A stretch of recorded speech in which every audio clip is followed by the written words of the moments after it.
Lanyu nodded upon hearing this. Capturing 2 6-star shadow monsters in their berserk state is quite an achievement for this hero Kyle. He wasn't entirely a good-for-nothing who relied on prophecies. He did have some real skills.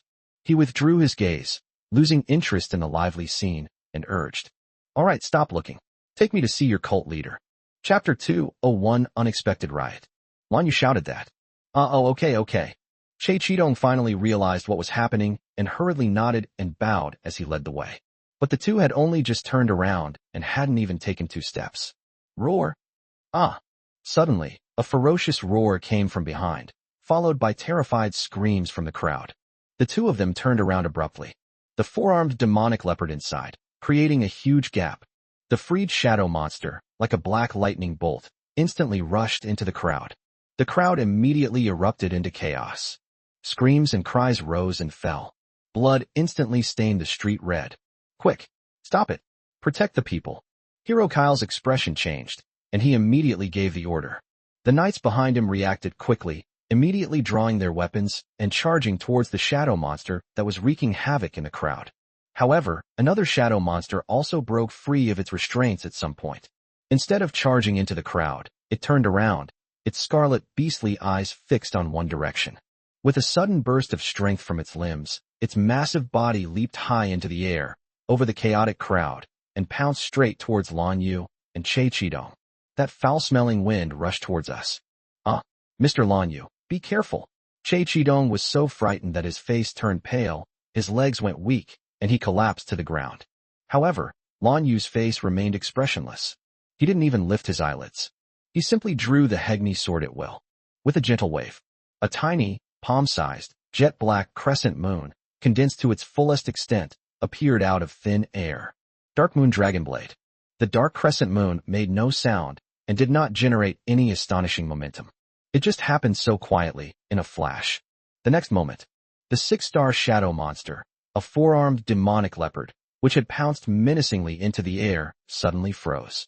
Immediately afterwards, a thin line of blood appeared from its neck. Then, the hideous beast had separated from its body cleanly and decisively.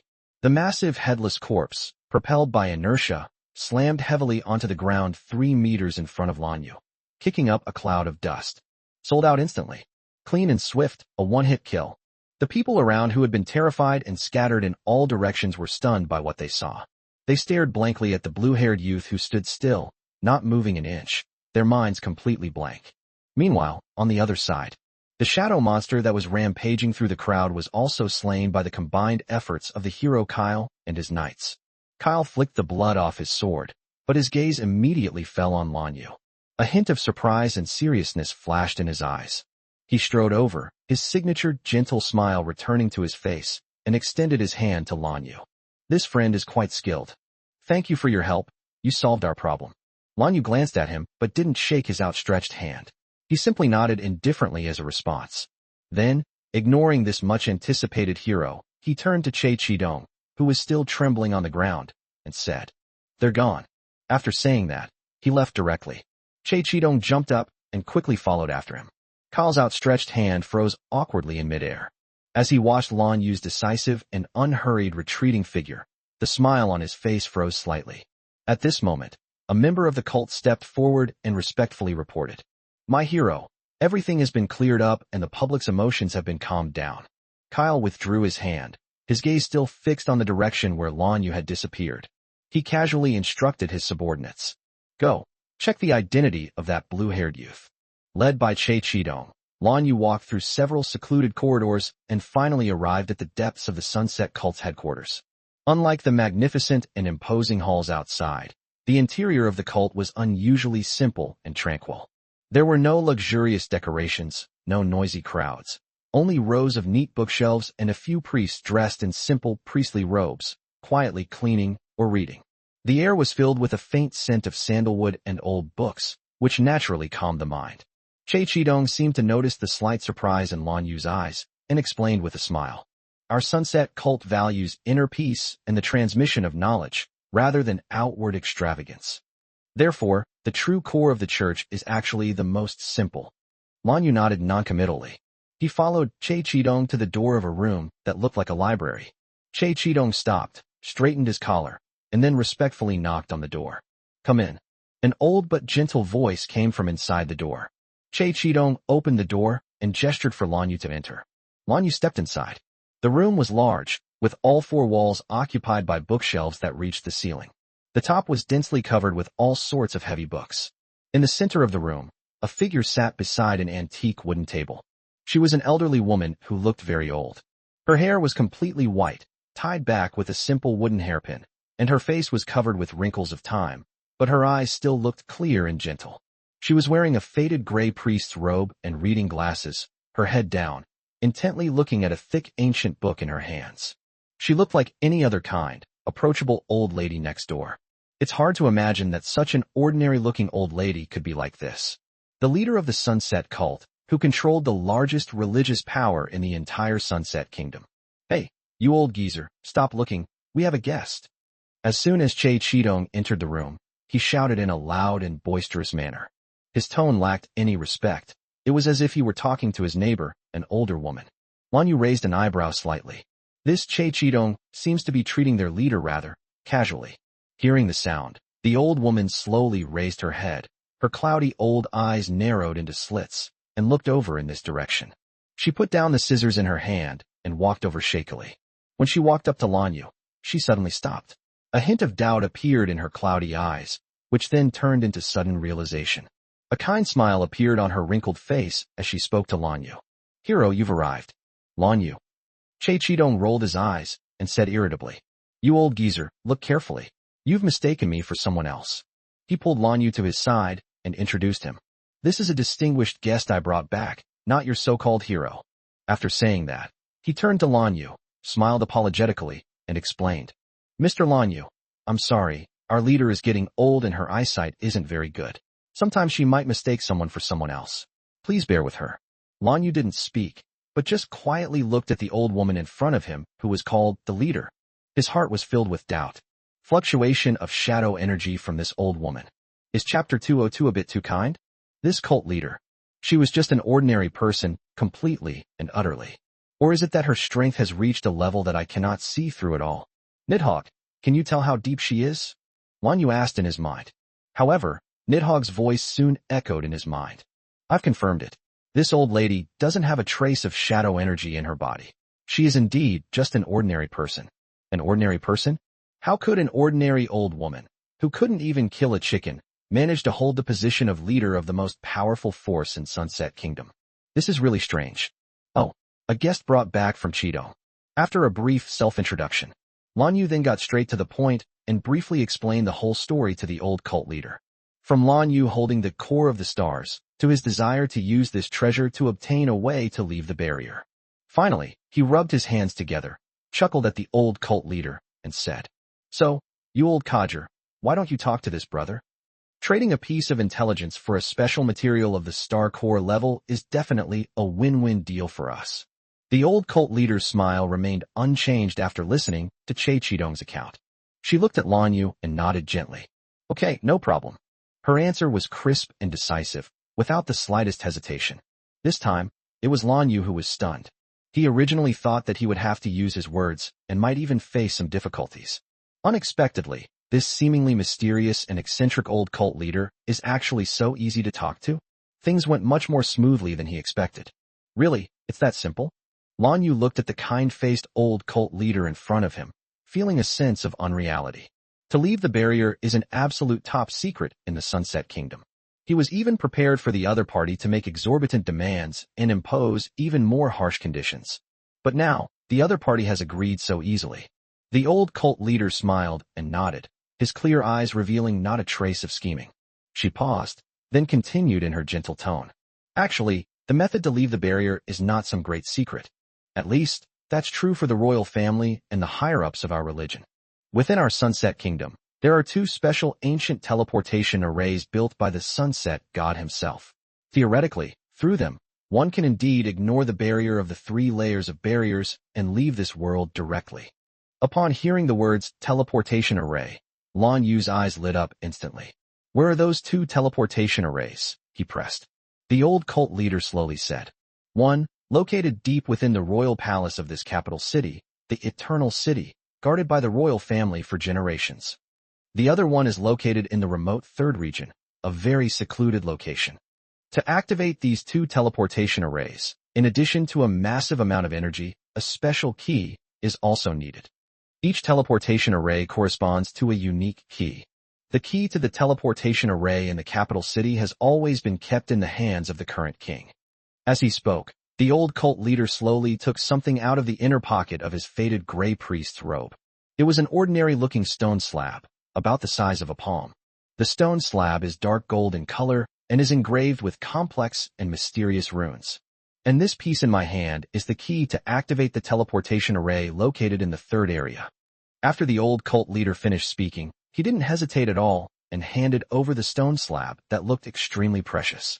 Along with an old map showing the detailed location, it was pushed in front of Lan Yu. "Now, they are yours," she said with a smile. Lan Yu stared at the key and map on the table, momentarily speechless. "This is given to me? That's incredibly generous and lavish." He hadn't even taken out the core of the stars yet. Seemingly sensing Lan Yu's doubts, the old sect leader waved his hand and smiled. "I trust Qidong's judgment and your credibility as a guest. You can hand over the items to Qidong after you have verified the authenticity of the information." Lan Yu gave the old cult leader a deep look, and the feeling that something must be amiss in his heart grew stronger. However, he didn't say anything more. He reached out and placed this star core, which he had already copied hundreds of times, directly on the table and pushed it in front of Qidong. Transaction complete. He wasn't one to take advantage of others. Since the other party was so agreeable, he naturally wouldn't drag things out. Qidong looked at the star core in front of him, which was radiating brilliant starlight. His eyes lit up with excitement. He rubbed his hands together and grinned from ear to ear. He carefully put it away, as if it were a priceless treasure. The transaction is complete, and the objective has been achieved. Lan Yu stood up and prepared to say goodbye and leave. All he wanted to do now was get to the third area immediately, find the teleportation array, and see if he could leave this hellish place. However, just as he turned to leave, "Young man, please wait a moment." The old cult leader's voice rang out again, calling out to him. Lan Yu stopped and turned around, his eyes filled with a question. The old cult leader's smile remained as kind and approachable as ever. The teleportation array marked on the map is located at the edge of the barrier in the third area. The terrain there is extremely complex, and it is shrouded in dense fog year-round by a fog barrier, resulting in very low visibility and also disrupting one's sense of direction. If it's your first time there and you're unfamiliar with the area, you're likely to get lost easily. Lan Yu frowned slightly upon hearing this. He had indeed heard about this when he was gathering intelligence. The misty barrier of Sunset Kingdom is far from simple. According to local legend, even the most experienced hunters dare not approach the barrier area too closely, for fear of losing their way completely in the dense fog and eventually dying from exhaustion. The old leader offered his suggestion. "That's right. Recently, we've observed that the barrier in the third region seems to be showing some signs of instability. Our religion and the kingdom have just organized a joint investigation team, which is scheduled to depart this afternoon for the edge of the barrier in the third region to conduct an on-site investigation. Their destination is on the same route as the place you want to go. So, I'd like to invite you to join our survey team. That way, you won't have to worry about getting lost, and you'll have someone to look after you on the way. What do you think?"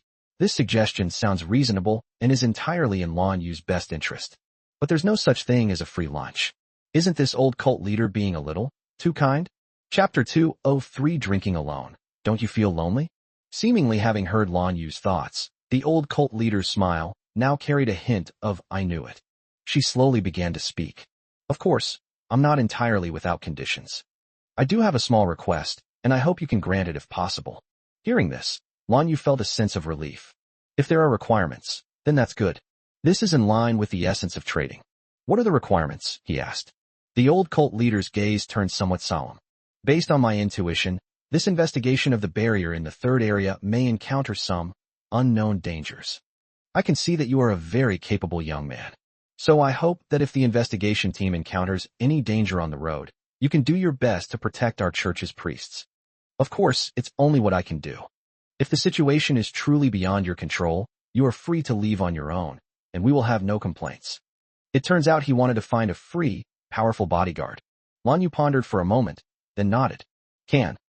That afternoon, under the old cult leader's arrangement, Lan Yu changed into an ordinary priest's robe of the Sunset Cult and blended into the joint investigation team that was about to set off. The accompanying team boasted a truly impressive lineup. In addition to the 30 fully armed royal knights, there was also a royal minister who held a high position in the capital and was frequently seen in the newspapers, who personally led the delegation. It seems that this so-called barrier investigation is indeed no small matter. Just before the team was about to set off, Knight Vice, commander who was reprimanding his subordinates not far away. He lowered his voice and whispered in Lan Yu's ear. "Mr. Lan Yu, have you seen that guy? He is Barton, the older brother of Bach, the leader of the Black Wind Society whom you killed not long ago, and one of the vice-commanders of the Kingdom Knights. It's because his older brother, who is the deputy regimental commander, is backing him up that his good-for-nothing younger brother dares to act arrogantly and domineeringly in the first area, and no one dares to interfere. Although you acted very quickly at the time, the news had not been completely exposed. But you'd better be careful." Lan Yu followed his gaze, memorized the appearance of the Knight Vice commander named Barton, and then nodded noncommittally. He is never afraid of trouble. If this Patton is really so blind as to come looking for death, he didn't mind sending the two brothers to reunite underground. The large group set off. The journey went surprisingly smoothly. Perhaps it was because this team's lineup was too strong. Whether it was the elite of the Kingdom Knights or the priests of the Sunset Cult, they were all extraordinary individuals. The aura emanating from the combined power of dozens of strong individuals was enough to deter most unsuspecting shadow monsters. About 2 days later, the team passed through the checkpoint that separated the first and second zones. We have officially entered the second zone, where the terrain and environment have become more complex and dangerous. As night fell, the team set up camp on a relatively open flat area, lit a fire, and rested. In the Kingdom Knights camp, the campfire was burning brightly. A group of young knights who had finished their patrol were sitting together, wiping their weapons and talking excitedly in hushed tones. "Hey, did you guys see that? That Swift Wolves pack we encountered this afternoon. I see them. Wow, there are over 100 of them. I thought I was going to have a tough battle. And then, well, the Sunset Cult sent out a priest who wiped out the entire pack of wolves in one move. Just one move. Not a single hair was left." "You mean that blue-haired guy? He was incredibly powerful. I didn't even see how he made his move before the fight was over. When did the Sunset Cult produce such a formidable figure? I've never heard of him before. Who knows? Maybe he's a secret ace being trained by the cult. With such a formidable person, this mission will be much easier for us." Just as the group was discussing this, a tall figure walked up from behind them. "What are you talking about? It's so lively." The knights turned around and were startled. They quickly stood up and bowed respectfully. "Lieutenant Commander Patton." The newcomer was none other than Barton, one of the vice-commanders of the Kingdom Knights. A genuine 6-star peak shadow master, and also the older brother of Bach, the Black Wind Society leader who was killed by Lan Yu. During the mission, less chatting, more rest, and stay vigilant, Patton said expressionlessly, his voice carrying an undeniable air of authority. "We have to continue our journey tomorrow, so go to bed early." "Yes, Deputy Commander." The knights dared not say another word, obeyed the order, and dispersed. They could all see that the deputy commander's face was very ugly, and he exuded a cold aura that said keep away. They had all heard that Patton's younger brother, who had been a tyrant in the first district, had been murdered not long ago. Therefore, this deputy regimental commander has been in a very bad mood lately. Anyone who goes to invite trouble now is simply asking for death. After his men had all left, Barton walked alone to a campfire and plopped down. He pulled a bottle of liquor from his pocket, unscrewed the cap, and gulped it down. The spicy liquor burned down my throat and into my stomach. But this did nothing to extinguish the fire of anger in his heart. Bach is dead. His younger brother, though useless, was still his own flesh and blood. He was dead. He died under mysterious circumstances. He used all his connections to investigate, but only found a vague piece of information. The murderer was likely a powerful outsider. Apart from that, there were no other useful clues. There were no witnesses, no evidence, nothing at all. To investigate the barrier, personally ordered by the king, and he has no way to get away to avenge his brother. Thinking of this, he couldn't help but clench the bottle in his hand, his knuckles turning white from the force. With a crack, he actually managed to squeeze the hard wine bottle and create cracks in it. Just then, a gentle voice suddenly rang out beside him. "Don't you feel lonely drinking alone, Deputy Commander Patton?" Chapter 204 An Opportunity for Revenge. Patton abruptly raised his head, his scarlet eyes fixed on the newcomer. He was a middle-aged man dressed in the robes of a bishop of the Church of Sunset. With a kind smile as gentle as a spring breeze on his face, he looked harmless, like a kind uncle next door. "Roll." Barton forced out a single word through gritted teeth, the strong smell of alcohol mixed with murderous intent gushing out. His current mood is like a volcano about to erupt, wanting nothing more than to burn everything in his way to ashes, and having no time to deal with these pretentious charlatans. However, the bishop seemed not to hear him, or rather, not to feel the murderous aura emanating from him that was enough to terrify ordinary people. She sat down beside him without a second thought, and even considerately dusted off non-existent dust from her robe. "My younger brother was murdered, but I was unable to investigate the real culprit because I was bound by the king's orders. They didn't even know who the murderer was." The bishop's voice was soft and light, yet it was like an invisible hand that precisely gripped Barton's heart. The voice possessed a magical power that seemed to see into people's hearts. Every word struck his most sensitive nerves.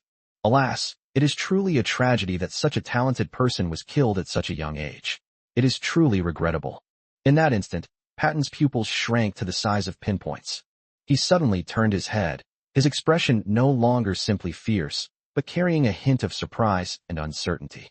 The terrifying shadow aura emanating from his body, belonging to a peak 6-star expert, erupted like an invisible storm, pressing a spiderweb-like crack into the ground beneath his feet.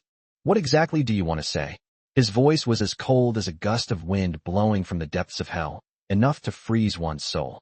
Faced with this oppressive force that could make mountains tremble, the bishop's smile remained unchanged, still calm and composed. He slowly leaned close to Barton's ear and, in a voice only the two of them could hear, like the flicking of a viper's tongue, whispered, word by word.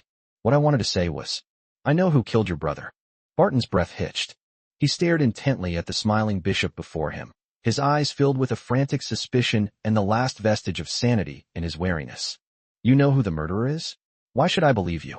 The bishop's smile grew even more amiable as he took out a small, faintly glowing memory crystal from his robes.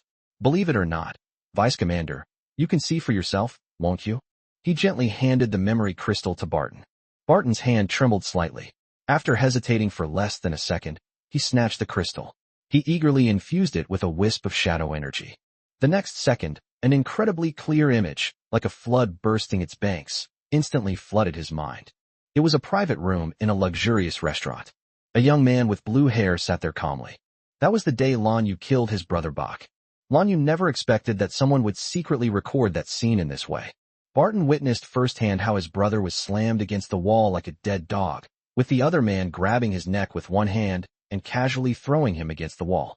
He could even clearly hear Bach's desperate and helpless pleas for mercy before he died. Finally, the image freezes. The blue-haired youth, expressionless, casually twisted his wrist. Click. Bach's head drooped down at an odd angle. The entire process was smooth and quick, taking no more than 10 seconds. That's the end of the video. Buzz. Patton's mind went blank, and all he could hear was the deafening roar of the thunder.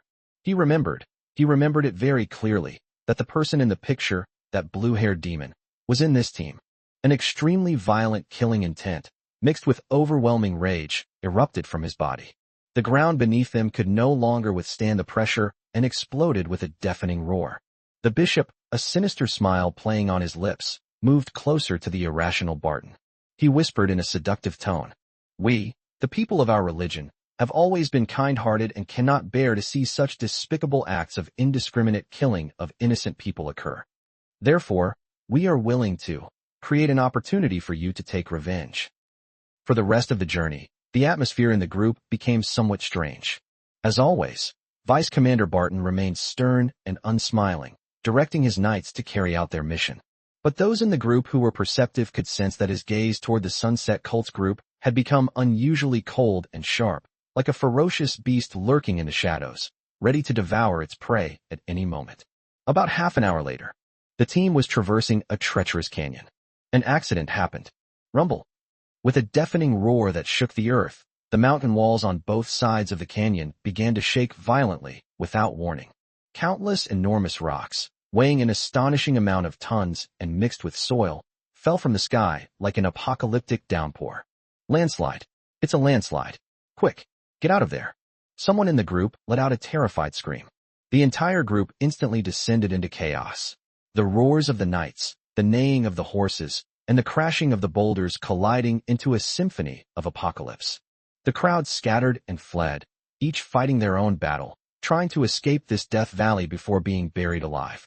Lan Yu, however, showed no sign of panic in the face of this sudden natural disaster. With a light tap of his toes, he soared into the sky like a weightless feather. Behind him, 10 wings made of pure light suddenly unfolded. Wings of the holy dragon. He flapped his wings of light, hovering effortlessly in midair, skillfully dodging the deadly falling rocks. Remembering his promise to the old cult leader, Lan Yu casually grabbed a handful. The 2 priests, who were so terrified they nearly got smashed to pieces, were dragged to safety. About 10 minutes later, the terrifying landslide finally ended, leaving the canyon in ruins. Lan Yu landed slowly, casually put down the 2 trembling priests, and patted the dust off his robes. He was preparing to change direction and catch up with the main force that had already rushed out of the canyon. But just then, a soft sound of a sharp blade piercing flesh suddenly rang out not far from him. Lan Yu glanced at it out of the corner of his eye. Not far away, a priest of the Sunset cult who had just survived a landslide suddenly froze and lowered his head in disbelief. A blade tip, stained with warm blood, emerged from his chest. Behind him, a tall and imposing figure slowly emerged from the shadow of a boulder. Indeed, Barton, the vice commander of the Royal Knights. His face bore a ferocious and cruel smile, and his eyes were filled with the pleasure and madness of revenge. Team, Deputy Commander, why? The priest, whose chest had been pierced, managed to squeeze out a few words, his eyes filled with incomprehension and despair. Patton snorted coldly, then suddenly drew his broadsword, sending a spray of blood flying. The priest's body slumped down, life extinguished. It's you. Barton flicked the blood off his knife, his bloodshot eyes fixed on Lan Yu not far away, his voice filled with barely suppressed hatred and madness. It was you who killed my brother, Bach. Upon hearing this, Lan Yu was slightly taken aback, but then he understood. I didn't expect this guy to find out so quickly. He retracted the holy dragon wings, and slowly landed on the ground, facing Barton from a distance. Seeing Lan Yu's calm and composed demeanor, Barton's anger burned even brighter, and he let out a morbid burst of maniacal laughter. Ha ha, this is truly heaven's help. Originally, I was thinking that if you stayed with the main group, I wouldn't have much of a chance to make a move. But now, this damn landslide has really done me a huge favor. Chapter 205 Raja's Teleportation Array, Ruining My Youth. He looked around, and saw that apart from himself, Lan Yu, and 2 other priests who were so frightened that their legs went weak and they collapsed to the ground, there was no one else. This place is practically a perfect, natural execution ground. A priest rescued by Lan Yu pointed at Barton and shouted, his voice trembling with fear. Lieutenant Commander Patton, are you insane? How dare you kill members of our divine cult? Our divine cult will never let this go. A member of the God of Slaughter cult? Upon hearing this, Patton's smile grew even more sinister and cruel. Who saw it? He cast his cold, almost murderous gaze upon the priest who had spoken. Tell me, what can a dead person see? His tone was all too clear. He intends to silence everyone here except himself. As he spoke, he raised the large sword in his hand high, and the shadow energy in his body suddenly erupted. He charged towards Lan Yu like a cannonball, laughing wildly. Bury me with my brother, you scum. Laughter echoed throughout the entire canyon. However, the next moment, the laughter abruptly stopped. A streak of light, so fast it was almost invisible to the naked eye, vanished in a flash. A huge human head shot into the sky. His face was still frozen in that ferocious and arrogant smile. The battle was over before it even began. Lan Yu's figure had appeared behind Barton's headless corpse at some point. He slowly sheathed the Hegmi sword in his hand. A fleeting moment. The 2 surviving priests were completely stunned. They stared blankly at the headless corpse that had crashed to the ground, then at the blue-haired youth whose expression had remained unchanged throughout, their minds completely blank. 1. A 6-star peak-level vice-commander of the Kingdom Knights. And that's it. He was instantly defeated. After resolving the minor problem of Patton, Lan Yu didn't linger at all. With the 2 priests still in shock and hadn't recovered yet, they quickly caught up with the main force. Lan Yu simply brushed aside Patton's disappearance with the casual remark, he tragically perished in a landslide. Although the kingdom's minister in the group expressed doubt, there was no evidence, and 2 surviving priests of the Sunset cult were testifying in the meantime.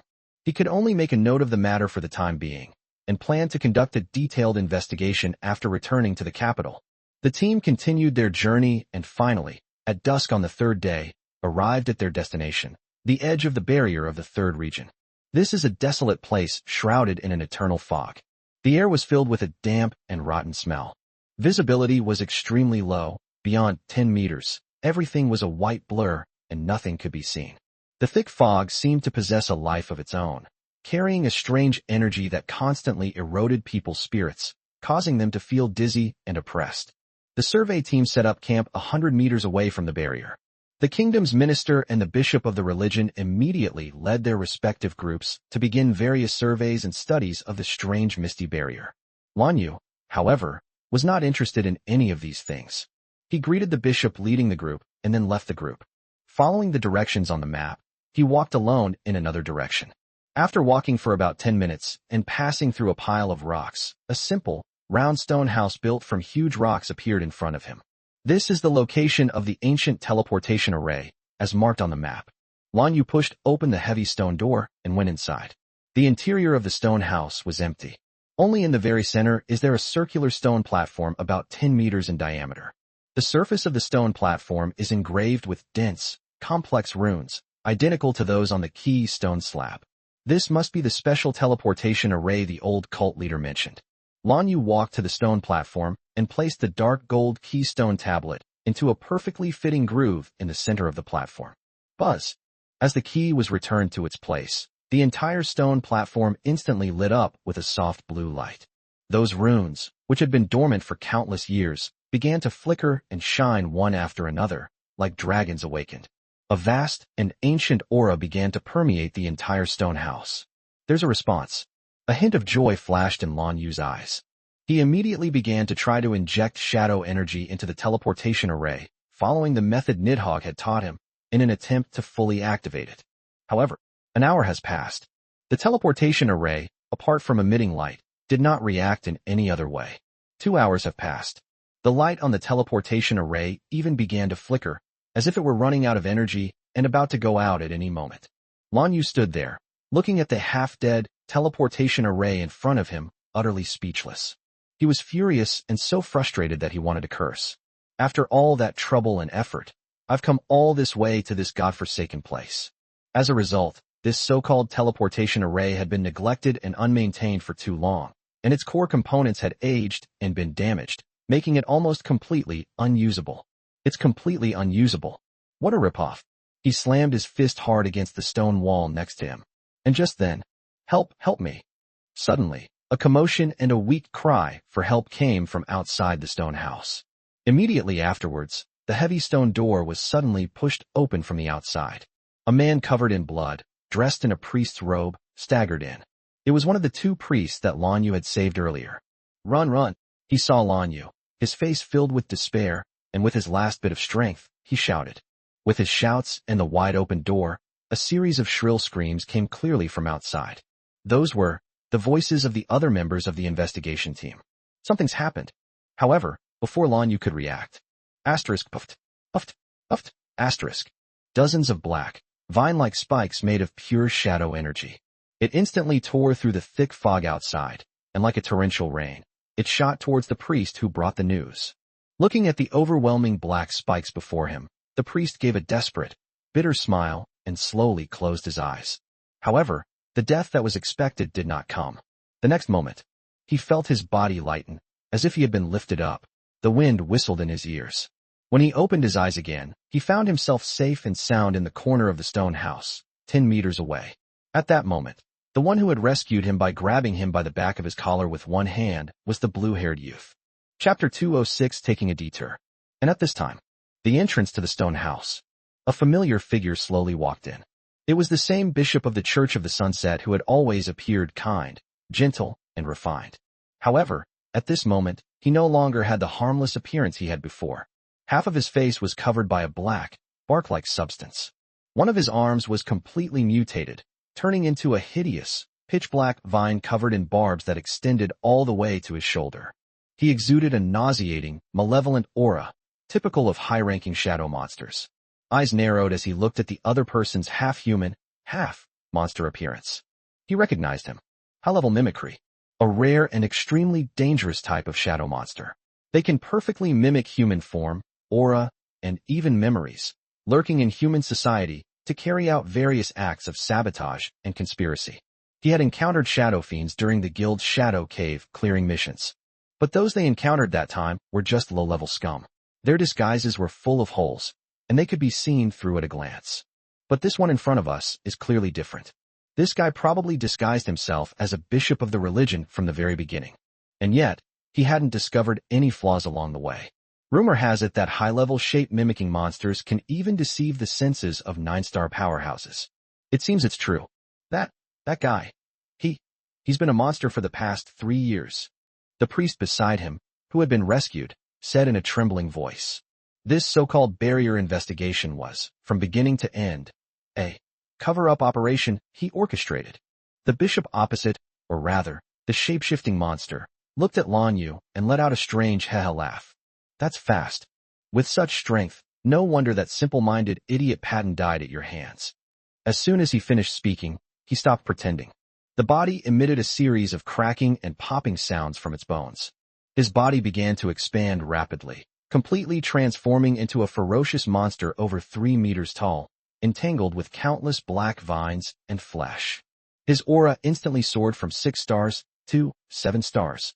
The terrifying pressure of the 7 stars erupted like a tsunami in the cramped stone house. The surviving priest, under this oppressive force, could not even stand steadily. His face turned deathly pale, and he collapsed to the ground, his eyes filled with endless despair. 7 stars. It's a 7-star level monster. It's over. This time, I'm really doomed. However, despite the terrifying aura that would make any 6-star shadow master tremble, Lan Yu's face remained completely expressionless. He didn't even bother to look directly at the morphing monster that had already revealed its true form. He merely glanced at the abandoned teleportation array, which was still faintly glowing, with an extremely displeased look. Then he spoke softly. His voice carried a barely suppressed rage that was about to erupt. Right now, I'm in an extremely bad mood because of this damn broken teleportation array. And you. He slowly shifted his cold, emotionless gaze to the 7-star mimicry monster. But of all times, they chose this moment to come knocking on our door. You really do know how to pick your timing. The moment the words fell, the mimicry monster's mind went into overdrive. An unprecedented, deadly sense of crisis, originating from the depths of his soul, instantly enveloped his entire body. It didn't even have time to react. Roar. A terrifying dragon roar, seemingly from the primordial era, suddenly resounded throughout the entire space. Behind Lan Yu, a colossal blue dragon phantom, composed of the purest shadow energy and chaotic power, almost bursting through the entire stone house, slowly emerged. That dragon was so lifelike. Each dragon scale shimmered with a dreamlike luster. Those golden dragon eyes were filled with an aura of indifference and ruthlessness towards all living beings. Sixth sense technique, Dragon's Roar. The terrifying sound waves did not act on the physical level, but directly bombarded the soul of the shape-shifting monster. The enormous body of the shadow monster suddenly stiffened. Its scarlet, beastly eyes instantly lost all their luster, becoming completely empty. Immediately afterwards, its body began to shatter inch by inch at a speed visible to the naked eye, turning into black powder that fell in a flurry and then completely dissipated into the air. Sold out instantly. A genuine high-level 7-star shadow monster couldn't even unleash a single attack. That terrifying dragon roar completely annihilated them from the soul level. The battle, once again, ended the instant it began.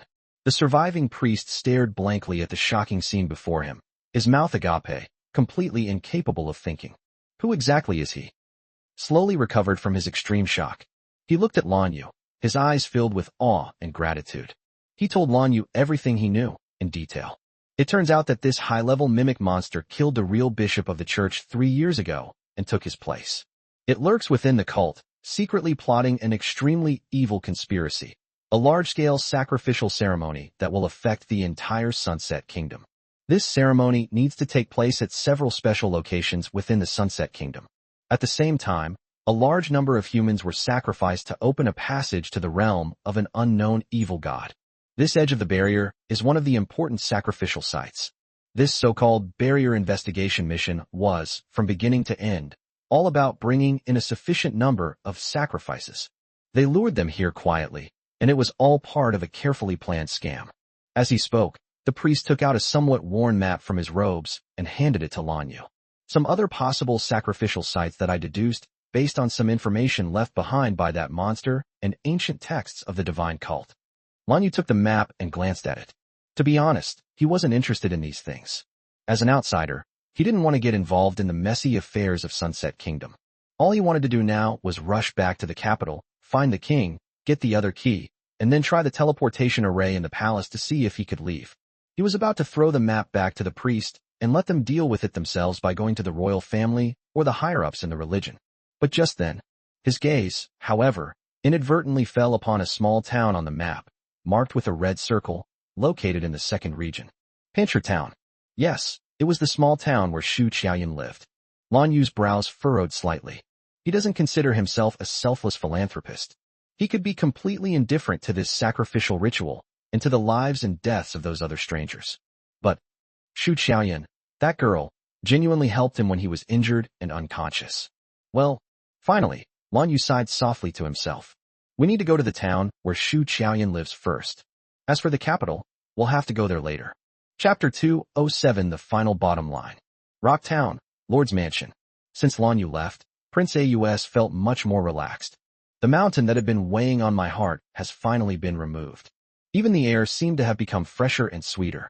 These days, he has even started to deal with the backlog of government affairs in his territory, which is unprecedented for him. This left his men completely dumbfounded. Their lord, who spent all his time drinking and hunting and had slacking off written all over his face, has actually changed his ways? Your Highness, this is the latest security report for the territory. A loyal knight respectfully placed a document on OS's desk. OSS leaned back lazily in his chair and casually flipped through the documents. At first, he looked at it casually, but soon his brows furrowed slightly. Missing residents? 20 people have gone missing in just half a month. OSS's voice carried a hint of barely perceptible solemnity. Although Pancher Town is located in a remote area, its public security has always been relatively good. This is the first time such a large-scale disappearance of people has occurred. In the past, OS probably wouldn't have even lifted an eyelid. It's just a few missing people, isn't it? Most likely, it was carried away by a shadow monster, or it got lost in some ravine. He couldn't be bothered with such trivial matters. But now, after what happened with Lanyu, he has become much more cautious. This world is far more dangerous than he imagined. Who knows what kind of mysterious monster is lurking behind these missing people? If another unreasonable guy like Lanyu comes along, my life will be in danger. Go, investigate for me. OSS slammed the document on the table, his tone leaving no room for argument. Get to the bottom of this matter and find out the whole story. Yes, Your Highness. The knight accepted the order and immediately turned to leave. Under the rare supervision of OS, the Lord's manor became exceptionally efficient. In just 2 days, a detailed investigation report was presented to him. The report indicates that these missing residents appear to be linked to a secret underground human trafficking organization. They specifically traffic homeless people and children, and their whereabouts are unknown. Human trafficking? As OS looked at the report, his eyes turned cold. He may not care about the development of his territory, and he may tolerate his subordinates' misdeeds, but he will never allow such dirty tricks to happen under his nose. This was not only a challenge to his authority as a lord, but also a violation of one of his few remaining bottom lines. That night, OS personally led a team of trusted men, acting on intelligence, and silently surrounded an abandoned warehouse on the outskirts of the city. This is one of the strongholds of that human trafficking organization. Instead of launching a direct attack, OSS, like an experienced hunter, patiently lurked in the shadows, waiting for his prey to reveal its weakness. Not long after, a furtive figure slipped out of the back door of the warehouse. He looked around warily, and only after confirming that it was safe did he quickly walk towards the town. Follow him. OS gave the order in a low voice. The group of people hung silently behind that person, like ghosts in the night. They walked through quiet alleys until the man finally stopped at the back door of a rather grand-looking mansion. He knocked on the door rhythmically.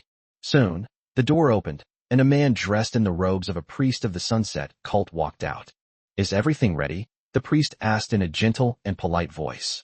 Everything is ready, sir. The furtive man bowed and scraped, his attitude extremely respectful. The priest nodded in satisfaction, took out a money pouch from his robes, and tossed it to the other man. Very good, here's your payment. Remember, keep your mouth shut. Yes, yes, I understand.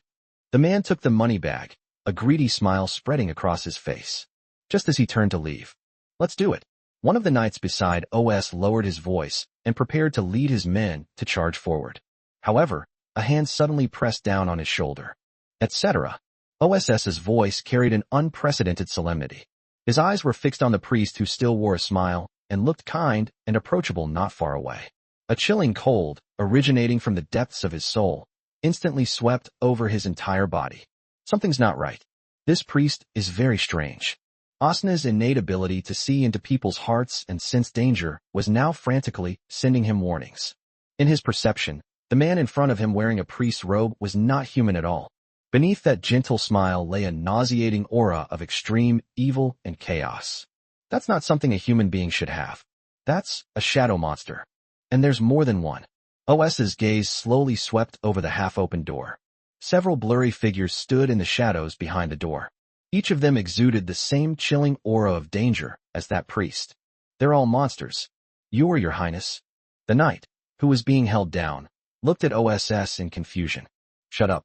OS squeezed out 2 words through gritted teeth, a fine layer of cold sweat already seeping from his forehead. He slowly and cautiously led his men backward. Every step felt like walking on a knife's edge.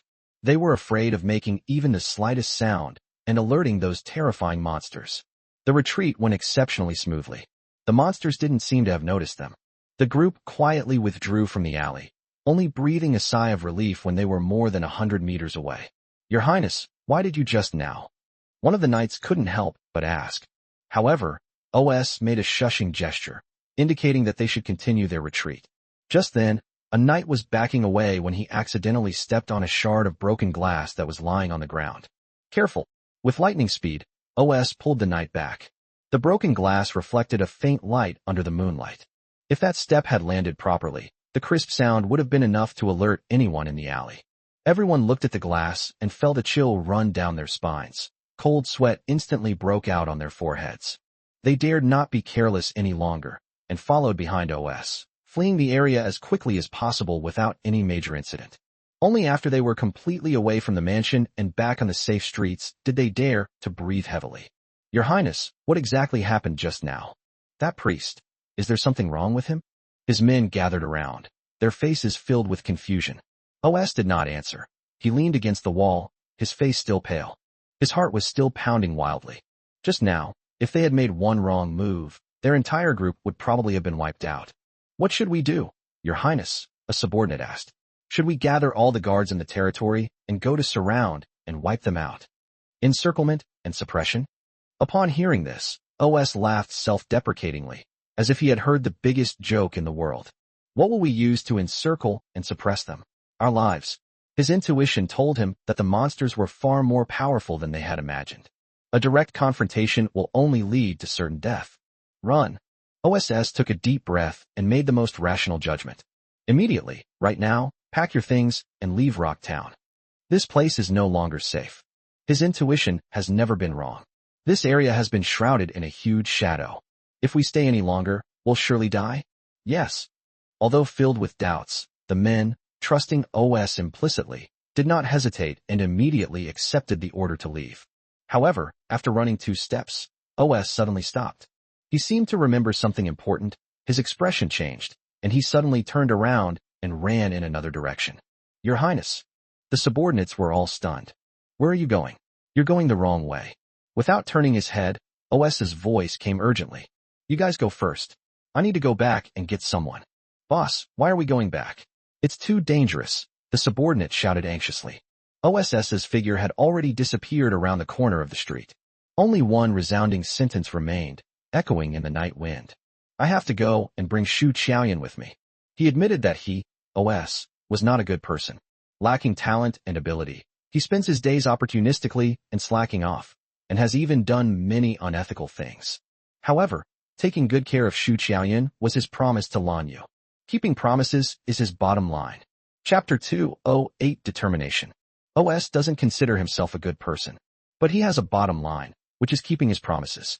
It was because he always kept his promise to those loyal brothers from back then. That's why when he was surrounded and killed by his brothers and sisters in the capital, she believed in him and protected him, fighting her way out. He absolutely cannot, and will never, tear down this bottom line with his own hands. The night was as dark as ink, and the cold moonlight shone on the stone-paved road of Panjshir town, giving it a cool and clear glow. OS ran wildly through the quiet streets, his heart pounding so hard from the intense exercise and extreme tension that it felt like it was going to burst out of his chest. The wind whistled in his ears, making his magnificent robes flutter loudly. He now had only one thought in his mind, to find Xu Qiaoyun and take her away from this place that was about to become hell. As he ran, he kept praying in his heart. Please, please don't let anything happen. That girl was just an ordinary 2-star shadow master, as fragile as a candle flame in the wind. Any low-level shadow monster could easily take her life. And now, the entire town may be filled with those terrifying monsters disguised as humans. At this thought, OS's heart sank to the bottom. He quickened his pace, pushing his physical strength to its limit. Finally, the familiar, somewhat dilapidated little house came into view. Inside the room, warm lights were still on. OS was overjoyed, and his anxiety eased somewhat. Thankfully, it seems she's still at home and all right. He rushed to the door of the hut, taking 3 steps at a time. Just as he was about to knock on the door, he saw Xu Qiaoyun walking out from inside. The girl was still wearing that simple gray coat. Her long brown hair was tied into a simple ponytail, and her delicate face carried a hint of joy and anticipation. Seeing that Xu Qiaoyun was safe and sound, AUS breathed a sigh of relief. However, before he could even feel happy for a second, his heart sank suddenly, as if he had fallen into an ice cellar. Because he saw that there was another person standing next to Xu Qiaoyun, the robes of a priest of the sunset cult. The man had a gentle smile on his face and was talking to Xu Qiaoyun in a friendly manner. From that priest, OS sensed an incredibly familiar, chilling aura of danger. You can't be wrong. It looks exactly like the monster we encountered in the alley earlier. This guy is a shadow monster too. In an instant, OS felt as if his blood was about to freeze. His feet seemed to be nailed to the spot, unable to move an inch further. What to do? What to do? His brain was working at lightning speed. Charge forward? That's tantamount to suicide. With just a flick of a finger, the other party could grind him and Xu Qiaoyun into mincemeat. But if we don't go up, are we just going to watch Xu Qiaoyun be taken away by this monster and become a sacrifice? No. No. OSS's eyes showed struggle and hesitation. He remembered his promise to Lan Yu. He recalled the trusting looks in the eyes of his brothers who died protecting him. Your Highness, promise us you will survive and live well, carrying our share. We believe in you. Yes, they believe me. Although Lan Yu didn't say it, entrusting the person he cares about most to me is a form of trust. I, OS, can be afraid of death, can give up, can be a piece of trash. But I cannot be a treacherous and despicable person. OSS took a deep breath, and the hesitation and fear in his eyes were replaced by a resolute look. He clenched his fists so tightly that his nails dug deep into his palms. He knew that every step he took and every word he uttered would be like dancing on a knife's edge. The slightest misstep could lead to utter ruin. But he had to go. Your Excellency, are you saying that the Sunset Cult is going to hold a blessing ceremony in our rock town? Xu Qiaoyun looked at the priest in front of her, her clear eyes filled with surprise. The priest smiled and nodded, his voice full of seductive charm. That's right. Our Sunset Cult, in gratitude for the blessings of the Sunset God, has decided to hold a grand blessing ceremony in Rock Town. Any devout believer who goes to participate has the opportunity to receive divine blessings. Received a blessing? Xu Qiaoyun's breathing became rapid. Then, does that mean my strength will also be improved? Low-level shadow artist struggling at the very bottom. This is undoubtedly a tremendous temptation. Of course. The priest's smile grew even more benevolent. The blessings of the gods are boundless. As long as your faith is sincere enough, anything is possible. Very good. A genuine smile appeared on Xu Qiaoyun's face. She seemed to already see a future where she would be much stronger, no longer needing to be a burden to others, and able to live well on her own. Priest, shall we go now? She was already quite impatient. Of course, the ceremony is about to begin, let's go. The priest smiled and made a pleased gesture.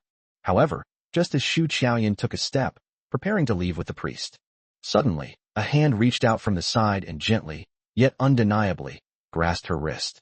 Xu Qiaoyun was taken aback and turned around to look. Lord OSS, without her noticing, was already standing behind her. His face bore the usual, composed, and languid smile characteristic of aristocrats. It was as if I had just happened to be passing by.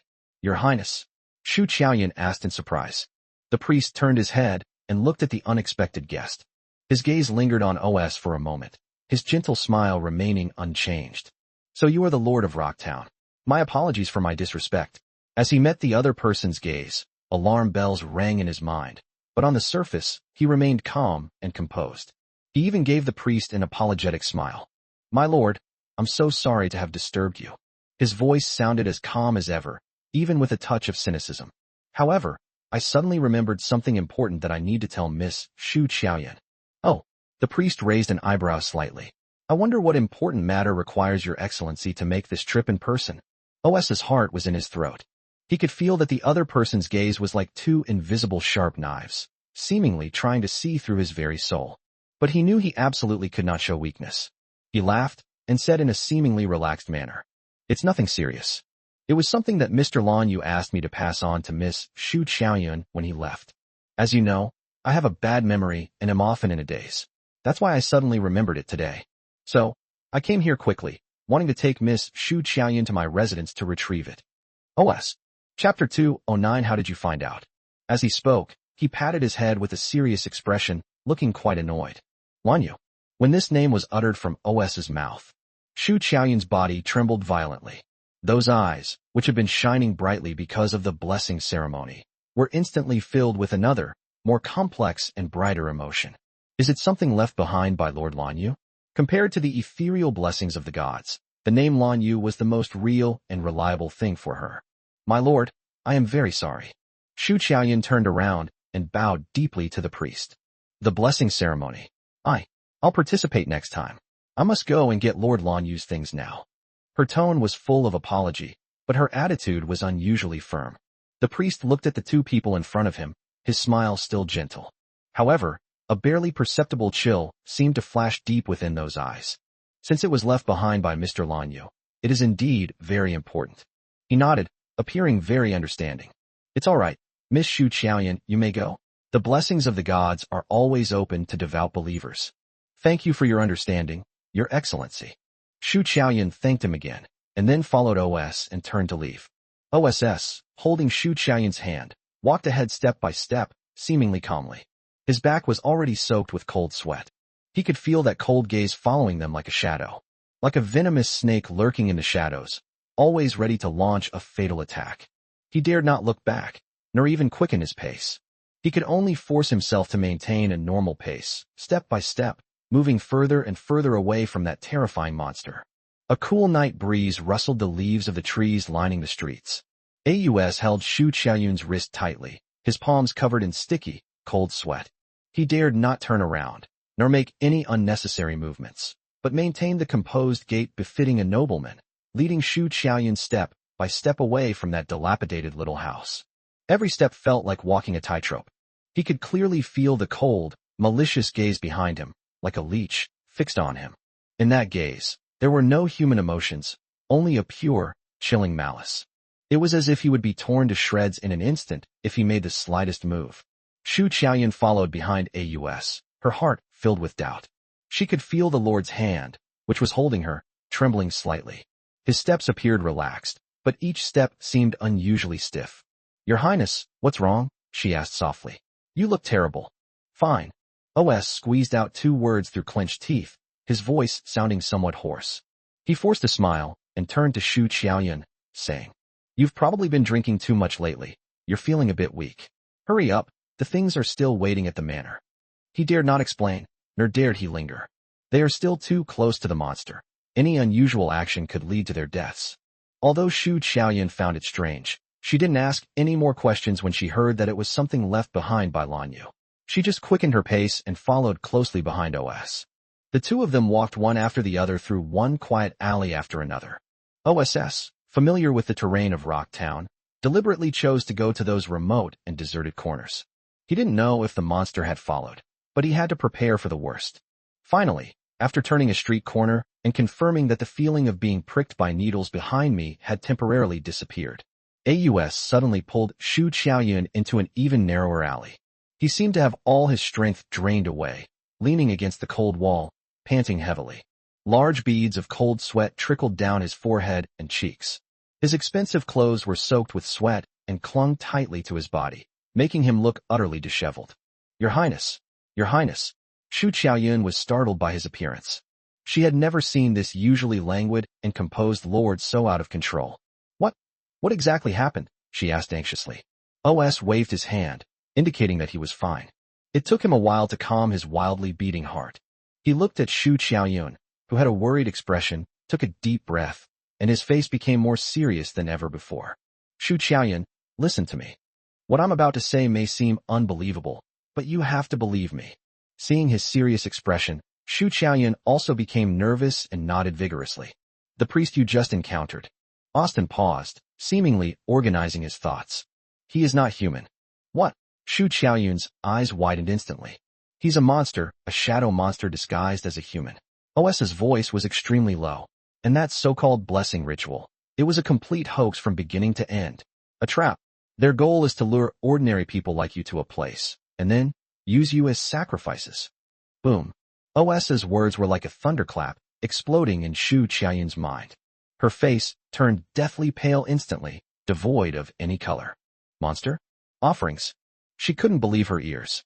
That seemingly kind and approachable priest was actually a monster? The blessing ritual that made her stronger was actually a scam? How? How is this possible? However, looking at OSS's extremely solemn expression, she had no choice but to believe it. My lord, there's no reason to lie to her about something like this. Thinking back to how she almost followed that monster to participate in the so-called blessing ceremony, she felt a pang of sadness. A chilling fear instantly shot from the soles of my feet to the top of my head. I'll explain the rest to you later. Looking at her like this, OS knew that now was not the time to explain in detail. You need to get out of here with me first. The entire rock town is in great danger right now. He took Shu Qiaoyun's hand and prepared to leave from the other end of the alley. However, at that moment, a gentle, yet slightly mocking voice suddenly rang out from above their heads. Oh, so someone noticed. I thought I was just overthinking it. That sound. AOC and Shu Qiaoyun's bodies suddenly stiffened. They stiffly, slowly, raised their heads. On the rooftops of the walls on both sides of the alley, the priest they were supposed to have shaken off had somehow appeared silently.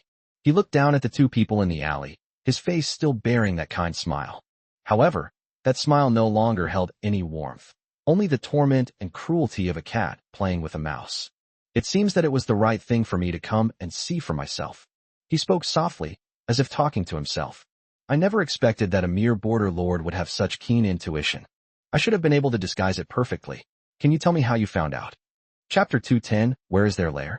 It's over. OS's heart sank to the bottom. We've been discovered. In the end, we were caught up.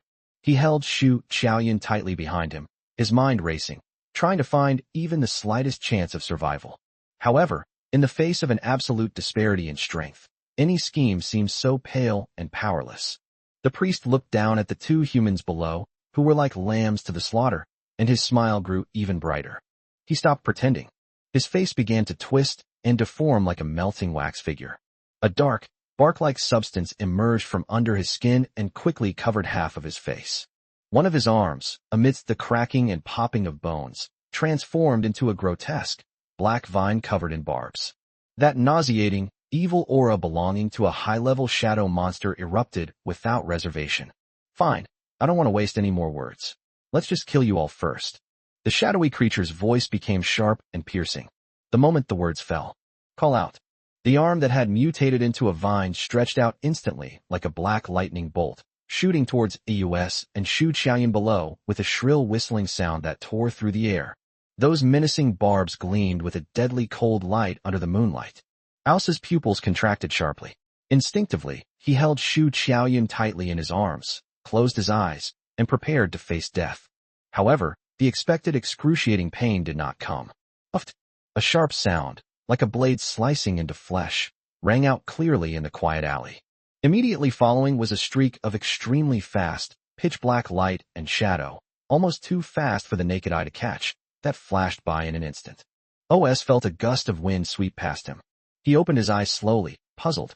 The scene before him left him completely stunned. That unstoppable, jet-black vine suddenly snapped in two. The cut is as smooth as a mirror. Black blood gushed out like a fountain. A tall, slender figure had silently appeared between them and the monster, without them even noticing.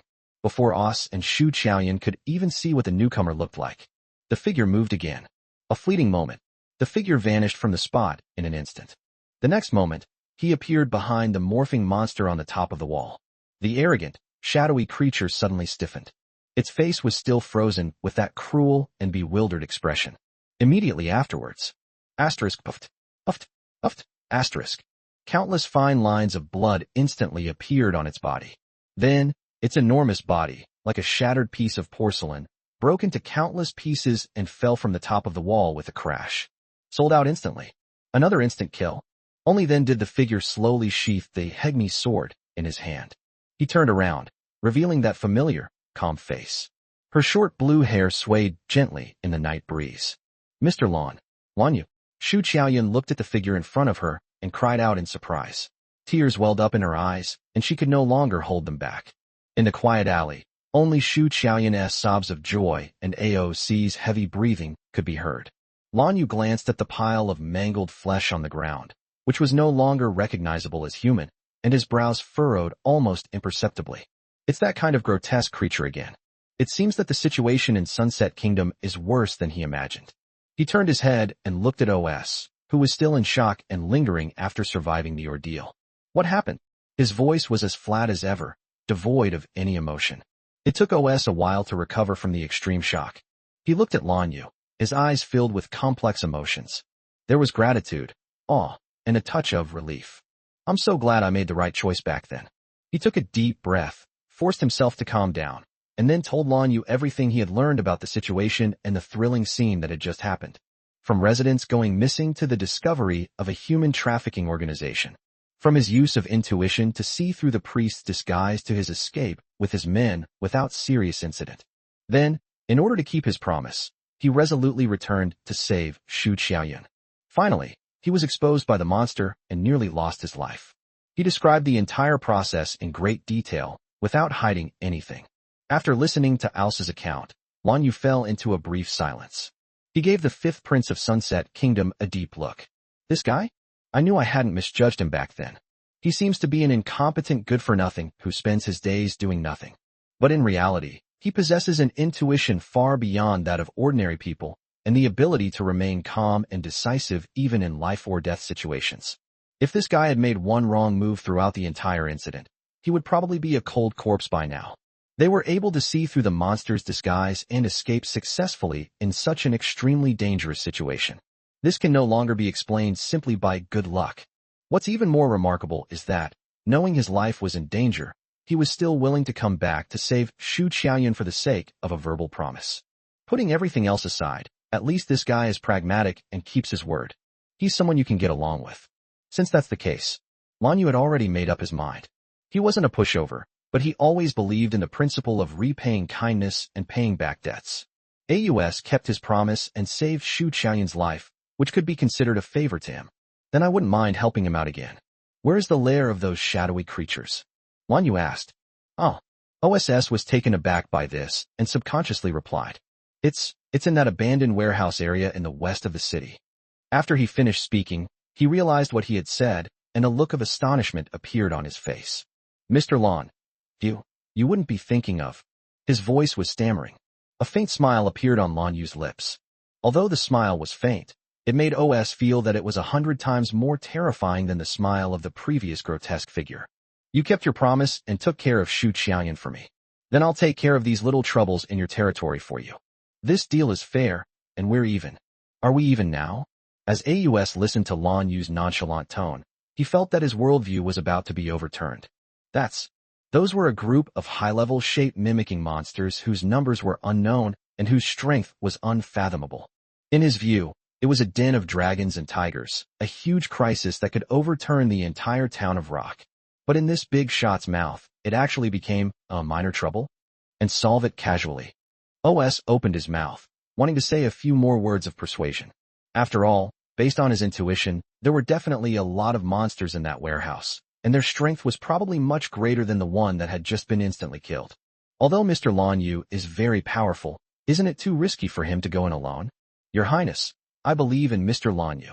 However, before he could speak, Shu Qiaoyun, who was standing to the side, said in an extremely firm tone. Her face was still streaked with tears, but her clear eyes were filled with blind trust and adoration for Lan Yu. In her view, there was nothing in this world that Lan Yu couldn't solve. Looking at Shu Qiaoyun's appearance and then at Lan Yu's calm expression that said, "I'm just going for a walk," Aus ultimately swallowed back the words that were on the tip of his tongue. Never mind. Let stronger monsters deal with the monsters. As a mere mortal, it's best to just stay on the sidelines and watch. Stop talking nonsense. Lan Yu urged impatiently. Lead the way. Chapter 2, 11 5-minute battle. Not long after, the three of them arrived at the abandoned warehouse district in the west of the city. The place was deathly silent, and the air was filled with a strange smell of decay and blood.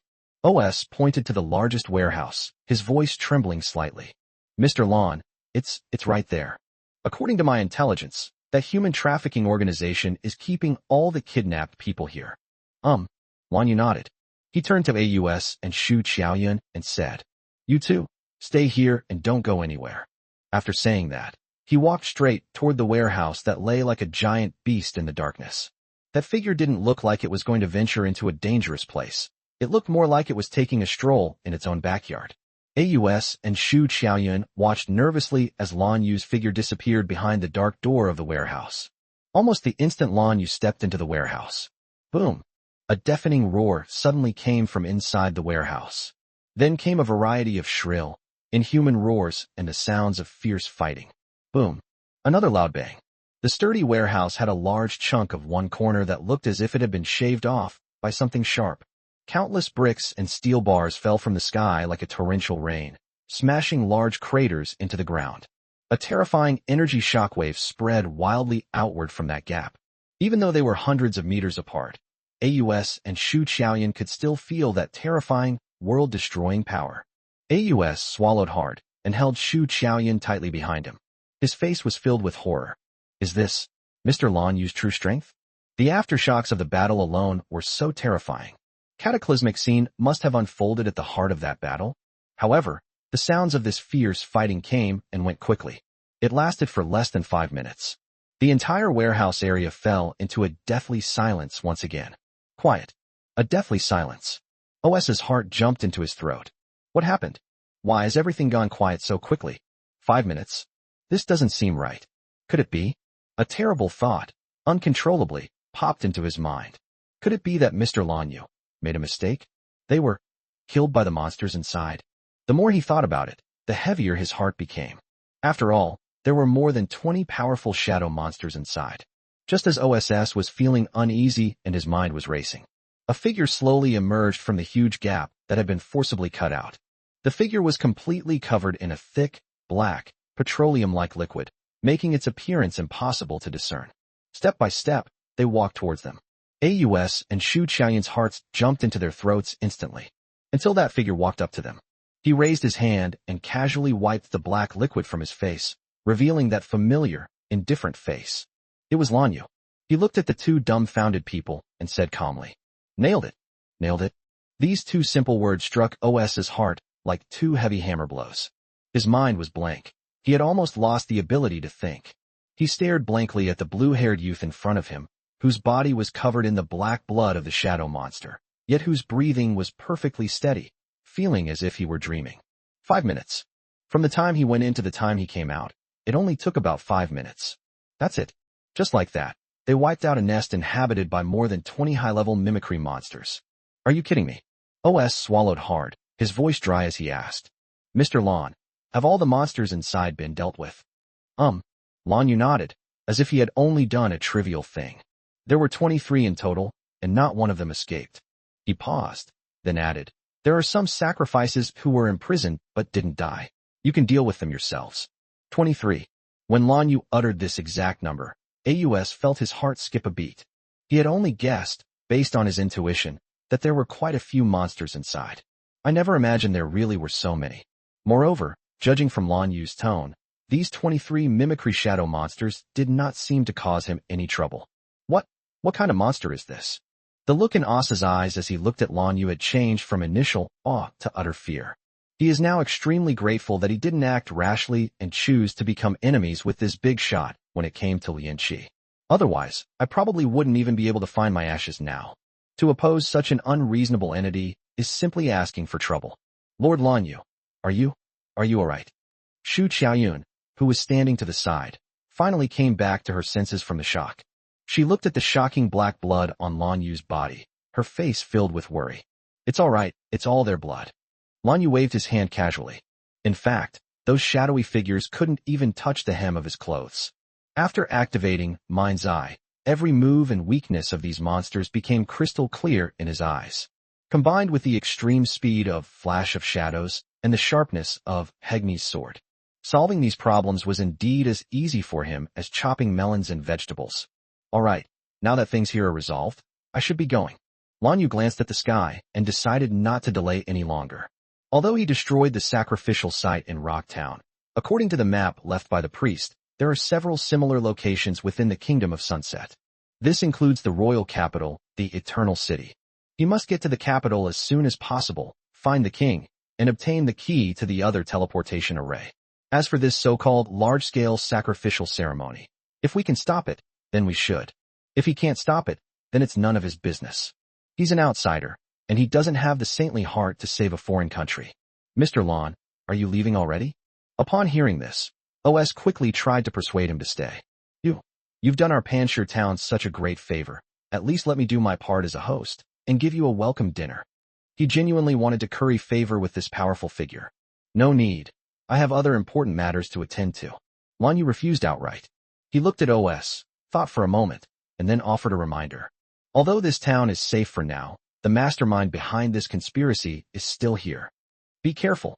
After saying that, he ignored the two of them, turned around, and with a few flashes, his figure completely disappeared into the night. Only AUS and Shu Qiaoyun were left, standing there dumbfounded. After a long while, OS finally let out a long breath. He glanced at the warehouse beside him, whose corner had been forcibly cut off, then looked in the direction where Lanyu had disappeared, and a complicated, bitter smile appeared on his face. A monster, truly a monster. Although the crisis in Rocktown has been temporarily averted. But just in case, to avoid any slip-ups, Lanyu still made a note before leaving. Let OS take Shu Qiaoyun to the Lord's mansion first, and find a safe place to hide. After all, no one can say for sure whether the mastermind behind the sacrificial ritual will send an even stronger monster to retaliate. OS readily agreed. Being able to connect with Mr. Lanyu, even if it's just taking care of someone he cares about, is an invaluable talisman for him. After settling Shu Qiaoyun in, Lanyu didn't linger any longer and immediately set off, heading at full speed towards the capital of Sunset Kingdom, the Eternal City. Chapter 212. What's the situation? 3 days later. The Sunset Kingdom, the Eternal City, is already in sight. However, when Lanyu stood on a high mountain, gazing at the legendary magnificent city, the scene before him made him frown deeply. The situation seemed to be somewhat unexpected. Outside the majestic city walls, what should have been a bustling suburb was now densely packed with various wartime tents. Countless armored soldiers were moving back and forth in the camp, creating a solemn and tense atmosphere. Beneath the walls of the capital, the earth was littered with traces of battle. The scorched earth, the broken weapons, and countless corpses of humans and shadow monsters that hadn't been cleared away in time. The air was filled with a thick, nauseating smell of blood. This place clearly witnessed a fierce battle not long ago. The Eternal City is surrounded? Or is it that the army inside is besieging something outside the city? Lanyu was filled with confusion. What exactly happened? Just as he was pondering this. Who goes there? Stand right there, and don't move. A sharp shout suddenly came from behind him. Lanyu turned his head and saw a patrol of royal knights who had surrounded him, their long swords pointed directly at him, and each of them had an unfriendly expression. However, just as the atmosphere was becoming increasingly tense, in the group, a knight who looked like a squad leader suddenly paused after seeing Lanyu's appearance. The wariness on his face instantly turned into surprise. Wait, put down your swords. He quickly stopped his men. He strode up to Lanyu, scrutinized him for a moment, and then asked somewhat uncertainly. You are the priest of the Sunset cult who participated in the barrier investigation team before. Upon hearing this, Lanyu recognized the other person. This guy was indeed a knight from the kingdom who was part of that joint investigation team back then. It turns out that this knight was a member of the joint investigation team from back then. His impression of Lan Yu was extremely deep. After all, the scene where Lan Yu casually killed a large group of swift-winged wolves on the road was truly shocking. That kind of effortless skill is hard to forget. Since they are acquaintances, the misunderstanding is naturally resolved. Lan Yu nodded in confirmation. The night squad leader immediately breathed a sigh of relief, and a warm smile appeared on his face. "It's you, High Priest. What brings you here? We thought that you, like the other members of the investigation team, had tragically perished in that disaster." His tone carried a hint of lingering fear and relief. It seems that, apart from himself and the surviving priest, everyone else in the operation orchestrated by the shadow monster is likely dead. Lan Yu didn't explain much, just gave a few perfunctory words. Subsequently, led by the night squad leader, he successfully entered the army camp outside the city. The atmosphere in the camp was oppressive. Everywhere you look, you see soldiers covered in wounds, receiving treatment. Besides the kingdom's soldiers, there were also many priests dressed in the robes of the Sunset Cult, who were busy among them. Just then, a familiar figure saw Lan Yu. His face lit up with ecstatic joy, and he came running over excitedly. "Mr. Lan Yu, you're still alive. That's wonderful." The man who arrived was none other than the speculative businessman, Che Chidong. "You're not dead yet." Lan Yu looked at Che Chidong, who was beaming with surprise, and replied calmly. "This guy is really lucky to be alive." "Hee, I'm lucky to be alive." Lan Yu cut to the chase and asked, "What exactly is going on here? How did the capital get surrounded?" Upon hearing this question, Che Chidong's smile instantly vanished. He sighed, his fat face trembling, and said in a heavy tone, "Mr. Lan, you are unaware of the following. The capital has fallen." "Fall?" Lan Yu's brows furrowed even deeper. "That's right." Che Chidong lowered his voice, his face filled with fear. "Shortly after you and the investigation team set off, a major incident occurred in the capital. Among our Sunset Cult, and some of the kingdom's high-ranking ministers, many have already been secretly replaced by those terrifying shape-shifting monsters. Those monsters, which had been lurking for years, suddenly launched their attack just a few days ago. They opened a massive rift in the shadow realm in the central square of the capital." Che Chidong's voice was trembling. A constant stream of shadow monsters poured out from that rift, and the entire capital city was transformed into a living hell overnight. I sensed something was wrong beforehand, which is why I managed to escape with the Lord before those monsters completely sealed the city gates with the capital's defensive barrier. Lan Yu's heart sank suddenly. Has the capital been taken over by the shadow monsters? This is not good news. He immediately pressed on with the question. "What about the king? Did he escape too?" Upon hearing this, Che Chidong frowned and shook his head. "Have no idea. It happened so suddenly. The palace was immediately surrounded by a large number of shadow monsters, and we couldn't break in at all. His Majesty the King is most likely still trapped inside the city, his fate unknown. This is troublesome. This is really a big problem." Lan Yu's expression instantly turned somewhat unpleasant. The last key to leaving this hellish place is still in the hands of that king. The king is now trapped in the capital city, which is teeming with shadow monsters, and no one knows whether he is dead or alive. Where am I supposed to find him? Does this mean I have to go alone into that city overrun by shadow monsters and rummage through the palace looking for a key? This is like finding a needle in a haystack. Thinking about this, Lan Yu felt somewhat irritated. But he quickly composed himself. If there's a problem, just solve it. Isn't this how I got here? Just then, "Your Excellency, Minister." "Your Excellency, Minister." Not far away, the sound of respectful bowing could be heard. A middle-aged man dressed in luxurious clothes and with a dignified face was walking towards them, surrounded by a group of knights. Wherever he went, all the soldiers bowed their heads in salute. Lan Yu recognized him. He was one of the leaders of that joint investigation team, a high-ranking minister in the capital. Behind the minister was a figure that Lan Yu found somewhat unexpected, yet also quite reasonable. Kyle, the handsome young man with blonde hair, hailed as the hero of the Sunset Kingdom. He remained as gentle and confident as ever, with a compassionate and kind smile on his face, closely following behind the minister. Lan Yu frowned slightly. I don't know why. From their first meeting, Lan Yu had a strange feeling about this so-called hero. That guy's smile was so fake. This made Lan Yu very uncomfortable. That's why he ignored the other person when they shook hands with him last time they met. The minister strode up to Che Chidong, a hint of anxiety on his face, and asked, Che Chidong, how is the leader doing? Chapter 213 conservatively only revealed 70% of the facts. Che Chidong's face instantly turned extremely gloomy. He shook his head and said in a sorrowful voice, "Your Excellency, the situation is very bad. Our leader, she hasn't woken up yet. When I was leading the cult leader out of the capital, we were attacked by shadow monsters on the way. Our leader, she is seriously injured and is still unconscious." Upon hearing this news, the minister's face grew even more grim. He sighed deeply, his face filled with sorrow. "This is troublesome." Lan Yu, who was listening nearby, asked Che Chidong in a low voice, "What's wrong?" Che Chidong glanced at the worried minister, lowered his voice, and explained to Lan Yu. Upon hearing this, Che Chidong explained with a wry smile. Although the sect leader has no combat ability, person in this sunset kingdom who can communicate with the sunset god. The defensive barrier of the capital was set up by our first leader of the sunset cult many years ago, with the help of the gods. There are only two ways to freely open and close this barrier. One type is the heart of the setting sun, which is in His Majesty the King's hands and symbolizes supreme authority. The other way is for the cult leader to personally communicate with the gods to close the barrier. Now, the defensive barrier of the capital has been forcibly activated by the monsters in the city. Our men simply can't break through.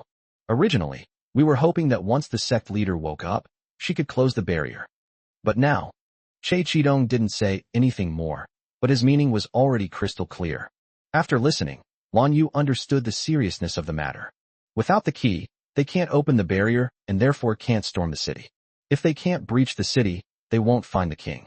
Without finding the king, he cannot obtain the final key to leave this place. Damn. Pass on my orders. Just then, the kingdom's minister, as if he had made up his mind, suddenly raised his head, a resolute glint in his eyes. All troops, take immediate rest. Prepare for the 4th general offensive first thing tomorrow morning. His voice echoed throughout the entire camp. But, Your Excellency, a knight stepped forward, his face filled with worry. With that defensive barrier in place, it will be very difficult for us to break through with our current forces. We've tried 3 times already, and each time we've suffered heavy losses, yet we haven't even been able to touch the city wall. How about we wait a little longer? Perhaps the sect leader will wake up soon. Wait. The minister turned sharply, glared at the knight, and roared. His Majesty the King is still in the city, his fate unknown. Every minute we wait, His Majesty becomes more dangerous. As subjects of the kingdom, we cannot delay any longer. His words silenced everyone. Yes, a country cannot be without a ruler for a single day. Just as the atmosphere in the camp fell into a heavy mood, a calm voice suddenly rang out. If it's just about breaking through that barrier, do you really think you can take this city? Everyone looked in the direction of the sound. Who had been standing silently to the side, slowly spoke.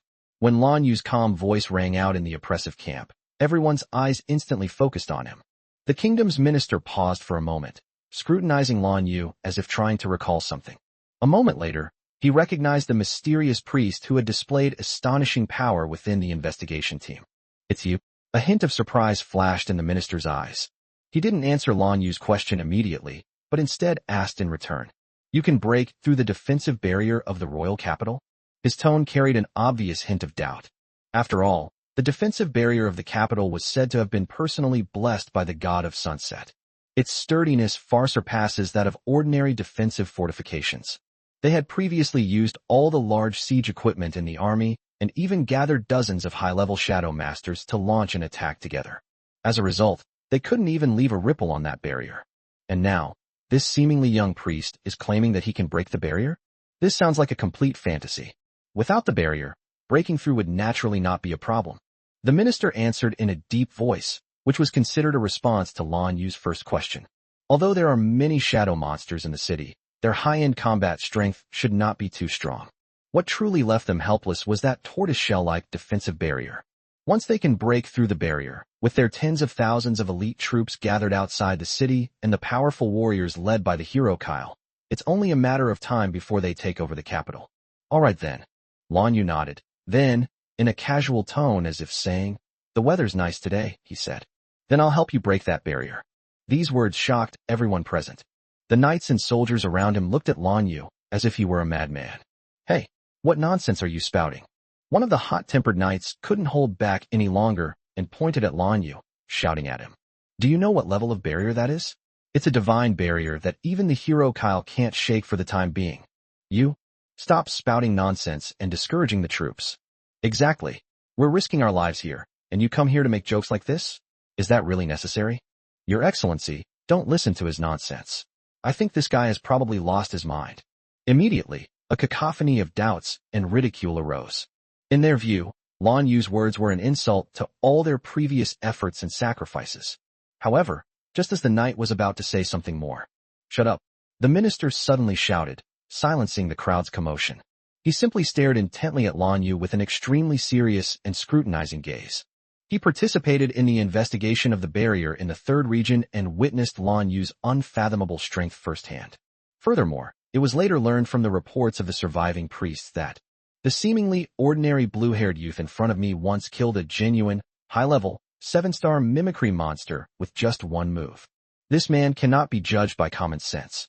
Since he dared to say that, perhaps, there really is some way. A crazy idea began to grow uncontrollably in the minister's mind. Now, we've reached a dead end. He had to seize every possible opportunity. You've seen that barrier? The minister's voice became somewhat hoarse. Lan Yu nodded. On his way here, he had already used his mind's eye to observe the energy shield that covered the entire capital from afar. The energy structure of that barrier was indeed complex and powerful. Its defensive strength is roughly comparable to the full-force defense of a peak 7-star Shadow Master. Given his current strength, defeating a peak 7-star expert head-on might still be somewhat difficult. However, simply breaking through his defenses shouldn't be a problem. How confident are you? The minister asked again, his heart involuntarily rising to his throat. Everyone around held their breath, waiting for Lan Yu's answer. Lan Yu pondered for a moment. To be honest, he was more than 90% sure. But he was afraid that if he exaggerated too much, the group wouldn't believe him and would think he was bragging. So he said rather conservatively, about 70%. Actually, what he meant was 90%. But he was afraid that if he exaggerated too much, the group of people wouldn't believe him and would think he was just bragging. Therefore, he conservatively only said 70%. Chapter 2:14 Siege. 70%. Upon hearing this number, the minister's pupils constricted sharply. In such a desperate situation, a 70% chance of success is already frighteningly high. This is no longer gambling. This is the dawn of victory. The minister's breathing became somewhat rapid. He looked at Lan Yu's calm, expressionless face, trying to discern even the slightest trace of a lie. However, no. That face showed only pure indifference and calmness. It seemed that breaking through the royal capital's barrier was something he was only 70% confident he could do. I'm taking the gamble. The minister screamed inwardly. He took a deep breath, and the hesitation in his eyes was replaced by a resolute look. He turned around and gave the order to the messenger behind him. Pass on my order. All troops, abandon rest. Assemble immediately. Attack the city at 6 o'clock sharp tomorrow morning. However, he had barely finished speaking. No, not tomorrow. Lan Yu's voice rang out again, directly negating his plan. The minister was taken aback and looked at him with a puzzled expression. Why? Wouldn't it be better to let the soldiers rest and recuperate first thing tomorrow morning so they can attack in the best possible condition? However, Lan Yu did not answer his question. Suddenly, his figure vanished from the spot without warning. Quick. Extremely fast. Everyone present, including the smiling hero Kyle who had been standing to the side, had their pupils suddenly contract in that instant. Before anyone could react. Uft. A soft sound of a sharp blade piercing flesh suddenly rang out from the crowd. Lan Yu's figure reappeared. He had already appeared behind the hot-tempered knight who had led the reprimands against him earlier. The Hegni sword in his hand had been drawn at some point. A dark sword light flashed and disappeared. The knight froze, his expression instantly frozen in shock and confusion. The next moment, his body was neatly split in two. Blood and entrails splattered all over the ground with a splash. What are you doing? The surrounding knights were enraged at the sight. They all drew their long swords, ready to kill Lan Yu, this madman who dared to commit violence in public in the military camp, on the spot. However, their actions came to an abrupt halt the next second. Everyone stared wide-eyed at the cleaved corpse on the ground in disbelief. It was observed that no normal blood flowed from the cut surface of the corpse. Instead, countless pitch-black, fleshy tentacles wriggled wildly. Before everyone's eyes, the knight's body rapidly transformed into a dark and ferocious shadow monster. It's a shadow monster. How is that possible? When did he infiltrate our ranks? We didn't even notice. As everyone looked at the monster's corpse, they felt a chill run from the soles of their feet to the top of their heads. Only then did Lan Yu slowly sheath the Hegmi sword back into its scabbard.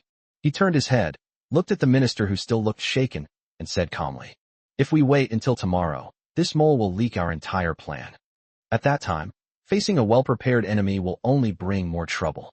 Therefore, the best day to attack the city is today, and the sooner the better." The minister stared at the corpse on the ground, which had completely revealed its monstrous form, and his back was instantly soaked with cold sweat. He couldn't imagine what would have happened if Lan Yu hadn't intervened in time, preventing this mole from lurking in their inner circle from being exposed. What terrible consequences would result from sending out the message of the general offensive? At that time, they will face an enemy who has laid a trap and is waiting for them to tire themselves out. That so-called all-out offensive will probably turn into a complete, one-sided massacre. Thinking of this, the look in his eyes when he looked at Lan Yu had changed from initial scrutiny and doubt to complete awe and trust. This young man not only possesses unfathomable and terrifying strength, but also has a keen insight and decisive judgment far beyond that of ordinary people. "I see." The minister took a deep breath and nodded solemnly to Lan Yu. Then, he turned around abruptly, and there was no longer the slightest hesitation on his dignified face. "Pass on my orders." His voice, like a resounding bell, echoed throughout the entire camp. "All troops, all personnel, immediately, at this moment, enter maximum combat readiness. Target, the capital. Launch a general offensive immediately." "No problem." He looked at Lan Yu and said decisively. An hour later, outside the capital city, tens of thousands of the kingdom's elite troops have already assembled. Black armor, coalescing into a sea of steel. The sharp spears pointed straight to the sky, reflecting a cold, icy light under the eternal sunset. An aura of impending doom rose into the sky, and even the clouds on the horizon seemed to be stirred by this force. Every soldier wore a resolute expression. They knew that what followed was a brutal and bloody battle that would determine the fate of the entire kingdom. First, second, and third nights. Hear my command. A general clad in heavy armor, mounted on a war horse, raised his command sword high. "This time, our mission is not to attack the city." His voice, amplified by the shadow energy, clearly reached the ears of every soldier. "Our mission is to advance the battle line at all costs, to within 100 meters of the city gate barrier, to create conditions for the subsequent city breach operation. Did you all understand?" "Clear." The response was like a thunderous roar, shaking heaven and earth. Although the soldiers didn't understand why the front line had to be pushed to that awkward distance. But military orders are absolute, and all they have to do is carry them out. "Very good." The general nodded in satisfaction, then suddenly swung down his command sword. "All troops, attack!" Roar! With a deafening roar, the torrent of steel began to slowly surge forward. The earth, trampled under the weight of tens of thousands of soldiers, let out a mournful cry of unbearable suffering. Soon, the army entered the attack range of the shadow monsters on the city wall. The battle erupted instantly. Whoosh, whoosh, whoosh. Countless black energy arrows composed of pure shadow energy poured down from the city walls like a torrential rain, enveloping the entire vanguard. Raised shields formed defensive formation. The heavily armored soldiers in the front row roared and slammed the huge tower shields engraved with defensive runes into the ground. Buzz! The tower shields instantly lit up with a pale yellow light, connecting with each other to form an indestructible steel barrier. Bang, bang, bang, bang. Black energy arrows, like raindrops pounding on banana leaves, bombarded the shield wall relentlessly, producing a series of muffled, teeth-grinding thuds. The shockwave of energy kicked up layers of dust from the ground. "Stay calm. Everyone stay calm." Shouting loudly to bolster morale. "Archers, return fire." The archers behind immediately drew their bows and knocked their arrows. Shimmering with shadow-piercing energy and accompanied by sharp, whistling sounds, pierced the sky and rained down on the shadow monsters on the city wall. Chapter 215. The person is here. Arrows rained down like rain, and shouts of battle shook the heavens. The entire battlefield instantly transformed into a giant meat grinder. And behind the main army, Lan Yu has also begun his preparations. He stood on a makeshift platform, his eyes slightly closed, his expression focused. All around him, ministers, the hero Kyle, and a group of high-ranking generals watched him nervously. This time, Lan Yu does not intend to use sixth sense skill, Dragon's Roar. Although the power of Dragon's Roar is undeniable, it is the killing move he usually uses in battle. But this time, the situation is different. He has ample time to prepare for his attack, if there is enough time to build up strength. His other shadow technique, Dark Moon Dragon Blade, will be more powerful than Dragon Roar. This seemingly ordinary skill, which simply condenses shadow energy into a slash, has a very special attribute. That is, the more shadow energy is injected, the more its power will increase exponentially and wildly. There is no upper limit. In normal combat, things change in an instant, and he simply doesn't have enough time to build up his power for this move over a long period of time. But today, the situation is different. Tens of thousands of troops were ahead of him, buying him time. He finally had the chance to test the ultimate power of this move and see just how terrifying it could be. Buzz. Lan Yu slowly held the Hegni sword horizontally in front of him. The shadow energy within his body began to surge wildly towards the long sword in his hand, like a flood bursting its banks. Pitch black, highly condensed shadow energy began to appear around him, and then, like rivers flowing into the sea, continuously poured into the jet-black longsword. At first, the people around didn't think anything of it. However, as time went on, the expressions on their faces slowly began to change. A minute passed. The shadow energy emanating from Lan Yu continued to flow continuously, showing no signs of running out. 5 minutes passed. The aura surrounding him was so dense that it resembled ink that could not be dissolved. The Hegni sword was now enveloped in pure darkness, seemingly swallowing up even the surrounding light. A chilling, destructive aura began to emanate from the sword. Everyone present, whether a seasoned general or the powerful hero Kyle, they all felt as if their hearts were being gripped by an invisible hand, making it difficult to even breathe. They are all discerning people. They could clearly sense the terrifying power gathering on that sword. Just how vast is this guy's aura? It's like a bottomless pit.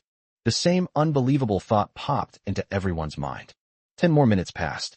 The aura surrounding Lan Yu showed no signs of abating.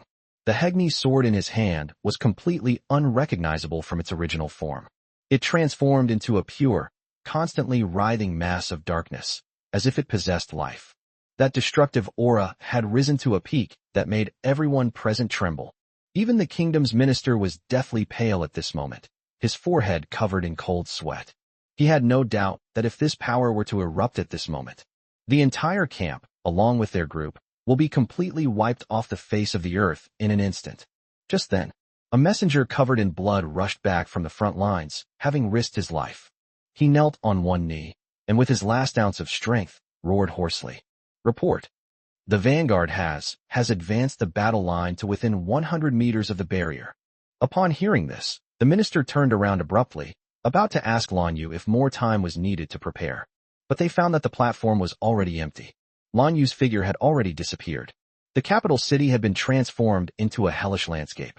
The deafening shouts of battle, the clanging of clashing weapons, the shrill roars of the shadow monsters before their death, and the agonizing cries of human soldiers falling to the ground after being shot, all intertwined to create a tragic and heroic symphony of war. Hold on for me. A knight commander brandished his longsword, cleaving a three-headed hellhound that lunged at him in half. Hot, black blood splattered all over his face, but he paid no heed. Instead, he roared at the soldiers behind him in a hoarse voice. Behind us lies the camp. Behind us are our compatriots. We cannot retreat a single step. The soldiers' physical strength had been exhausted to the limit. Their armor was already soaked with blood and sweat, making it incredibly heavy. The weapon in his hand was also dulled from countless slashes. But their eyes remained resolute. They knew they were the kingdom's last line of defense. If they fall, their families, friends, and fellow countrymen will all become food for the shadow monsters. For the kingdom, a young soldier, his eyes gleaming with determination, roared and, clutching the leg of a massive, stitched, monstrous creature, detonated the shadow bomb at his waist. Boom. The violent explosion blasted the stitched-together monster to shreds, its massive body crashing to the ground. The young soldier had long since vanished without a trace. Such scenes were constantly playing out in every corner of the battlefield.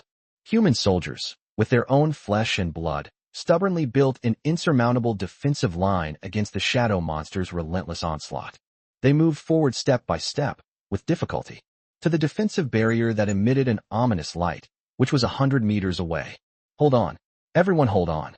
A knight covered in blood, wielding his long sword with its already chipped edge, fiercely cut down a shadow monster that pounced on him, and roared hoarsely at the soldiers behind him. The general's order is to advance to 100 meters. We're only 20 meters away. Even if we die, we must die on the road to victory. His words inspired the soldiers around him. Everyone's eyes were bloodshot. They forgot their fear and death, and like madmen, they brandished their weapons and engaged in the most primitive and bloody battle with the enemy in front of them. Finally, after suffering a heavy loss, losing nearly half of their troops, the battle line was painstakingly advanced to a point less than 100 meters from the city gate barrier that emitted a faint glow. A knight, his body riddled with bone spurs and nearing the end of his life, used his last ounce of strength to fiercely plant his battle flag into the ground. A surviving soldier leaned against his comrade's body, panting heavily, his eyes filled with confusion and despair. Didn't you say that other people would come to help? Our people are almost all dead. Where's that person? Where is he? His voice was filled with a desperate questioning. They have followed orders and, with the lives of countless comrades, pushed the front line to this position. But what about the promised follow-up support? At this moment, they were in the rear. A young, indifferent voice suddenly rang out behind him. The person is here. Chapter 216 New Authority and Power. The soldier was startled and turned around with difficulty. Suddenly, a blue-haired youth appeared behind him. Behind him, 10 wings made of the purest light slowly unfolded, radiating a sacred and gentle glow. Wings of the Holy Dragon. Setting the advance distance to 100 meters was a requirement put forward by Lan Yu. According to his calculations, 100 meters is the maximum range at which the Dark Moon Dragon Blade can exert its maximum power. Before him stretched an endless, dark army of shadow monsters. Behind him were human soldiers, battered and on the verge of collapse. He, alone, with only a sword. And so, it stood between despair and hope. He slowly raised the darkness in his hand. The army of shadow monsters surging towards him like a tidal wave, he gently swung down. There was no earth-shattering noise. It also lacked any earth-shattering power. There was only one, a jet-black crescent moon. A massive, jet-black crescent moon, a kilometer wide and large enough to blot out the sun. Dark Moon Dragon Blade. The dark crescent moon swept forward silently at a speed that seemed slow but was actually extremely fast. Time seemed to have been paused at that moment. Everything lost its sound and its color. Whether they are those hideous, menacing shadow monsters. They were still those human soldiers, fighting bloody battles, their faces filled with despair. Or perhaps, in the distant camp, the ministers and generals watching the battle with bated breath. All that remained in everyone's eyes was that dark crescent moon that stretched across the sky. The next moment, time resumed its flow. Puffed. The faint, almost negligible sounds blended together. All that could be seen was the dark crescent moon passing by. Everything was split in two. Whether it's those low-level cannon fodder shadow monsters, or those large, high-level shadow monsters with amazing defense. This slash, they were all as fragile as paper. Their bodies were neatly cut in half. The upper body and the lower body were separated cleanly and decisively. Black blood shot into the sky, creating a strange rain of blood in midair. The dark crescent moon, even after clearing away all the shadow monsters on the ground ahead, still possessed undiminished power. It crashed violently into that indestructible divine barrier that covered the entire capital. Buzz. The defensive barrier trembled violently. Then, like a red-hot iron, it cuts into tofu that's been melted in butter. Silently, the dark crescent moon tore open a huge gash, a kilometer long. However, this is not the end. Tearing through the defensive barrier, the lingering power of that dark crescent moon remained terrifying. It struck heavily against the majestic, supposedly invincible, city wall of the capital. Boom. This time, a deafening roar finally erupted. That kilometer-long city wall, forged from hard rock and special metal, along with the dumbfounded shadow monsters on its walls, were all there. It collapsed with a crash after being struck. At that moment, the whole world seemed to fall silent. Whether it was the surviving soldiers beneath the city walls. Still on the high ground at the rear, the ministers and knights were watching the battle. Everyone who witnessed this scene stood frozen in place, mouths agape, completely incapacitated. They stared blankly at the city wall that had been forcibly cleaved open, then at the blue-haired youth who was suspended in midair like a god, their minds completely blank. Much later, then someone, in a trembling, dreamlike voice, murmured to themselves, Is this even human? The ministers were the first to react.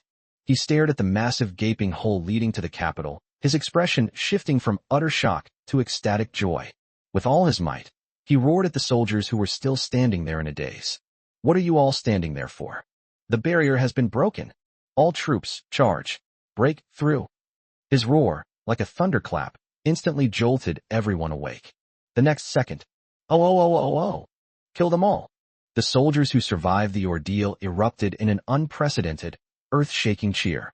The flame of hope was rekindled on their faces. Their morale reached its peak at that moment. All the soldiers, as if injected with chicken blood, roared and launched a final all-out attack on the huge gap. Watching the soldiers surge into the city like a tide, Lanyu slowly retracted the holy dragon wings and landed on the ground. Mr. Lanyu. The ministers and Che Chidong, among others, hurried over from behind, their faces filled with barely concealed excitement and awe. Are you all right? The minister looked at Lanyu and asked cautiously, his tone full of concern. He now truly sees Lanyu as a savior. Fine. Lanyu waved his hand and said calmly. It's just that the exertion was a bit much, and I need to recuperate for a while. You guys go in first, I'll be there shortly. Upon hearing this, the minister dared not raise any objection and quickly nodded. Okay. You rest first. We'll go into the city and wipe out the remaining shadow monsters. After saying this, he led a group of knights and the following troops and marched into the capital in a grand procession. Lanyu watched their departing figures, then casually found a secluded and deserted corner and sat down cross-legged. He certainly didn't actually need any breathing exercises. With his current recovery speed, he can recover from that little bit of exertion in just a few minutes. The reason he stayed was, it's because just now, that attack killed thousands of shadow monsters. His rank progress has increased significantly, and he has now reached 5-star Shadow Master, 95%. If he kills a few more shadow monsters, he will be able to break through to the 6-star Shadow Master level. At the same time, the progress bar in his mind belonging to all things begin in chaos finally filled up again. This means that he can extract new abilities again. He naturally wanted to use this opportunity first before making other plans. A thought crossed my mind. Lanyu's consciousness seemed to be instantly pulled into a boundless, chaotic ocean filled with churning gray mist. That familiar feeling came over me again. Soon, in front of him, in that gray, chaotic ocean, a group of strange little fish, their bodies radiating a soft, golden light, appeared once again. Without the slightest hesitation, Lanyu instinctively reached out and grabbed the one closest to him. A gentle squeeze. Got him. The next second, the little golden fish transformed into a pure golden stream of light and merged into his palm. A whole new wave of information flooded into his mind. Congratulations. You have acquired the new divine authority ability, Shadow Corridor. Source of ability, God of Labyrinths and Illusions. Effect, creates a separate, pitch-black domain. Within this domain, all enemies' senses will be thrown into extreme confusion. They will be unable to discern directions, hear sounds, or even see their surroundings, as if trapped in an endless, ever-changing, pitch-black corridor. Note, this ability is also effective against the enemy's 6 senses. Corridor of Shadows? Lanyu looked at the description of this new ability and a satisfied expression appeared on his face. It appears to be a purely auxiliary skill used to trap enemies and disrupt their perception. But the phrase, also effective for the 6 senses, instantly elevated the value of this skill by several levels. It's important to understand that battles between high-level Shadow Masters are, to a large extent, a contest between their 6 senses. A skill that can disrupt the opponent's 6 senses can play an unexpected and game-changing role at crucial moments. I just don't know the specific effects. However, Lanyu had a premonition. He will soon have the opportunity to personally test the power of this move. He stood up, dusted himself off, and his internal energy had mostly recovered. He didn't linger, unfurled the wings of the holy dragon, and flew towards the royal capital. Chapter 217 Agreeing to Help.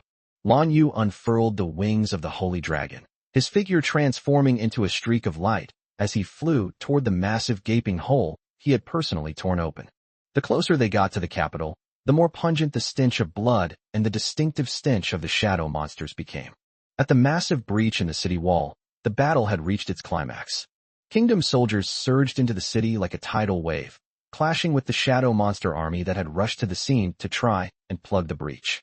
Shouts of battle, roars, and the clanging of clashing weapons rose and fell, deafeningly loud. Severed limbs and remains are everywhere. The black blood of the shadowy creatures mingled with the bright red blood of humans, staining the earth a strange, dark red. Lan Yu ignored the fighting among these low-level shadow monsters. His goal was clear, the royal palace. He needs to find the king as soon as possible and get the last key to leave this hellish place. His figure drew a graceful arc in midair, directly crossing the chaotic battlefield and flying towards the magnificent royal palace in the very center of the capital. The fighting around the royal palace was equally fierce. Countless elite kingdom knights are engaged in a fierce battle with the shadow guards protecting the palace. These shadow monsters are clearly several levels stronger than the cannon fodder near the city walls. They are not only larger in size, but also covered in black armor and wield standardized weapons, and they know how to coordinate and form battle formations. Although the kingdom's knights were fearless, they were repeatedly defeated and suffered heavy casualties under the fierce counterattack of these elite shadow monsters. Lan Yu's arrival did not attract much attention. Everyone's attention was focused on this bloody battle that would determine the fate of the kingdom. He landed slowly in the square in front of the palace. The battle here seems to have just ended. The ground was littered with the corpses of shadow monsters and human knights. Not far away, the kingdom's minister was directing his men to clear the battlefield and treat the wounded. Beside him stood Kyle, a handsome young man with blonde hair, hailed as the hero of Sunset Kingdom. His magnificent armor was stained with a lot of black blood, but the long sword in his hand still gleamed with a holy light. He was smiling, using a gentle strength to heal the wounds of an injured knight. His compassionate appearance drew admiring glances from the surrounding soldiers. Mr. Lan Yu. The minister was the first to notice Lan Yu's arrival. His tired face immediately lit up with excitement and awe as he quickly stepped forward to greet him. You've recovered? His tone was full of cautious concern. The brilliance of Lan Yu's sword strike had completely shattered the last trace of arrogance in his heart. In his eyes, the young man before him was no longer someone who could be won over or used, but a godlike powerhouse who could truly determine the fate of the kingdom. Lan Yu nodded lightly. He glanced at the corpses scattered on the ground, then at Kyle, the hero playing the savior not far away, and asked bluntly, "Where's the king?" He got straight to the point and asked. Upon hearing this question, the minister's excitement was instantly replaced by a look of solemnity and worry. We haven't found his majesty yet." He glanced at the tightly closed palace gates behind him and said in a heavy voice, "These monsters seem to have emerged from inside the palace. We fought our way here and cleared out the guards at the entrance, but the situation inside is still completely unknown." He paused, then his tone became even more earnest. "Mr. Lan Yu, I know this request may be a bit abrupt, but now, our only hope is you. I have already heard about your purpose from Chechidong. As long as you can help us rescue His Majesty, I guarantee with the honor of my family that whatever your request, we will do our utmost to persuade His Majesty to grant it."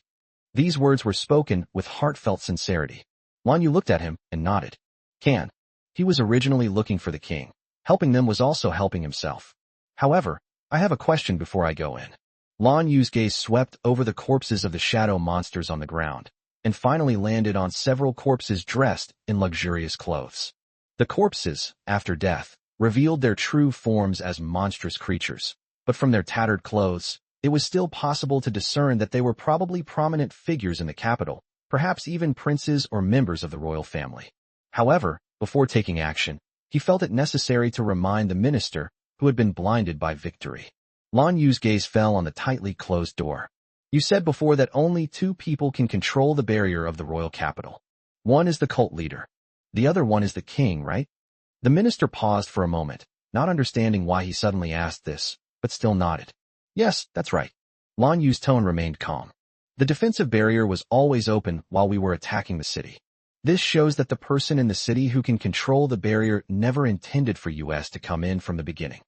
The minister was no fool and immediately understood the deeper meaning behind Lan Yu's words. The cult leader was seriously injured and unconscious, and was taken out of the city by Chechidong. Therefore, the only person in the city who can control the barrier is His Majesty the King. Lan Yu continued. These advanced mimicry monsters were able to silently replace so many high-ranking officials in the capital, and even the prince was not spared. How likely do you think it is that the king, as the supreme ruler, could be replaced and controlled? The minister's expression turned serious. He had clearly thought of this problem long ago. After a moment of silence, The minister spoke. Mr. Lan Yu, no matter the outcome, the Sunset Kingdom will always be grateful for your kindness. Even if His Majesty has truly met with misfortune, as long as we can reclaim the capital and eradicate these monsters, we will certainly fulfill our promise. Lan Yu nodded. That's good. Without further ado, he walked straight to the heavy palace gate. He raised his hand and gently placed it on the cold door. Buzz! A dark aura suddenly erupted from his palm. Boom! The massive stone gate, capable of withstanding the onslaught of thousands of troops, along with the defensive array attached to it, was as fragile as paper in the face of Lan Yu's domineering shadow aura, instantly shattering into pieces. Amidst the billowing smoke and dust, Lan Yu withdrew his hand, expressionless, and walked inside. The minister, the hero Kyle, and a group of elite knights immediately followed. With heavy and uneasy hearts, the group followed Lan Yu and slowly entered the deep and silent palace. Chapter 2:18 A Sneak Attack. Inside the palace, all was deathly silent. The long corridor was deserted, with only the heavy sound of their footsteps echoing through it. The atmosphere was so oppressive that it was hard to breathe. Finally, they arrived at the throne room where the king usually handled state affairs. The two knights exchanged a glance, stepped forward, and with all their might, slowly pushed open the massive stone door, which was carved with intricate patterns. Squeak! The harsh, grinding sound seemed particularly eerie in the deathly silence. As the door was slowly pushed open, an extremely strong stench of blood, mixed with the smell of decay, rushed in from the crack in the door like a tangible wave. The palace hall was extremely luxurious. The floor is paved with smooth, mirror-like obsidian, and the dome is inlaid with luminous gems that emit a soft glow, like a dazzling galaxy. The surrounding walls are covered with giant murals depicting the glorious history of the Sunset Kingdom. However, at this moment, this place, which should have been the most majestic and sacred place in the entire kingdom, has become a veritable hell on earth. The overwhelming, almost pungent smell of blood assaulted the senses, making one want to vomit. There was not a single living creature in the hall. Yes, there were only piles of white bones. Countless skeletons, like garbage, were randomly piled up in every corner of the hall, from the floor all the way to the ceiling. Men, women, young and old, are all among them. Those empty eye sockets seemed to be silently accusing them of the terrifying despair they had endured in their lives. This. The expressions on the faces of the others were not much better. Even seasoned ministers who had seen countless battles and were used to life and death were now deathly pale, and their bodies were trembling uncontrollably. Could it be that all the missing residents of the capital are here? He murmured to himself in a dreamlike, trembling voice. No one answered him. Everyone was completely stunned by the terrifying scene before them, their minds going blank. Lan Yu's brows furrowed tightly. His gaze swept quickly across the entire hall. He quickly noticed a key point. In this sea of bones, on the highest throne, sits a figure. The figure was dressed in an incredibly magnificent royal robe, wearing a golden crown, sitting upright with his hands resting on the armrests of the throne. Judging from his appearance, he is indeed the king of the Sunset Kingdom. His Majesty. The minister also noticed the figure on the throne.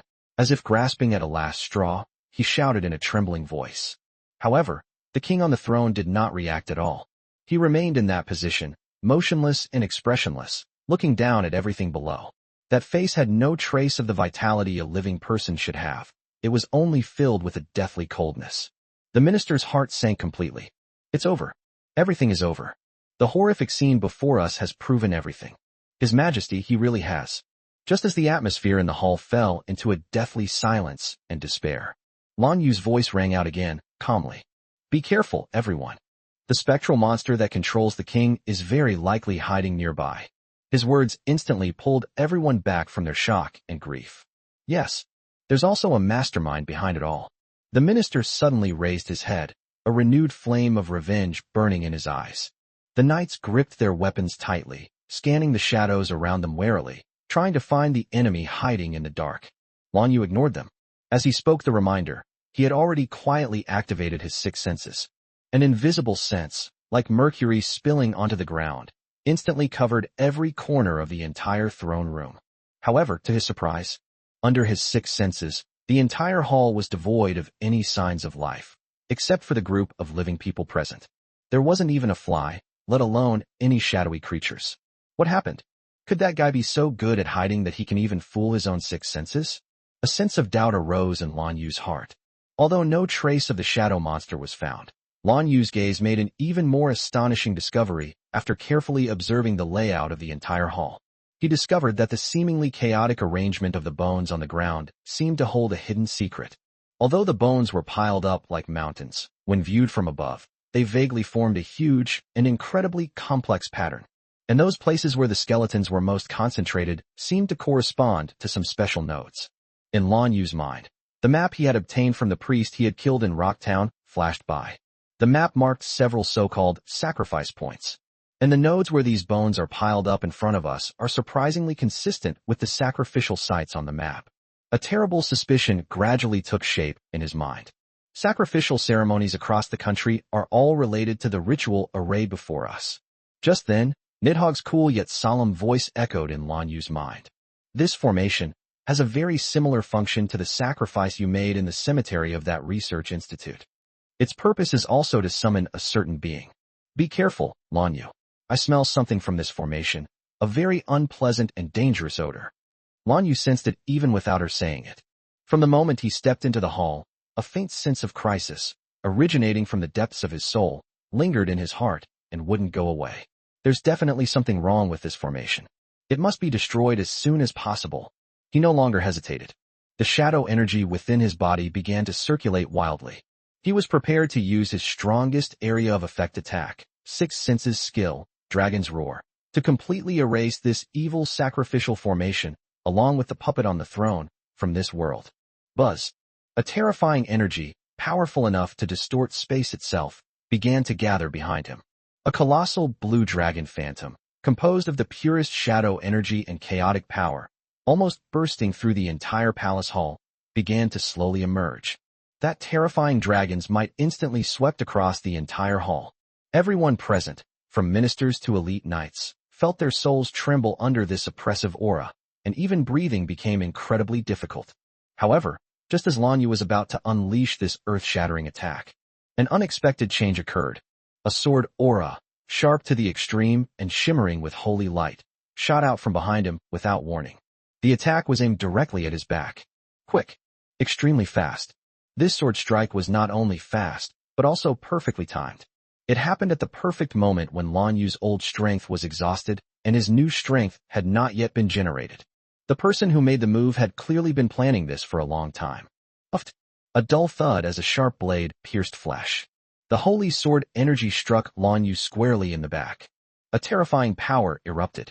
Lan Yu's figure was sent flying like a kite with a broken string, crashing heavily into the wall behind him. Boom! The sturdy wall was smashed open, creating a huge, human-shaped hole. Countless rubble fell down with a crash, completely burying his figure.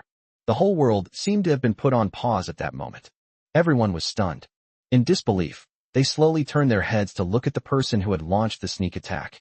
Chapter 219, The Greatest Threat.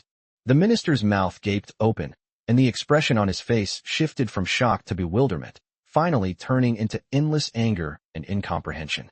In a hoarse, almost bleeding voice, he questioned, word by word. Hero, Kyle, what are you doing? Faced with the minister's angry questioning and the shocked, confused, and hostile gazes of the surrounding knights, he was met with a fierce response. Kyle, hailed as the hero of the Sunset Kingdom, showed no change in expression. He remained as gentle and confident as ever, as if the earth-shattering sneak attack just now was not something he had done at all. He slowly sheathed the long sword that still radiated a holy light, looked at the wall buried under rubble, and a faint, yet mocking smile appeared on his lips. What a pity. He spoke softly, his tone carrying an undisguised regret. I was originally planning to take down this biggest problem by launching a surprise attack. I didn't expect it to fail again. His voice wasn't loud, but it reached the ears of everyone present clearly. What's the meaning? Trouble? Solve it. Everyone was a little confused. They couldn't understand why Kyle, the hero hailed as the kingdom's hope, would suddenly turn on Lan Yu, their savior. I couldn't understand where the undisguised malice in his words came from. However, before they could figure it out, splash. Suddenly, a sound came from the pile of rubble that buried Lan Yu. A tall, slender figure slowly emerged from the human-shaped hole. He dusted himself off. His black clothes were completely undamaged. Behind his back, a dark gold protective mirror was emitting a faint light, and the crack on it, slashed by sword energy, was slowly healing at a visible speed. The heart of a guardian.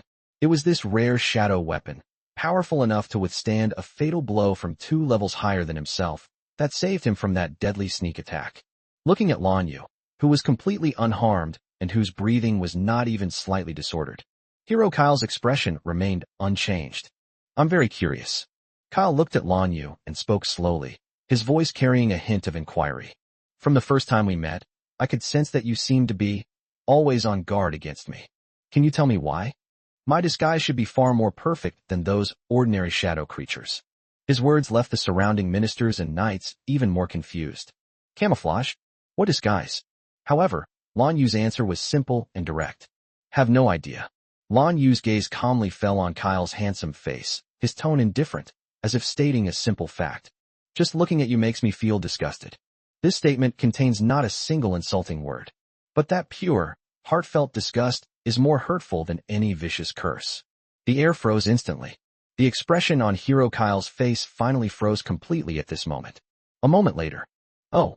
Ha ha ha. He suddenly burst into laughter. That laughter was no longer gentle, no longer confident, but filled with madness and unbridled abandon. Interesting. Very interesting. Just because you find me disgusting?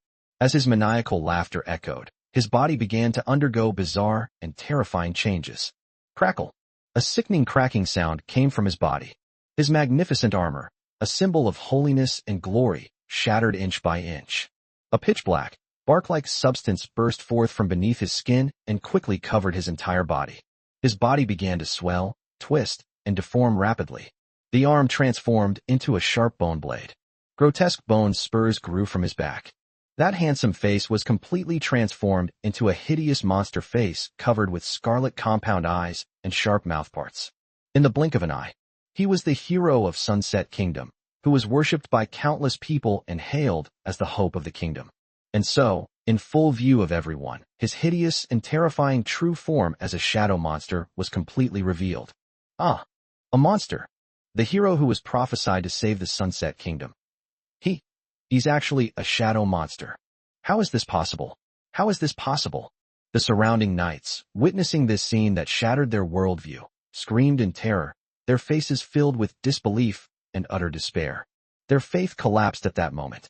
The hero they regarded as a god and their hope was, from beginning to end, just a monster in human skin. This is even more despairing than killing them himself incessantly. The prophecy is false.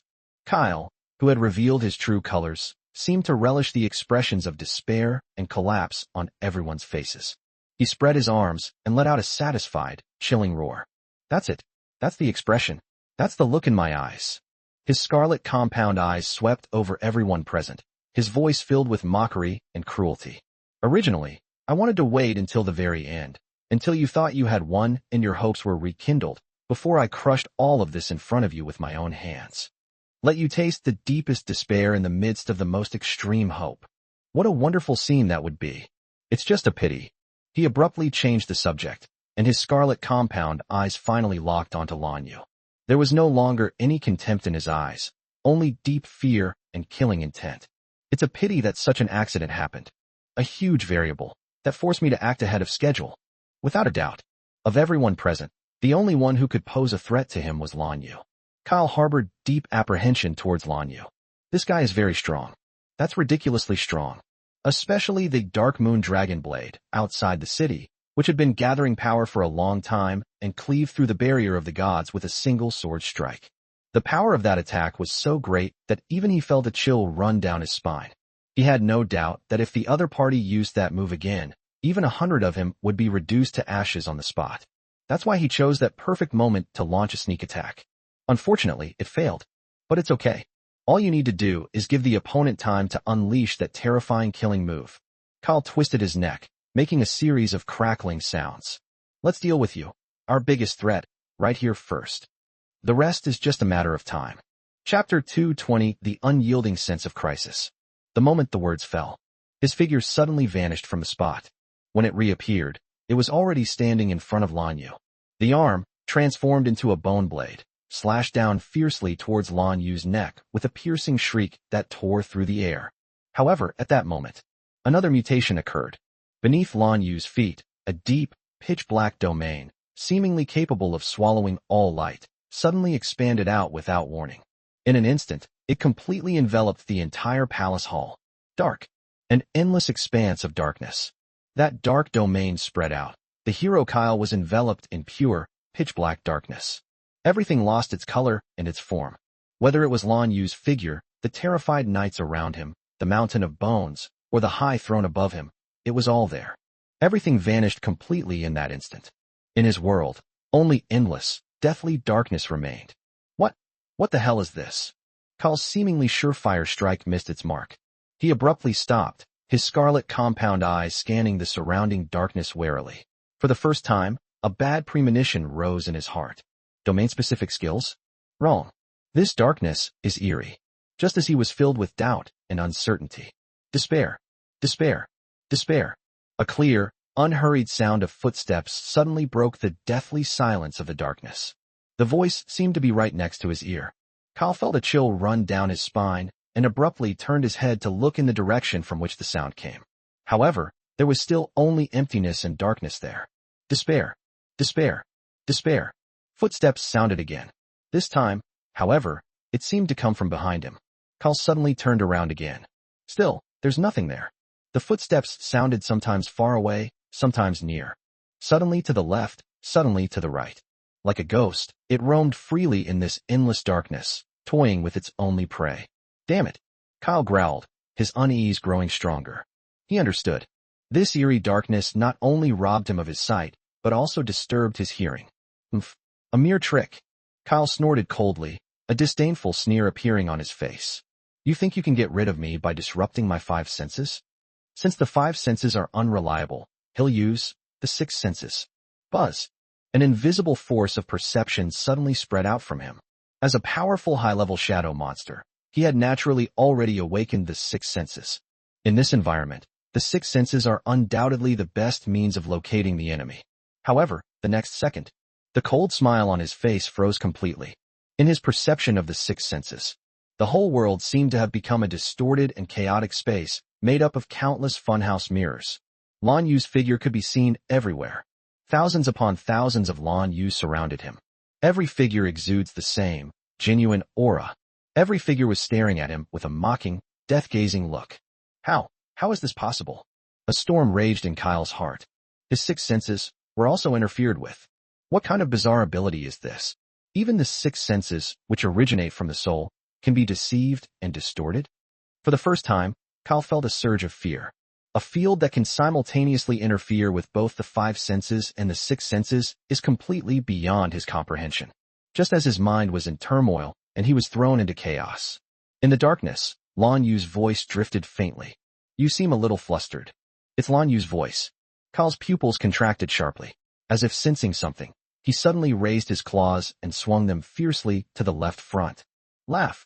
The claws sliced through the air, but struck only nothingness. We've been tricked. A thought had just flashed through his mind. Uft.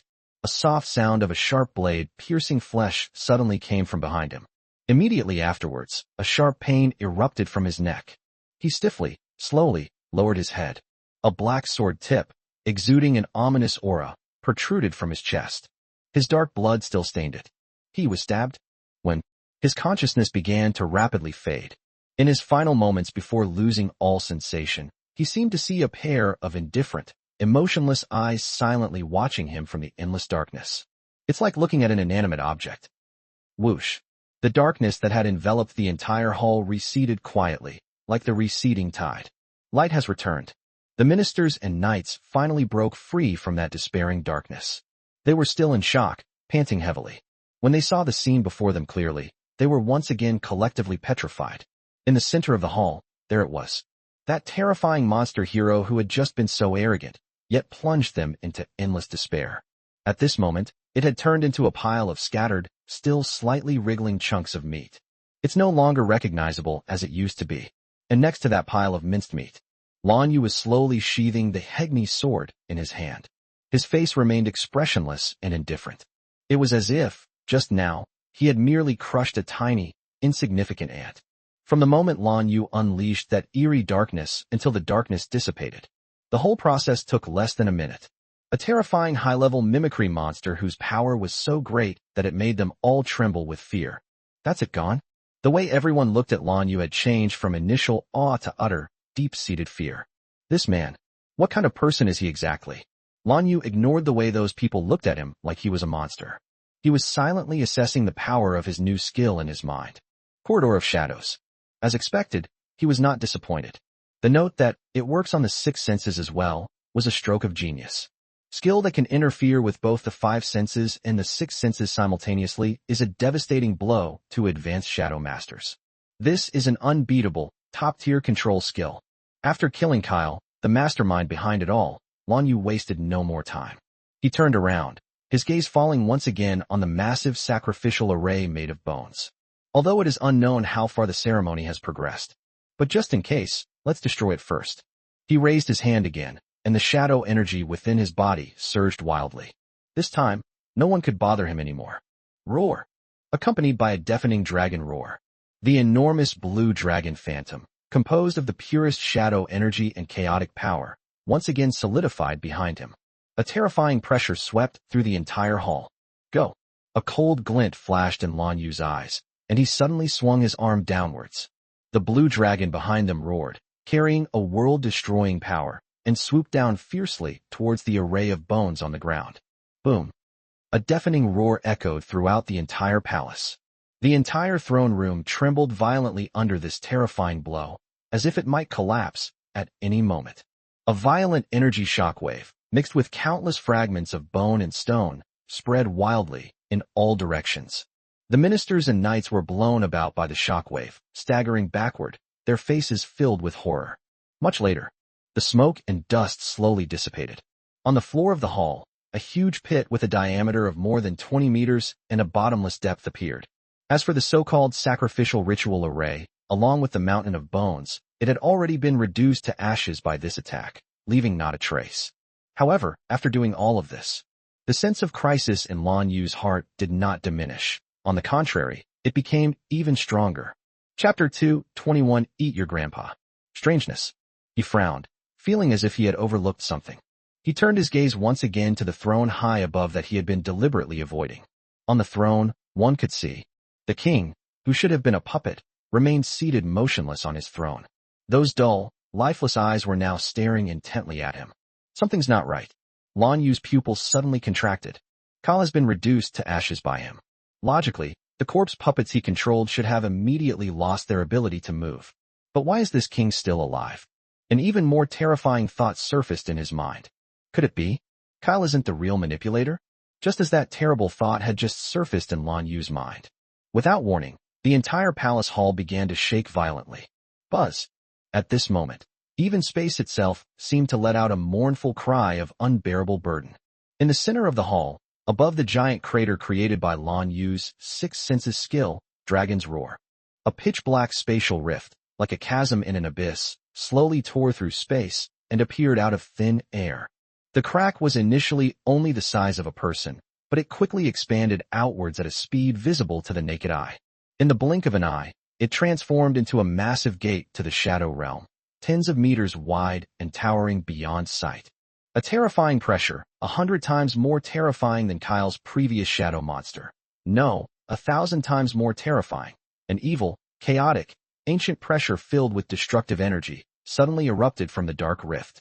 Under this oppressive force, everyone present, including Lan Yu, felt as if their hearts were being gripped tightly by an invisible hand. Even the soul is trembling wildly. Wow, what's going on? What is that? The surviving knights stared in horror at the massive rift that ran across the hall, their voices filled with boundless terror. Lan Yu's expression finally became more solemn than ever before. He understood. I was still a step too late. The sacrificial ceremony was probably completed long before they entered the hall. The reason Kyle jumped out and said so much nonsense wasn't to show off or to instill despair in them. From beginning to end, he was just stalling for time. To buy ourselves the last bit of time to open this gate to the realm of shadows. Lan Yu, retreat. Nidhogg's anxious voice echoed frantically in Lan Yu's mind. This aura, it's from a mythical creature. And it is also a monster with divine authority. Mythical creature? Lan Yu's heart sank suddenly. He knew that things were really serious now. However, before he could react, a grotesque, enormous tentacle covered in barbs and slime suddenly emerged from the dark crevice. Then came the second one, the third one.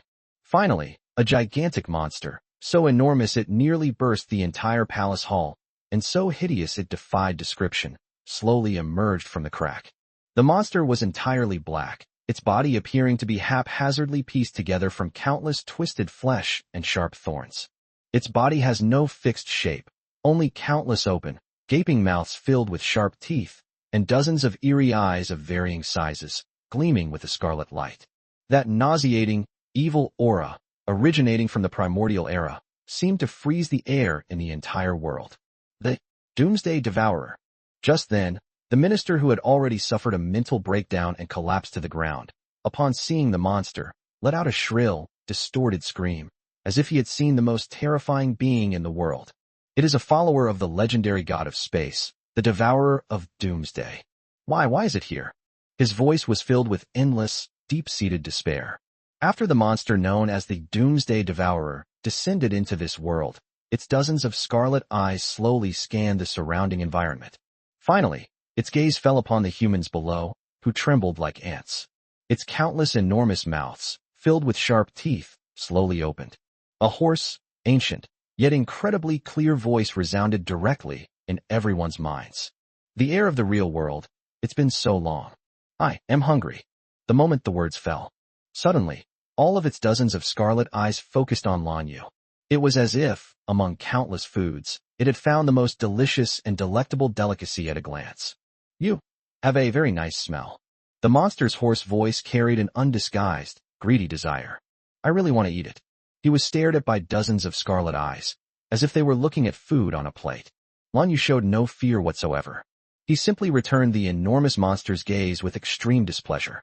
My mood is extremely bad. Originally, I just wanted to get a key and leave this awful place. First, the teleportation array broke down.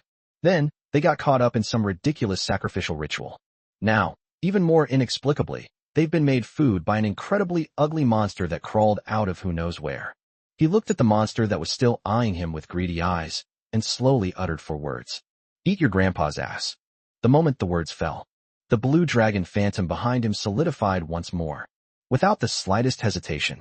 6 senses skill, dragon's roar. Die. Boom. The terrifying dragon roar transformed into a tangible sound wave, which slammed into the Doomsday Devourer. The violent explosion instantly engulfed its massive body. However, the next second, the scene that made Lan Yu's pupils shrink sharply occurred. All that could be seen was the epicenter of the explosion. The Doomsday Devourer's body, which had been nearly half blown to pieces, was writhing, regenerating, and healing at an absurdly fast speed visible to the naked eye. Countless pieces of flesh and thorns, as if they were alive, quickly intertwined. In just a few breaths, its enormous body had already been restored to its original state. It was as if that terrifying blow, which was enough to instantly kill a high-level 7-star shadow monster, was just like a tickle to it, causing no pain or itch. Recovery ability, is it really that abnormal? Lan Yu's brows furrowed into a deep frown. After recovering its body, the Doomsday Devourer seemed to be completely enraged by Lan Yu's attack. Insignificant ants. Chapter 222, Unleashing a Powerful Move. It let out an angry roar, and its massive body shuddered violently. The next moment, countless jet-black spikes, like a torrential rain, burst forth from its body, covering everything and enveloping Lan Yu. Faced with the overwhelming, dark spikes that came like a torrential downpour, Lan Yu showed no sign of panic. Just as those spikes were about to touch his body, "Watch out behind you." Nidhogg's extremely urgent warning suddenly exploded in his mind. Alarm bells rang loudly in Lan Yu's mind. Before he could even think, his body reacted instinctively, driven by the instinct to fight. A fleeting moment, his figure instantly left a faint afterimage on the spot, and in the very next instant after he disappeared, laugh. A tiny, pitch-black black hole, seemingly capable of swallowing all light, appeared out of thin air right where he had just been standing. Immediately afterwards, a jet-black bone spike, several times thicker and more ferocious than the previous spikes, suddenly shot out from the black hole. The afterimage left by Lan Yu with a fierce blow. Spatial capabilities. Lan Yu's figure appeared dozens of meters away. Looking at the bone spike protruding from the black hole, his pupils suddenly contracted. This is indeed the authority of the god of space. This is troublesome. Enemies with spatial abilities are undoubtedly the most troublesome. They can disregard distance and launch deadly attacks anytime, anywhere, from any unexpected angle. It's impossible to guard against. The Doomsday Devourer, let out a chilling, eerie laugh. The moment the words fell. Sizzle, sizzle, sizzle, sizzle. Dozens of tiny, pitch-black black holes appeared out of thin air in all directions around Lan Yu at the same time, completely cut off all his escape routes. The next moment, countless jagged bone spikes shot out from those black holes. This formed a deadly cage constructed from spatial attacks. However, just as those bone spurs were about to pierce Lan Yu's body, his figure vanished into thin air once again. Those bone spurs, once again, only pierced through a fading afterimage. For the first time, a hint of surprise appeared in the dozens of scarlet eyes of the Doomsday Devourer. It never expected that the tiny human would be able to escape from its deadly attack. Just as it was filled with doubt and uncertainty, Lan Yu's figure reappeared. A profound darkness, without warning, completely swallowed its enormous body, along with the entire palace hall. Corridor of Shadows. In the darkness, a massive, jet-black crescent moon, hundreds of meters long, pierced the darkness and struck it squarely. Dark Moon Dragonblade. Ugh! The Doomsday Devourer let out a painful roar. Its massive body was cleaved open by this strike, leaving a deep, bone-revealing wound. Black blood gushed out like a fountain. However, before it could recover from the excruciating pain, puffed, puffed, one after another, the Dark Moon Dragonblades came crashing down on it from every corner of the darkness.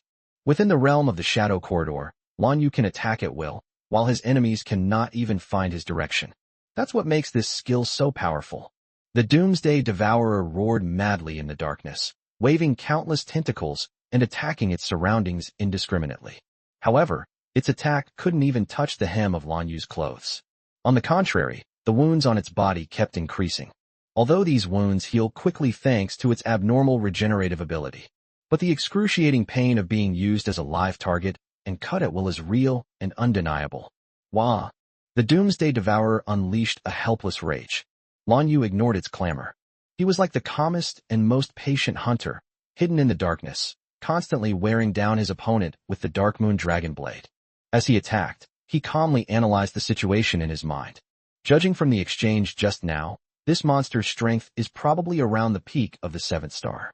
While he wasn't afraid of a direct confrontation, the opponent's abnormal regenerative ability and bizarre spatial abilities were simply too troublesome. Completely eradicating it will probably not be an easy task. Now we need to find a way to exploit its weaknesses. Either learn from Sister Lan Xuan. Outlast it. Just as Lan Yu made up his mind. The Doomsday Devourer, which had been passively taking hits in the darkness for so long, seemed to finally realize that this couldn't go on. Its frenzied roar suddenly stopped. The entire dark space fell into an eerie silence. A bad feeling rose in Lan Yu's heart once again. What kind of trouble is this guy up to now?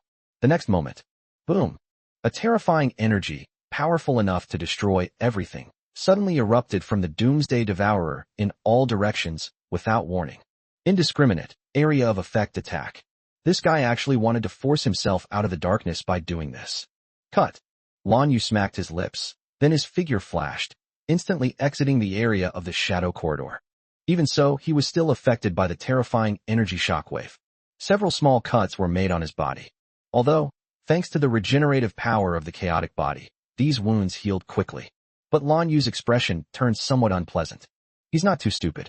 This simple and direct approach is indeed the best way to break his Shadow Corridor. However, judging from the brief silence the monster fell after unleashing that attack. It doesn't seem that such a wide-ranging attack can be used continuously. This relieved Lan Yu. It seems that what follows will be a tough tug-of-war. Lan Yu took a deep breath and plunged back into the darkness. The battle has once again reached a stalemate. Lan Yu continued to launch harassing attacks on the Doomsday Devourer in the darkness. The monster, meanwhile, would occasionally launch an indiscriminate, large-scale bombardment in an attempt to force Lan Yu out. And so it went, back and forth. Time passed, second by second. In the blink of an eye, half an hour had passed. A stalemate of half an hour is enough to wear down any patience that might exist. This is especially true for mythical creatures like the Doomsday Devourer, which are inherently violent and take pleasure in destruction and devouring.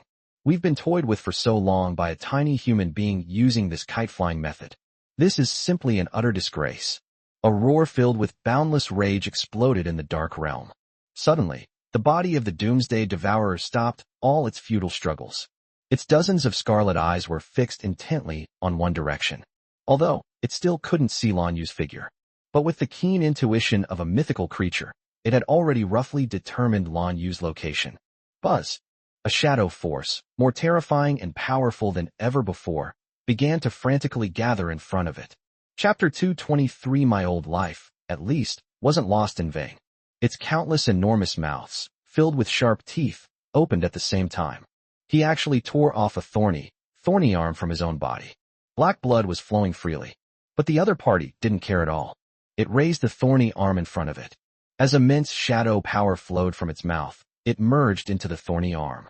Jing Jiao's arms began to slowly deform, gradually turning into jet-black energy balls that flickered with destructive electric arcs. And it's still getting bigger. Ultimately, a huge, jet-black energy sphere, over 10 meters in diameter and resembling a miniature sun, was formed. The terrifying energy contained within caused the ground of the entire palace, and even the entire capital, to tremble violently. Lan Yu realized that this guy was willing to go to great lengths to get rid of him. He could clearly sense that the energy contained within that energy ball, once unleashed, would be far more powerful than the previous large-scale attack. This attack could probably wipe the entire palace off the map. Is this guy planning to take me down with him? We can't let it unleash this move. Roar! Lan Yu held nothing back. Sixth Sense's skill, Dragon's Roar. The enormous blue dragon phantom once again slammed down fiercely towards the Doomsday Devourer, which was gathering its power. Boom! The terrifying dragon roar struck the monster squarely. This time, 2/3 of the monster's body was blown away. A small portion remained, stubbornly maintaining the condensation of that pitch-black energy sphere. However, even after suffering such a severe blow, the frantically condensing shadow power showed no sign of stopping. The pitch-black energy sphere, instead, became even more solid and terrifying. Has this guy gone mad?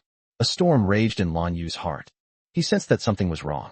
The power of this attack has exceeded the limit of what he can currently withstand. Taking the hit head-on will only lead to certain death. Withdraw. We must retreat immediately. Lan Yu made a quick decision, his figure flashing as he prepared to leave the room first, to avoid this devastating attack. However, just as he turned around, preparing to leave, an anomaly has occurred once again. Suddenly, without warning, the movements of the Doomsday Devourer stopped. Its frantically condensed energy instantly became chaotic. It let out a shriek of extreme pain. It was as if its body was undergoing some unimaginable torment. What happened? Lan Yu stopped and looked back in confusion. The scene before him completely stunned him. There, on that high and mighty throne lay the king, who should have been a corpse puppet, remained motionless from beginning to end. At that moment, it actually moved. A sliver of clarity had returned to his eyes at some point. In his hand, he held aloft a peculiar treasure, its entire body a dark gold color, pulsating slowly like a heart. That treasure radiated a warm and majestic golden light, like the setting sun. Under that light, the massive body of the Doomsday Devourer was as if it had been frozen in place, unable to move an inch, to melt and disintegrate rapidly under the illumination of this golden light. Has the king turned against us? Moreover, as Lan Yu looked at the peculiar treasure in the king's hand and felt the familiar yet unfamiliar power emanating from it, his eyes were filled with astonishment. God, divine authority? That treasure undoubtedly possessed the aura of a god. The heart of the setting sun. The minister, who had been terrified, cried out in shock upon seeing the treasure, as if grasping at a last straw. It is the most precious treasure of the sunset god, the heart of the sunset. Amidst the shocked gazes of the crowd, the heart of sunset in the king's hand shone brightly. The afterglow of the setting sun formed invisible chains, binding the arrogant, apocalyptic devourer to its spot. No. What kind of power is this? Let me go. Let me go. The Doomsday Devourer let out a scream of extreme terror. Its world-destroying power was utterly powerless against this golden light. Immediately afterwards, the golden light began to compress the body of the Doomsday Devourer with frenzied force. Its enormous body shrank and condensed continuously under that irresistible force. In the end, it turned into a jet-black energy crystal, only the size of a fist. Then, the jet-black crystal was swallowed whole by the heart of sunset and disappeared. Call. A gentle breeze blew by. The world returned to peace. The earth-shattering battle just now, and the monster so terrifying that it could destroy the world, were all just an unreal illusion. It's all over. That terrifying doomsday devourer was easily dealt with by an unknown treasure. The whole process was full of drama, and also full of incomprehensible eeriness. Lan Yu stood there, looking at the king on the throne, who held the heart of sunset, his brows furrowed tightly. He always felt that this whole thing had an inexplicable strangeness about it. Just then, on the throne, the king, who appeared to be a puppet, slowly raised his head. His once empty eyes have now regained their clarity and brilliance. His gaze fell on Lan Yu, his tone tinged with gratitude. "Thank you so much, young man," this time. His voice, though somewhat weak, was full of authority and wisdom. "If you hadn't intervened and drawn all of this monster's attention, I wouldn't have been entirely confident that I could have sealed it away." Upon hearing the king speak, the minister beside him was so moved that tears streamed down his face. "Your Majesty, you're all right. You're really all right." He scrambled to the throne, about to kneel and pay his respects. However, the king slowly shook his head. "No." His voice carried a hint of helpless bitterness. "I am already dead. Right now, I've only temporarily regained consciousness by relying on the power of this national treasure, the heart of sunset. It won't be long before my consciousness completely dissipates." "What?" The minister's body stiffened abruptly, and the ecstasy on his face froze instantly. How could this be?" The king ignored his lapse in composure and gently tossed him the heart of sunset. "This heart of sunset is the core of the Sunset Kingdom's barrier. As time goes by, the divine power it contains is constantly weakening, which is the root cause of the barrier becoming increasingly unstable. But now, after absorbing that mythical creature and the divine power within it, a relieved smile appeared on the king's face. The barrier of the Sunset Kingdom should be able to continue peacefully for another 1,000 years. At least my life wasn't wasted. King. Chapter 224 The False Hero. Upon hearing this, the minister was taken aback. Then, as if suddenly remembering something, his pupils contracted sharply. He glanced at the scene of mountains of corpses and seas of blood around him, then at the king's calm face, and a chilling, bold guess surfaced in his mind. "Could it be, Your Majesty, that all of this was your doing? Your goal from the very beginning was—" He didn't say anything more, but his meaning was crystal clear. The king did not deny it. He simply glanced slowly at the hall filled with skeletons, and a trace of undisguised sorrow and pain flashed in his wise eyes. After a long silence, he then spoke slowly, in an almost whispered voice. "The prophecy said that when the kingdom of sunset faces its end, a hero of destiny will descend upon the world to save it. But that was just a white lie fabricated by the first leader and the first king to appease the people." His voice was filled with endless vicissitudes. The one who can save the Sunset Kingdom was never some vague, unreal hero from the very beginning. Only we can save ourselves. As mortals, if we want to defy fate, we always have to pay a price. Cost. The price the king spoke of was self-evident. It is these residents of the city, it is these countless skeletons. That includes himself. The minister's body trembled violently. He understood. He understood everything. The minister lowered his head, tears silently streaming down his face. "Your subordinate understands." The king's voice rang out again, weak. "Let the heart of the setting sun be passed on to the next king. Give it to 5th Prince OS. He hid in the remote territory of Rocktown. Given his personality, he most likely escaped this calamity. Once he inherits the memories and power of the past kings in the heart of sunset, he will understand what he should do." The minister didn't say anything more, but simply nodded heavily. "Yes, Your Majesty." Having said all this, the king seemed to have let go of his last remaining obsession. He turned his head and looked at Lan Yu again. "Young man, I really want to thank you properly, but unfortunately my time is running out. Feel free to make any requests you have to the next king. I believe that child, OS, will satisfy you." After saying that, he slowly closed his eyes. Thus, the reign of a great ruler came to an end on the throne. 5 days later, in the capital city, Prince of OS, no, he should be King of OS now. He sat blankly behind his large desk made of precious wood, staring at the edict in his hand, personally handed to him by a minister, appointing him as the new king, feeling as if he were dreaming. I became king. Just like that, inexplicably he became king? OS pinched his thigh hard. Hiss. Pain. It's not a dream. All of this is real. He, OS, was a useless prince who suffered a crushing defeat in the power struggle in the capital, was almost killed by his own brothers and sisters, and could only flee in a sorry state to this desolate border town, intending to live a life of mediocrity. Surprisingly, they became the final winners? This is just too outrageous. All his ambitious and powerful older brothers and sisters were replaced by the shadow monsters during the catastrophe in the capital, and they all died. His father, a man of great talent and ambition, hailed as a wise and benevolent ruler, also perished alongside the terrifying monster in an attempt to prolong the kingdom's life. In the end, only he, the fifth prince, who was far away and spent his days drinking and having fun, became the only legitimate heir to the throne. Looking at the heavy crown on my head, and reflecting on my experiences over this period of time, OS couldn't help but sigh inwardly. Who would have thought? OS, ended up being a lazy winner?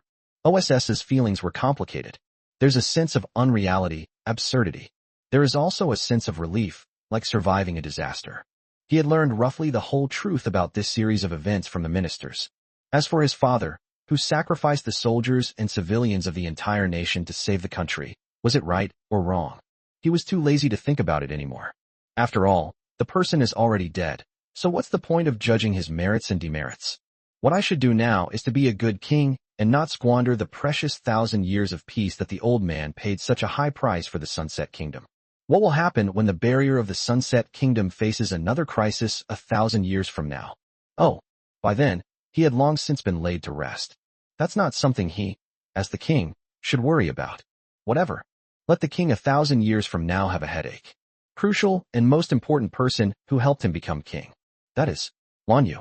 Whenever OS thought of that blue-haired youth, he felt his heart involuntarily twitch. That was a monster, no doubt about it. If it weren't for the fact that he had casually dealt with the nest of the shadow monster in Rocktown, saving his and Shu Qian's lives. If it weren't for him, who turned the tide and held back that terrifying doomsday devourer during the battle of the capital. Whether Father's plan will succeed is still an unknown. It could be said that her life and her throne were indirectly given to her by that man. Before his death, the king also left behind some last words. Whatever Lanyu makes a request, the new king must unconditionally try his best to fulfill it. In fact, he would have done it even if his father hadn't said anything. Joke. Would he dare refuse such a monster's request? Do you think you're too old to live? Unfortunately, after he was escorted by the ministers to the capital in a great hurry. However, they were told that Mr. Lanyu requested a private room after the battle, and then he never came out again. Furthermore, he specifically instructed that no one should disturb him before he came out.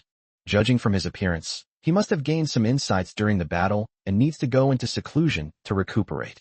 Of course, AUS dared not disturb this big shot. He could only frantically deal with the mess left behind by the king. On one hand, they kept a close eye on Lanyu's movements, afraid of neglecting this master. This wait lasted for 3 days. Just as OS finished dealing with a bunch of tedious government affairs, feeling exhausted and dizzy, he rubbed his throbbing temples and prepared to take a break. A guard suddenly rushed in, looking excited. He even forgot to bow and shouted loudly, "Your Majesty, Your Majesty, Lord Lan, he's come out of the room." Chapter 225. Someone delivered a pillow to my door. What? Asna, who was just about to lie down to rest, suddenly sprang up from the chair. Without a second thought, he rushed towards the door, shouting urgently as he ran. "Quick, take me there." His eager and impatient manner completely betrayed any semblance of the dignity of a monarch. Now, inside the palace, in one of the most spacious and luxurious dining rooms, Lanyu was sitting somewhat awkwardly at a long dining table covered with a white tablecloth.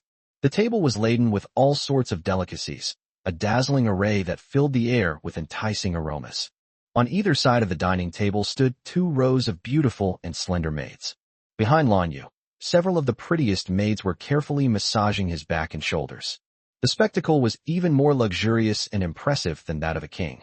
However, Lanyu himself showed no sign of enjoyment. Instead, his brows furrowed slightly, making him appear somewhat uncomfortable. He was a man who was used to being alone and doing everything himself. He had never enjoyed such treatment, comparable to that of an ancient emperor. If Lanyu hadn't insisted, these maids would probably have been fighting over who would feed him. He tried several times to dismiss the maids, but they all looked at him with pitiful eyes, as if to say, "This is His Majesty the King's order, and we dare not disobey." He was speechless for a moment. Just then, the restaurant door was suddenly pushed open from the outside. The newly enthroned King Oss burst in like a gust of wind. Mr. Lanyu. The moment he saw Lanyu, his face immediately lit up with a warm and respectful smile. His appearance was so unbearable that even the ministers and knights following behind him couldn't stand it anymore. For a moment, no one could tell who the king was. "Mr. Lanyu, you finally emerged from seclusion." Aus strode up to Lanyu, his respectful smile almost overflowing. "Have you been resting well these past few days? Have the servants neglected you?" As he spoke, he glared fiercely at the maids beside him, as if he would drag them out and behead them on the spot if Lanyu said no. Lanyu waved his hand helplessly. "Fine." Os breathed a sigh of relief. That's good.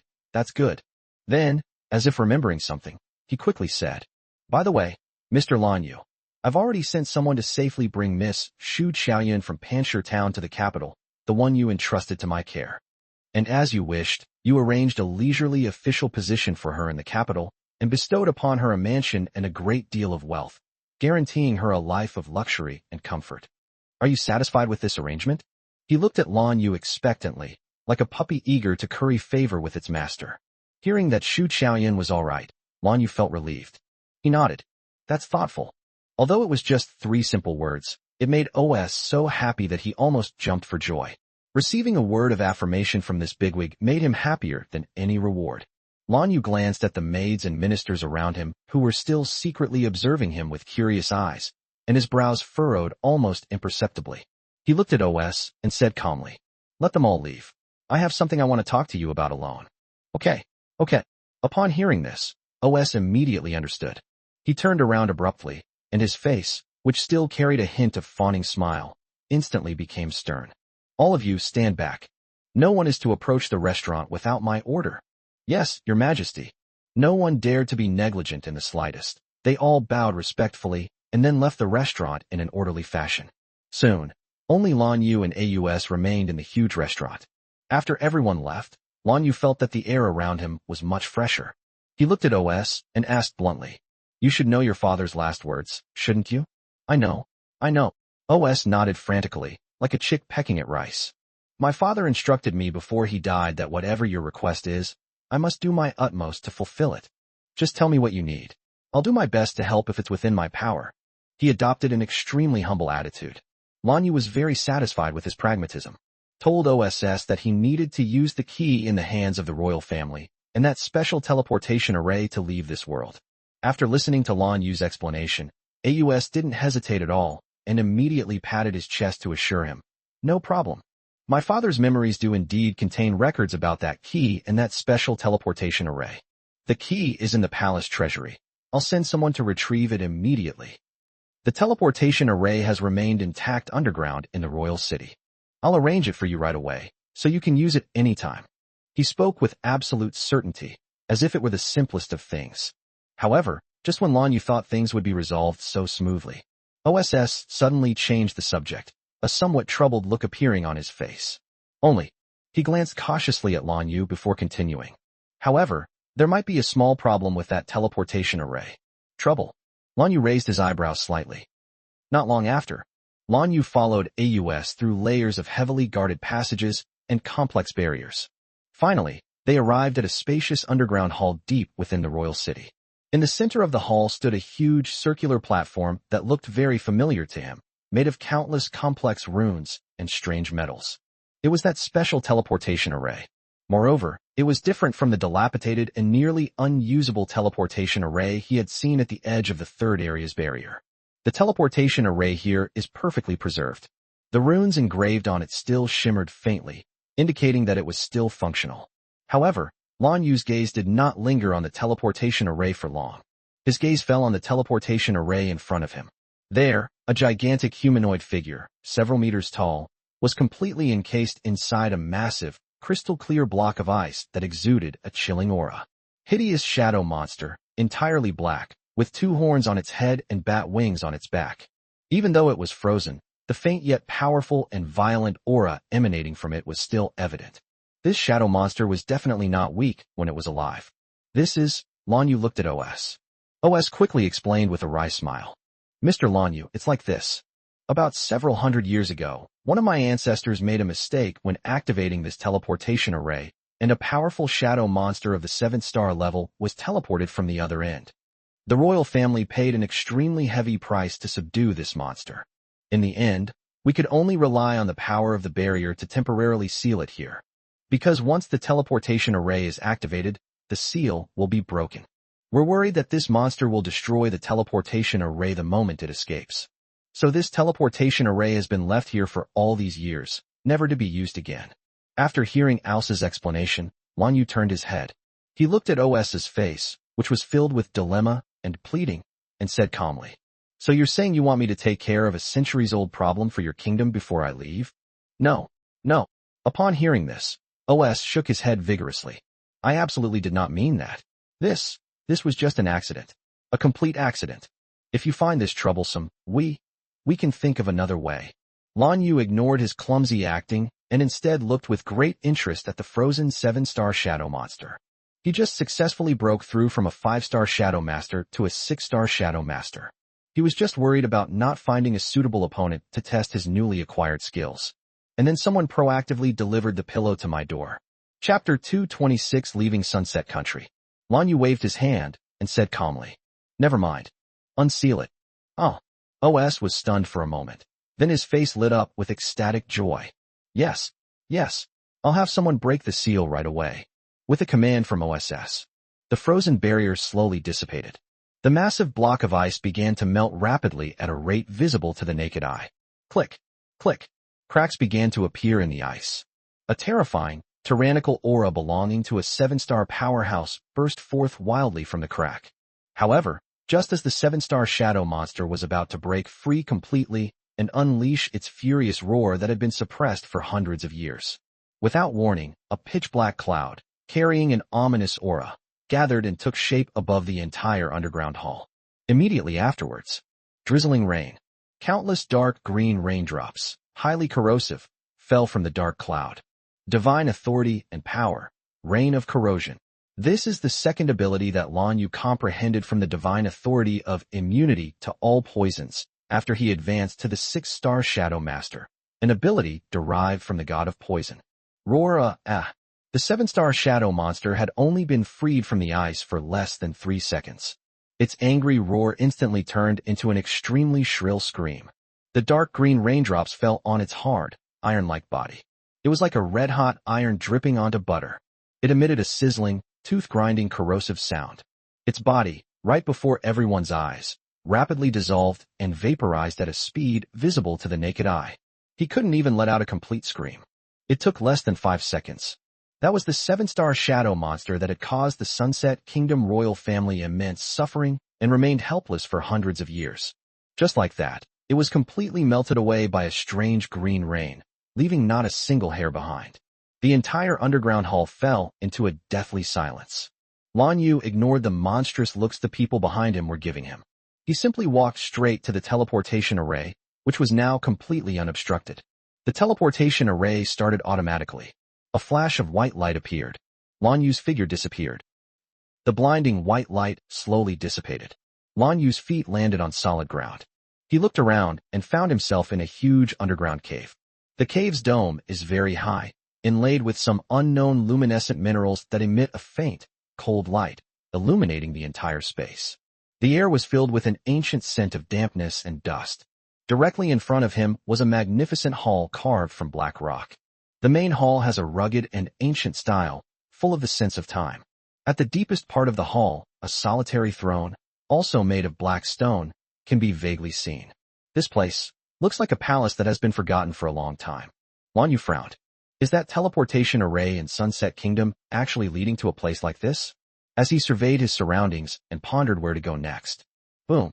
Not far away, the heavy stone door of the main hall was suddenly smashed open from the outside with brute force. Immediately afterwards, a series of hurried and chaotic footsteps came in. A group of figures rushed in, looking disheveled.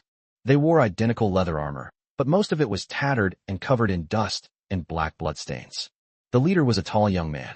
As soon as he rushed into the hall, he turned around and, together with the remaining people, used all his strength to slam the heavy stone door shut again. Huff, huff. Finally the door is closed. That monster shouldn't be able to get in for the time being, right? Several people leaned against the cold stone door, panting heavily, their faces filled with relief at surviving the ordeal.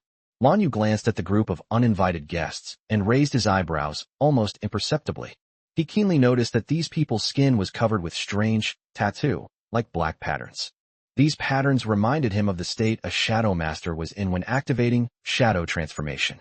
Shadow Clan instantly flashed into his mind, recorded in the documents given to him by the Minister of the Sunset Kingdom. According to the scattered records of the Sunset Kingdom, in the world outside the barrier, there exists a race that possesses intelligence, resembles humans in appearance, but is generally not very strong. They call themselves the Shadow Clan. It seems these are the people in front of me.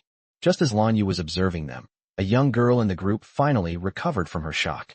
She had long, silvery white hair that, in the dim light of the minerals on the cave ceiling, resembled flowing moonlight, making the strange black patterns on her skin appear even more mysterious.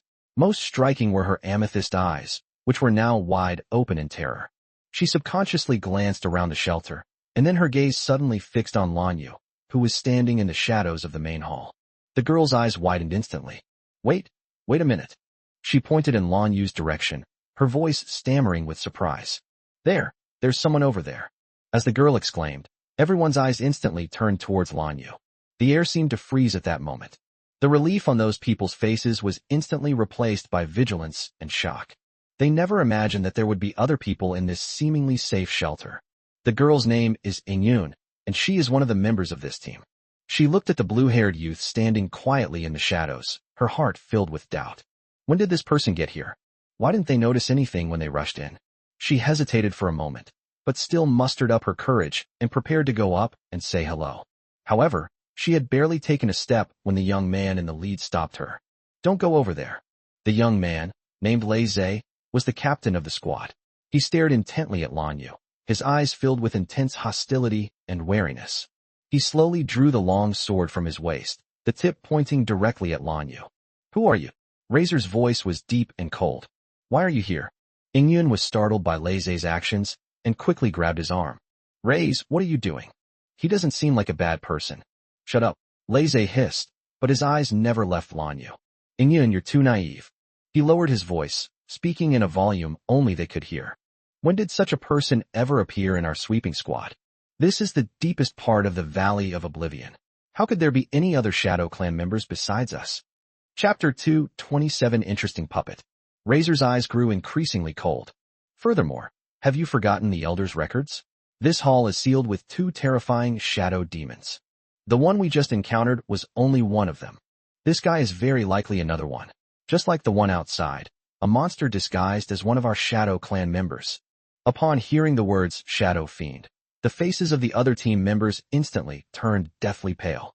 Their gazes toward Lanyu shifted from initial shock to fear and hostility. Razor's words seemed to make a lot of sense. This place is too eerie. A stranger suddenly appears out of nowhere. It just doesn't seem normal. Seeing that he had successfully persuaded his companion, Lei's expression became even more determined. He gave the order to the crowd. Don't just stand there. We have to take care of this one inside before the monster outside breaks down the door. Otherwise, if they attack us from both sides, we're really doomed. As he spoke, the aura of a 6-star expert suddenly erupted from his body, and the long sword in his hand began to flash with a dangerous light. However, Ingyun still held on tightly to him. Raze, calm down. I can't sense any Shadow Fiend aura from him. Lanyu watched the farce unfold before him silently, his heart unmoved. He had roughly figured out the situation. This group of people seemed to regard him as some kind of monster capable of disguise. Moreover, Lanyu also gleaned a crucial piece of information from their words. 2 Shadow Fiends. That's interesting. Could the 7-star Shadow Monster, which was frozen in the underground palace of the Sunset King, be related to the Shadow Demon mentioned by this group? Seeing that the young man named Lei seemed to have lost patience and was preparing to take action regardless of the consequences, Lanyu finally emerged slowly from the shadows. Ignoring the hostile gazes of the crowd, he spoke in a calm, almost indifferent tone. The thing that's chasing you. Is it completely black, with two horns on its head and a pair of bat wings on its back? Lan Yu's voice wasn't loud, but it clearly reached the ears of everyone present. The entire hall fell into an eerie silence. Razor's raised sword froze in midair. The expression on his face changed from resolute to bewildered, and finally to utter shock. He turned his head sharply, staring intently at Lan Yu, his voice hoarse with disbelief. How? How do you know what that shadow fiend looks like? Not only him, but the other team members, including Yun, also looked at Lan Yu with the eyes of someone looking at a monster. That shadow demon was the most terrifying being they encountered in this valley of oblivion. Its strength far surpasses any shadow monster they have ever faced before. Their squad was almost completely overwhelmed and scattered after encountering the shadow fiend. They were able to escape here purely by luck. Lan Yu ignored their shocked gazes and simply turned his attention to the lonely throne deep within the hall. He simply turned his gaze to the unremarkable stone wall beside Brother Lei and spoke calmly. Because it has always been right next to you. What? Upon hearing this, Lei Zhe and the others' pupils constricted sharply. They instinctively looked in the direction Lan Yu was pointing. There was a smooth stone wall there, which looked completely normal. Alarm bells rang loudly in Razor's mind. Although he was arrogant, he was not stupid. Lan Yu's calm and composed attitude, along with his unbelievable words, had shaken the doubts in his heart. He immediately activated his senses and probed towards the wall. However, after a thorough search, nothing was found. That wall was just an ordinary wall. Playing tricks, Razor felt a little more at ease. He felt that Lan Yu was likely using this method to distract them so he could launch a sneak attack. However, the moment this thought arose in his mind, sizzle, a tearing sound that made your teeth ache suddenly rang out from the wall next to him without warning. Immediately afterwards, a jet-black claw, gleaming with a cold, metallic sheen, suddenly burst forth from the hard rock. Its target is the heart of Razor. Quick! It's almost at its limit. The appearance of that claw was too sudden and too bizarre. It was as if it had been lurking in that wall from the very beginning, waiting to deliver a fatal blow to its prey. Ray eyes, watch out! Yun let out a scream of extreme terror. Razor's reaction was also remarkably swift. The moment the claws appeared, every hair on his body stood on end. The intense life-or-death crisis stimulated every nerve in his body. Without a second thought, he prepared to back down. However, the speed of that claw was several times faster than he had imagined. He watched as the sharp claw grew larger and larger in his pupils. The shadow of death instantly enveloped him. It's over. Razor felt a chill in his heart. However, at this critical moment, buzz! A pitch-black shadow suddenly burst out from under Razor's feet. The shadow quickly condensed in midair, transforming into a humanoid puppet made entirely of an unknown metal, shimmering with runic light. As soon as the puppet appeared, it spread its arms and fearlessly stood in front of Razor. Shadow Puppet. This is their Shadow Puppet Village's unique secret technique, upon which they rely for survival. Clang. A piercing metallic clang rang out, followed by a deafening explosion. The shadow demon's claws gripped firmly onto the puppet's chest. Sparks flew everywhere. A terrifying force erupted with a deafening roar. The seemingly indestructible metal puppet had 5 deep, bone-revealing claw marks instantly ripped into its chest. Countless fine cracks, like a spider web, spread rapidly. Puff! Although the puppet blocked the fatal blow, Razor himself was also greatly impacted. He felt as if he had been hit by a heavy hammer, and he suddenly spat out a mouthful of blood. His body flew backward uncontrollably. The puppet that had shielded him from the attack also dimmed instantly after taking the blow. Its already scarred body was now even more battered, as if it might fall apart at any moment. Clearly, this puppet had already suffered heavy damage in the previous battle. Its selfless act of protecting its master had exhausted its last bit of strength. Lan Yu looked at the damaged puppet, his eyes lighting up slightly. Interesting. This puppet actually possesses the ability to protect its master autonomously. Moreover, the explosive power he displayed just now was quite remarkable. It's just a pity. In the end, it still couldn't completely protect its owner. Shadow Cloud. Chapter 228. Do you know the way out of here? Just as Ray Eyes was sent flying backward, his body still unsteady. The shadow demon that had completely emerged from the wall let out a silent roar. Its figure transformed into a black lightning bolt, instantly catching up with Ray Eyes. Uft! Another soft sound of a sharp blade piercing flesh. Razor's body, which had been flying backward, suddenly stiffened. He slowly lowered his head in disbelief. A jet-black claw had already pierced through his chest. Fresh blood dripped from the claw tip onto the ground. His life was slipping away rapidly. In his last moments of consciousness, he saw the shadow demon's crimson eyes, filled with savagery and slaughter. I also saw the blue-haired youth who always had a blank expression not far away. Turn out to be. What he said is true. Ray eyes. Ingyun and the other team members let out a shrill scream. They watched helplessly as their captain was easily pierced through the chest by that terrifying shadow fiend. Then it was carelessly tossed aside like trash. Blood stained the cold ground. Razor's eyes were wide open, filled with resentment and regret. He died with his eyes wide open in peace. The entire hall fell into a deathly silence. The remaining team members were all terrified. Their bodies were stiff, their faces were pale, and they couldn't even muster the courage to run away. In the face of absolute power, any struggle seemed so pale and powerless. That successfully ambushed and instantly killed Razor did not immediately attack the remaining people. Its scarlet eyes, filled with a tyrannical aura, slowly turned and finally locked onto Lanyu. It could smell an aura emanating from Lanyu that made it extremely uneasy, even fearful. Therefore, it did not charge straight at Razor as it did with Razor. Instead, it carefully maintained what it considered a safe distance from Lanyu. Lanyu looked at the shadowy creature in front of him. This guy is almost identical to the one that Lanyu melted with Rain of Corrosion in front of the teleportation array in Sunset Kingdom. Lanyu looked at the shadow demon's wary expression and a faint smile appeared on his face. How? So you smelled your companion's blood on me? His voice remained calm. But to the shadow demon, it was no less than the most vicious provocation. Roar! The shadow demon let out an angry roar, seemingly enraged by Lanyu's words. Its violent aura suddenly erupted. Without further hesitation, it pushed off the ground with its hind legs. Its massive body transformed into a black afterimage, hurtling towards Lanyu with a piercing shriek that tore through the air. Those sharp claws drew deadly streaks of light in the air. However, faced with this thunderous blow, Lanyu's face showed not the slightest change in expression. He couldn't even be bothered to move. Just as the shadow fiend was about to pounce on him. A fleeting moment, Lanyu's figure suddenly disappeared from the spot. Quick. Extremely fast. In Ingyun and the other's eyes, Lanyu's figure seemed to have been erased from the world by an eraser, leaving no trace, not even a lingering image. The shadow demon's seemingly inevitable attack missed its mark, and its massive body slammed heavily against the wall behind where Lanyu had just been standing due to inertia. Boom. A loud bang.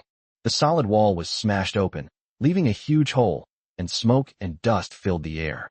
However, before it could regain its balance from the violent impact, a very faint sound, like a hot knife cutting into butter, suddenly rang out behind it. Shadow Fiend's body stiffened abruptly. It slowly, mechanically, lowered its head. A jet-black sword tip, exuding an aura of both ominousness and nobility, pierced through its chest with unparalleled precision from the weak point marked by mind's eye. Not a single drop of blood was on it, because the flesh and blood around the wound, along with the restless energy core, were completely annihilated by an overwhelmingly powerful force the moment they were pierced. Whoosh! Lanyu expressionlessly pulled the Hegni sword from the shadow demon's body. The once invincible 7-star shadow demon crashed to the ground with a thud, raising a cloud of dust, and then fell silent.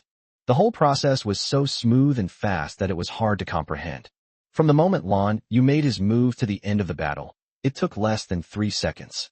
A terrifying 7-star shadow demon, capable of wiping out their entire squad, was so instantly killed.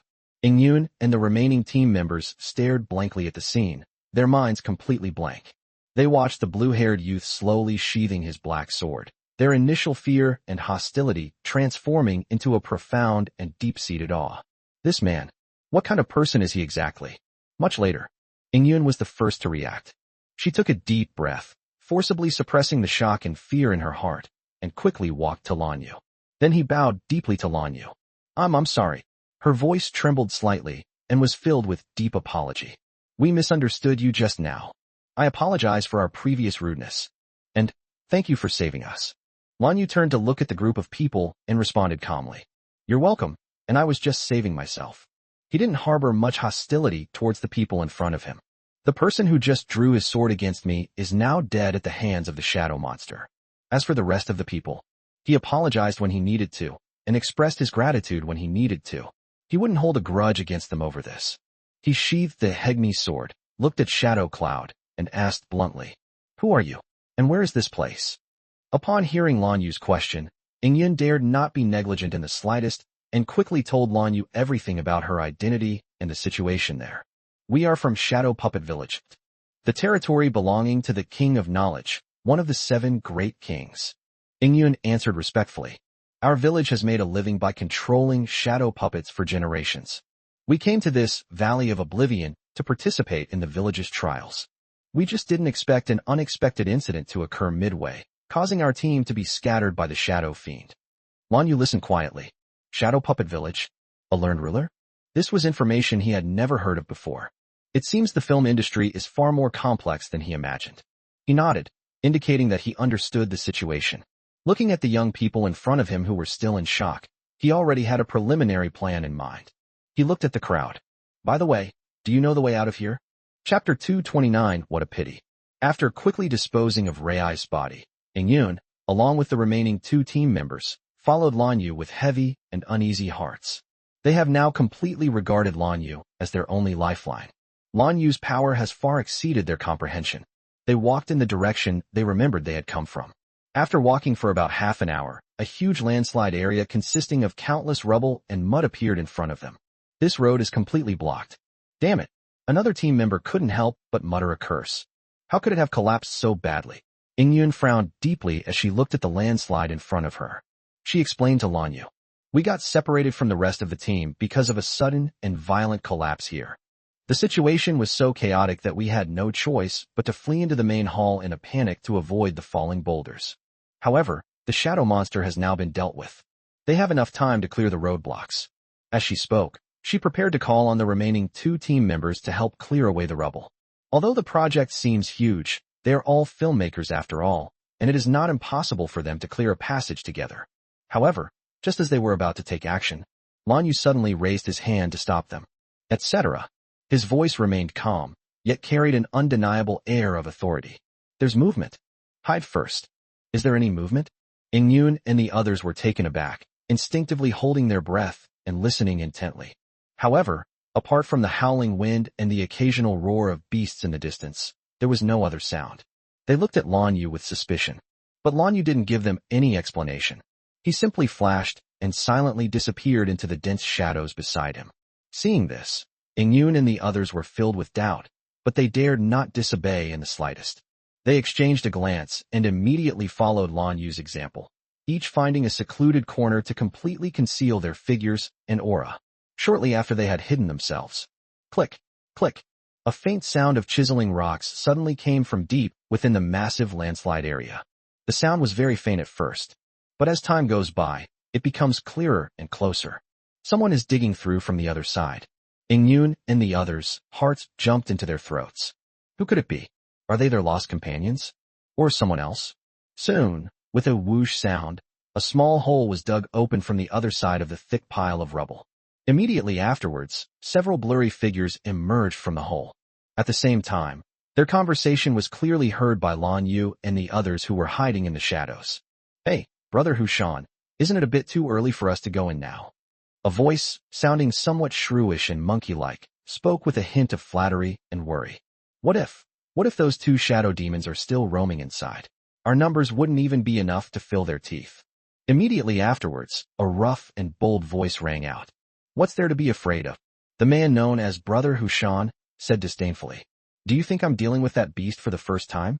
Those 2 shadow demons are powerful, but they're not very bright.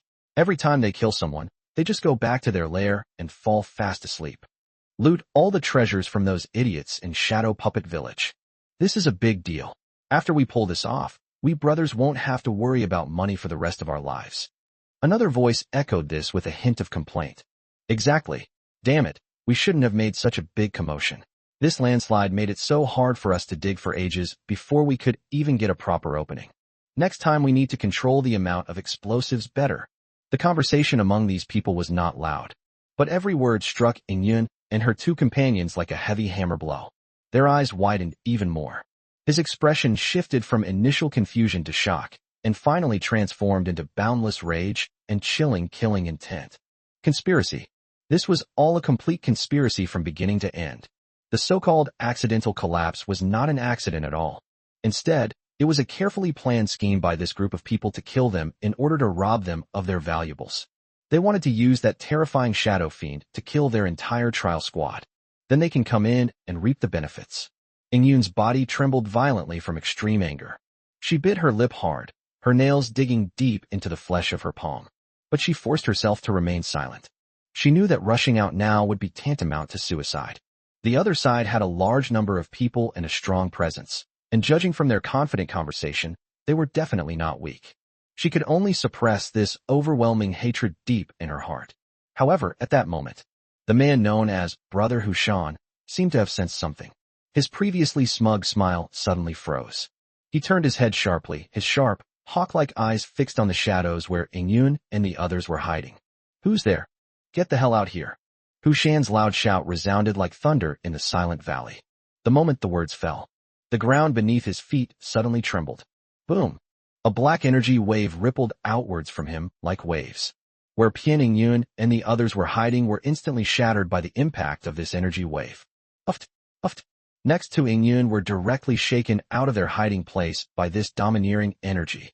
They fell to the ground in a sorry state, spitting out blood, clearly suffering from serious internal injuries.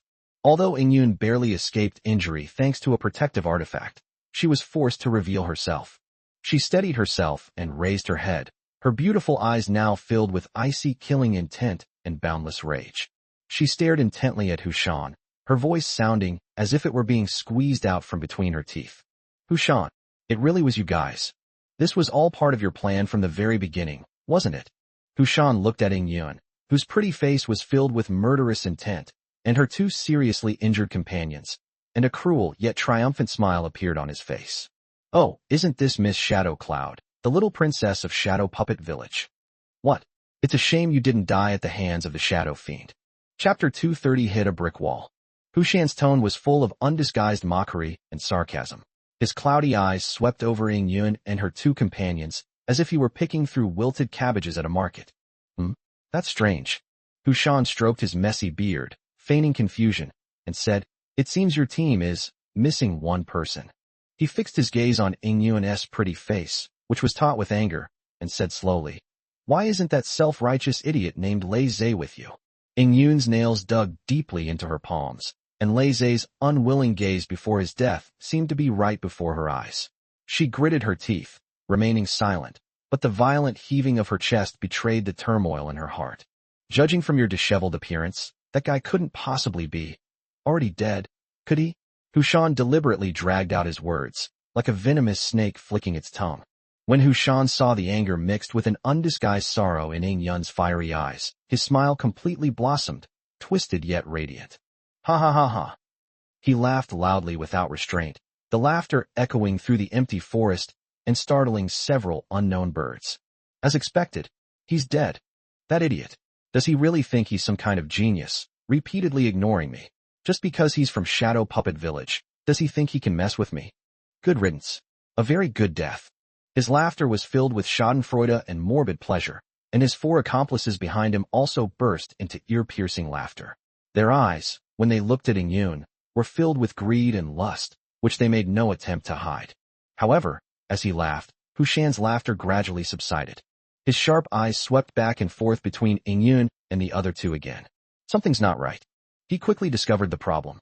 Razor is dead, so their squad should only have 3 people left.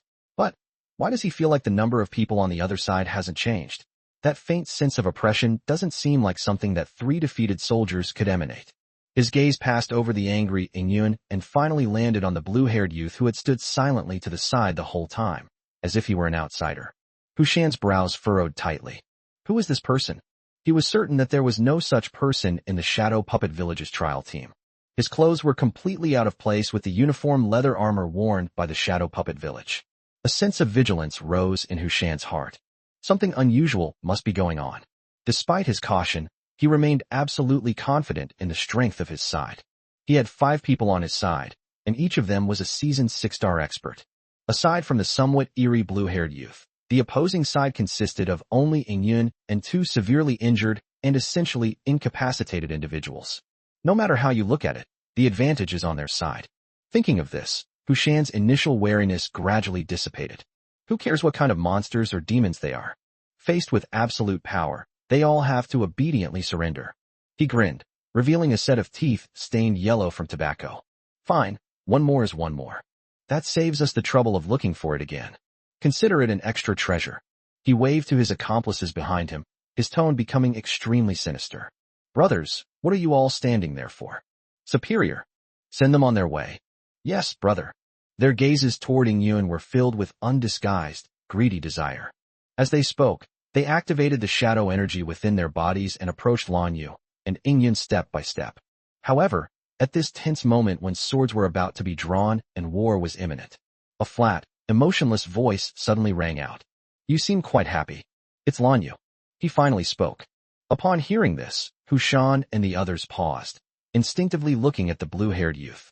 Lan Yu's face remained expressionless, but a chilling, icy smile slowly crept onto the corners of his mouth. Since you like to laugh so much, then stay in this darkness forever and laugh your heart out. The moment the words fell, a sudden change has occurred. On Lan Yu's feet, a deep, pitch-black domain that seemed capable of swallowing all light suddenly expanded out without warning. The darkness, like a rising tide, instantly swallowed and enveloped Hushan and his group, along with the surrounding space of tens of meters, at a speed too fast for the naked eye to perceive. The corridor of shadows. What the hell is this? Hushan's vision was instantly enveloped in pure, pitch-black darkness. Everything lost its color and its form. Whether it's your companions beside you, the enemies opposite you, or the surrounding rocks and vegetation, everything vanished completely in that instant. His world was filled with only endless, deathly darkness. The slight sense of unease that had just arisen in his heart was instantly amplified to an infinite degree. Domain-specific skills? Wrong. This darkness is so eerie.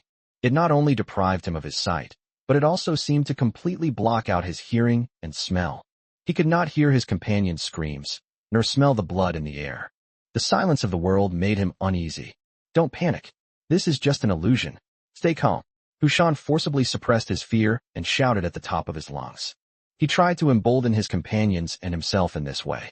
However, his voice sounded so hollow and powerless in the deathly darkness.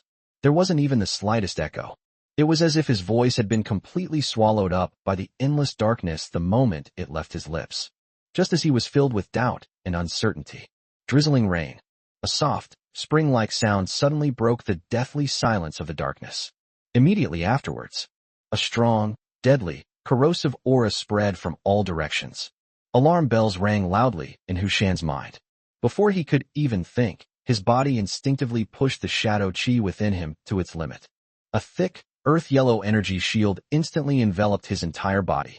However, the next second, sizzle, sizzle, sizzle. Corrosive sound, like a hot iron dripping onto butter, rang wildly in his ears. His proud energy shield, which was strong enough to withstand the full force of a powerful opponent of the same level, was as fragile as paper in the face of these strange raindrops. The shield's surface was rapidly corroded, dissolved, and vaporized at a rate visible to the naked eye. Ah! What kind of rain is this? My hand! My hand! Help! Help me, brother! Eowal. Finally, from the darkness came the extremely shrill screams of his companions. That sound was filled with endless pain and despair. Hearing his companions' heart-wrenching screams, Hushan's heart sank to the bottom. He understood. This is not an illusion at all. This is a real, deadly killing field. They've messed up. Chapter 231 The Invitation from Shadow Puppet Village. That seemingly harmless blue-haired youth is no ordinary person at all. He is an absolute monster. Monster 100 times more terrifying than those two shadow fiends.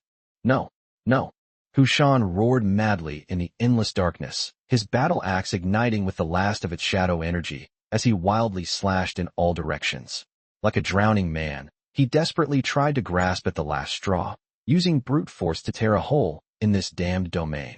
However, it was all in vain.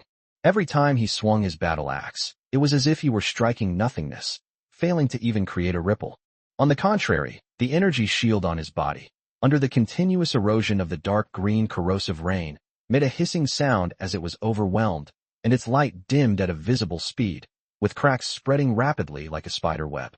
Click! Finally, with a crisp sound like shattering glass. His last barrier was completely shattered. Immediately afterwards, those dark green raindrops, intensely corrosive and seemingly capable of melting everything, fell mercilessly onto his body. Ugh! Ah! Hu Shan's roar instantly turned into a scream 100 times more shrill than that of his companions. He felt as if his body had been thrown into aqua regia. Skin, flesh, bones. Everything was rapidly dissolving and vaporizing at a speed that filled him with endless terror. The excruciating pain that penetrated to the bone made even suicide a luxury for him. His consciousness gradually blurred amidst boundless suffering.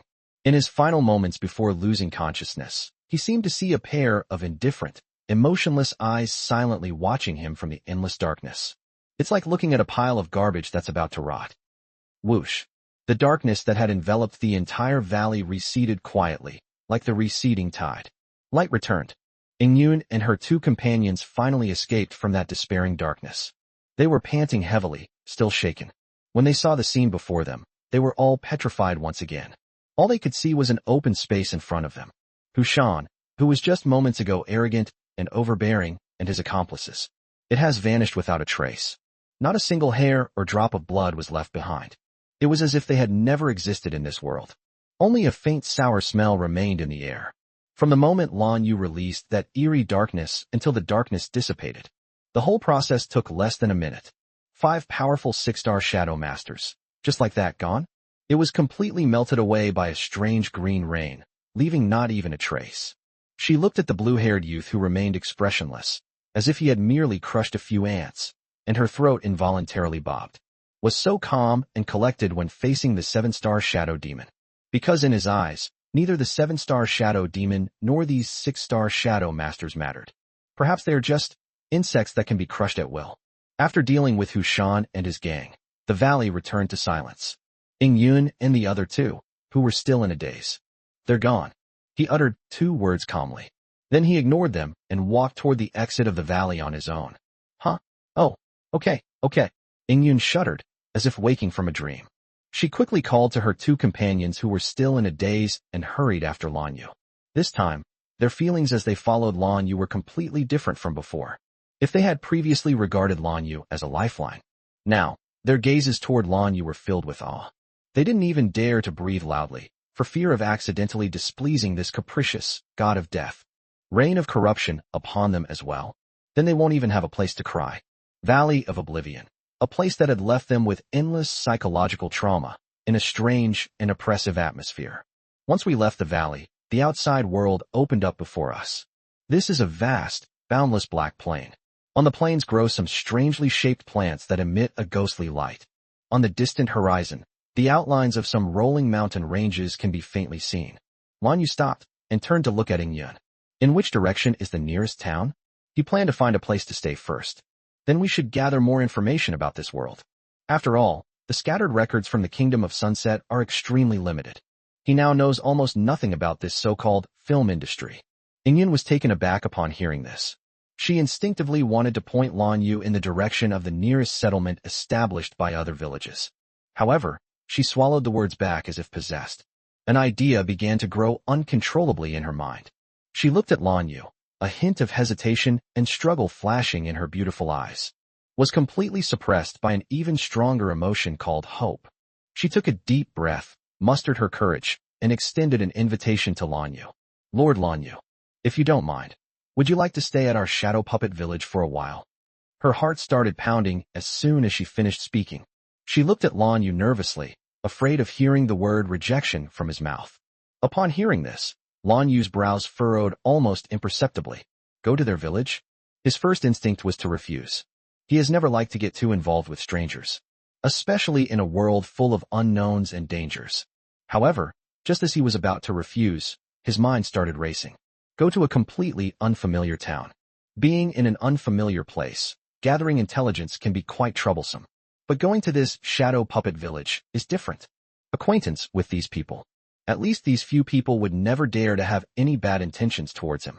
Secondly, obtaining information from them is far safer and more efficient than wandering around aimlessly like a headless fly. The most important point is, this so-called shadow puppet village didn't seem to pose any threat to him. After weighing the pros and cons, Lan Yu changed his mind. He looked at Ing Yun's small face, which was filled with tension and anticipation, and nodded slightly. Can. Lead the way. Upon hearing those two words, Ing Yun's heart, which had been hanging in suspense, finally settled down. A genuine, radiant smile instantly bloomed on her face. Yes, Lord Lan Yu. Chapter 232, A Perfect Prophet. It took about a whole day to walk. When night falls again, the group stopped on a relatively flat, open space to rest. Lan Yu noticed that when Ing Yun's two companions set up camp, they each summoned a humanoid puppet similar to the one Lei Zhe had used before. Although the puppets looked somewhat damaged, they moved very nimbly, gathering firewood, starting a fire, setting up a tent. They efficiently and quickly completed all the tedious tasks. It is indeed very convenient. Looking at the busy puppets, Lan Yu felt a surge of curiosity about this so-called shadow puppet village. Just then, Ing Yun walked up to him with a bowl of steaming hot meat soup. Lord Lan Yu, are you very interested in the puppets in our village? She handed the broth to Lan Yu and asked cautiously. Lan Yu took the broth and nodded. That's quite interesting. He took a sip of soup, then looked up at Ing Yun, his deep eyes seeming to see right through people's hearts. But you probably didn't just come to me to ask about the puppet, did you? Just say what's on your mind. Ing Yun stiffened upon hearing this. She never expected that Lan Yu would see through her little scheme at a glance. Now that she had been seen through, she stopped being coy.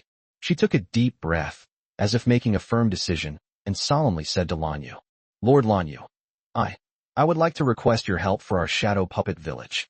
However, she hadn't finished speaking. He was abruptly and decisively interrupted by Lan Yu. I refuse. 3 simple words, without the slightest hesitation or room for maneuver. Ing Yun's newly mustered courage deflated instantly, like a punctured balloon. She stood there, stunned, and opened her mouth. She hasn't even said what kind of help she wants to offer. I was rejected just like that? That's way too direct. Lan Yu looked at her dazed expression, but felt nothing. The reason he refused so decisively is quite simple. Trouble. He didn't want to get involved in any more unnecessary trouble. His sole purpose in coming into this world was to find a way to leave. We finally managed to get out of that awful place, Sunset Country. He didn't want to plunge headlong into another unknown vortex. Ing Yun was speechless for a moment after being confronted with Lan Yu's decisive rejection. She stood there, her hands unconsciously twisting the hem of her clothes.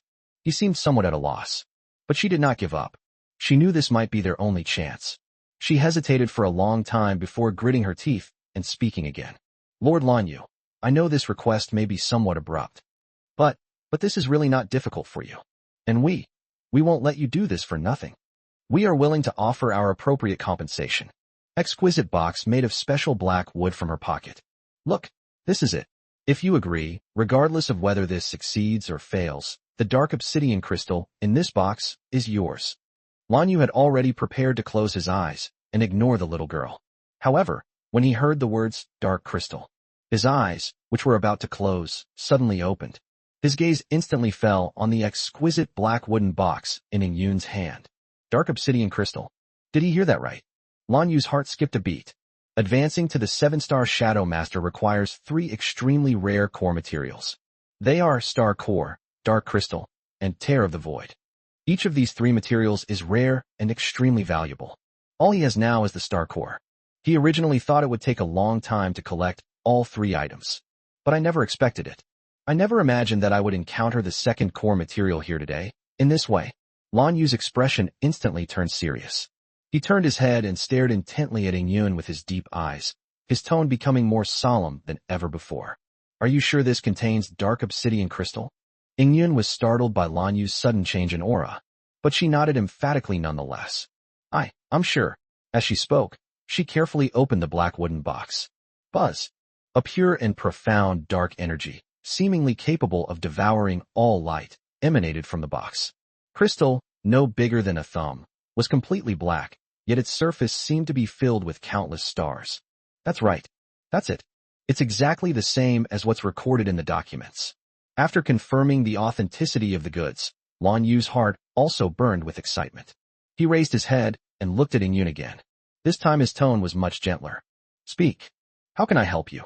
Seeing that Lan Yu's attitude had finally softened, Ing Yun was overjoyed. She quickly told Lan Yu the whole story.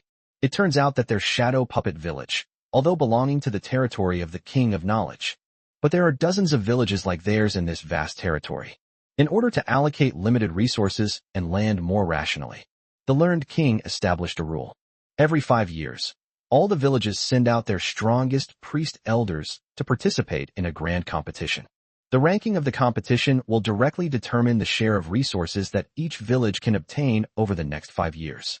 Their shadow puppet village's strongest priest elder tragically perished in an accident last year. The village was facing a shortage of capable individuals, and there was simply no one who could rival the strength of the other villages. Left with no other choice, they had to spend a lot of money to bring in Ray Eyes, a foreign aide whose abilities were not bad. We hope he can represent the village in this competition. But unexpectedly, Razor, the guy on whom so much hope was placed, died so mysteriously during the trial. This truly put their shadow puppet village in dire straits. Lan Yu's appearance gave them new hope. After listening to Ing Yun's account, Lan Yu's face showed an expression of "I knew it." He looked at Ing Yun and confirmed. "So you mean you want me to represent your shadow puppet village in that so-called tribe ranking competition?" "Yes." Ing Yun nodded heavily, then quickly added, "Lord Lan Yu, rest assured. That competition had rules. King Bashi strictly forbade the use of lethal force during the competition, so you have absolutely no need to worry about your life being in danger." Upon hearing this, Lan Yu silently pondered in his heart. It's just a competition where killing is not allowed. You will then obtain a priceless, dark obsidian crystal. If this is true, that deal is a sure one no matter how you look at it. Chapter 233, The Learned King. Moreover, through this competition, he might also gain access to information about this world. After some thought, Lan Yu made a decision. He nodded. "Okay, I agree. However, let me preface this by saying the unpleasant things first. I'm only responsible for taking action. I'm not responsible for the final ranking." "No problem." Of course, Ing Yun was overjoyed and nodded repeatedly. For her, it was enough that Lan Yu was willing to help. During the subsequent conversation, Lan Yu asked Ing Yun for more information about the Shadow Clan. For example, the black patterns on their bodies that resemble shadows.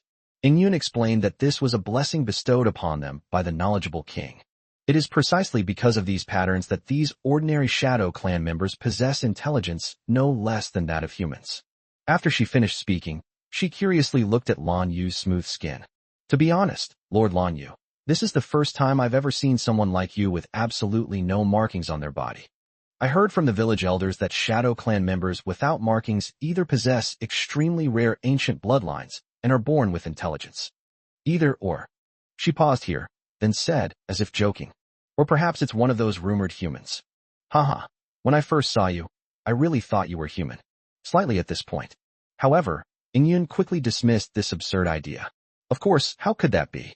This is the depths of the Shadow Realm, the territory of a king. How could any human possibly have come here? Lan Yu just smiled at her words and didn't say anything more. By Ing Yun, after a long journey of more than half a day, a sizable village finally came into view. The village is built against a mountain, surrounded by high walls made of huge black stones. There were also some defensive runes that shimmered with a faint light engraved on the wall. It looks heavily guarded. This is Shadow Puppet Village. Ing Yun's return caused quite a stir in the village. When the villagers learned that their captain, Razor, had tragically died, and that only 3 members of the trial team had returned, the entire village was shrouded in a sorrowful and somber atmosphere. However, when they learned from Ing Yun that it was Lan Yu who had dealt with the 2 terrifying shadow demons and saved them, the villagers looked at Lan Yu with heartfelt gratitude and awe. The village chief, an elderly man with gray hair but a sprightly spirit, personally greeted Lan Yu. After expressing his sincere gratitude, he immediately arranged for Lan Yu to rest in the best and quietest courtyard in the village. Lan Yu didn't stand on ceremony either. After these past few days of travel and fighting, he really needed a place to properly adjust his condition. However, he had only been sitting in the room for less than half an hour. A sudden burst of noisy arguing came from outside the courtyard. "Village chief, what do you mean by this?" A rough, angry voice rang out from outside the courtyard. "We kindly lent you our people from Black Rock Village to participate in the trials.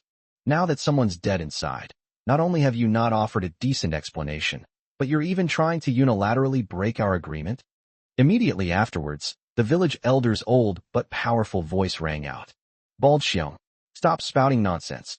Ray Eyes was too weak and died in the trial, almost causing the deaths of everyone else in our village as well.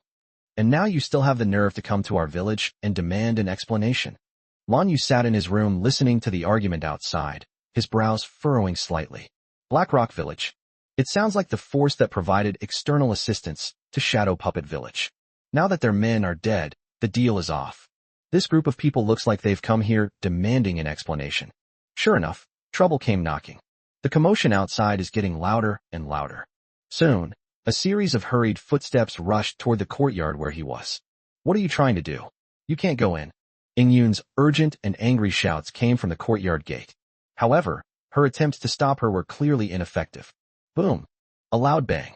The already flimsy wooden door to the yard was kicked into pieces from the outside.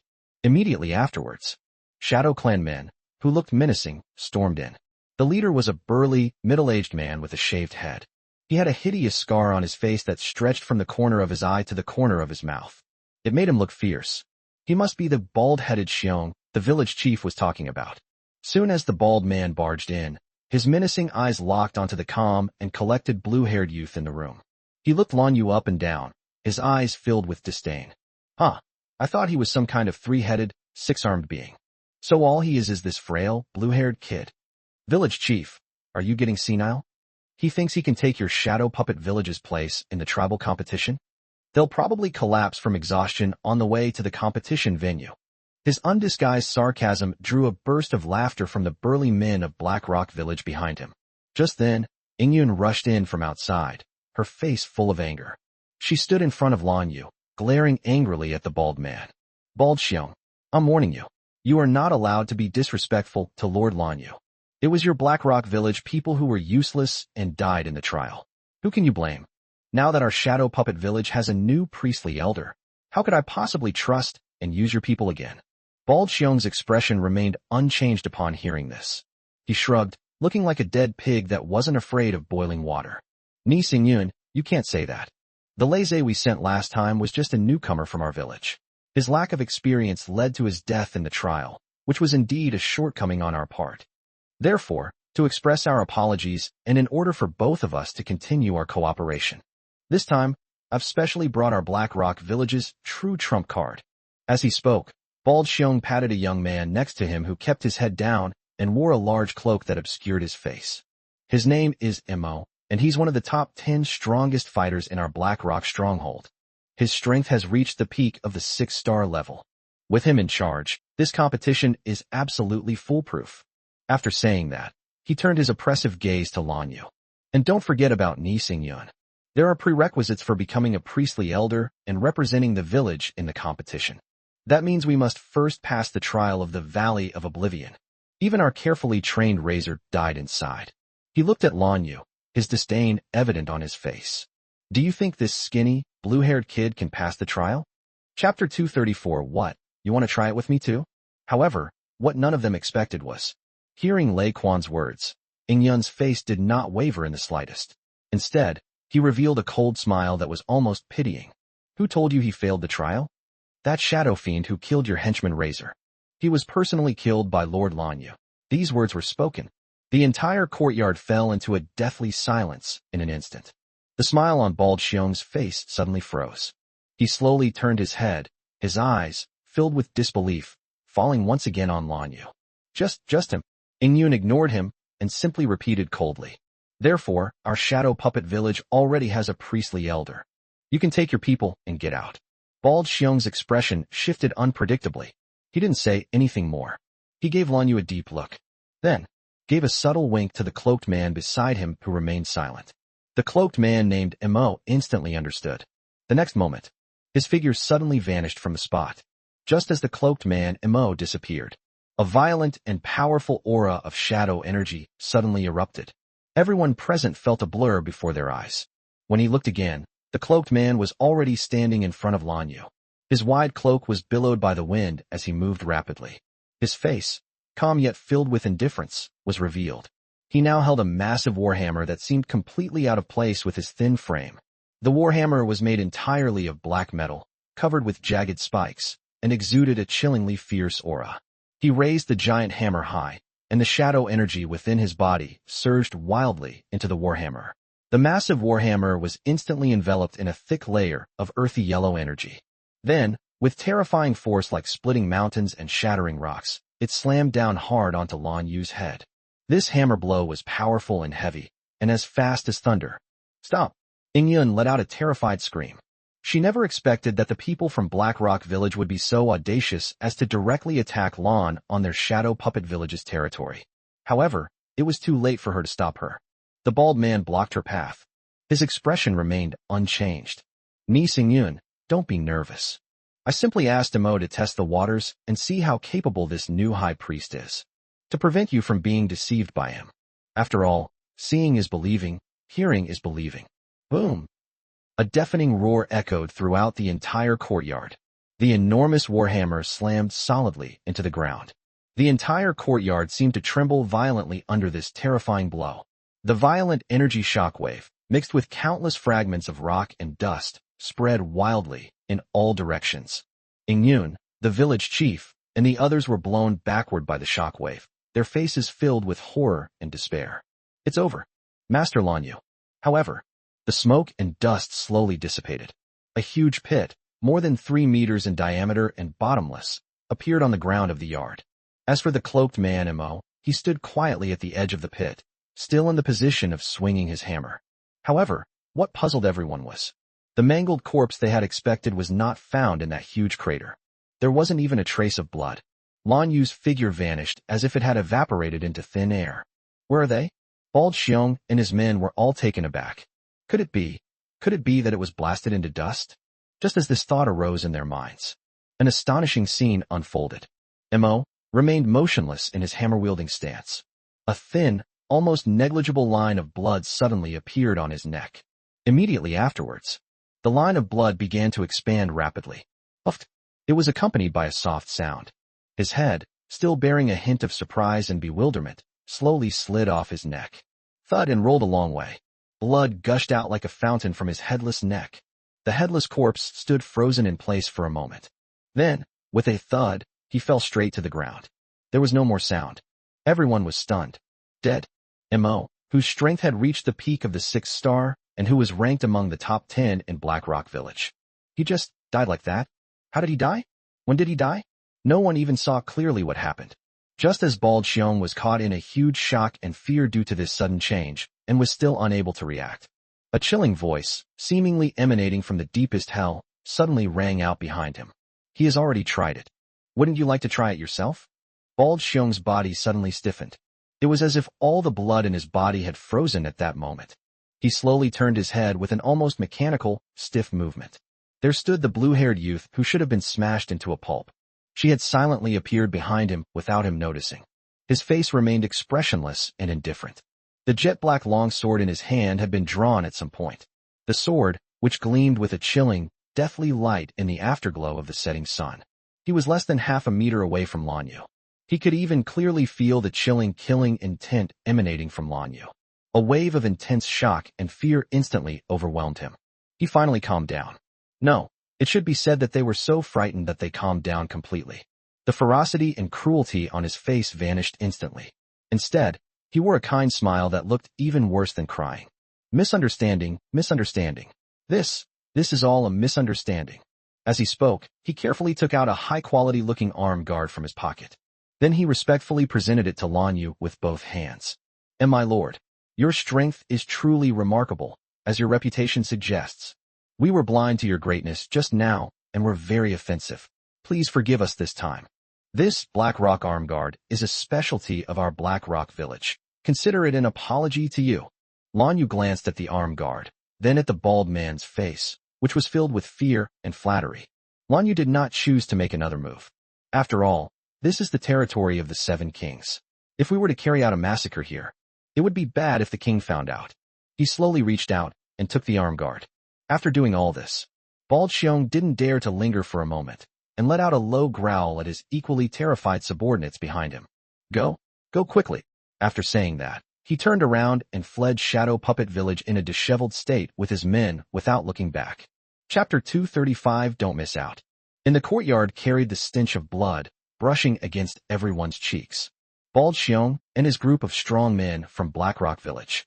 They practically scrambled away from Shadow Puppet Village, their disheveled state a far cry from their earlier arrogance. Lan Yu watched calmly, without moving or stopping him. Are you just going to let them go like that? Nidhogg's voice echoed in his mind, tinged with amusement. This is not like you. I thought you would nip all the trouble in the bud. Lan Yu responded in his mind, his tone calm.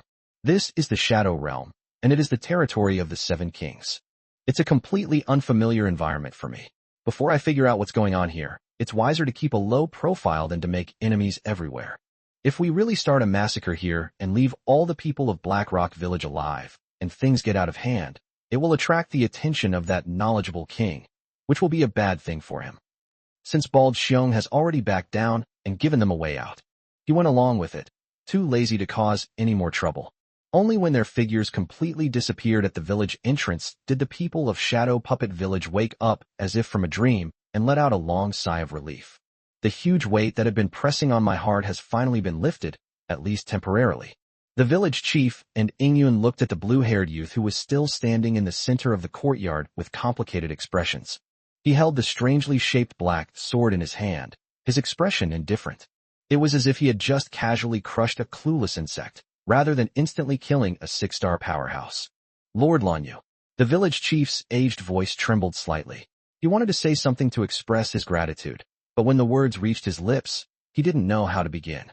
Faced with such an unfathomable powerhouse, any words seemed pale and powerless. Lan Yu slowly sheathed the Hegni sword. He glanced at the trophy in his hand, a piece of loot called Black Rock arm guards. The arm guards were made of an unknown black metal and felt heavy in the hand. It was engraved with some rough runes and emitted a faint energy fluctuation, making it a decent quality shadow artifact. He casually put away the arm guard and glanced at the Shadow Puppet Village members present. He will never come back. Lan Yu's voice rang out calmly, as if stating a fact. At least, not in the short term. Hearing Lan Yu's words, the village chief and Ingyun and the others finally breathed a sigh of relief. The village chief, along with a group of villagers, bowed deeply to Lan Yu. His tone was filled with heartfelt gratitude and reverence. Thank you so much, Lord Lan Yu, for your help. If it weren't for your presence, my Shadow Puppet Village would probably be in grave danger today. Alas, it was nothing, Lan Yu replied casually. He wasn't helping Shadow Puppet Village. He was just dealing with his own problems. After all, the other party came for him. The village chief said respectfully, Sir, you must be tired from your journey. Please go back to the courtyard and rest. We have prepared a banquet to welcome you back, sir. Lan Yu nodded and did not refuse. He really needed a quiet place to process the information he had gathered that day. As Ingyun watched Lan Yu turn and walk back into the courtyard, an unusual light flickered in her amethyst-like eyes. The shock she experienced today was truly immense. From escaping death in the Valley of Oblivion to the exposure of Hu Shan's conspiracy, and then to the provocation from Black Rock Village. Each and every one of these incidents was enough to plunge this small village into an abyss of no return. And each time, it was this blue-haired young man who looked only a few years older than her. With an unimaginable, overwhelming force, they easily resolved all the crises. Who exactly is he? Just how far has his unfathomable strength reached? Ingyun was filled with questions and curiosity, but even more so with a sense of inexplicable peace of mind. With him around, even the biggest troubles no longer seemed like troubles. As night fell, bonfires were lit in Shadow Puppet Village. The villagers brought out their treasured food and wine and held a grand banquet. This is not only to celebrate the safe return of Ingyun and the others, but also to express the highest gratitude to Lan Yu. Lan Yu was seated in the main seat, with the village chief and Ingyun accompanying him. The villagers were warm and hospitable, and people kept coming up to toast Lan Yu, their words filled with gratitude. Lan Yu wasn't particularly interested in the lively scene, but he didn't refuse everyone's good intentions either, only taking a small part of it. The banquet lasted until late at night before gradually dispersing. Lan Yu returned alone to the courtyard prepared for him, followed by Ingyun and the village chief. Lord Lan Yu, I thank you again for today's matter, the village chief said solemnly. Lan Yu sat on the stone bench and looked at him. You're welcome. Regarding the tribal competition, when exactly is it taking place? And where will it be held? He hadn't forgotten his purpose in coming here. Obtaining the dark crystal was what he cared about most. Upon hearing this, the village chief's expression turned serious. The competition will be held in half a month, in the Great Stone City, in the eastern part of the king's territory. Metal City? Lan Yu repeated the name. The village chief nodded, a hint of worry on his face. Yes. That's the largest city in our area, and also the trading center for nearly 100 surrounding villages and hamlets. The tribal competition held every 5 years is hosted by the Lord's Mansion of Giant Stone City. Lan Yu then asked some questions about the tribal competition. This includes the competition rules and procedures, as well as information on some strong villages from previous years. From the village chief's account, he gained a general understanding of the competition. This competition was less a contest between villages. It was more like a game orchestrated by a knowledgeable monarch, a review of the strength of various factions within one's territory, and a redistribution of resources. The contest was not about life or death, but the learned king strictly forbade any killing blows, which reassured him quite a bit. That evening, Lan Yu returned to his room. He then focused his attention on the black rock arm guard that Baldi Xiong had offered as an apology. It was a completely black arm guard, crafted from some unknown hard rock. It was heavy in the hand, with ancient runes engraved on its surface, radiating a powerful aura. Lan Yu infused a wisp of shadow energy into it, and the runes on the arm guard instantly lit up, with a pale yellow energy shield appearing on his arm. For an average 6-star Shadow Master, it's a decent defensive shadow weapon, but it was far inferior to the Guardian's Heart that the director of the Administration Bureau had given him. After all, that mythical relic could defend against attacks from Shadow Masters 2 stars higher than himself. This arm guard is naturally inferior. Although it's not very useful to him, it's free, so why not take it? He put away his arm guards, sat cross-legged on the bed, closed his eyes to rest and adjust his state. He needs to get a good rest tonight. Chapter 236, I finally found you. The next morning, as the first rays of grayish-white light shone into the room through the window, Lan Yu opened his eyes. After a night's rest, his mental state has returned to its best. After a quick wash, he pushed open the door and walked out of the yard. The village chief and Ingyun seemed to have been waiting outside for some time. Upon seeing Lan Yu emerge, the two immediately went to greet him. Lord Lan Yu, did you rest well? The village chief asked respectfully, his attitude even more humble than yesterday. Lan Yu nodded. Village chief, could you please take me to the nearest city today? He asked bluntly. In yesterday's conversation, he learned that Shadow Puppet Village was located in a remote area. The village only has a map of this small area. There is indeed no complete map of the entire monarchy. Shadow Puppet Village is over. He wants to leave. We can't just wander around aimlessly. So he decided to go to the nearest city, where there are more people, and he should be able to gather information about the map. The village chief nodded in agreement and asked Ingyun to be Lan Yu's guide. The two set off quickly. About half a day later, as the silhouette of a majestic city built of massive black rocks appeared on the distant horizon, Ingyun pointed ahead and said excitedly, Lord Lan Yu, we've arrived. That's Giant Stone City. As they drew closer, the entire cityscape became increasingly clear to Lan Yu. However, the scene before him caused a hint of surprise to appear in Lan Yu's eyes. He had assumed it would be a rugged tribe, full of primitive and wild atmosphere. But the reality was completely beyond his expectations. The towering buildings are not simply made of piled-up rocks. Instead, it is made of a black material with a metallic sheen, with straight lines and sharp angles. Wide, flat streets crisscross between the buildings, bustling with people and vehicles. Even on the exterior walls of some tall buildings, a huge screen made of luminous crystals was also hanging there, displaying advertisements and information that Lan Yu couldn't understand. This is hardly a tribal city. This is clearly a modern metropolis. We're like Ingyun beside him. With black lines covering his skin, Lan Yu almost thought he had returned to the human world. Surprised? Looking at Lan Yu's expression, Ingyun seemed to have anticipated his reaction and covered her mouth with a soft laugh. She explained, When I first came here, I was just as startled as you were. These are all the masterpieces of His Majesty the Learned King. It is said that His Majesty has traveled to countless worlds. Having witnessed various civilizations, he believed that urban planning in the human world was the most efficient and convenient, so he brought this model to his own territory. Upon hearing this, Lan Yu felt a renewed sense of curiosity about the learned monarch he had never met. The two entered the city of Giant Stones. There were guards in standard armor at the city gate, but the checks were not very strict. They only charged a few shadow crystals as a token entrance fee before letting them pass. Shadow crystals are the unified currency in this royal territory. When Lan Yu killed Hu Shan, he also took a lot from the man. As they entered the city, they heard Lan Yu say that he wanted to gather map information about this area. Ingyun then suggested that she knew an intelligence dealer. It should be able to meet Lan Yu's needs. As Ingyun led the way, she whispered to Lanyu. That intelligence merchant is in the dark alley in the south of the city, which is one of the most chaotic areas in Boulder City. Many shady deals are made there. However, that's precisely why their intelligence is the most readily available. No news, big or small, from the entire Stone City and even the surrounding territories can escape their ears.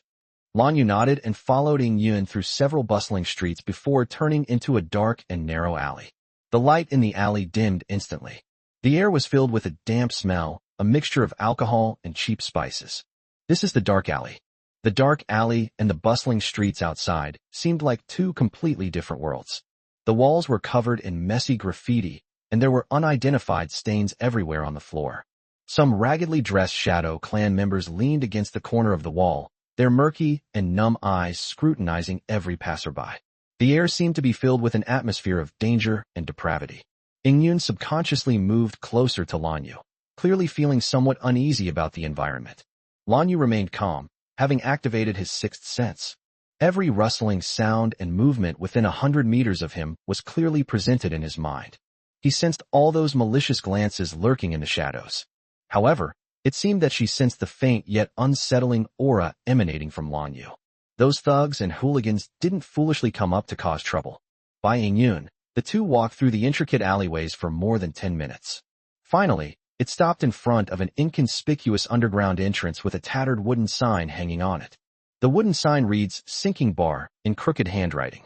Yun pointed to the entrance and said, "This is it. That intelligence dealer, whose name is Skinny Monkey, spends most of his time in this bar."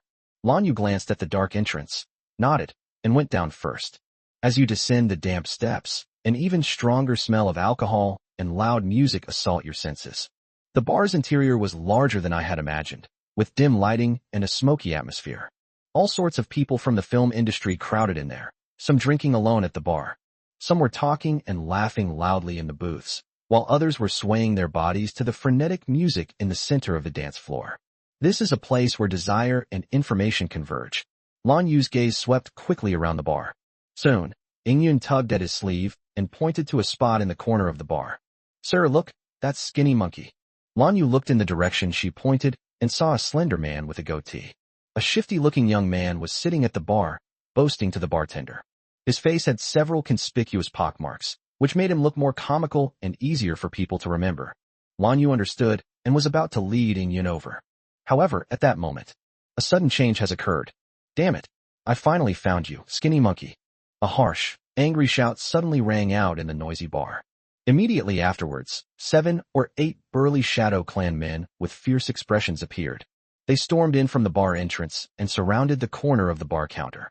The music in the bar suddenly stopped, and everyone's attention was drawn to this unexpected turn of events.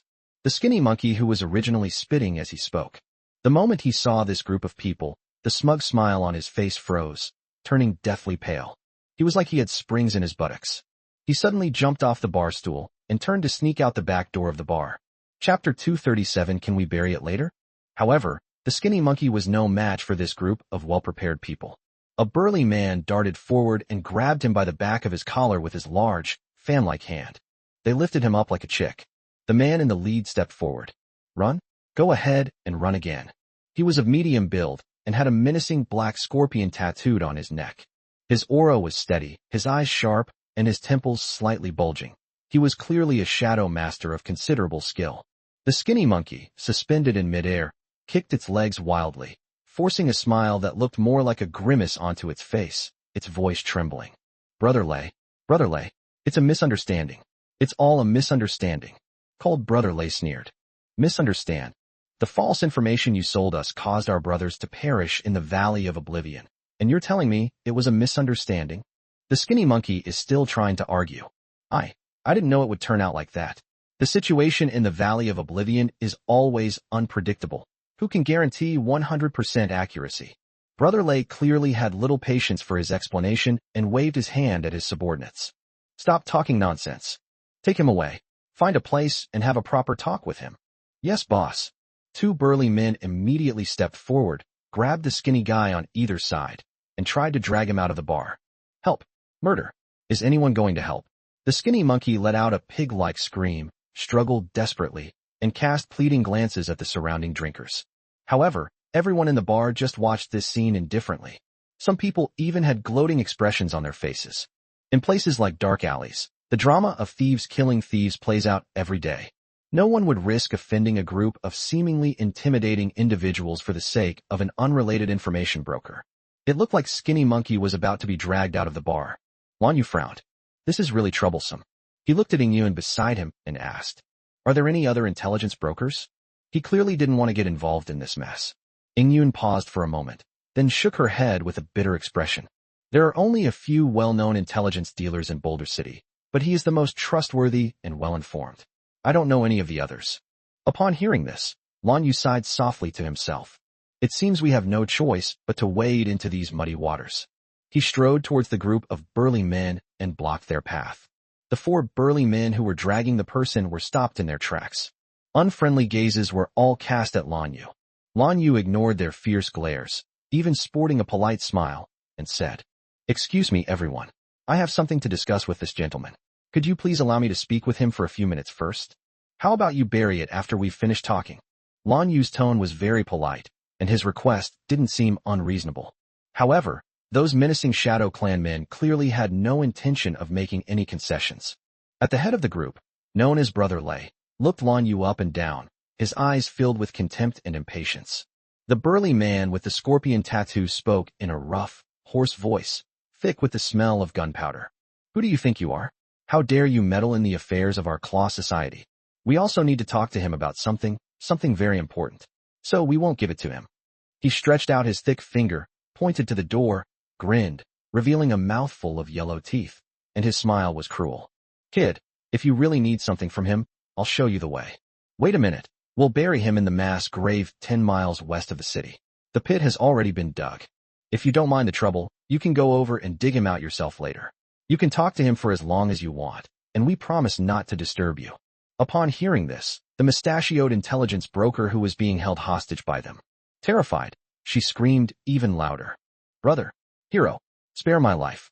I have an 80-year-old mother and a 3-year-old child to support. My whole family depends on me for survival. You can't bury me." He saw Lanyu blocking his way, as if he had grasped at the last straw. He frantically winked and gestured at him, shouting with all his might, "Brother, hero, save me. If you save me, I'll do whatever you need from me." Lanyu ignored the intelligence dealer's wailing, and his gaze remained calmly fixed on the face of the burly man with the scorpion tattoo. "So, there's no room for negotiation?" The burly man with the scorpion tattoo burst into laughter, as if he had heard the funniest joke ever. "Discuss. Kid, are you still half asleep? I'm saying this one last time, get the hell out of my way. Otherwise, we'll tie you up too and send you to the mass grave to keep him company." His 3 accomplices behind him also burst into laughter. He rubbed his hands together, looking at Lanyu as if he were looking at a prey that knew no bounds. The atmosphere in the bar instantly became tense. The surrounding patrons cast gloating glances, and some even began to whisper among themselves. "Who is this kid? He looks unfamiliar, yet he dares to mess with the Claw Society. Probably a greenhorn from out of town, unaware of Claw's reputation in the South City. What a pity, he's quite good looking. He's probably going to get beaten up so badly that even his parents wouldn't recognize him." Ingyun stood behind Lanyu, her hand already on the short blade at her waist, her purple eyes filled with vigilance and seriousness. She knew the Claw's modus operandi. These people were a bunch of unreasonable thugs. However, Lanyu remained blocking the road, showing no intention of moving aside. The burly man with the scorpion tattoo's face darkened completely, his smile vanished, and replaced by a ferocious killing intent. "What's wrong, brother? Can't get it from us? You really want to steal our people?" He took a step forward, and the stone slabs beneath his feet seemed to tremble. An oppressive aura belonging to a 6-star shadow master swept over Lanyu. Lanyu shook his head helplessly in his heart. Clang! A clear, resonant sword cry suddenly rang out in the noisy bar, instantly drowning out all the commotion. A streak of dark golden light drew a graceful arc in the dim light. "The sword of Hegni is now in my hand." The moment this artifact, known as the Cursed Sword, appeared in Lanyu's hands, an indescribable, cold, and ancient aura instantly spread out. It was a kind of oppressive aura that seemed to come from the age of mythology, carrying the sharpness and aloofness of slaying gods and demons. The once noisy bar became eerily quiet. Everyone's attention was drawn to the sword in Lan Yu's hand. The sword's design was not ornate. In fact, it could be described as somewhat plain. But it was this very sword that sent a chill down everyone's spine, especially the four who would face the sword's claws head-on. The moment Lan Yu drew his sword, they felt as if they were being targeted by a primordial beast from the abyss. Intelligence Broker. Chapter 238 died under unexplained. The chilling killing intent made the hairs on their bodies stand on end, and their blood almost froze. The ferocity and arrogance on the burly man's face with the scorpion tattoo instantly froze, replaced by horror and terror. He could feel that his proud 6-star Shadow Master aura was like a speck of dust in a storm in front of his opponent, ridiculously insignificant. He even had the illusion that, if the other party wanted, they could easily kill him like cutting tofu at any time. What kind of monster is this? No, that's not right. It's that sword. The burly man with the scorpion tattoo stared intently at the sword of Hegni, his pupils shrinking to the size of pinpoints. Although he didn't recognize the sword, he could clearly feel that the terrifying aura that made his heart tremble originated from the sword itself. This is definitely not an ordinary item. His 3 henchmen behind him were so frightened that their faces turned pale, their legs went weak, and even the hands holding their weapons were trembling uncontrollably. Just then, someone they never expected slowly emerged from the shadows of the bar. He was a handsome man wearing a black trench coat, but with a faint scar on his left eyebrow. His steps were steady, his eyes sharp, and he exuded a powerful aura far surpassing that of the burly man with the scorpion tattoo. The leader of the Claw Gang. Upon seeing this man, the burly man with the scorpion tattoo looked as if he had seen a savior and immediately greeted him respectfully. It turns out that he was just a small leader. The man known as the Claw Society was the real boss of the Claw Society. Claw ignored his subordinates. His gaze remained fixed on Lan Yu and the Hegni sword in his hand from beginning to end. His eyes were far more complex than those of the burly man with the scorpion tattoo. There was solemnity, there was apprehension, but more than anything, there was a deep sense of astonishment and doubt. He walked step by step to Lan Yu and stopped 3 meters away. The air in the bar seemed to freeze. Everyone held their breath, awaiting an impending bloody battle. However, the Claw's next move surprised everyone. He gave Lan Yu a deep look. Then he glanced at the Hegni sword in his hand, and the faint scar on his eyebrow twitched slightly. Suddenly, he spoke coldly to his subordinates. Release them. Huh? Boss. The burly man with the scorpion tattoo was stunned, looking completely puzzled. I told you to release them. The Claw Society's voice rose a few decibels, carrying an unquestionable authority. Yes, yes. Although the burly man with the scorpion tattoo was full of doubts, he dared not disobey his boss's orders and quickly released his grip on the mustachioed intelligence merchant. The intelligence broker, now free, scrambled to hide behind Lan Yu, staring at the Claw Society in shock. Claw didn't look at him again, but instead spoke slowly and deliberately to Lan Yu.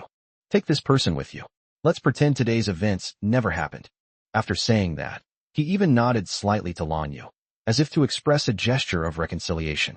Then, ignoring the shocked and puzzled looks of his men, he turned and walked out of the bar. Let's go. The Claw Society members arrived with great fanfare, but left swiftly and decisively, even appearing somewhat disheveled. The entire bar fell into a deathly silence. Everyone was stunned. What's so special about this? The leader of the Claw Gang, is a big shot in this area. Known for being ruthless, when did she become so easy to talk to? Cull. The oppressive atmosphere dissipated, and everyone breathed a sigh of relief. Then, with a complex gaze mixed with awe, curiosity, and fear, he looked at the blue-haired youth who had remained indifferent throughout. Although they didn't know exactly what had just happened, they all understood what had happened.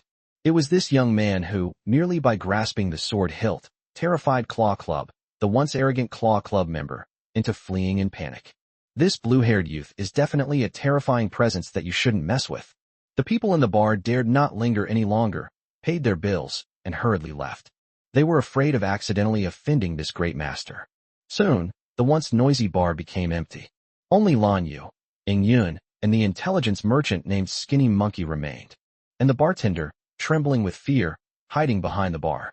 Lan Yu released his grip on the Hegni sword. That chilling, terrifying aura vanished without a trace. He turned around and looked at the Skinny Monkey hiding behind him, still peeking out. Now can we talk? Claw, leading a group of dejected henchmen, strode out of the dark alley and back onto the wide, bright streets outside. Only when he felt the warm sunlight on his body did his wildly beating heart calm down a little. The burly man with the scorpion tattoo finally couldn't hold back any longer and asked, his face full of frustration. "Boss, what exactly happened? Just let him go like that?" That information broker called Skinny Monkey. It was because of the rubbish he sold that Brother Who and the others died in Forgotten Valley. It turns out that the group that ambushed Lan Yu and his companions in the Valley of Oblivion was the same people who had been lying in wait. He was also one of Claw's henchmen. They had heard information from the Skinny Monkey and were certain that all the trial participants would die in the Valley of Oblivion. That's why Hushan was allowed to lead his men to ambush and pick off any stragglers. Unexpectedly, instead of finding a bargain, everyone died. That's why they came to the Skinny Monkey today to demand an explanation. But what happened today was just too humiliating. When someone tried to snatch someone from his face, the leader not only didn't fight back, but also apologized humbly and finally slunk away. "Shut up, all of you." Claw suddenly stopped and turned around to shout angrily. He was extremely agitated at that moment. His men were startled by his roar and fell silent, not daring to say another word. Claw looked around at his brothers, whose brains were all muscles. Taking a deep breath, suppressing his anger, he said in a low voice, "You know nothing. Do you even know what that guy was holding?" The group looked at each other and shook their heads. "A mythical relic." Claw spat out the words through clenched teeth. "What?" Upon hearing this, everyone gasped, their faces showing the same shock and horror as Claw had shown before. "A mythological relic? Boss, you're not mistaken, are you?" One of his men stammered. Claw said irritably, "I've spent a few years working for some big shots in the City Lord's mansion, so I've got some discernment. The aura emanating from that sword is absolutely unmistakable. It's a kind of suppression that originates from the soul. Apart from legendary mythical relics, I can't think of anything else that could do that." After receiving an affirmative answer, everyone fell silent. Even the most foolish among them understand what it means to possess a mythical relic. They must either be extremely powerful or have a powerful background. In any case, neither of them are people they can afford to mess with. No wonder that kid was so calm from beginning to end. Damn. So he was a cunning character who was pretending to be weak. Luckily you reacted quickly, boss, otherwise we would be. Claw exhaled a smoke ring, and amidst the swirling smoke, his gaze grew increasingly solemn. "All I can tell you is that person is dangerous." He paused, then continued. "Moreover, Hushan just died in the Valley of Oblivion, and his death was shrouded in mystery. At this critical juncture, we cannot afford to create any further complications. We must proceed with caution until we have thoroughly investigated the cause of Hushan's death." Chapter 239. Even if you take it for free, I won't say a word. Upon hearing the name, Hushan, the morale of several of his men plummeted. Although Hushan is Claw's younger brother, he has a pretty good relationship with his brothers. "Boss, what about Boss Hushan's grudge?" A ruthless glint flashed in Claw's eyes. "Of course, revenge must be taken. But not now, and not in such a foolish way." He stubbed out his cigarette, threw it on the ground, crushed it with his foot, and said in a deep voice, "Before Hushan and the others set off, I secretly put a shadow fly on each of them. That thing was very well hidden. Even they themselves didn't notice it." "A shadow fly?" The men were all taken aback. Hu Yao nodded, a barely perceptible hint of smugness appearing on his face. "That's a little gadget I bought from a mysterious shadow magician for a high price. It can attach itself to a person like a shadow and record what the host sees in the last moments before death. Moreover, unless it is a special detection spell, even the host himself will not be able to detect its existence. I have already sent people to the Valley of Oblivion to retrieve those shadow flies. If we get them back, we'll know exactly how Hushan died." A dangerous glint flashed in Hu Yao's eyes. "We'll discuss the rest after we've determined the cause of Hushan's death." At the same time, inside the sinking bar, Lan Yu looked at the Skinny Monkey in front of him, who was bowing and scraping with a fawning expression, and sat back down in his booth without any emotion. Yun followed cautiously and sat down beside her, barely daring to breathe. Her awe of Lan Yu has now reached a new level. The Skinny Monkey rubbed his hands together, then came closer, his face plastered with a fawning smile. Sir. What do you want to know?" "As long as it's something Skinny Monkey, know, I'll tell you everything I know." He now sees Lan Yu as if he were seeing his own second parents. Lan Yu got straight to the point. "I need a map. The most comprehensive map, containing the entire territory of the Learned King." Upon hearing this, the Skinny Monkey's eyes lit up, and he immediately patted his chest and assured him, Map. Hey, I thought it was something important. You've come to the right person.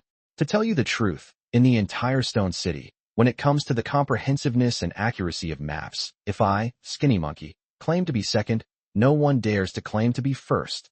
As he spoke, he pulled out an old-looking parchment scroll from a worn-out leather pouch in his pocket. My lord, look. This is it. This is my most treasured possession. It not only contains maps of all the explored areas within the territory of the learned monarch, but also marks major cities, villages, dangerous areas, and even some unknown entrances to secret realms. He slowly unrolled the sheepskin on the table, a smug look on his face. Lan Yu glanced at it. The map was indeed drawn with great detail. Name your price, Lan Yu said calmly. Upon hearing this, the Skinny Monkey's eyes darted around, and his shrewd businessman instincts kicked in again. He held up one finger and said tentatively, My lord, as you can see, this is a unique and precious item, and you just saved my life. For the sake of this favor, I'll give you a 50% discount. How about, I'll just say 10,000 shadow crystals. After he finished speaking, he carefully observed Lan Yu's expression. 10,000 shadow crystals is an absolute fortune for an ordinary Shadow Clan member. He was indeed asking for an exorbitant sum, intending to fleece Lan Yu. After all, in his opinion, a powerful and generous adult like Lan Yu wouldn't care about such a small amount of money. However, he miscalculated. 10,000 shadow crystals. Lan Yu's face remained expressionless upon hearing the price. He simply picked up a glass of unidentified wine from the table and took a small sip. The wine had a spicy taste that went straight to the throat. He put down his wine glass, looked at the expectant-looking Skinny Monkey, and slowly extended his finger. 1. The Skinny Monkey was delighted to see this. 10,000 it is. This gentleman is indeed generous. It seems I quoted too low. I should have asked for 20,000. His smile grew even brighter, and he was about to close the deal. However, Lan Yu's next words instantly froze the smile on his face. 100 shadow crystals. Lan Yu's voice wasn't loud, but every word was like a heavy hammer blow, striking the Skinny Monkey's heart hard. The Skinny Monkey thought he had misheard. He picked at his ear and stammered. How much? Lan Yu calmly repeated. 100. The Skinny Monkey's eyes nearly popped out of their sockets, and his voice instantly rose 8 octaves. 100. Sir, you're not joking, are you? I'm really. He meant to say that this was a unique, treasured possession of mine. But when he looked into Lan Yu's deep, all-seeing eyes, he swallowed the words back down. He has seen people haggle, and he has also seen people cut prices in half. Before, they were chopping him off head-on. This is hardly bargaining. How is this any different from robbery? The Skinny Monkey had a mournful face, looking like he was about to cry. My lord, this price can't even buy the parchment of a map? I really. 100 shadow crystals aren't even enough to cover the cost of this parchment scroll. Lan Yu looked at him, but felt nothing. He put down his wine glass, leaned forward slightly, and said in a soft voice that only the two of them could hear. You don't have to agree. Of course, in that case, I will pack you up immediately and personally deliver you to those Claw Society members. I think they would be happy to risk your life to be my friend. Lan Yu's tone was very calm, as if he were talking about a trivial matter. But to the Skinny Monkey, it sounded no less like the whispers of a demon from the deepest hell. The Skinny Monkey's body suddenly stiffened. It was as if all the blood in his body had frozen at that moment. He had no doubt that the seemingly harmless young man in front of him could do what he said. Intense fear overwhelmed him instantly, like a tidal wave. The grievance and resentment on his face vanished instantly. Instead, there was a deep-seated fear and a sense of pragmatism. Even if this pragmatism is forced upon them. Make a deal. He practically yelled those 2 words, afraid that if he spoke even half a second slower, he would actually be packed up and sent away. On the Skinny Monkey's face, that fawning smile, more hideous than a grimace, was once again forced forth. 100 it is. You decide, sir. Even if you take it for free, I won't say a word. Chapter 242 7-star, Lord-level powerhouses. He quickly pulled out 100 black shadow crystals from his pocket. Then, with utmost respect, he pushed them, along with the map scroll, in front of Lan Yu. My lord, here are your 100 shadow crystals. Please keep the map safe. Consider it my tribute to you. This move stunned Yun, who was standing nearby. Are there places that not only sell things for free, but also give money to the buyer? She felt that her worldview had been refreshed once again. Lan Yu glanced at the shadow crystal on the table, but didn't take it. He simply put the map away. For him, it makes no difference whether it's 100 or 10,000. He simply doesn't like being taken advantage of. After doing all this, Lan Yu stood up and prepared to leave. The skinny monkey felt as if he had been granted a pardon and hurriedly nodded and bowed, preparing to see him off respectfully. However, Lan Yu had only taken 2 steps when he suddenly stopped. He turned his head and looked at the skinny monkey again. Skinny monkey's heart skipped a beat and instantly jumped into his throat. Is there anything else, sir? Could it be that they've changed their minds and think that giving them 100 is too much? Lan Yu looked at him, as if suddenly remembering something, and spoke softly. Yes, that's right. Those Claw Gang members from earlier, their origins, where their stronghold is, how many members they have, and their strength. Tell me everything you know. Oh right. Lan Yu added. This is also free. Skinny monkey. The Claw Society's headquarters were located in an abandoned warehouse in the western part of Boulder City. The atmosphere inside the warehouse was heavy at that moment.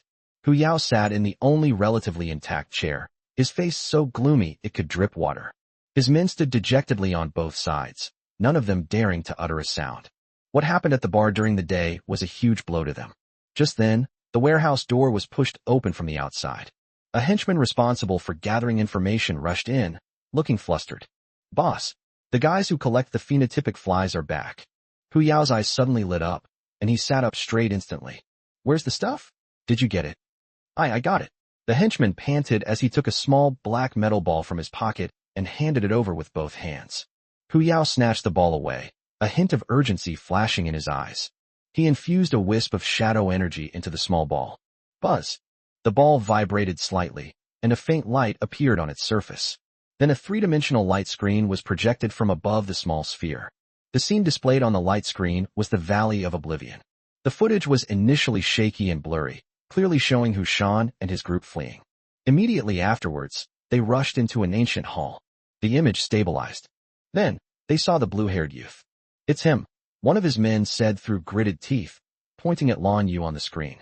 Hu Yao didn't speak, but stared intently at the light screen with a cold look in his eyes. The images on the screen are from the perspective of his younger brother, Hu Shan, before his death, as recorded by the Shadow Fly. He saw how Hu Shan mocked Yun and the others, and how Hu Shan looked down on the blue-haired youth.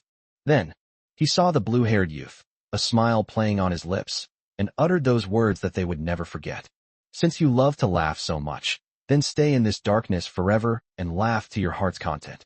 The moment the words fell, the world within the light screen was instantly swallowed by endless darkness.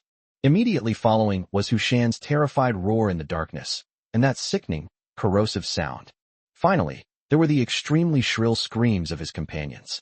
The scene ends abruptly here. Because Hu Shan, the host of the Shadow Fly, had been completely melted away by the rain of corrosion, leaving not even a trace. Inside the warehouse, a deathly silence fell. Everyone was so frightened by the bizarre and terrifying scene on the light screen that they were speechless. They finally understood. How did Hu Shan and his 4 subordinates, 5 6-star Shadow Masters, die? They were melted alive by that young man in a way they had never heard of before, a way that could be described as torture. And judging from the murderer's appearance, it turned out that it was that blue-haired youth from the bar who did it. This is such a coincidence. Bang! Hu Yao slammed his fist hard on the table next to him. The already dilapidated table shattered into pieces in an instant. His eyes were bloodshot, veins bulged on his forehead, and he resembled an enraged lion, radiating a ferocious killing intent. Asshole! Witnessing one's own brother being so cruelly tortured and killed is far more impactful than any words can describe. Boss, let's go fight him. Yes, avenge our brothers, Hu Shan. Kill him. You must kill him. His subordinates were also infected by this grief and indignation, and they were all filled with righteous indignation, clamoring to rush out and find Lan Yu to take revenge. Shut up, all of you, Hu Yao roared again, forcibly silencing the crowd. His chest heaved violently. Although his heart was filled with endless anger and hatred, his reason had not yet been completely consumed. He stared intently at the dissipating light screen, his mind racing. That blue-haired kid's strength was even more terrifying than he had imagined. Those bizarre area of effect skills, and that corrosive rain that could melt people alive. This is a skill that no ordinary 6-star Shadow Master could possess. And then there's that mythical relic. A head-on confrontation would be a certain death sentence. Boss, stop talking. Hu Yao raised his hand, interrupting his subordinate. He closed his eyes, took several deep breaths, and forced himself to calm down. After a long while, he opened his eyes again, which were still filled with the flames of hatred. But more than anything, it was a cold, calculating glint in its eyes. He spoke slowly, his voice hoarse and cold. Revenge is a must. But not by using our lives to fill the gap. He looked at one of his trusted subordinates and gave the order in a deep voice. Shanzi, go to Eternal Night Pavilion right now. The Eternal Night Pavilion. Upon hearing this name, everyone present changed their expression. The Eternal Night Pavilion is the most notorious and powerful assassin organization in Stone City and even in the surrounding dozens of regions. They take money to do things, and as long as you can afford it, they dare to assassinate even important figures in the City Lord's mansion. Moreover, it is said that the assassins of the Eternal Night Pavilion are all elites among elites, and have never failed. Boss, you mean? Shanzi hesitated. Asking the Eternal Night Pavilion to make a move would cost a considerable sum. A crazed glint flashed in Hu Yao's eyes. That's right. I want them to send men to kill that blue-haired brat. Tell them I'm willing to offer 50,000 shadow crystals. Make sure they send their top assassins. 50,000. Everyone was shocked by this number once again. This is almost half of the Claw Society's entire fortune. Hu Yao gritted his teeth, as if he had made up his mind. Not enough. To ensure that we can kill that brat, tell them I need two 7-star Lord-level experts to take action. Chapter 241, Am I That Valuable? Shanzi was terrified. Boss, you can't. To hire a 7-star Lord, the price will double. 2 of you. Then our Claw Society will be completely bankrupt. Is it worth it to kill a 6-star kid? Hu Yao abruptly stood up, his voice filled with an undeniable resolve. Worth it. That kid is too strange. I have a feeling that if we can't kill him completely in one go, we'll be the ones who die in the future. Hu Yao, never gamble without a chance of success. I either don't act at all, or when I do, it's a thunderous strike that will ensure he never recovers. Go now? That's an order. Seeing his boss's crazy and resolute appearance, Shanzi knew that there was no use in trying to persuade him anymore. He could only nod heavily. Yes, boss. I'll go right away. After saying that, he turned around, quickly left the warehouse, and disappeared into the night. Night was falling. Inside the Claw Society's headquarters, the lights were on, but the atmosphere was extremely oppressive. Hu Yao sat in the chair, closing his eyes to rest, but his slightly trembling fingers betrayed his inner turmoil. He is waiting for a reply from the Eternal Night Pavilion. Time passed second by second, and every second felt like torture. Finally, the warehouse door was pushed open again. Shanzi, who had previously contacted Yonya Pavilion, quickly returned. 2 figures followed behind him. Both of them were dressed in tight black bodysuits, with cold masks on their faces, revealing only a pair of emotionless eyes. The moment they stepped into the warehouse, a chilling, murderous aura quietly spread out. The temperature in the entire warehouse seemed to drop several degrees as a result. Hu Yao suddenly opened his eyes, and his gaze fell on the 2 men in black. Just standing there gave him a tremendous sense of oppression. 7-star Lord. He is definitely a 7-star Lord-level powerhouse. And there were 2 of them. Hu Yao felt a little more at ease. He stood up, cupped his hands in a respectful greeting to the 2 men, and his attitude was fairly polite. My lords. One of the slightly taller men in black spoke in a hoarse voice. Chief Hu, we have received your request. They offered 100,000 shadow crystals to kill a 6-star shadow master, and they even asked us to send 2 7-star lords. His voice sounded like 2 pieces of sandpaper rubbing together, which was very unpleasant to listen to. Hu Yao frowned. What? You think the price is too low? Another, slightly thinner man in black shook his head. No. I'm just curious, what kind of 6-star shadow master is worth Chief Hu investing so much money in? Hu Yao snorted coldly, offering no further explanation. He simply threw the small metal ball containing the footage of Hu Shan's death over there. See for yourselves. The tall man in black took the small ball and infused it with shadow energy. That eerie and terrifying video was played again in the warehouse.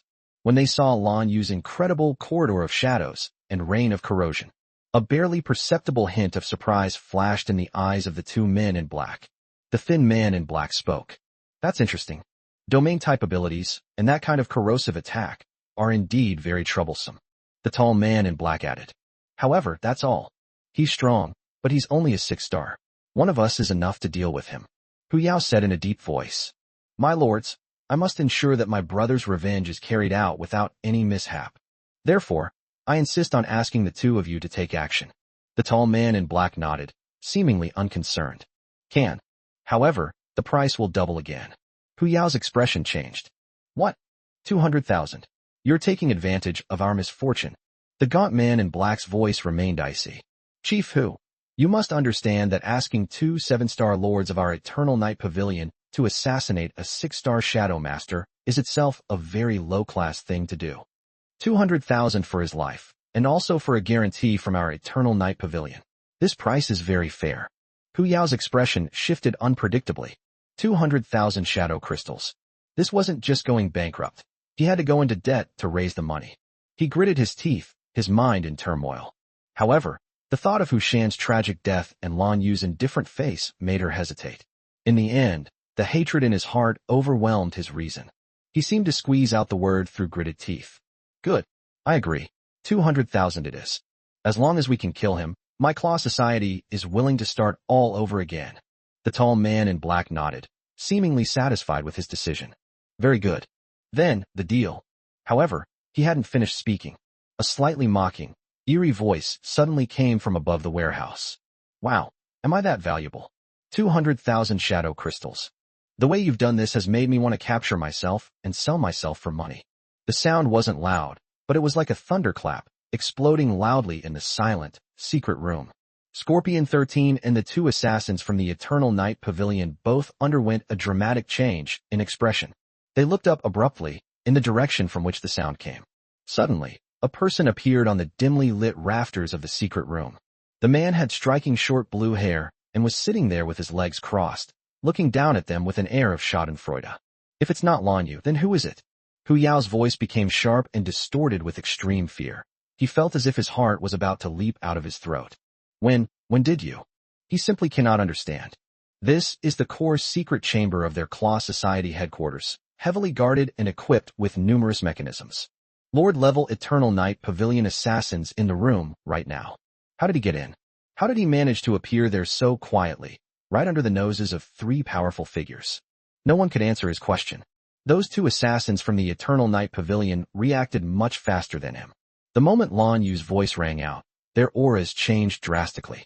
No longer the lifeless, ordinary person they once were, 2 immense and terrifying auras, like a volcanic eruption, swept through the entire secret chamber.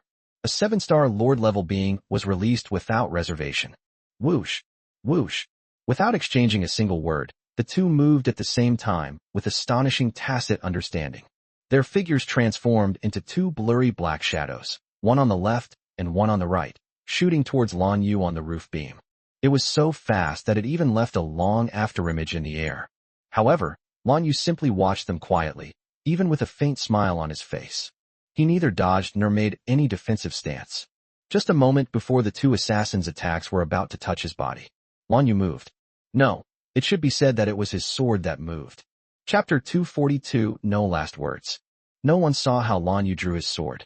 To everyone else, all they saw was a dark golden sword light that was both incredibly fast and incredibly bright, like lightning streaking across the night sky, disappearing in a flash. Divine sword technique, instant shadow flash. A soft sound of a sharp blade piercing flesh. For a moment, it was as if the music had been slowed down. Hu Yao was horrified to see that the golden sword light was not aimed at the 2 assassins who were rushing towards Lan Yu, but it was himself.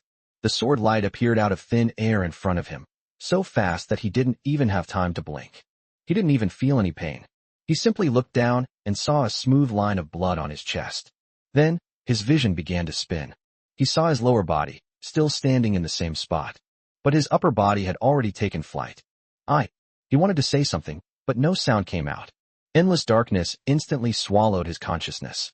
The leader of the Claw Society, after paying the price of going bankrupt and hiring 2 top assassins, was cleaved in 2 on the spot without even leaving a last word. The 2 assassins, both at the 7-star Lord level, reacted with lightning speed. The moment the sword light appeared, they sensed something was wrong. Although the sword light was not aimed at them, the terrifying power it contained made them feel a chill run down their spines. They abruptly twisted their bodies in midair, abandoned their attack, and retreated at an even faster speed than when they came. Boom! The 2 landed back on the ground, crushing the hard stone slabs under their feet, and looked solemnly at the young man on the roof beam who still maintained a smile. One sword. Just one sword strike. Right under the noses of those two 7-star lords, they instantly killed a 6-star peak Shadow Master. What terrifying power this is. The tall man in black robes spoke in a hoarse voice, his tone carrying a serious tone for the first time. I was careless. The intelligence was wrong. The target's strength is far more than 6 stars. The short, black-robed man had a shrill voice. Kill him. The mission must be completed. Lan Yu lightly leaped from the roof beam and landed steadily on the ground. He glanced at the claws, now split in two and staring wide-eyed in death, and curled his lip in slight boredom. How boring. I thought we could chat for a bit longer. Then, he raised his head and looked at the two black-robed assassins who looked like they were facing a formidable enemy, and his smile became bright. All right, the small fry are done. Now it's your turn. As Lan Yu finished speaking, an invisible wave suddenly spread out from him. The entire scene in the secret chamber underwent a dramatic transformation in an instant. The walls, tables, chairs, corpses, everything was twisted and stretched like melting wax figures, eventually sinking into an endless darkness. Divine Authority ability, Corridor of Shadows. This is one of Lan Yu's favorite starting stances. Pull the enemy into an independent domain of your own making, deprive them of their 5 senses, and even block out their 6 senses. In this environment, the enemy is like a fish on a chopping board, completely at his mercy. In the past, this tactic had always been successful, whether it's dealing with shadow masters like Hushan or enemies encountered even earlier. Once you are pulled into the Corridor of Shadows, the battle is over. However, this time, things took an unexpected turn. The figures of the two black-robed assassins could be seen in the endless dark corridor. Contrary to Lan Yu's expectations, they did not fall into chaos and confusion. They remained standing quietly in place, their bodies seemingly enveloped in a thin, invisible membrane. This completely shuts out the dark power of the shadow corridor, which is powerful enough to distort perception. Not only did they not lose their way, they were even able to pinpoint Lan Yu's location accurately. Whoosh! The tall figure in black robes vanished from the darkness without warning. The next second, a deadly sense of crisis came from Lan Yu's left. Lan Yu was startled and, almost instinctively, swerved to the right. Sizzle! A sharp, dark light grazed past his ribs. Lan Yu narrowly avoided the attack. The tall figure in black robes reappeared in the darkness not far away, holding a jet-black dagger in his hand, which was spotless. He spoke in a hoarse voice, a hint of mockery in his tone. It's useless. Your domain is ineffective against us. Lan Yu's eyes turned cold. Since depriving him of his 5 senses was useless, he would try something more direct. A thought suddenly occurred to him. Divine Authority ability, Rain of Corrosion. Splash. The familiar sound of rain echoed in the darkness. Countless dark green raindrops appeared out of thin air, like a torrential downpour. It rained down on the two men in black robes, covering everything in its path. Each drop of rain contains the terrifying corrosive power of the god of poison. Melt a 6-star shadow master into nothingness within 3 breaths. However, what happened next surprised Lan Yu once again. The deadly rain of corrosion was about to fall on the two men in black robes. It was as if we had encountered some kind of invisible repulsive force.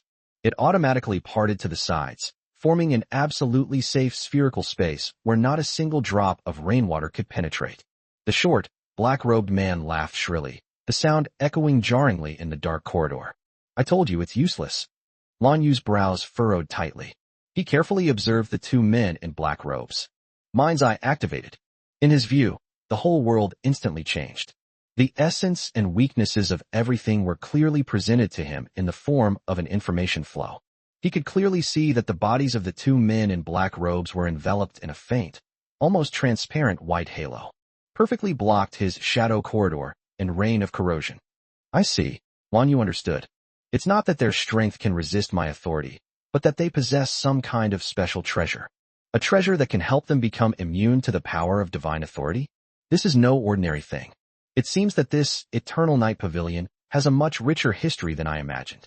The next moment, the two men in black disappeared again. Two ghostly black figures, coming from two completely different directions, attacked Lan Yu from both sides once again, carrying an incomparably sharp killing intent. Speed, power, and timing are all perfect. As expected of a professional assassin, their teamwork was flawless.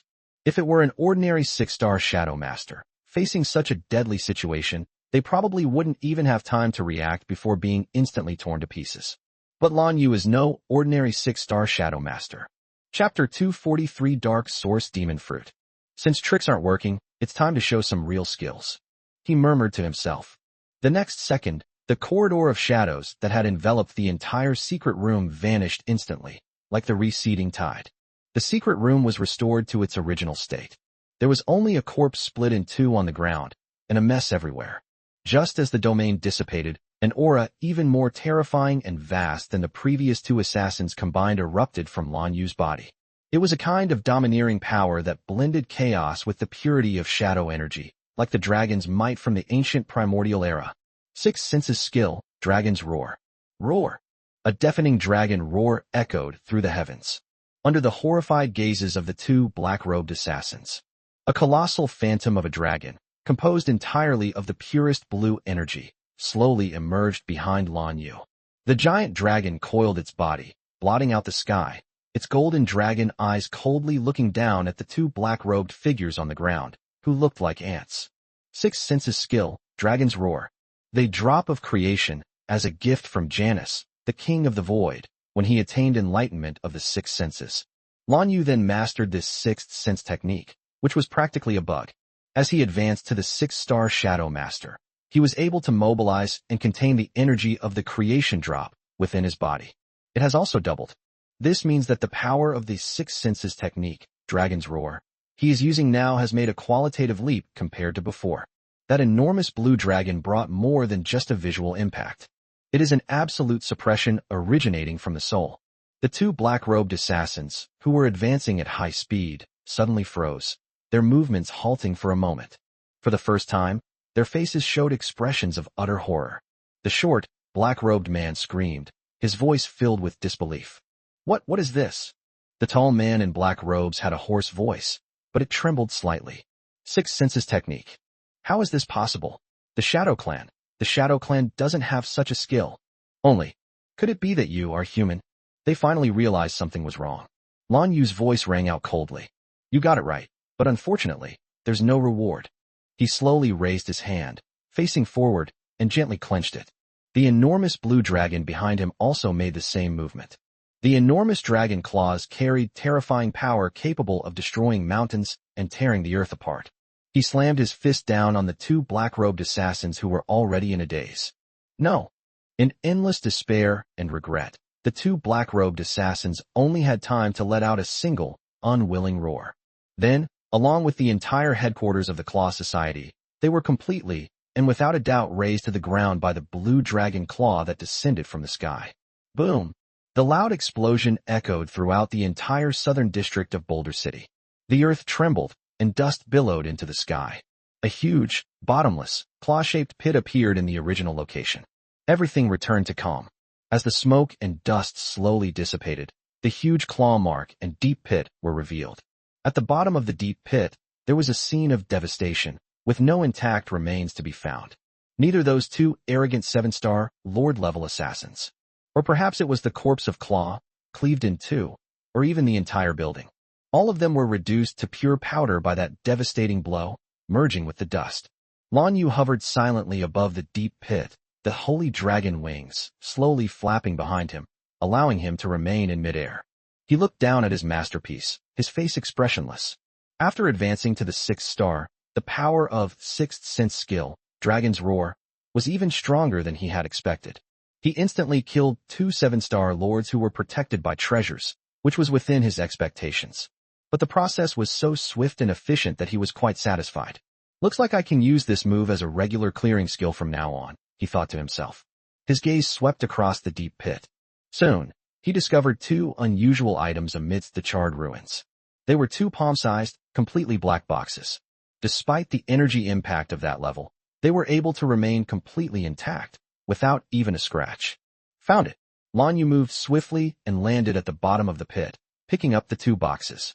To be able to remain unharmed under my sixth sense technique, Dragon's Roar, this must be the treasure they possess, used to counter my shadow corridor and rain of corrosion. He weighed the box in his hand. It was cold to the touch and made of neither gold nor wood, so he didn't know what it was made of. He opened the first box first. Click. With a soft click, the lid popped open. Inside the box, There were no dazzling magical artifacts, nor any crystals containing powerful energy. Yes, there was one, just a black apple. The apple was jet black, with a smooth surface like obsidian, and emitted a faint, refreshing aroma of exotic fruit. Lanyu was somewhat curious. He could sense it. This apple contains a very peculiar energy, but its purpose is not immediately apparent. Just then, Nidhogg's voice, tinged with surprise, rang in his mind. Hey, not bad luck, kid. This is the Dark Source Demon Fruit, a Real treasure. Dark Source Demon Fruit. This was the first time Lanyu had heard this name. Nidhogg explained. This is an extremely rare treasure of the Shadow Realm. It is only possible for such a seed to be formed from the purest power of the Shadow origin after thousands of years of sedimentation and nurturing. If an ordinary Shadow Clan member takes it, they can directly advance to a higher rank, and there are no side effects. But this won't work on you. You're not a Shadow Clan member. Lanyu asked. What use is that to me? Nidhogg's tone carried a hint of excitement. It will be far more useful to you than raising your rank by one. Don't you have that king's body talent? This thing is a supplement tailor-made for you. Eat it quickly. This thing can greatly enhance your physique. After you eat it, your king's body should be able to advance to the next level. Upon hearing this, Lanyu's eyes lit up instantly. The body of a king. This talent was a skill he learned early on after eating the fruit his sister gave him. Although it was only at the beginner level, the benefits it brought him were real. Both the increased physical strength and the faster wound healing played a crucial role in combat and training. He has been trying to figure out how to upgrade this talent. Unexpectedly, I stumbled upon a promotion opportunity today. Without any further hesitation, Lanyu picked up the black apple and took a bite. Chapter 244 Learn to be Content. Snap. A crisp sound. The apples tasted surprisingly good. The flesh is not as hard as you might imagine. Instead, it melts in your mouth like the finest ice cream. With a refreshing and sweet taste, it slid down the throat and into the stomach. The next second, a powerful yet gentle warm current suddenly erupted from his stomach, instantly sweeping through his limbs and bones. Lanyu groaned, feeling every cell in his body cheering and jumping for joy. It was like parched seedlings receiving a timely rain. Bones, muscles, meridians, internal organs, every part of his body. Under the influence and transformation of this energy, everything is undergoing a metamorphosis at an astonishing speed. He could clearly feel his body becoming more resilient and stronger. This feeling is incredibly pleasant. After a long while, the warm current gradually subsided and completely merged into his body. Lanyu slowly opened his eyes and exhaled a long breath. He clenched his fist, feeling the explosive power within him, and a satisfied smile appeared on his face. Just then, a series of messages popped into his mind. The talent King's Body, Beginner, has been successfully upgraded. You have acquired a new talent. King's Body, Intermediate. King's Body, Intermediate. Your basic physical strength has been greatly increased, and your wound healing speed has been significantly improved.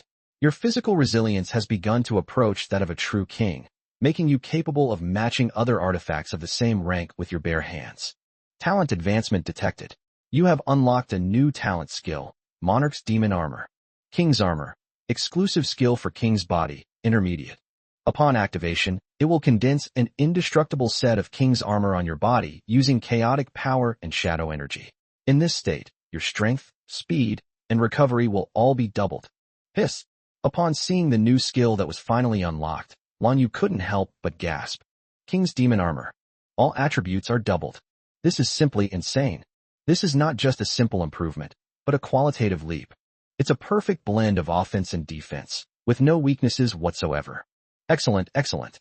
Lanyu couldn't help but laugh out loud. The gains this time were truly enormous. One apple boosted his overall strength by at least 30%. He calmed his excitement and turned his gaze to the second box in his hand. Since the contents of the first box were so precious, the contents of the second box must be just as valuable. With anticipation, he opened the second box. However, he was slightly taken aback after seeing what was inside the box. The second box contained neither an apple nor any magical artifact. Yes, it was just an ordinary, white feather. The feather was only the length of an index finger, pure white, and looked very light. There was no energy fluctuation at all, as if it had fallen from the back of a big white goose. Lanyu was somewhat puzzled. What's this? But the moment he saw the feather, he felt it. The Hegni sword at his waist trembled slightly. It was as if it was resonating with this feather in some way. Lan Yu immediately noticed the anomaly. He sensed an aura from this seemingly ordinary white feather that was extremely similar to that of this sword of Hegni. A mythical relic. Nidhogg's voice echoed in his mind once more. This time, her tone carried a rare solemnity and nostalgia. Lan Yu picked up the pure white feather and gently twirled it between his fingertips. Mythological relics? Is this the same kind of thing as the sword of Hegni? Nidhogg's voice said with certainty. That's right, and the grade of this mythical relic is probably no lower than that of the sword of Hegni. Lan Yu's heart stirred. Not inferior to the sword of Hegni? The sword of Hegni is a top-tier artifact, personally certified by Nidhogg, so the value of this feather is immeasurable. What's this thing called? What's it used for? Lan Yu asked impatiently. Nidhogg's tone carried a hint of reminiscence. If I'm not mistaken, this should be the boundary-breaking feather. The feather that breaks boundaries? Nidhogg slowly explained. Is a mythical relic created by the supreme god who controlled the power of space in ancient times. Legend has it that the god of space used his own wings to create 3 precious feathers that possess spatial authority. And what you are holding is one of them, known as the Wing of Boundary Breaker. The effect is simple, spatial teleportation within a certain range. Lan Yu's eyes lit up as he listened to Nidhogg's description. This ability sounds incredibly awesome. With this thing, wouldn't it mean that I could teleport and travel freely like the protagonist in a novel? From now on, whether you're chasing down enemies or running away, it will be an invincible skill. However, Nidhogg's next words were like a bucket of cold water poured over his burning heart. Nidhogg's tone shifted. Don't get too excited yet. You can't use this boundary-breaking feathered. Lan Yu was taken aback. Can't use it? Why? Nidhogg said. Because it has already recognized its master. Moreover, its owner placed a very powerful restriction on it. No one can use its power unless they obtain the master's permission or the restrictions on it are lifted. It has recognized its master, and there are restrictions on it. Upon hearing this, Lan Yu carefully probed his shadow energy into the feather. Sure enough, deep within the core of the feather, he sensed an extremely subtle, yet unbreakable barrier. The power of the feather itself was firmly sealed away. This power originates from the same source as the feather itself, yet it carries a unique mark belonging to another person. Lan Yu pouted in disappointment. Damn it, all that excitement for nothing. A top-tier spatial artifact is right in front of him, but he can only look at it and cannot use it. This feeling is just too awful. He sighed helplessly. Put away the boundary-breaking feather that is temporarily unusable, along with the empty apple box. Although it can't be used for the time being, it is a top-tier artifact after all, so there's no harm in keeping it. Who knows, maybe some unexpected coincidence will happen in the future. Besides, people should learn to be content. Today, he not only resolved the potential trouble caused by the Claw Society, he also upgraded his King's Body to the intermediate level and unlocked the King's Demon Armor, a powerful skill that can be described as abnormally strong. The results have far exceeded his expectations. One should not be too greedy. Lan Yu glanced at the huge, deep pit around him, and the city residents in the distance, startled by the huge commotion, were peeking and looking in this direction. This place is not safe to stay for long. The holy dragon wings behind him suddenly flapped, and he transformed into a streak of light. It soared into the sky and disappeared into the night in an instant. Chapter 245. This really was just half a day of learning. A few days later, Shadow Puppet Village was even more peaceful and serene than before. With the threat from Black Rock Village temporarily eliminated, the villagers felt relieved. All of this stemmed from the blue-haired youth who was staying in the village chief's courtyard. In the past few days, Lan Yu has only occasionally walked around the village to familiarize himself with the surroundings. He spent most of his time in his room, processing the lessons learned from the previous battle. At the same time, they were also thinking about the next step. That afternoon, he was resting with his eyes closed on a stone bench in the courtyard when a light footstep approached from afar. Lord Lan Yu. It was Yun's voice. Lan Yu opened his eyes and looked at the girl standing in front of him. Her expression seemed to carry a hint of hesitation and embarrassment. What's up? Lan Yu asked. Yun nodded and said somewhat awkwardly. It's about the tribal competition. The village chief asked me to ask you about it. She paused, organized her thoughts, and then continued. One of the rules of the competition is identity verification. The most basic puppet manipulation skills of our shadow puppet village during the test. Lan Yu understood what she meant. As an outsider, he naturally wouldn't affect the unique skills of the puppet village. So, I hope I can learn a little bit so I can get away with it during the verification process. Yun's voice lowered even further. I know this request is a bit unreasonable. After all, manipulation is a secret technique passed down from generation to generation in our village. It cannot be learned overnight. But you only need to learn a few of the simplest moves. As long as you can get the puppet moving, you'll have no problem passing the identity verification. Fearing that Lanyu might find it troublesome, she quickly added, once you're in the real arena, you can fight using whatever method you're best at. I'll explain that you're a member of the clan who traveled abroad in your early years, so your fighting style is different from the villagers. That way, I can fool them. Looking at her cautious demeanor, Lanyu found it somewhat amusing. For him, it was just a simple matter of lending a hand. Furthermore, he had long been interested in the puppets of Shadow Puppet Village. This is a good opportunity to learn more about it. Okay, take me to see it. Upon receiving Lanyu's affirmative reply, Ingyun visibly breathed a sigh of relief, and a smile appeared on her face. Great. Lord Lanyu, please follow me. By Ingyun, Lanyu arrived at an inconspicuous stone house at the back of the village. Pushing open the heavy stone door, a pungent smell of old wood and metal wafted out. The interior space was much larger than I had imagined, like a spacious warehouse. All sorts of tools and parts were hanging on the surrounding walls. In the center of the warehouse, dozens of humanoid puppets of different sizes and shapes were neatly arranged. These puppets were mostly made of black hardwood and metal. The joints are tightly connected, and although it stands quietly, it exudes a cold and solid sense of power. Ingyun introduced. This is where our Shadow Puppet Village stores puppets and practices manipulation techniques. He then took an old animal hide scroll from a shelf and handed it to Lanyu. Sir, this contains the most basic puppet control methods in our village, as well as some insights left by our predecessors. Lanyu took the scroll and casually unfolded it. It is decorated with complex diagrams of the human body's meridians and densely packed pathways for the flow of qi and blood. This so-called puppetry technique is essentially a special method of using shadow energy. By projecting one's own shadow energy at a specific frequency and trajectory, the transmission array is injected into the core of the puppet, thereby enabling remote control of the puppet. This requires the operator to have an extremely refined level of control over the shadow energy. Too much force and the puppet's movements will become stiff. Too little and it will be unable to move. For the average photographer, just getting started would probably require months or even years of hard work. But for Lanyu, this was not a difficult task. He was merely attempting to simulate this specific fluctuation of shadow energy. I didn't expect to succeed on the first try. It has to be said, the identity of a genius is really useful. Nidhogg was already used to this. Moreover, he also has the aid of the mind's eye, which allows him to directly see through the essence of this manipulation technique and the core of its energy flow. Lanyu asked, I should be fine practicing here, right? Ingyun nodded repeatedly. Of course. Please make yourself at home. Well, then I won't bother you any longer. I'll go take care of things in the village first, and I'll come to see you later. After saying that, she respectfully withdrew and gently closed the stone door. Lanyu put the scroll aside and glanced at the dozens of puppets in the room. He casually pointed to the one closest to him, which looked the most ordinary humanoid puppet. He closed his eyes, recalling the method on the scroll, a wisp of shadow energy. It silently flowed from his fingertips, transforming into threads indistinguishable to the naked eye, and precisely connected to the puppet's back. Half a day passed in the blink of an eye. After finishing her chores in the village, Ingyun kept Lanyu's studies on her mind. She was actually quite worried.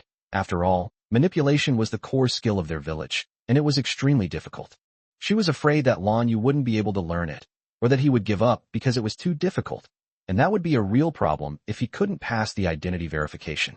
With a mix of trepidation and excitement, she returned to the stone house once more. She gently pushed the door open a crack, wanting to peek at the situation first.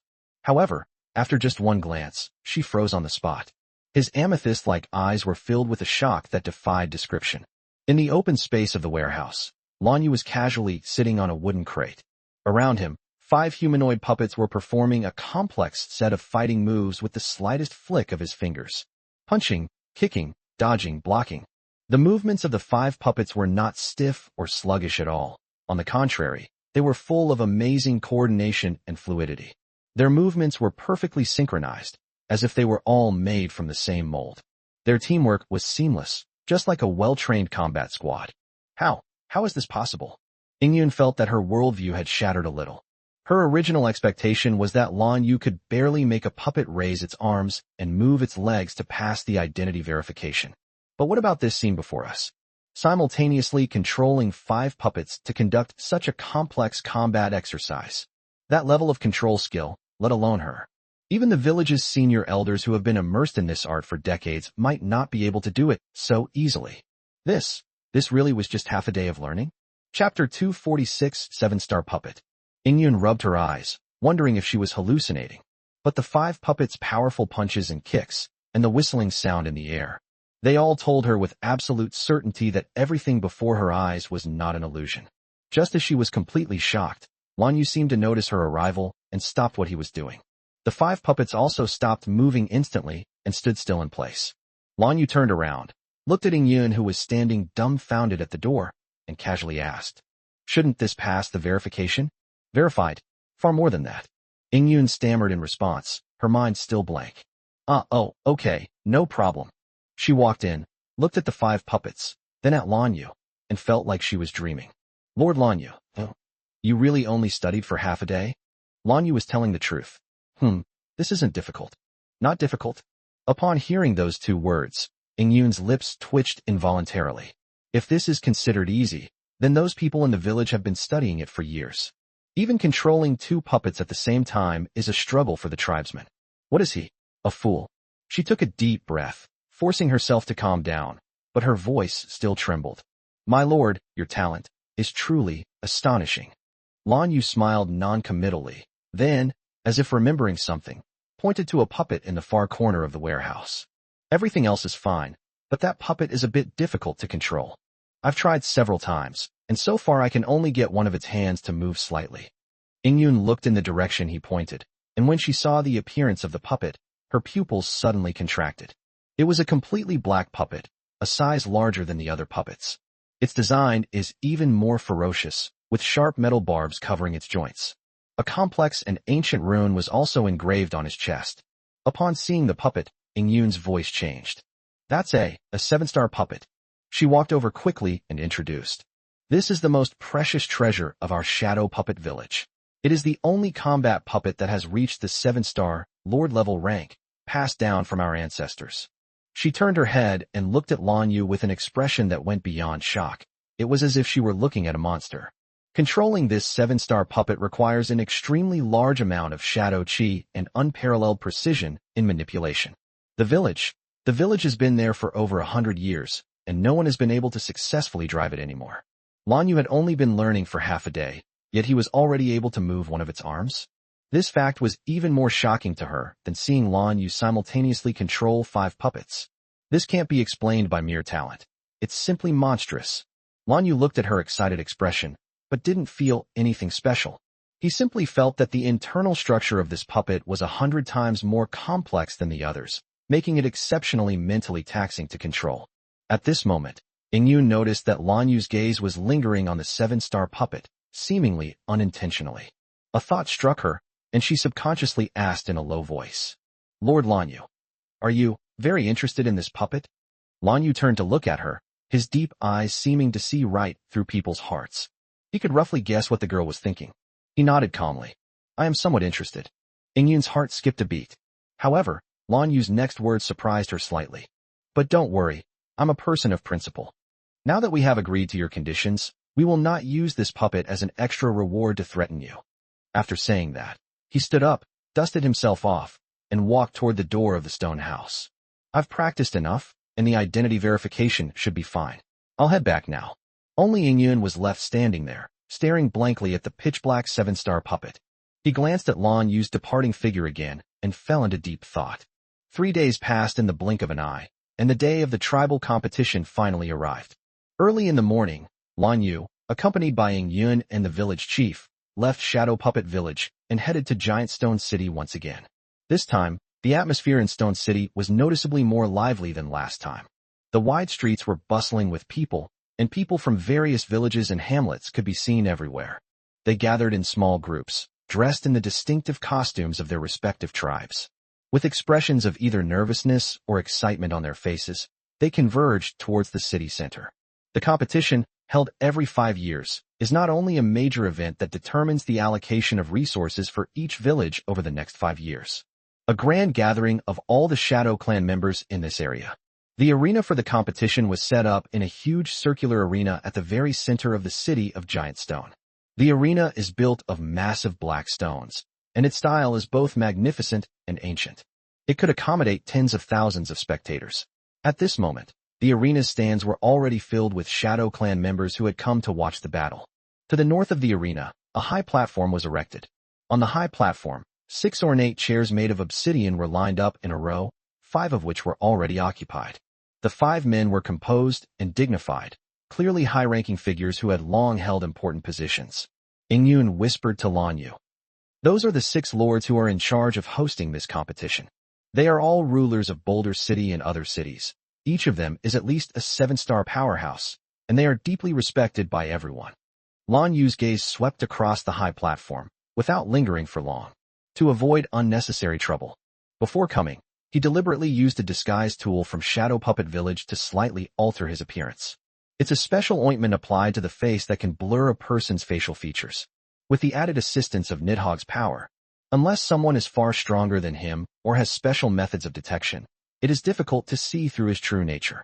The 3 followed the flow of people to a large open space outside the arena.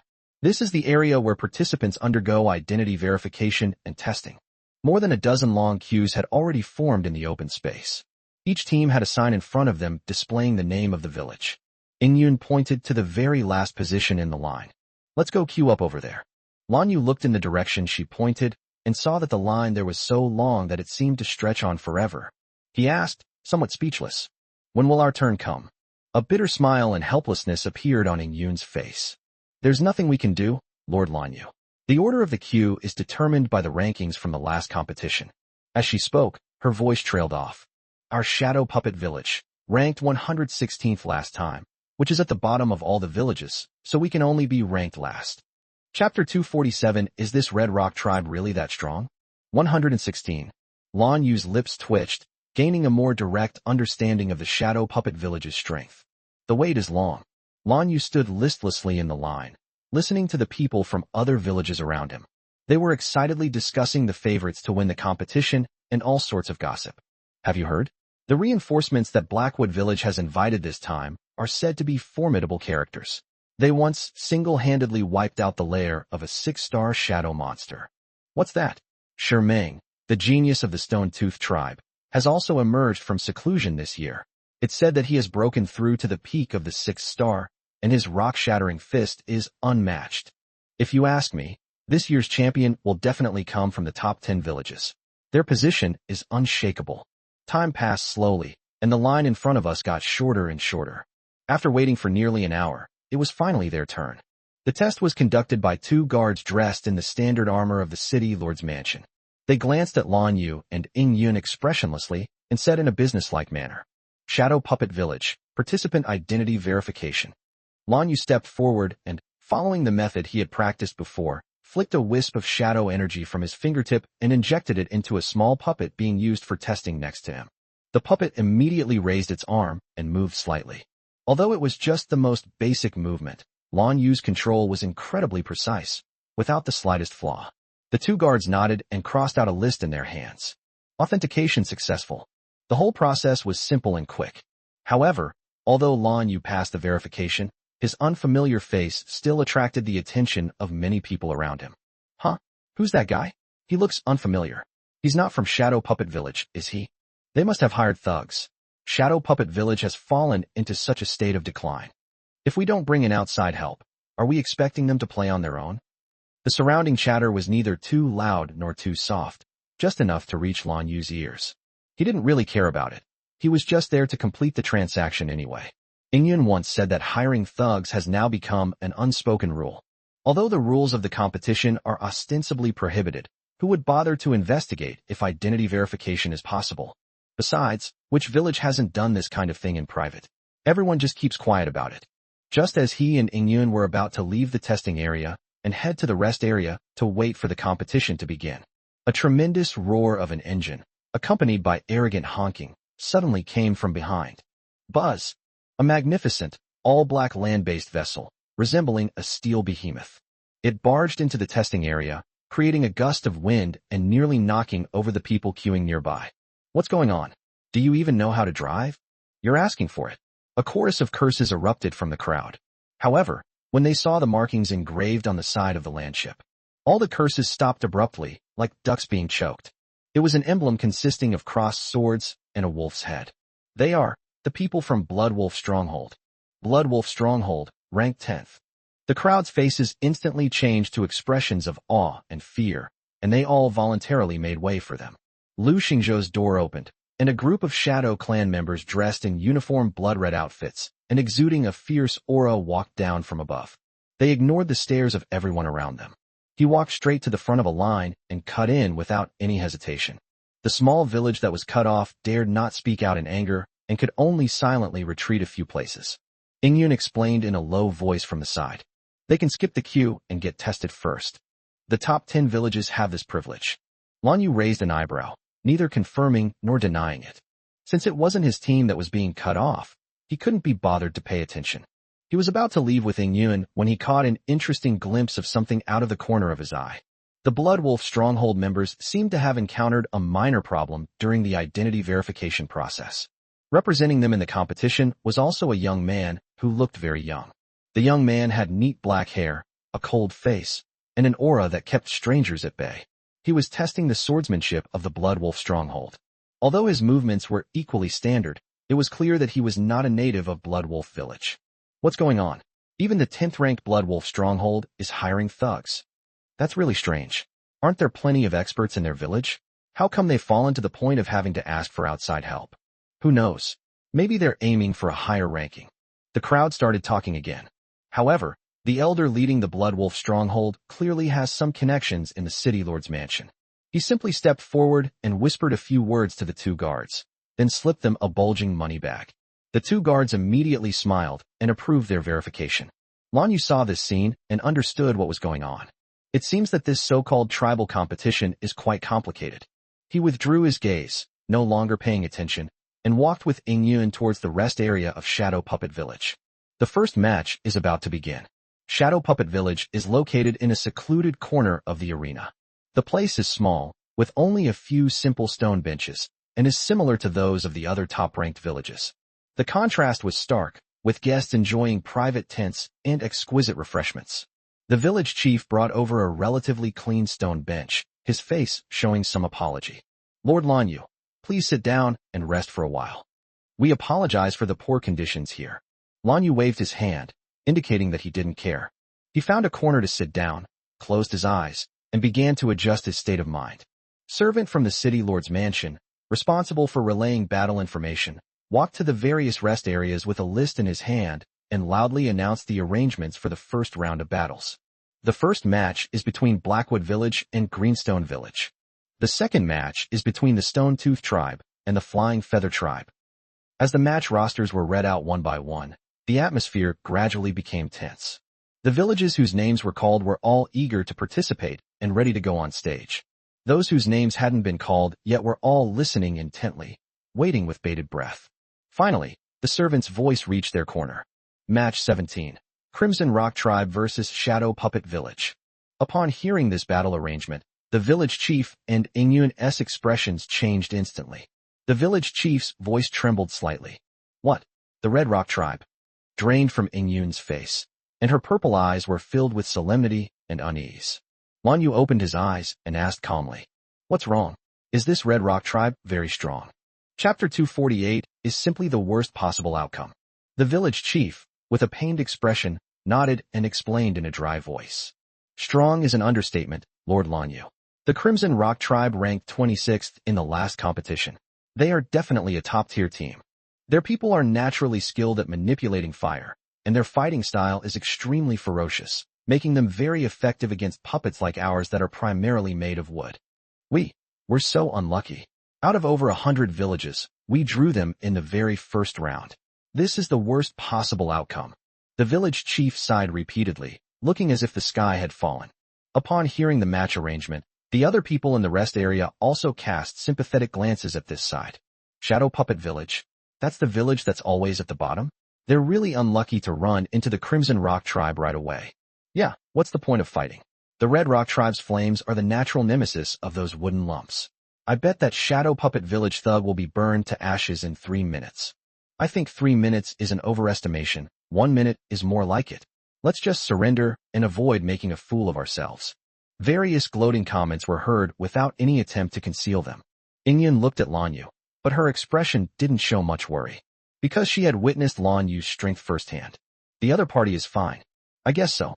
Ingyun still had some minor concerns. However, Lan Yu's face remained calm and composed.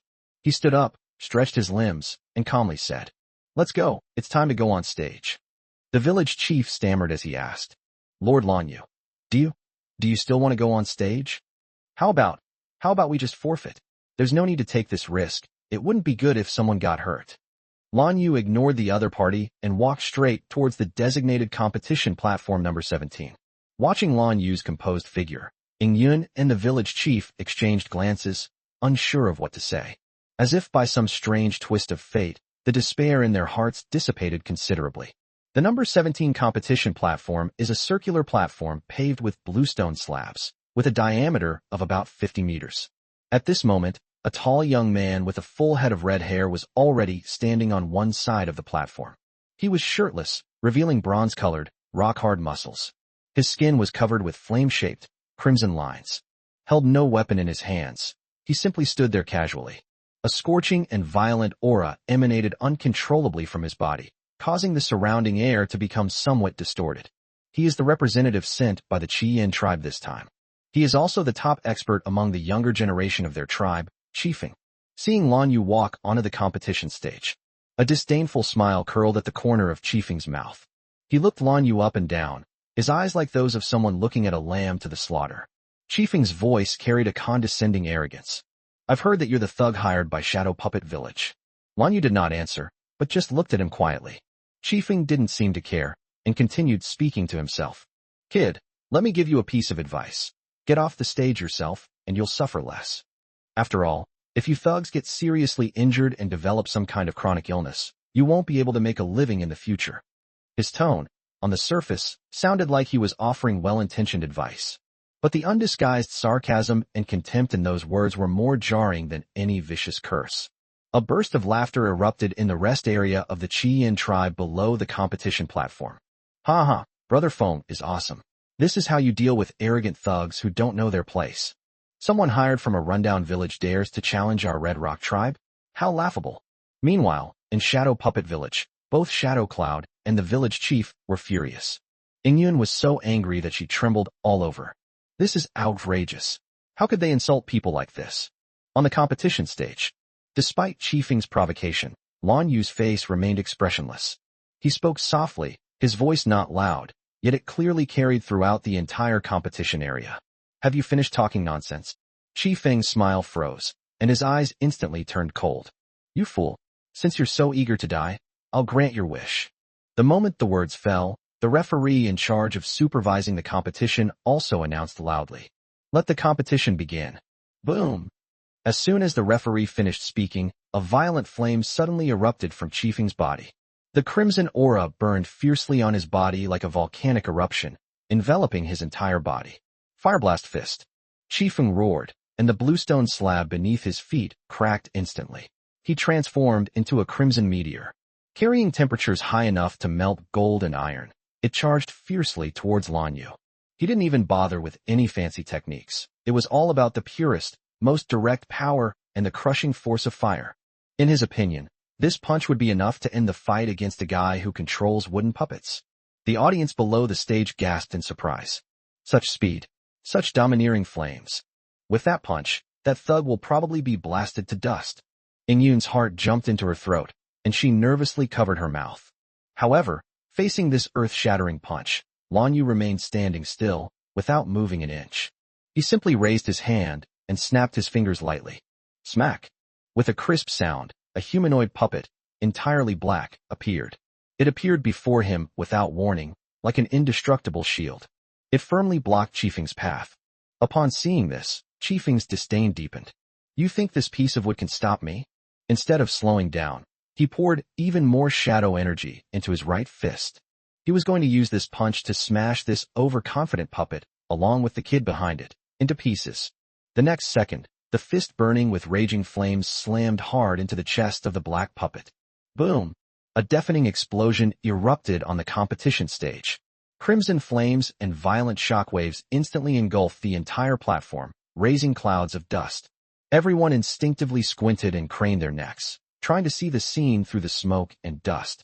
In their minds, that punch had destroyed the wooden puppets of Shadow Puppet Village. It must have been torn to pieces, reduced to charred remains. It's over. In the Red Rock Tribe's rest area, some people had already started celebrating.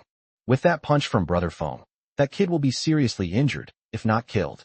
However, as the smoke and dust slowly dissipated, the sight that was revealed made everyone present almost pop their eyes out of their sockets.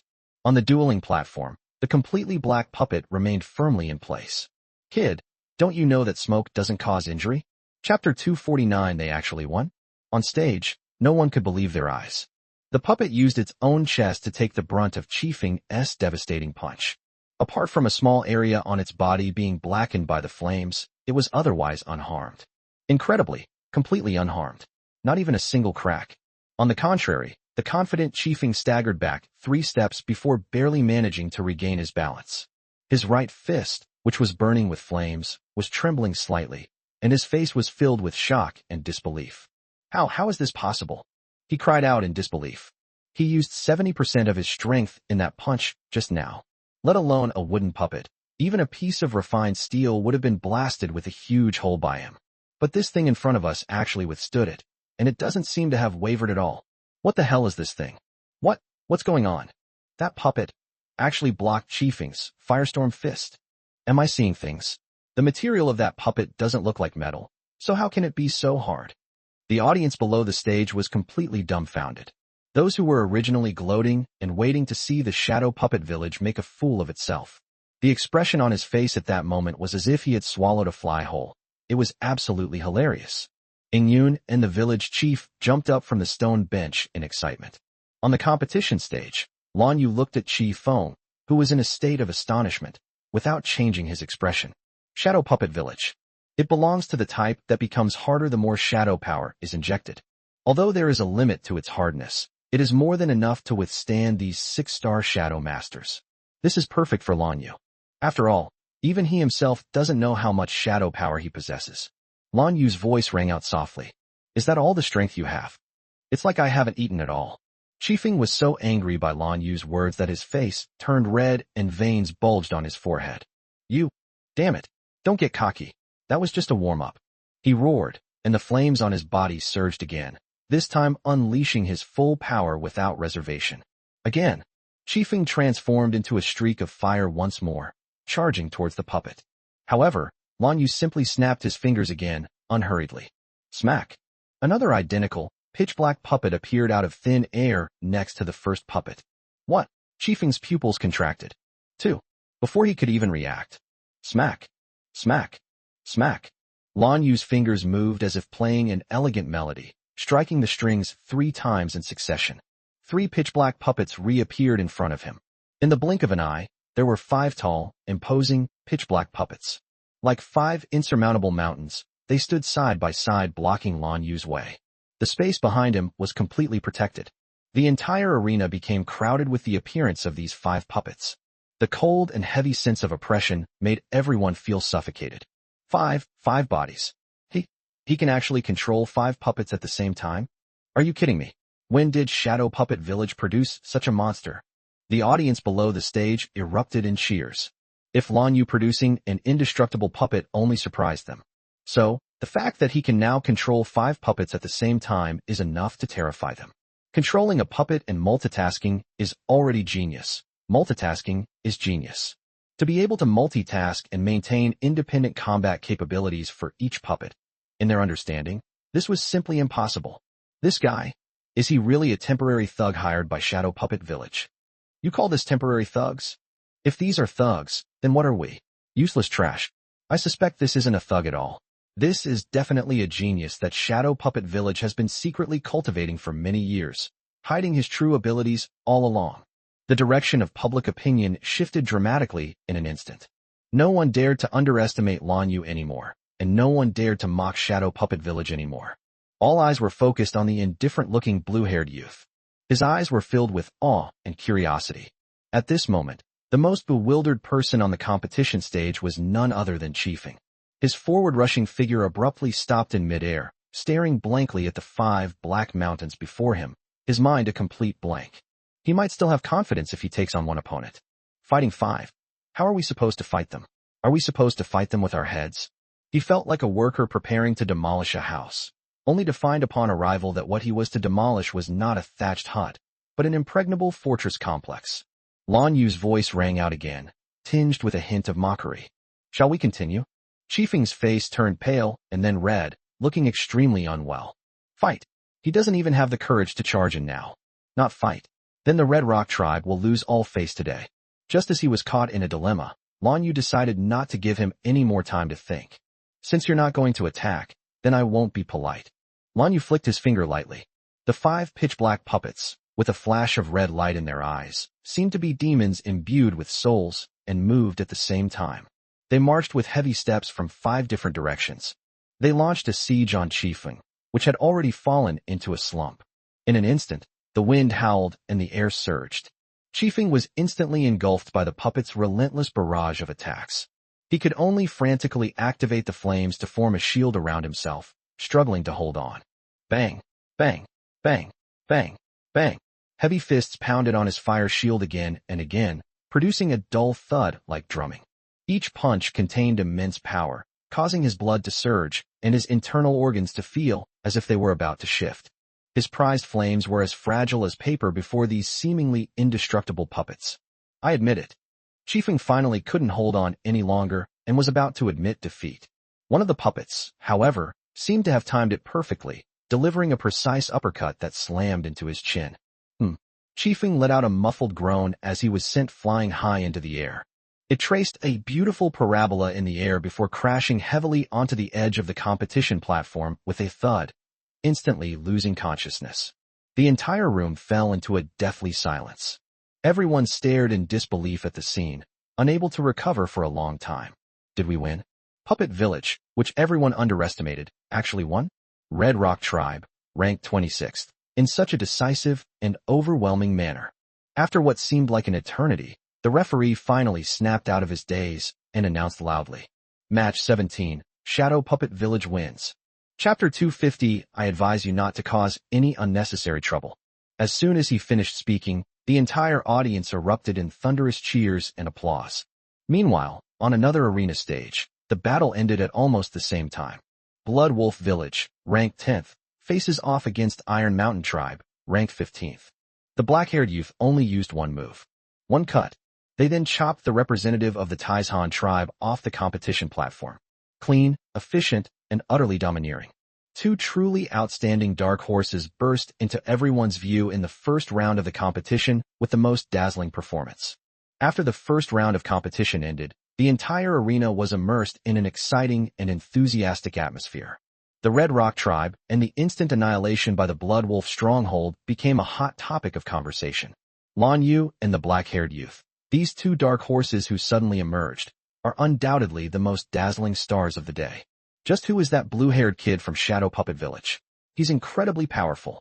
Yes, controlling 5 such powerful puppets at the same time is unheard of.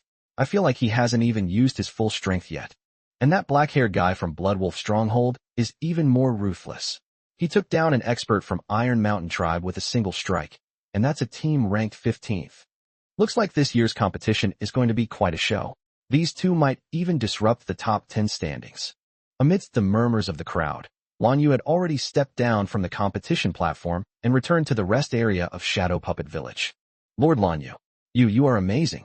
As soon as he returned, Yun and the village chief excitedly came to greet him. The village chief's face was beaming like a blooming chrysanthemum, his wrinkles crinkling together. Yun's amethyst-like eyes sparkled with admiration as she looked at Lan Yu. We actually won. We won against the Red Rock Tribe. The village chief was so excited he was almost incoherent. Am I dreaming? Lan Yu looked at their excited expressions and simply nodded calmly. I told you, it's not difficult. For him, the fight just now was hardly even a warm-up. He chose to fight with puppets partly to fit the identity represented by Shadow Puppet Village, to avoid arousing unnecessary suspicion. On the other hand, it is also his consistent style of doing things, keeping a low profile. Before you fully understand the complexities of this world, having an extra card hidden means you're safer. He didn't want to expose all his abilities to the public just for a moment of fame. In the following rounds of competition, Lan Yu continued his steady style.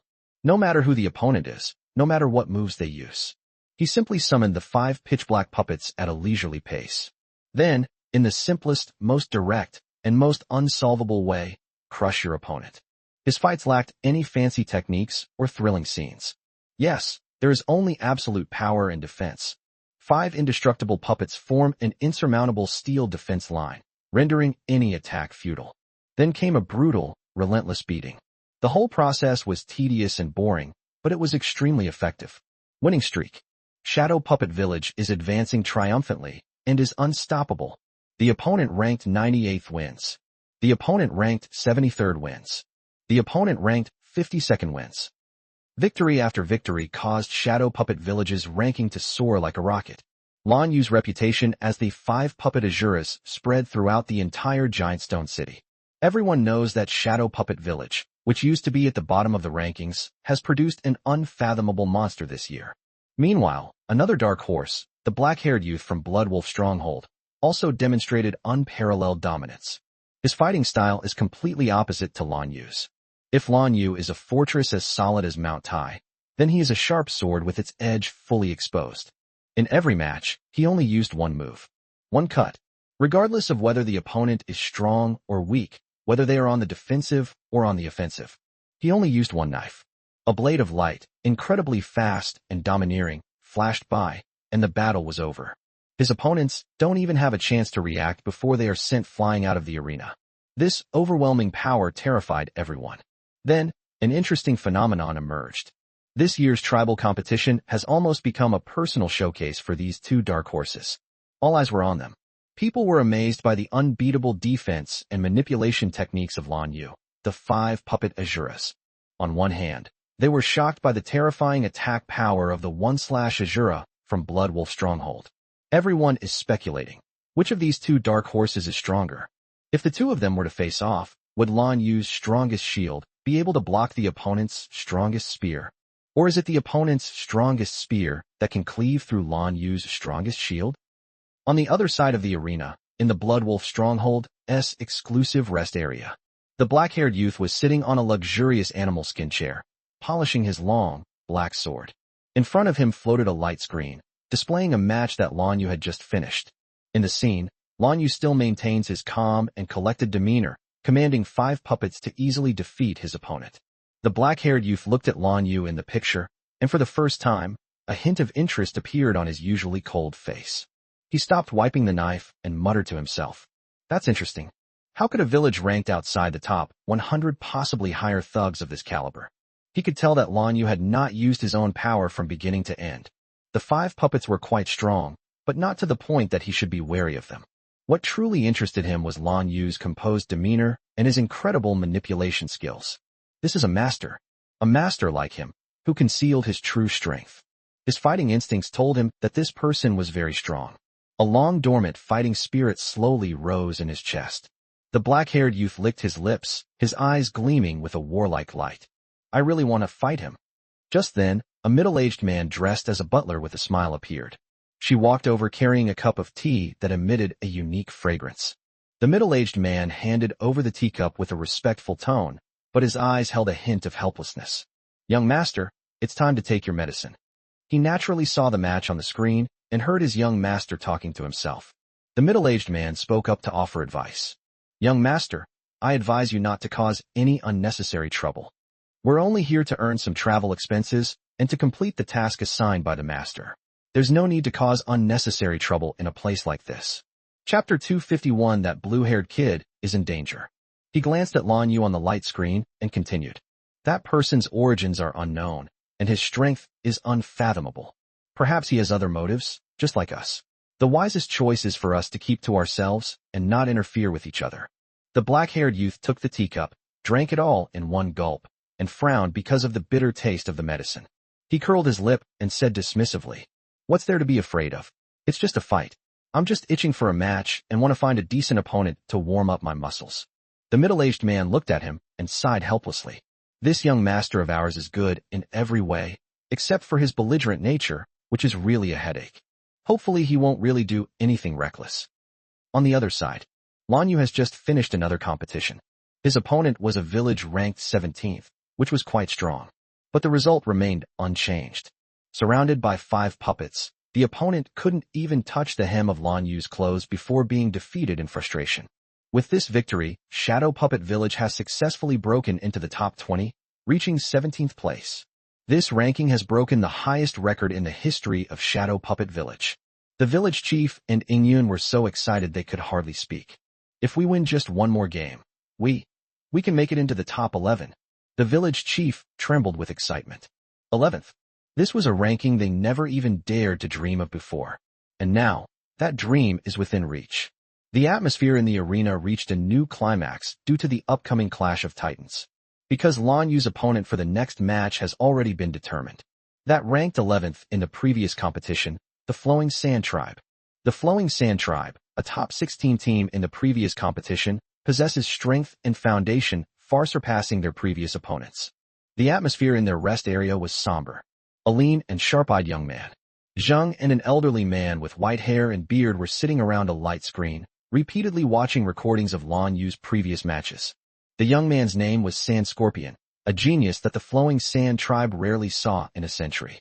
Their sand control skills are superb, and they are also their representative in this competition. Sand Scorpion's gaze was fixed on the 5 pitch-black puppets in the light screen, his brows furrowed. Village Chief, what do you think? The old man, who was also the village chief of the Flowing Sand Tribe, pondered for a moment before slowly speaking. This person is not simple. His shadow magic is profound, and when combined with the puppet, he has extremely high resistance to any attack. Ordinary attacks cannot harm them in the slightest.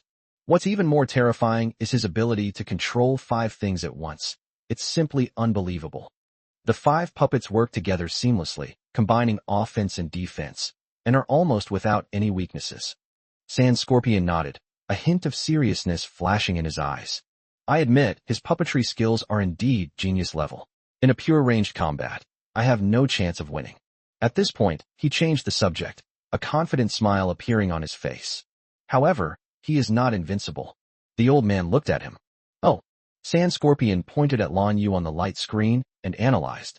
You see, he hid behind the puppet the whole time and never made a move himself. Even when the opponent occasionally breaks through the puppet defense line and gets close to him, he only commands another puppet to come back to defend, instead of taking action himself. What does this mean? The old man's eyes lit up. This means that he himself is not good at close combat. All his strength is concentrated on those 5 puppets. The Sand Scorpion's smile grew increasingly confident. That's right. My idea is simple. As long as we can find a way to temporarily trap his 5 puppets, then seize the opportunity to engage him in close combat. Once I get close enough, I only need one move to take him down. He had absolute confidence in his close combat skills. His quicksand technique allows him to manipulate sand for ranged attacks. It can also adhere sand to its body, forming a tough layer of sand armor, greatly enhancing its melee attack and defense capabilities. He believed that as long as he could get close, that guy who only hid behind the puppet would be no match for him. Upon hearing this, the old man clapped his hands in praise. Great. Excellent plan. Let's do it. Under the watchful eyes of everyone, the duel between Lan Yu and Sand Scorpion officially began. The dark horse of Shadow Puppet Village versus last year's top 16. This match is absolutely thrilling. Do you think that 5 Puppet Azura can continue his winning streak? It's hard to say. The Sand Scorpions of the Quicksand Tribe are not the pushovers they used to be. Their sand control techniques are unpredictable and extremely difficult to deal with. Murmurs rose and fell in the audience. On the competition stage, Sand Scorpion looked at Lan Yu opposite him with a confident smile on his face. He began to speak. I have to admit, you're very strong. However, your winning streak has come to an end. Lan Yu didn't even bother to lift his eyelids, simply repeating the same actions as before. Smack, smack, smack, smack, smack. 5 pitch-black puppets, once again like loyal guards, stood in front of him. Seeing this, the Sand Scorpion sneered. Is it that trick again? I'm so tired of seeing it. The moment the referee announced the start, Sand Scorpion slammed both hands onto the ground. Secret technique, quicksand hell. Boom. The entire competition platform, paved with bluestone slabs, began to tremble violently. Immediately afterwards, the hard stone slabs, like melting candles, quickly transformed into an endless sea of yellow sand. The entire competition arena was transformed into a desert in just a few seconds. Splash! The yellow sand surged, and 5 giant hands made of sand suddenly shot into the sky from the sea of sand. The 5 sand palms, as if alive, grabbed at Lan Yu's 5 puppets with lightning speed. The puppets immediately retaliated with punches, smashing the sand palm to pieces. However, the shattered sand did not dissipate. Instead, it turned into more quicksand, which, like maggots clinging to bones, entangled the puppet's body. In the blink of an eye, the lower bodies of the 5 puppets sank deep into the quicksand, unable to move. It's a success. A glint of light flashed in the sand scorpion's eyes. This is exactly the effect he wanted. His quicksand hell is not for defeating the puppets, but for trapping them. Now it's your turn. With a light tap of his toes, Sand Scorpion shot forward like an arrow, stepping on the churning yellow sand, towards Lan Yu, who was being protected by the puppets in the middle.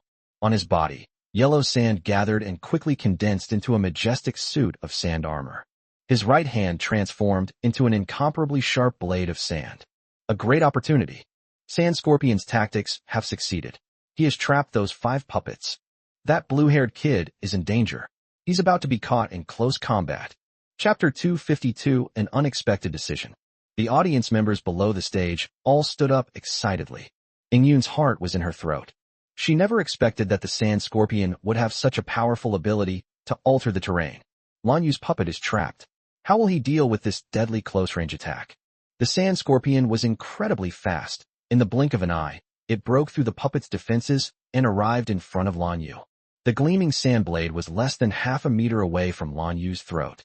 A victorious smile had already appeared on his face. In his opinion, this guy who only knows how to hide in the back is doomed. However, just as his blade was about to touch Lan Yu's skin, the panicked expression he had anticipated did not appear on Lan Yu's face. The blue-haired youth still wore that expression that was almost too calm. He didn't even try to dodge. He simply, slowly raised his right fist. Then, he threw a punch at the Sand Scorpion. This punch appeared to have no force or energy fluctuations. It was as if an ordinary person had casually waved their hand. A hint of disdain flashed in the eyes of the Sand Scorpion. When death is imminent, you still want to fight back with such weak fists. How laughable. He ignored Lan Yu's fist, and the sand blade in his hand continued its momentum, aiming straight for Lan Yu's vital point. The next second, fist and blade, about to meet. At this critical moment, a strange armor, as black as ink and with a metallic sheen, suddenly appeared on Lan Yu's fist. King's Demon Armor. Boom! An unimaginable, explosive force erupted from Lan Yu's fist. The smile on Sand Scorpion's face froze instantly. He only felt an irresistible, terrifying force coming from the other person's fist. His sand blade, formed from high-density sand grains, was considered indestructible. The moment it made contact with the opponent's fist, it shattered like paper. Immediately afterwards, that force struck his prized sand armor without any resistance. Snap! A crisp cracking sound rang out. The armor of sand shattered instantly. Puff! Sand Scorpion was struck dumb, spitting out a mouthful of blood, his whole body like a kite with a broken string. It flew backward at an even faster speed than it had come. He crashed heavily onto the edge of the arena, creating a large crater in the sand. After struggling for a few moments, he could no longer get up. Sold out instantly. Another sellout. The entire arena fell into a deathly silence. Everyone seemed frozen in place, staring blankly at the blue-haired youth on the stage. He slowly withdrew his fist, and the menacing black, demonic armor on it dissipated. What just happened? That guy, whom everyone thought was weak in close combat, actually killed the Sand Scorpion, who was known for his close combat skills, with a single punch? This is ridiculous. Who's the weakling in melee combat anyway? The same thought popped into everyone's mind. Their values are being repeatedly trampled and rubbed into the ground by this man named Lan Yu. When the referee recovered from his extreme shock and announced Lan Yu's victory, the entire arena erupted like a powder keg that had been detonated. What did I see? A punch. Just one punch. The Sand Scorpion sand armor is known for its strong defense. How could it be destroyed with just one punch? What kind of monster is this guy? His puppetry skills are so abnormal, and his close combat ability is so terrifying. Does he even allow anyone else to live? An all-powerful war god. He's practically an all-powerful war god without any weaknesses. The audience went absolutely wild. Previously, they only regarded Lan Yu as a strong dark horse. So now, in their minds, Lan Yu has risen to a level that can be compared with those monsters who have been dominating the top 5 for years. Some have even begun to make bold predictions. This year's champion may very well be this blue-haired youth. In the rest area of Shadow Puppet Village, the village chief's mouth was agape, and he couldn't close it for a long time. He looked just like a dried-up statue. He was so shocked by Lan Yu's displayed strength that he became numb. Yun's mouth was slightly open, and little stars twinkled in her purple eyes. She knew Lan Yu was very strong, but every time, Lan Yu managed to redefine her understanding of the word strong. The man who seemed like a god descended from heaven in her eyes could never be seen to have his limits.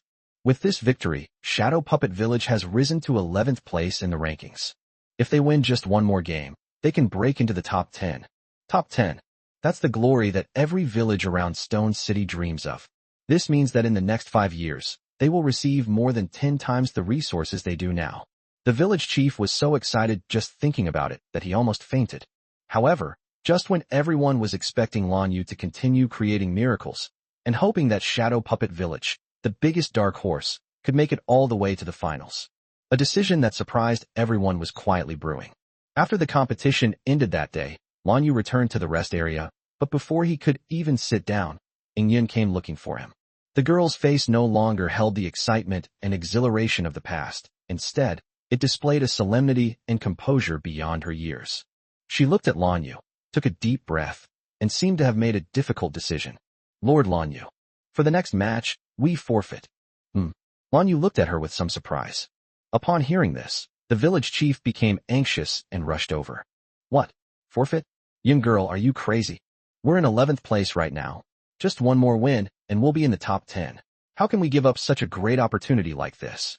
The village chief was so anxious he was jumping up and down. Yun ignored the village chief. Her gaze was fixed firmly on Lan Yu, awaiting his answer. She explained slowly. Village chief, I know it would be a pity to give up now. But have you ever thought about it? Our Shadow Puppet Village is just a small village ranked outside the top 100. We were able to achieve such great results this time because of you. However, this is far beyond the position we should be in. Her voice wasn't loud, but her reasoning was exceptionally clear. The taller the tree, the more the wind will blow against it. Since we have suddenly climbed to such a high position, we can certainly get more resources.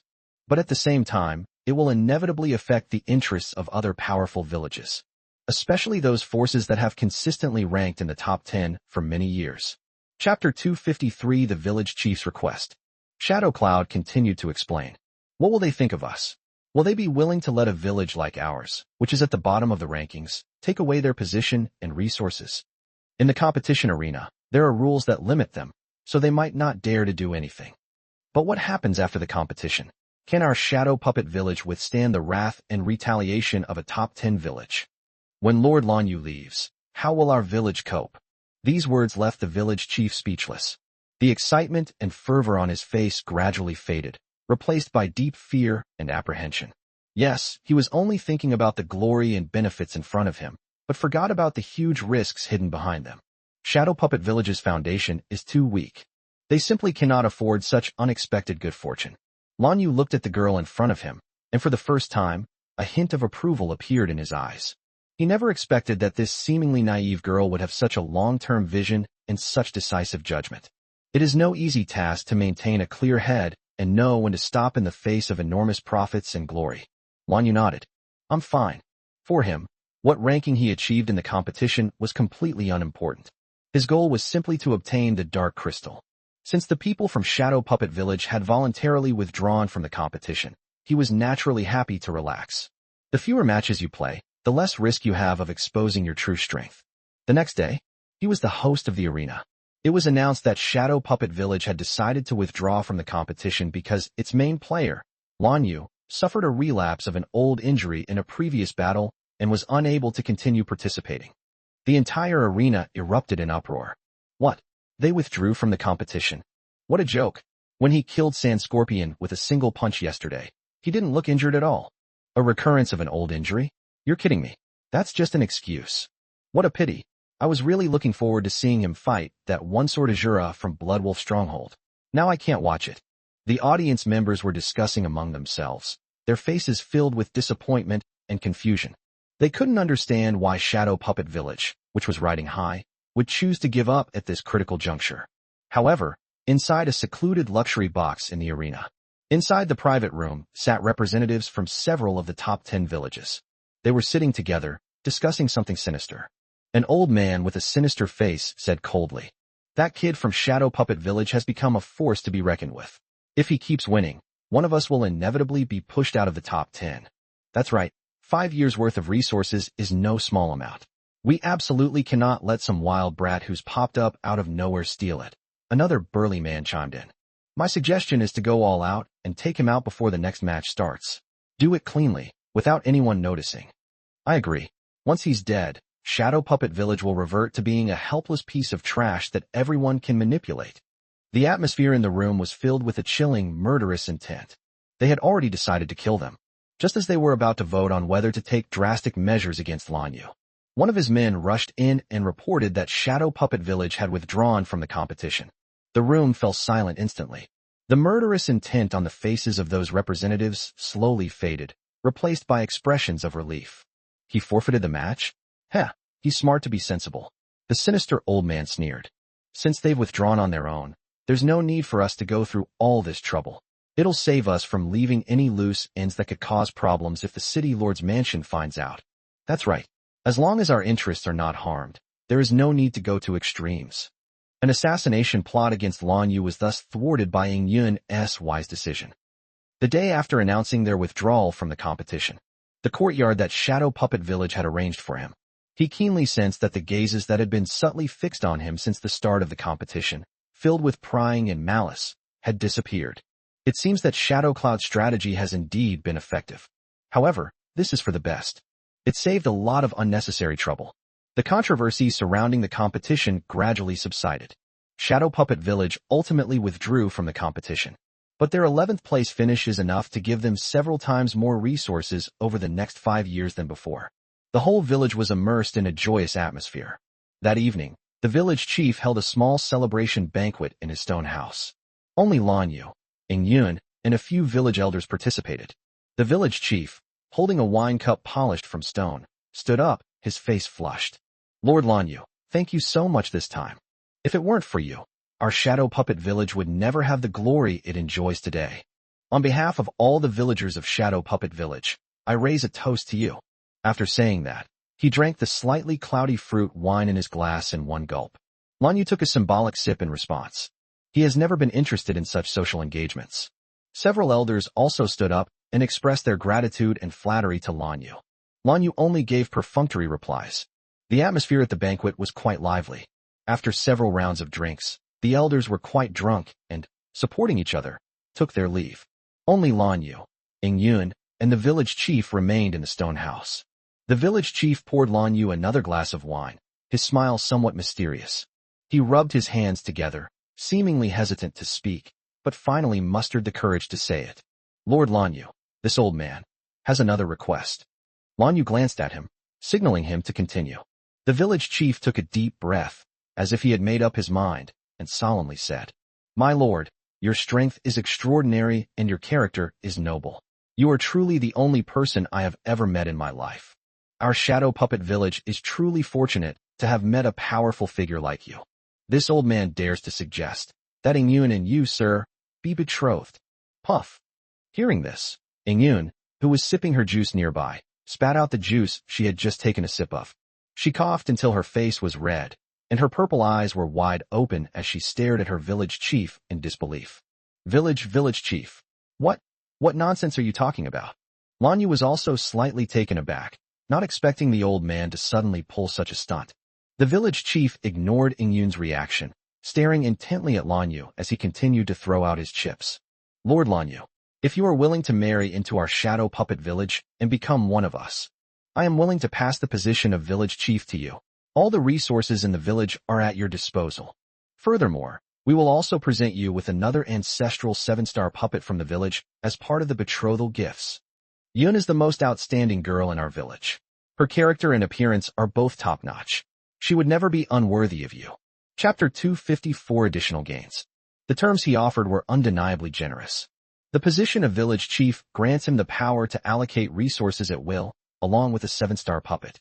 This is an enormous temptation for any Shadow Clan member, enough to elevate them to the top in one step.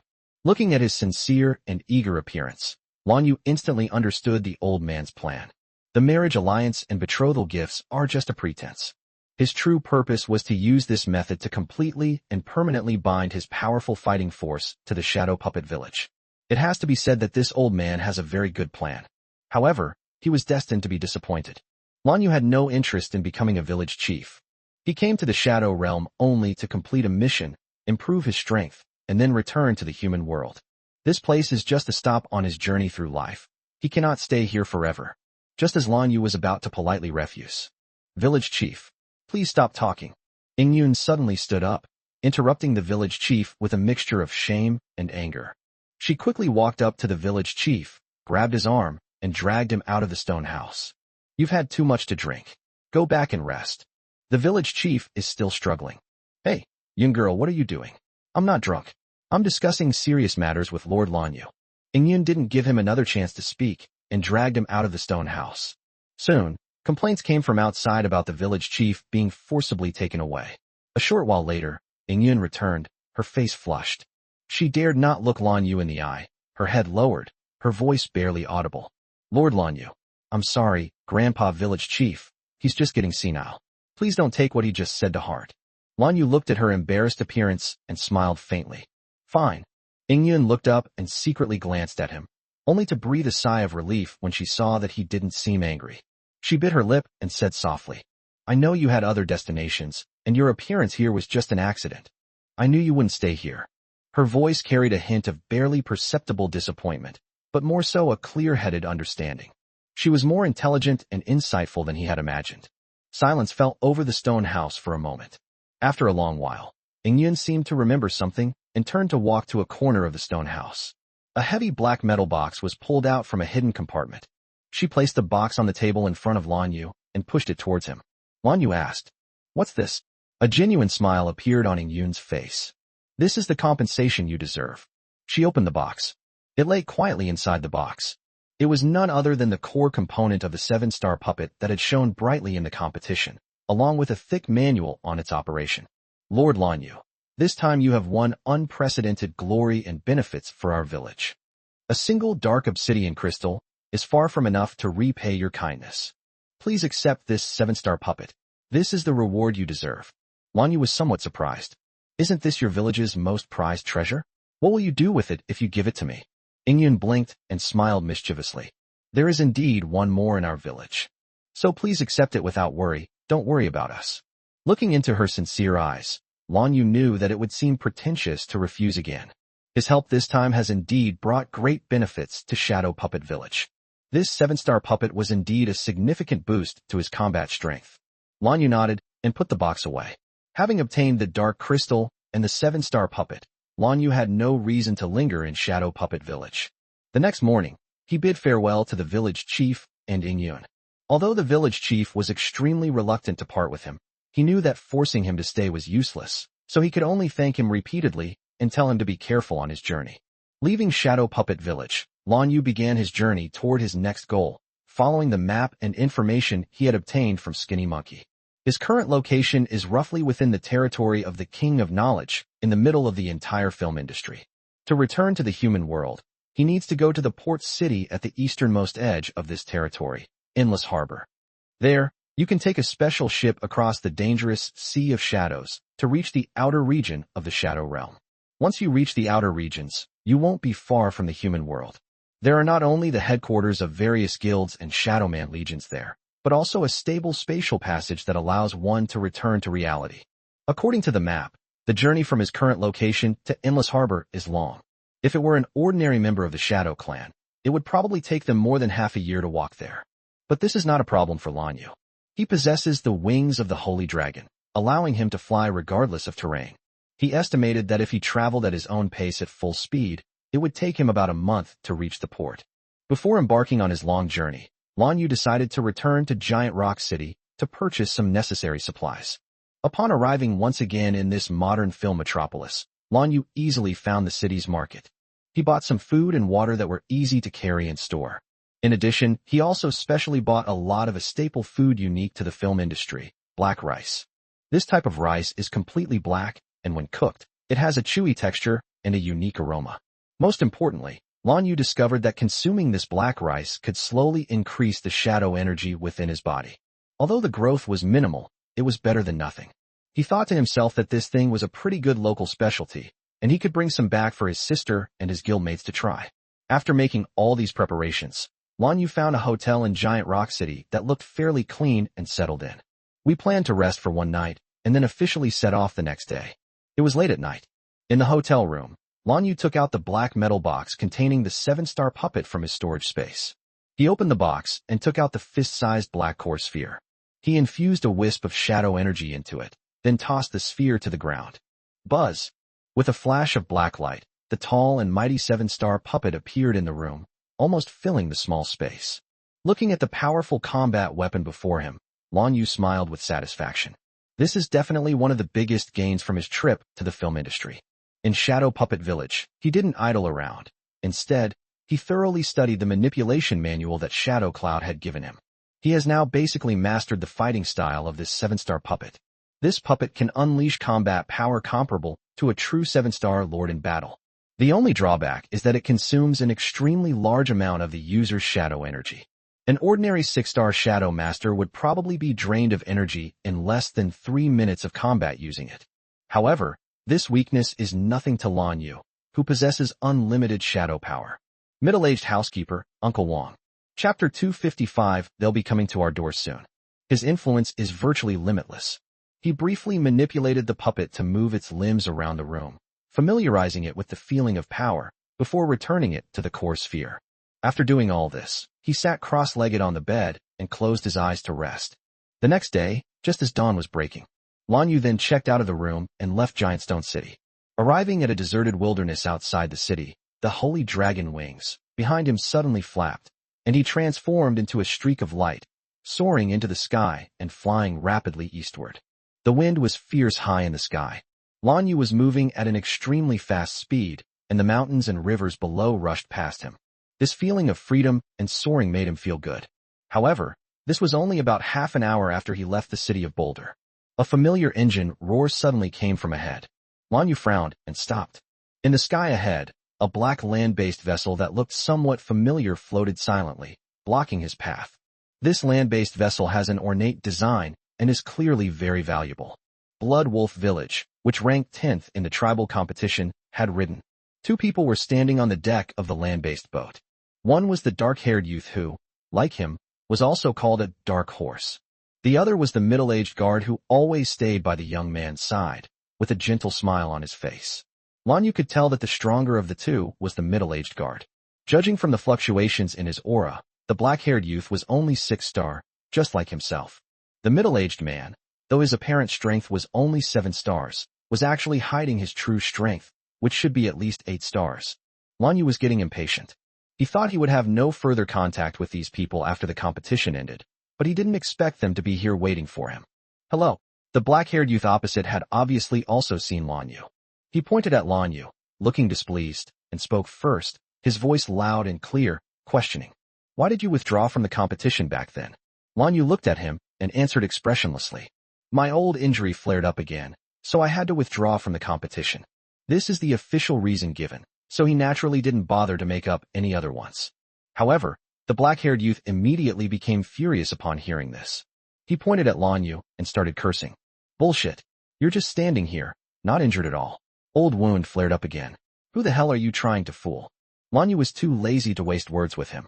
His eyes turned cold, and he said indifferently, Gentlemen, just say what you need to say. I'm in a hurry. The black-haired youth was even more displeased with his attitude. He stepped forward and said with fighting spirit, It's simple. Since we couldn't fight during the competition, let's have a good, satisfying fight right here. The loser has to kowtow 3 times to the other person. How about it? Are you in? However, before he could finish his arrogant words, the middle-aged man next to him covered his mouth. Wah! The middle-aged man, with a kind smile on his face, said apologetically to Lan Yu. Excuse me, sir. My young master had his head caught in a door when he was little, so he's not very bright. Please don't take it to heart." As he spoke, he held down the struggling black-haired youth tightly. He meant that he greatly admired your fighting style in the previous competition and wanted to spar with you to verify each other's strength. "What do you think?" Lan Yu glanced at them indifferently. Not interested. After saying that, he prepared to bypass Lu Xingzhou and continue on his way. He didn't have time to waste with this hothead. However, he was just about to leave. But the middle-aged man's voice rang out again. But this time the voice didn't come from his mouth. It rang directly in Lan Yu's mind. It's a kind of telepathic ability. "Your Excellency, please consider this carefully. Regardless of the outcome of this sparring match, I will tell you some information that is absolutely beneficial to you at this moment." The voice that suddenly rang in his mind made Lan Yu pause slightly. He stopped, turned his head, and his gaze fell on the middle-aged man who still had a smile on his face. Telepathy? That's interesting. However, he did not show any abnormality. "Does it contain intelligence that is absolutely advantageous to me?" Lan Yu sneered inwardly. He had seen this kind of trick used by charlatans many times. They simply want to use some pretentious and mysterious words to deceive themselves and achieve their goals. He's not that easy to fool. "I said I'm not interested." Lan Yu reiterated his stance and turned to leave. He felt that saying even one more word to these people was a waste of his life. However, the moment he turned around, the middle-aged man's voice rang in his mind again, like a ghost. But this time, the content made Lan Yu's pupils shrink sharply. "You must have killed someone in the southern district of Boulder City not long ago, right? And we also obtained a decent treasure from those people. If I'm not mistaken, it should be a mythical relic." Boom. These words exploded in Lan Yu's mind like a thunderclap from the heavens. He turned around abruptly, his eyes fixed on the middle-aged man like two drawn swords. How did this person know about this? Besides himself, the only other people present were the two assassins from Eternal Night Pavilion and the unfortunate leader of the Claw Society. These people had all been blasted to dust by his sixth senses skill, Dragon's Roar. There can't be any survivors left at the scene. How did he know? Was he there at the time? Impossible. Given the range of his sixth senses, he couldn't possibly have failed to notice if there were others nearby at the time. Countless thoughts flashed wildly through Lan Yu's mind. He forced down his emotions and tried his best to remain calm. He knew he absolutely couldn't afford to lose his composure at this crucial moment. Lan Yu responded coldly in his heart. "What are you saying? I don't understand." The middle-aged man seemed to have anticipated his denial. His smile remained gentle, but his deep eyes gleamed with an all-knowing light. He continued, speaking telepathically. "Sir, please don't misunderstand. I have no ill intentions toward you, and I have no interest in the mythical relic in your possession, much less the intention to use it to threaten you. I just wanted to kindly remind you. The two people you killed were assassins from the Eternal Night Pavilion. And the Eternal Night Pavilion is under the command of the Eternal Night King, one of the 7 great kings. They often bear a very subtle tracking mark on their bodies and the valuables they carry. That kind of mark is impossible to detect using ordinary detection methods. I suppose the pursuers from the Eternal Night Pavilion are already searching the world for you, following the mark on that treasure. They'll come knocking on our doors soon. Young Master. Chapter 256, A Competition, a Transaction. Tracking the trail? Pursuers from the Eternal Night Pavilion? Lan Yu's heart sank. He remembered the boundary-breaking feather that was temporarily unusable. At the time, Nidhogg only mentioned that there were restrictions on it, but did not mention the tracking mark. Could it be that even Nidhogg didn't notice? It's not impossible. After all, although Nidhogg is a god, she doesn't know much about the film industry of this era. If what this middle-aged man said is true, then wouldn't I be like a moving target carrying a time bomb? The thought of a group of powerful assassins possibly coming to his door at any moment gave Lan Yu a headache. He hates this kind of trouble the most. Lan Yu asked himself in a deep voice, "Why should I believe what you're saying is true?" He remained vigilant. After all, words are not enough. Who knows if this guy is bluffing? The middle-aged man seemed to smile slightly. "It seems you won't believe it unless I show it to you for yourself." The words had barely left his mouth. The middle-aged man slowly raised his right hand. Some strange and complex black runes flashed across his palm. Then he spread his 5 fingers and gently beckoned in Lan Yu's direction. It's such a simple action. The next moment, Lan Yu suddenly felt the box containing the boundary-breaking feather in his storage space begin to vibrate violently. A faint blue light seeped out from the box. It seemed as if an invisible force was pulling it, urging it to break free from its constraints and fly away. Lan Yu's expression changed. and he hurriedly used his shadow energy to suppress the box's unusual movements. When he looked up at the middle-aged man again, his gaze had completely changed. Fear, and a hint of killing intent. This thing can actually activate the mark on that feather. He wasn't lying. Upon seeing this, the middle-aged man stopped what he was doing, and a hint of amusement appeared on his face. I am not very talented, but I once stayed in the Eternal Night Pavilion for a period of time, so I have some understanding of some of their methods. If you agree to a duel, I will tell you how to remove the tracking mark, regardless of the outcome. How about it? His voice echoed in Lan Yu's mind once again. Lan Yu fell silent. The middle-aged man offered him a deal he simply couldn't refuse. To exchange a trivial sparring match for an opportunity to eliminate future troubles and resolve a huge potential threat. This deal is a good deal no matter how you look at it. Good. After a long while, Lan Yu slowly uttered this word in his heart. I promise you. Upon receiving Lan Yu's affirmative reply, the middle-aged man's smile grew even brighter. He released his hand from the black-haired youth. Young master, he agreed. The black-haired youth, who had been holding back his anger for a long time, jumped up as soon as he was freed, pointed at Lan Yu, and roared with high spirits. Just how much this so-called five-puppet Azura really is. Lan Yu looked at his impatient appearance, but his heart remained calm. Since we've decided to fight, this is a good opportunity to test the power of my seven-star puppet. With a thought, the sphere containing the core of the seven-star puppet appeared in his hand. Lan Yu asked calmly, "Shall we fight here?" Just as the black-haired youth was about to nod, the middle-aged man next to him spoke up again with a smile. It's too spacious here. It wouldn't be good if we made too much noise and attracted unnecessary attention. He pointed to a range of mountains below. Why don't we go down there and fight? It's deserted and perfect for us. Lan Yu nodded indifferently. It doesn't matter to him where he plays. The group landed in a deserted valley. With its jagged rocks and sparse vegetation, this place is indeed a great spot for hands-on activities. Bring it on. The black-haired youth couldn't wait to draw his long, black sword as soon as he landed. The blade was pointed directly at Lan Yu, and his aura rose steadily. 6-star peak. His strength is on the same level as Hu Yao from the Claw Society back then. But Lan Yu could sense that this hothead was much stronger than Hu Yao. His aura was more refined and pure, carrying an indomitable sharpness. He is clearly a person with a solid foundation and extensive experience. The middle-aged guard stepped aside with his arms crossed and kindly offered a reminder. Young master, be careful, don't get beaten to death. If I carry the body back, the master will scold me. The young man turned around and cursed. Are you fucking cursing me? However, Lan Yu ignored their bickering and threw the black ball in his hand to the ground. Buzz. A flash of black light, and the oppressive 7-star puppet suddenly appeared in the valley. When the black-haired youth saw the puppet, which was even larger and more ferocious than the one he had seen on the competition stage, his pupils contracted slightly. Oh, you changed to a new puppet? It looks much more powerful than the previous 5. His face showed no fear whatsoever. On the contrary, he became even more excited. That's more like it. Hopefully, this iron lump of yours can last a little longer than the previous ones. He shouted loudly, and his figure vanished from the spot in an instant. Shadow Blade. A black blade of light, moving at incredible speed, was like lightning tearing through space. It appeared in front of the 7-star puppet without warning and chopped off its head. This strike was swift and ruthless, containing terrifying power capable of splitting mountains and shattering rocks. However, the 7-star puppet's reaction was equally swift. Under Lan Yu's control, its huge metal arms suddenly rose up, like a black iron wall that precisely blocked the blade's light. Clang! A piercing metallic clang echoed through the valley. Sparks flew everywhere. The black-haired youth's full-force strike was actually blocked by the puppet's arm. Only a faint white mark was left where the blade collided with the arm. What?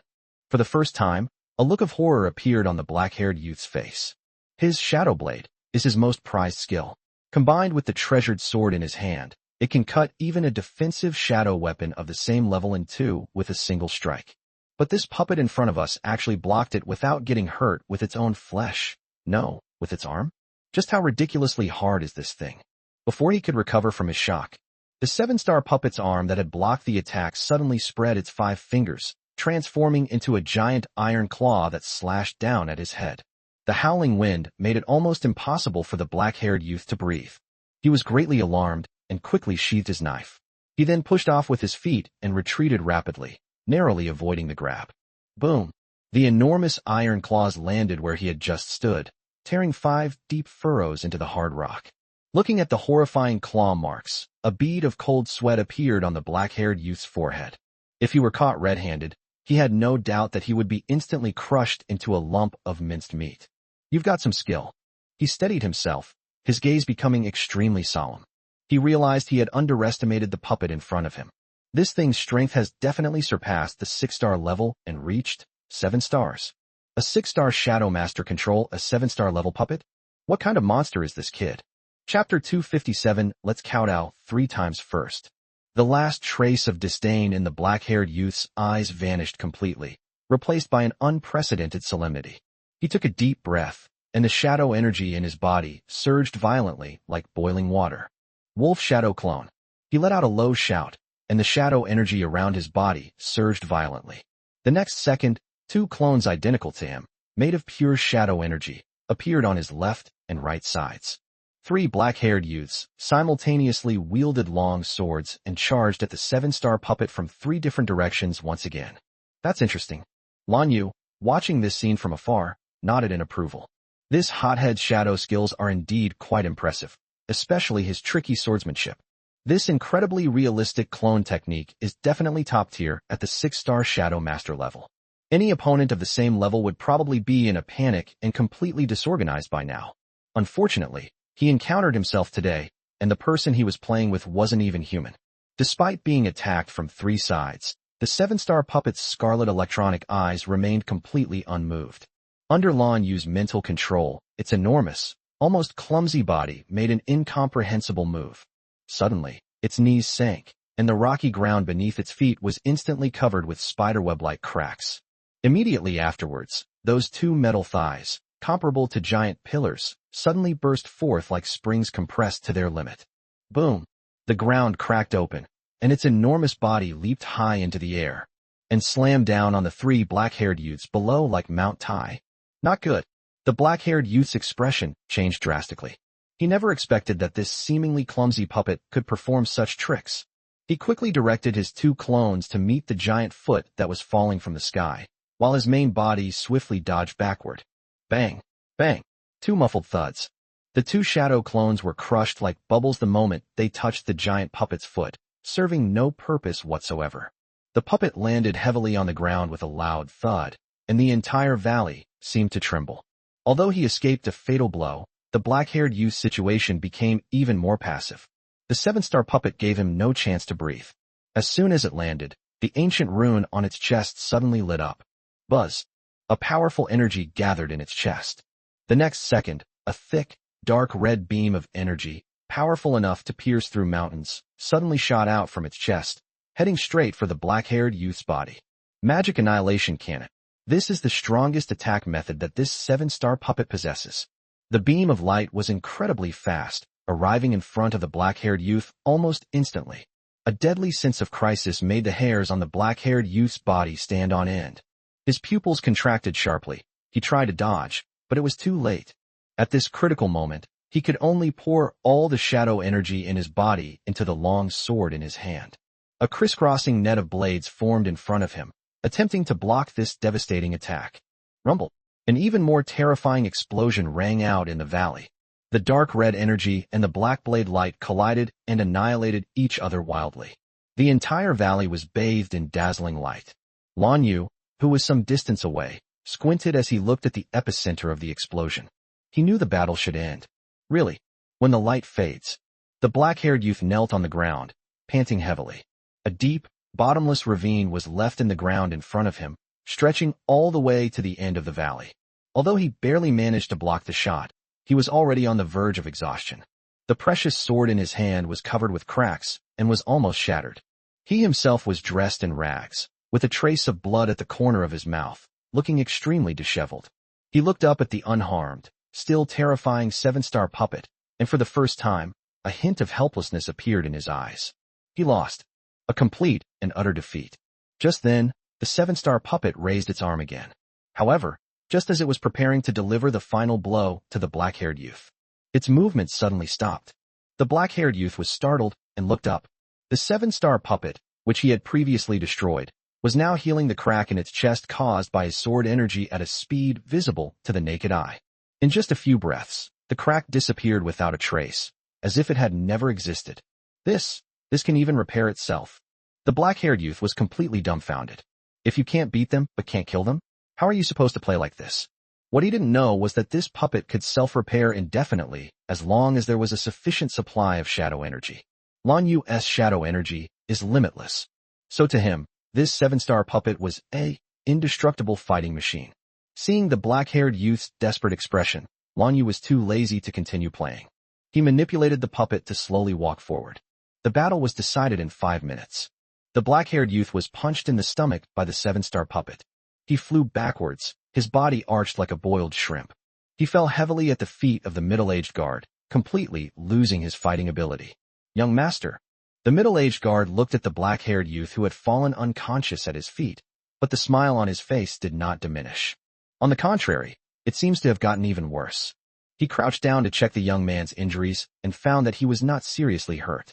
They then threw the other party back onto the land vessel. That's no different from throwing away trash. He stood up, looked at Lan Yu walking slowly towards him and the terrifying 7-star puppet behind him, his face grave, and said, "Your strength is truly remarkable. I admire you." Lan Yu didn't speak, but simply put the 7-star puppet back into its core state. The battle was over, and he couldn't be bothered to say anything more. However, the black-haired youth who had been knocked unconscious possessed an unusually tenacious will to live. He slowly woke up after a short while. Cough, cough. He clutched his stomach and struggled to sit up. The first thing he did was look at Lan Yu, his eyes filled with resentment and anger. Again, I haven't lost yet. He gritted his teeth, wanting to hit again. However, just as he was about to stand up, a middle-aged guard next to him pressed down on his shoulder with one hand. That hand looked weak, yet it was like an unshakable mountain, rendering him immobile. "Young master, that's enough. Stop embarrassing yourself." The middle-aged guard's face regained its signature smile. A loss is a loss. Is it really that hard to admit defeat? After saying that, he ignored the black-haired youth's resistance and forcibly pulled his head down hard in the direction of Lan Yu. "Come on, young master, a bet is a bet. Let's kowtow 3 times first." Bang! The black-haired youth's forehead made solid contact with the hard rock ground, producing a dull thud. Chapter 258 Win. What will you use to win? You. Uncle Wong. You. The black-haired youth was both shocked and furious. He struggled desperately to lift his head. However, the middle-aged guard's hand that was holding him down remained completely still. Bang! Bang! 2 more times. The middle-aged guard actually forced the black-haired youth to kowtow 3 times to Lan Yu. Throughout the entire process, the black-haired youth was cursing and swearing, but because he was no match for the middle-aged guard, his resistance seemed so pale and powerless. Lan Yu stood aside, watching this scene with a blank expression. He had no interest in this kind of kowtow and apology drama. However, he also gleaned more from the middle-aged guard's actions. This so-called guard treated his young master was nothing like a subordinate treating a superior. It's more like an elder disciplining a disobedient junior. Or perhaps they are 2 enemies. After he kowtowed 3 times, the middle-aged guard finally let go of his hand. The black-haired youth got up from the ground with a humiliated look on his face and glared fiercely at Lan Yu. She glared at the middle-aged guard again, then stormed off to sulk. The middle-aged guard ignored him and walked up to Lan Yu, smiling as he said, "All right, sir, the sparring is over. As agreed, I will now tell you how to find and remove that mark." After saying that, he closed his eyes. The next second, a complex and obscure message was transmitted directly into Lan Yu's mind via telepathy. It was a special incantation and a unique method for circulating shadow energy. According to the information, as long as this method is used and the incantation is recited, the tracking mark of the Eternal Night Pavilion will have nowhere to hide. Then, it is completely removed using specific techniques. Lan Yu silently memorized this information and mentally went through it. After confirming that there were no problems, he nodded to the middle-aged guard. "Thank you." The middle-aged guard smiled and waved his hand. "No need to be polite. It's just a transaction, and I don't have a good impression of those guys from the Eternal Night Pavilion." After the transaction was completed, Lan Yu did not linger. With a flap of the holy dragon wings behind him, he soared into the sky, transforming into a streak of light and disappearing into the horizon. Watching Lan Yu's departing figure, the middle-aged guard's smile slowly faded, replaced by a deep contemplation. The black-haired youth, still sulking, walked over, his face still full of resentment. Uncle Wong, what are you doing? I was just careless. I'm sure I can win if we fight again. The middle-aged guard glanced at him and retorted mercilessly. Win? What do you have to win with? That 7-star puppet can continuously repair itself. As long as the controller has enough shadow chi, it is an indestructible war machine. If you keep trying to wear it down, you will only be the one who gets worn down in the end. The black-haired youth was still unconvinced. That guy is just relying on his puppet's power. If he were to attack me himself, I could easily cut him down with one strike. The middle-aged guard's face once again wore that playful smile.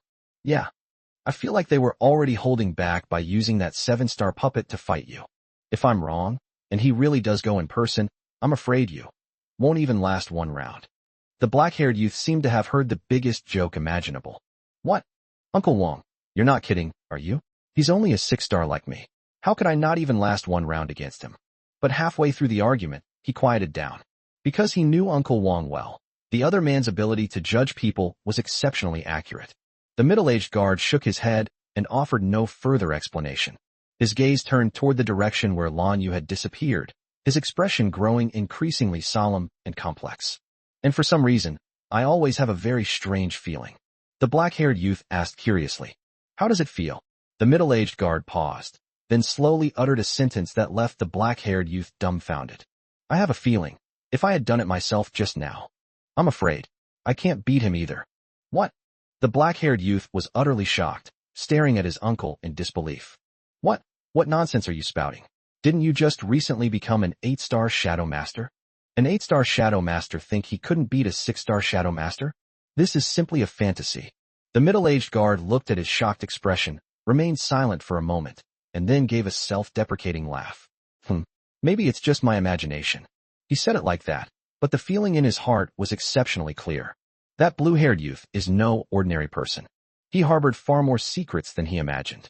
After parting ways with the mysterious master and servant, Lan Yu did not linger in the same spot. The holy dragon wings behind him shone brightly. All 10 wings flapped together, and his entire body transformed into a dazzling stream of light.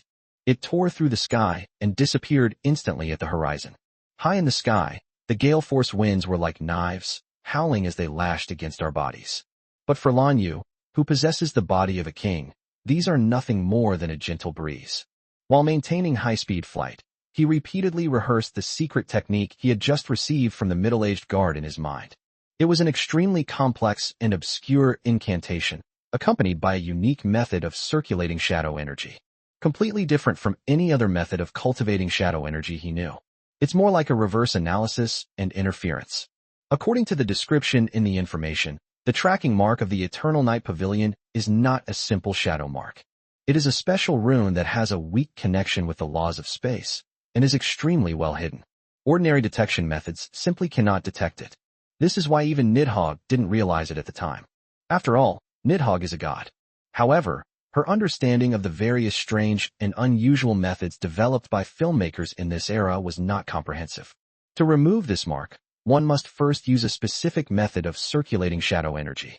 Disrupt the subtle spatial fluctuations around the mark, causing it to emerge from its latent state. Then, use that special incantation to completely neutralize and erase it. Lan Yu mentally rehearsed the entire process several times, making sure he understood every detail. He finally breathed a sigh of relief. However, he did not start immediately.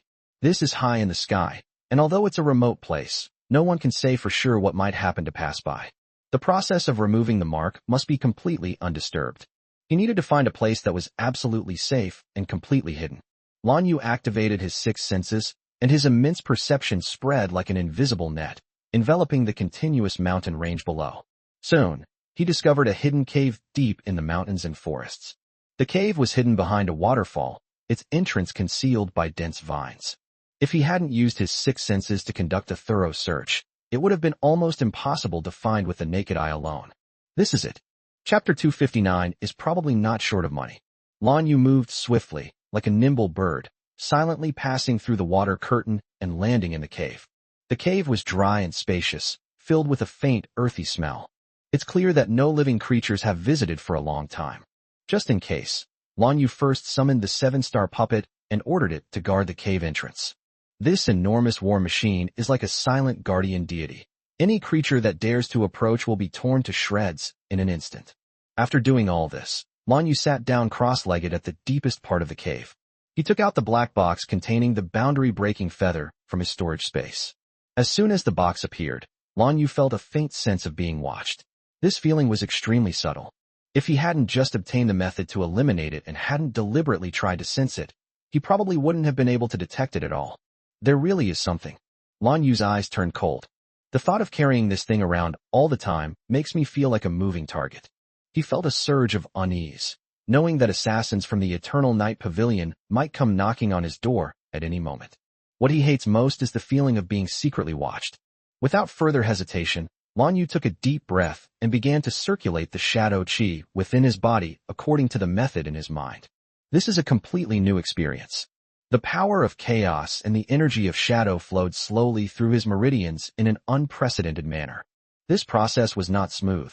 In fact, it was somewhat sluggish. It's like making a river that's used to rushing into the sea suddenly flow upstream, creating a sense of incongruity. But Lan Yu was extremely patient, adjusting the flow and trajectory of the shadow energy little by little. Carefully manipulated them, moving them towards the box containing the boundary-breaking feather. Buzz. That unique aura touched the box. A sudden change occurred. On the otherwise unremarkable black box, there was a structure composed of countless tiny runes. A complex mark emitting a faint blue light slowly emerged. The mark was like a living thing. After sensing Lan Yu's shadow aura, it began to flicker violently, as if trying to struggle and disappear back into the void. Trying to run? Lan Yu snorted coldly and increased the output of his shadow energy. At the same time, his lips moved slightly as he began to recite the ancient and obscure incantation. Each syllable seemed to carry a strange power, directly affecting the blue mark. As the incantation was recited, the mark flickered even more intensely. The blue light emanating from it flickered and dimmed, appearing extremely unstable. Lan Yu could clearly sense the faint connection between the mark and the space, gradually severed and disintegrated by its own incantations and shadow energy. This process lasted about 15 minutes. Finally, when Lan Yu finished reciting the last syllable, pop, a soft sound, like a bubble bursting. The blue mark entangled on the box trembled violently and then completely lost its light. It turned into specks of blue light and dissipated into the air. It's done. Lan Yu immediately used his six senses to investigate again, but the faint sense of being spied on had vanished without a trace. How about it? He asked himself. Nidhogg's voice echoed in his mind, tinged with approval. Yes, it has indeed disappeared. I never expected that in this era, someone could still research such a method for targeting spatial imprints. It's quite interesting. Only after receiving confirmation from Nidhogg did Lan Yu finally feel completely relieved. The time bomb that had been hanging over his head has finally been defused. Although I don't know who the middle-aged guard and the black-haired youth are. But this time, I do owe them a favor. However, Lan Yu didn't take it too seriously. For him, it was simply a fair trade. He fought, and the other side provided intelligence. They were even. With his biggest worry gone, Lan Yu felt a sense of relief. He retracted the seven-star puppet into its core state and left the cave. The wings of the holy dragon behind him unfolded once more, and he soared into the sky. After determining its direction, it continued to fly rapidly eastward. His next destination was Cloud House City, a large city in the territory of the King of Knowledge in the central part of the film world. According to the markings on the map, that is the largest distribution center for supplies in the surrounding area. It is also the only way to reach the eastern port city of Endless Harbor. He needed to replenish his supplies there and gather the latest intelligence to prepare for the long journey ahead. 2 days of flight was nothing to Lan Yu, who possessed the wings of the holy dragon.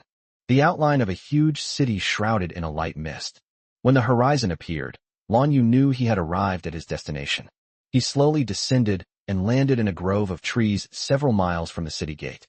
He put away the holy dragon wings, and then walked towards the city gate. From afar, he could see the towering city walls and the endless stream of people. Cloud House City was even more magnificent than the stone city he had seen before. At the city gate, squads of guards in standard armor were checking pedestrians and caravans entering and leaving.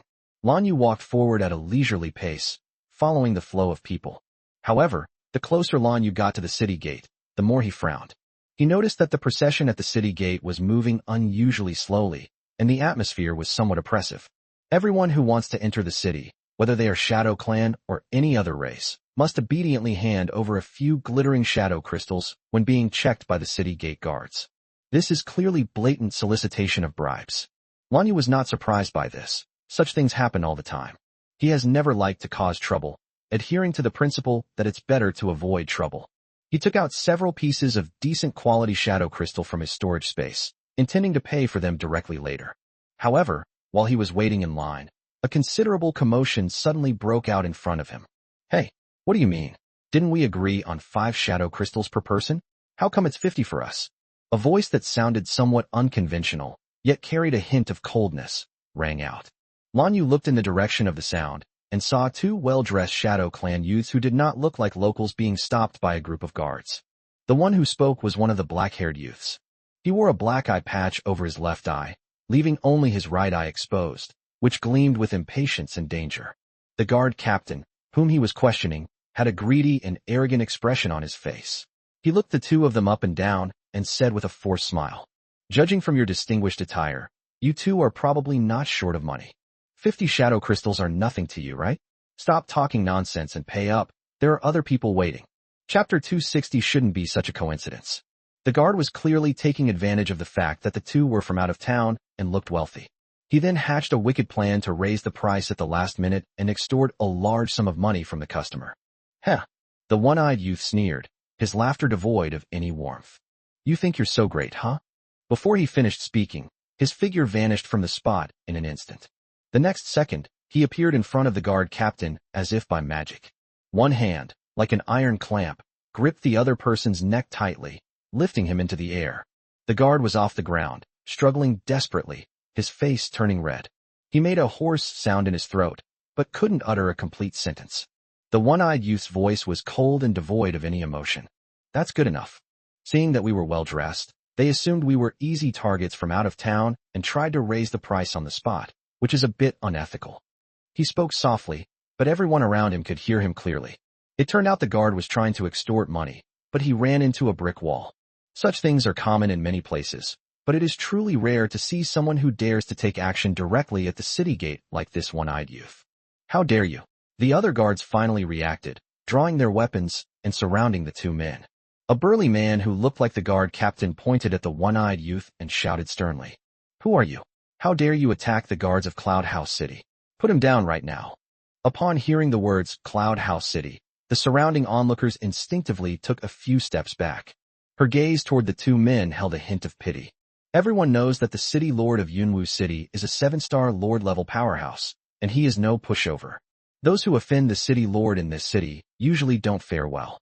However, upon hearing the captain's reprimand, the one-eyed youth showed no fear whatsoever. Instead, a cruel smile curled at the corner of his mouth. "Okay, put it down." As he spoke, he applied slight pressure to his hand. Snap! A crisp sound of bone cracking rang out. The guard he was holding tilted his neck at an odd angle. The struggling motions stopped abruptly, and there was no sound at all. The young man casually tossed the now corpse-like body of the guard at the captain's feet, like trash. He used his single eye to coldly observe the guard captain, whose expression had drastically changed. "Here, I've put it down." His tone was casual, as if he had only done a trivial little thing. Hiss! A collective gasp of astonishment rippled through the crowd. Murder! This guy actually dared to kill someone at the city gate. This is no longer a simple conflict. It is an open provocation against the ruler of the entire Cloud House City. You. The guard captain was completely stunned by this scene. He pointed at the young man, his lips trembling, unable to utter a single word for a long time. The guards behind him were even more terrified, their faces turning pale, and their hands gripping their weapons trembling slightly. The one-eyed youth in front of them exuded an undisguised murderous aura. It made them feel like they were facing not a person, but a ferocious beast that had crawled out of the abyss and was ready to devour anyone it could. The captain of the guard finally came to his senses and roared at his men, his voice trembling with fear. "What are you all standing there for? Get them. Arrest these 2. However, his men looked at each other, and none of them dared to actually step forward. Just then, a massive and terrifying aura of shadow energy suddenly erupted from the one-eyed youth. That oppressive force, like a tangible wave, instantly swept across the entire city gate area. The guards around felt as if a mountain was pressing down on them. They suddenly found it hard to breathe, their legs went weak, and they all collapsed to their knees with a thud. Even the guard captain turned pale and stumbled back several steps before barely regaining his balance, his eyes filled with horror. 7 stars. This seemingly young, one-eyed youth is actually a genuine 7-star, Lord-level powerhouse. This is a huge problem. The one-eyed youth looked at the guards who were terrified. A cruel, eager smile appeared on his face, as if he was about to unleash a massacre. However, just as he was about to make a move, the calm and composed man who had been silent all along suddenly reached out and grabbed his shoulder. The man's voice was calm, yet carried an undeniable force. "Didn't I tell you not to cause trouble, Ah-Chi?" The smile on the face of the one-eyed youth named Ah-Chi froze, and he seemed somewhat displeased. He curled his lip and said dismissively, "They were the ones who started the trouble." The composed man sighed, rubbed his temples, and looked troubled. "Well, seriously, that's why I hate mentoring newbies the most." After saying that, his face instantly put on a kind smile, and he raised his hands to the trembling guards. He said with a smile, "Everyone, it's a misunderstanding. It's all a misunderstanding. We are willing to cooperate with the investigation and go with you." He even turned back and gave the one-eyed youth a special reminder. "Behave yourself and don't make any more moves." Although the one-eyed youth looked unwilling, he still obediently nodded and, like his companion, raised his hands. This dramatic scene left everyone stunned.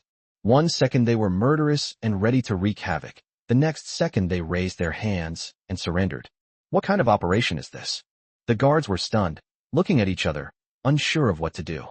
In the end, it was the guard captain who reacted quickly. He cautiously waved his hand, signaling his men to come forward. A few of the bolder guards then cautiously moved forward step by step. The 2 men were chained up with special shackles and then escorted towards the city lord's mansion. A bloody conflict that was on the verge of erupting ended abruptly and in a very unpleasant way. Lan Yu stood in the crowd, witnessing the entire process. Those 2 people are very strong. He made his internal assessment. That one-eyed youth had reached the level of a 7-star lord at a young age and was rich in combat experience and decisive in killing. He was no ordinary person. The seemingly composed man, however, never revealed his true strength. But Lan Yu could sense that he was no weaker than that lone youth. What Lan Yu cared about most was the faint, cold, and deathly killing intent emanating from them. This was very similar to the aura of the Eternal Night Pavilion assassins he had just met not long ago. Could these 2 be the people sent by the Eternal Night Pavilion to chase after me? Lan Yu shook his head at this thought. It can't be that much of a coincidence. Chapter 261 Space Weaving. He suppressed his thoughts and, following the restored flow of people, entered the city gate. As per the rules, after paying a small bag of shadow crystals as an entrance fee, Lan Yu successfully entered this bustling city of Shadow Realm. Inside Cloud House City was even more prosperous than Lan Yu had imagined. The wide street was paved with smooth bluestone slabs, large enough to accommodate more than 10 carriages side by side. The streets are lined with shops and taverns, and people of all skin colors and attire come and go in an endless stream, full of life and vitality. The air was filled with the aroma of food, the fragrance of wine, and the mixed scents of various exotic ingredients, creating a lively and bustling atmosphere. Lan Yu's goal was clear, to replenish supplies. He easily found the largest market area in the city. It's like a huge open-air market, with stalls packed tightly together and vendors loudly hawking their wares. From specialty foods to all sorts of strange and unusual materials, and even some crudely made shadow puppets, it has everything. Lan Yu strolled around, making purchases as he went. He bought some easy-to-carry dried meat and water, as well as a large bag of black rice, a staple food unique to the film industry. Just as he was about to leave the market and find a place to stay, he suddenly stopped in his tracks. Because he saw those 2 Nightfall Pavilion assassins causing trouble at the city gate again. At that moment, the 2 were strolling leisurely through the market as if nothing had happened. The one-eyed youth was holding a skewer of grilled meat, his mouth greasy from eating it. The composed man followed behind him, looking utterly helpless. The pedestrians around them instinctively kept their distance from them, as if avoiding a plague. Lan Yu overheard the whispers of several stall owners nearby. "See those 2? They killed the guards at the city gate, but nothing happened to them. They were released so quickly." "Shoo, keep your voice down. Are you out of your mind? Those are people from the Eternal Night Pavilion." "Eternal Night Pavilion? That's the legendary assassin organization." "That's right. I heard they're backed by the Eternal Night King, one of the 7 great kings." Who would dare mess with them? Let alone killing a guard. Even if they demolished the city lord's mansion, the city lord would probably have no choice but to accept it. Hearing these discussions, Lan Yu became even more certain of his guess. He thought to himself, as expected, they are from the Eternal Night Pavilion. However, he wasn't too worried. The mark has been erased, so the other party could not possibly know that the boundary-breaking feather is on him. Otherwise, given that one-eyed youth style, he probably would have attacked him directly at the city gate. To be on the safe side, Lan Yu decided not to linger and left the city immediately after buying his things. However, just as he was about to turn and leave, Nidhogg's voice suddenly rang in his mind. "Wait, little guy." Lan Yu's heart skipped a beat. "What's wrong?" Nidhogg's voice carried a rare hint of excitement. "The third stall is to the left front. There's something good there." Lan Yu looked in the direction Nidhogg pointed. It was an unremarkable stall, and the owner was a thin old man who was listlessly dozing off. The stall was filled with a jumble of ores and bones, all of which looked like worthless junk. Lan Yu scanned the area with his six senses, but found nothing unusual. "What good stuff do you have?" Nidhogg's voice carried a hint of smugness. "Your six senses are still far from adequate." At the very bottom of that pile of junk, there was a piece of space-weaving crystal. Space-time crystallization? Lan Yu searched his memory, but found no information about the name. "What is that?" Nidhogg explained. "A very rare advanced space material. This crystal is born on the edge of a spatial rift. Only under the repeated scouring and compression of spatial energy can a small piece be formed. It inherently contains extremely pure and stable spatial power. The restriction on your boundary-breaking feather is essentially an external spatial shackle forcibly attached to it. And the power of spatial crystal weaving is like a key that can precisely target that shackle and dismantle it from the inside. In this way, the restriction can be broken without damaging the wing of boundary breaker itself." Upon hearing this, Lan Yu's eyes lit up instantly. He never expected to encounter such a treasure here. The boundary-breaking feather is a good thing, if we could remove the restrictions on it. If it were to be put back into use, its ability to survive and its strategic mobility would experience a qualitative leap. He absolutely must get his hands on this. Suppressing his excitement, Lan Yu casually walked towards the stall. He approached the stall, squatted down, casually picked up a few pieces of, or that looked reasonably pleasing, and asked nonchalantly, "Old man, how much are these?" The gaunt stall owner was startled awake, lazily raised his eyelids, and weakly quoted a price. While bargaining with him, Lan Yu used the corner of his eye to spot the crystal at the very bottom of the pile of junk. It was a piece only the size of a fist, and its entire surface was a deep purple. Its surface is covered with irregular edges and corners, making it look like an ordinary amethyst, nothing special. If Nidhogg hadn't pointed it out, he would have definitely mistaken it for an ordinary stone and ignored it completely. Just as Lan Yu was about to pick up the space-weaving crystal as well, an arrogant and haughty voice suddenly rang out from behind him. "I want everything on this street." The sound brought the hustle and bustle of the entire street to a halt. A murmur arose from the crowd. "Isn't this the city lord's nephew, young Master Lin? Why did he suddenly come to the market today?" Lan Yu stopped moving, but he didn't turn around. He knew trouble was brewing. "This way." A young man dressed in a silver brocade robe and cloud-patterned boots swaggered over, surrounded by a group of followers.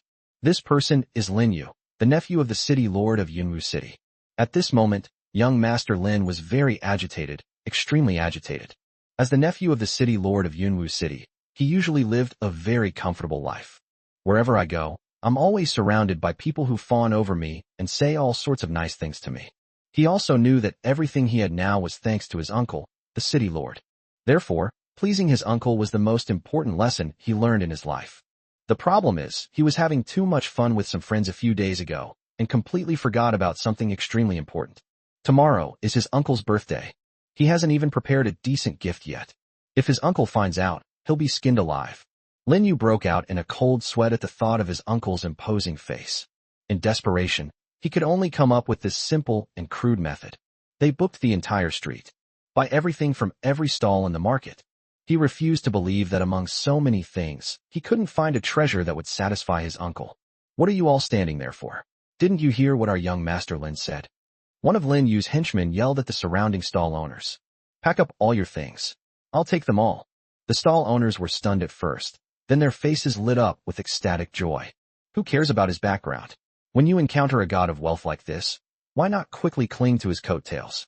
In an instant, the entire market came alive, with stall owners busily packing up their goods, their faces beaming with joy.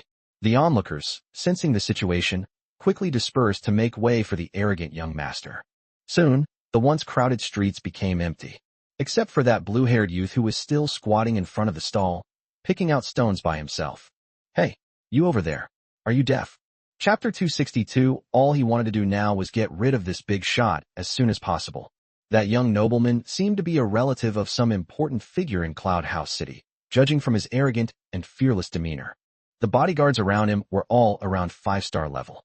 Although they were insignificant in Lan Yu's eyes, they were already a considerable force in this market.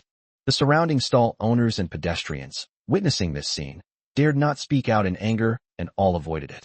Clearly, this young nobleman had done this kind of bullying and intimidation quite often. However, he was destined to run into a brick wall today. Just as a bodyguard's hand was about to touch this space crystal, Lan Yu slowly stood up. He didn't speak, but simply looked at the young nobleman with a calm gaze. The young nobleman finally noticed Lan Yu. He sized Lan Yu up and down, and seeing his ordinary attire, a hint of disdain flashed in his eyes. What? Kid, you have a problem with that. One of his bodyguards stepped forward and shouted menacingly. What are you looking at? Haven't you ever seen our young master Lin buy things before? Get out of here. Lan Yu remained silent. He just had a fleeting thought. Buzz. A flash of black light. The oppressive 7-star puppet suddenly appeared in the open space of the market. When the 5-meter-tall, pitch-black, 7-star puppet, resembling a demon god descending to earth, appeared without warning in the center of the market. The whole world seemed to fall silent for a moment. The clamor of vendors' shouts, the haggling and arguing, the footsteps of pedestrians. All the sounds came to an abrupt halt at that moment. All eyes were drawn to the enormous figure that exuded a cold and terrifying aura. It was a pure, oppressive feeling stemming from absolute power. The puppet's scarlet electronic eyes, like two searchlights from hell, silently scanned its surroundings. Everyone whose gaze swept over it felt as if their heart was being gripped by an invisible hand, making it difficult to even breathe. What is this thing? 7 stars. This oppressive aura. It's definitely a puppet at the 7-star lord level. The film industry is a world where the strong are respected. Here, strength means everything. A person who can control the 7-star puppet, regardless of his own rank, has a status that is equal to that of a city lord. After a brief silence, a horrified uproar erupted from the crowd. Holy crap, this is unbelievable. How come one lord-level expert after another keeps popping up? Everyone reacted as if they had seen a ghost, desperately retreating and instantly creating a large vacuum around the puppet. The way they looked at Lan Yu had completely changed. Horror, awe, and a hint of fear. Who would have thought that this seemingly ordinary, even somewhat unremarkable, blue-haired youth was actually a terrifying being capable of controlling a 7-star puppet? This is no ordinary person. This is clearly a powerful lord-level expert who has been hiding his true strength. Bewildered person in the room was none other than young Master Lin, who had been arrogant and domineering just a second ago. The disdain and arrogance on his face had vanished without a trace, replaced by a deep-seated shock and fear. He stared blankly at the steel behemoth before him, which was as large as a mountain, and his legs went weak, almost causing him to kneel on the ground. His bodyguards were terrified. Their faces were deathly pale, and they were trembling so badly they could barely hold their weapons. Gulp. Young Master Lin swallowed hard. He felt his throat was so dry it was practically on fire. Although he was a playboy, he wasn't stupid. He knew very well what a 7-star lord-level puppet meant. That means that the blue-haired youth in front of him possesses the power to easily crush him. Let alone him. Even if his uncle, who works in the city lord's mansion, came, he would probably have to be very polite in front of this true powerhouse. The bodyguard who had just been verbally abusing Lan Yu now wished he could disappear into the ground. He kept his head down, not even having the courage to look at Lan Yu. Lan Yu ignored their reactions. His gaze remained calm. He walked slowly to the stall, ignoring the stall owner who was already terrified. The deep purple space crystal from the pile of clutter.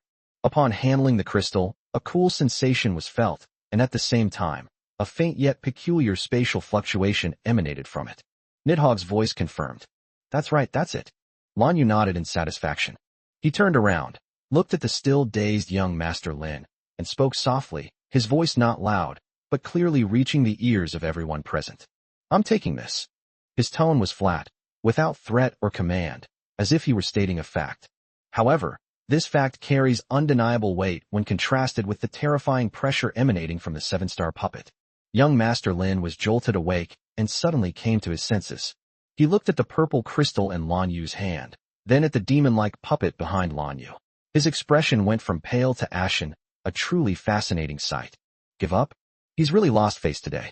How will he survive in Cloud House City from now on? Do not give up? What does he have to compete with them on? His uncle from the city lord's mansion? Stop joking. For such a worthless rock, he'd offend a lord-level powerhouse. If his uncle found out, he'd definitely break his legs. What's wrong? Lan Yu asked again, seeing his hesitant expression. Do you have a problem with that? No. No objection. Absolutely no objection. At this moment, young Master Lin's will to survive triumphed over his ridiculous pride. He forced a smile that looked more like a grimace and waved his hands repeatedly at Lan Yu. Sir, it's a blessing that you've taken a liking to this stone. Please take it. He even kicked the terrified bodyguard next to him, yelling, What are you all standing there for? Didn't you see the adults are carrying things? Get out of the way. The bodyguard, feeling as if he had been granted a pardon, scrambled to the side. The farce has come to an end. Lan Yu had no interest in wasting any more time on such a minor character. He took out a small bag of shadow crystals from his pocket and tossed it to the stall owner, who was still in a daze. Is this enough? The stall owner looked at the shadow crystal in his hand, then at Lan Yu, nodding his head like a chicken pecking at rice. Enough. Enough.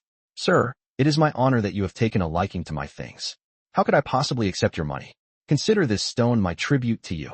All he wants now is to get rid of this big shot as soon as possible. Chapter 263, It seems I've been exposed. Lan Yu shook his head, one thing at a time.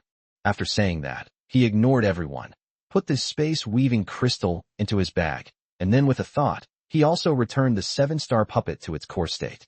The terrifying pressure that had enveloped the entire market vanished without a trace in an instant.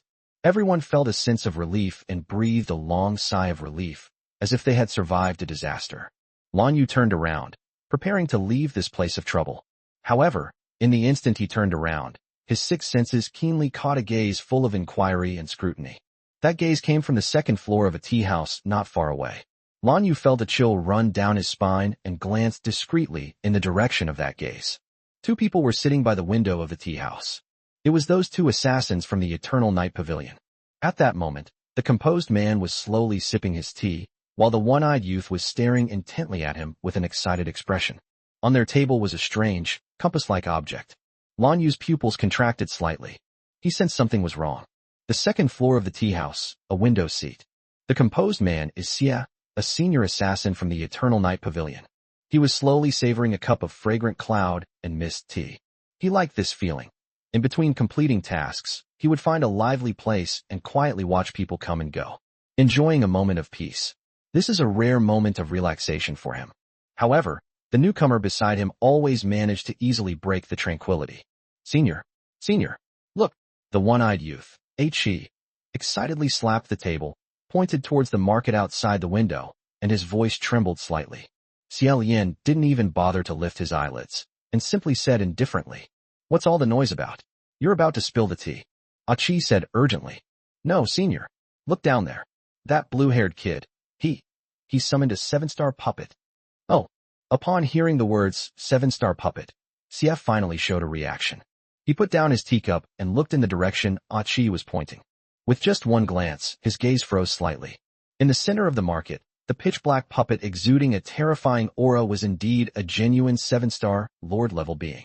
The one controlling the puppet was actually a blue-haired youth who appeared to be only at the six-star level. A hint of surprise flashed in Xia's eyes. That's interesting. Excitement gleamed in Achi's single eye. He lowered his voice and said in an almost certain tone, Senior, I think he might be the person we're looking for. Xia glanced at him and said dismissively, Don't make wild guesses.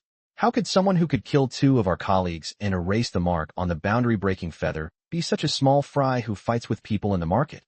Lan Yu's guess was correct. These two were indeed pursuers sent by the Eternal Night Pavilion to track down the whereabouts of the mythical relic. However, not long ago, after Lan Yu erased the relic's aura, they could no longer sense its presence, and the trail went completely cold. Xia originally planned to give up and just get by, taking a vacation while he was at it. But his companion, the newcomer He, was clearly a workaholic. But his new companion, Achi, had a different idea. This section clarifies the villain's motivations and thoughts. Achi, however, didn't think so. His mind was exceptionally sharp. But senior, think about it. Anyone who can intercept and kill someone from our Eternal Night Pavilion must be quite strong, at least a lord level. And to be able to erase the tracking mark personally set by the king is an extraordinary feat. This means that the other party is not only powerful, but also has a mysterious background and knows many secret techniques that we do not know. This kid in front of me can control the 7-star puppet, which is abnormal in itself. Most importantly, the location where the mark was erased is not far from this city, only 2 days' journey away. And then a 7-star expert just happened to appear. Don't you think that's a coincidence? Achi's analysis made Xia take another look at him. This kid, although he's a bit impatient, is definitely quick-witted. Xia hesitated for a moment, but then shook his head. What you said makes some sense. But these are all just guesses. In our line of work, the worst thing is to act based on guesses. Achi pointed to the strange compass on the table. Then let's verify it. Although the imprint was erased, the tracking disc could no longer continue tracking. But can't the tracking compass also sense the aura of mythical relics within a 10-meter radius? As long as the boundary-breaking feather is on him, we can find out by getting close. The tracing disc is a special treasure of the Eternal Night Pavilion, specifically designed to track items bearing markings. Even if the mark is erased, it can still faintly sense the unique aura emanating from the mythical relic itself at close range. This was their last clue. Xia glanced out the window. The blue-haired youth had resolved the trouble and was preparing to leave.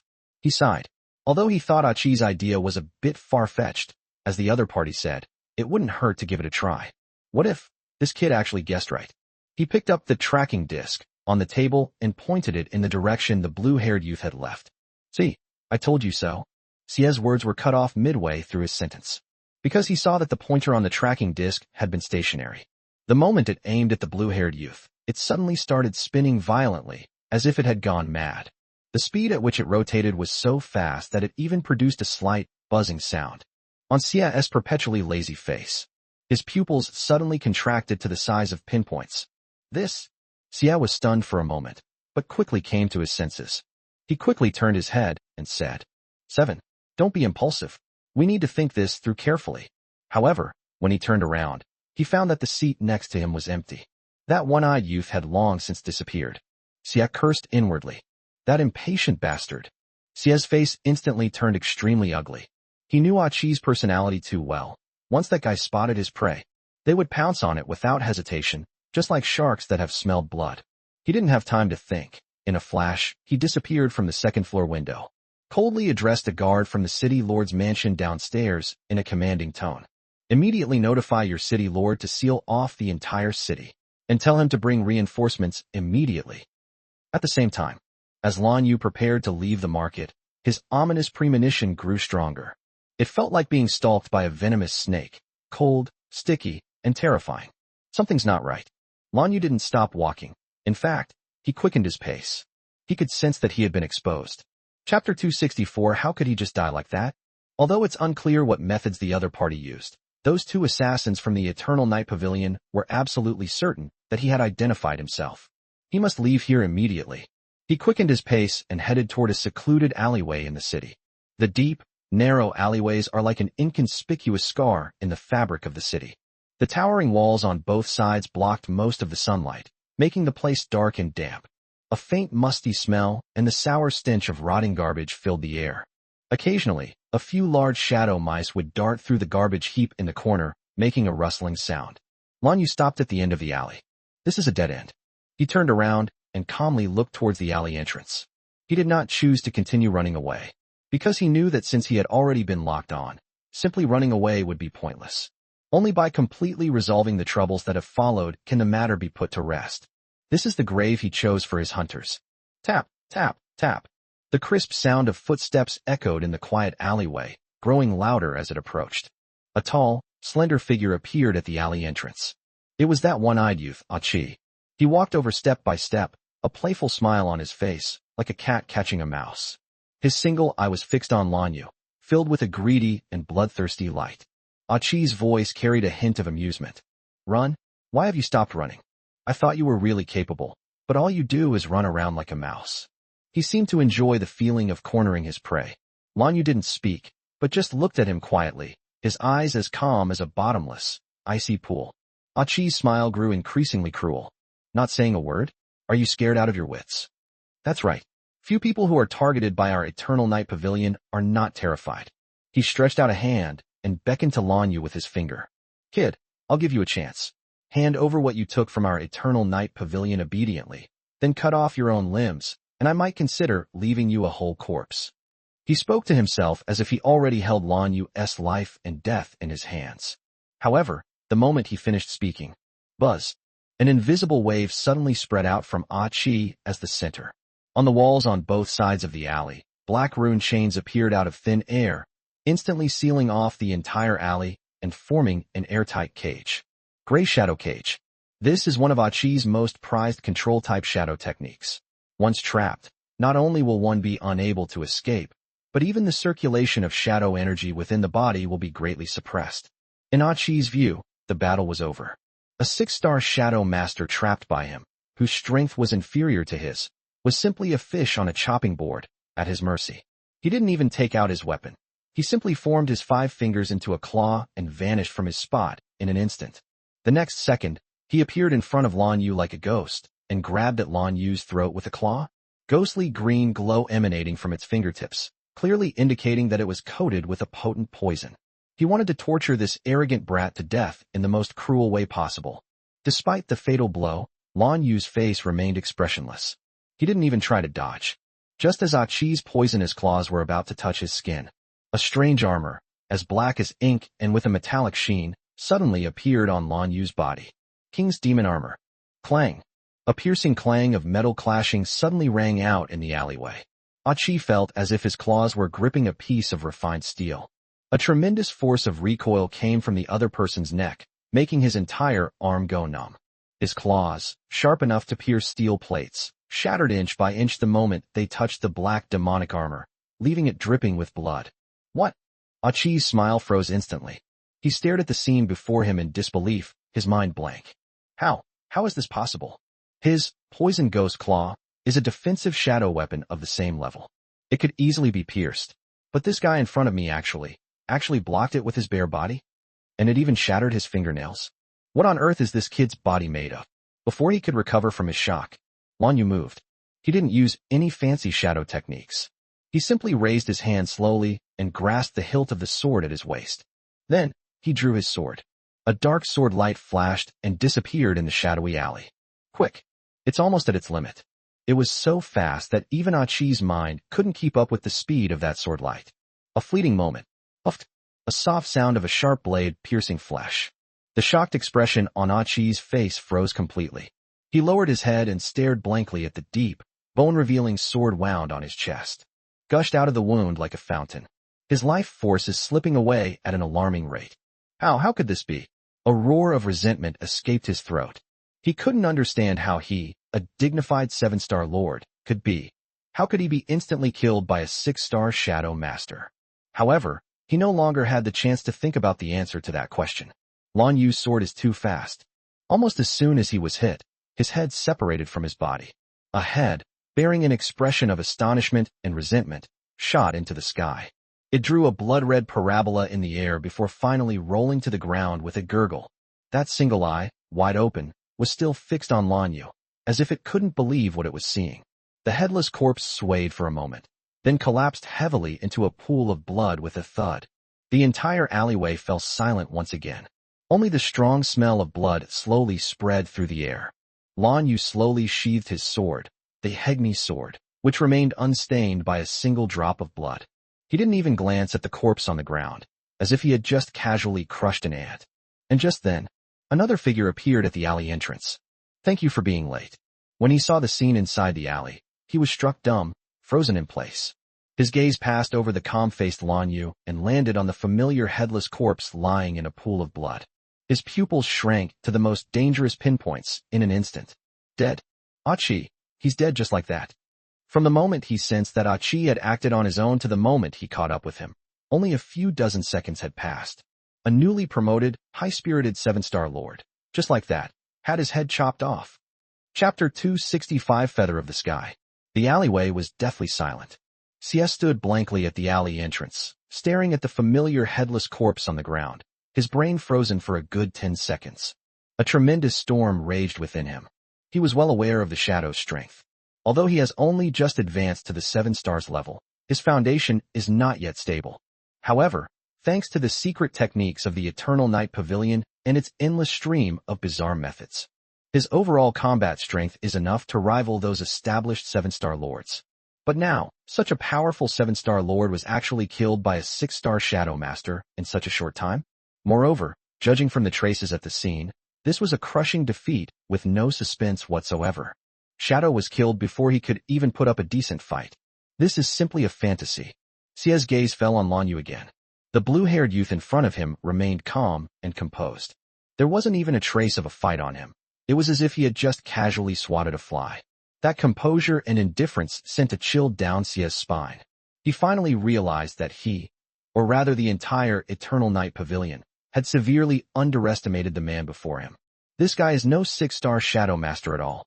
No, perhaps his rank is indeed 6 stars, but his combat power has definitely far exceeded the scope of 6 stars. Countless thoughts flashed wildly through Sia's mind. But within seconds, the expression on his face returned to his signature lazy demeanor. He even sighed, speaking in a tone that sounded like he was complaining about the bad weather. Sigh, I knew it would turn out like this. I told him not to be impulsive, but he wouldn't listen. These young people nowadays, they really can't keep their temper in check. He shook his head, a look on his face saying, I have a headache. Now we're in trouble. We have to write a report to our superiors to apply for a new partner. Do you know how many partners I've had over the years? As he spoke, he slowly walked into the alley, seemingly unconcerned about the corpse of his companion on the ground. Lan Yu narrowed his eyes slightly as he looked at his demeanor. Instead of showing anger and sadness at the sight of his companion's tragic death, he acted like an outsider, putting on a show. Lan Yu had no interest in acting with him. Now that we've started, there's no turning back. Both of them must die here today. Without wasting words, a thought struck him. Corridor of Shadows. In an instant, boundless darkness, like a rising tide, spread out from beneath Lan Yu's feet and swallowed the entire alleyway. Light, sound, sense of direction, everything is stripped away at this moment. Sia felt a sudden darkness before his eyes and was instantly plunged into absolute darkness where he couldn't see his own hand in front of his face. He couldn't even feel his own body anymore. Domain-specific skills? Sia was startled. He hadn't expected that the other party would possess such a rare domain-specific skill. Once this skill is involved, it's tantamount to handing over one's home field advantage. He dared not be careless in the slightest, and his inner energy erupted instantly, attempting to forcefully tear through the darkness with his powerful strength. However, just as he was about to make his move, a cold, sharp blade had silently appeared at his neck. Wow, so fast. Sia's pupils contracted sharply, and the hairs on his entire body stood on end. In this dark realm, the opponent's speed and perception were greatly enhanced. But he himself was like a blind and deaf man, constantly constrained. A life-or-death moment. Sia unleashed an unprecedented will to survive. Movie adaptation. He roared, and his body was instantly enveloped in a thick layer of black mist. His body began to change drastically, and strange black patterns appeared on his skin. His eyes turned completely black without a trace of white, and the aura he exuded became increasingly violent and dangerous. Shadow transformation. A desperate technique that only experts at the 7th star level or above can master. In the instant Sia transformed into a shadow, his strength experienced a leap forward. His perception, aided by this power, temporarily broke through the limitations of the corridor of shadows. Clang! His short knife narrowly blocked Lan Yu's fatal sword strike. The immense force made his hands go numb, and he slid backwards several meters before barely managing to regain his balance. Huff, huff. Sia was breathing heavily, his dark eyes filled with lingering fear and solemnity. A bead of cold sweat slid down his forehead. That was close. A tremendous storm raged within him. This power, this speed. Is this kid really just a 6-star shadow master? Just a hair's breadth away, his head would have been chopped off like that unfortunate guy on the ground. He's got some skills. Lan Yu's voice drifted through the darkness, tinged with a hint of mockery. He was not surprised that he missed his first shot. After all, the other side was already on guard, and their strength was not bad. It would be virtually impossible to end the battle in the same short time as before. Xia's voice also became hoarse and low, no longer the lazy tone it had before. Likewise, as he spoke, he slowly pulled something out of his pocket. It was a feather, entirely black, emitting faint spatial fluctuations. Lan Yu's pupils contracted again. This feather looks very similar to the boundary-breaking feather that he had previously obtained. The only difference is that the feather is not white, but black. Without a doubt, this is one of the 3 spatial feathers. Without further ado, he swung the feather in his hand sharply. The moment Xia waved that jet-black feather, a strange and powerful spatial fluctuation instantly rippled through the dark domain of the shadow corridor. Lan Yu immediately sensed that something was wrong. He suddenly felt immense resistance when he was preparing to launch his second attack. It felt as if the space around me had suddenly become viscous, like being stuck in a quagmire, making every movement incredibly difficult.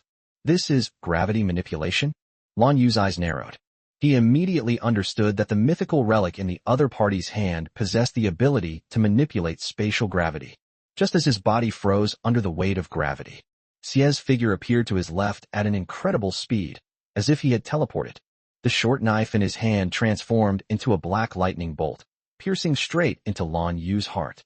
With the combined power of shadow transformation and the mythical relic, Xia's speed and strength have reached an astonishing level. He was absolutely confident that this strike would pierce through the body of the monster before him. However, Lan Yu's reaction was equally swift. A fleeting moment. His figure vanished from his spot at the last second, narrowly avoiding the fatal blow. Boom. Xia's dagger landed on empty air, and the violent blade energy blasted a huge hole in the alley wall. The response was very quick. Xia was not discouraged by his missed attack. He flicked his wrist, and the jet-black feather swung again. This time, the invisible gravity was no longer suppressing, but rather, pulling.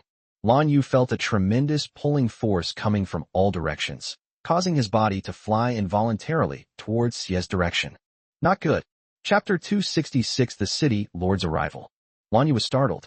He knew that the other party was trying to use this method to forcefully close the distance and prevent him from having the opportunity to use his movement techniques and skills. Once you are entangled in close combat, you will become very passive in the face of the opponent's violent power and strange mythical relics. However, in the instant when he was pulled unsteady by gravity, a cold glint flashed in Lan Yu's eyes. Rain of corrosion. Instead of resisting the gravity, he used the pulling force to rush towards Xia. Raindrop emitting an ominous green light appeared out of thin air in the dark realm, pouring down on Xia Dangtu like a torrential downpour. Every drop of rain contains a terrifying poison capable of corroding everything. A trivial skill. Xia saw the green raindrops and a hint of disdain appeared on his face. He flicked the feather in his hand again. An unbelievable scene has unfolded. The corrosive rain that was originally falling towards him seemed to be moved by an invisible hand. It strangely changed direction and flew towards the wall next to it. Sizzle. A harsh, corrosive sound rang out. The hard walls, upon contact with the corrosive rain, melted away like foam splashed with concentrated sulfuric acid, leaving behind bottomless pits. Seeing this, a hint of smugness flashed in Xia's eyes. Although his mythical relic, the feather of the sky, is only a fragment, it has countless uses. Not only can it manipulate gravity, but it can also distort space and deflect attacks of all energy forms within a small range. It can be said to be the nemesis of all ranged attack shadow masters. However, the smug look on his face didn't last long, because he saw that the blue-haired youth did not retreat after releasing Rain of Corrosion. Instead, it used the momentum to rush towards him at an even faster speed. The distance between the two was instantly reduced to less than a meter. Court death. Xia sneered inwardly. He was just worried about not having a chance to get close to her. He did not hesitate to relinquish control of Rain of Corrosion. He poured all his strength into the short knife in his hand, preparing to deliver a vicious blow to this reckless brat. However, just as he was about to make his move, he suddenly saw a triumphant smile on Lan Yu's face. Not good. Alarm bells rang loudly in Xia's mind.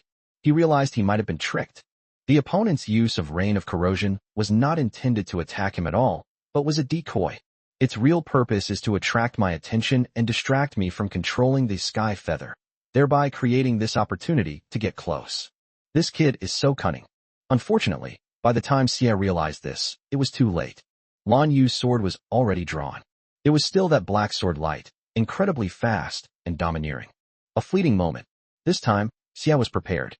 The moment Lan Yu drew his sword, he condensed all his shadow energy in front of him, forming a thick shadow energy shield. At the same time, the short knife in his hand met the sword light at top speed. He was confident that he could withstand the attack while in his shadow form state. However, just as their attacks were about to collide, a smug smile spread across Xia's face. In his eyes, Lan Yu had fallen into a trap. The current predicament was an opportunity he deliberately created for Lan Yu. His trump card is not shadow transformation, but a more bizarre and insidious ability. He wants to control the sword in Lan Yu's hand. He silently recited a sentence in his mind. Secret technique, mechanical mind stealing. This is his trump card. A bizarre secret technique that can briefly seize control of an enemy's weapons. With the blessing of this mythical relic, the feather of the sky, his secret technique is almost always effective. Unless the opponent's weapon is a mythical relic, they will absolutely be unable to resist his control. He wanted to make the opponent's sword turn against him at the most crucial moment, piercing the opponent's own heart. He could almost see the look of shock and resentment on Lan Yu's face when his sword turned the tables on him. However, the scene he had envisioned, the black longsword going out of control, did not occur. The sword continued its steady, unstoppable momentum as it slashed towards his neck. How is this possible? Xia's smile froze instantly. His secret technique failed. How is this possible? His mechanical heart stealing can even forcibly control some top-tier 8-star shadow artifacts. Unless... A thought that filled him with despair surfaced in his mind. Unless the sword in that kid's hand is also a mythical relic. While he was figuring out the problem, the cold blade had already sliced across his neck. Eternal darkness descended upon Xia's vision. The darkness of the shadow corridor slowly faded away. The alleyway was restored to its original state. But there was another corpse on the ground, and disbelief that remained on Xia's face before his death were still visible. He died unable to understand why his ultimate technique had suddenly failed him. He couldn't understand why a mere 6-star shadow master would have so many trump cards up his sleeve. 7-star puppet, domain skill, and that divine weapon of unknown rank that can ignore his secret techniques. He felt he hadn't died at the hands of a 6-star shadow master. Instead, he died at the hands of an old monster who had lived for over 1,000 years. Lan Yu stared blankly at the two corpses on the ground, his heart unmoved. To him, killing those two people was like clearing away two stumbling blocks on the roadside, nothing more. He stepped forward, ready to reclaim his spoils. Especially the feather of the sky, in Xia's hand. That's a really good thing. Nidhogg, is this feather part of the same set as the previous one? Lan Yu asked in his mind. Nidhogg's voice rang out. They are all fragments of the same mythical relic, the wings of the realm. According to my perception, the complete wings of the realm should be composed of 3 such feathers. Once you find the last one, you will be able to truly control a portion of the power of spatial authority. Hearing this, Lan Yu felt a surge of warmth in his heart. Spatial authority. That is one of the supreme powers.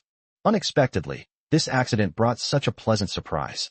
However, just as he bent down to pick up the feather of the sky from the ground, suddenly, a series of hurried footsteps and the clanging of armor came from the alley entrance. Hurry, it's just ahead. Shelp off the alley. Not a single fly is allowed to get out. Lan Yu frowned and looked up. A large group of guards dressed in the standard armor of the city lord's mansion had completely blocked the alley entrance. The leader was a burly, dignified-looking middle-aged man. He was dressed in magnificent armor, and his aura was deep and imposing, clearly indicating that he was a powerful expert at the level of a 7-star lord. It seems he is the lord of this cloud house city. Stormed in with his men, looking very aggressive. Chapter 267 The King of Eternal Night. However, when he saw the scene inside the alley, he froze on the spot, just like Xia before him. He had received a warning from the assassins of the Eternal Night Pavilion, saying that a wanted criminal had appeared in the city and he needed to come and assist in the capture.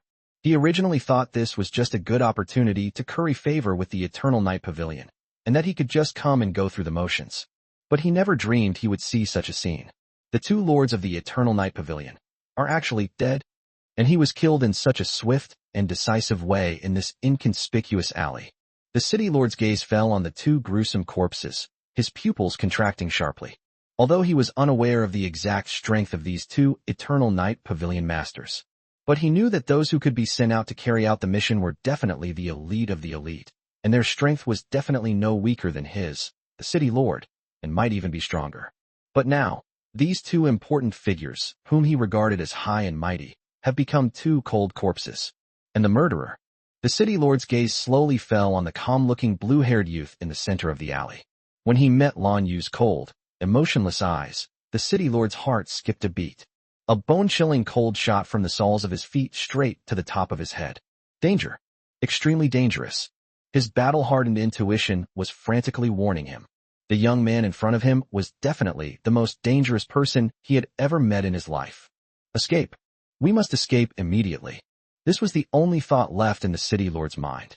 As for the arrest of wanted criminals, or the favors done to the Eternal Night Pavilion, screw it. Compared to my own life, all those things are bullshit. He had no doubt that if he dared to make any unusual moves now, the next second, my head will be moved like those two on the ground. In a flash, the city lord made the wisest decision of his life. Almost instinctively, he shifted his body slightly to the side, making way for someone. The guards behind him were stunned by the city lord's actions. An adjutant asked, puzzled, "Lord, city lord." "Shut up," the city lord hissed, a fine layer of cold sweat already beading on his forehead. He used his eyes to firmly stop all his men from moving. "Are you kidding me? Are you sending your men up to their deaths? Didn't you see those two bloody lessons on the ground?" They were able to silently eliminate two Eternal Night Pavilion assassins whose strength was no less than their own in just a few minutes. What can he do with that few people? Just to fill someone's teeth? One should have self-awareness. Sometimes, being cowardly is the smartest way to survive. Lan Yu's eyes flashed with surprise when he saw the city lord's reaction. He never expected that this seemingly imposing city lord would be so pragmatic. But this is for the best. It saved him a lot of trouble. He had originally planned to deal with them all if the city lord dared to meddle. Since the other party is so cooperative, he doesn't mind letting them live. Lan Yu ignored the trembling guards and bent down to pick up the feather of the sky from the ground. However, just as his fingers touched the feather, another unexpected change has occurred. Suddenly, the jet-black feather began to tremble violently. A dense, impenetrable black shadow suddenly emerged from the shadow of the feathers. The shadow transformed into a hand without a physical form and grabbed Lan Yu's wrist. Lan Yu was greatly alarmed. An unprecedented sense of crisis instantly enveloped his entire body. Without a second thought, he swung the Hegni sword fiercely at the black hand. However, just as his sword was about to strike the black hand, a man's voice, tinged with a hint of mockery and languor, drifted out from the shadowy figure. "Kid, you've already taken one of my toys, and you want a second one? Isn't that a bit too greedy?" As the mocking voice rang out, the black hand that had grabbed Lan Yu's wrist simply flicked it away. Lan Yu then felt an irresistible, vast spatial force coming towards him. That power was many times stronger than the one Xie had used before. Boom. Lan Yu felt as if he had been struck head-on by an invisible giant hammer. He was instantly sent flying backward and crashed heavily into the wall dozens of meters away. The sturdy wall collapsed with a roar, kicking up clouds of dust. Cough, cough. Lan Yu struggled to his feet from the ruins, feeling as if his internal organs had shifted. He was horrified. Such terrifying power from just a flick of the wrist. Who exactly is this person? He raised his head, his gaze fixed intently on the center of the alleyway. The black hand slowly withdrew, grasping the feather of the sky in its grasp. Immediately, clusters of black shadows emerged from the feathers as if they were alive. They gathered and writhed in midair, eventually coalescing into a complete human shape. As the black mist dissipated, the figure of a man appeared. He was a man who was excessively handsome. He had a cascade of long, black hair and skin so fair it was almost translucent. Her features were so exquisite that they resembled the most perfect masterpiece of the gods. Especially her long, narrow phoenix eyes, which possessed a bewitching charm that could make all things in the world fall into a trance. He simply stood there casually, yet he exuded an innate nobility and majesty, as if he were a ruler of the world. Everyone in the alley who witnessed this scene was stunned, especially the city lord of Yunwu City, who had just been congratulating himself on escaping a disaster. When he saw the face of the strange man clearly, all the color drained from his face instantly. His expression shifted from shock to horror, and finally to boundless fear and fanaticism. He suddenly knelt down on both knees and buried his head deep in the ground. He shouted in a trembling voice, almost like a pilgrim, "Welcome, welcome, Lord Eternal Night." Although the guards behind him didn't know what was happening, seeing their city lord kneel, they all knelt down as well, shouting in unison, Welcome, Lord Eternal Night, the King of Eternal Night. Upon hearing this name, Lan Yu's pupils instantly shrank to the most dangerous pinpoints. He never expected that he would encounter the Eternal Night King, one of the 7 kings of the Shadow Realm, here. The hell is this luck? However, he soon realized something was wrong. According to the intelligence he knew, each of the 7 kings of the Shadow Realm is a terrifying existence that surpasses most 9-star powerhouses. The shadow energy emanating from the Eternal Night King in front of them was powerful. However, it was far from reaching that level of cataclysmic destruction. Lan Yu used his 6 senses to carefully investigate and discovered that the opponent's strength was roughly at the peak of the 8-star level. Eternal Night King. Chapter 268, I suggest we withdraw now. Is it an incarnation? Lan Yu's heart stirred. He had heard that some top-tier experts could use secret techniques to create avatars with a portion of their original strength and then descend to other places. It seems that the one in front of us must be the incarnation of the Eternal Night King. Even if it's just an incarnation, it's still an incarnation of a monarch. His strength is far beyond that of an ordinary 8-star film master. He knew he was probably in real trouble today. The avatar of the Eternal Night King ignored Lan Yu. His gaze first fell on the 2 cold corpses on the ground, and his brows furrowed almost imperceptibly. He then turned to look at the Cloud House City Lord kneeling on the ground. With a playful smile on his face, he asked, "Can you tell me why you made way for him just now?" His voice was so gentle, but to the City Lord, it sounded more terrifying than the most vicious curse. The City Lord trembled, and cold sweat instantly soaked his back. He frantically racked his brains for excuses, trying to justify his earlier, cowardly behavior. But he soon realized that in front of a monarch, any lies and sophistry were pale and laughable. From the moment this king arrived, his every move had probably been seen by him. With that thought in mind, he made up his mind and gave up struggling. He kowtowed heavily, his voice trembling as he said, "Your Majesty, please forgive me. It was my own fault for being afraid of death and acting foolishly, offending Your Majesty. Please, Your Majesty, punish me." After saying that, he lay down on the ground, not daring to move, quietly waiting for death to come. However, what was unexpected was, instead of getting angry after hearing his words, the Night King chuckled softly. He waved his hand and said in a magnanimous tone, "Never mind. I'll not make things difficult for you since you've had it tough too. After all, I am a very benevolent king." Upon hearing this, the City Lord and the guards around him were stunned for a moment, and then their eyes revealed the wild joy of surviving a disaster. However, the next second, he looked at Lan Yu, his smile growing increasingly sinister. "Kid, you're the same. I have always admired capable people. Considering that you are quite capable, I can let bygones be bygones for the fact that you killed 4 of my subordinates." He slowly extended his hand towards Lan Yu, a benevolent smile on his face like that of a god. "Just give me back that mythical relic. How about I pretend today's events never happened?" His voice had a strange magic, as if it possessed the power to bewitch people. The words kept echoing in Lan Yu's mind. Unconsciously, Lan Yu found that what the other person said seemed to make a lot of sense. His hand, uncontrollably, slowly reached towards his storage space. It seems they really are going to hand over the boundary-breaking feather. But at that very moment, "Kid, wake up. This is a mental charm ability." Nidhogg's cold, angry voice, filled with frustration at his incompetence, exploded in Lan Yu's mind like a thunderclap. Lan Yu shuddered, his eyes instantly regaining their clarity. At the very same moment, he regained consciousness. A terrifying force, powerful enough to crush mountains, had silently descended upon the spot where he had just stood. Boom! The earth suddenly sank downwards. A terrifying crater, more than 10 meters in diameter, appeared out of nowhere in the alleyway. And the City Lord kneeling on the ground, and all the guards around him. He couldn't even let out a scream.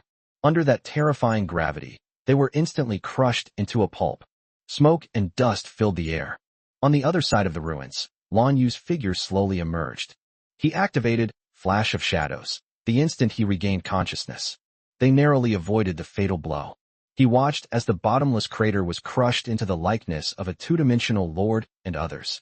She glanced again at the Night King, whose face still bore that eerie smile, her eyes turning icy cold. This guy?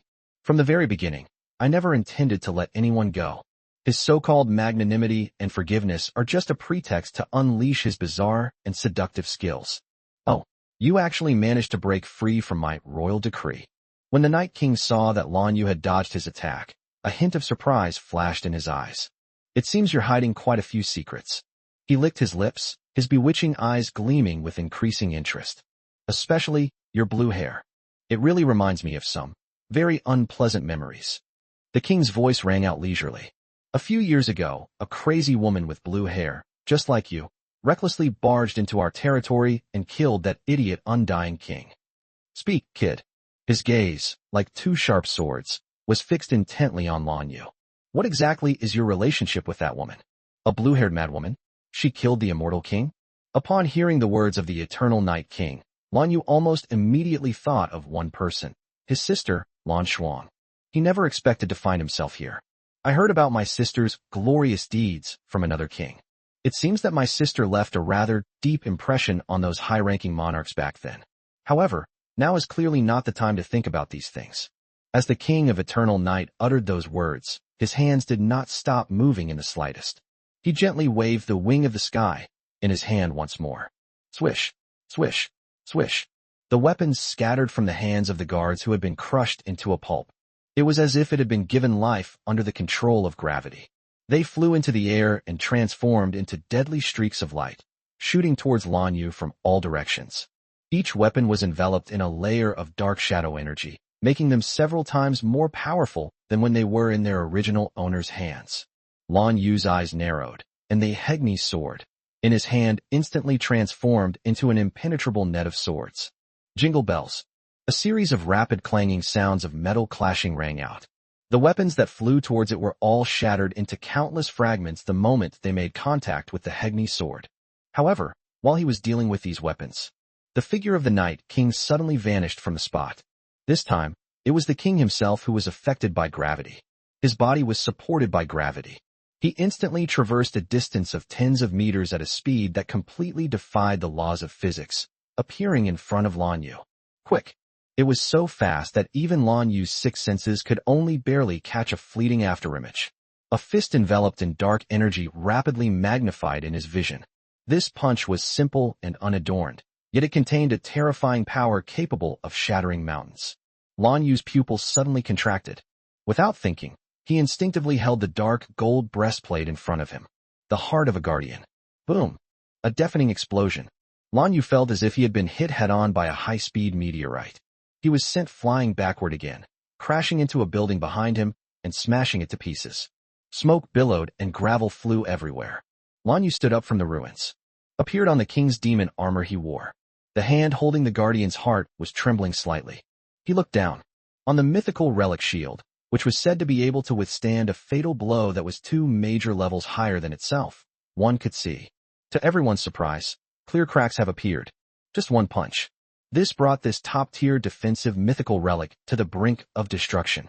The king's voice rang out again, tinged with confusion. Another mythical relic, though it's of very low quality, far inferior to my feathers. But you have to admit, you've got a lot of treasures on you. Nidhogg's voice in his mind became more solemn than ever before. The strength of this avatar is already infinitely close to that of a 9-star being. Moreover, this is the Shadow Realm, his home ground. The longer the battle drags on, the more disadvantageous it will be for us. I can even sense other powerful auras heading this way. I suggest we retreat now. Chapter 269. The game ends. Lan Yu agreed with Nidhogg's suggestion upon hearing this. He had already thought about it when he entered the film industry. I don't think my journey in the film industry will be smooth sailing, like before when I crushed everything in my path. Sooner or later, you will encounter an opponent you can't beat. And then there's the enemy like that. What can he do? It's very simple. If you can't beat them, run away.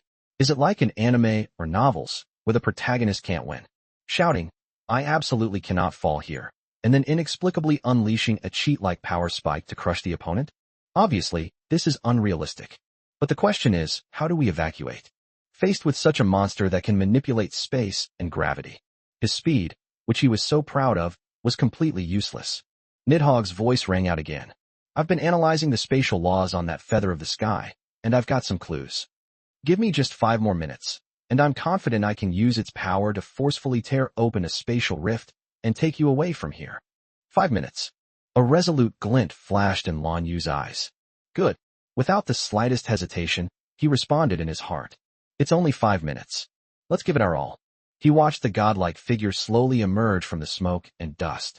He took a deep breath, and the chaotic power and shadow energy within his body began to circulate wildly without reservation. Corridor of Shadows. Boundless darkness descended once more. This darkness is more intense and deeper than before.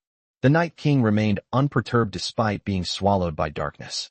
He even had the leisure to observe the surrounding darkness with great interest. I must say, you have quite a few tricks up your sleeve. Even among my subordinates, there aren't many who can use domain-related skills.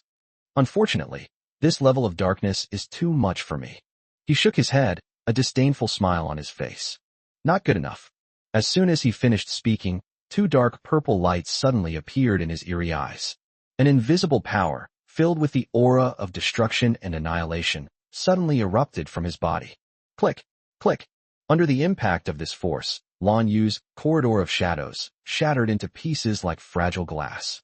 In less than 3 seconds, the Eternal Night King forcibly broke through this dark domain in a way that Lan Yu could not understand at all. Puff. With his domain broken, Lan Yu suffered a backlash, spitting out another mouthful of blood, his face turning even paler. However, at the very instant the corridor of shadows shattered, a colossal blue dragon, composed of the purest shadow energy and chaotic power, roared and soared into the sky from behind him. Sixth Sense's skill, Dragon's Roar. Lan Yu was already preparing this killing move the moment he released Shadow Corridor. He didn't expect the Shadow Corridor to hold his opponent for long at all. That was just a ruse. A ruse to buy time for Dragon's Roar to build up its power. Roar. A deafening dragon's roar echoed through the sky. The blue dragon, carrying a world-destroying force, lunged at the Eternal Night King, who had just broken through the domain. After doing all this, Lan Yu didn't even look at the result before turning around and running away. He pushed the speed of the holy dragon wings to its limit, transforming into a streak of light as he desperately fled towards the city gate. He must create as much distance as possible within the precious time that Dragon's Roar has bought for him. On the other side, the amusement on the face of the Night King vanished completely as he watched the blue dragon roaring toward him. Instead, there was an unprecedented solemnity. He sensed a terrifying power emanating from that dragon that was enough to threaten his avatar. This guy. A look of horror flashed in the king's eyes. Before he could think any further, the wing of the sky, in his hand, shone brightly. 1 floor, 2 floors, 3 floors. A semi-transparent barrier composed of 7 layers of spatial power instantly appeared in front of him. 7-fold obstacles of eternal night. This is the strongest defense that his avatar can unleash. At the very instant the barrier was formed, the blue dragon has already crashed into us. Rumble. A terrifying explosion resounded over Cloud House City. The blue torrent of energy collided and annihilated the purple spatial barrier in a frenzy. Trembled violently under this devastating shockwave, and countless buildings collapsed as if they were made of paper. The residents below screamed in terror and scattered in all directions, turning the entire Cloud House City into a living hell in an instant. At the epicenter of the explosion, the figure of the Night King slowly emerged. He appeared to be unharmed. But upon closer inspection, one would notice that his magnificent robes were torn in several places, and there was a barely perceptible trace of blood at the corner of his mouth. More importantly, the 7 layers of the 7-fold barrier of eternal night in front of him have all shattered. The king's eyes were filled with disbelief and shock. Each layer of his 7-fold barrier of eternal night is strong enough to withstand a full force attack from an 8-star expert. Even a powerful expert of the same monarch level would need considerable effort to break through the 7-layered structure. But that kid's attack just now, it actually shattered all 7 layers of his barrier. Even the last wisp of the aftershock injured his main body. How is this possible? That kid really just a 6-star Shadow Master. Asshole. The Night King let out an angry roar. He felt like he had been played by an ant. He suddenly raised his head, his gaze locking onto the blue dot of light in the distance that was fleeing for its life, his eyes blazing with murderous intent. You can't escape. He roared and transformed into a black streak of light, chasing after Lan Yu at a speed even faster than Lan Yu. A thrilling chase unfolded in the skies above Cloud House City.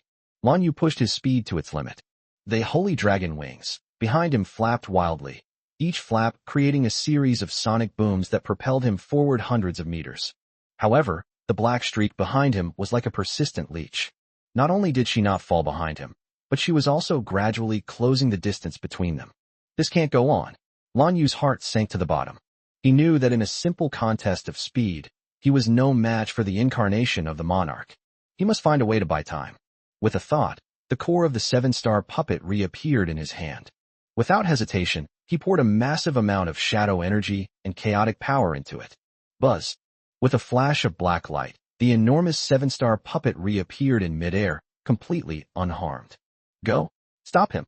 Lan Yu roared and manipulated the puppet to turn around and fiercely meet the pursuing Eternal Night King. That overconfident lump of iron. When the Night King saw the puppet blocking his way, a hint of disdain appeared on his face. He didn't even try to dodge. He threw a punch directly. Boom. The seven-star puppet, which was indestructible in Lan Yu's hands, was as fragile as a toy in front of the monarch's incarnation. It was shattered into pieces with just one punch, turning into countless fragments. However, at the very moment the puppet shattered, another identical core sphere appeared in Lan Yu's hand. He injected energy again, and another seven-star puppet appeared out of thin air, charging forward fearlessly. Boom. Another punch. The puppet shattered once again. Then came the third, the fourth, the fifth. Lan Yu is like a tireless machine, constantly using shadow power to revive puppets. And they watched as the king smashed them to pieces with a single punch. This process is also extremely taxing on him. Each repair of the seven-star puppet requires a massive amount of shadow chi. But Lan Yu seemed to possess an inexhaustible amount of shadow energy. It provided him with almost unlimited battery life. In this way, by resorting to what was almost cheating, Lan Yu managed to delay the Eternal Night King's progress. Although each delay only lasted a few seconds, these small gains accumulated and bought him valuable time. Damn ants. Even the Eternal Night King was getting fed up with Lan Yu's shameless fighting style. Each time he made a move, he could easily shatter the puppet, but then an identical puppet would immediately appear in front of him. This made him feel like he was fighting a swarm of unkillable cockroaches, which was extremely disgusting. Time was ticking away, second by second. 3 minutes. 4 minutes. That's about it. Nidhogg's voice finally rang in his mind again, carrying a hint of relief. I've completed the parsing. It's ready to start at any time. Upon hearing this, Lan Yu was overjoyed.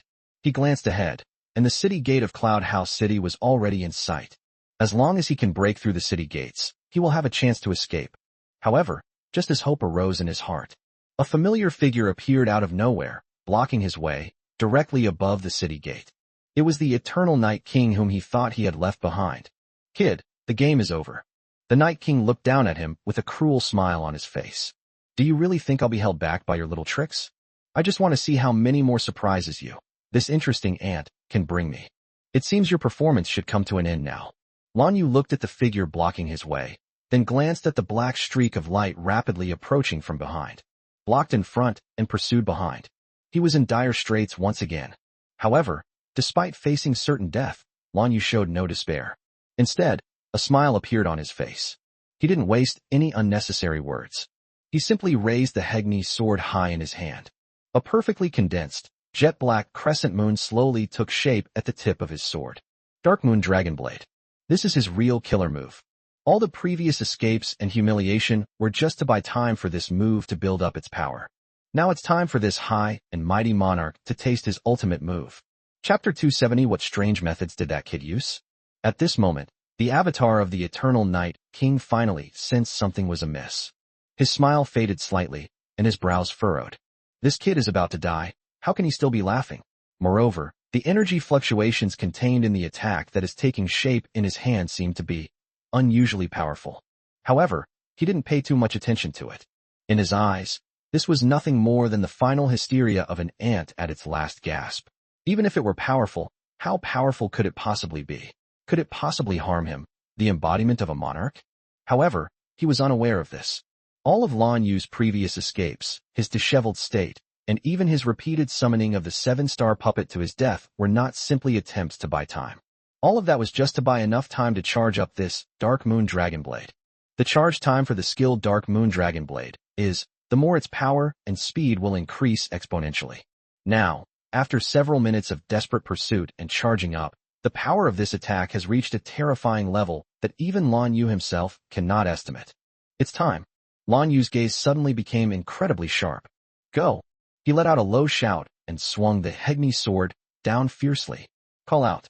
The jet-black crescent moon instantly detached from the sword tip without making a sound. It shot silently towards the avatar of the Eternal Night King above the city gate at a speed that exceeded the limits of vision. Fast. Too fast. Only when the dark crescent moon had flown right in front of him did the pupils of the Eternal Night King's avatar suddenly shrink. He sensed a deadly danger emanating from that seemingly insignificant crescent moon. Damn it! He cursed inwardly, no longer caring about maintaining his superior composure. He instinctively wanted to dodge. However, in the very instant he acted, an indescribable, terrifying pressure from the deepest part of his soul, like an invisible giant hammer, slammed heavily onto his mind. The avatar of the Eternal Night King suddenly froze. He felt as if he were being stared at by an ancient dragon lurking in the abyss with its cold and merciless vertical pupils. Those eyes were filled with contempt, brutality, and pure killing intent. That was an absolute suppression stemming from the level of life itself. He subconsciously looked toward the source of that oppressive aura, and saw behind Lanyu, in that dark shadow, a pair of huge and ferocious dragon eyes flashed by. What is this? A sense of horror and bewilderment flashed through the mind of the Eternal Night King. It was this slight hesitation that determined his fate. Puffed, a soft sound of a sharp blade piercing flesh. The incredibly fast dark moon dragon blade precisely sliced across his right shoulder the instant he managed to turn his body to the side. A muffled groan, suppressed with pain and disbelief, escaped from the Night King's mouth. He watched helplessly as his entire right arm was severed cleanly at the shoulder, shooting into the sky with a spray of black blood. A sharp pain swept over his nerves like a tidal wave. However, Lanyu's attack was not over yet. He didn't give the other side any chance to breathe. Roar! Another earth-shattering dragon roar. A blue dragon, even larger than the one that had appeared in the alley, roared and soared into the air from behind Lanyu, its blood-red maw opening wide as it lunged at the one-armed Eternal Night King. Sixth senses skill, dragon's roar. After doing all this, Lanyu didn't even have time to glance at the results. Nidhogg, he roared in his mind. Ready. Nidhogg's voice responded instantly. Without hesitation, Lanyu took out the white, boundary-breaking feather from his storage space. Guided by Nidhogg, a completely different kind of shadow power surged from Lanyu's body and was precisely injected into the feather. Buzz! The white feathers burst forth with dazzling light, and the surrounding space began to twist and fold violently, forming an unstable vortex. Trying to run? Even though the Eternal Night King was about to be devoured by the blue dragon, he still managed to spare a sliver of attention to notice Lanyu's actions. He let out a roar and swung his left hand violently. An immense force of gravity instantly pressed down on the location where Lanyu was. However, it was too late. Just a second before gravity struck, Lanyu's figure was completely swallowed up by the distorted spatial vortex and vanished without a trace. Boom. The force of gravity struck empty space, causing the city gate tower below to collapse with a deafening roar. At that moment, the blue dragon completely engulfed the figure of the Eternal Night King. A terrifying energy storm swept through the entire Cloud House city once again. The dizzying sensation from the spatial shift lasted for less than a second. When Lanyu opened his eyes again, he found himself in an unfamiliar wilderness. The surrounding area is filled with rolling hills and sparse trees, and the air is filled with the fragrance of soil and grass. He succeeded. He really escaped from the clutches of a king incarnate. However, before he could even breathe a sigh of relief, Nidhogg's urgent voice rang in his mind. Don't stop. Run. Those two attacks just now probably weren't enough to kill that guy's avatar. He'll catch up soon. Lanyu felt a chill run down his spine. Indeed, even if a king-level powerhouse is just an avatar, its vitality is far beyond that of an ordinary Shadow Master. Although those two attacks seemed incredibly powerful, they were probably far from enough to completely kill the opponent. Without the slightest hesitation, the holy dragon wings on his back unfolded once more. After discerning the direction, he transformed into a streak of light and flew rapidly into the distance. Meanwhile, on the other side, Cloud House City, now reduced to ruins. Space distorted for a moment, and the figure of the Eternal Night King staggered out from it. At this moment, he was in an extremely disheveled state. Not only was one arm severed, but his magnificent royal robe was also tattered. He was covered in blood, and black blood kept oozing from the corner of his mouth. His handsome, otherworldly face was no longer calm and composed. Only endless anger and ferocity remained. "Fuck you, bastard," he roared to the sky, his voice filled with resentment and malice. He, the mighty eternal Night King, one of the 7 rulers of the Shadow Realm, was actually forced into such a wretched state by a mere 6-star human brat. This is an absolute disgrace. In less than half a second, the powerful black shadow energy around him surged wildly, covering his entire body. Those gruesome wounds healed at a speed visible to the naked eye. The severed right arm also regrowed amidst the writhing black energy. Physical injuries may heal, but the humiliation of the soul cannot be erased. He couldn't understand it. How did that kid manage to activate the Wing of Boundary Break? It is important to know that mythical relics, especially fragments of this kind of supreme treasure, all have their own unique activation incantations and methods of use. Without his permission, no outsider could possibly use even a fraction of it. What kind of bizarre methods did that kid use? Chapter 271. Here we go again. There are still many things that the monarch's incarnation cannot understand. Like that last glance. Those golden dragon eyes hidden in the shadows.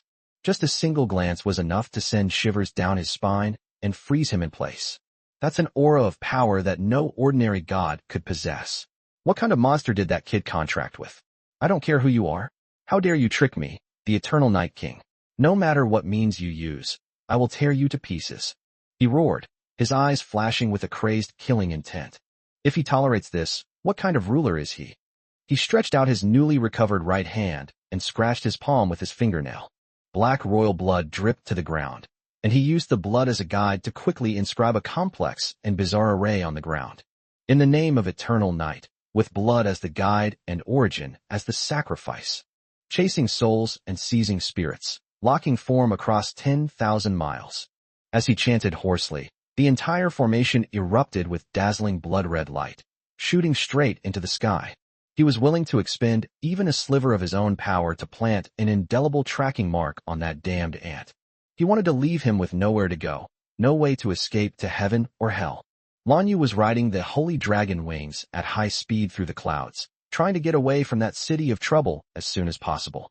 Suddenly, a sense of unease arose in his heart, and a strange feeling of palpitation surged up. He looked up abruptly, his pupils suddenly contracting. The once clear sky above had somehow transformed into a deep and vast starry expanse. Countless stars twinkled on the dark backdrop, creating a magnificent yet eerie scene. And in the very center of that starry sky, an enormous eye slowly opened. What an eye it was! It has no pupils. The whites of its eyes are a chaotic blackness, while the pupils are vortices composed of countless rotating stars. It hangs indifferently in the sky, looking down at the earth, like a creator god examining his creation. A feeling of being completely seen through and having nowhere to hide instantly enveloped Lan Yu's entire body. The eye scanned the sky, and soon its gaze locked precisely on Lan Yu, who was fleeing for his life. At the same time, a voice filled with resentment and hatred, like rolling thunder, echoed throughout the night sky. "Kid, you can't get away." It's the voice of the Night King. Lan Yu thought to himself, this is bad. This guy actually used such an unheard-of large-scale tracking technique. Sure enough, as the venomous voice faded, a beam of pitch-black light shot out from the giant eye of the starry sky. The beam of black light was incredibly fast, ignoring spatial distance, and struck Lan Yu's body instantly. Lan Yu felt a sharp pain in his arm and quickly looked down. On his left arm, he noticed a constantly twinkling star mark made up of countless tiny stars. A chilling aura that was completely at odds with his own power. It emanated from the mark, like a leech clinging to his bone, firmly imprinted on his soul. Upon seeing this mark, Lan Yu was momentarily speechless. Is it that trick again? Marking again? He couldn't help but complain in his mind. Why can't these guys come up with something new? He hasn't even removed the illusory mark yet. The current monarch is doing this again. However, despite his complaints, Lan Yu didn't dare to stop moving his feet at all. Instead, he flew even faster. He knew very well what being marked with this mark meant. That madman-like incarnation of a monarch will probably come chasing after us again soon, following the scent of the mark. He had to get as far away as possible before the other side caught up. Cloud House City. After using the bloodline tracking technique, the Night King's face turned even paler. Consuming his source power is also a considerable burden for his avatar. But his face showed a kind of smug satisfaction at having avenged a great wrong. Let's see where you run this time. He sneered, preparing to personally pursue and kill them, following the direction of the markings. However, at that moment, the space in front of him suddenly rippled like the surface of water. It formed a simple, round mirror. A graceful female figure was projected into the mirror. She was an intellectual and elegant woman, dressed in an academic robe, exuding a strong scholarly air. But her appearance caused the smile on the face of the eternal Night King to freeze instantly. Erudite. The Night King frowned. The visitor was none other than the projection of the knowledgeable king, one of the 7 great kings of the film world. The learned king calmly surveyed the apocalyptic scene around him and the disheveled state of the eternal Night King, and asked in a flat tone, "Eternal Night, you sent your avatar to cause trouble on my territory without even saying hello to me. Don't you think you deserve an explanation?" Her voice was soft, yet carried an undeniable authority. The 7 kings of the film world each divided their own territories and did not interfere with each other. And this Cloud House city happens to be located within the sphere of influence of the learned king. The incarnation of the Night King has silently entered her territory and caused such a commotion. This is undoubtedly a provocation. The Night King's eyes darted around, and he immediately came up with an explanation. He didn't want to tell this woman about Lanyu. That kid is hiding too many secrets, especially the boundary-breaking feather that can be used without ignoring spells, and that terrifying god who can intimidate you with just a look. These are all things he is determined to obtain. He absolutely did not want any other monarch to know until he had obtained it. He forced a smile, shrugged, and said, "It was just a minor accident. 2 of my incompetent subordinates tracked down a traitor and ended up here. It turns out that the traitor was quite resourceful. He fought back before he died and killed them. That's why I came here personally to handle the aftermath." He downplayed the matter, attributing it to an internal conflict, and made no mention of Lanyu and the mythical relics. Upon hearing this, the learned king narrowed his eyes slightly behind his glasses, as if scrutinizing the truthfulness of his words. "Is that so?" she said calmly. "To make even your avatar look so disheveled, it seems that the traitor you mentioned is quite powerful." The Night King waved his hand, indicating he was unwilling to discuss the matter further. He's just relying on a few stolen treasures, nothing to brag about." The learned king added another sentence. "I heard that you yourself have recently gone into seclusion to refine a very important treasure. How come you still have time to let your avatar run around everywhere?" Chapter 272, Don't Go Too Far. The King of Eternal Night felt a chill run down his spine. He knew that the learned king was subtly warning him not to let trivial matters jeopardize their grand plans. His smile faded slightly, and he said in a deep voice, "You don't need to worry about my affairs. I know what I'm doing with that thing. Don't worry, it won't take long to deal with him." The learned king gave him a deep look, seemingly seeing through his perfunctory attitude, but ultimately said nothing more. "Suit yourself," she said casually. "Just a heads up, don't overdo it." After she finished speaking, her figure slowly faded away and eventually disappeared into the air. As the learned king departed, the expression on the Eternal Night King's face darkened once more. He snorted coldly, and without further delay, his figure transformed into a streak of light, following the guidance of the mark on his arm, and chased after Lanyu at full speed in the direction he had fled. The following week, an epic chase unfolded across the vast landscape of the film industry. Lanyu ran for his life ahead, with the incarnation of the Eternal Night King in hot pursuit. Lanyu had to admit that this king incarnate was indeed extremely difficult to deal with. Not only was his opponent faster, but he also seemed tireless, and no matter how fast he ran, he couldn't shake him off completely. Fortunately, he had Nidhogg's help. Whenever he was cornered, Nidhogg would always be able to analyze the energy of the boundary-breaking feather in time and teleport him to create some distance. However, the use of the boundary-breaking feather is not without limitations. Each teleportation requires a cooldown period of up to half a day before it can be restarted. This also meant that he couldn't get a real rest after each teleportation, and could only take advantage of the half-day respite to rush on his way. And that Night King was like a leech, always managing to find a way to bite back at him again after half a day, following the same pattern. What annoyed Lanyu even more was that the guy not only chased after them himself, but also mobilized the entire Eternal Night Pavilion. During this week, he encountered assassins from the Eternal Night Pavilion almost everywhere he went. Those guys appeared from all directions, using all sorts of unbelievable methods to surround and intercept him. Although they weren't very strong, they greatly slowed him down, making him extremely annoyed. In a dense forest, Lan Yu beheaded the last assassin from the Eternal Night Pavilion with a single sword strike. Without even glancing at the corpse on the ground, he immediately took out the boundary-breaking feather and prepared to run away again. This can't go on. In the instant that the distorted space swallowed him up, this thought flashed through Lan Yu's mind. He had to find a way to get rid of that damn star mark on his arm. Otherwise, this endless pursuit will never end.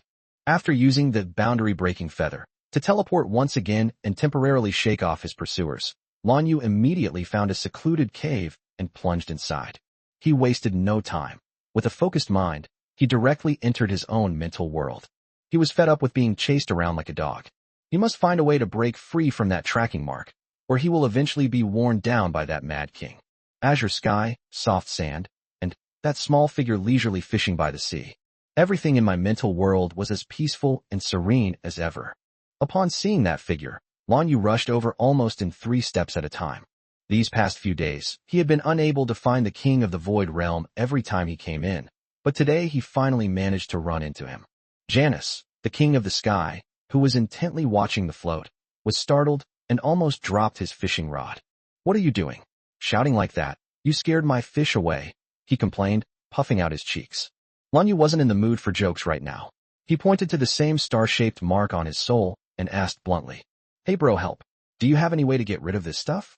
Janus glanced at the mark, a look of disgust on his little face. "Yongya's methods? TSK, they're really ugly."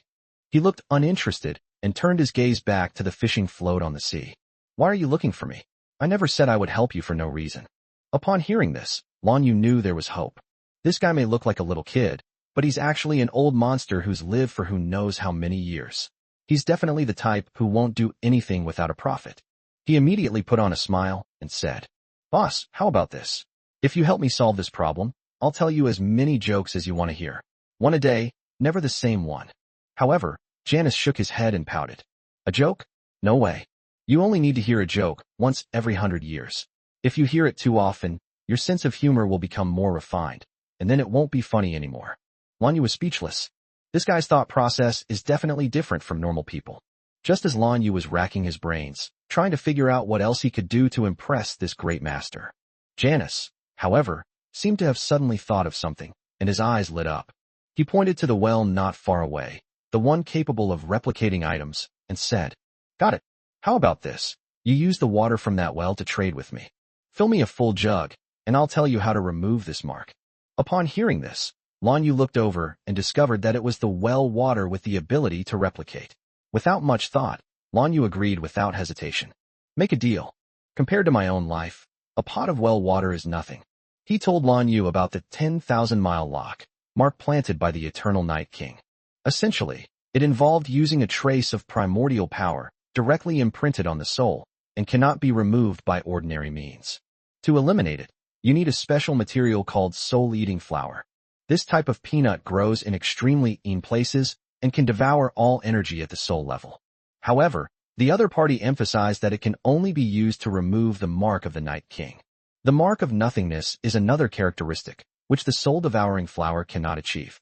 Once you find the soul-devouring flour, crush it and apply it to the mark, then combine it with a special method of circulating shadow energy to completely erase the mark. Janus taught that method to Lan Yu.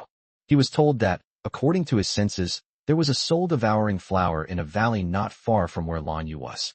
Lan Yu was overjoyed to have found a solution. He immediately withdrew from the mental world and followed Janus' guidance. Half a day later, the feather cooled down and was directly teleported to that valley. Perhaps he was lucky, as it only took him less than half an hour. In a dark cave deep in the valley, they found the soul-devouring flower, which was entirely black and exuded an ominous aura. The materials have arrived. But a new problem arose. According to Janus, the process of erasing imprints requires absolute focus. The body must not move at all. Otherwise, if the flow of shadow energy goes wrong, not only will the mark not be eliminated, but it may also damage one's soul. This process will likely take several hours. But now, with that king incarnation still relentlessly pursuing him, how could he possibly have time to stop for several hours without moving? Why would the 7-star puppet carry me while I run? No. The puppet is too slow. It will definitely be caught up. If only there were a fast and stable mode of transportation. Just as Lan Yu was worrying, suddenly, a whooshing sound came from the sky above his head. He looked up and saw several strangely shaped, ship-like flying machines flying overhead. Chapter 273. How much does one ship cost? I want to buy one. Land travel boat. Lan Yu's eyes lit up instantly. It's like my wish came true. Meanwhile, on one of the most magnificent land ships, a group of fierce-looking, thuggish men were sitting together, drinking heavily and boasting loudly. Boss, this time we're going to rob that Blackstone village. I heard that village is rolling in money. We're sure to make a fortune. That's right. After robbing the money, those young women in the village, all of you, keep your voices down. A burly man with a one-eyed appearance, their leader, slammed his hand on the table and shouted angrily. Once we get our hands on it, I'll take care of how we divide the spoils. Now, all of you better be on your guard and don't mess things up. The robbers fell silent immediately after he shouted. However, at that moment, a calm voice suddenly rang out behind them. Excuse me, may I bother you? Excuse me, how much does one of your land-based boats cost? I'd like to buy one. The sudden sound startled all the pirates on the ship. They turned around abruptly and saw a blue-haired youth who had silently appeared on their ship at some point, looking at them intently. Who the hell are you? How did you get up here? One of the robbers, both shocked and enraged, drew his machete from his waist and shouted at Lan Yu. Lan Yu did not answer his question. He simply glanced at the group's attire and their undisguised bandit-like demeanor, and a surge of joy welled up in his heart. It turned out to be a group of robbers. Very good. This eliminates the need for negotiation. Upon seeing this, the one-eyed leader was first taken aback, then a cruel smile appeared on his face. He looked Lan Yu up and down, and seeing that he was dressed plainly and was alone, he suddenly became bolder. Kid, you've got a path to heaven, but you're barging into hell. Isn't this just a fat sheep delivered to your doorstep? He grinned maliciously and waved his hand at his men. Brothers, give it to me. However, he hadn't finished speaking. A dark sword light flashed and disappeared. Puffed. The one-eyed leader's head shot skyward. Blood stained the deck red. A deathly silence fell over the ship. The remaining robbers stared in disbelief at the scene, their minds blank. Lan Yu slowly sheathed his sword, his face still bearing that calm expression. Ignoring the terrified robbers, he asked again in an unquestionable tone. Now, can you tell me which of your landships is the fastest? Not long after, a group of robbers stood trembling on the deck, looking at the ship that belonged to their boss. The fastest and most magnificent land-based vessel, carrying that ominous blue-haired youth, transformed into a streak of light and disappeared into the horizon. They were still somewhat stunned when the ship completely disappeared. What just happened? We seem to have been robbed. Damn it. A group of professional robbers like us got robbed by a passerby. Today is the worst day ever. On the deck, a series of heart-wrenching wails erupted. On the other side, the avatar of the Eternal Night King was flying rapidly through the sky, following the markings. His face was so gloomy it could drip water. After chasing him for the past few days, the frustration and anger in his heart almost burned away his reason. That damn ant. It's like a slippery eel, it can run like a bastard. Every time he was about to catch up and think he could finally get revenge, his opponent would always manage to use that damned spatial feather to escape, making all his efforts futile. It feels like you've thrown a punch with all your might. The result was that the needle hit the cotton ball, which was incredibly uncomfortable. However, just now, he sensed something unusual. That kid's speed seems to have slowed down. Although it was still moving, it was noticeably slower than its previous frantic running speed. Oh, are you tired? The King of Eternal Night sneered inwardly. Indeed, after a week of continuous escape, even the toughest person would reach their limit. Moreover, the opponent was merely a 6-star Shadow Master. The shadow energy within his body must be almost exhausted. However, just as he was thinking this, something else made him feel uneasy. Over the course of the day, he could clearly feel it. The 10,000-mile lock, mark that he planted with a trace of his own power, was slowly but steadily weakening. How is this possible? The King of Eternal Night found it hard to believe. This mark is directly imprinted on the soul, and unless a powerful being of the same monarch level uses special means, it is impossible to remove. How could a mere 6-star Shadow Master possibly achieve that? Could it be that mysterious deity residing within him has made a move? The thought of those cold, indifferent golden dragon eyes filled the Night King with irritation. The harsh reality slapped him in the face, forcing him to accept the truth. That kid really had found a way to remove the mark. We can't delay any longer. Thinking of this, the Night King's eyes flashed with murderous intent. He has to catch that kid before the mark is completely erased. He held nothing back, unleashing the full power within him. Its speed increased to another level, transforming into a black lightning bolt that tore through the sky, frantically chasing after the last direction the mark sensed. About half a day later, above a range of rolling mountains, the Night King finally saw once again the target he hated so much. A black landship was flying slowly through the valley. Found it. A terrifying killing intent erupted in the eyes of the Night King. He didn't act immediately, but followed silently. At the same time, through the secret channels of the Eternal Night Pavilion, the highest level kill order was issued to all the subordinates lurking in the vicinity. This time, he's going to lay a trap so that the kid can't escape. Soon, black figures emerged from the surrounding mountains and forests. Like sharks that have smelled blood, they silently surrounded the landship.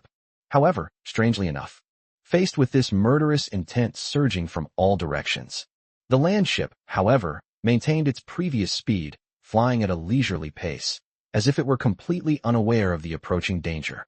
Boom! A 7-star assassin from the Eternal Night Pavilion launched the first attack. He slashed out with his sword, and a huge blade of energy slammed into Lu Xingzhou's tail. Lu Xingzhou shuddered violently, but it was not destroyed, it just slowed down. It was at this moment. Buzz! A beam of black light flew out from the land-based boat, revealing a massive 7-star puppet.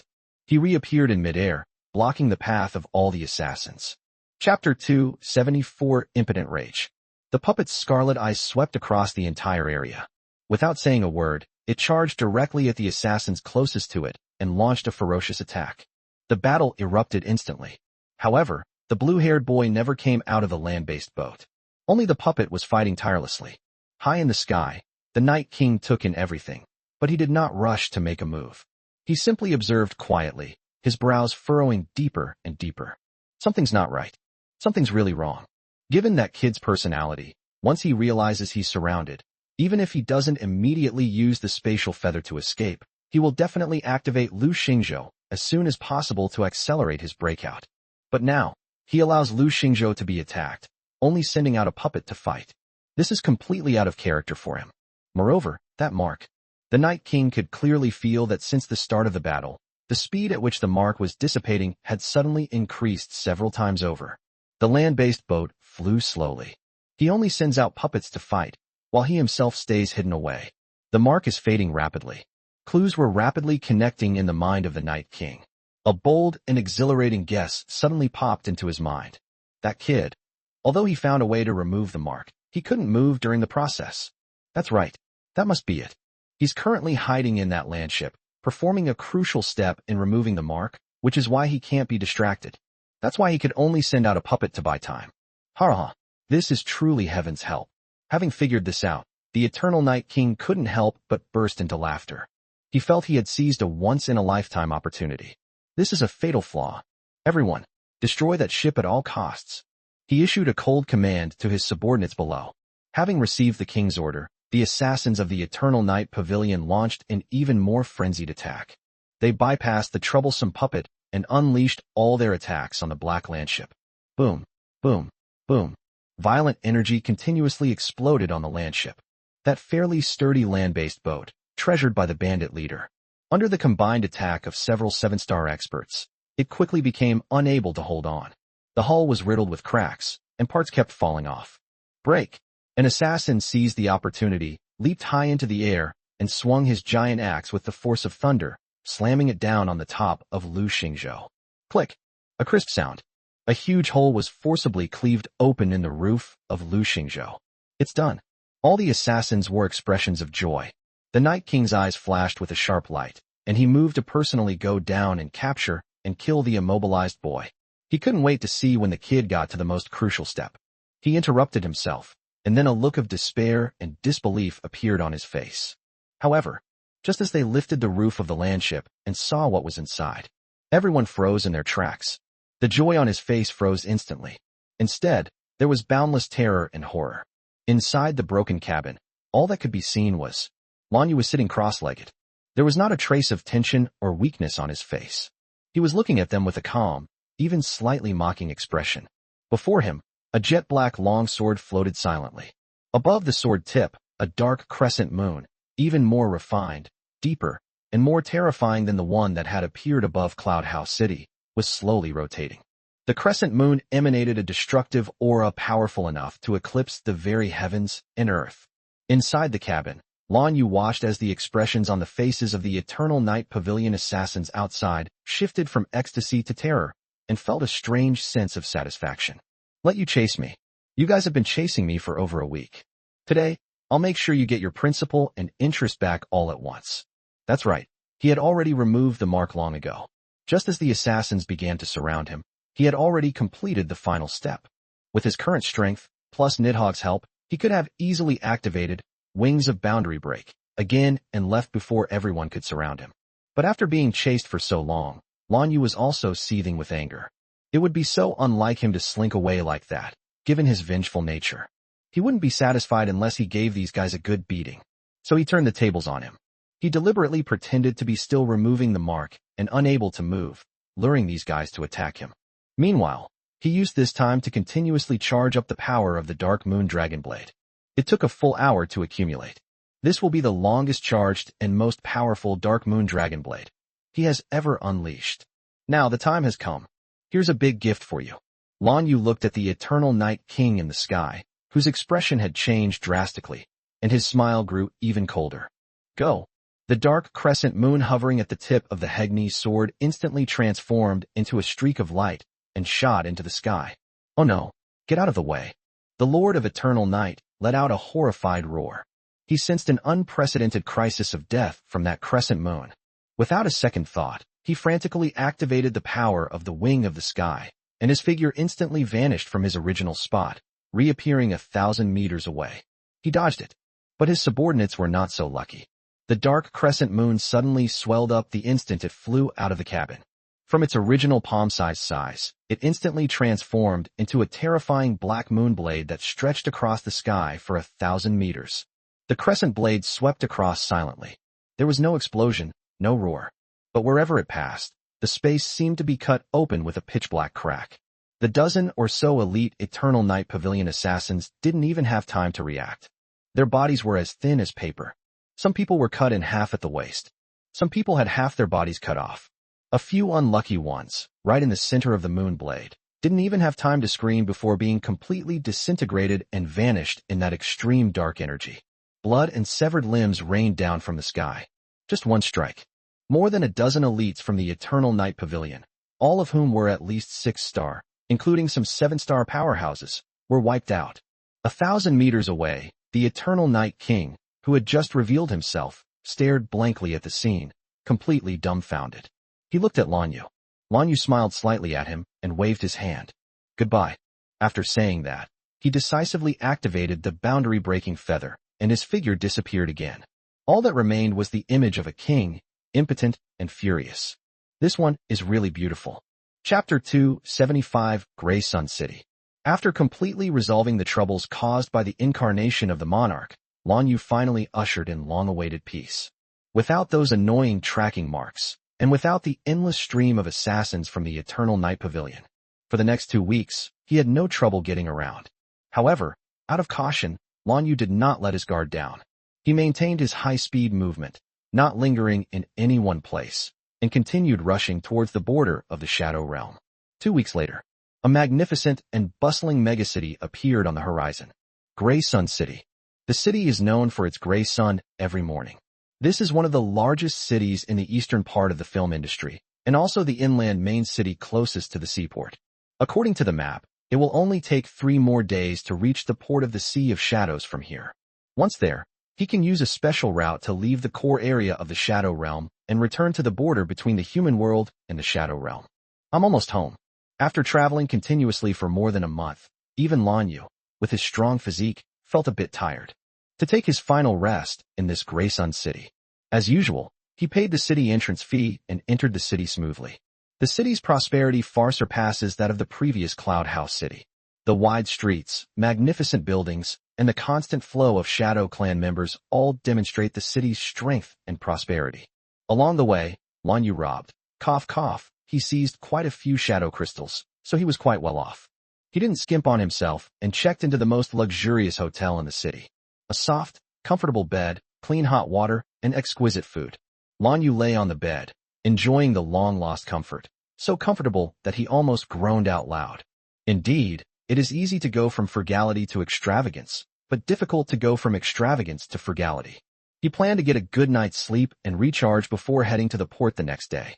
However, just as he closed his eyes, preparing to drift off to sleep, Nidhogg's voice suddenly rang in his mind. "Little one, how long do you plan to stay here?" Lanyu was a little puzzled, but still replied, "About a day. I'll leave tomorrow." "What's wrong?" He could sense that Nidhogg's tone seemed a little off. Nidhogg was silent for a moment, then said, "Take out your 2 mythical relics, the Sword of Hegni and the Feather of Boundary Break, and let me see them." Although he didn't understand, Lanyu did as instructed. With a thought, 2 top-tier mythical relics, one black and one white, appeared in his hands. As soon as he took it out, Lanyu noticed something was wrong. These 2 mythical relics, which are usually quiet and still, are now trembling slightly at a frequency that is imperceptible to the naked eye.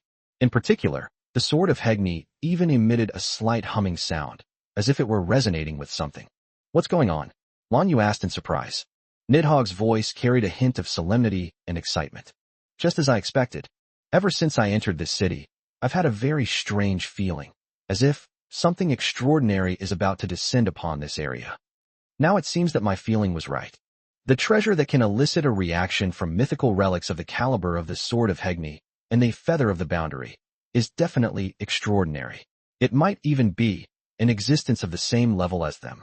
A treasure on par with the Sword of Hegni?" Lanyu's heart skipped a beat. If only I could get one more. Suppressing his excitement, Lanyu asked in his mind, "So, you mean you want me to stay here a few more days and see how things go?"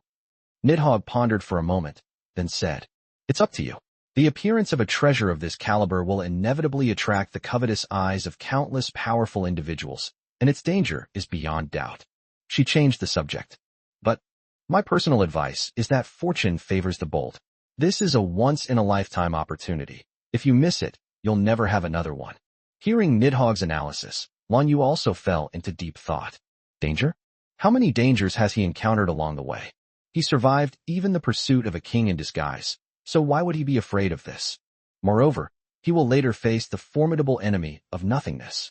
Mythical relics that can enhance strength and serve as a trump card. One more item is always better. As the saying goes, fortune favors the bold. To become stronger quickly, you must seize every possible opportunity.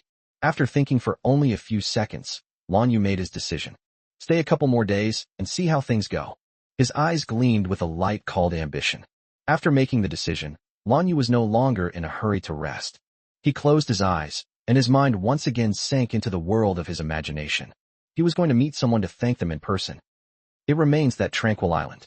Lanyu quickly found Janus, the king of the sky realm, who was intently fishing at the usual spot. "Boss." Lanyu walked up behind him and said sincerely, "Thank you very much this time." He felt it was essential to come in person and express his sincere gratitude. After all, if Janus hadn't told him how to remove the mark last time, he is probably still being relentlessly pursued by that king incarnate, with nowhere to run or escape. Although the other party demanded well water as payment, Lanyu felt that it was more of a superficial reason. After all, this big shot has always stayed in his own mental world. If he really wants well water, he can get it himself anytime. There is no need to exchange with him. Janus simply flicked his fishing rod casually and said without turning his head, "Don't worry about it. It's just a transaction." He didn't seem to appreciate such words of gratitude. Lanyu didn't say anything more. He knew this man's personality. After a moment of silence, Janus spoke first. He looked at the sea and said calmly, "Oh, by the way, just a reminder.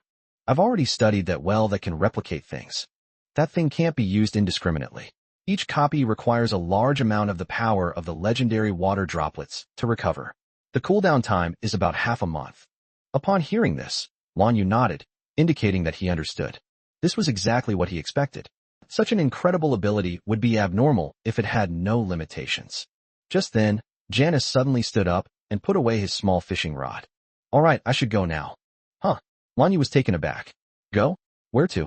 His heart skipped a beat, and he felt a strange sadness. "Oh no, is my invincible cheat code about to go offline?" Janus seemed to read his mind, turned around, walked over, and patted him on the shoulder. Those small hands, patting him, carried an undeniable sense of weight. "Don't worry, it's not that I'm not coming back. I have some things to take care of over there. I'll come back once I'm done. After all, You're quite comfortable here. Lan Yu asked. How long will that take? Chapter 276 The World in the Well. Janice thought for a moment and said, It's hard to say. In short, it'll take a year and a half. In long, it'll take 3 or 4 years. So long. Lan Yu was a little disappointed, but there was nothing he could do. All right, before I leave, I'll give you one last piece of news. Consider it a parting gift. Janice gave a mysterious smile. That replicated well water is far more complicated than it appears. If you have time, jump in and take a look for yourself. There's a surprise inside. After saying that, before Lan Yu could ask about his whereabouts, he transformed into specks of blue light and slowly dissipated into the air. Lan Yu was left standing there, completely bewildered. Jump into the well and take a look? Lan Yu turned around and glanced at the unremarkable well not far away, his heart filled with curiosity. Surprise? Something that this big shot calls a surprise must be something extraordinary. Lan Yu muttered to himself. If you have time. I have free time right now, don't I? He thought about it and concluded that Janice wouldn't stoop to such a level as to betray him. Let's do it. Without further hesitation, he took a deep breath and leaped into the well. Thump! The icy well water instantly submerged him. The well water was icy cold, but it was nothing to Lan Yu's current physical condition. He opened his eyes and found himself in a bottomless vertical tunnel. Without hesitation, he continued to descend along the well wall. After swimming for about a minute, just when he thought the well was truly bottomless, a strange lake suddenly appeared below him. The lake's surface shimmered with a soft glow, creating a striking contrast with the surrounding dark well water. Lan Yu's heart skipped a beat, realizing that this must be the entrance to the surprise that Janice had mentioned. He swam vigorously toward the lake and passed through the membrane of light without any hindrance. Whoosh! He emerged from the lake and found himself in a strange cave that shimmered with a ghostly blue light. The cave walls are inlaid with countless unknown luminous crystals, illuminating the entire space like a dream. He looked around and soon found a line of familiar handwriting on a smooth stone wall. The King of the Void has been here. The handwriting is flamboyant and full of childlike mischief. Lan Yu was speechless. This big shot really doesn't have any airs of a powerful person. A naughty child, he scribbles and draws everywhere. He shook his head, ignoring the graffiti, and began to carefully explore the cave. Soon, he found an upward passage deep inside the cave. He followed the passage upwards. At the end of the passage, a thick, dark stone wall blocked the way. Lan Yu reached out his hand, ready to try and push the stone wall open. However, something unexpected happened. His arm actually passed right through that stone wall. It's as if the wall doesn't exist at all, just a phantom. His arm, too, was like a ghost, devoid of any physical form. Soul state. Lan Yu was taken aback at first, but then immediately realized what was happening. He is now in the form of a soul, having entered this world underground. He couldn't help but sigh inwardly, realizing that this world inside the well was indeed extraordinary in every way. Without further hesitation, he passed directly through the illusory stone wall. Beyond the stone wall lies a completely different world. Suddenly, a very spacious room opened up before me.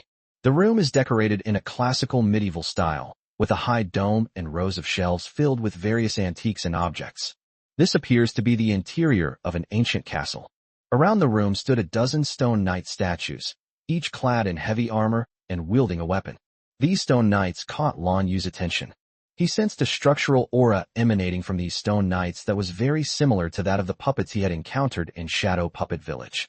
Could it be that this place is connected to that Shadow Puppet Village in some way? A sense of doubt arose in Lan Yu's heart. He stepped forward, ready to take a closer look at these stone knights. However, his gaze was soon completely drawn to another item on the shelf. His gaze swept quickly across the rows of shelves. Suddenly, his gaze settled on the top shelf of one of the shelves. There, a teardrop-like crystal appeared. Inside, a blue gemstone, seemingly containing a starry sky, lay there quietly, emitting faint and pure spatial fluctuations. Tears of the Void. Lan Yu's breathing instantly became rapid. This is the last crucial material he needs to advance to the 7 stars level. He had been worried about where to find such a top-quality material that was priceless and unavailable. I never expected to appear in front of him here, in this way. This is truly something I searched high and low for, only to find it without any effort at all. Lan Yu was overjoyed and subconsciously reached out to take the Tear of the Void. However, his hand went straight through the gem. The ecstasy on Lan Yu's face instantly froze. He then realized that he was now just a soul without a physical body. This feeling is simply amazing. The priceless treasure is right before your eyes, yet you can only see it but not touch it. Is there anything more upsetting than this? Lan Yu was not giving up and tried several more times, but the result was the same. He scratched his head in frustration. What to do? Are we just going to stand by and watch? No. His gaze once again fell upon the stone knights surrounding the room. A bold idea slowly emerged in his mind. If the structure of these stone knights is similar to that of those shadow puppets, then could I try to control them? He learned how to control those shadow puppets back in Shadow Puppet Village. Since these stone knights in front of us have similar structures, can they also be made the same? Just do it. Lan Yu took a deep breath and slowly extended his soul power toward the stone knight closest to him. His soul power was like an invisible tentacle. They carefully probed into the stone knight's body and began to analyze its internal energy circuits and core structure. The process went more smoothly than he had imagined. Although the construction of these stone knights is much more complex and sophisticated than that of those in Shadow Puppet Village, their core principles are the same. After a series of not too difficult attempts, Lan Yu succeeded. He felt his soul establish a faint connection with the stone knight. But he soon discovered a new problem. This connection is very unstable, as if it could be broken at any moment. Moreover, he can no longer control it remotely as before. It seems we have no choice but to go in.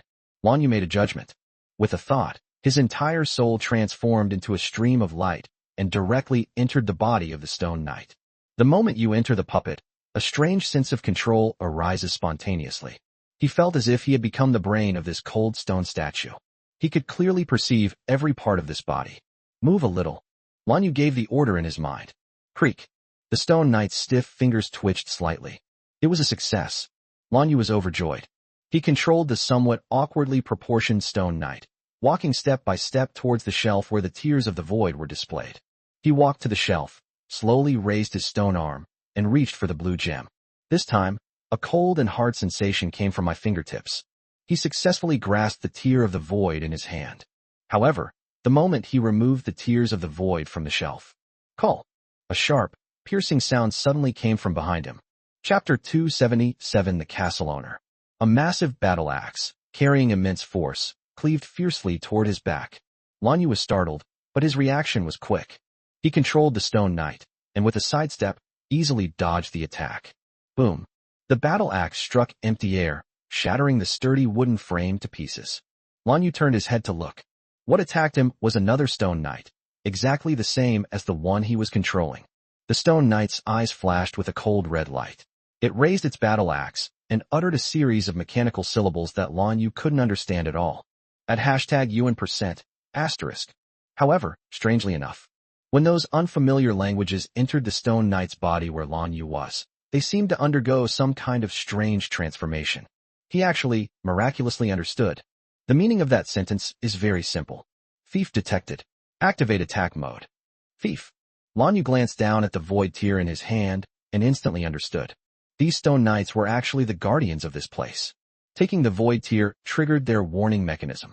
The stone knight opposite him didn't give him any more time to think. It moved again. This time it was even faster than before, turning into a blur as it charged towards Lan Yu once again. That speed was enough to rival that of an ordinary 7-star Shadow Master. Despite the fierce attack, Lan Yu's eyes remained calm. His speed, at the mere beginning stage of the 7 stars realm, was not enough to impress him. Moreover, the opponent was merely a mindless puppet, whose attack methods were too monotonous and full of flaws. He didn't even turn his head. He simply manipulated the stone knight he was possessing, and thrust his sword backward with a backhand motion. The movements are simple and direct, yet incredibly fast. Clang! A crisp, metallic clang rang out. The seemingly ordinary stone sword accurately blocked the opponent's powerful battle axe. Immediately afterwards, Lan Yu twisted his wrist. The stone sword, like a venomous snake emerging from its hole, traced a strange arc along the handle of the opponent's axe in an instant. Puff! Puff! Puff! Puff! Puff! 5 consecutive dull thuds as sharp blades pierced flesh. Before the menacing stone knight could even react to what was happening, its limbs and head had already separated from its body. The body, cut into 6 pieces, rushed towards Lan Yu due to inertia, and then scattered on the ground with a crash. Sold out instantly. Lan Yu was already used to fighting opponents of higher levels, and even fighting opponents 2 stars higher was commonplace for him. If he can't easily defeat a puppet that's only 1 star higher than him and has no brains, then he might as well give up. However, the next moment, something happened that slightly surprised him. The stones scattered on the ground began to tremble slightly. Then, as if they came to life, they began to slowly wriggle and converge towards the center. Judging by this, it won't take more than a few seconds for this puppet, which he has dismembered, to be reassembled and restored to its original state. This is really troublesome. Lan Yu pursed his lips. He raised the stone sword, intending to interrupt the other's restoration. However, at that moment, a clear, melodious voice, like that of a nightingale, suddenly rang out in the empty room. The voice spoke in a language that Lan Yu couldn't understand. But through the stone golem's translation function, he understood again. The content is very simple, consisting of only one word. Stop. As the word fell, the stone knight that was attacking Lan Yu stopped moving instantly. Even the fragments that were wriggling and coalescing suddenly froze in place, motionless. Lan Yu's heart stirred, and he looked in the direction from which the sound came. Suddenly, a small, thin figure appeared at the top of the stairs on the second floor of the room. That was a girl, completely black. She wore an elaborate and gorgeous black Gothic gown, but her skin, hair, and eyes were all pure, unblemished black, like a human figure made of shadows, without any substance. Aside from her figure, which tells you she's a girl, you can't see her specific features at all. The shadow girl was leaning against the stair railing, half her body hanging out, looking down at the mess below, and complaining. Number 76, number 75, what's going on with you two? Did you trip over your own feet again and fall down? Honestly, how did I ever design you two idiots? Her voice was filled with disdain for her own work. She clearly assumed the commotion downstairs was caused by the 2 clumsy puppets accidentally tripping over each other. A design puppet? Lan Yu's heart stirred upon hearing this. Could this mysterious shadow girl be the owner of this ancient castle, and also the creator of these stone knights? However, when the shadow girl walked down the stairs and saw the situation clearly, the complaint on her face instantly froze. She saw puppet number 75, holding its stone sword high, poised to strike. Meanwhile, the puppet number 76 opposite her was dismembered and scattered all over the ground. This doesn't mean he fell down on his own. This is clearly a fight. The shadow girl froze on the spot, her dark, expressionless face seemingly filled with disbelief. She covered her mouth and spoke slowly, her voice trembling slightly. You two, are you fighting? This is the first time something like this has happened in all these years. Her tone was filled with shock. It's like seeing your 2 pet cats suddenly stand on their hind legs and start a boxing match. However, the next second, the girl's reaction was completely unexpected by Lan Yu. The shock on her face was quickly replaced by an indescribable excitement. As if suddenly remembering something, she turned around abruptly and rushed back upstairs. Lan Yu was completely baffled by her actions. Is this going to call for help? Or going to get some more powerful weapon? Less than a minute. The shadow girl rushed back again. However, this time she had something more in her hands. She was carrying a small, comfortable-looking stool with a backrest in one hand. In his other hand, he was holding a plate. The plate was filled with all sorts of strange, dark-looking snacks made of some unknown material. She moved the stool to the best spot with a heave, ho sound, and then plopped down on it. She placed the plate of snacks on her lap, picked up a piece, and looked at the 2 puppets in the room with great interest. Then, in a tone full of anticipation, she gave the order again. Cancel command, continue. As her voice faded, the stone knight, who had been frozen in place, regained its movement, raised its battle axe, and roared as it charged toward Lan Yu. Chapter 278 The Strange Castle Mistress. Lan Yu was utterly speechless at the dramatic scene before him. After all that, it turns out this guy ran back not to call for help, nor to get weapons. Instead, they're moving chairs and grabbing snacks to get ready to watch the show. Lan Yu sighed inwardly. The owner of this castle seems to have a somewhat abnormal thought process. However, he had no interest in playing with her. He wanted a quick victory. This time, he didn't hold back. The shadow energy within his body surged wildly into the stone sword. Buzz! The stone sword emitted a loud hum, and a jet-black light shone from its blade. A fleeting moment, a black sword light, condensed to its extreme, flashed and disappeared within the room. Uft! The body of the puppet number 76 was neatly split in 2 from head to toe. On the smooth-cut surface, there are even traces of being burned by high temperature. This time, Lan Yu didn't give it any chance to recover. With a thought, his powerful aura, like countless chains, pinned the shattered stones to their original positions, keeping them forever separated by an insurmountable distance, preventing them from ever coming together again. In the distance, the shadow girl who was stuffing snacks into her mouth was completely stunned by this scene. The black pastry in her hand stopped at her lips, but she forgot to put it in. Her mind was blank. She couldn't understand it. They were both puppets she created, and they were almost identical in strength. Why? Why was the outcome decided with just one move? Moreover, it was such a decisive and overwhelming victory. Just as she was too shocked to speak, the victorious Stone Knight slowly turned around to face her. A calm yet unfamiliar voice came from beneath the cold stone helmet armor. Hello. I think there might be some misunderstanding between us. If you are the owner of this castle, please allow me to apologize for my inappropriate behavior just now. Upon hearing this, the shadow girl's dark face finally lost all composure. The pastry in her hand fell to the ground with a thud. She stared blankly at the Stone Knight in front of her, who was speaking to her in a polite tone. He murmured to himself, "The puppet I created, it actually spoke?"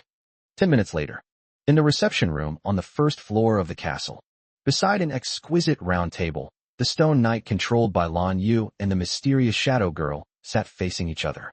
The atmosphere was somewhat subtle. The expression on the shadow girl's face had softened considerably from the initial shock and blankness.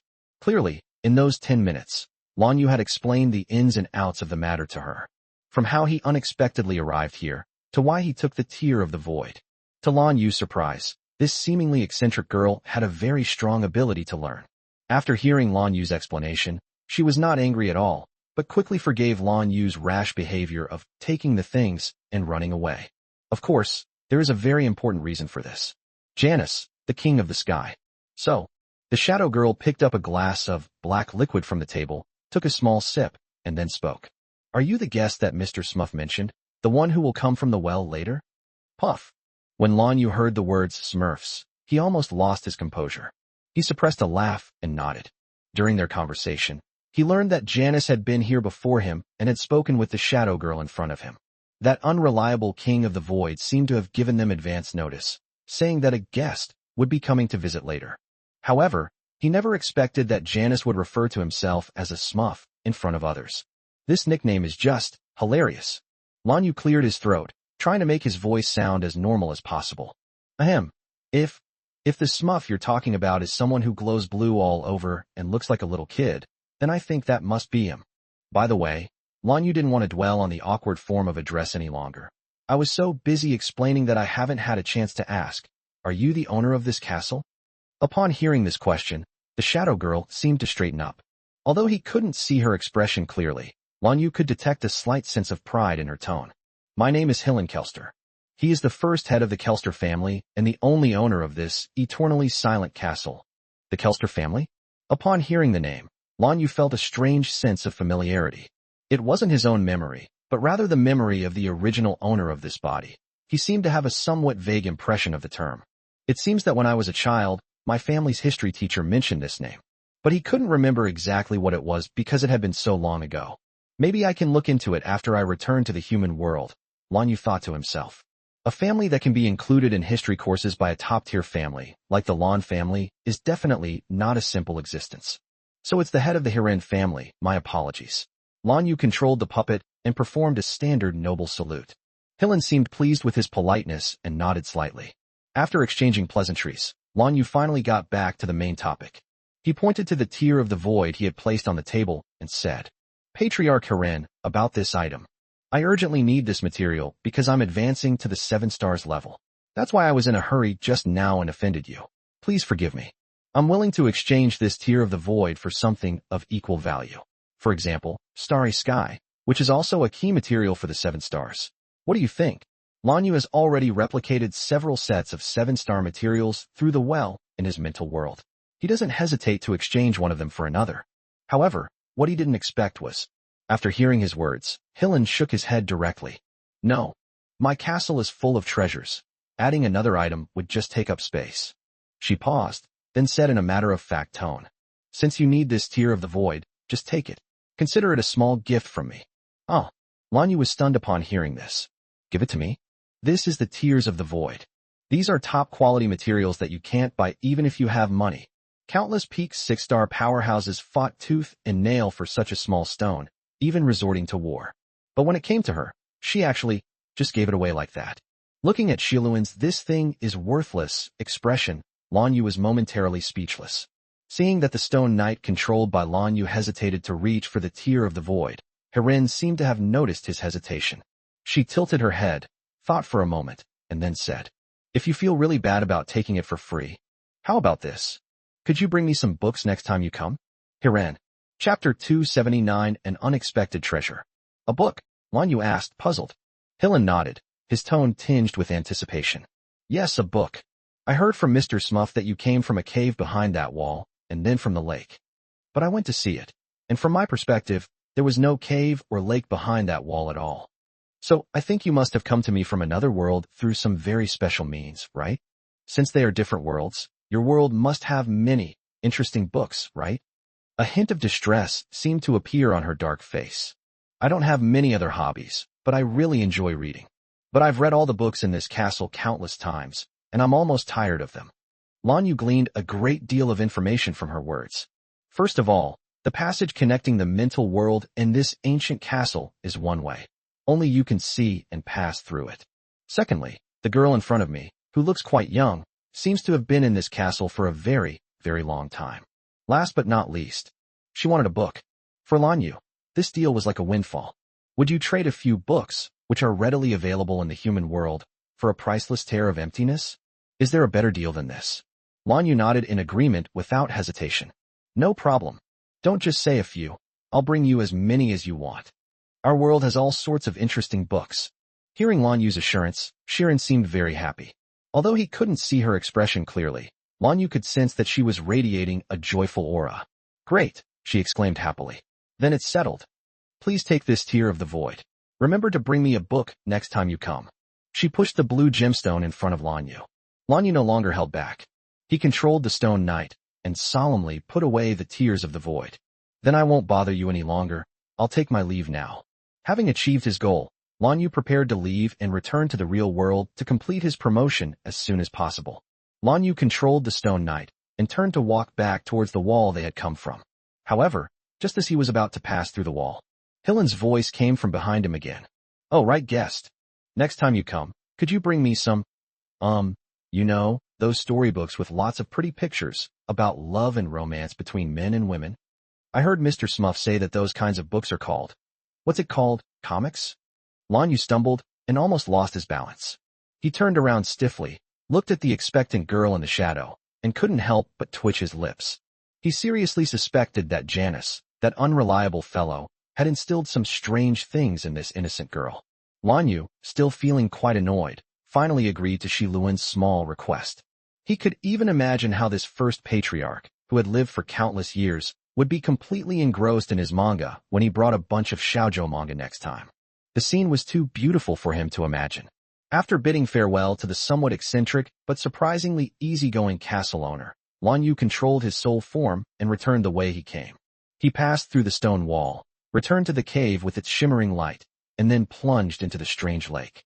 With a familiar feeling of weightlessness, his consciousness returned to his body in the real world.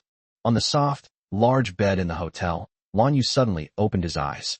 He took a deep breath, feeling the real sensation of his body being filled again, but he was still somewhat dazed.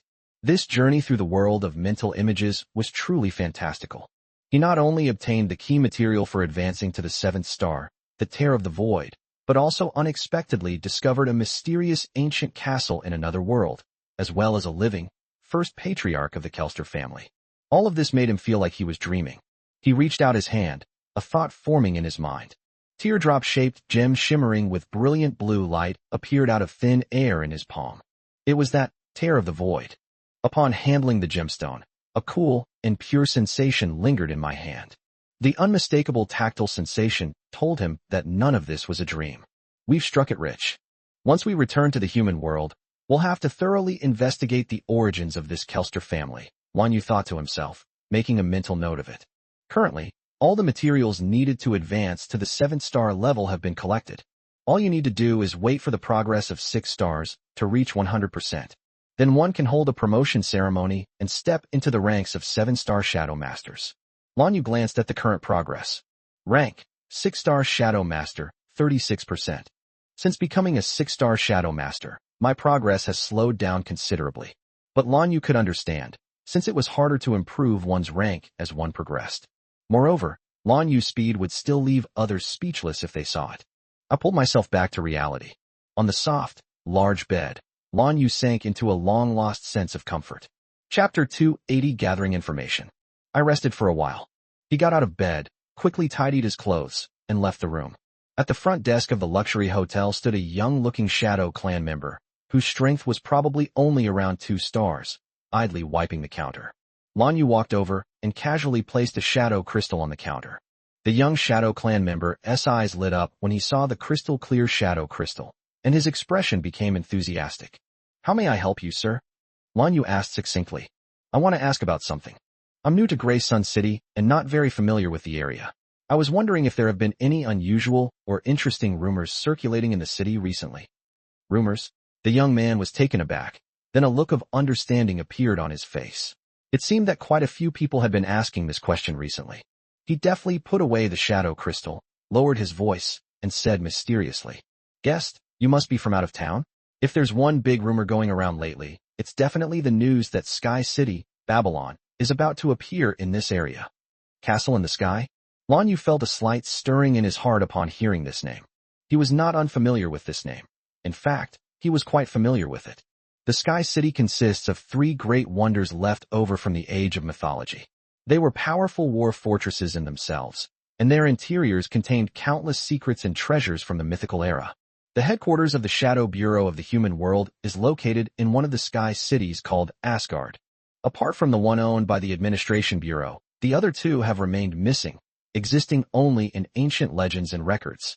I never expected to encounter news of one of them about to appear here. The treasure that Nidhogg sensed is most likely on that Sky City. Where did this news come from? Lan Yu asked calmly. The young woman at the front desk spoke freely. It first came from the East District.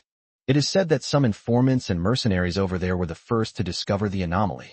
Right now, the entire East District is practically bursting at the seams with Shadow Clan members who rushed here after hearing the news.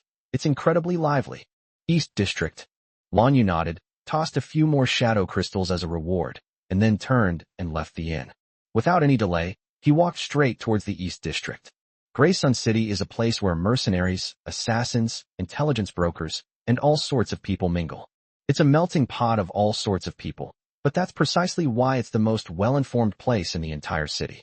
Upon entering the Eastern District, the air seemed to be filled with a restless atmosphere mixed with the smells of alcohol, sweat, and blood. Shadow Clan members with various weapons hanging on their backs and fierce eyes can be seen everywhere on both sides of the street. They gathered in groups of 3 or 5, or loudly played drinking games at roadside stalls. Or they might be whispering in the shadows of an alley, and without exception, the topic of their conversation revolves around Castle in the Sky. It seems this news is no longer a secret. Lan Yu's gaze swept across the street, and finally his eyes settled on the bar that looked the most lively. The bar sign read Mad Dog Bar in crooked, illegible script. People came and went at the entrance, and the noise, shouts, and clinking of glasses filled the air. There's no better place than this to gather information. Lan Yu straightened his collar and stepped into the bar, a place brimming with chaos and opportunity. As soon as Lan Yu stepped into the Mad Dog Bar, a stronger, murky atmosphere, mixed with cheap alcohol and various body odors, hit him, causing him to frown slightly. The bar was dimly lit and extremely noisy. Everywhere you look, there are Shadow Clan members, their faces flushed from drinking, loudly boasting. The aura emanating from them was mostly between 3 and 5 stars, clearly indicating that they were ruthless characters who lived on the edge of a knife. Lan Yu's appearance didn't attract much attention. He looked too ordinary, like a young Shadow Clan member fresh out of school, unlikely to cause any ripples in this place. He found an inconspicuous corner to sit down, ordered the cheapest beer, and then listened carefully to the conversations around him. Have you heard? It seems that the Sky City descended at a location outside the city called Weeping Valley. Really? Is this news reliable? Don't tell me it's a scam. It's almost certainly true. My second uncle's cousin's neighbor works at the city lord's mansion, and it said that the city lord has already sent people to seal off that area. So what if it's sealed off? The city lord's mansion thinks they can monopolize those mythical relics? Dream on. In the end, it'll all come down to who has the ability. Chapter 281, A Special Ticket. As Lan Yu sipped his bland, low-quality liquor, he gathered these scattered pieces of information in his mind. It seems the news that Sky City is about to appear is indeed true. However, he soon heard an even more crucial piece of information. What's the use of just knowing the location? I heard that to enter Sky City, you need a special ticket called something like Sky Stone. A drunken, one-eyed man slammed his fist on the table and shouted. The person next to him asked curiously, Sky Stone? What's that? The one-eyed giant let out a burp. Who knows? Anyway, it's a special kind of stone. Without that thing, even if the Sky City appeared in front of you, you still couldn't get in. Moreover, I've heard that there are very few Sky Stones left outside now, and most of them have already been acquired by the major families in the city and the city lord's mansion. A large family, a lord. Hearing this, Lan Yu frowned even more deeply. It's always like this. Good things are always in the hands of these top-level powers. Ordinary people can't even get a sip of soup. Just as Lan Yu was pondering whether he should simply visit a certain powerful family, borrow a piece of the Sky Stone for use. A shadowy-looking, thin man.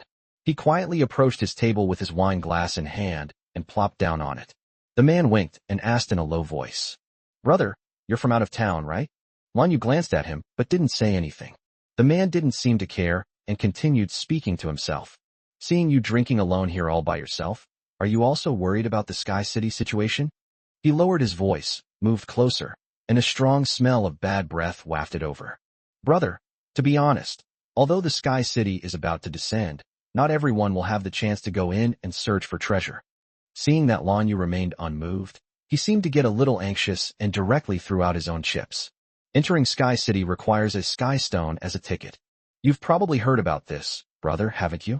The shifty-eyed man is mysterious, Part 1. Unfortunately, I happen to have one in my hand. As he spoke, he carefully took out something wrapped in black cloth from his pocket, and then quickly lifted a corner to show Lan Yu. It was a palm-sized, irregularly shaped stone, with a peculiar grayish-white color throughout. A faint, almost imperceptible aura emanated from it, giving it a rather mysterious appearance. The shifty-eyed man looked smug. How's it going, brother? I risked my life to get this from someone inside a powerful family. Since we're destined to meet, I'll sell it to you for a fixed price of 100,000 shadow crystals. 100,000 shadow crystals is an absolute fortune for ordinary Shadow Clan members. However, Lan Yu looked at the so-called Sky Stone without changing his expression. After all, he didn't believe that the Sky Stone would actually be delivered to his face. Just then, a loud voice suddenly came from the direction of the bar. Rat, you're trying to fool the new kid again, aren't you? There was a burly bar owner with a full beard. Holding a rag, she stormed over and grabbed the wrist of the shifty-eyed man. You bastard, you still haven't paid me back the money you cheated me out of last time, and now you want to cause trouble on my turf again? Believe me or not, I'll break your legs and throw you out. The bar owner was cursing. He gave Lan Yu a look that said, Brother, don't fall for it, and then kindly reminded him. Young man, don't believe his nonsense. This guy is a professional swindler. Cheating and deceiving are his specialties. Then, the owner turned to the crowd in the bar and shouted, Attention everyone, there are a lot of scammers around lately, so keep your eyes open and don't get sold out, and still be counting the money for them. The shifty-eyed man remained calm even when caught red-handed by his boss. He just chuckled, broke free from the boss's hand, and disappeared into the crowd in a flash. The bar owner chased the conman away. Then he pulled something out of his pocket that looked like a photograph and waved it at everyone. The background of that photo is the bar counter of this bar. In the photo, a hand with distinct knuckles is holding a glass of wine. Next to the wine glass was a peculiar stone. That stone was completely different from the fake item the swindler had just shown. It is crystal clear, and there seems to be a starry river flowing inside. Even just a photo can convey its extraordinary nature. The bar owner proudly held up the photo and said, Look carefully. The one in my photo is the real Sky Stone. Everyone should pay attention to identification and not be fooled by those clueless scammers. The moment the boss said that, the entire bar erupted in chaos. Holy crap, that's the real Sky Stone. Boss, you actually saw it with your own eyes. This stone is so beautiful. It's definitely not an ordinary stone. Boss, tell me quickly, who is this person holding this stone? Do you know where he is? In an instant, countless questions flooded the bar owner like a tidal wave. However, The boss waved his hand, signaling everyone to be quiet. He cleared his throat and said with a serious expression, everyone, please calm down. I'm showing you these photos so you'll be more careful and not get scammed. As for the information about the guest in the photo, I will not reveal a single word." He looked around, his tone becoming serious. "We're all in this together, so let's put ourselves in each other's shoes. You wouldn't want to be drinking in my bar one day and have your privacy sold for a few bucks, would you?" The boss spoke with righteous indignation. The people in the bar were somewhat disappointed, but they couldn't say anything to refute it. Indeed, if we put ourselves in someone else's shoes, no one wants their information to be sold so easily. The boss is indeed following the rules. There's nothing wrong with that. The commotion in the bar was quelled by the owner's few words. However, the fact that most people were appeased does not mean that everyone will give up. For those ruthless individuals determined to obtain Sky City, rules are meant to be broken. Just as the bar owner calmed the commotion down and turned to walk towards the stairs behind the bar to go upstairs to rest, Lan Yu, who had been sitting in the corner observing coldly, had a slight smile on his lips. His six senses are like invisible eyes. We followed closely in the footsteps of the boss, heading towards the second floor, which was full of secrets. A sign that reads, "No trespassing," hangs at the top of the stairs leading to the second floor. Moreover, Lan Yu's six senses clearly perceived it. The entire second floor was enveloped by a faint energy barrier. This is a common type of barrier used to prevent mental or sensory abilities from spying on you. For ordinary Shadow Clan members, this barrier, though not strong, can still serve as a good warning and barrier. Unfortunately, it encountered Lan Yu. Chapter 282, When Did You Come In? Lan Yu's six senses were far beyond those of ordinary people from the very beginning of their awakening. After this period of growth, its range has exceeded 100 meters, and its strength and penetration are now vastly different from what they used to be. This barrier appears to others as an impenetrable fortress. In his perception, it was as fragile as a thin sheet of paper, easily broken with the slightest touch. His senses penetrated the barrier without hindrance, and he followed the bar owner into a room on the second floor. That appears to be the boss's private lounge. However, the moment the boss pushed open the door and walked in, the smile on his face froze. The room was not empty at all. In the dim light, several figures wearing black cloaks, their entire bodies shrouded in shadow, could be seen. They stood there quietly, like several silent statues.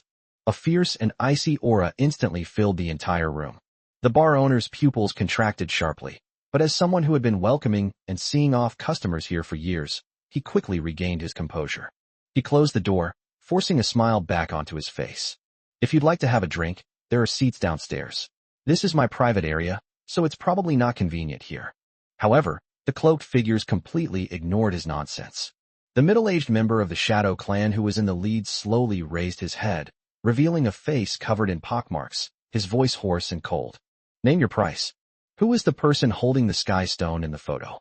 His words were simple and direct, without any beating around the bush, and filled with an undeniable sense of pressure. The bar owner's smile faltered slightly, but he still tried to struggle.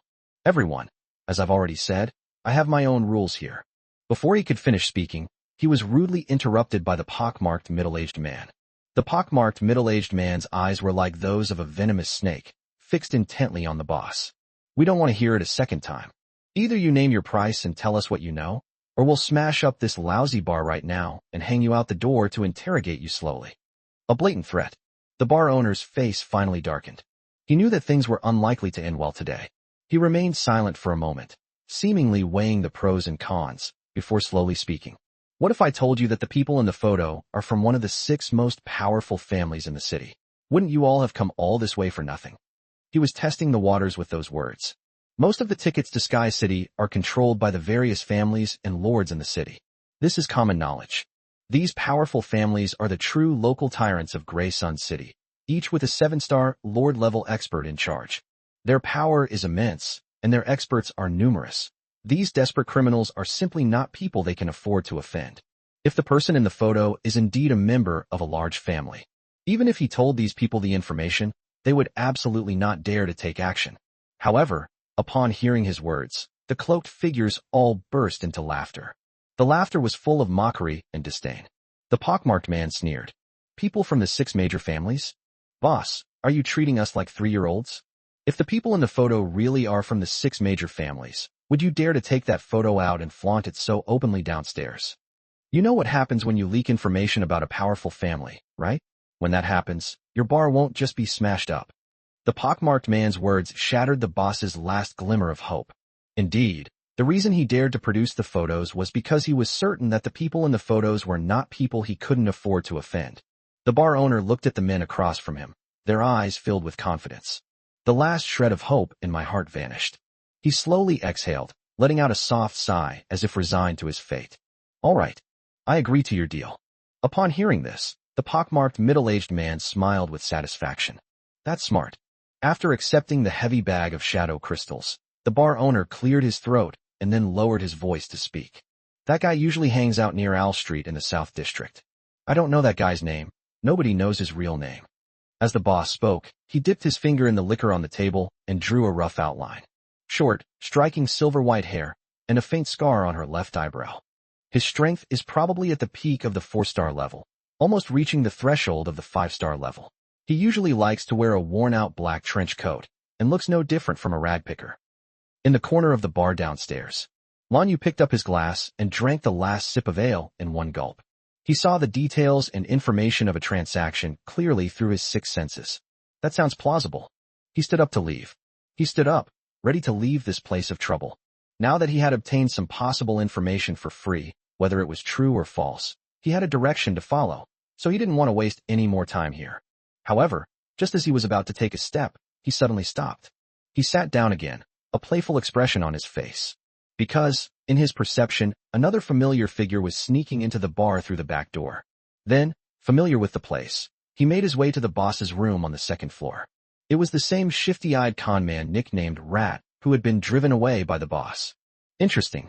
It seems this scene is even more exciting than he imagined. The room on the 2nd floor. After paying a large sum of shadow crystals, the cloaked figures left satisfied with the intelligence. The bar owner was sitting in a chair, counting the money bags on the table with a pained expression. Just then, there was a gentle knock on the door. Come in, the boss said without looking up. The door was pushed open, and a shifty-eyed Rat peeked in, then skillfully locked the door behind him. How is it, boss? The Rat asked, rubbing his hands together with a fawning expression. All done. The shopkeeper put away the money bag, a smug smile on his face. 6 more greedy fish have taken the bait. Have you louse and get ready. We can close the net now. Upon hearing this, the mouse's smile widened even further. Boss, your move is brilliant. First, you let me go out and put on a show to muddy the waters. Then you step in to uphold justice and bring out the real deal. Aren't those self-righteous fools all scrambling to walk into the trap? The boss pulled out a small money pouch from his pocket and tossed it to the mouse. All right, stop flattering me. This is your share. Take the money and get out of here. Don't get in my way. The mouse hurriedly caught the money bag, weighed it in its hand, and beamed with joy. However, just as he was about to say a few more flattering words, Lan Yu's voice, like a chilling wind from the depths of hell, suddenly rang in their ears. You two acted really well. If you don't mind, how about adding me as an audience member? The 2 people in the room froze instantly, their smiles freezing on their faces. They turned around in alarm, only to see the blue-haired youth they had previously regarded as a fat sheep and a foolish boy had silently appeared in the room and was looking at them with a mocking expression. When did you come in? Chapter 283, A Trap Within a Trap. The bar owner reacted the fastest, leaping up from his chair.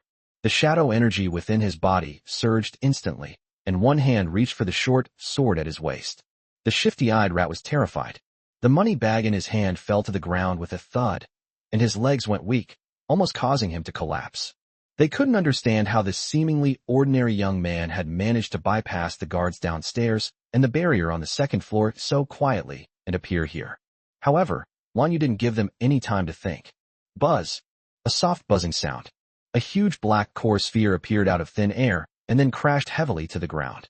The next second, to the horror of their eyes, the sphere rapidly deformed and unfolded, revealing a grotesque puppet, 3 meters tall and gleaming with metallic luster, in the room. It is indeed the 7-star puppet.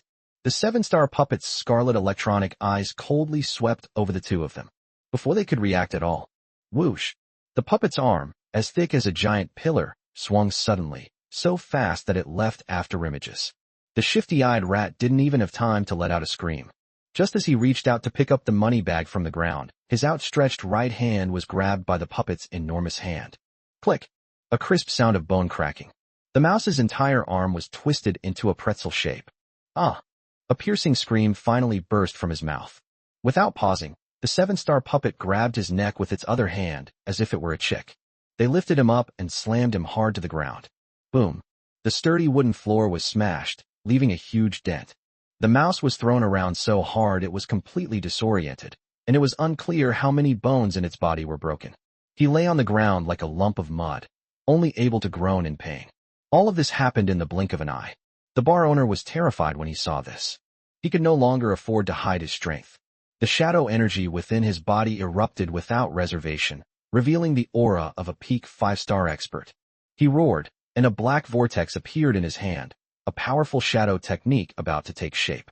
However, at that moment, a cold touch suddenly pressed against his neck. The bar owner froze instantly, all his movements coming to an abrupt halt. Cold sweat streamed down his forehead. He lowered his head with difficulty and saw a long, black, and ancient-looking sword resting quietly against his neck. The sword emanated a terrifying aura that sent shivers down his spine. He didn't even dare to doubt that if he dared to move again, the sword would sever his throat without hesitation. Gulp! He swallowed hard and turned his head stiffly. Look at the blue-haired youth holding a long sword, whose face is calm. It was only at this moment that he truly realized what a terrifying being he and the rat had provoked. The young man before them was far more capable than they had imagined. Resistance is a dead end. Lan Yu ignored the bar owner's terrified look and said calmly, "Only one of you can live. Whoever tells me the information I want to know first gets to." He hadn't finished speaking. The instinct for survival made the bar owner's brain work at lightning speed. He spoke almost without hesitation, his voice shrill with fear. I know. Ask away. I'll tell you whatever you ask." All he wanted now was to survive. He had completely forgotten about brotherhood, plans, and secrets. The rat, which was being trampled underfoot by the seven-star puppet and was on the verge of death, struggled to raise its head upon hearing this, as if it wanted to say something as well. Me too. However, he only managed to utter 2 words. Snap! The seven-star puppet exerted a slight force with its enormous foot. A crisp sound of a neck bone breaking rang out. The rat's head drooped at an odd angle, and the last glimmer of life in its eyes quickly vanished. He never imagined that he would lose his life just because he was a fraction of a second too slow. The bar owner watched helplessly as his accomplice was mercilessly trampled to death. He shuddered in fright, and even felt a warm, damp sensation in his crotch. Lan Yu withdrew his gaze and calmly looked at the bar owner, who was almost scared out of his wits. Very good, you are very smart. He moved the Hegni sword away from the other's neck by a fraction, but the chilling sword intent remained locked onto him. Now tell me everything about your trap and all the relevant information about that so-called third brother you, without missing a single word. Remember, I'm only giving you one chance. If you tell even half a lie, or hide anything. Lan Yu didn't finish his sentence, but his eyes said it all. Was colder than the sword in his hand. Faced with the threat of death, the bar owner dared not hide anything. He spilled everything he knew, like beans pouring from a bamboo tube. Sir, I'll tell you everything." His voice trembled, his face was filled with fear, and he was no longer the righteous and heroic figure he had been downstairs. All of this was Black Crow Yusan's plan. Yusan? Lan Yu raised an eyebrow. The bar owner hurriedly explained. Yes, it's the Yu Laosan we've been talking about. His nickname is Black Crow. He's a minor boss in the South District. This whole trap was his idea. He first spread the false information that Sky City required Sky Stones to enter. Then I'll have the rat and that dead guy, put on a charade here. That guy was in charge of using counterfeit goods to scam the newcomers from out of town. Then I'll step in and expose him, producing a real photo of the Sky Stone to gain everyone's trust. The boss swallowed hard and continued. Those ruthless characters who really have designs on the Sky Stone, but dare not provoke the powerful families will naturally come to me in private. Then I will lead them into the trap that Yusan has set in the South District. Yusan Hui will pretend to be someone who possesses the Sky Stone, wait for them to take the bait, and then he will wipe them all out and rob them of everything they have. Lan Yu listened and finally understood the trick behind it all. This is a complex scheme, with each part linked to the next. First, they used low-quality scams to filter out a portion of brainless and penniless bastards. Then they use real intelligence to lure out those powerful and ambitious, but not top-tier, big fish. The person who designed this trap was quite meticulous. How strong is that Yusan? How many men does he have under his command? Lanyu continued to ask.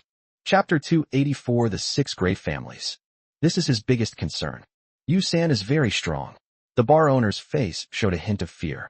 He was already a peak 6-star expert, and it said he was just one step away from becoming a 7-star lord. He keeps a large number of desperados under his command. There are 5 or 6 6-star experts alone, and no less than 25-star experts. They are based in the factory area of Owl Street in the South District, which is their lair and the place where this trap was set. Peak 6-star, leading 5 or 6 6-star subordinates. With this level of strength, in a place like Grey Sun City, as long as they don't provoke those top families in the city lord's mansion, they can indeed do whatever they want. No wonder they dare to set up such a scheme so brazenly, killing those powerful individuals from other places. But this level of strength is really nothing in Lan Yu's eyes. He had even fought against the incarnation of a monarch, so he didn't really take a near 7-star leader leading a group of 6-star leaders seriously. Does he have any powerful backers? Lan Yu asked, remembering Nidhogg's warning. The bar owner paused for a moment, then shook his head. Backing? Well, I'm not too sure. Yusan is a very mysterious person. We only know that he is strong and has many subordinates, but no one knows his background. He seemed to remember something and added. However, I once overheard him mention that he seemed to have some unclear relationship with one of the 6 major families. But he never said what the specifics of their relationship were, and we didn't dare to ask. Is it related to a large family? Lan Yu understood. That makes sense. Without any background, relying solely on his own power, Yusan would have been swallowed up by other forces long ago if he had been able to thrive in Grey Sun City. All the questions that needed to be asked have been asked. The bar owner is no longer of any use to me. Seeing Lan Yu's eyes gradually turn cold, the bar owner's heart skipped a beat, as if he also realized his own fate. He forced a smile that looked more like a grimace and said in a trembling voice, My lord, I've told you everything I know. You promised you'd spare my life. Lan Yu looked at him and slowly nodded. Then, under the hopeful gaze of the other party, he gently swung the Hegni sword in his hand. A thin line of blood appeared on the bar owner's neck. His eyes were wide open, filled with confusion and astonishment. He opened his mouth as if to say something, but in the end he only made a ho-ho sound before collapsing to the ground and falling silent. Lan Yu slowly sheathed his longsword, looking at the 2 corpses on the ground with no expression on his face. He hadn't even finished speaking when the other person interrupted him. Lan Yu murmured to himself as he looked at the corpse. Feel sorry. What I really wanted to say was that the person who spoke first could die a quick death. Lan Yu was never a pushover who kept his promises. For him, the dead are the best at keeping secrets. Leaving these 2 alive is just in case they tell you their information. Wouldn't that just cause him trouble? He hates trouble the most.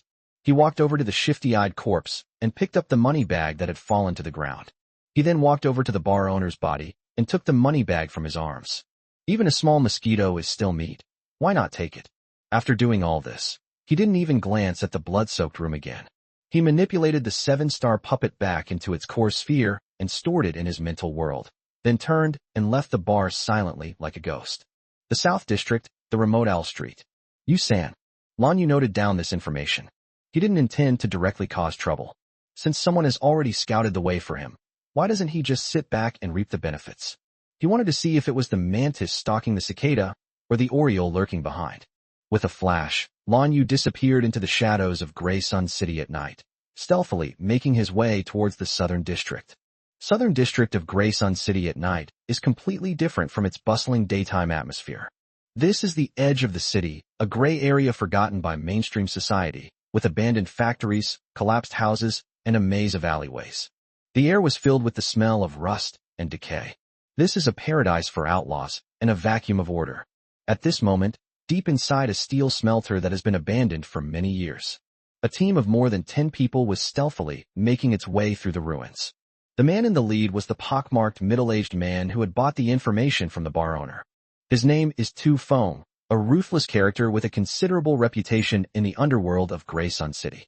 He was not a native of Grey Sun City, but a wanderer from other places. He didn't have a distinguished family background or a powerful backer, yet he managed to get to where he is today. It only relies on 2 things: ruthless methods and reckless courage.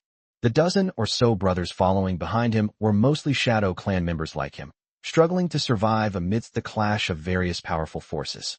They were fed up with being exploited and driven by those powerful families and lords, and they longed to change their fate.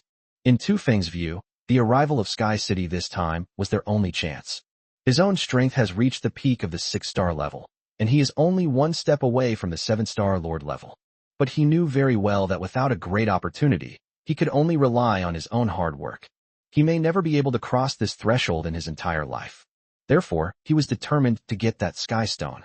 As long as he can enter the Sky City and obtain the treasures or inheritances inside, he is confident that he can break through to the 7 stars in one fell swoop. By then, he will be able to truly establish himself in Grey Sun City. Establish your own power and never have to depend on anyone else again. That small stone carries more than just wealth. It is also the ambition and future of Tu Feng and all his brothers behind him. One of his men whispered, pointing to an area ahead with a few scattered lights. "Boss, this is it." The bar owner said that guy hangs out in this area. Tu Feng nodded, a fierce glint flashing in his eyes. He raised his hand and made a spread-out gesture. The dozen or so men behind him immediately understood. Like well-trained hunting dogs, they silently dispersed, surrounding the lit area from all directions. They had all survived near-death experiences, and ambush and encirclement were commonplace for them. Tu Feng himself found a high vantage point and lay on top of an abandoned blast furnace.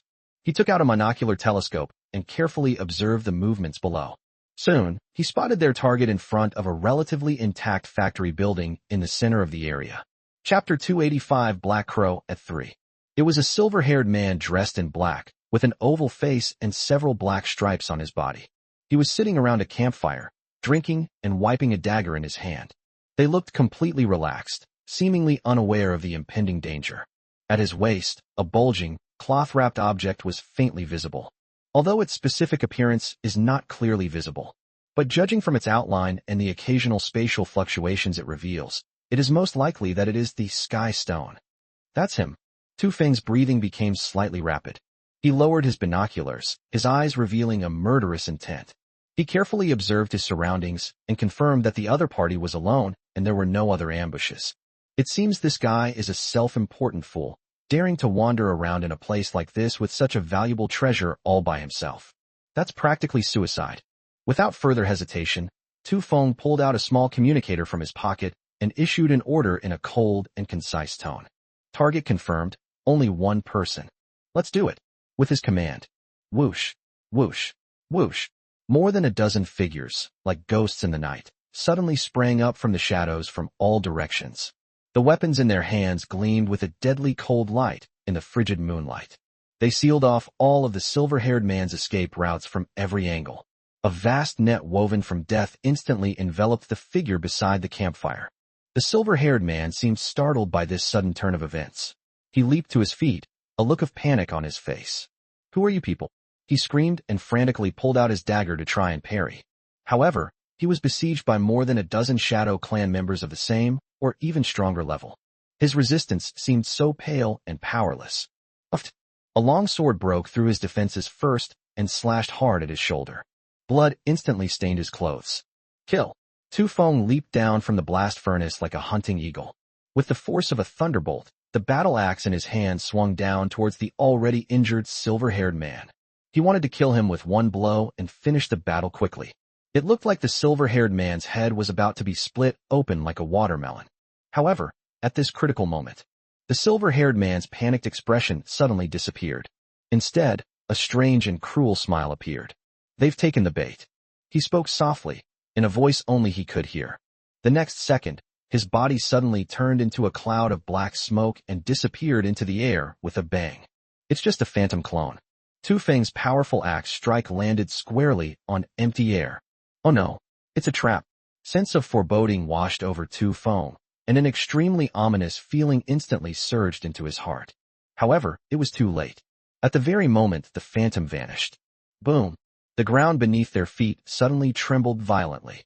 On the walls of the abandoned factory buildings all around, dark cannon muzzles silently emerged, flashing with a chilling energy light. At the same time, dozens of powerful auras soared into the sky from all directions. They surrounded the dozen or so people from the opposite direction. A voice full of mockery and sarcasm came from above. Welcome, everyone. My pockets, Black Crow Yusans, are not so easy to pluck. Tu Feng suddenly looked up and saw someone also dressed in black. But a much taller man stood with his arms crossed, looking down at them with a playful expression from the roof of a factory not far away, as if he were looking at a group of prey that had fallen into a trap. It was Yusan who set the trap. Damn it, we've fallen for their trap. One of Tu Feng's men behind him let out an angry curse. They then realized that this was an elaborate scam from beginning to end. The information the bar owner gave them was completely false. No, it can't be said to be fake. The target did appear, but the other party was not a lone fat sheep at all, but a deadly bait. Calm, Tu Feng shouted sharply, forcefully suppressing the panic among his men. His hawk-like eyes were fixed on Yusan on the factory roof, and the black-clad Shadow Clan members surrounding them were working at lightning speed. Although he had fallen into the enemy's trap, Tu Feng did not despair. He could sense that there were many people surrounding them. However, the strongest members are only 5 or 6 6-star Shadow Clan members. The rest are only 5-star. His side had fewer people. Each of them was a battle-hardened elite. He himself is a peak 6-star expert.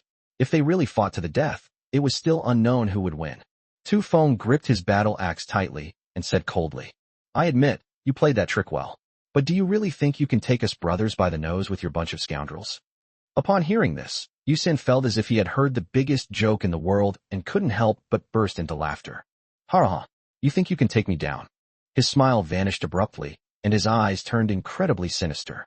You're so adorably naive. Do you think that since I dared to set up this scheme, I wouldn't have made thorough preparations? Yusen looked at him as if he were looking at a dead man. I know that you, Tu Feng, are at the peak of the 6-star level and are quite strong.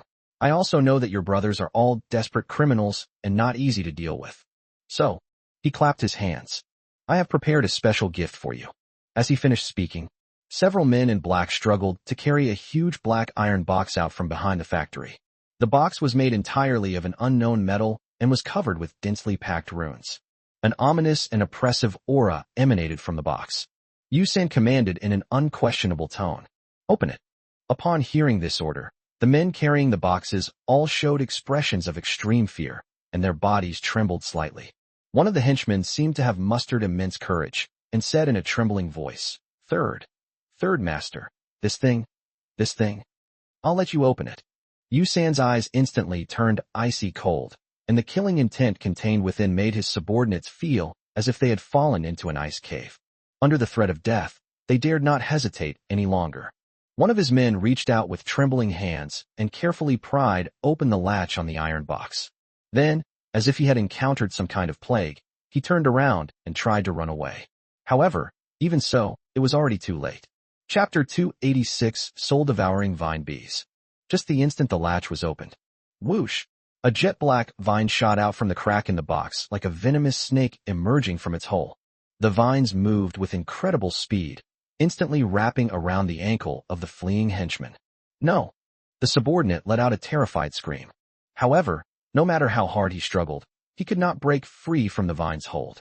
The next second, a tremendous force came, and he was dragged back into the iron box. Crunch, crunch. A sickening sound, as if bones were being crushed and flesh being chewed, came from inside the iron box. Just a few seconds later, the sound stopped abruptly. The whole process was so fast that no one had time to react. When everyone looked at the iron box again, they felt a chill run from the soles of their feet to the top of their heads.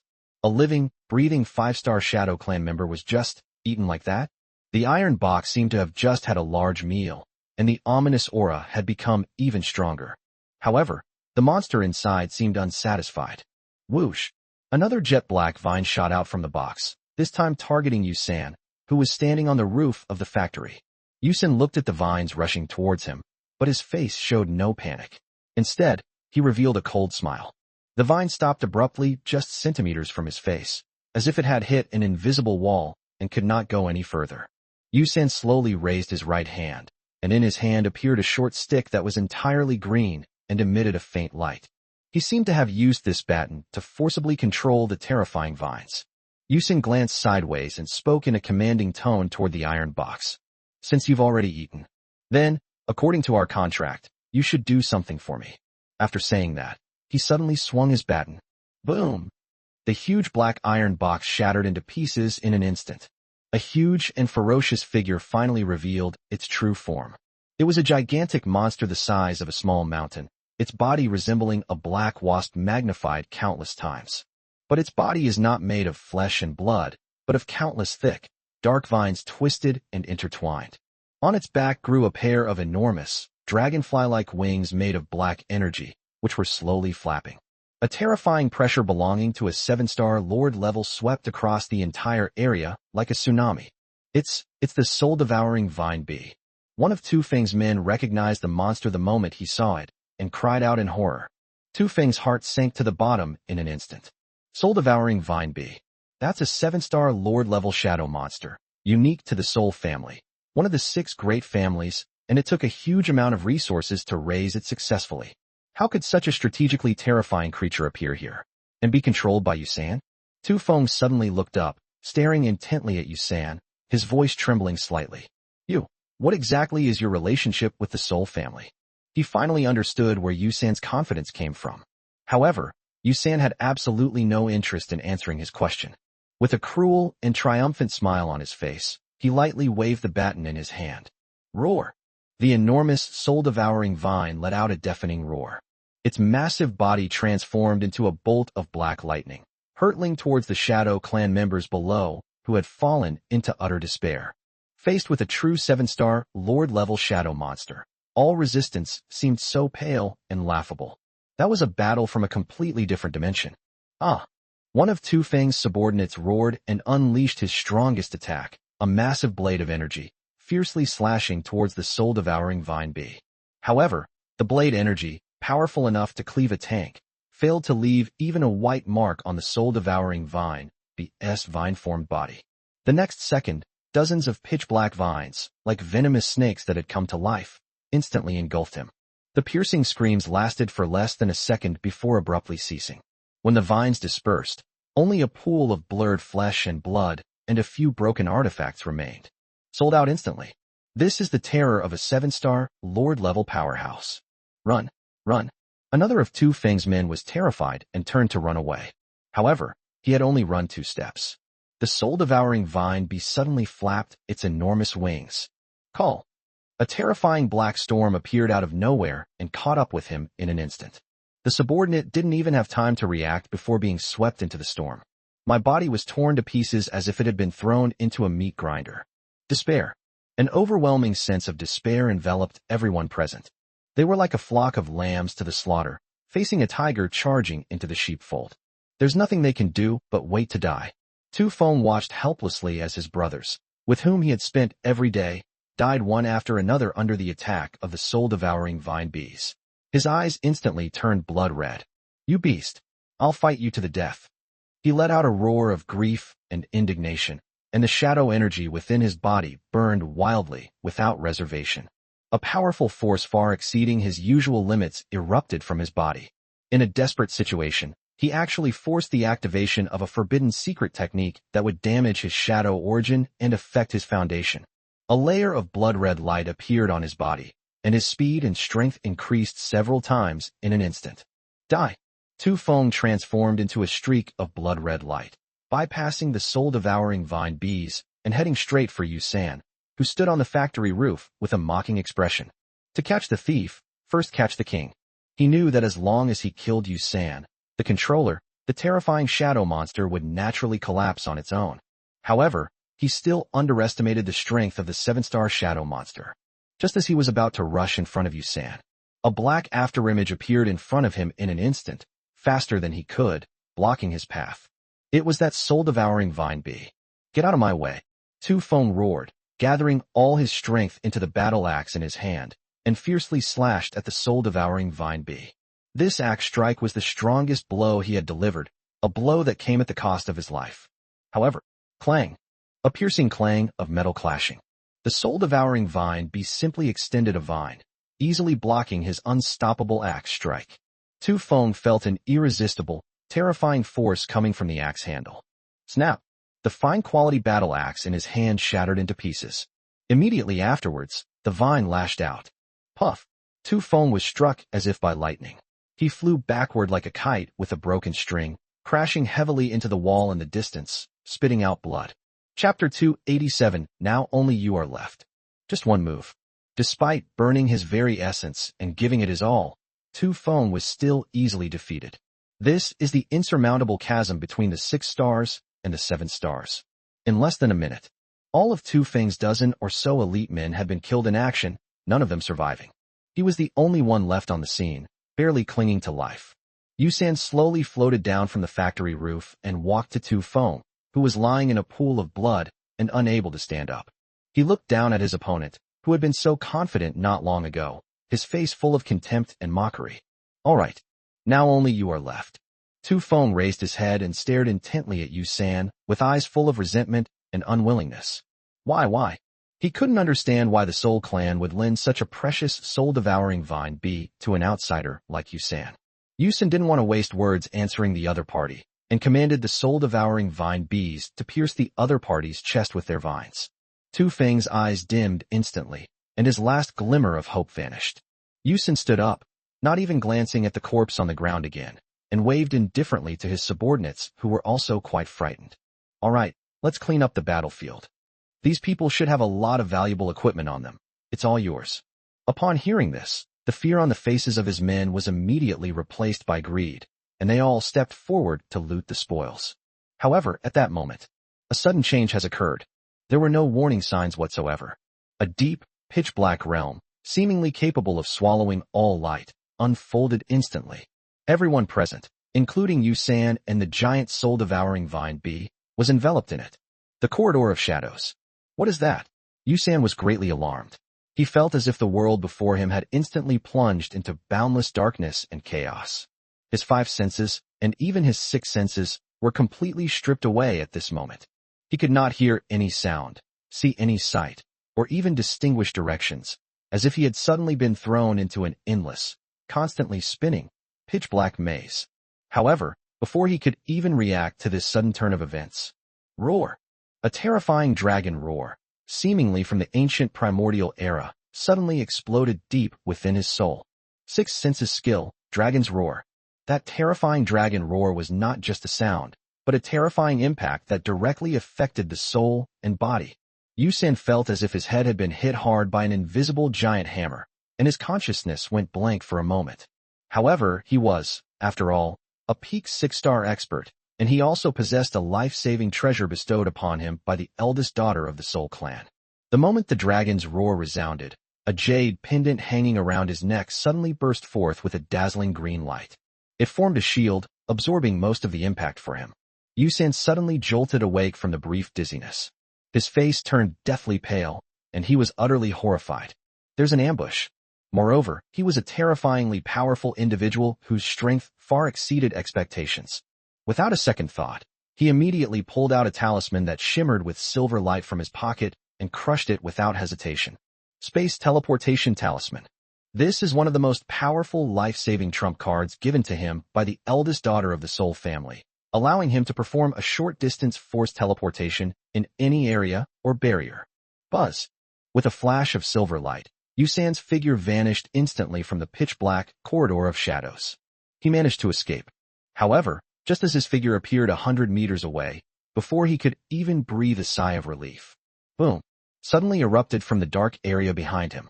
That energy storm was generated by the blue dragon formed from the 6 senses skill, Dragon's Roar, which was completely detonated in the chaotic space of the shadow corridor.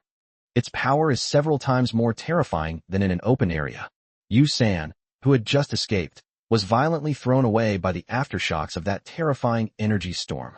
He tumbled through the air more than a dozen times before finally managing to steady himself, his face even paler.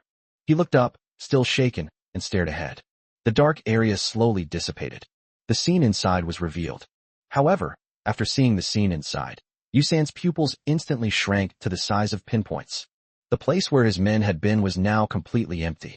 No, it's not completely empty either. All that remained on the ground were patches of black powder left after the energy storm had completely decomposed them. His more than 20 elite 5- and 6-star subordinates were actually wiped out by this one move. Not even a single intact corpse was left. His most prized trump card, the The 7-star Lord-level, soul-devouring vine bee was now in a miserable state. Its massive body was blown to pieces. Countless vines snapped, and one of the energy wings on its back was torn apart. Covered in blood, its aura was extremely weak, clearly indicating that it had suffered an unprecedented severe injury. In the center of that devastated battlefield, a young man with blue hair was standing quietly. He held a long, black sword in his hand, the tip of which was still dripping black blood. In his other hand, he was holding a huge, grotesque head made of vines.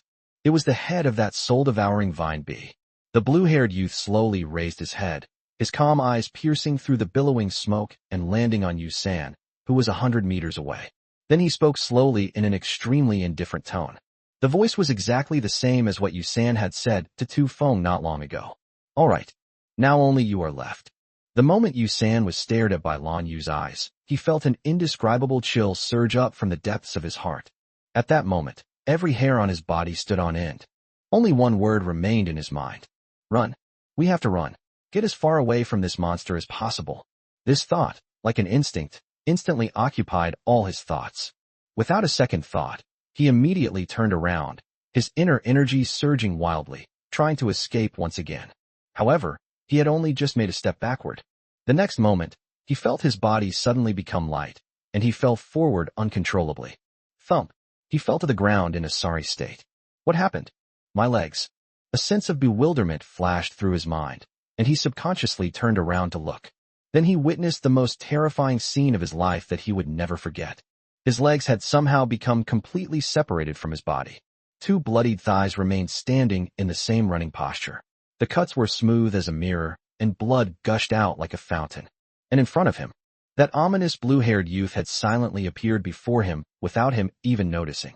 She was looking down at him indifferently with those cold eyes. Ah! The excruciating pain and boundless fear overwhelmed Yu-san's reason in an instant. Screamed in terror, using his hands to support his body as he shuffled backward on the ground, trying to get away from the demon. No, don't kill me. You can't kill me. Chapter 288 Divine Authority explodes. Screamed incoherently, his face filled with fear and pleading. I am the lover of the Soul Clan head. I have ties to the Soul Clan. If you kill me, the Soul Clan will not let you off. The Sky Stone. It's for the Sky Stone, isn't it? I'll give it to you. I'll give you everything. Please, spare my life. Spare my life. Crow Yu-san was incredibly arrogant, treating human life like dirt. Now, however, he resembled a stray dog wagging its tail and begging for mercy, revealing his ugly side. However, when Lan Yu looked at him like this, he felt speechless and even wanted to laugh. The lover of the head of the Hun family? So, all this talk about having connections with powerful families turns out he was just someone's lover? It's unbelievable that he could come up with such a reason as an excuse to save his life. As for the Sky Stone, Lan Yu raised the Hegni sword in his hand. Tickets? He had already taken it from the guy's clothes when he used Shadow Flash to sever the guy's legs. This guy in front of me is no longer of any value. However, just as Lan Yu was about to end him with a single sword strike, soul-devouring vine bee he was holding suddenly moved. Countless black vines surged wildly from the severed head. One part of it entangled Lan Yu's sword-wielding hand, while the other part quickly stood in front of Yu-san, protecting him. At the same time, a cold and arrogant female voice came from the head. The voice carried a commanding authority, as if issuing an order. Sir, could you please spare this for the sake of the Soul family? However, she hadn't finished speaking. Uft! A dark sword light flashed and disappeared. The Hegni sword in Lan Yu's hand unleashed unparalleled sharpness. Those seemingly incredibly resilient vines were as fragile as paper in the face of the sword light, and were instantly severed. Without pausing, the sword light precisely sliced across Yu-san's neck, who was protected by vines behind him. Yu-san's expression froze instantly. The last glimmer of life in his eyes, wide with the will to survive, quickly faded. A large, fine head shot into the sky, tracing an arc through the air. Then it rolled glug-glug to Lan Yu's feet. Even on his deathbed, he couldn't believe it, despite the fact that the eldest daughter of the Hun family had personally pleaded for his life. The other party actually dared to kill him without hesitation. Lan Yu didn't even glance at the corpse on the ground. He simply shook the blood off his sword, and then turned his gaze back to the head in his hand, which was still trembling slightly. He spoke in a calm, almost provocative tone. Excuse me, what were you going to say just now? The woman's voice inside the skull fell silent. A deathly silence filled the air. A good 10 seconds or so passed. The woman's voice rang out again. This time, although she still tried her best to maintain a calm demeanor, anyone could hear the immense anger suppressed beneath that calm. Your Excellency, to be an enemy of the Soul Clan will not bring. She was left speechless once again, because Lan Yu's figure had already vanished from the spot as a blur. A fleeting shadow.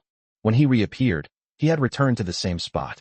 The enormous head in his hand was instantly cleaved into dozens of pieces by the extreme sword light, then turned into specks of black light and completely dissipated into the air. After doing all this, Lan Yu calmly spoke, as if talking to himself, or perhaps answering the voice that had already disappeared. You won't get away with this, will you? He curled his lip, a hint of disdain on his face. What era are we living in? Why are you still using such outdated lines to threaten people? He bent down and began to clean up the battlefield. These guys probably have a lot of good stuff on them. Especially Yu San. As the lover of the eldest daughter of the Han family, he must have a lot of life-saving treasures on him. These are all spoils of war. Soul family. Lan Yu sneered as he ransacked the place. Actually dared to threaten me.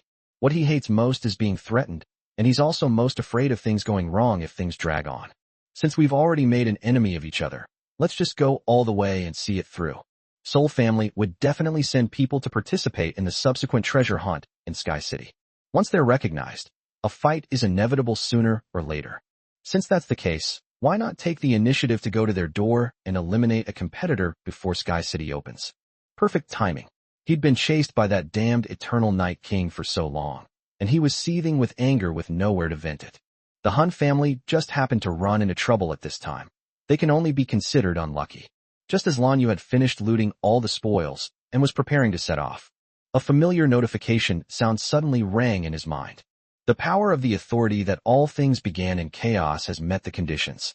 Gain one chance to draw divine power. Another lucky draw? Lan Yu was overjoyed.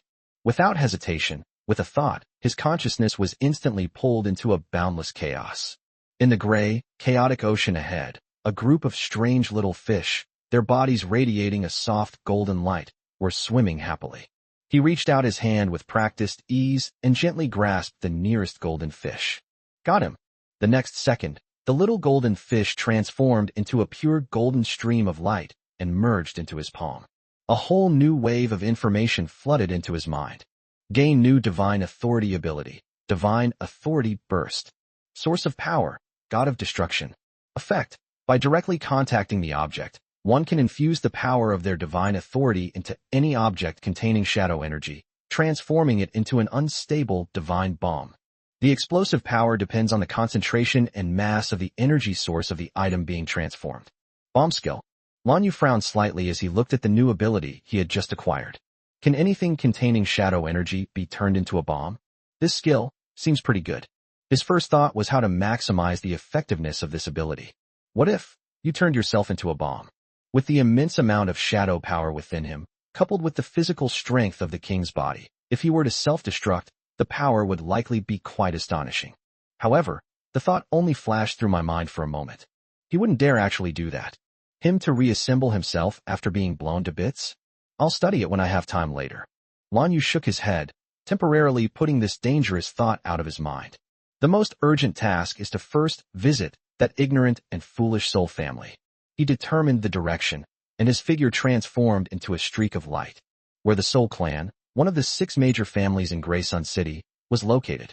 Chapter 289. This really puts me in a difficult position. Grey Sun City, the residence of the Soul family, one of the 6 great families. Unlike the chaos and ruin in other parts of the city, the Soul family's manor is tranquil and luxurious, with every building exuding an ancient and solemn atmosphere, highlighting the unquestionable status of its owner in the city. In a pavilion deep within the manor, a woman dressed in a long black dress sat quietly by the window. Holding a glass of blood-red wine, he gently swirled it. She looked very young, only about 27 or 28 years old, with a delicate oval face that was flawless. Her long, silvery white hair cascaded down like moonlight, creating a striking contrast with her fair skin. Most strangely, several mysterious black lines spread from the corners of her eyes to her neck. It did not detract from her beauty. On the contrary, it added a touch of eerie and dangerous charm to her. She is the current head of the Han family, Han Yaoyao. He is also the youngest family head in the history of Gray Sun City. To be able to sit in this position at this age, one can only imagine his strength and methods. At the peak of the 7 stars realm, just one step away from reaching the 8 stars realm, he is among the very top group of people in the entire Gray Sun City. At this moment, her long, narrow phoenix eyes were gazing out the window, her gaze deep and cold, and no one knew what she was thinking. Han Yaoyao's childhood was not pleasant. It could even be described as filled with bloodshed and betrayal. As a member of a collateral branch of the Han family, she witnessed the dirtiest struggles within the family from a young age. In order to survive, she learned to use everything she could, including her beauty, her body, and the trust of everyone around her. Climbed to where she is today by stepping over the bones of countless people. Therefore, in her world, there is no such thing as emotion, only value. She would use anyone or anything without hesitation if it had any value to her. Once it loses its value, she will not hesitate to discard it. Black Crow is a very useful tool that she recently discovered. That man was quite capable, but he was too ambitious and not very bright.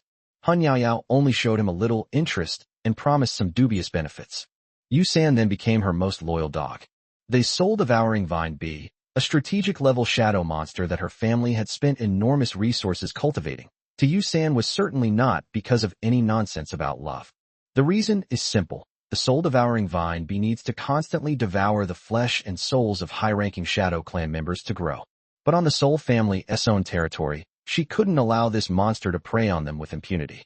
That would arouse the vigilance of other families and the city lord's mansion. So she came up with this plan that would kill 2 birds with 1 stone.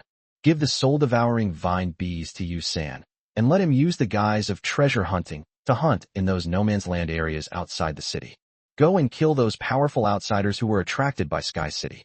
This allows the soul-devouring vine bees to grow rapidly. This would allow Yu San to amass a large amount of wealth to supply her, while also perfectly extricating the Han family from this bloody scheme. Even if things are exposed in the future, she can still shift all the blame onto Yu San.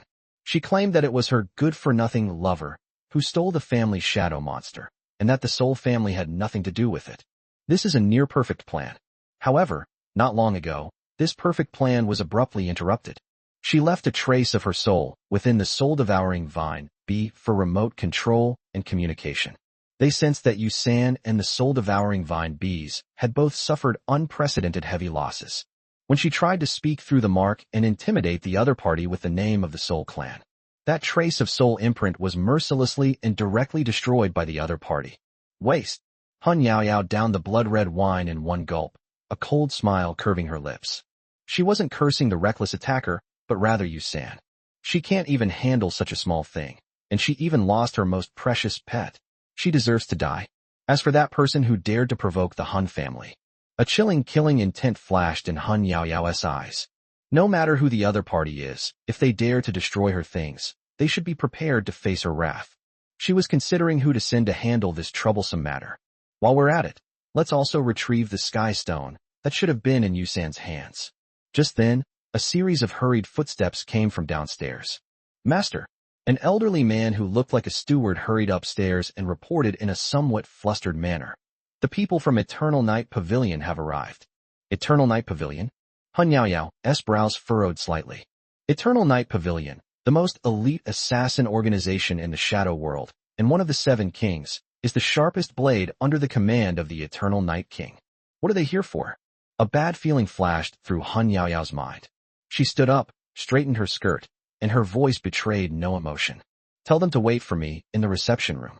A moment later, in the reception room of the Soul family manor, Han Yaoyao leaned back lazily in the main seat, calmly observing the 2 uninvited guests before her.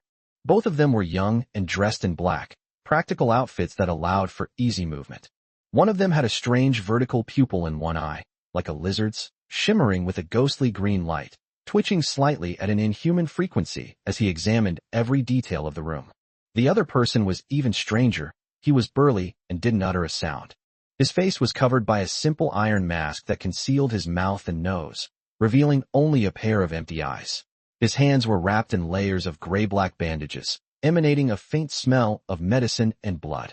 The 2 exuded an undisguised, chilling killing intent, and their eyes held a deep-seated arrogance stemming from top-tier power.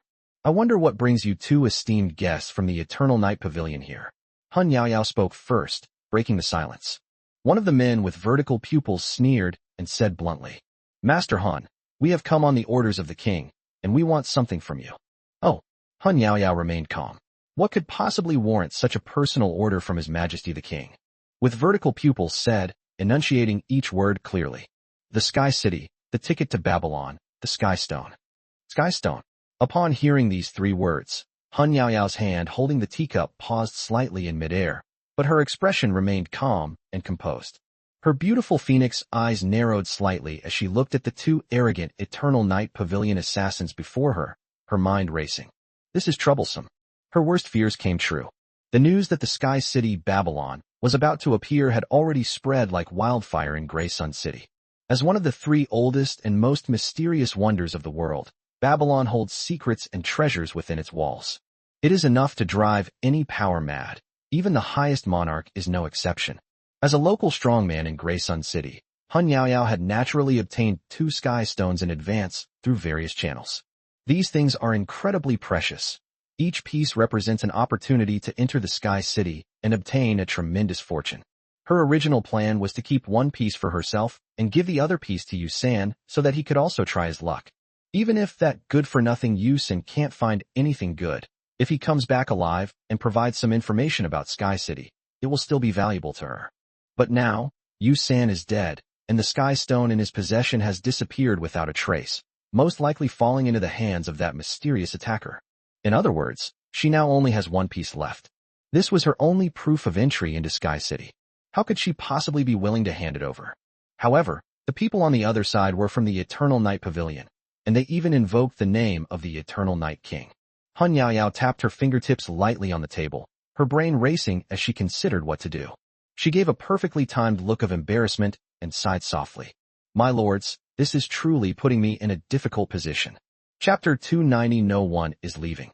Hun Yaoyao continued. To be honest, our Soul Clan only managed to obtain 1 sky stone this time. I was even planning to go in and try my luck myself, but she didn't finish her sentence, but the meaning was already quite clear. The landlord's family doesn't have any surplus grain either. They only have this 1 ticket, and they need it for themselves, so they can't give it to others. However, those 2 assassins from the Eternal Night Pavilion were clearly not so easily fooled. Another assassin, who looked slightly younger but had equally cold eyes, snorted and interrupted her. Patriarch Hun, we have no interest in listening to your complaints about being poor. All we know is that what His Majesty desires must be obtained. Do you want to hand it over voluntarily, or would you like us, the Eternal Night Pavilion, to help you save face? A blatant threat, not even bothering to disguise it. The atmosphere in the reception room instantly plummeted to freezing point. Hun Yaoyao's face gradually faded. She knew that this matter was unlikely to end well today. She tried one last time, changing her approach. My lords, it is not that I am unwilling to obey the king's will. However, there is something I do not understand. She raised her eyes, her gaze meeting theirs directly. As far as I know, the Sky City of Babylon is subject to rules and restrictions set by ancient gods. Those with strength exceeding 8 stars are unable to enter. Lord Eternal Night's strength is extraordinary, already exceeding 9 stars. I'm afraid. Even if he obtains the Sky Stone, he still won't be able to enter, right? She's implying that if even kings can't get in, what's the point of having a ticket? Why make things difficult for a small family like my 7 stars? Upon hearing this, the assassin with vertical pupils revealed a mocking smile. For Patriarch Han to worry about that, he said slowly. His Majesty is naturally aware of this rule. Therefore, this time, His Majesty will not descend in his true form, but will send an avatar instead. Moreover, in order to abide by the rules, the king's avatar will also suppress his strength to the peak of the 8th star. The vertical, pupiled assassin leaned forward slightly as he finished speaking. Yaoyao with ill intent, and his tone was full of pressure. Or is it that Patriarch Han thinks that just because it's an incarnation of the king, you can disregard it and just make up some excuse to get rid of it? Will the incarnation of a king personally attend? Hun Yaoyao's expression finally changed completely. Her last shred of hope was shattered by those words. King, the very pinnacle of the entire film industry. It is the supreme power that sets the rules and looks down upon all living beings. Even if it is just an avatar, its strength is absolutely unfathomable, and it is definitely not something that a small soul clan like her can afford to provoke. Faced with absolute power, any schemes and tricks appear pale and powerless. If she dares to refuse today, she would be openly challenging the majesty of a monarch. At that time, not only will she, the head of the family, be wiped out of Grey Sun City in an instant. Han Yaoyao's back was already soaked with cold sweat without her realizing it. She fell silent. The reception room was deathly silent. The two assassins from the Eternal Night Pavilion didn't urge her, they simply watched her leisurely, their eyes filled with undisguised mockery and arrogance. They relished the feeling of driving the head of a large family to the brink of despair, watching her struggle and her despair. Time passed by, second by second. Han Yaoyao was torn between her inner thoughts and her own. On one hand, there is a once-in-a-lifetime opportunity that could allow her to further enhance her strength. On the other hand, there is a catastrophic disaster that could bring the entire family to ruin if one is not careful. Ultimately, reason prevailed over greed. She slowly exhaled, as if she had used up all her strength. I see. She closed her eyes, and when she opened them again, all that remained in them was a cold, resolute gaze. She's not going to Sky City this time. I'll give you the Sky Stone. Upon hearing this, the two Eternal Night Pavilion assassins finally revealed satisfied smiles. That's more like it. Patriarch Han is indeed a smart man, the man with vertical pupils said with a smile. Han Yaoyao took out a brocade box from her bosom without expression. She opened the brocade box, and inside lay a peculiar stone, crystal clear and seemingly containing flowing stars, emitting faint spatial fluctuations. It was that sky stone. Han Yaoyao's eyes, but she quickly concealed it. She pushed the brocade box to the center of the table. The vertical, pupiled assassin's smile deepened. He stood up and reached for the brocade box. However, just as his fingertips were about to touch the brocade box, a voice, calm yet tinged with a hint of mockery, suddenly rang out in the reception room, catching everyone off guard. Thank you, then I won't be polite. The next moment, an extremely fast, jet-black sword light flashed and disappeared in the room. Uft, uft. Two soft sounds, almost simultaneously, of sharp blades piercing flesh rang out. The smiles on the faces of the two Eternal Night Pavilion assassins froze instantly. Before they could even react, they lowered their heads in astonishment. He looked into his chest and realized that an invisible sword aura had pierced through it without him noticing. Black blood gushed out like a spring. You. With vertical pupils struggled to raise his head, his eyes filled with disbelief. He wanted to see who had done it. However, all he saw was a blue-haired youth who had appeared in front of him at some point and was reaching for the brocade box on the table. The young man didn't even look back at them. He simply put the sky stone into his pocket. Bang! Bang! Two corpses collapsed limply to the ground, splattering blood everywhere. Even in death, they couldn't understand how anyone in Grey Sun City dared to touch the people of their Eternal Night Pavilion, especially on the territory of the Soul family. All of this happened in the blink of an eye. Han Yaoyao was also stunned by this sudden change and stood there dumbfounded. She stared blankly at the person who had suddenly appeared, swiftly killed two 6-star assassins, and stole her last piece of the Sky Stone.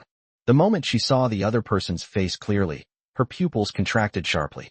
This face. Although the aura and feeling are completely different, the contours of this face are the same. It was exactly the same face as the attacker she had seen in that fleeting glimpse through the soul imprint. It's you. Han Yaoyao suddenly stood up from her seat, and a terrifying aura of the peak of the 7 stars erupted, her full head of silver hair moving without wind. Her beautiful phoenix eyes were now filled with boundless rage and murderous intent. They ruined her pet, killed her lackey, stole her tickets, and now they dare to show up in front of her so brazenly. This is absolutely outrageous. How dare you? However, before she could finish speaking, Wan Yu interrupted her without any politeness. Buzz. Wan Yu was too lazy to waste words with her, so he tossed it over with his hand. A huge black core sphere roared and crashed towards Han Yaoyao. It was his 7-star puppet. Chapter 291 Art is Patrick Star. Faced with this sudden attack, Han Yaoyao reacted extremely quickly. After all, she was a seasoned, battle-hardened, peak-level 7-star expert. Instead of retreating, she advanced, and an ancient bronze lantern appeared in her hand at some unknown time. She infused the lantern with her shadow energy, and a ghostly green flame suddenly ignited in the wick. Roar! Roars filled with violence emanated from the lantern. The next second, 3 terrifying shadow monsters, each enormous and different in shape, but all possessing an aura that reached the 7-star level, appeared. Of the eerie green flames, and roared as it charged towards the black sphere that was hurtling towards it. A major battle seems imminent.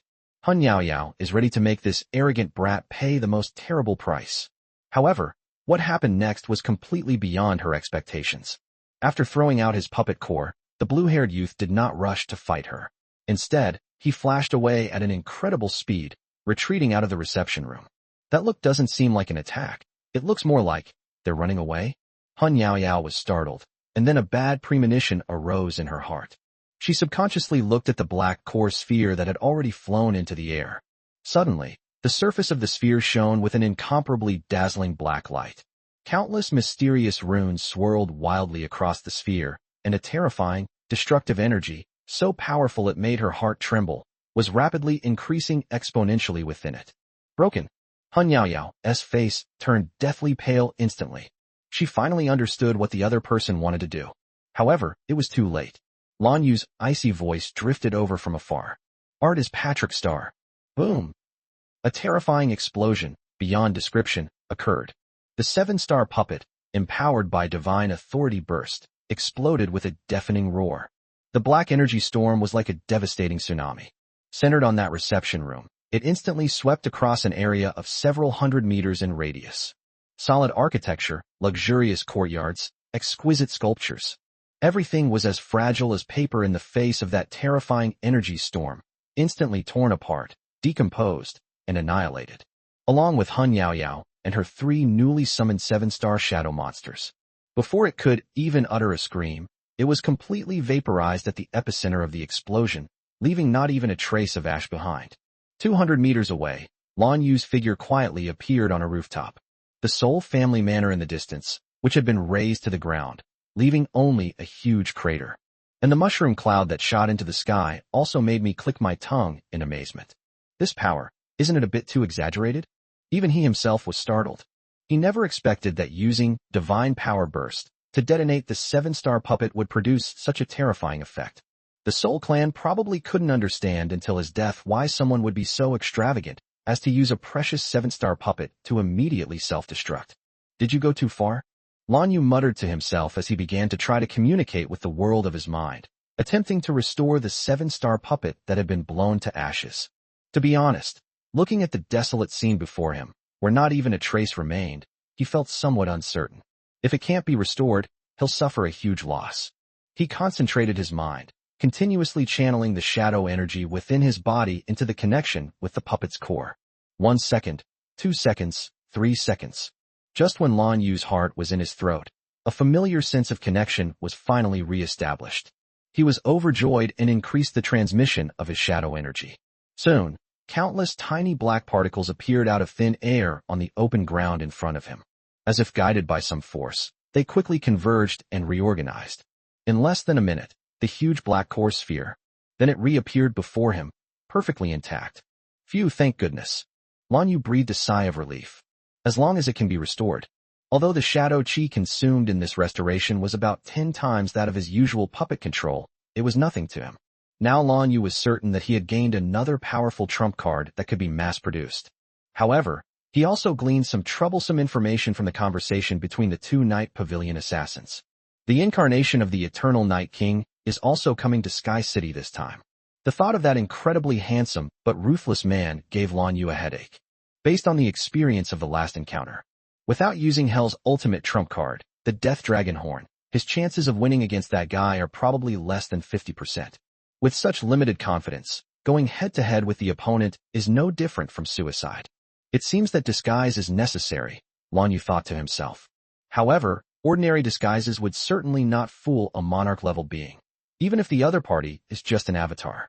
Unless he has a top-tier disguise item like the 1,000 Faces mask that Sister Lan Shuang gave him last time. Unfortunately, that thing was disposable. It broke after the last use. Just as Lan Yu was worrying about this, Nidhogg's slightly languid, mature female voice rang in his mind. You don't need to worry about that. That little thing called 1,000 Faces mask hasn't had its core law runes completely damaged yet.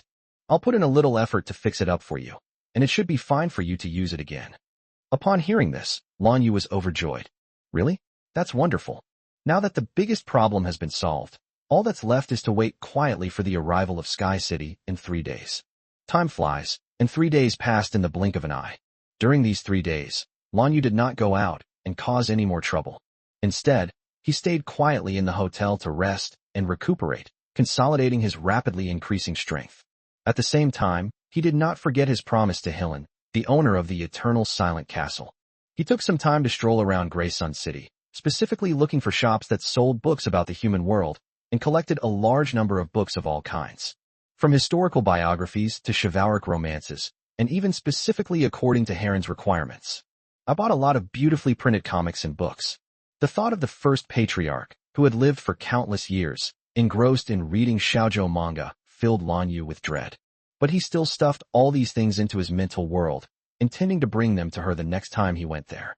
Over these 3 days, the atmosphere in Grey Sun City became increasingly eerie and tense. As the date of the arrival of Sky City draws ever closer, more and more powerful figures from all over the film world are rushing to the scene. For a time, the small city of Grey Sun became a melting pot of all sorts of people. A sense of unease, like the impending storm, permeated the air. In the struggle for the scarce sky stones that are firmly controlled by various powerful forces, bloody battles are fought almost every day in the city. Assassination, robbery, double-crossing. Various dirty tricks emerged one after another. Amidst this chaotic situation, a rumor, its veracity uncertain, emerged. Like a virus, it spread wildly among all outsiders, adding another spoonful of boiling oil to an already boiling pot. The rumor was simple, but enough to get any outlaw's blood pumping. Just 3 days ago, the Soul family, one of the 6 major families, was approached by a mysterious lone expert. That unfathomable powerhouse not only acted with the force of thunder. He killed Hun Yaoyao, the head of the Hun family, and all her elite shadow monsters on the spot. They even completely wiped the entire Soul family manor off the map of Grey Sun City, turning it to rubble. His purpose in doing this was simply to seize the Sky Stone from the Soul clan. The rumor caused an uproar throughout the underground world of Grey Sun City. Chapter 292, Repairing the Thousand-Faced Mask. Holy crap, really? One person single-handedly took on the Soul family, one of the 6 great families, and almost wiped them out? What kind of godlike feat is this? That's too exaggerated. The head of the Hun family, Hun Yaoyao, is a peak 7-star expert with many powerful subordinates. How could she be taken down by just one person? Hey, you don't know this, do you? I have a brother who works in the city guard. He went to see the scene with his own eyes, and it was a complete disaster. The entire Hun family manor has been turned into a bottomless pit. It's said that not even a single intact brick can be found. So the rumors are true. Of course it's true. The whole of Grey Sun City is talking about it now. They say that mysterious expert is an outsider just like us. This rumor acted like a potent stimulant, severely stimulating the nerves of all the outsiders who were still struggling to find tickets. It turns out that the 6 major families are not invincible after all. It turns out that even we powerless nobodies have the chance to snatch our own opportunities from those high-ranking big shots. For a time, many self-proclaimed strong individuals began to harbor wicked intentions. They were blinded by the brilliant achievements of that role model and began to imitate him. Their greedy gaze was turned toward the other 5 major families of Grey Sun City, as well as the power of the city lord's mansion. Thus, one farce after another unfolded. In the south of the city, there is a mercenary group with 6 powerful members that is quite famous in the surrounding area. Under the cover of night, they launched a surprise attack on a key stronghold of the Lei family, one of the 6 major families. They originally thought that with the strength and tacit cooperation of their team, they could succeed. Even if I can't wipe out an entire clan like that legendary figure, I should be able to snatch a sky stone and run away without much trouble. However, reality gave them a resounding slap in the face. They didn't even get to see the face of the Lei family patriarch before being attacked by a dozen guards who rushed out of the stronghold. Along with the 2 7-star elders, they were annihilated in just a few minutes, as easily as cutting melons and vegetables. Similar incidents continued to occur in every corner of Grey Sun City. Without exception, those challengers who were blinded by greed. They all suffered heavy losses and were completely wiped out by those powerful and influential families, with no survivors. Only then did the surviving outsiders finally calm down from their frenzy. They belatedly realized a problem. Even an elite team of 6 powerful individuals couldn't last more than a few minutes against a large family. So, Just how abnormally powerful was the mysterious person who single-handedly uprooted the Soul Clan, whose strength was comparable to his own? People began to feel awe and then fear. That legendary formidable man has become a taboo topic, leaving an indelible shadow in everyone's hearts. They will never know the powerful man they discussed, speculated about, and even deified. He was currently lying leisurely on his hotel bed, sipping a drink and flipping through a comic book. They are making final preparations for their upcoming trip to Sky City. Finally, dusk arrived on the third day. Just as the sun was about to sink below the horizon, an unexpected change has occurred. Over Gray Sun City darkened without warning. Immediately afterwards, streaks of dazzling aurora, like ribbons scattered by the gods, intertwined and flowed across the sky. It was accompanied by a magnificent and solemn chime that seemed to come from ancient times. Magnificent floating city, whose grandeur and magnificence defy description, tore open the curtain of space and slowly emerged from nothingness. The Sky City, Babylon. It has arrived. The appearance of Babylon plunged the entire city of Gray Sun into a deathly silence. Everyone stopped what they were doing, looked up, and stared blankly at the floating city in the sky, which seemed like a miracle. It was so huge that it blocked out half the sky. The shadow cast enveloped the entire city of Gray Sun.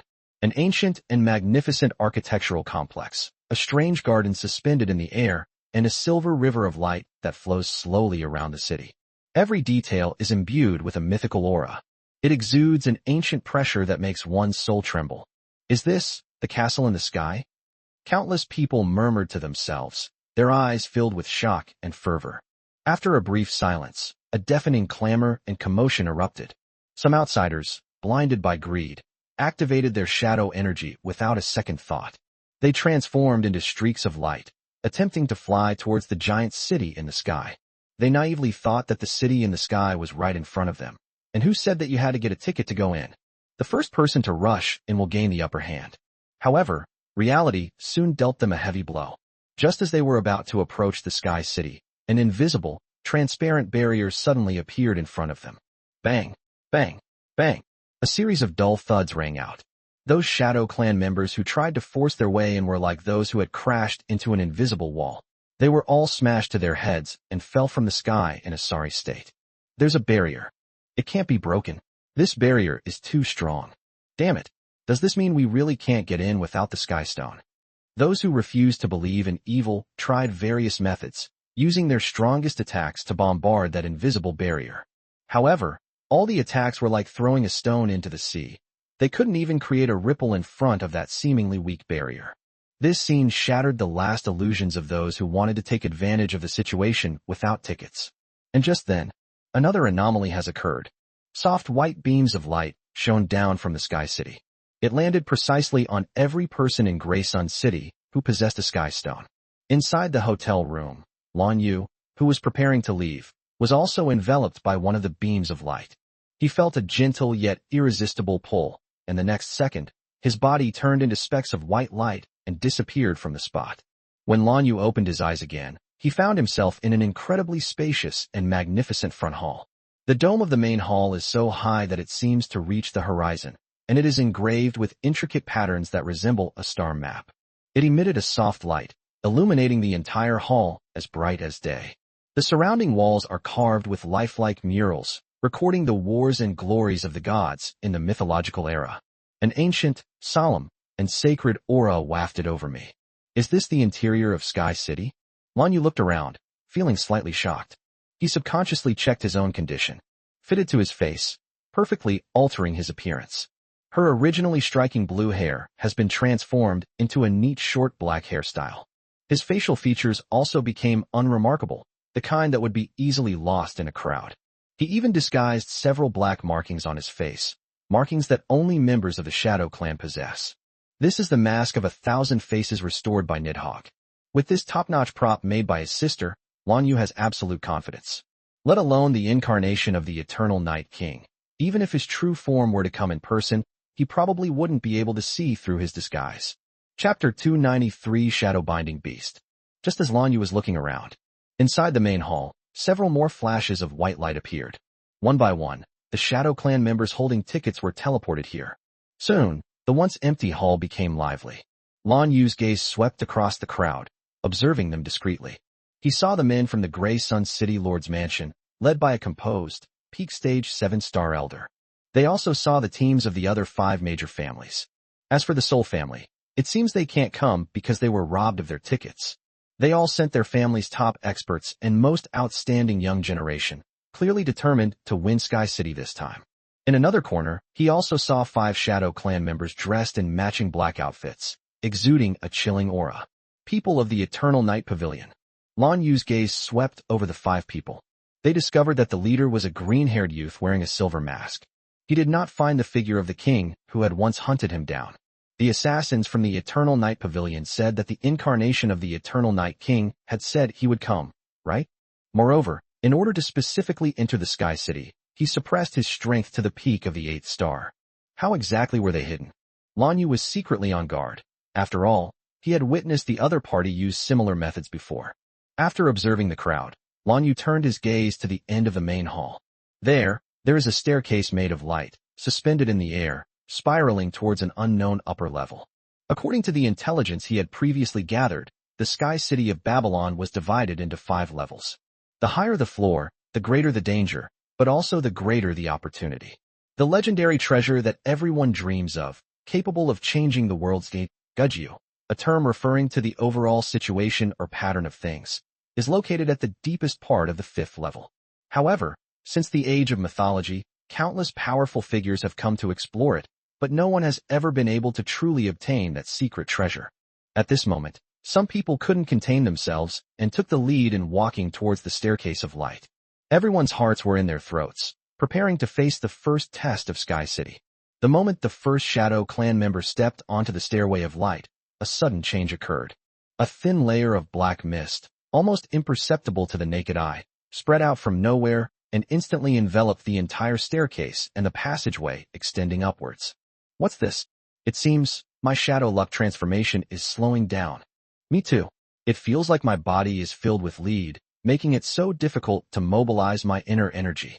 A series of gasps rang out from the crowd. All the Shadow Clan members who stepped into the black mist area clearly sensed it. The shadow energy within his body seemed to be forcibly suppressed by an invisible force. Although it is still usable, each activation becomes incredibly sluggish and difficult, and the speed of releasing shadow techniques is several beats slower than usual.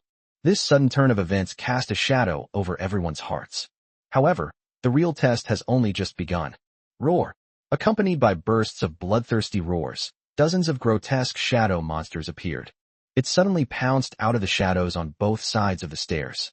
These shadow monsters were entirely black, with sharp claws and teeth, and their strength was around 5 stars. They were not a threat to the people present. However, with their shadow energy suppressed, many people were noticeably slower to react to this sudden attack. A 6-star shadow master who was at the forefront hadn't even had time to condense a protective shadow technique when his arm was slashed by the claws of a shadow monster, leaving it covered in blood. Damn it! Everyone be careful. Step back. Create some distance. A chaotic shouting erupted from the crowd. Many people suffered losses and were seriously injured. Those experienced members of large families who had visited Sky City before made the most correct judgment immediately. Put them all back. The Lei family's 7-star elder shouted, ordering his disciples to retreat quickly. They moved out of the shadow monster's attack range. These are shadow-binding beasts. They can't stray too far from the black mist. We'll deal with them from outside using ranged shadow techniques. Upon hearing this, everyone suddenly realized what was happening and followed suit, retreating hastily back into the main hall. Then they frantically began preparing for a ranged attack. However, amidst this chaotic retreating crowd, one figure stood out as out of place. The black-haired youth who had been sitting in the corner, seemingly inconspicuous, did not retreat. Instead, they leisurely walked against the flow of people up the stairs filled with shadow monsters. This scene naturally caught everyone's attention. Has that kid gone mad? Is this the way to court death? Another naive and ignorant fool who's never seen the world.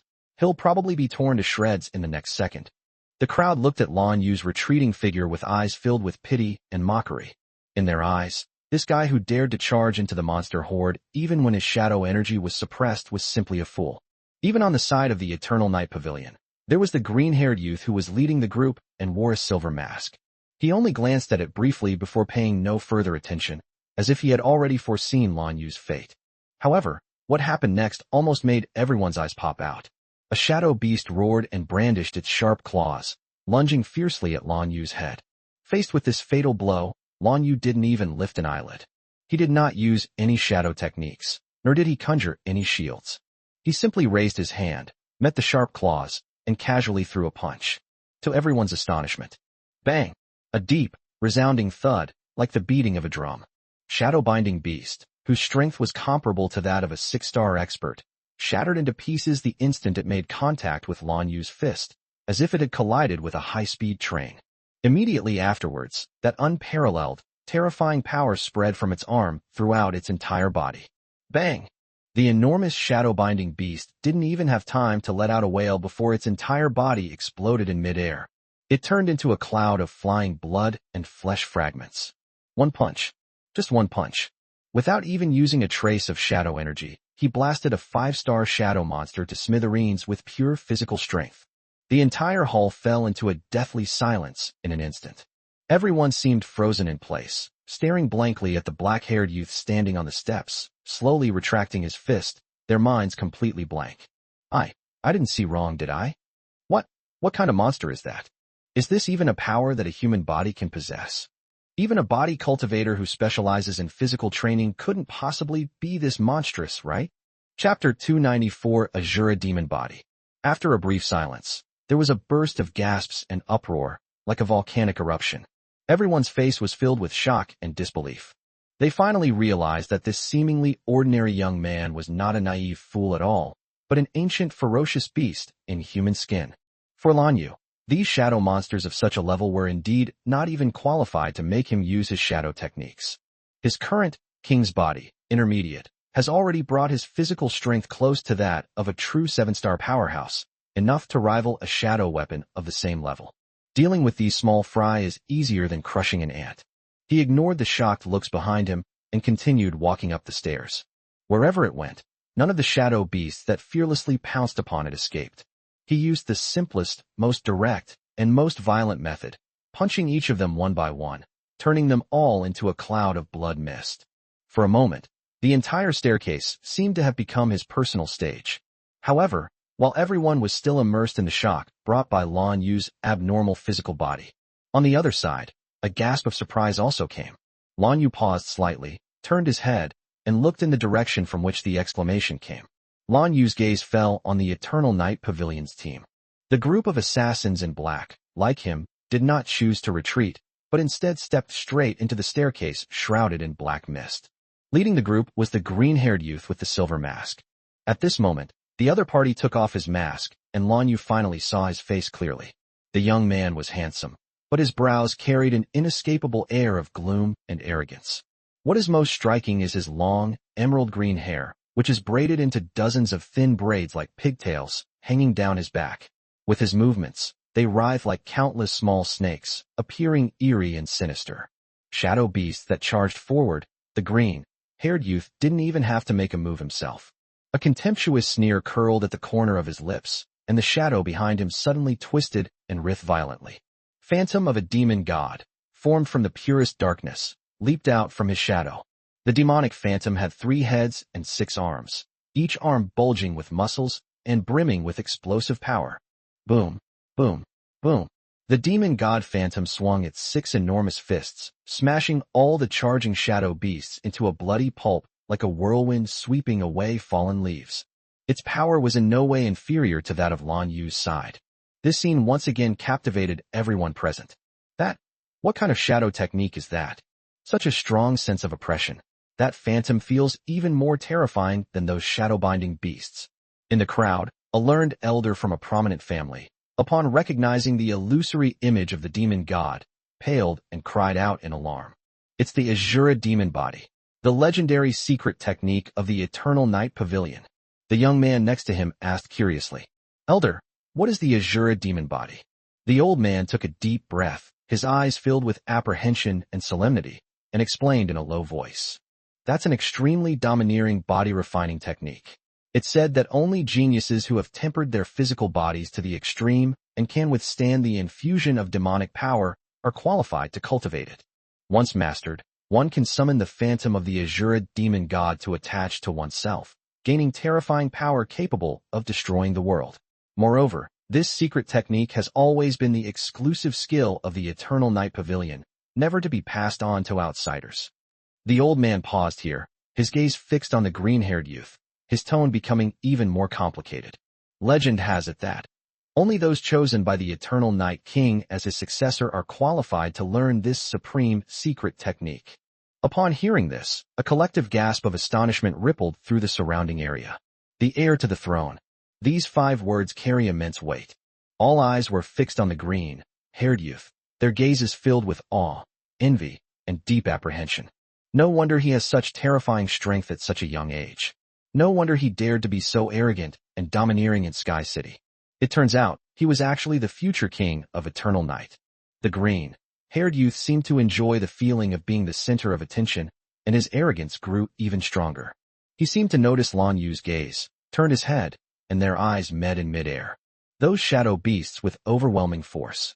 A fleeting hint of surprise crossed his eyes, but it was quickly replaced by an even stronger sense of disdain and competitiveness. The green-haired youth gave Lan Yu a provocative sneer. The next second, the phantom of the Azura demon god behind him let out a roar. The frequency of the attacks suddenly doubled. His pace quickened, and he transformed into a green whirlwind, hurtling rapidly upwards towards the top of the stairs with an overwhelming force. He seemed to want to use this method to leave Lan Yu far behind and prove to everyone who was the undisputed strongest person here. However, faced with his childish provocation, Lan Yu merely glanced at him calmly before looking away, his face expressionless. To him, this pointless squabble was utterly ridiculous.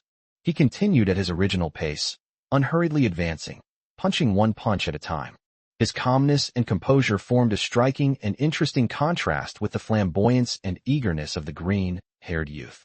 The two of them cleared away all the shadow beasts on the steps. The group was finally able to pass through the first checkpoint and arrive at the second level of Sky City. When everyone stepped onto the second level of land, the view before them suddenly opened up. This is no longer a cramped staircase, but a vast and boundless primeval forest. Towering trees pierce the sky, blocking out the sun, and strange vines coil around the trunks like giant pythons, filling the air with a damp and primal scent. However, no one was in the mood to appreciate the magnificent view, because the black mist that suppressed the shadow energy had become even denser here. If the first layer of suppression was like a gentle breeze to Lan Yu, he could hardly feel it. Upon reaching the second level, he could clearly feel a significant resistance, as if he were walking in water. Although this resistance was still nothing to him, he could still use his shadow techniques normally. It just takes a little more effort to break free from the constraints. But for others, the situation is not so optimistic. Damn it, the oppressive force here is at least twice as strong as the first level. I feel that I can only exert half of my usual internal energy. How are we supposed to fight like this? If we encounter another shadow monster like the one we just saw, we're doomed. A suppressed murmur of complaints and panic rose from the crowd. Of their shadow energy means that their combat power and survivability will be greatly reduced. Just when everyone was in a state of panic and didn't know what to do, another anomaly occurred. Chapter 295 Annihilation.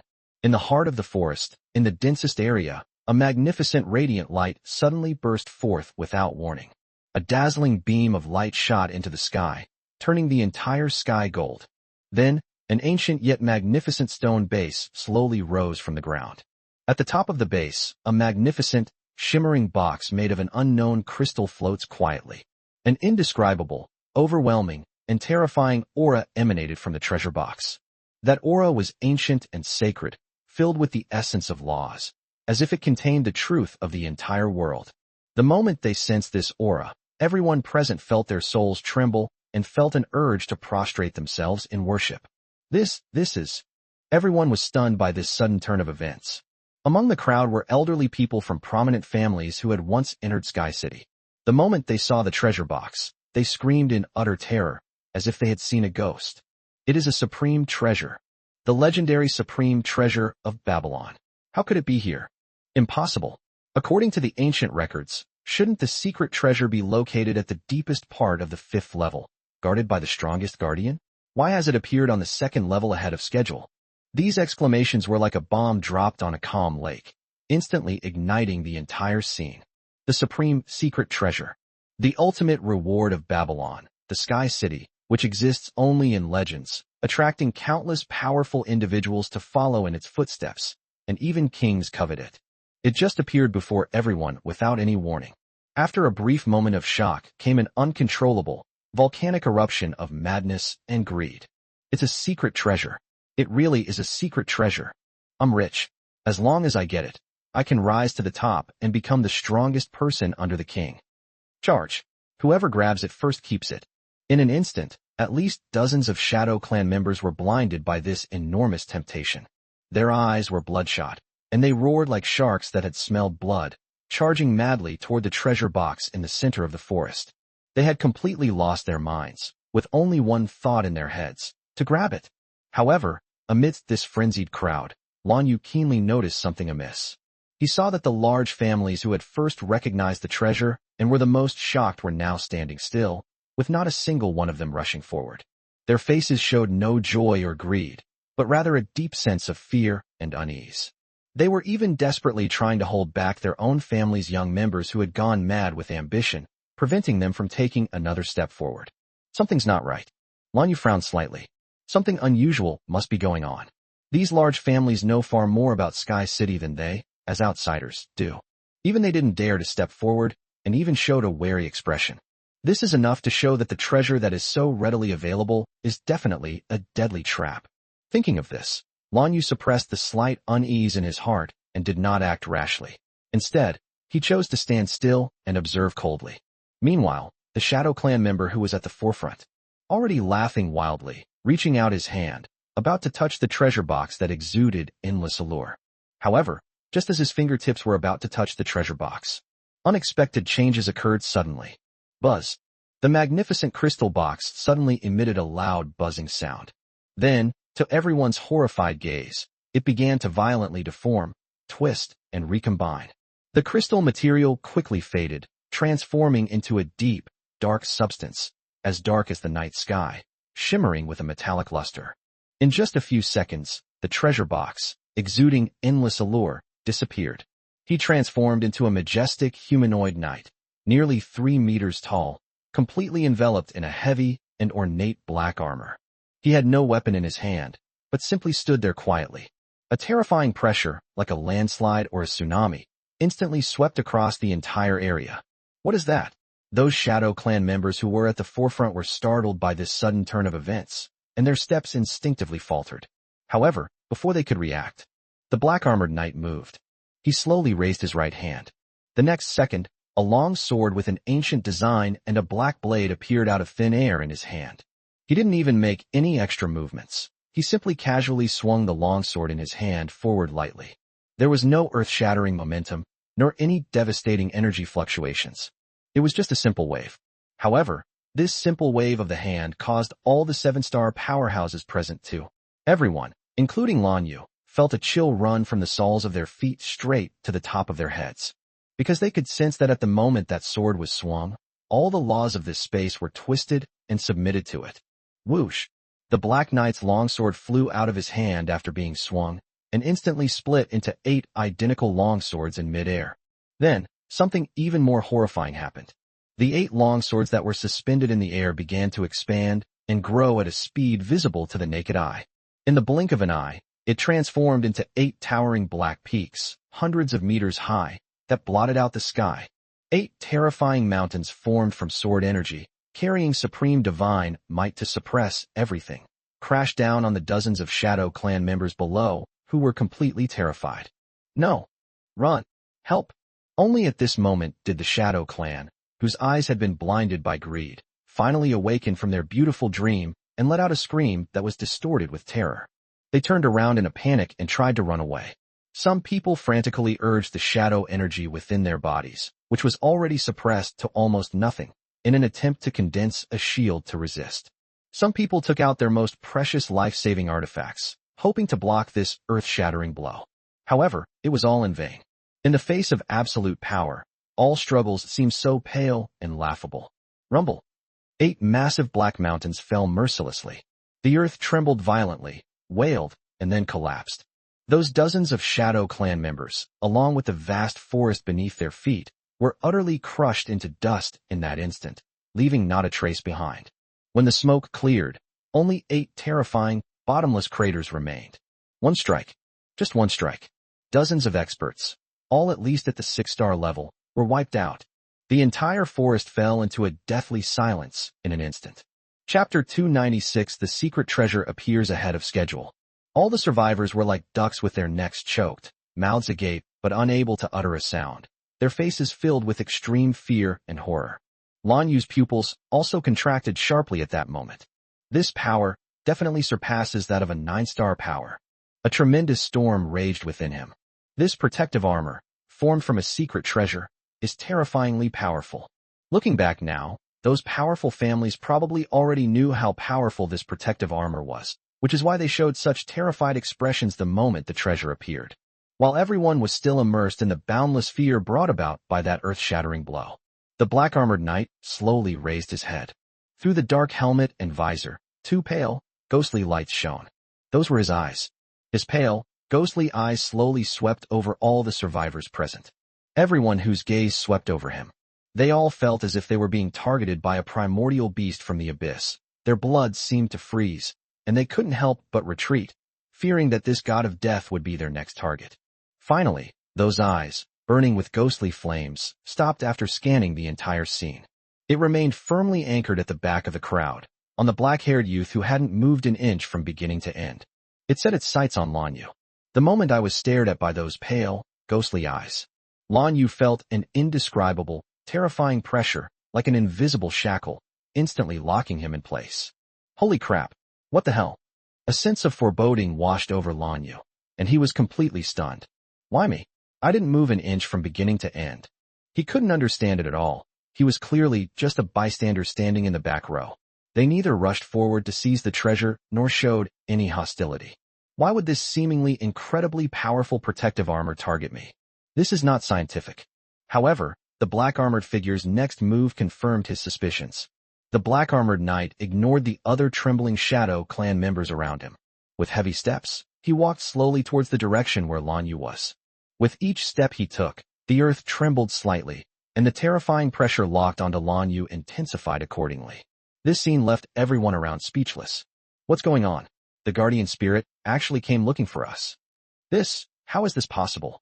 It's clearly recorded in my family's ancient books that guardian spirits only attack those who covet the treasure and never attack others on their own initiative.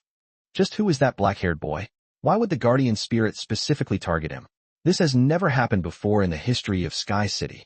The members of those powerful families were shocked at that moment. Even more intense than when I saw the guardian spirit instantly kill dozens of powerful figures. They knew that the rules of the Sky City were set by ancient gods and had never changed for billions of years. Today, this rule seems to have been broken because of this mysterious black-haired youth. For the first time, this guardian spirit, which had always been on the defensive, had a target to actively attack. Being inexplicably targeted by a terrifying being with strength at least 9 stars or higher would probably terrify anyone. However, although Lan Yu was filled with doubt and uncertainty, his mind remained absolutely calm and worked at a rapid pace. Beat. Stop joking. From that earth-shattering sword technique, just now, the black-armored man in front of him is at least 3 major realms stronger than him. This kind of insurmountable gap in strength cannot be bridged by any skill or trump card. To a head-on confrontation, being crushed to ashes, just like those people from before. Therefore, the only remaining option is run. The moment he reached his conclusion, Lan Yu did not hesitate for a moment. His inner energy erupted instantly, and with a burst of power from his feet, he shot forward like an arrow. Without any hesitation, they retreated swiftly to a point 100 meters away. This retreat was swift and decisive, without the slightest hesitation. Those around were stunned by what they saw. Just now on the first floor, he was incredibly brave and fierce, a powerful figure who could kill everyone with a single punch when facing dozens of shadow monsters. Faced with the protective armor, they didn't even dare to fight back and chose to run away immediately. The contrast before and after is just too great. The green-haired youth in the Eternal Night Pavilion's group displayed undisguised contempt and disdain. I thought he was some big shot, but he's just a coward who bullies the weak and fears the strong. He chuckled softly, clearly looking down on Lan Yu's desertion at the last-minute behavior. Lan Yu naturally didn't care what others thought of him. Face is worthless in the face of life. He just wants to get as far away from this big trouble that's inexplicably targeting him as possible. However, the black armor clearly had no intention of letting him go so easily. Just as Lan Yu retreated rapidly, the figure in black armor also became blurry, and it looked like he was about to catch up. But just then, in the sky, there was a pitch-black vortex that seemed capable of swallowing everything. Without warning, it tore through space and appeared directly above the black armor. An incredibly powerful and irresistible suction force suddenly erupted from the black hole vortex, striking the black armor with deadly force. Roar! The black armor seemed surprised by this sudden turn of events. He let out a deep roar, his feet firmly planted on the ground, his whole body bursting with dark energy as he desperately resisted the suction force from the sky. It's a spatial passage to the 5th level. Among the crowd, knowledgeable elders from prominent families exclaimed in surprise once again. The guardian spirit forcibly broke through the barrier of the 5th layer and arrived at the 2nd layer. Now it has been discovered by the laws of Sky City and will be forcibly taken back. As expected, no matter how much the black armor struggled, it could not withstand the power of the laws of the entire Sky City. His body was being dragged, bit by bit, irreversibly, towards the black hole in the sky by that terrifying suction force. Finally, just before being completely sucked into the black hole, the black-armored figure suddenly turned its head, revealing eyes burning with a ghastly white ghost fire. It traveled through the vast expanse of space, and for the last time, it was deeply imprinted on Lan Yu's body. There seemed to be a hint of doubt, a hint of resentment, and a hint of inexplicable familiarity in his eyes. The next second, the black hole closed, and the figure in black armor completely disappeared from the 2nd level. The entire forest returned to peace once more. All that remained was a devastated battlefield and a group of terrified survivors. Chapter 297. Everyone can split up and act separately. As the all-consuming black vortex closed, the black-armored knight, seemingly invincible like a god or demon, vanished completely, and the primeval forest on the 2nd level seemed to regain its vitality. However, everyone present was still immersed in the boundless fear brought about by the earth-shattering scene just now, and they could not recover for a long time. They stared blankly at the 8 bottomless pits and the devastated battlefield, feeling their hands and feet grow cold, a chill rising from the depths of their hearts. What kind of power is that? A mere casual swing of the sword caused such terrifying destruction, instantly leveling more than a dozen high-level experts along with a large area of forest, leaving not even a trace behind. This is completely beyond their understanding of power. The survivors discussed the story animatedly, their voices filled with lingering fear and relief. They were thankful that they hadn't been blinded by greed. Otherwise they would be in the same boat as the dust in those 8 giant pits. At the same time, almost everyone's gaze, carrying a complex and inscrutable emotion, was cast toward the black-haired youth standing in the distance.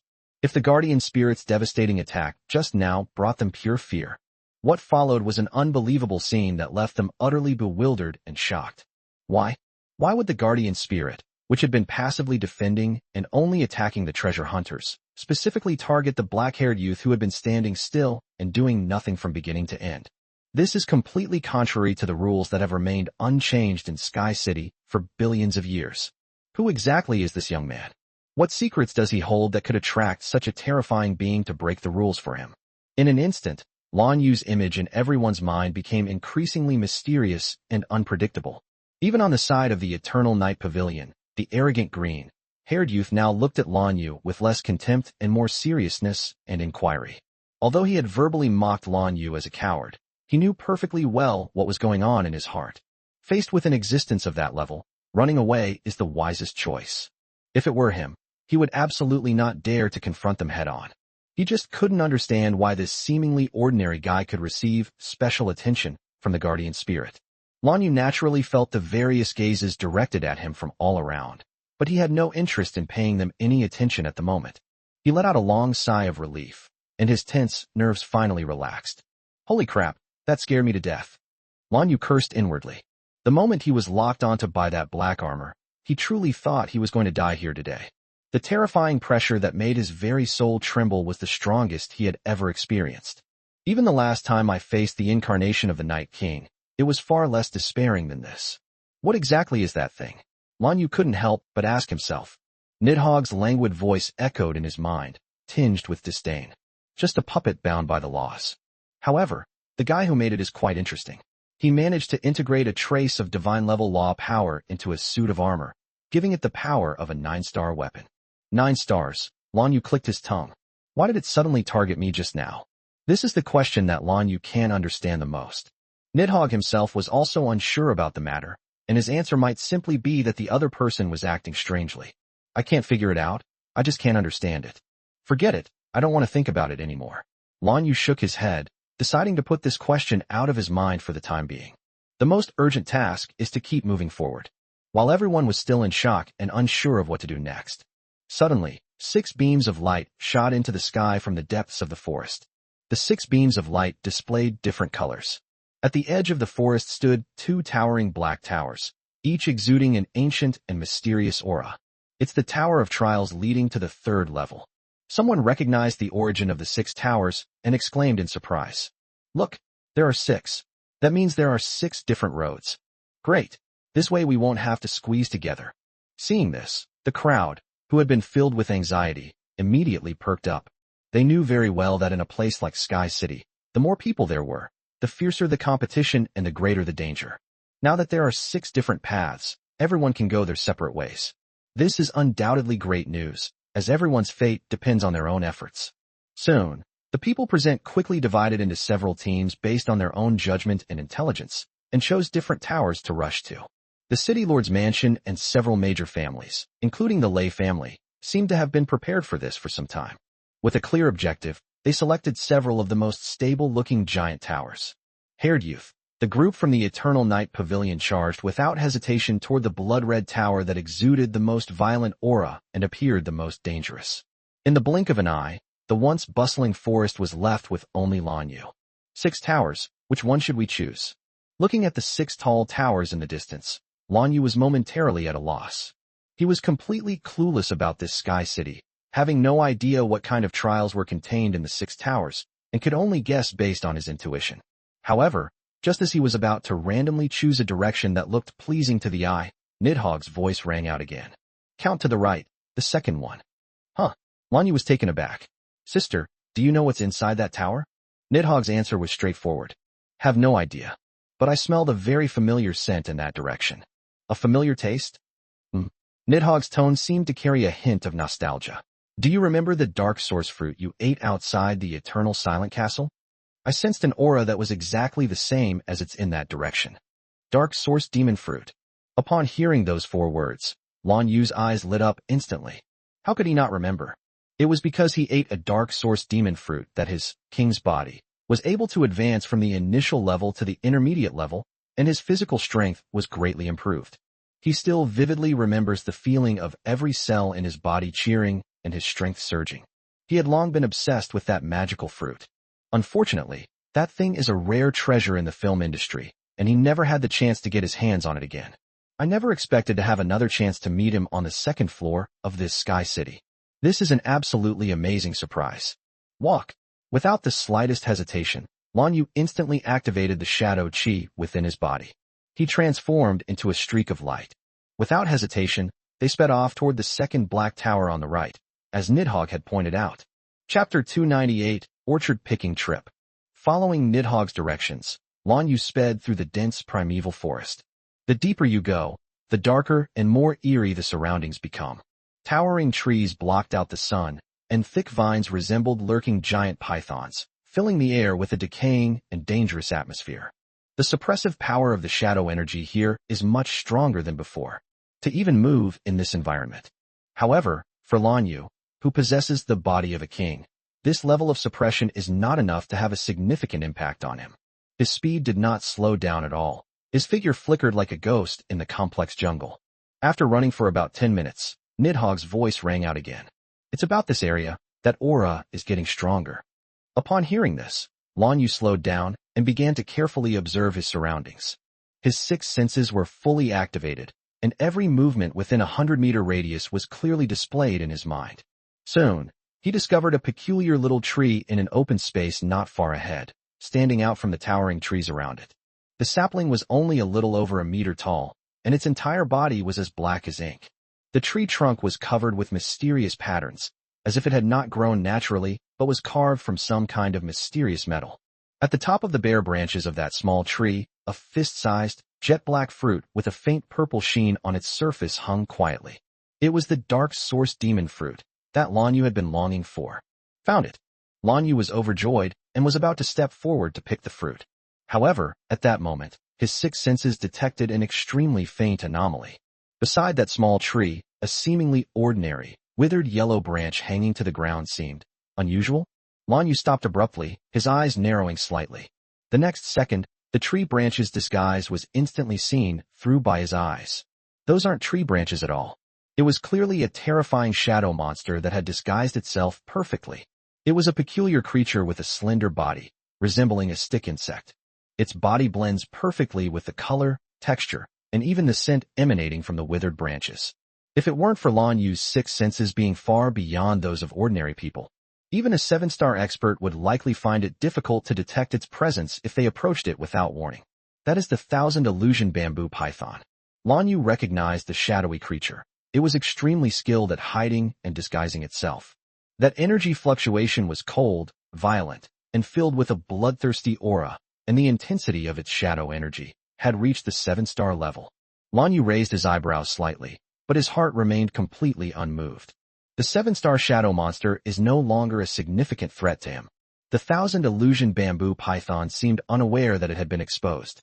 They remained quietly lurking there, waiting for their prey to come to them. In its eyes, the 6-star human who had taken the initiative to approach was undoubtedly the most delicious meal of the day. It could already imagine what would happen when the foolish prey reached out to pick the fruit. The beautiful moment when your sharp fangs pierce the other person's neck. However, it will never live to see that moment again. Just when Lan Yu was less than 10 meters away from that small tree, his figure suddenly vanished from the spot. Divine sword technique, instant shadow flash. The 1,000 illusion bamboo python's pupils suddenly contracted.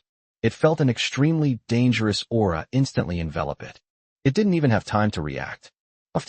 A jet-black sword light flashed like lightning across the night sky, disappearing in an instant. The next second, Lan Yu's figure had already silently appeared next to the small tree. The tip of the Hegni sword in his hand was still dripping black blood.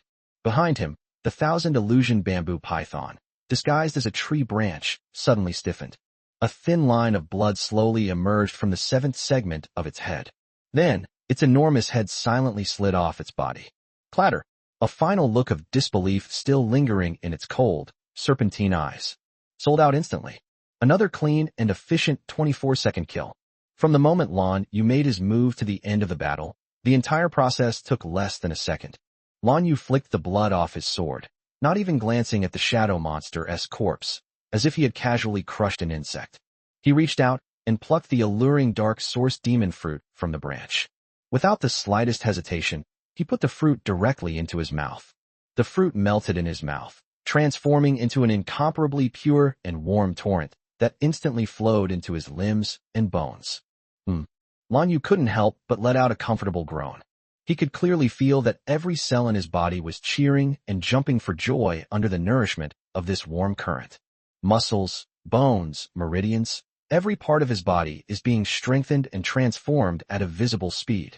My proficiency with King's Body, Intermediate, is rapidly increasing.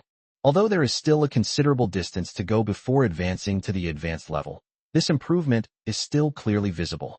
Lan Yu clenched his fist, feeling the surging power within his body that was even stronger than before, and a satisfied smile appeared on his face. Getting stronger without any effort, just by taking drugs, is just too awesome. All right, we've eaten enough. Time to go to the next floor. Lan Yu stretched contentedly and was about to set off towards the Black Tower. However, Nidhogg's voice rang in his mind once again, this time with a hint of mockery in it. What's the rush? Lan Yu was taken aback. Sister, is there something else? Of course, Nidhogg chuckled. Who told you there's only one here? Upon hearing this, Lan Yu's breath hitched, and an incredulous glint flashed in his eyes. Could it be there's more? Of course. Nidhogg's smile deepened. Just now, when you ate this fruit, I sensed similar fluctuations of energy coming from other different directions in this forest. Although it's a bit weaker than the one before, it's undoubtedly the same thing. Lan Yu was completely stunned by this huge surprise that came out of nowhere. He originally thought that finding even one would be incredibly lucky. I never expected there to be so many here. Is this primeval forest an orchard specifically for growing dark source demon fruit? We've struck it rich. We've really struck it rich. If we could get our hands on all of these fruits, his, King's body, might actually have a chance to directly advance to the advanced level during this Sky City trip. What terrifying level of physical strength will his body reach by then?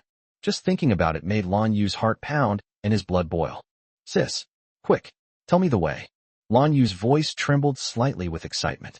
He can't wait to start his orchard-picking trip. Chapter 299 Wings of the Night.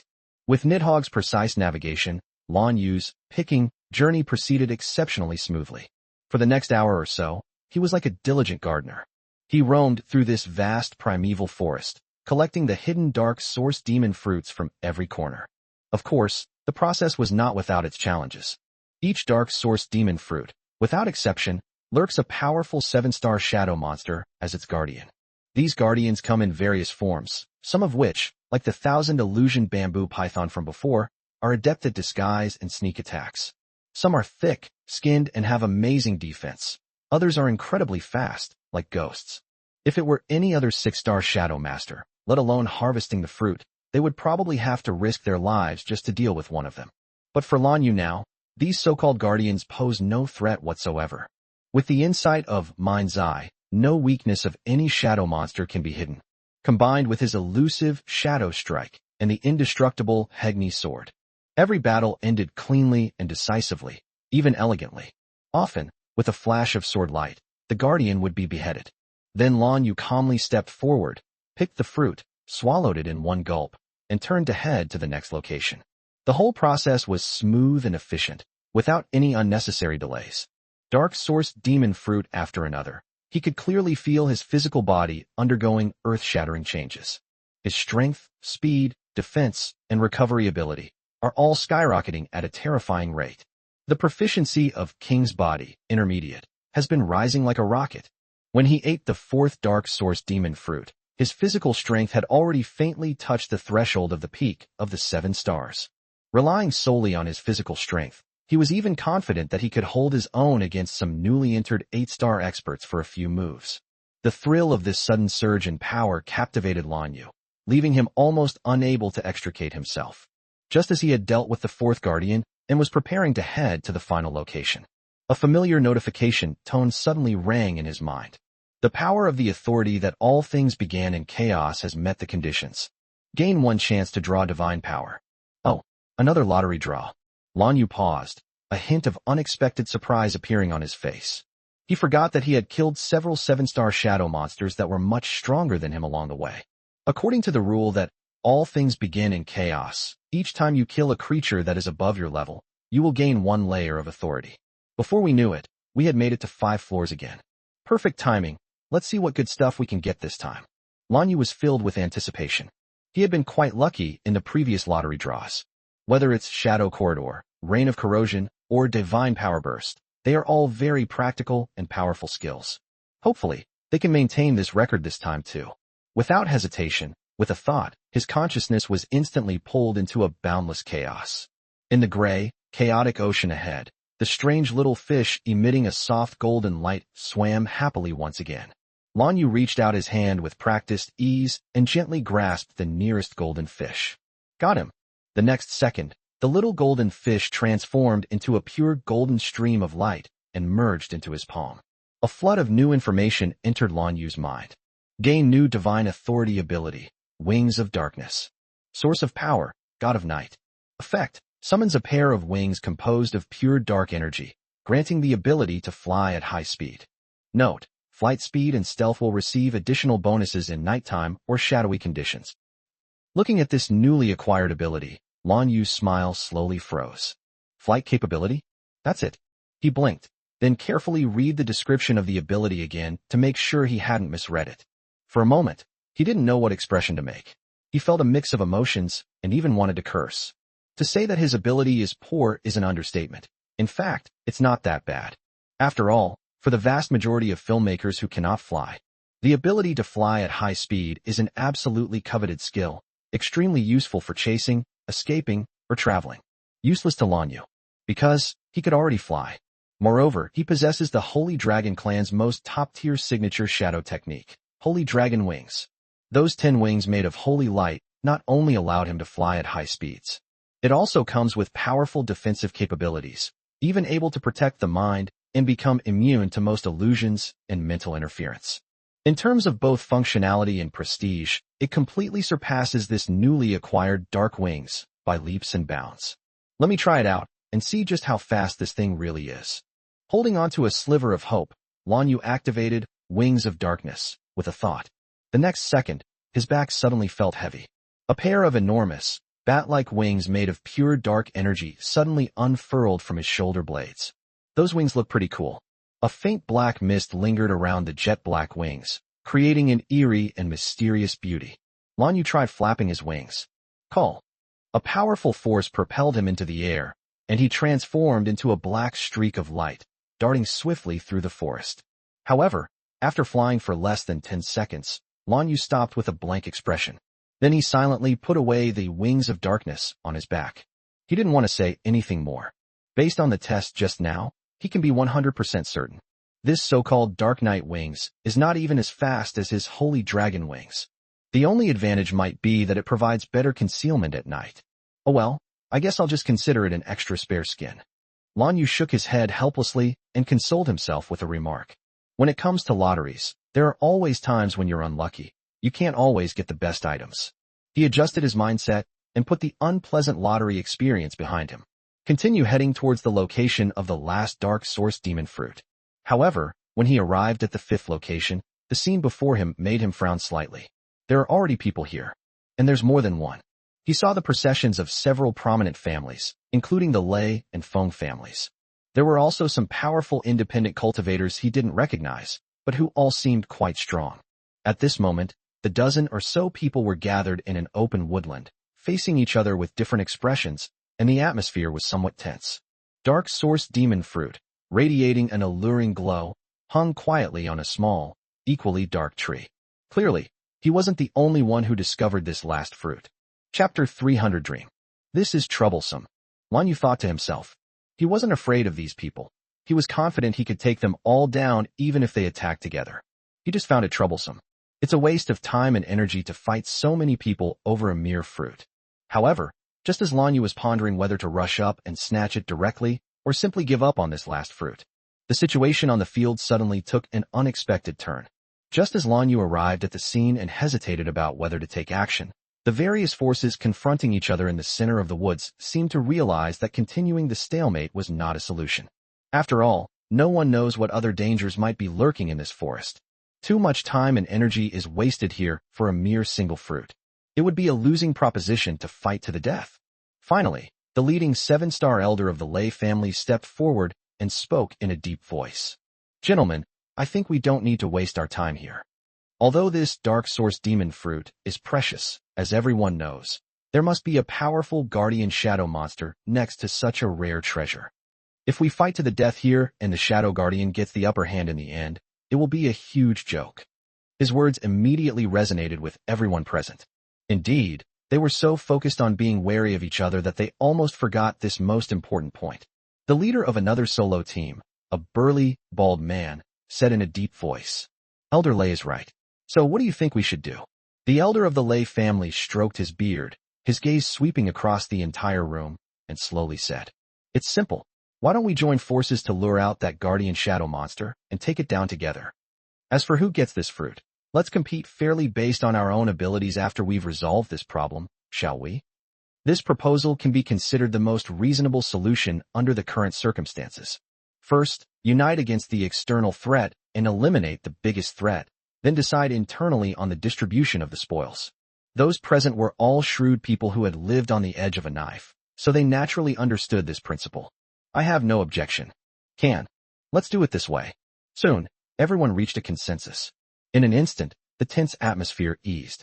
The group began to work together, cautiously approaching the Dark Source Demon Fruit. At the same time, they elevate their senses to the extreme, remaining vigilant against any potential attack.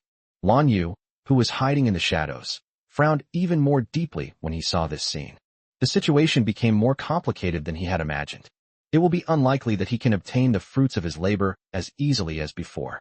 Never mind, it's just the last one, I don't need it. Lan Yu weighed the pros and cons in his mind, and finally decided to give up. He had already obtained 4 dark source demon fruits, which was a more than sufficient harvest. There was no need to risk exposing his strength or even being besieged for the last one. He has always been a person who knows how to make choices. With that thought in mind, Lan Yu prepared to leave quietly and head to the trial tower leading to the 3rd level. However, the moment he turned around, something unexpected happened. Roar! With a deafening roar, the ground suddenly trembled violently. The next second, dozens of enormous, mantis-like, but covered in a layer of gray rocky armor, ferocious shadow monsters suddenly burst out from the ground. There were so many of these shadow monsters that they instantly surrounded the dozen or so unsuspecting shadow race members. It's a rock-armored mantis. Everyone be careful. The elder of the Lei family exclaimed in surprise, reacting immediately. He instantly conjured a violent lightning spear in his hand and slammed it fiercely towards the nearest rock-armored mantis. The others also came to their senses and unleashed their strongest shadow techniques to fight against the suddenly appearing shadow monsters. In an instant, the entire forest was filled with all kinds of violent shadow energy, and the sounds of explosions, roars, and the clash of metal were endless. A social shadow monster? Lan Yu, who was about to leave, stopped in his tracks when he saw this scene. He activated his mind's eye and glanced at the rock-armored mantises. It was discovered that these shadow monsters were not particularly strong individually, generally only at the level of a 6-star early to mid-tier. But there are just too many of them. Moreover, its rocky armor has an astonishing defensive capability. Ordinary attacks cannot cause much damage to it. Although those dozen or so people were not weak, they were no match for the overwhelming number of rock-armored mantises. They were locked in a fierce battle, and some people even started to get injured. Something seems off. As Lan Yu looked at the battle situation before him, the feeling of unease in his heart grew stronger and stronger. He felt that something was not quite right. These rock-armored mantises are numerous and have high defense. Their attack methods are relatively simple. Logically speaking, with the strength of a peak 7-star expert like the elder of the Lei family, even if he couldn't clear the area quickly, he should have been more than capable of protecting himself. But now he looks like he's having an exceptionally hard time, and even seems a bit hesitant. And Lan Yu's gaze fell on the dark source demon fruit that was still quietly floating in midair. Several minutes have passed since the start of the battle, and the fruit has not been affected by any aftershocks of the battle, not even a slight tremor. This is very abnormal. It's as if that fruit never existed in this space at all. Trap. A thought, like a bolt of lightning, suddenly exploded in Lan Yu's mind. This is definitely a trap. However, before he could figure out what kind of trap this was, a faint, indistinct voice suddenly echoed deep within his mind. The sound seemed to come through a thick layer of frosted glass, ethereal and distant. Wake up. It's Nidhogg's voice. Lan Yu's mind jolted. He immediately realized that he had probably fallen under some kind of extremely sophisticated illusion without even realizing it. He bit his tongue hard, and the sharp pain instantly brought him back to his senses. He immediately focused all his attention, trying to listen to the voice from the depths of his soul. Kid, wake up. This time, Nidhogg's voice was much clearer, and his tone carried an unprecedented solemnity. Break! Lan Yu roared in his heart, and the chaotic power within his body suddenly erupted. The next second, the world before his eyes shattered like a broken mirror. The fierce battlefield, the roaring shadow monsters, the fighting crowd, and that tempting dark source demon fruit. All of it vanished in an instant. Chapter 3:1 Since he's already dead, let's not waste his life. When Lan Yu opened his eyes again, he found himself still standing in the same spot. There was no battlefield or shadow monsters around. There was only a desolate forest. And on his body, and on the bodies of those around him, was somehow tightly bound by thick, barbed black thorns. The thorns, as if they were alive, were tightening and digging deep into their flesh. Those so-called comrades from before all had their eyes closed at this moment. His face still bore the ferocious expression of a fierce battle, clearly still immersed in the illusion of the battle he had just experienced and unable to extricate himself. As for that so-called dark source demon fruit, Lan Yu's gaze fell on the center of the woods. There were no dark saplings or tempting fruits there. Some were just broken black tiles, half buried in the soil and covered with cracks. From the very beginning, this was a complete scam. a deadly trap that lures them in and then wipes them out. Hiss! Lan Yu gasped, utterly horrified. What a terrifying illusion. Even with Nidhogg protecting him, he was unknowingly tricked. If Nidhogg hadn't woken him up in time, he probably would have ended up like everyone else around him, strangled to death by these thorns in the illusion. Lan Yu dared not be negligent in the slightest, and his shadow chi and chaos power erupted simultaneously. Clang! With a crisp snap, the tough thorns that were wrapped around him were instantly broken. However, just as he broke free of his restraints, a man's voice, tinged with both admiration and amusement, suddenly rang out in the empty forest. Oh, that's interesting. There are actually people who have managed to escape from my nightmare flower kingdom. Looks like we've caught a really big fish today.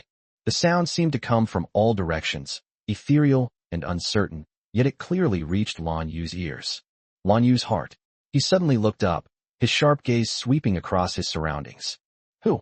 He shouted in a deep voice, while gripping the Hegni sword tightly in his hand. All the muscles in my body were tense, ready to fight at any moment. To be able to set up such a realistic and deadly illusionary trap, the opponent's strength must be extraordinary. The voice emitted a low laugh, full of mockery and amusement. Don't be nervous, young man.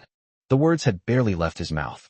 In the shadow of a giant tree not far in front of Lan Yu, a semi-transparent, ghostly figure slowly emerged. He was a man who looked to be around 30 years old. He was dressed in an old-fashioned and gorgeous black aristocratic suit. With his handsome face and a faint smile at the corners of his mouth, he looked like an elegant and composed gentleman. But his body was translucent, like a wisp of smoke that could dissipate at any moment. Through his illusory body, one could even see the tree trunk behind him. Shadow Soul. Lan Yu's pupils contracted sharply, and he instantly recognized the other party's origin. Shadow Soul, an extremely special and rare type of shadow monster.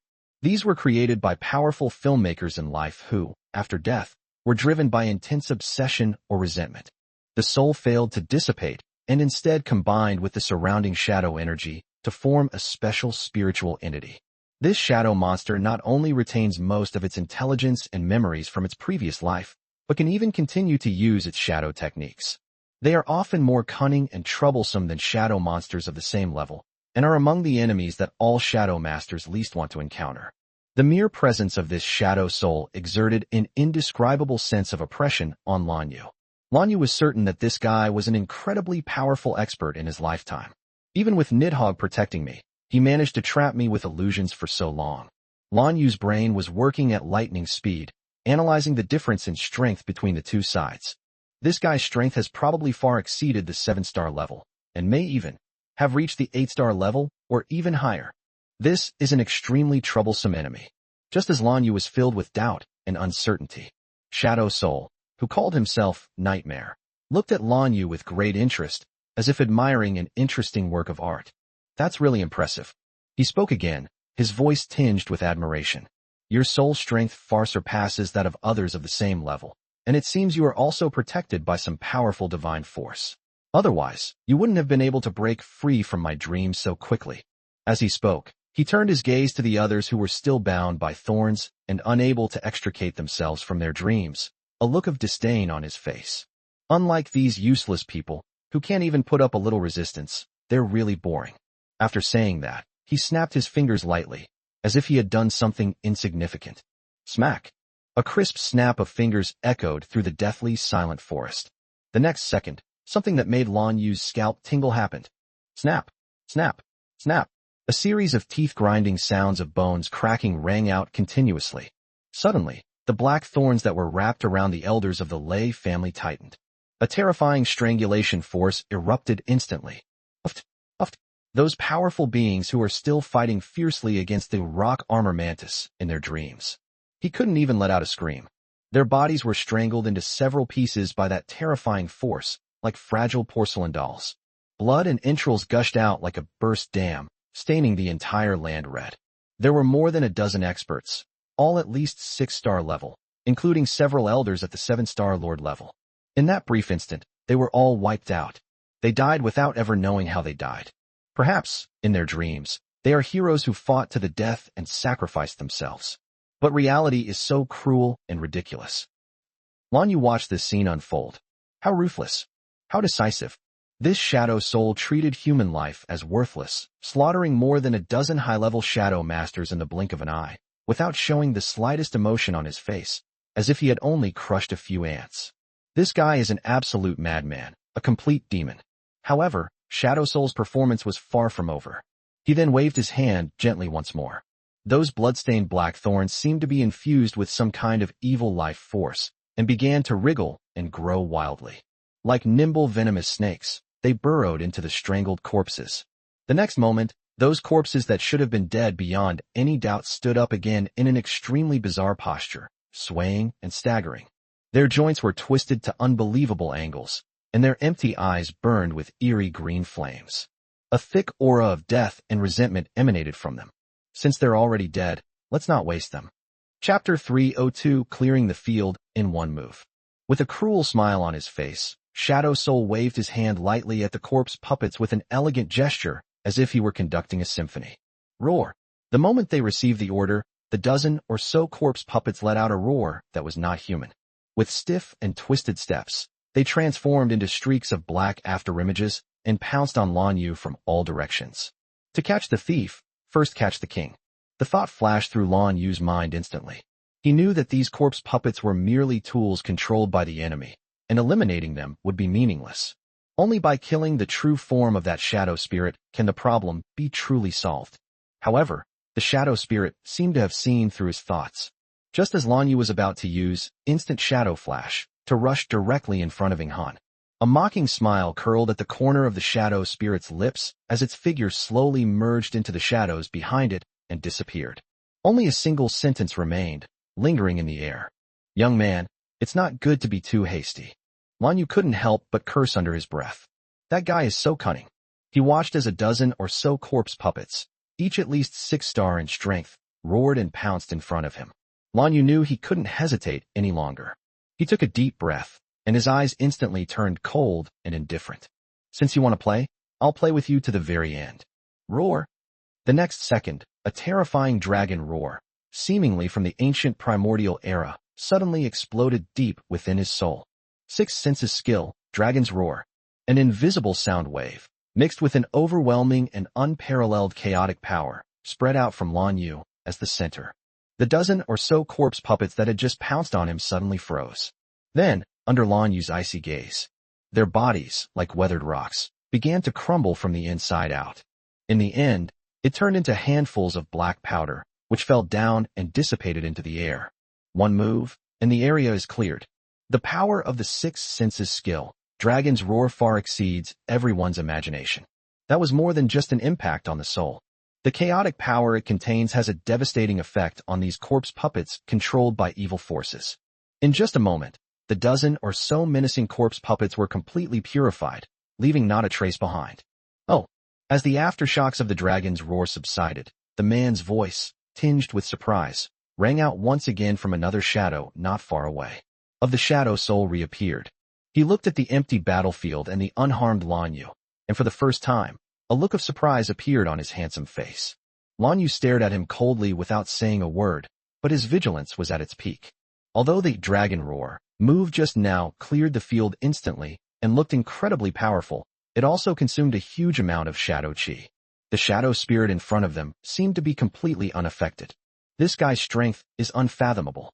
On Ing Huan's face gradually faded, replaced by a chilling, killing intent. Now, it's time for the main course. As he spoke, he slowly raised his right hand.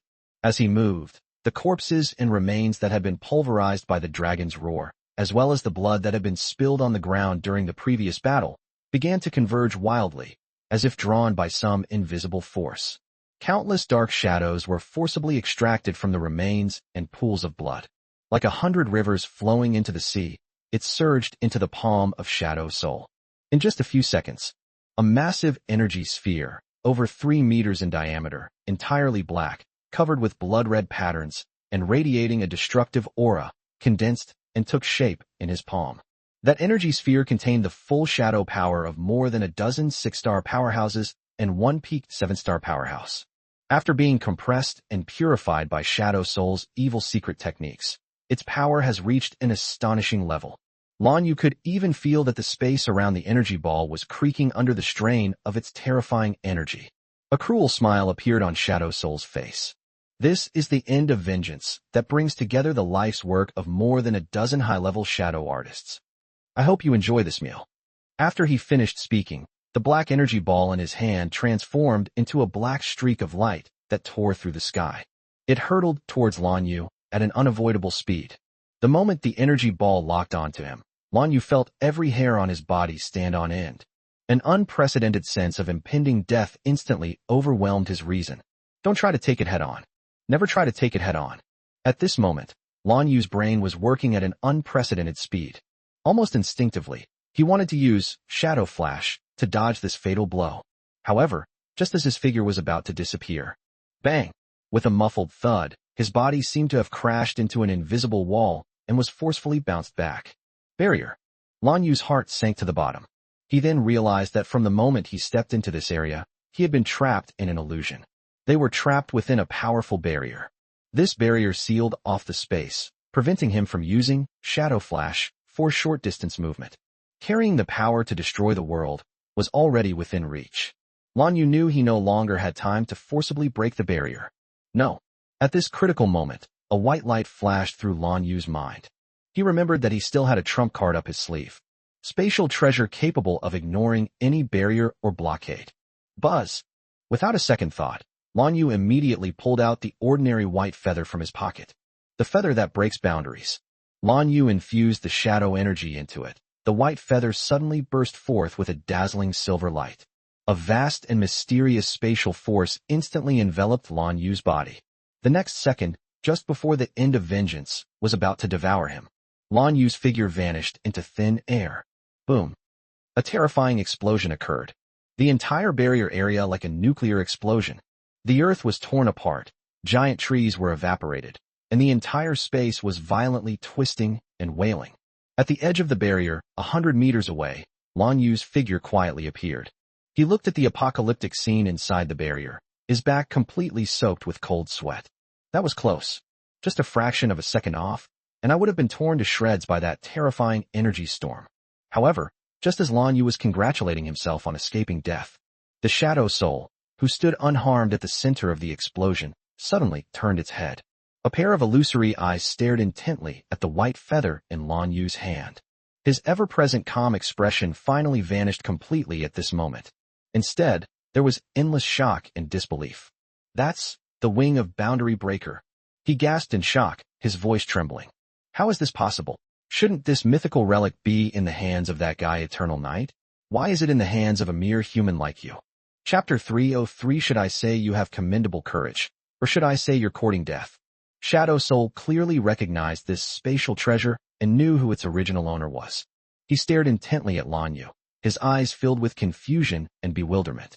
At first, he thought Lan Yu was a subordinate sent by the Eternal Night King, a pawn hidden in the human world. But he quickly dismissed the idea himself. Wrong. He just witnessed Lan Yu using the sixth sense technique, a unique skill possessed only by human filmmakers.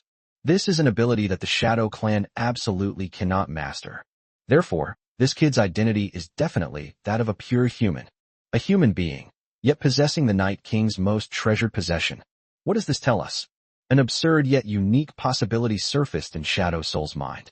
This kid snatched this treasure from the hands of the Eternal Night King. Thinking of this, Inghan's gaze towards Lan Yu instantly changed. That look was no longer the look of looking at a big fish, but rather the look of looking at a complete freak. Ha. Shadow Soul suddenly burst into manic laughter, his laughter filled with absurdity and wonder. Interesting. Very interesting. A mere human brat dares to steal a king's most precious treasure in the Shadow Realm. Kid, should I say you're courageous, or that you're courting death? Shadow Soul shook his head, seemingly unconcerned by Lan Yu's indifferent attitude, and the smile on his face became playful again. Forget it. I don't care who you are, or what grudges you have with that guy Yongya. It makes no difference to me. Because you're all going to die here today. As soon as he finished speaking, Shadow Soul's body became illusory again. A more powerful and bizarre mental fluctuation than before swept towards Lan Yu like an invisible tide. He even tried to use illusion magic. Lan Yu sneered inwardly.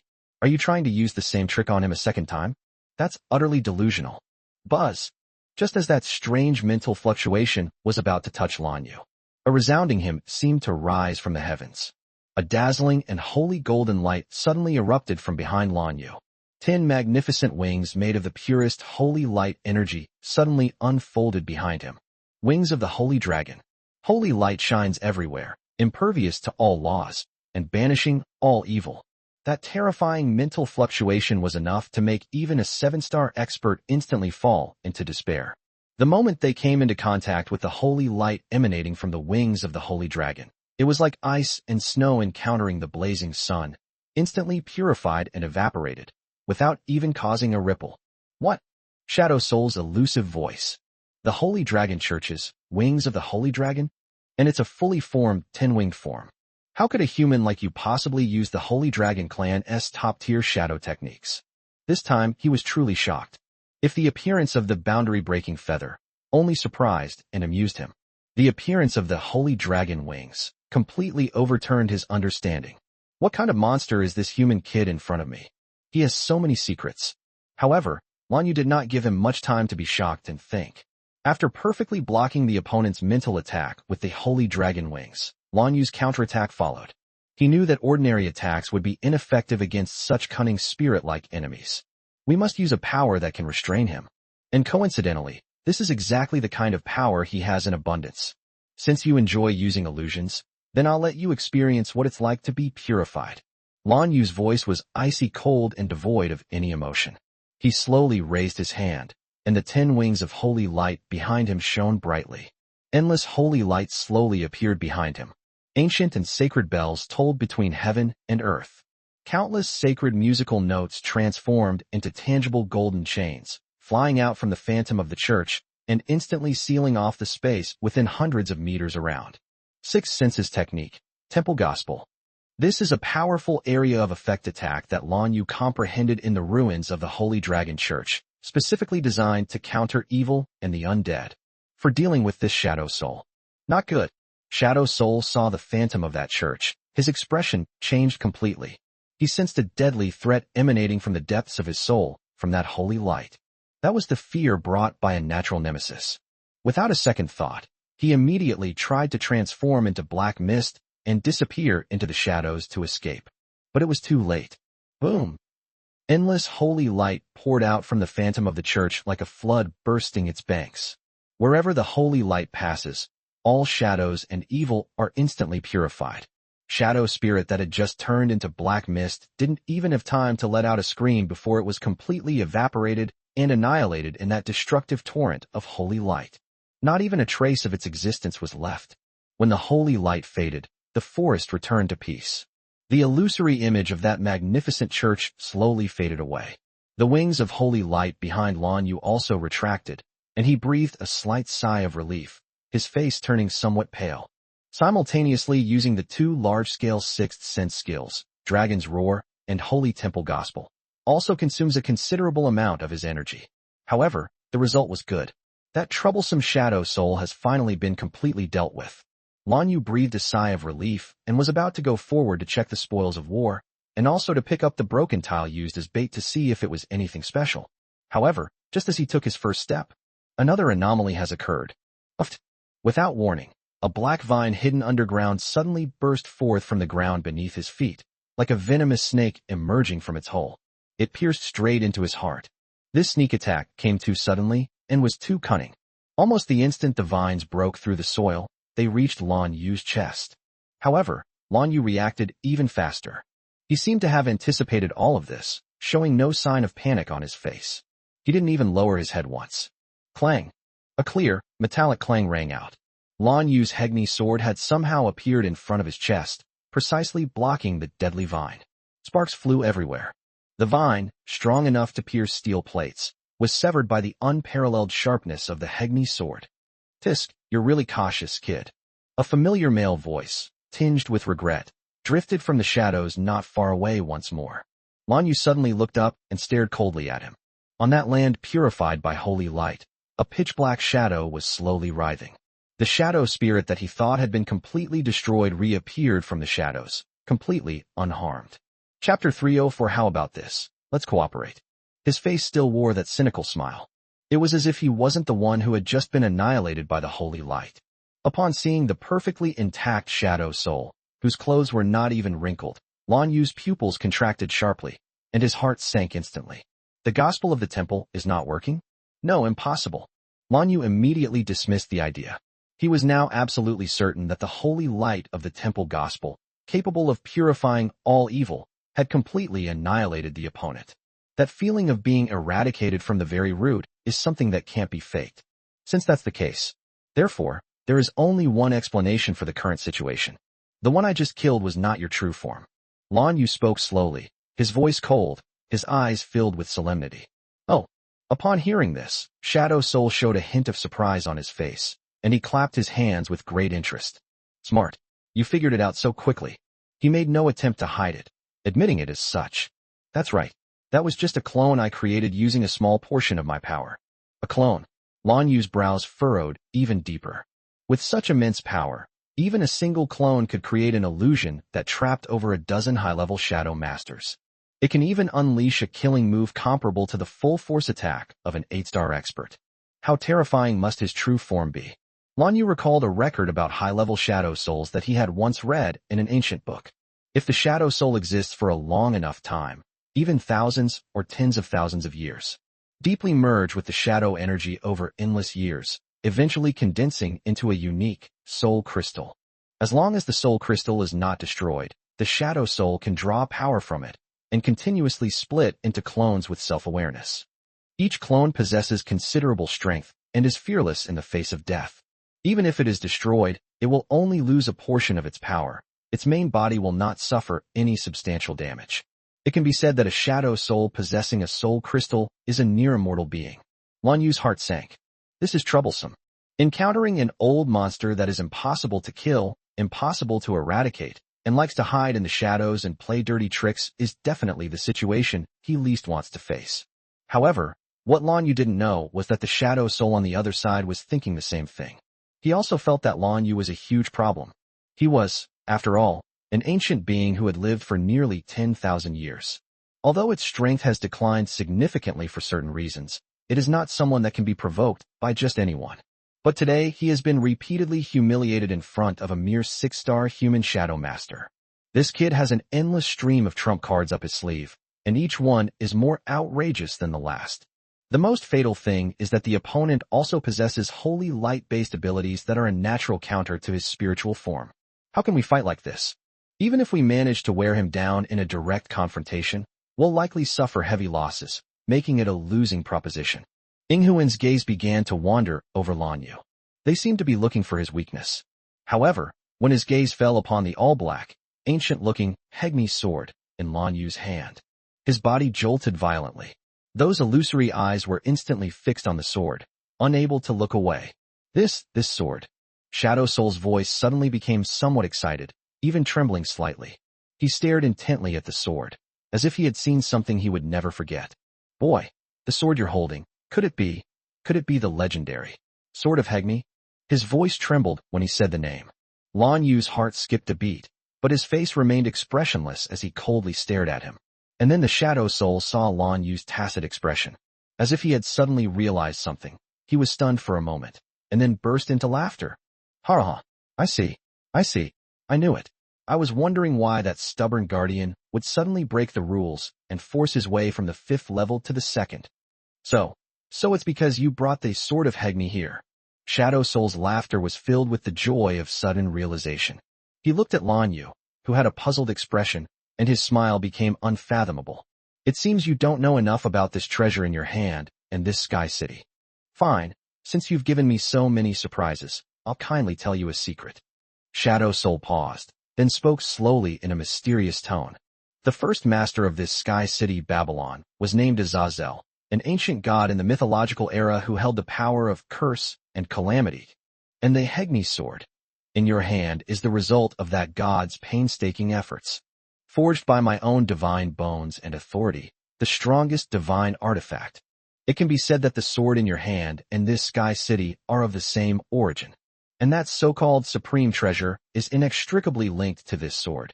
It can even be said to be a key and lock connection. Upon hearing these words, a tremendous storm raged in Lan Yu's heart. He finally understood why that black-armored knight had been targeting him like a madman. It's because of the Hegni sword in his hand. The Guardian, or rather the Supreme Treasure, sensed the aura of the key, which is why it acted so unusually. However, just as Lanyu was digesting this shocking secret, the opposing Shadow Soul dropped an even bigger bombshell. He looked at Lanyu, a strange smile curving his lips, and said, word by word, I won't hide it from you anymore. To open that Supreme Treasure and obtain the unparalleled power within that could change the world order, there are two core conditions. First, there's the Hegni sword in your hand. Secondly, it is the essence and blood of the holder. Shadow Soul's voice, like a demon's whisper, echoed in Lanyu's ears. In other words, you are the chosen one, the one destined to unlock the secret treasure. Upon hearing this, Lanyu's heart skipped a beat. But he quickly calmed down. He couldn't believe that such a good thing could happen in the world, that a pie would just fall into his lap. The cunning and shrewd Shadow Soul in front of me must have some purpose in telling me such important information. As expected, Shadow Soul's tone carried a hint of schadenfreude. But all of this is contingent on you first defeating that Guardian. Otherwise, you won't even have a chance to get close to the treasure, let alone open it.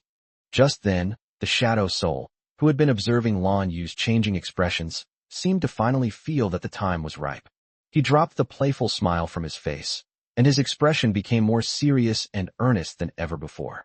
Kid, how about this? Let's cooperate. Chapter 305 The First King Nightmare. Lanyu raised his head and looked at him with a suspicious gaze. Cooperate. Shadow Soul's face was full of sincerity.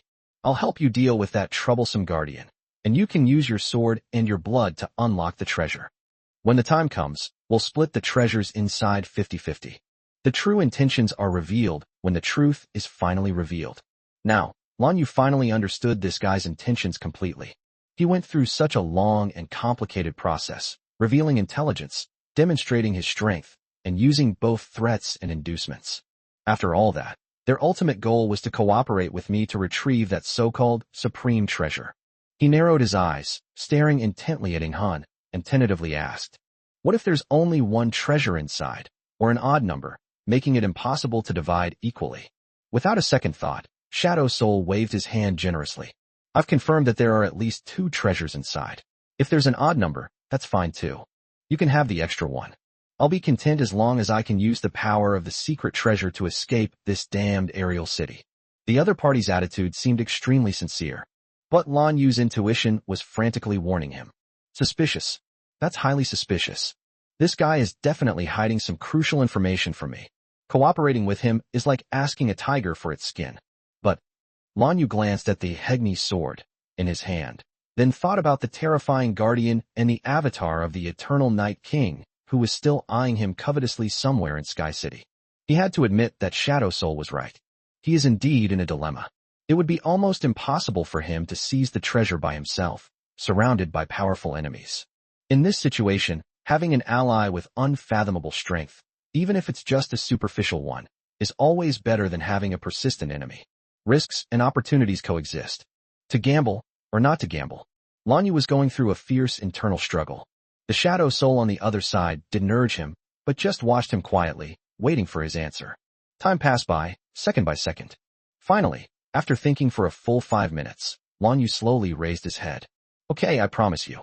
Upon hearing this, Shadow Soul finally revealed a satisfied smile. A wise choice. However, I also have 2 conditions, Lanyu added. The smile on Shadow Soul's face froze. Then he sighed helplessly. You're such a troublemaker. So what are your conditions? Lanyu held up one finger. First, I want that dark source demon fruit. He pointed to a broken tile that was being used as bait not far away. He didn't believe the other party would use an ordinary tile to simulate the aura of the dark source demon fruit. The other side definitely has real fruit in their hands. No problem. Shadow Soul was quite decisive. He snapped his fingers, and the branches and leaves next to the broken tile instantly flashed with light, turning into a real dark source demon fruit, which then flew straight into Lanyu's hand. Consider this a gift I'm giving to my future partners. Lanyu took the fruit, felt the pure energy it contained, and nodded in satisfaction. Then he extended his second finger. The second condition. His eyes instantly sharpened. As you know, the boundary-breaking feather in my hand was borrowed from the Eternal Night King. Unfortunately, that guy's avatar is also in this Sky City, and his target is also the supreme treasure.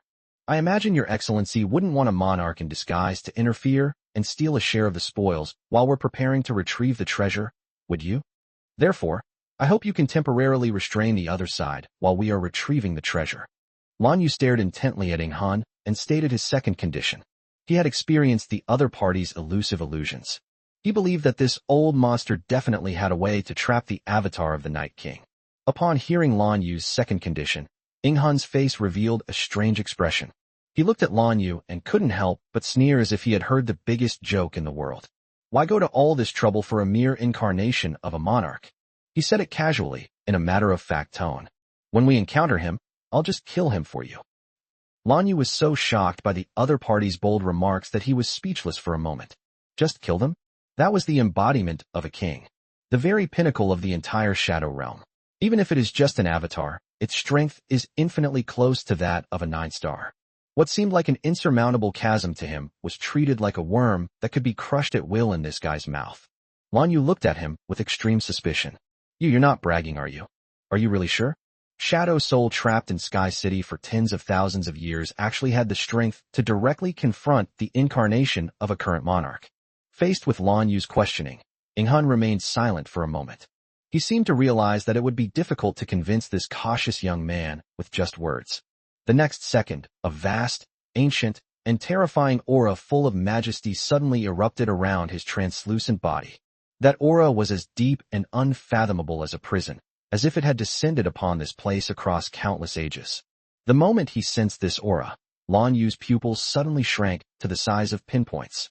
It felt as if the blood in his body was about to freeze. Familiar. He was all too familiar with that aura. He had sensed similar auras from both the Eternal Night King and the Black Flame King. That was a supreme pressure unique to monarchs, surpassing all living beings. Do you believe me now? Shadow Soul spoke slowly, his voice still calm, but it contained an undeniable majesty. He looked at the dumbfounded Lan Yu, a complex smile curving his lips, and slowly uttered a name that would shake the entire film industry. I can kill him. Because I was once a king. They all call me Nightmare. He was one of the original 7 kings. Boom. This short sentence was like a thunderclap from the heavens, exploding in Lan Yu's mind. He was so shocked by this earth-shattering secret that his mind went completely blank. The first king, Nightmare King. He had considered that the Shadow Soul in front of him had a significant background, but he never dreamed that it would be this powerful. The original 7 kings were among the first group of supreme powerhouses to rise in the film world after the end of the mythological era. Each one was an unparalleled being who suppressed an entire era. And this guy in front of me is actually one of them. This means that this guy has lived for nearly 10,000 years. No wonder. No wonder he is so powerful, so cunning, and so indifferent to human life. Because in his eyes, apart from beings of the same level, other living beings are probably no different from ants. All right, now you can believe in my sincerity, right? The Nightmare King concealed his aura and reverted to his harmless, gentlemanly demeanor. Lan Yu took a deep breath, forcibly suppressing the turmoil in his heart. He knew that he had probably gained an incredible ally today. Of course, it could also be a venomous snake that might bite back at any moment. But in any case, with the promise of the Nightmare King, his biggest concern was finally resolved. In that case, it's a pleasure to cooperate. Lan Yu nodded, thus officially establishing this dangerous alliance. It's a pleasure to cooperate. Nightmare King smiled and extended his hand. However, his hand passed directly through Lan Yu's hand. Oh, I forgot, I'm a spirit now. The Nightmare King chuckled awkwardly and withdrew his hand. Now that we're allies, I won't hold back anymore. He pointed to the towering black tower not far away. I know a shortcut that can skip the boring levels on the 3rd and 4th floors and take you directly to the 5th floor, where the Guardian is located. As he spoke, he casually waved his hand. Not far away, a Shadow Clan corpse that he had previously strangled suddenly stood up, swaying like a puppet. The Nightmare King said, I will manipulate him to lead the way for you. Lan Yu glanced at the spot where the corpse had been standing. He noticed that the location was exactly diagonally behind where he had just been standing. That was a perfect blind spot, a perfect place to launch a sneak attack. Seemingly sensing Lan Yu's thoughts, the Nightmare King spoke up, frankly admitting, don't overthink it. I originally planned to use that corpse to ambush you. However, now that we're allies, there's no need for that anymore. He wore a warm smile and spoke with such sincerity that it was as if he were talking about something trivial. Lanyu was speechless for a moment. That guy is really damn cunning. Chapter 306 Kings, Ace Navigation. Before leaving, Lanyu remembered that there were still a few dark source demon fruits left on this floor. He stopped and suddenly spoke. "Oh right, before I go to the 5th floor, I need to get a few dark source demon fruits." The Nightmare King waved his hand, his tone unusually cheerful. "Haha, of course, no problem. Since we're allies, your business is my business. It's just a small fruit, isn't it?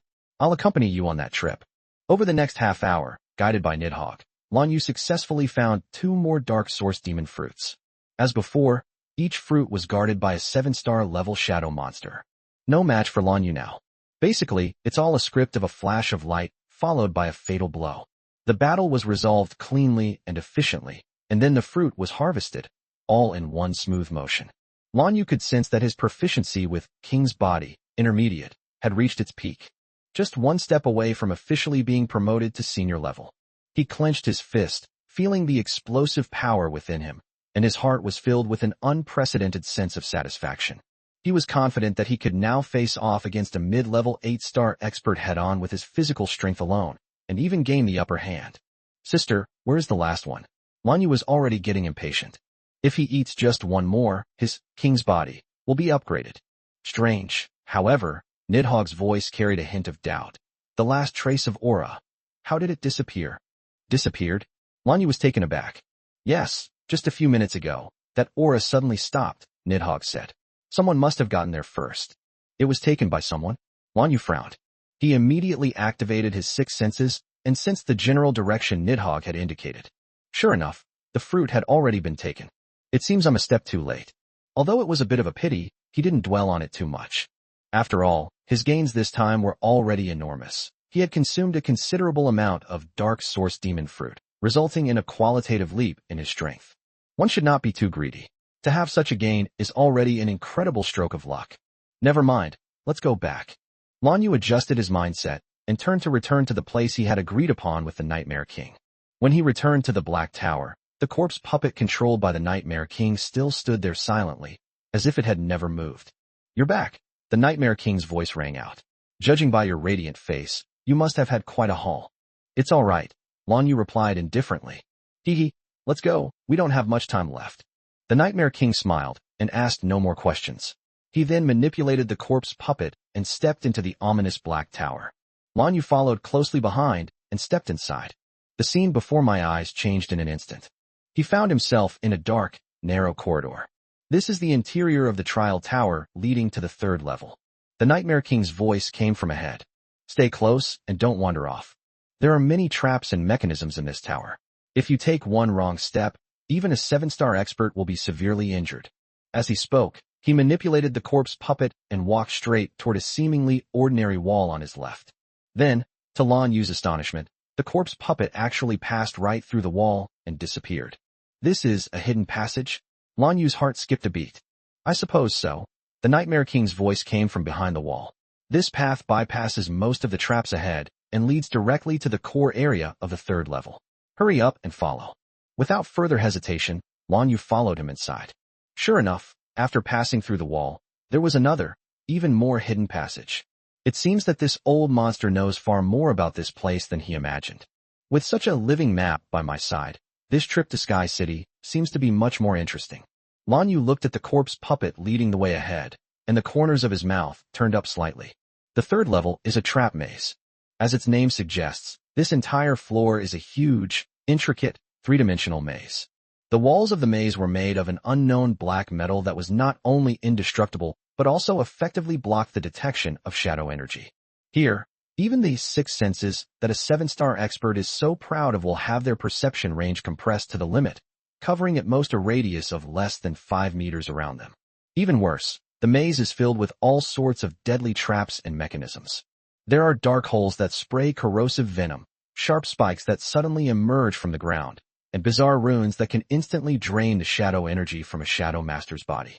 It's fair to say that this place is a nightmare for all explorers.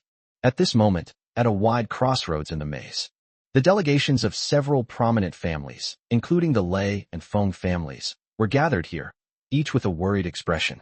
Damn it, another dead end. This maze is different every time I come here. It's really troublesome.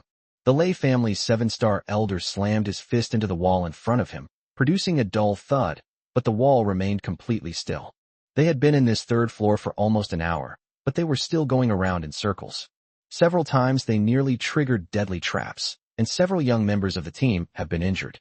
A middle-aged man from the Feng family asked with a grave expression, "Elder Lei, what do we do now? The map we have only shows a route that is completely different from the one ahead." The elder of the Lei family said irritably, "What else can we do? The maze changes every time. We can only try one path at a time. Everyone, pay attention. Watch your step."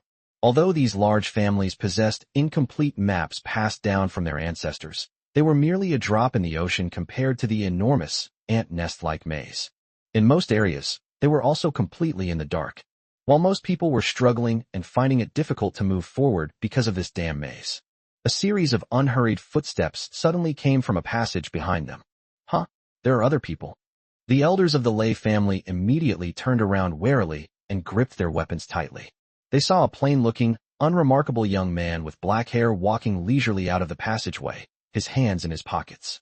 His leisurely demeanor made him seem less like someone who had come to challenge a level and more like someone who was taking a stroll in their own backyard. It was Lanyu. "It's you." The elders of the Lei family all showed expressions of surprise the moment they saw Lanyu clearly. They certainly remembered the mysterious boy who had caused the guardian spirits to stir on the second floor. They just couldn't figure out how this guy caught up so quickly. Chapter 307. Does this maze belong to his family? The members of those 6 families only managed to get here because they had maps and experience. Lanyu glanced at them, ignored them, and walked straight through them as if he hadn't seen them at all. He flashed past everyone like a ghost. A young member of the Lei family exclaimed in surprise, pointing to the direction in which Lanyu disappeared. He seems to have just passed right through this soul-devouring light wall." "Impossible," the Lei family elder leading the group immediately denied. "The soul-devouring light wall is a death trap. Even an 8-star expert would have their soul torn apart instantly if they touched it. You must have seen wrong." However, similar scenes kept playing out in different areas of the maze. "Look, there's a figure over there. He's actually moving in a straight line through the endless corridor. Are you crazy? The space there is distorted. Anyone who goes in will just spin in circles until they die from exhaustion. I think I just saw someone jump off that cliff over there. There's spatial turbulence down there." Exclamations of surprise rang out from each of the teams. The figure they saw completely disregarded all the rules and traps in the maze, traversing what they considered dead ends and death zones in an incomprehensible way. This bizarre scene sent chills down the spines of everyone who witnessed it. Unbeknownst to them, Lanyu was following behind the zombie puppet, strolling leisurely as if he were in his own backyard. The road on the left looks like a dead end, but there's a hidden passage behind the wall. That platform in front is an illusion. Stepping on it will cause you to fall directly into the acid pool below. Just climb over the pillar next to it. Oh, the control core of this mechanism is behind the 3rd brick in the ceiling. Break it, and all the traps in this area will be disabled. The Nightmare King's voice echoed continuously in Lanyu's mind, dissecting this terrifying labyrinth, which was a place where death seemed almost inevitable for outsiders, into a crystal clear.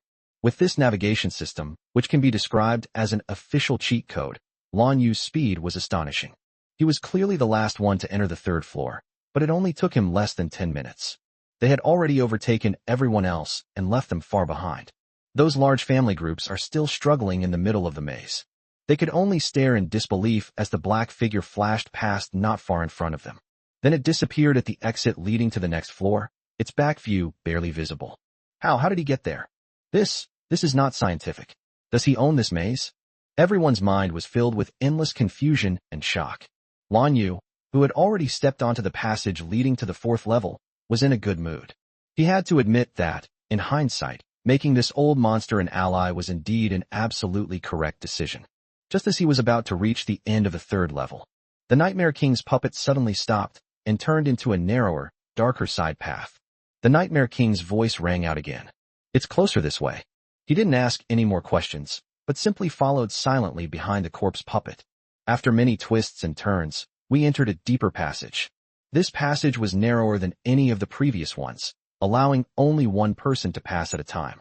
The walls were covered with mottled marks, and the air was filled with a long-forgotten smell, as if no one had set foot here for countless years. After walking for about 5 or 6 minutes, the view suddenly opened up ahead. A huge circular stone chamber appeared before Lanyu. This stone chamber is very spacious, with a diameter of several hundred meters and a towering dome, on which are carved ancient star maps that Lanyu cannot understand. Apart from a huge, now extinguished circular magic circle on the central floor, the entire stone chamber was completely empty, without a single hair. Forget about treasures. There wasn't even a shadow of a monster here, and the concentration of shadow energy in the air was pitifully thin. The Nightmare King introduced. This road is a maintenance pipe left by the craftsman who built this sky city. It is absolutely safe. There is nothing inside. There are no treasures or traps. It can be said to be the most boring place in the entire sky city. Lanyu nodded slightly upon hearing this, not taking it to heart. He followed the puppet at a leisurely pace, habitually unleashing his full power of his 6 senses. It scans everything within a radius of hundreds of meters like a radar, to prevent any potential accidents. However, this scan of his 6 senses led Lanyu to an unexpected discovery. Lanyu slowed his pace slightly. His gaze was fixed on a small, unremarkable black stone, about the size of a fist, in the corner of the stone chamber. Just now, when he used his 6 senses to conduct a thorough search, it was discovered that his 6 senses could easily penetrate the walls and floor of the stone chamber, allowing him to perceive their internal structure and materials. This seemingly ordinary stone is the only exception. The moment his senses came into contact with the stone, it was as if a mud ox had entered the sea, completely swallowed and isolated by an invisible force. He had absolutely no way of knowing what was inside the stone. Lanyu had only encountered this situation when facing certain special items that contained divine authority. There's definitely something wrong with this stone. It's just a broken rock. What's so interesting about it? Nightmare King said dismissively. Lanyu ignored him and instead reached out and picked up the stone. The stone feels cool to the touch, has a heavy texture and a smooth surface. Apart from its darker color, it is no different from an ordinary pebble. Lanyu infused a wisp of shadow energy into it, attempting to investigate. However, the moment the shadow energy entered the stone, it was swallowed up by a black hole and disappeared without a trace, without causing any ripples. Something strange. Lanyu became increasingly certain of his judgment. He quietly put the stone into his pocket. This action naturally did not escape the notice of the Nightmare King. You're really greedy. You'd even take a scrap of a broken rock. Nightmare King chuckled, but didn't say anything more. In his view, it was indeed just an ordinary stone, perhaps with a special material, but definitely not a treasure. He had studied it for thousands of years without finding any problems, and he didn't believe that Lanyu, this young upstart, could figure it out in just a few glances. Lanyu naturally wouldn't offer any explanation. He was now certain that although the Nightmare King knew a lot about Sky City, he was definitely not omniscient or omnipotent. At least, he didn't notice anything unusual about the stone. This made Lanyu secretly breathe a sigh of relief. Chapter 308. A piece of waste paper? Cooperating with such an old monster is always a good thing, as it gives you an extra trump card that no one else knows about. Alright, we've taken the stuff, shouldn't we be going? Nightmare King urged. Let's go. Lanyu nodded and followed the corpse puppet out of the mysterious stone chamber. However, just as they stepped out of the stone chamber and returned to the maze passage, the entire Sky City suddenly trembled violently without any warning. Immediately afterwards, an energy storm of unimaginable ferocity suddenly erupted from the depths of the maze. Boom! The terrifying howling sound was like the roar of thousands of demons. Countless black sand grains condensed from highly concentrated shadow energy formed a sand wall that blotted out the sky and swept towards their location with overwhelming force. For the first time, the Nightmare King's voice carried a hint of anxiety and solemnity. It's the Shadow Power Sandstorm. Damn it! Why did it have to come at this time? The Shadow Sandstorm is an extremely terrifying natural disaster within Sky City. A vast aura accumulated within the Sky City over countless years. An energy storm formed by concentrated bursts at certain special nodes. Its terrifying power is enough to easily tear apart the protective aura of a 7-star expert. Even an 8-star expert trapped within it would be absolutely unable to escape unscathed. As the devastating sandstorm drew ever closer, Lanyu's expression grew extremely grave. What should we do? He asked in a deep voice. The Nightmare King said urgently. What else can we do? Find a place to hide. Quick, go back to that stone chamber. It's the only place that can withstand the sandstorm. Without further hesitation, the two rushed back to the circular stone chamber they had just left. The moment they stepped into the stone chamber, the terrifying sandstorm of shadow energy arrived. Boom! The entire stone chamber shook violently, as if it would be torn to shreds by the terrifying storm at any moment. Outside the stone chamber, there was a terrifying, apocalyptic scene. Inside the stone chamber, both Lan Yu and the Nightmare King breathed a sigh of relief. The Nightmare King said helplessly, "It looks like we'll be stuck here for a while. This sandstorm will last for several hours at the shortest and 1 or 2 days at the longest before it subsides." "So long." Lan Yu frowned. However, he quickly came to terms with it. Perfect timing. He can use this time to thoroughly study what he has gained along the way. Thinking of this, Lan Yu sat down cross-legged. Lan Yu closed his eyes, a thought forming in his mind. The next second, his consciousness sank into his vast and boundless mental world. Upon regaining consciousness, Lan Yu found himself standing on that familiar island in his mental world. The sunshine, the beach, the waves, everything seemed so peaceful and serene, a stark contrast to the apocalyptic sandstorms outside. "It's so comfortable at home." Lan Yu stretched, and his mood relaxed as a result. Without delay, he arrived at the center of the island, next to the ancient and mysterious well. He wanted to test whether this magical well, which claimed to be able to replicate everything, could actually replicate the dark source demon fruit. He took out the last one, which was also the best quality dark source demon fruit, from his pocket. He didn't eat all the ones he picked earlier. He saved one. If this well can be replicated, wouldn't that mean he could have an endless supply of dark source demon fruit? Just thinking about it made Lan Yu's heart pound. With immense excitement, he carefully tossed the dark source demon fruit into the well. Thump! The fruit fell into the water, creating a small ripple. Lan Yu held his breath and stared intently at the well opening. 1 second, 2 seconds, 3 seconds. However, the expected scene of the two fruits floating to the surface did not occur. The well water remained crystal clear and calm without a ripple. Copying failed. How could this happen? Lan Yu frowned deeply. He waited a few more minutes, but nothing changed. Could it be because this fruit is food, so it can't be replicated? Or is its material too special, exceeding the replication capabilities of this well? Lan Yu wondered to himself. He had previously copied books or ordinary items that had no energy, and all of them were successful. Lan Yu thought about it, and felt that the latter was more likely. Is a rare treasure that even Nidhogg praised. Its origin is extremely high, so it is understandable that replication failed. Oh, what a pity. Lan Yu sighed, his face filled with disappointment. The dream of instant success was shattered. It seems that we will have to honestly search for these rare and precious materials in the future. It's impossible to mass-produce them by replication. He retrieved the only dark source demon fruit from the well and carefully put it away. Since the replication plan had failed, Lan Yu turned his attention to another prize. He pulled out the mysterious black stone he had picked up from the circular stone chamber, a stone that even his 6 senses could not penetrate.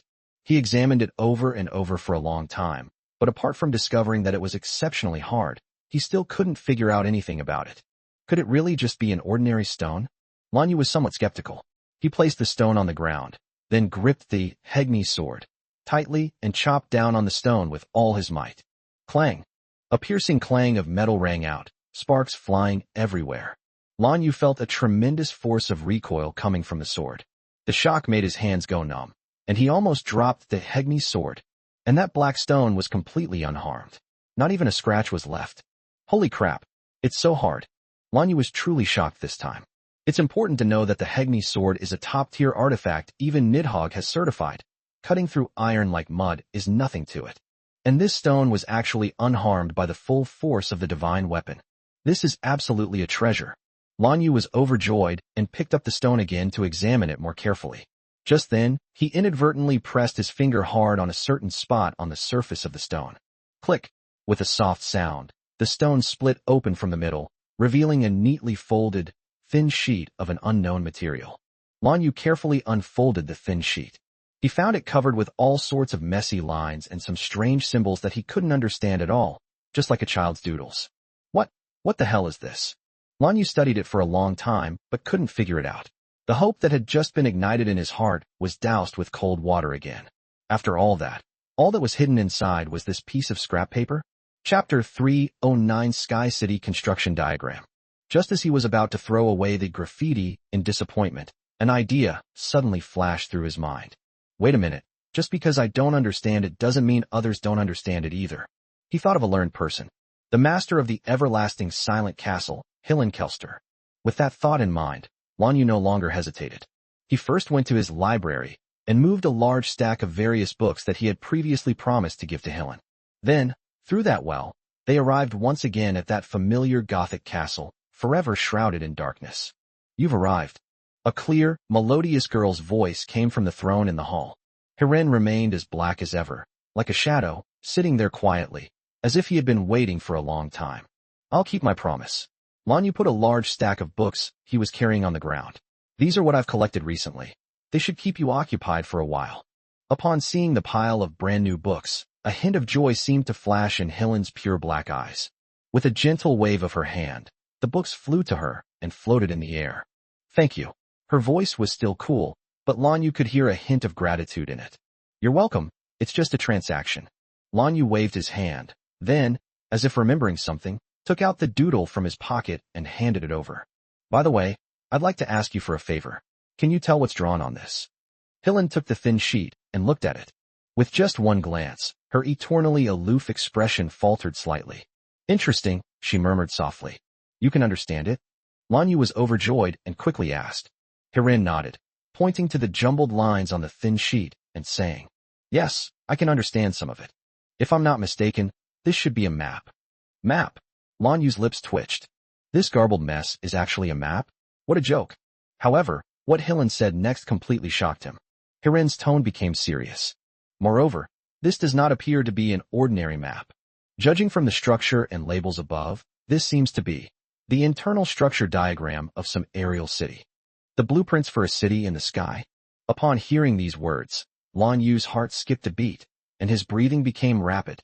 He never imagined that such a shocking secret was hidden in a broken stone that he had picked up by chance. As Hillen watched, he said, This map contains a lot of information and is very complex, including a large number of hidden passages and secret rooms. I need some time to analyze this carefully. No problem, Lan Yu said without hesitation.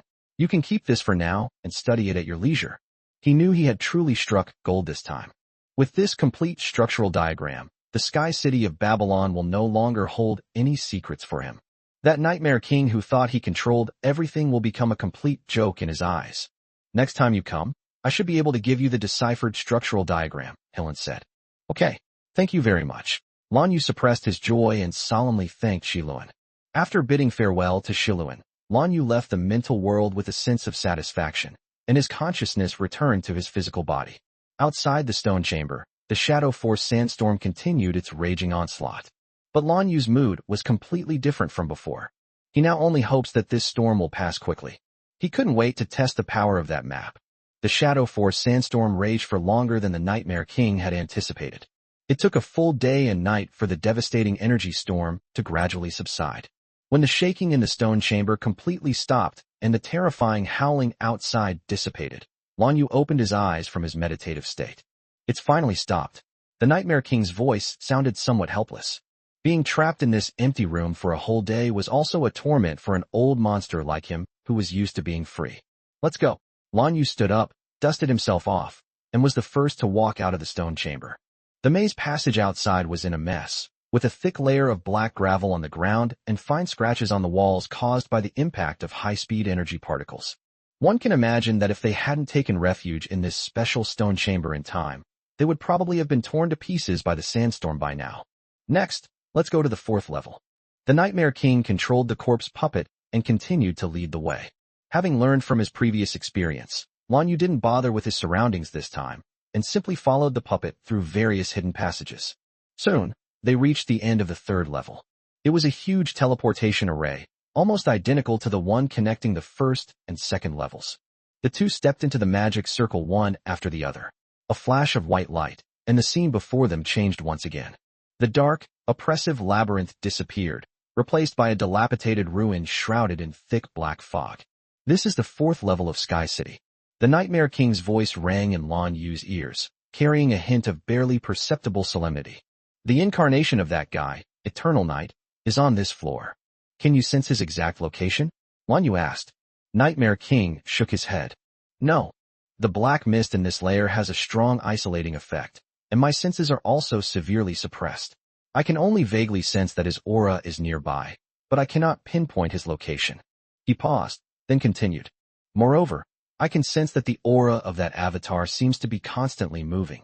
It must be searching for something. Lan Yu nodded, understanding dawning on his mind. The incarnation of the Eternal Night King shares the same goal as them, the so-called Supreme Treasure. He's probably trying to get to the 5th floor right now. So what do we do now? Wait for him here, or go find him? Lan Yu asked. The Nightmare King said without hesitation. Try to find. We can't let him reach the 5th level before us. Otherwise, with that guardian there, plus a king incarnate, things will become very complicated. Okay. The two reached an agreement and began searching the ruins shrouded in black mist. The environment on the 4th floor is even worse than that on the 3rd floor. The dense black fog not only severely restricted visibility, but also contained a strange power that could erode the shadow energy. Here, the power of any shadow technique will be greatly weakened, and even activating it becomes extremely difficult. At this level, physical strength becomes the key factor in determining the outcome of the battle. Lan Yu and the puppets controlled by the Nightmare King searched the vast ruins for nearly half an hour, but still found nothing.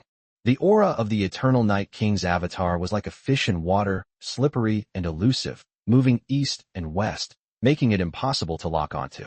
Damn, this guy is as slippery as an eel. Lan Yu couldn't help but mutter under his breath. Just as he was getting impatient, he saw a dilapidated temple that looked relatively well-preserved not far ahead. A thought struck him, and with a try-it-out mentality, he walked towards the temple. The temple gate was ajar. Without thinking twice, Lan Yu reached out and pushed open the heavy stone door. However, the moment the stone door was pushed open, Lan Yu suddenly stopped in his tracks. His gaze instantly turned strange. He saw a group of familiar faces in the temple's main hall. Chapter 310, It's as if I've seen the ending. It was the same group of people from the Eternal Night Pavilion that we had encountered in the maze before. At this moment, the people of the Eternal Night Pavilion were gathered in the center of the hall, seemingly studying something, completely unaware of Lan Yu at the door. The moment they heard the door open, everyone in the Eternal Night Pavilion turned around warily. When they saw Lan Yu standing at the door, they were taken aback at first, and then an unfriendly look appeared on everyone's face. Especially the green-haired youth who was in the lead. The moment he saw Lan Yu, his eyes flashed with undisguised hostility and greed. Huh, it's like finding a needle in a haystack, only to have it come to you effortlessly. The green-haired youth let out a cold laugh, slowly stood up, and walked step by step toward Lan Yu. Kid, we meet again. His voice was cold and threatening. Lan Yu looked at him, raising an eyebrow slightly. What a small world. He originally wanted to find the incarnation of the Eternal Night King, but instead of finding the real one, he ran into his group of lackeys. What is it? Lan Yu asked calmly, his tone utterly indifferent. The green-haired youth looked as if he had heard the funniest joke, and his expression became increasingly ferocious. What's up? Kid, stop pretending. He pointed at Lan Yu and shouted sternly. Did you take all those Dark Source demon fruits from the 2nd level? It took us a long time to find just one. Hearing this, Lan Yu understood. It turns out that the one I was missing was taken by the people from the Eternal Night Pavilion in front of me. The green-haired youth gritted his teeth in hatred and continued. Later we found out that you were the only one who had been in that area before we went there. Speak. Did you take our fruit?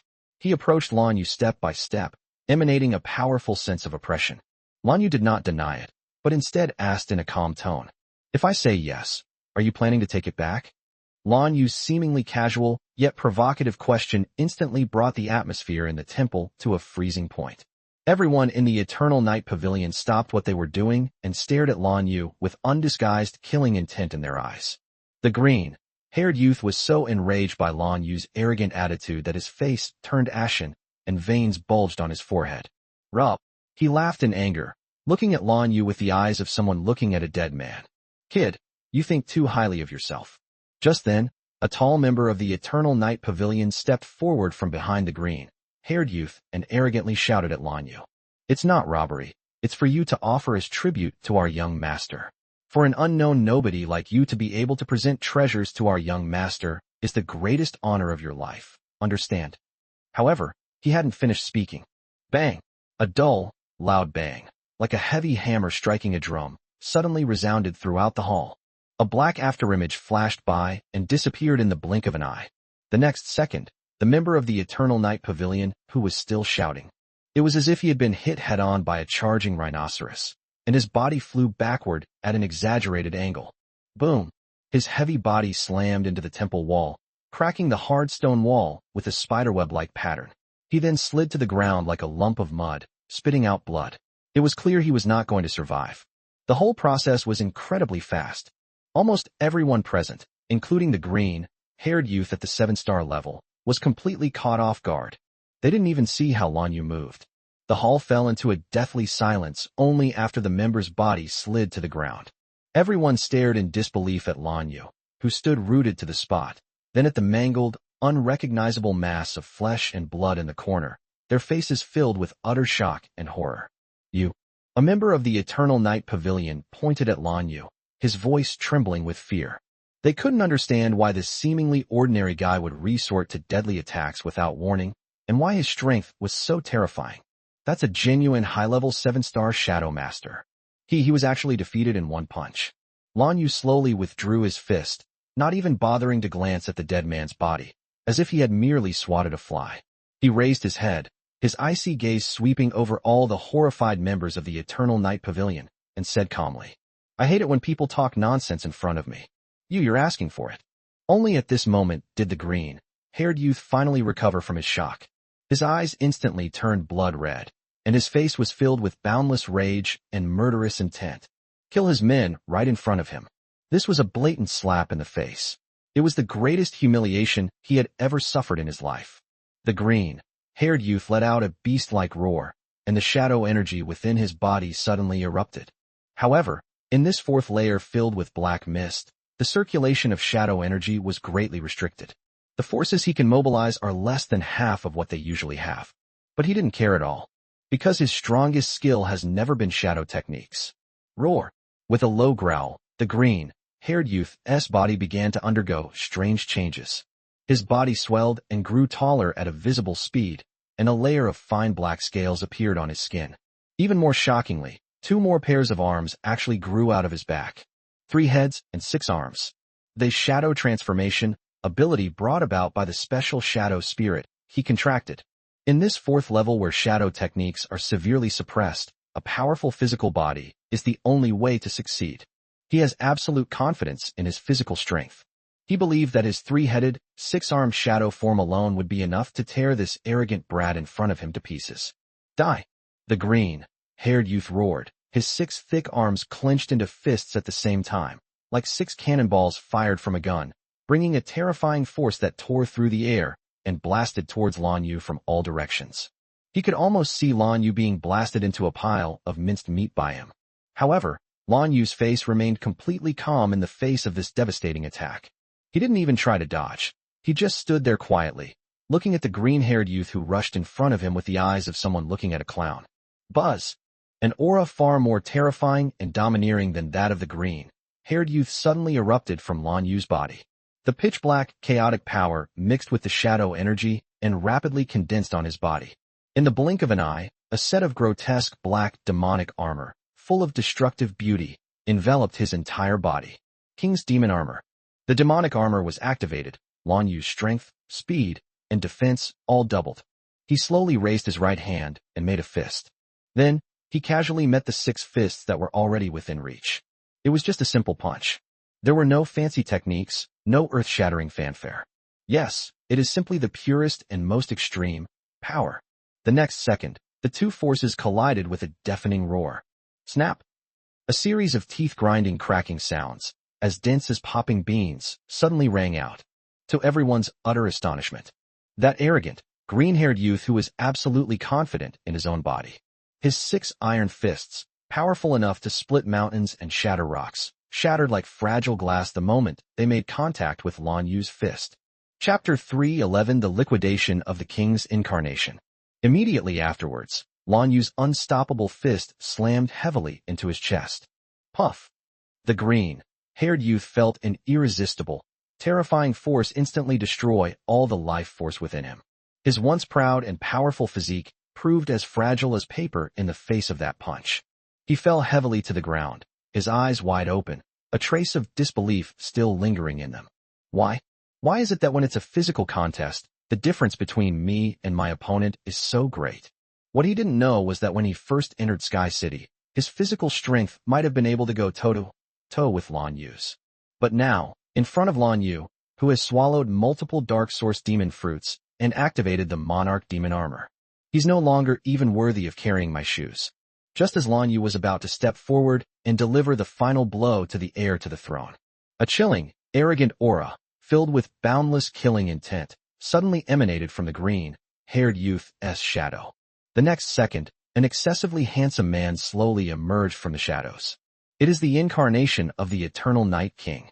He stared intently at Lan Yu, who was clad in black demonic armor, his narrow, phoenix-shaped eyes burning with a hatred that could consume everything. Although Lan Yu used the Thousand Faces mask to change his appearance and aura, but he will never forget this unique King's demon armor. So it was you. The voice of the Eternal Night King's avatar seemed to be squeezed out from between his teeth. You've got the path to heaven, but choose the path to hell. He ignored his trembling subordinates and said coldly to them, "Take these treasures and head back first." As he spoke, he waved his hand, and a teleportation array appeared out of thin air. The severely injured heir to the throne and the surviving members of the Eternal Night Pavilion, along with some of the spoils they had found, were teleported away. He wanted to personally torture and kill this brat who had brought him such humiliation right here and now. Lan Yu didn't have time to stop it, because his goal, from beginning to end, has only been one. That's the one right in front of you, the embodiment of a king. Just when the atmosphere between the two was extremely tense and a major battle was about to break out, a laugh, tinged with a hint of frivolity and amusement, suddenly rang out in the temple. Oh dear, isn't this Yongya's all the count? How come he's doing so badly, unable to even protect his subordinates? The next second, the Nightmare King's semi-transparent figure appeared silently beside Lan Yu. When the Nightmare King appeared and uttered that flippant remark, the temperature in the entire temple seemed to drop several degrees suddenly. The gaze of the Eternal Night King abruptly shifted from Lan Yu and fixed firmly on the suddenly appearing semi-transparent shadow spirit. His pupils suddenly contracted, and for the first time, a solemn expression appeared on his incomparably handsome face. Although the other party's aura was very weak, or even almost non-existent, the Eternal Night King could smell an extremely ancient and dangerous scent emanating from the other party that made his soul tremble. The feeling was like a house cat suddenly encountering a prehistoric saber-toothed tiger lurking in the grass in its own backyard. "Who are you?" the avatar of the Eternal Night King asked in a deep voice, his tone filled with vigilance. The Nightmare King chuckled, looking at the Eternal Night King with the eyes of someone looking at a junior, and slowly said, "I. Just an old guy stuck here, about to rot away." His arrogant and condescending attitude infuriated the already proud and arrogant King of Night. "You cowardly rat, hiding your head and tail, dare to be so insolent before me." The Night King snorted coldly and said no more. Although he couldn't see through the other party's true strength, he had absolute confidence in his own abilities as a king. Even if it is just an avatar, its strength is infinitely close to that of a 9-star being, enough to crush the vast majority of living beings in this world. In his view, the shadow soul in front of him, who was pretending to be profound, was at most a relatively strong 8-star peak, and was not worth fearing at all. "Since you're courting death, then I'll send you on your way first." As soon as he finished speaking, the figure of the Eternal Night King became blurry. It transformed into a black lightning bolt and hurtled straight towards the Nightmare King. He didn't even use any shadow techniques. He simply slashed out with his claw. But this simple claw strike contains the power of laws. Wherever the claw-like wind passed, space itself distorted, as if it were about to be torn apart. Faced with this fatal blow that could instantly kill any 8-star powerhouse, Nightmare King remained standing still, without moving an inch. His translucent face even carried a hint of amusement, as if he were watching a good show. Just a moment before the Night King's claws were about to touch him, Nightmare King lazily raised his right hand and lightly pointed forward. Certainly. A single, light word escaped his lips. The next second, something happened that shocked both Lan Yu and the Eternal Night King. That unstoppable black lightning bolt, which seemed to tear everything apart, suddenly and abruptly froze in midair without any warning. The avatar of the Eternal Night King remained in a forward-leaning posture, the ferocity and killing intent on his face still lingering, but but his body was like a movie scene that had been paused, unable to move at all. Time seemed to stand still at this moment. What? What's going on? A monstrous wave surged within the heart of the Eternal Night King. Although his body cannot move, his mind can still function. He could clearly feel that a primordial power far superior to himself and far more ancient was like an invisible shackle, completely imprisoning him and the space around him. Faced with this power, his kingly power, which he was so proud of, was as insignificant as a firefly compared to the bright moon. How is this possible? How could this seemingly ordinary shadow soul possibly use it? The Night King roared madly in his heart, and for the first time, true fear appeared on his face. Impossible. Who are you? The Nightmare King, as if doing something insignificant, slowly walked up to the Eternal Night King, who was imprisoned in midair, and gently flicked his handsome face with his finger. TSK, TSK, TSK. Young people these days are getting more and more rude. He shook his head and said in a tone full of disappointment. Even a simple trick like incarnation is played so crudely. Do you know what? The avatar technique you're using now was something I created when I was bored back then, to save the lives of my underlings. I never imagined that after so many years, this trick would become a tool for you younger monarchs to put on airs. The Nightmare King's voice wasn't loud, but every word was like a heavy hammer blow, striking the Eternal Night King's heart. The art of incarnation, he created it. Chapter 3:12 Best Strategy. An absurd idea, like a bolt of lightning, suddenly exploded in the mind of the Eternal Night King. He recalled an ancient legend that had been passed down in the film industry for countless years. The original 7 were supreme beings who stood atop the ruins after the end of the mythological era and ushered in the era of kings. His pupils suddenly shrank to the size of pinpoints, and he stared intently at the shadow soul with a ghostly gaze. That ancient aura that sent shivers down his spine. That terrifying pressure that transcends all laws. And then there's that name, long since vanished from the annals of history, yet still feared by every monarch. Could it be that you are? The voice of the Eternal Night King trembled violently with extreme fear. However, the Nightmare King did not give him a chance to finish speaking. Trying to act like an avatar in front of me, the founder, is just asking for trouble.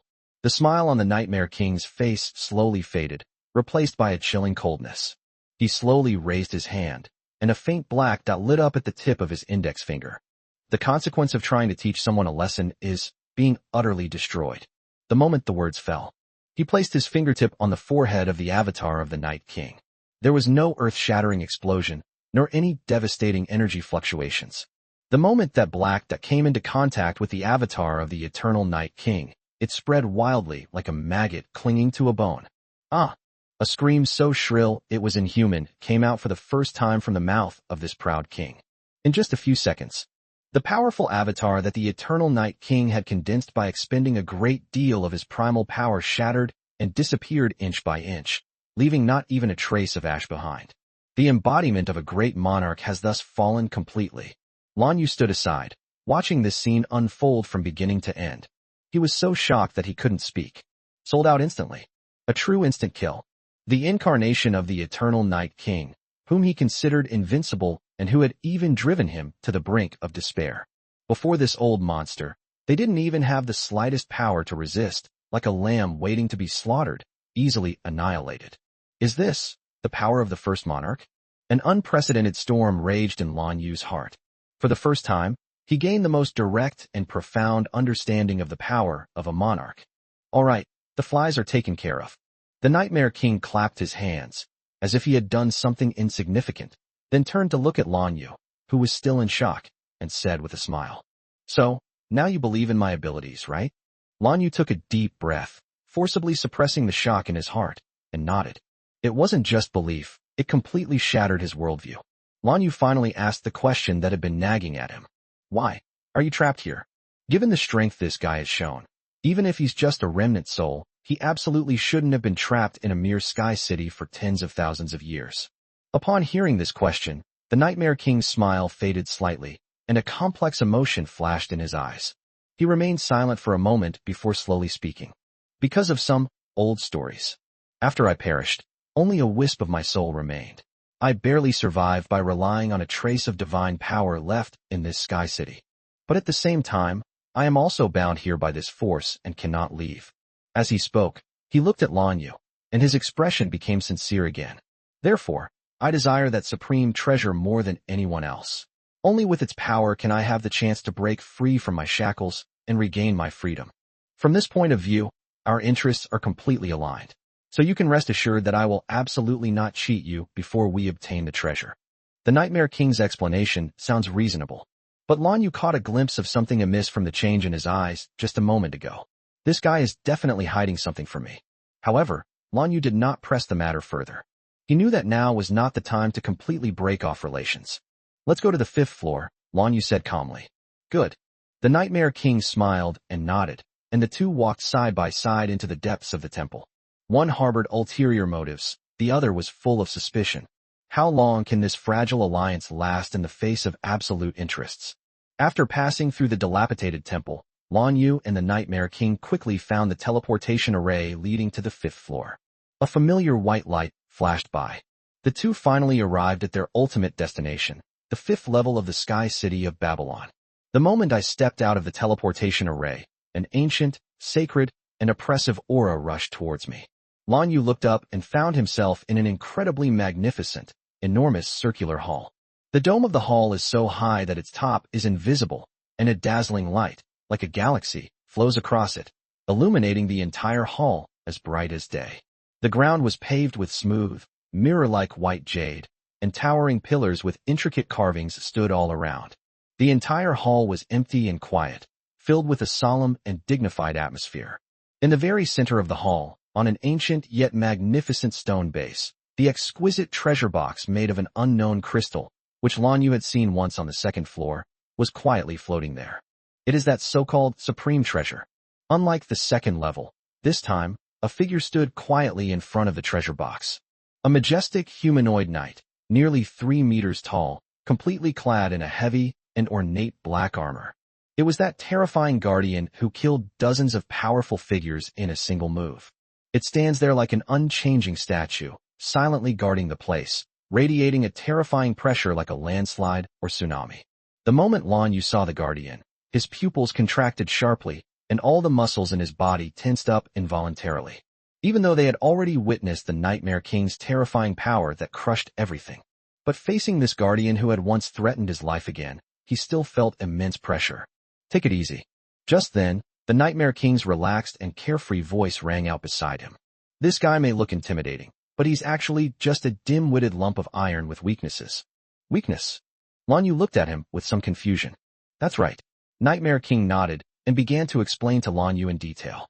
This guardian was created by Azazel, using his divine power combined with the power of the laws of the Sky City. Its strength is not fixed. Its strength depends on the number and ability of its challengers. The Nightmare King pointed at the black-armored knight and slowly said, simply put, the more people challenge it, and the stronger they are, the stronger its power will be. Do you remember when we were on the 2nd floor? Dozens of reckless guys rushed up there, including several 7 stars. Therefore, the Guardians were instantly unleashed with terrifying power surpassing that of 9 stars, and they were all wiped out in a single move. Upon hearing this, Lan Yu suddenly realized what was going on. No wonder the Guardian was so powerful. It turns out there were just too many challengers. The Nightmare King continued. Therefore, the best way to deal with this guy is to fight him one-on-one. Chapter 313 Kid, it's your turn. Its strength will only be suppressed to its lowest level when challenged by a single person. What is the minimum level? Lan Yu pressed. Around the peak of the 8th star. Nightmare King gave a number that made Lan Yu's heart sink. Seemingly sensing Lan Yu's concerns, the Nightmare King chuckled softly. Wait, I haven't finished speaking yet. Although its strength is suppressed to 8 stars in a one-on-one fight, it still retains its most troublesome trump card. It's the move you saw on the 2nd floor, called Divine Sword, 8 mountains suppressing prison. The Nightmare King's voice turned serious. The power of that move has already touched the threshold of the divine realm, containing a trace of true law power. Don't even mention you. Even a true 9-star expert would be severely injured and on the verge of death if he took a single blow. Upon hearing this, Lan Yu's expression turned even more unpleasant. Doesn't this still mean we can't fight? An 8-star opponent with a powerful move that can instantly kill a 9-star opponent. This is simply an unsolvable situation. Nightmare Lord abruptly changed the subject, a sly smile playing on his lips. But that move, though terrifying, has a fatal limitation. What restrictions? Lan Yu's eyes lit up instantly. The Nightmare King spoke slowly and deliberately. Limited attempts. That level of secret technique consumes an enormous amount of energy from the Guardian with each use. Based on my observations over the past few thousand years, the core shadow power within its body is only enough for it to use Divine Sword, 8 mountains suppressing prison 9 times in a row at most. After 9 uses, it must return to the core area of the base to replenish its energy before it can be used again. Upon hearing this, a flash of inspiration struck Lan Yu. He already understands the Nightmare King's plan. You mean? That's right. The Nightmare King snapped his fingers with a smile. My plan is simple. I'll take care of the attrition, and you'll take care of the cleanup. I will keep sending out clones or controlling puppets to attack it, forcing it to use up all 9 of its ultimate moves. Once it runs out of energy and turns into a lump of iron that can only be chopped with a flat blade, it'll be your turn. The Nightmare King looked at Lan Yu, his eyes filled with confidence. By then, you should be able to handle an 8-star opponent without their ultimate move, right? This plan sounds flawless. First, use cannon fodder to wear down the opponent's strongest trump card, and then let the main force go in to finish them off. Although it is simple and crude, it is exceptionally effective. Lan Yu calmly analyzed. There's one more question. Since the Guardian's strength changes according to the challenger's strength, when I challenge it, won't it still be at the peak of 8 stars? I'm only a 6-star. Even if it doesn't have its ultimate move, it'll be hard to beat it in a head-on fight, right? The Nightmare King nodded approvingly. Good question. That's why I said you're the best candidate. Because the Guardians judge the strength of a challenger based on their own shadow power rank. Although your combat power far exceeds that of others of the same rank, your essence is still only a 6-star Shadow Master. Therefore, when you challenge it alone, its strength will be forcibly suppressed by the power of the laws to the early stage of the 8th star. With your freakish combat power, you should be fine. Lan Yu was making plans. Early stage of 8 stars. If that's the case, then this battle has great potential. Okay, let's do it this way. Lan Yu agreed without hesitation. Very good. The Nightmare King nodded in satisfaction. Then step back and watch my performance. As he spoke, his translucent body began to split apart. 1, 2, 3. In the blink of an eye, more than a dozen shadow clones that looked exactly like him appeared in the hall. Go, my children. The Nightmare King elegantly waved his hand, issuing the order to attack. The dozen or so Shadow Soul clones let out a silent roar, transforming into streaks of black light that charged fearlessly towards the black-armored knight in the center of the hall from all directions. The Guardian, who had remained as still as a statue throughout, finally moved the moment he sensed the enemy's presence. It slowly raised its head. The pitch-black mask, 2 pale white ghost flames suddenly lit up. Lan Yu retreated to the edge of the hall, activated his 6 senses, and carefully observed the impending battle. He thought to himself, this Nightmare King is indeed incredibly resourceful and unfathomable. This ability to create infinite clones alone is enough to give most powerful individuals a headache. Just as he was pondering, the first Shadow Soul clone rushed in front of the Guardian, condensing into a jet-black energy claw, and fiercely grabbed at the Guardian's helmet. However, the Guardian simply raised his hand casually. A jet-black knight's long sword appeared out of thin air. Then, with a gentle wave, whoosh, a flash of swordlight. The shadow clone, along with the 2 other clones behind it, was instantly cut in half at the waist and turned into nothingness black mist. Rushed in from other directions, fearlessly. The Guardian seemed to be annoyed by the swarm of unkillable flies. Its pair of pale white will-o'-the-wisps suddenly leaped. The next second, the black longsword in its hand flew out and split into 8 pieces in midair. They're here. Lan Yu's pupils suddenly contracted. He saw that the 8 long swords began to expand and grow wildly, and in the blink of an eye, they turned into 8 towering black mountains that blotted out the sky. Divine Sword, 8 mountains suppressing prison. Rumble. 8 massive black mountains crashed down, completely crushing all the remaining Shadow Soul clones, along with most of the hall's floor, into dust. After the attack, only 8 terrifying, bottomless craters remained inside the hall. The Nightmare King's true form, however, had a slightly pale face, clearly indicating that the attack had not been entirely without its effects on him. Once, he counted in a low voice. Then, he split into more than a dozen clones and launched another suicidal attack. And so it went, once, twice, 3 times. The Nightmare King continuously used his clones to deplete the Guardian's ultimate ability. The entire magnificent hall was ravaged and left in ruins by repeated destruction and rebirth. Lan Yu watched quietly from afar, his heart filled with awe. He finally understood why the Nightmare King said that only he could do this. Such a war of attrition, regardless of cost, is something that only an old monster like him, who possesses soul crystals and can infinitely create clones, could do. No one else could possibly do it. Finally, after the Nightmare King's 9th clone was crushed to ashes by the Divine Sword, 8 mountains suppressing prison. Unleashing that devastating sword strike, the black-armored knight's aura noticeably weakened. It stood quietly in place, making no further movement. We succeeded. The Nightmare King's voice was filled with exhaustion, but even more so with excitement. Its energy is exhausted. Kid, it's your turn.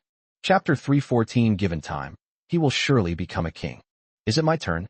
Lan Yu took a deep breath, stepped out from the edge of the hall, and walked step by step toward the black-armored knight, standing silently in the center of the giant pit. His eyes were more focused and calm than ever before. Boy, remember my words. The Nightmare King's weak but urgent voice echoed in his mind. Although this guardian no longer has its ultimate move, it is itself composed of the power of laws, and can absorb the vast majority of shadow energy and shadow technique attacks. So, don't bother with any fancy shadow techniques. It's useless. You'll just be giving it more energy. Fight it with your purest physical strength. Use your fists, use your sword, and smash it to pieces. No. Lan Yu responded calmly, without pausing in his steps. Hand-to-hand combat. That suits me perfectly. After consuming multiple dark source demon fruits, what he is most confident about now is his physical body, which has become abnormally powerful. The moment Lan Yu stepped into the Guardian's 100-meter range, the black-armored knight, who had been standing still, seemed to sense something and slowly turned around. Those eyes, burning with a pale, ghostly flame, were fixed intently on Lan Yu. Buzz! An invisible force of law descended from the sky and enveloped the Guardian. Under Lan Yu's mind's eye insight, he could clearly see that the terrifying energy within the Guardian's body, originally comparable to the peak of the 8-star level, was being forcibly suppressed and weakened by a higher-level force. In the end, it steadily remained at the early stage of the 8-star level. The information about the Nightmare King was absolutely correct. Seeing this, Lan Yu's last shred of concern vanished completely. Instead, a fighting spirit burned fiercely like a volcanic eruption. Lan Yu suddenly exerted force with his feet. Boom! Divine sword technique. Instant shadow flash. Lan Yu's figure appeared before the Guardians like a ghost. The Hegni sword in his hand traced a dark arc in midair before piercing straight into the Guardian's chest. However, just as the tip of the sword was about to touch the heavy black armor, suddenly, Nidhogg's slightly lazy voice echoed in Lan Yu's mind. Kid, don't stab there, it won't work. Use your inner eye to look at the area 3 inches below its left scapula. Lan Yu's mind jolted. Almost instinctively, at the critical moment, he forcefully twisted his wrist. Mind's eye activated. In his vision, the entire world instantly lost its color, turning into a black and white picture composed of countless lines and energy flows. The Guardian's towering figure became transparent in his eyes, and its complex energy circuits and structure were clearly visible. 3 inches below its left scapula, a tiny, almost negligible, spiderweb-like crack appeared in Lan Yu's field of vision. Found it. Weakness. A brilliant light flashed in Lan Yu's eyes. He instantly understood what Nidhogg meant. This crack is probably the only flaw in this seemingly perfect Guardian armor. Perhaps because it has existed for too long, even with the constant repair by the power of shadow, it still suffered some irreparable wear and tear under the erosion of time. This flaw was something that even the Nightmare King, who had been observing for tens of thousands of years, had not noticed. This is it. Lan Yu roared inwardly, pouring all his strength, the terrifying power enhanced by the combined power of the king's body and the king's demon armor, into the Hegni sword, in his hand without reservation. The sword in his hand seemed to sense its master's determination and emitted a clear, resonant hum. On the jet-black sword blade, ancient and mysterious dark gold patterns suddenly lit up. A soft sound, like a sharp blade piercing leather, rang out. In the distance, the Nightmare King, who had just condensed a new clone and was preparing to watch the show, was met with astonishment. Lan Yu's Hegni sword pierced the Guardian's indestructible black armor with perfect accuracy and without any resistance. It went straight down to the handle. The entire temple fell into a deathly silence at that moment. Time seemed to have been paused. The guardian's tall body stiffened abruptly. It slowly lowered its head, looking at the black longsword that had pierced its core. The next second, crack, a crisp cracking sound rang out from where the sword tip had pierced the target. Immediately afterwards, the tiny crack, like a spider web, spread rapidly and visibly across the guardian's entire body. Snap, snap, snap. A series of dense cracking sounds rang out. Final. Boom. With a deafening roar, the guardian's tall and imposing body exploded into pieces. It turned into countless black fragments, falling like a black downpour. One strike. Just one strike. That terrifying guardian, whose strength reached the peak of the 8th star and who possessed an immortal body, leaving even the Nightmare King helpless, was completely annihilated by Lan Yu's sword. When the last fragment fell to the ground, it dissipated as pure shadow energy. The entire temple returned to peace once more. Black-haired youth, wielding a black sword and standing silently in the center of the temple, his body covered in ferocious demonic armor, remained. And, in the distance, there was the Nightmare King, completely petrified, his face filled with disbelief. The Nightmare King opened his mouth, but found that he couldn't utter a single word. His mind was completely blank from the unbelievable scene before him. It's over? That's it, over? He originally thought that even if he exhausted the Guardian's 9 ultimate moves, no matter how abnormal Lan Yu's strength was, facing an iron lump at the peak of the 8th star level, one would have to go through a tough battle and even pay a considerable price to have any chance of defeating it. But he never dreamed of this. Lan Yu actually used only one sword strike. How did he find that weakness that even he himself was unaware of? Countless questions flooded into the Nightmare King's mind like a tidal wave, making him feel as if his very soul was trembling. He looked at Lan Yu in the distance, who was slowly putting away his demonic armor and whose figure had become ordinary again. For the first time, a trace of fear from the bottom of his heart was revealed in his illusory eyes. This kid, he's terrifying.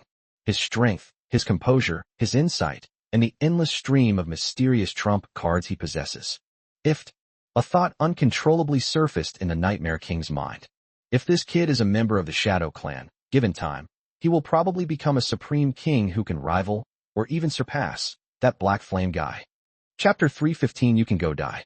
He took a deep breath, forcibly suppressing the turmoil in his heart. A smile reappeared on her face as she slowly floated towards Lan Yu.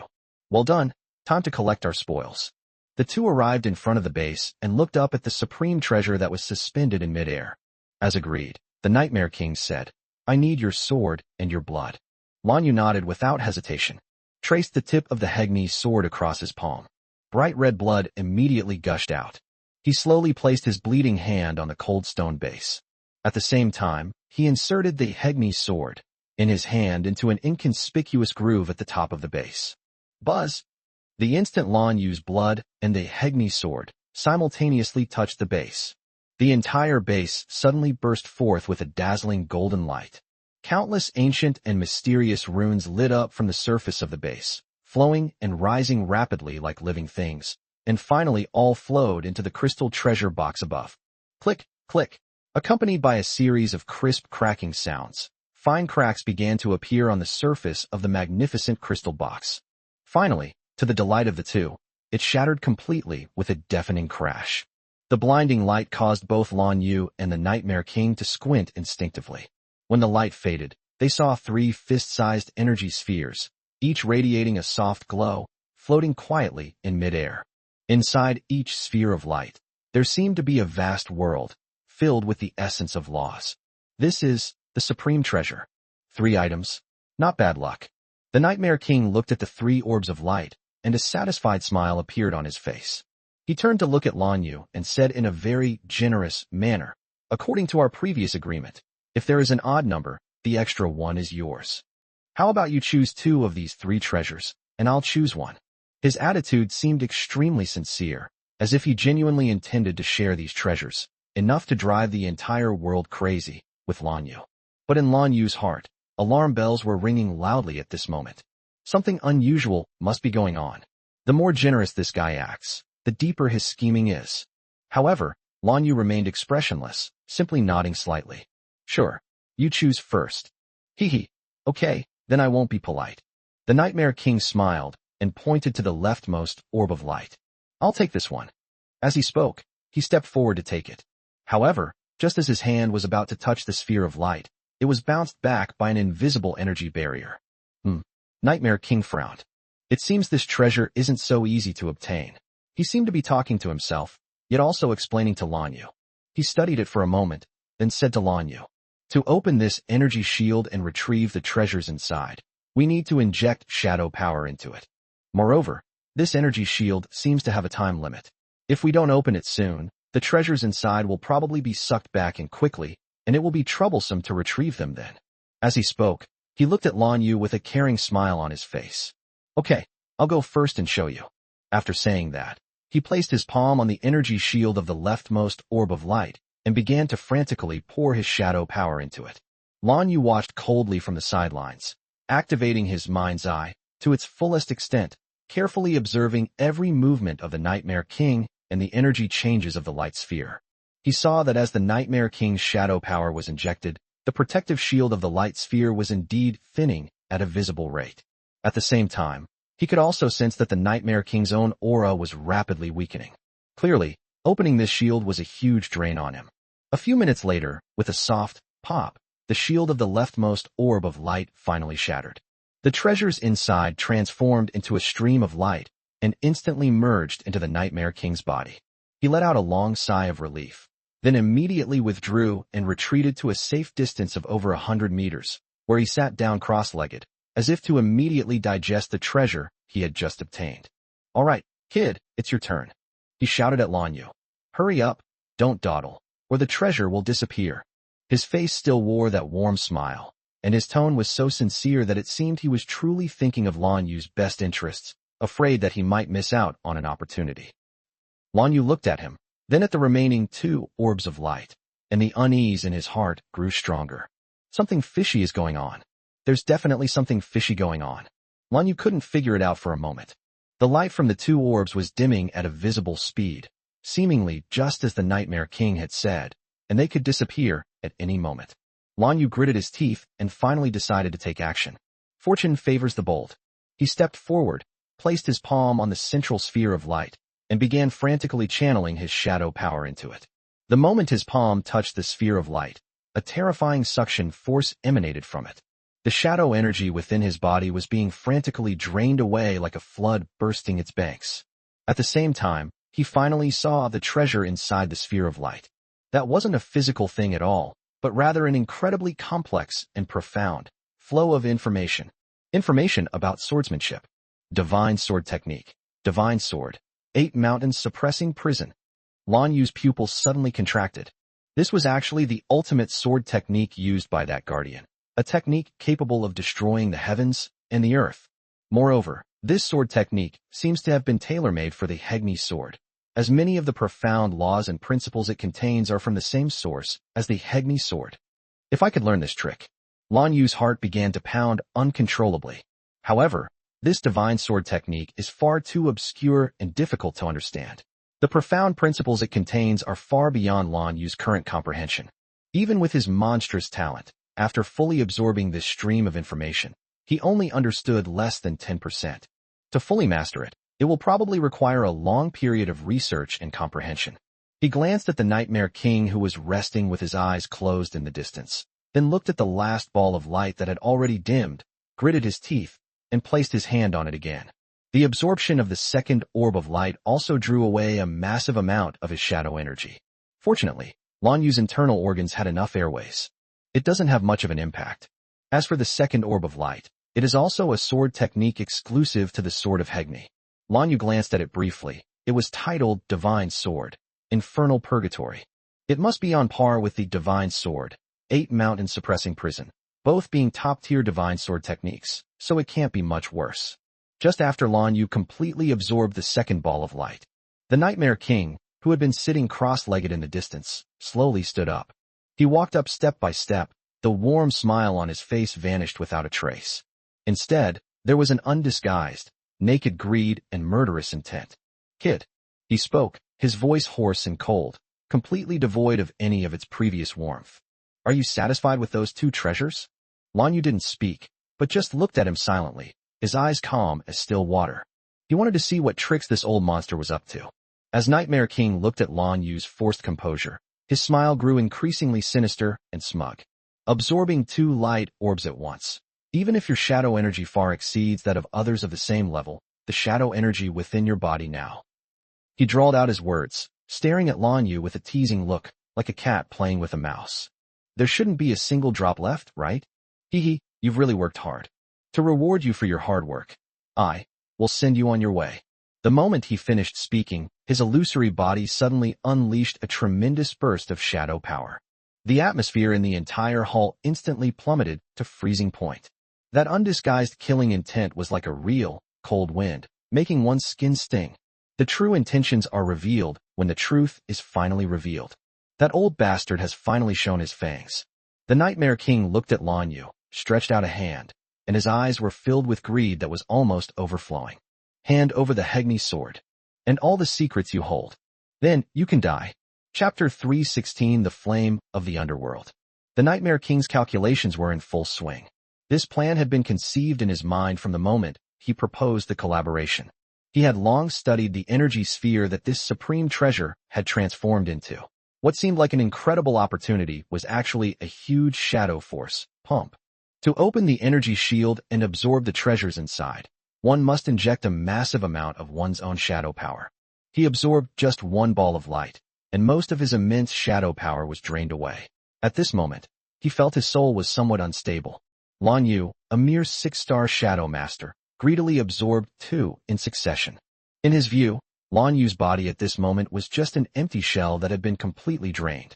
Let alone fighting, they'd probably have trouble even standing up.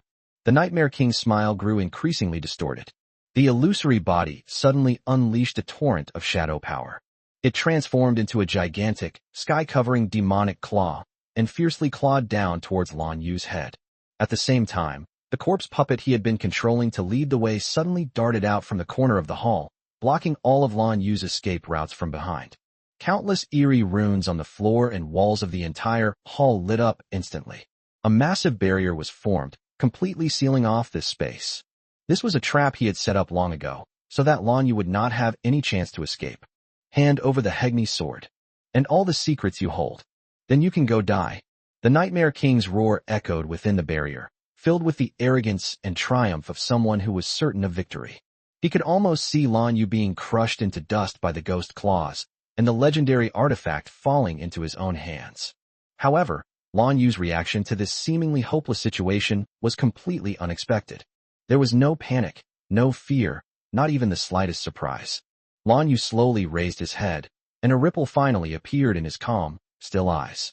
Golden light surged out from his body without warning, enveloping his entire body. 10 magnificent wings made of pure light suddenly unfurled behind him, radiating boundless light. Wings of the Holy Dragon. Immediately afterwards, a magnificent, splendid golden cathedral phantom, composed entirely of light, slowly emerged behind him. The melodious hymns once again echoed throughout the entire hall. Sixth Senses Technique, Temple Gospel. That divine radiance, capable of purifying all things, swept out in all directions like a flood bursting its banks. When that familiar golden light shines again, when the magnificent phantom of the church reappears once more, when the melodious hymn echoed once again within the hall, the Nightmare King's expression froze completely. No, impossible. How come this kid also has shadow powers? However, Lanyu did not give him much time to think.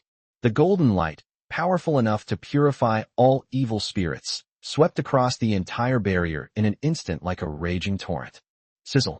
The enormous ghostly claw formed from his overwhelming shadow power melted away the moment it touched the holy light, like ice and snow meeting the scorching sun. Within a mere second, it completely transformed into nothingness and dissipated into the air. The corpse puppet that attacked from behind was even more vulnerable. Under the holy light, its resilient body couldn't even withstand it for a moment. It was completely purified from the inside out, leaving not a trace of ash behind. Even the protective runes he had placed throughout the entire hall to seal off the space were shattered and extinguished one after another under the holy light. Just one move. His seemingly foolproof trap, his proud and deadly strategy, was so easily and utterly broken. Puff, formed from the primordial shadow power, was broken, and the Nightmare King suffered a severe backlash. His translucent body trembled violently, its color dimming as if it might vanish at any moment. He stared intently at Lan Yu, his voice trembling. What exactly is going on with your shadow aura? And now, after experiencing such a huge expenditure of energy, the opponent is still able to unleash such terrifying power without changing his expression. This can no longer be explained by the word profound. This is simply infinite. A monster with almost limitless shadow energy. The moment this absurd thought crossed his mind, the Nightmare King felt as if his very soul was frozen. If that's the case, then all his previous calculations and schemes have become a complete joke in the face of this bug-like existence. Wanna know? Looking at his dejected appearance, Lan Yu curled his lips into a cold smile. Go to hell and ask Yama, the king of hell. He had no interest in offering advice to a dying man. Under the immense threat of death, the Nightmare King's dormant, ruthless nature was fully unleashed. A flash of crazy determination appeared in his eyes. Kid, don't get too cocky. He let out a shrill roar, and his illusory eyes instantly turned blood red. The Nightmare King has more than just this one trick up his sleeve. The treasure he just absorbed is different from Lan Yu's treasure. It's not a sword technique that requires time to master, but a powerful shadow weapon that can instantly enhance his combat power. The moment the words left his mouth, the Nightmare King suddenly opened it wide. A ball of light, the size of a fist and burning with a ghostly blue flame, slowly emerged from his mouth. Same shadow artifact he obtained from the supreme treasure, the flame of the underworld, an item from an ancient god in mythology who held the power of death. A terrifying weapon forged with a trace of his own primordial divine fire. This flame does not burn the body, but scorches the soul. It contains the purest and most domineering laws of death, incinerated and scattered in an instant if touched by it. Because the amount of flame in the flame of the underworld is limited, it will be gone once it's used up. He originally intended to conserve such a powerful killing move as much as possible. But he can't care about that now. Buzz! With shadow power, shone brightly instantly. The eerie blue flames expanded and surged wildly at a speed visible to the naked eye. In an instant, it transformed into a raging blue sea of fire, radiating a terrifying chill capable of freezing the soul, and swept towards Lan Yu and the phantom of the holy temple gospel behind him with earth-shattering force. Utterly consumed by this supreme power of death, the sacred and vast holy light paled in comparison to the blue flames that represented ultimate death and retreated in defeat. Gazing at the overwhelming blue sea of fire, feeling the terrifying power that seemed to freeze and tear his very soul apart. For the first time, a look of seriousness appeared on Lan Yu's face. He could sense that this force was beyond his current ability to cope with. However, he inexplicably sensed a familiar, even somewhat intimate, aura within the flames above. How's your interpretation of that map in chapter 317 going? However, at that moment, the shadow behind him began to wriggle slightly. The next second, a white-haired girl wearing a pure white dress and with bare, snow-white feet silently emerged from his shadow. It was Hel, the god of death. Her appearance did not cause any energy fluctuations, as if she had always been standing there. The Nightmare King's soul, which was about to dissipate due to exhausting all its power, froze the moment it saw Hel appear. His unreal eyes were fixed on the suddenly appearing white-haired girl, his gaze filled with confusion and bewilderment. Who is this girl? Why did she give me a sense of dread that came from the depths of my soul, even though there was no aura emanating from her? A bizarre scene unfolded. That flame of death, powerful enough to erase everything and enough to make even a 9-star expert tremble, vanished the moment Hel beckoned. It was surprisingly docile, like a kitten summoned by its owner, obediently and joyfully flying into her palm. It kept jumping and spinning in Hel's hand, and even affectionately rubbed against her fingers, as if expressing the highest respect to its monarch. The entire hall fell into a deathly silence. Meanwhile, the Nightmare King, whose soul was about to dissipate, looked as if he had seen a ghost. No, it's impossible. With his last breath, he uttered incredulous murmurs. The power of death. Why? Why would it submit to her? Just as the Nightmare King was filled with doubt and uncertainty, the white-haired girl, Hel, finally made a move. She seemed somewhat curious about the massive, terrifying sea of blue flames before her. She tilted her head, a hint of doubt flashing in her pure obsidian eyes. Then she extended a fair, slender finger and gently touched the sea of fire in midair. She seemed to have tasted something. Her delicate nose wrinkled slightly, and a look of disgust appeared on her face. It smells awful. She spoke in a soft, complaining tone. Mixed, filthy like expired garbage. Upon hearing this comment, the nightmare monarch on the other side almost spat out a mouthful of blood. What is that? Rubbish? This is the flame of the underworld. It is a divine fire containing the supreme authority of death. It is an unparalleled weapon of destruction that can burn even a king to ashes. In your mouth, little girl, it's become expired garbage? Do you even know what this is? However, Hell's next move almost made his eyes pop out.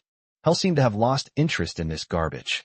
She puffed out her pink cheeks and gently blew a breath at the dark blue sea of fire that was powerful enough to scorch the heavens and boil the seas.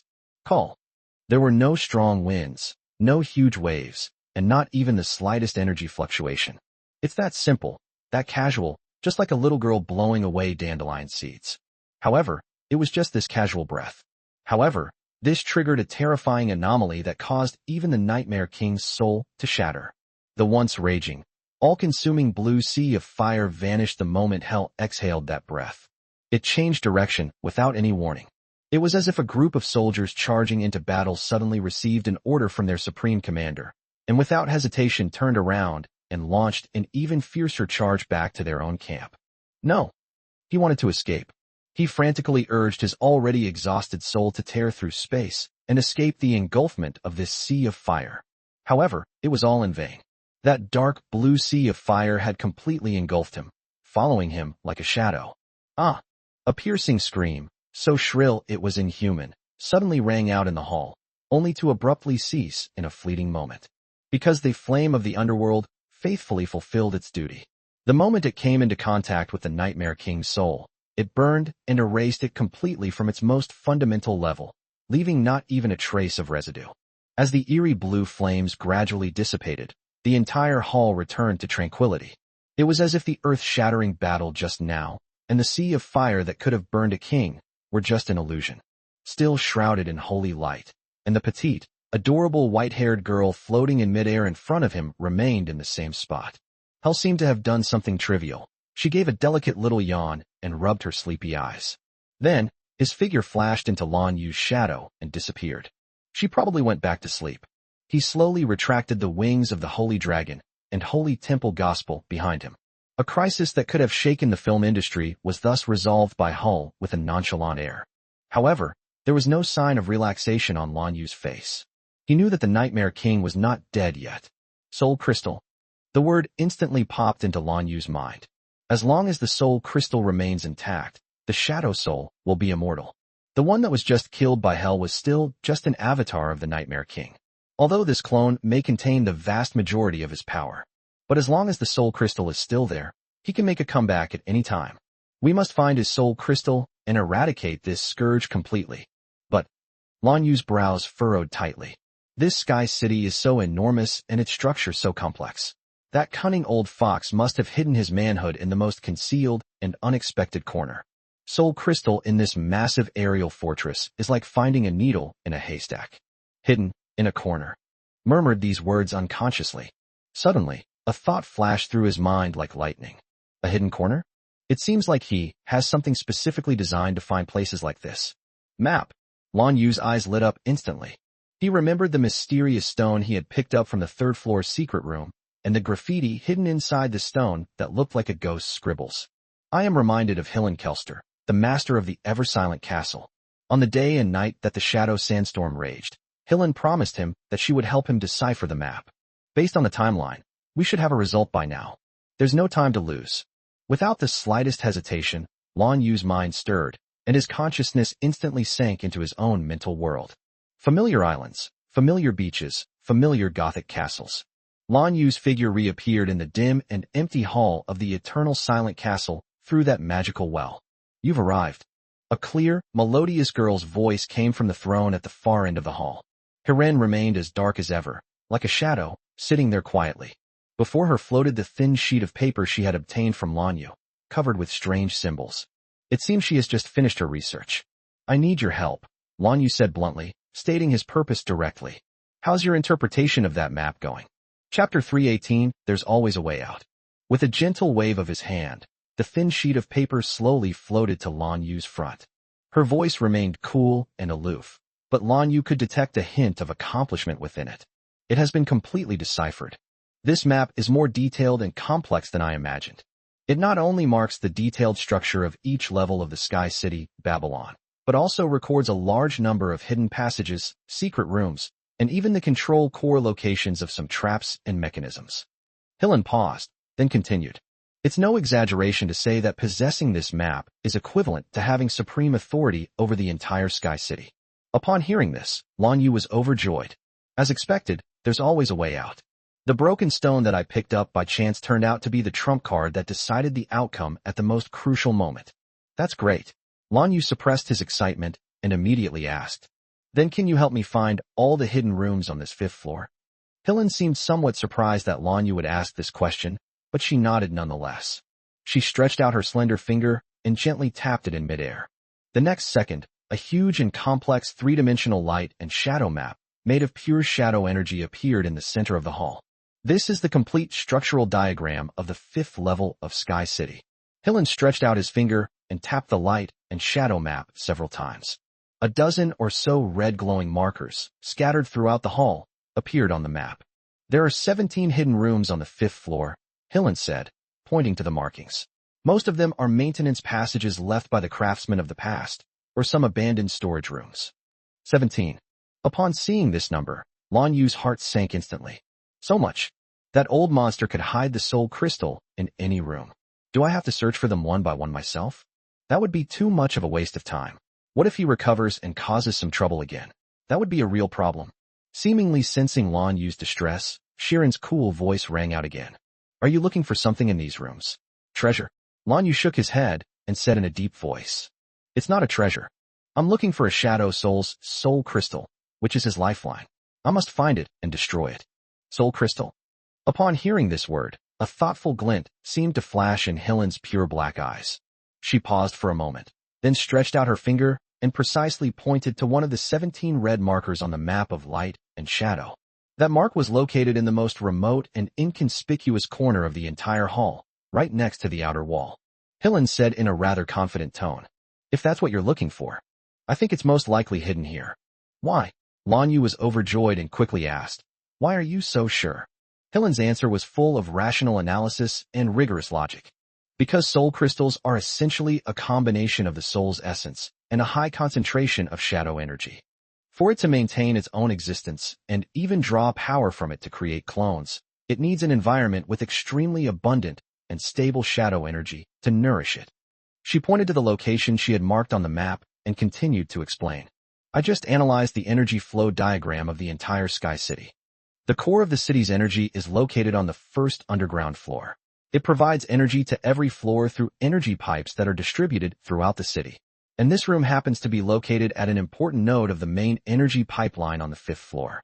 Although it is an abandoned room, the concentration of shadow energy around it is the highest and most stable on the entire 5th floor.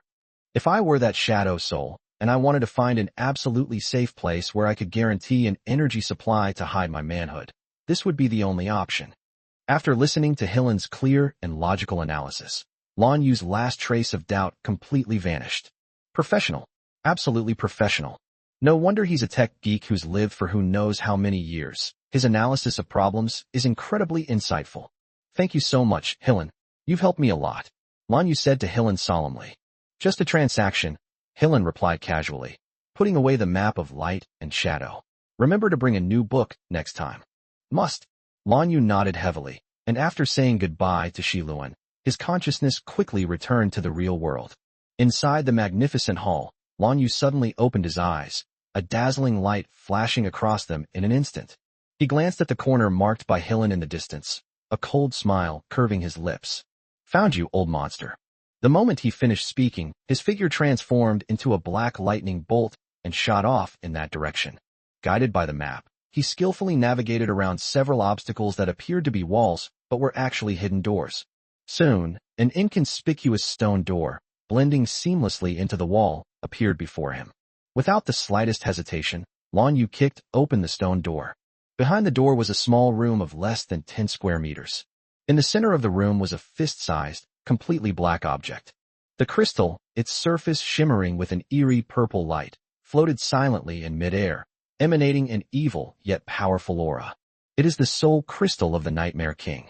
Below the soul crystal was a phantom, a shadow that was many times weaker than before. It is twisting and struggling wildly, seemingly trying to reform.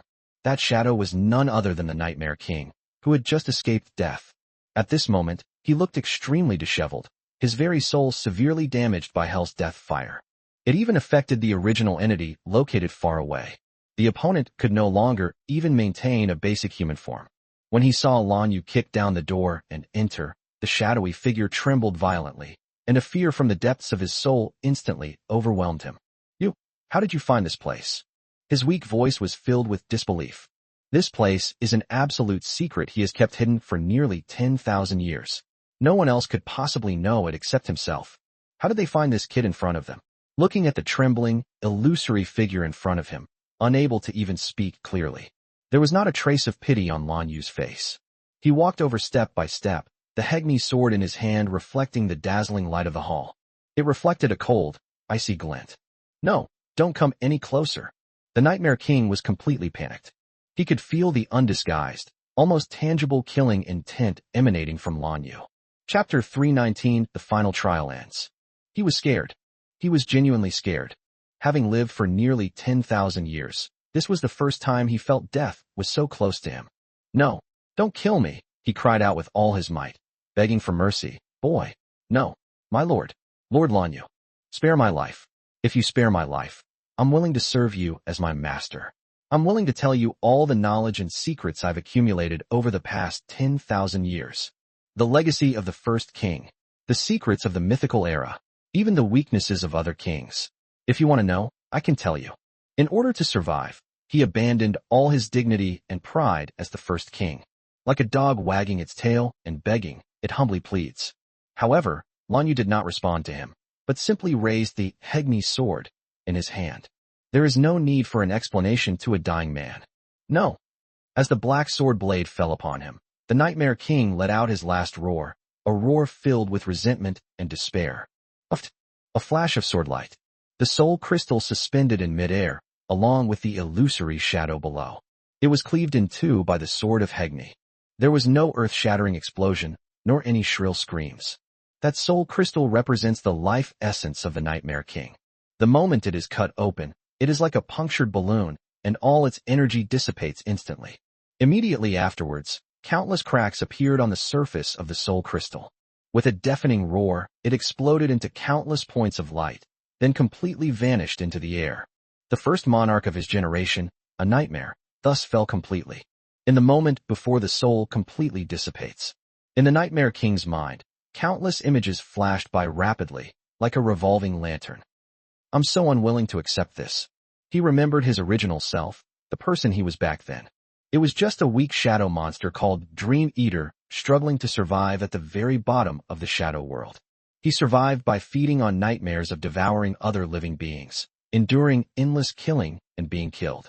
In just 100 years, he transformed from a lowly nobody at the mercy of others into a powerful figure who made a name for himself in the film industry. In the 300 years, he ignited the divine fire, ascended to the throne, and was revered by all beings as the Nightmare King. How spirited and high-spirited he was back then. Of the first 7 monarchs, in terms of strength, who could fight him head-on? Perhaps only that lazy bum who only knows how to fish all day long, Black Flame. He once thought that his power was enough to conquer everything. He conquered far and wide, annexing countless territories, and even personally killed a king of his own time. Ultimately, he turned his greedy gaze toward that rich yet fragile world called reality. He wanted to turn that place into his dream ranch as well. But he was wrong. He never imagined that in that seemingly fragile world, there was actually a terrifying existence that could rival him. What he didn't expect was that at the most crucial moment of the decisive battle with the human powerhouses, his most trusted subordinate, the guy he had personally promoted, nicknamed Immortal, he was struck fatally from behind. Ultimately, he was critically wounded and on the verge of death, falling in resentment amidst the siege of powerful humans. Only a wisp of a soul managed to escape to this isolated sky city, where it barely survived thanks to the remaining divine power. This predicament lasted for nearly 10,000 years. He was constantly thinking about escaping his predicament and seeking revenge. He sought revenge against those who betrayed him and those who drove him to the brink of despair. Today, the hope of escaping this predicament and the chance to regain freedom are right before our eyes. But he failed at the last hurdle. They were defeated by such an unknown human kid. How ironic. I wonder if that beast undying who ambushed me is still alive. In his final moments, he couldn't help but recall the figure who always wore a straw hat and lazily sat by the river fishing. Hey, Nightmare, don't mess with humans. They're much more troublesome than you think. I'm not really interested. I still think that just staying in my little corner of the world and fishing is enough. Hey, Black Flame. Back then, if I had listened to your advice and stayed in the film industry, would the ending have been different?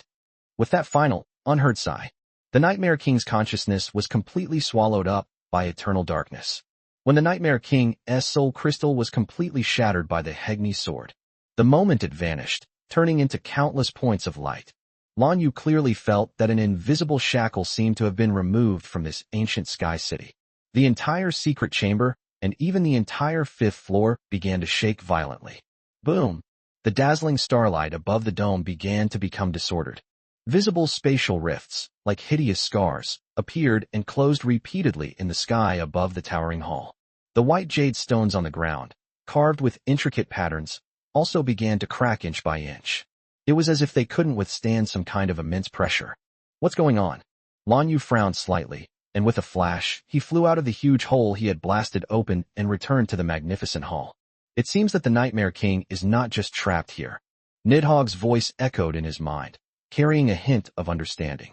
His remnant soul and soul crystal have probably merged with the energy core of this sky city to some extent over the past 10,000 years.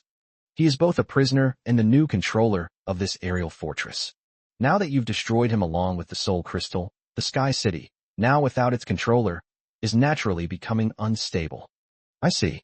Lan Yu nodded, understanding dawning on his mind.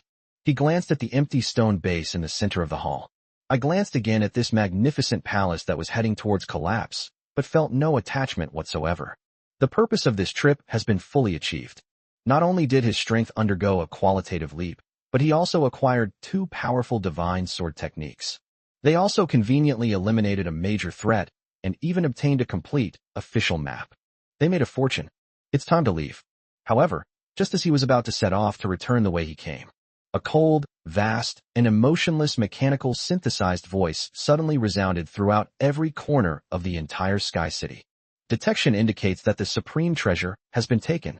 The core controller, Nightmare, has been detected as destroyed. Babylon Defense System has determined. The final trial has ended. All participants will be forcibly teleported out of this area in 10 seconds. 10, 9, 8. The chilling countdown sound, like the death knell, exploded in the ears of every Shadow Master still lingering in Sky City. Chapter 3:20. He couldn't understand it. The third level is a trap maze. Elderlay, it's another dead end. It seems we've gone around in circles again. Damn it. Is there even an exit in this godforsaken place? The teams from the Lei and Feng families and other major clans were still trapped in this intricate maze, looking disheveled and in a sorry state. They had been here for more than a day and a night, but still couldn't find the way to the 4th floor. The team's food and water supplies have been exhausted. Several young men were seriously injured after triggering the trap, and the morale of the entire team had plummeted to rock bottom. Just when they were feeling upset, and even starting to feel desperate, that cold, mechanical synthesized voice rang in their ears without warning. What was that sound? The elders of the Lei family immediately gripped their weapons more tightly. However, when they heard the contents of the voice, everyone's face showed a blank expression. The supreme treasure has been taken. The middle-aged man from the Feng family muttered to himself in a dreamlike tone. Are you kidding me? We haven't even made it to the 4th floor. Who could possibly take the treasure? The elder of the Lei family roared out, his face filled with disbelief. That's a supreme treasure. That's a supreme treasure guarded by a terrifying and invincible guardian. But now, the strongest among those who have entered Sky City are none other than these 8-star Shadow Masters. Who is it?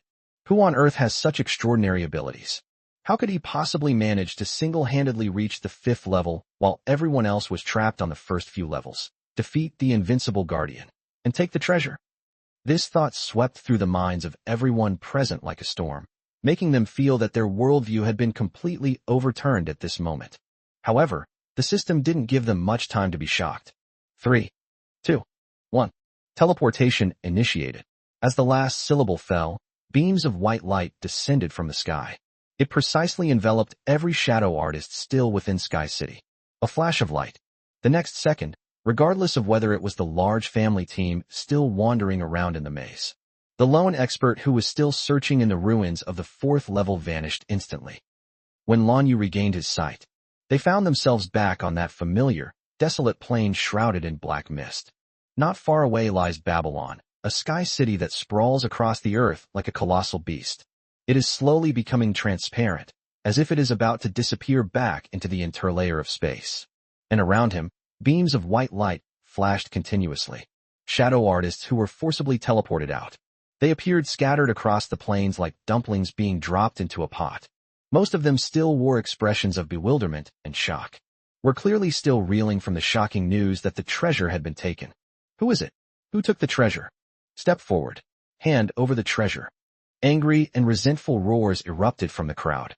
They risked their lives to break into the Sky City. Before they could even see a trace of the treasure, they were told that it had already been taken. No one could stand that. Suddenly, everyone became wary and suspicious of each other, trying to find the lucky one in the crowd. However, they were destined not to find it, because the real culprit had already left this place of trouble silently the moment he was teleported out. Lanyu's figure moved through the black mist like a ghost. He ignored the noise and chaos behind him, his gaze already fixed on the distance. The trip to Castle in the Sky has come to a successful conclusion, but his journey is far from over. He hadn't forgotten there was still a small matter he needed to deal with. Eternal Night Pavilion. Lanyu uttered these 3 words softly, a cold glint flashing in his eyes. He was determined to get that last, dark source demon fruit. Moreover, that green-haired youth with 3 heads and 6 arms is the heir to the Eternal Night King. Lanyu has always had only one principle when it comes to enemies, especially those with great potential. That is to nip him in the bud before he grows up. 1 fruit, 1 life. He wants them all.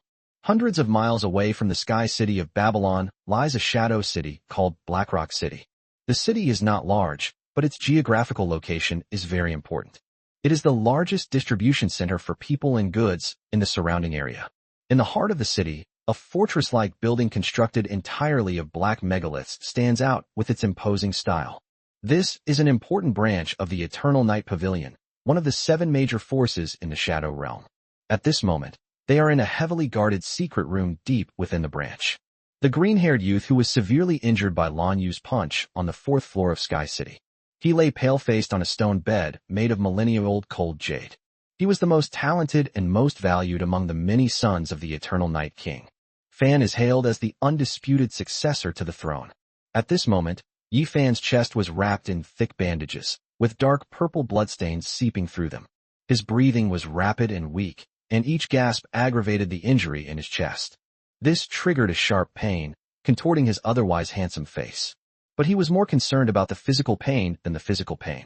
Rather, it was an uncontrollable feeling of humiliation and rage emanating from the depths of one's soul. Ah! He slammed his fist into the cold jade bed beneath him, creating fine cracks in the hard stone. Damn it! Damn it! Damn bastard! He roared madly, his emerald green eyes burning with a hatred powerful enough to consume everything. We lost. He actually lost. Moreover, he lost because of his most prized physical strength, whose rank was even lower than his own. What an utter disgrace. Yi Fan has been a prodigy since birth, and has never been defeated among his peers. He had always assumed that, apart from the other few monarch's heirs, there were no other. There is no one in the world who can compare to me. But today in Sky City, his invincible confidence was shattered by a single punch from the man clad in black demonic armor. Every time he closes his eyes, that scene uncontrollably appears in his mind. His own 6 iron fists, powerful enough to split mountains and shatter rocks. It shattered like fragile glass before that seemingly casual punch from its opponent. That irresistible, domineering, and terrifying force instantly destroyed all his defenses and life force. If it weren't for the timely appearance of the king's avatar to teleport him back, he's probably a cold corpse by now. Why? Why did this happen? Yi Fan was panting heavily, his eyes filled with resentment and confusion. We're both competing in terms of physical strength, so why is there such a huge gap between us? He doesn't understand. He couldn't understand it. Young master, please calm down and take care of your injuries. An elderly man dressed in the attire of a steward from the Eternal Night Pavilion hurriedly stepped forward and offered words of advice with a look of fear on his face. Get out of my way. Yi Fan pushed the old man away and struggled to sit up in bed. He stared intently at the jade box in the center of the secret chamber, protected by layers of barriers, his eyes filled with a frantic desire. The Dark Source Demon Fruit. How's it going with that Dark Source Demon Fruit? Chapter 321, You Can Now Travel in Peace. He asked in a hoarse voice. That jade box contained the information about their Eternal Night Pavilion team in Sky City. Dark Source Demon Fruit, that we finally found on the second floor. He believed that as long as he ate the fruit, he'll take his physical strength to the next level, and next time he'll definitely be able to tear that kid to shreds. He will use that brat's blood to wash away the shame he has suffered today. Reporting to young master. The elderly deacon answered tremblingly. The divine aura remaining in the Dark Source Demon Fruit is too domineering. Our alchemists are doing their best to purify it, but it will take some time. Time? What I lack most is time. Yi Fan roared, wishing he could rush up right now and swallow the fruit whole. But he knew it wouldn't work. The Dark Source Demon Fruit is a product of the mythological era, containing a trace of the original aura of the god who created it. Unless one possesses divine authority like Lanyu. Those who can ignore this aura, the chosen ones, or supreme beings like kings, can forcibly suppress it. Otherwise, it would be ordinary filmmakers like them. If you rashly ingest it, you will be overwhelmed by that domineering divine aura and die from the force of its explosion. It must first be carefully stripped away and purified using special medicines and techniques before it can be safely consumed. Useless. A bunch of useless trash. Yi Fan cursed in frustration. Tell them to hurry. At all costs. I need to see that fruit tonight. Yes. I'll go and urge them right away. The old man felt as if he had been granted a pardon and scrambled out of the secret room. Yi Fan lay back down on the bed, panting heavily, but the frenzied, killing intent in his eyes did not diminish in the slightest. Kid, you just wait. Wait until I eat the Dark Source Demon Fruit. Wait until I master my secret technique. I will find you and crush every single bone in your body. He could almost see himself successfully taking revenge. The image of trampling and humiliating Lanyu underfoot brought a sinister and gleeful smile to his face. Time passed by, second by second. For Yi Fan, every second was torture. He kept urging his subordinates on, driving all the alchemists in the Eternal Night Pavilion branch to the brink of exhaustion. Finally, late at night, the door to the secret room was opened again. The elderly steward himself carefully carried in a tray. His face showed a hint of fatigue, but even more so, a sense of relief and joy. Young master, I have not failed you. He raised the tray high, and the jade box on the tray, which had previously sealed the Dark Source Demon Fruit, was now open. A fruit, entirely black, exuding an enticing aroma, and with wisps of pure energy swirling around its surface, lies quietly inside.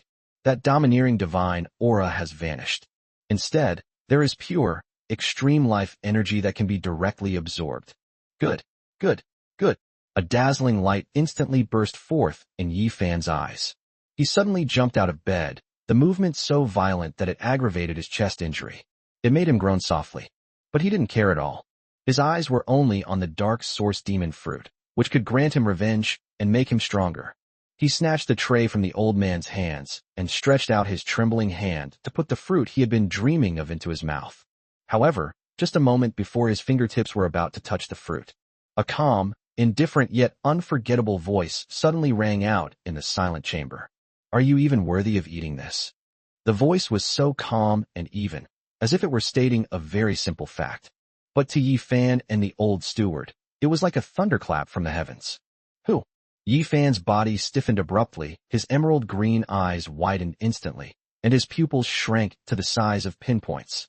He turned abruptly and stared intently in the direction the sound came from, the entrance to the secret room. Suddenly, a figure appeared there without anyone noticing. An ordinary-looking young man dressed in plain black clothes was leaning casually against the door frame with his hands in his pockets. A faint, amused smile played on his face. She was watching him quietly with the eyes of someone eyeing prey. Yi Fan saw that face clearly. His mind went completely blank. That face. He would recognize this face even if it turned to ashes. Although the other person had changed their hair color and some subtle features, he would never forget those eyes, those calm, indifferent eyes that seemed to see through everything. This is the man. This is the man who shattered his pride and confidence with a single punch in Sky City. It's you. The moment the green-haired youth saw the person's face clearly, his pupils suddenly shrank to the size of pinpoints. The ecstasy on his face froze instantly, replaced by endless horror and fear. The person who arrived was none other than Lanyu, whom he both hated to the bone and feared like a tiger. You, how did you get here? He screamed, his voice distorted with fear. Lanyu didn't answer him, but only glanced at the tray in his hand, a slight smile playing on his lips. It seems I've arrived just in time. He flashed like a ghost, instantly appearing in front of the green-haired youth. The green-haired youth was terrified and instinctively tried to unleash his shadow energy to resist. But Lanyu was much faster than him.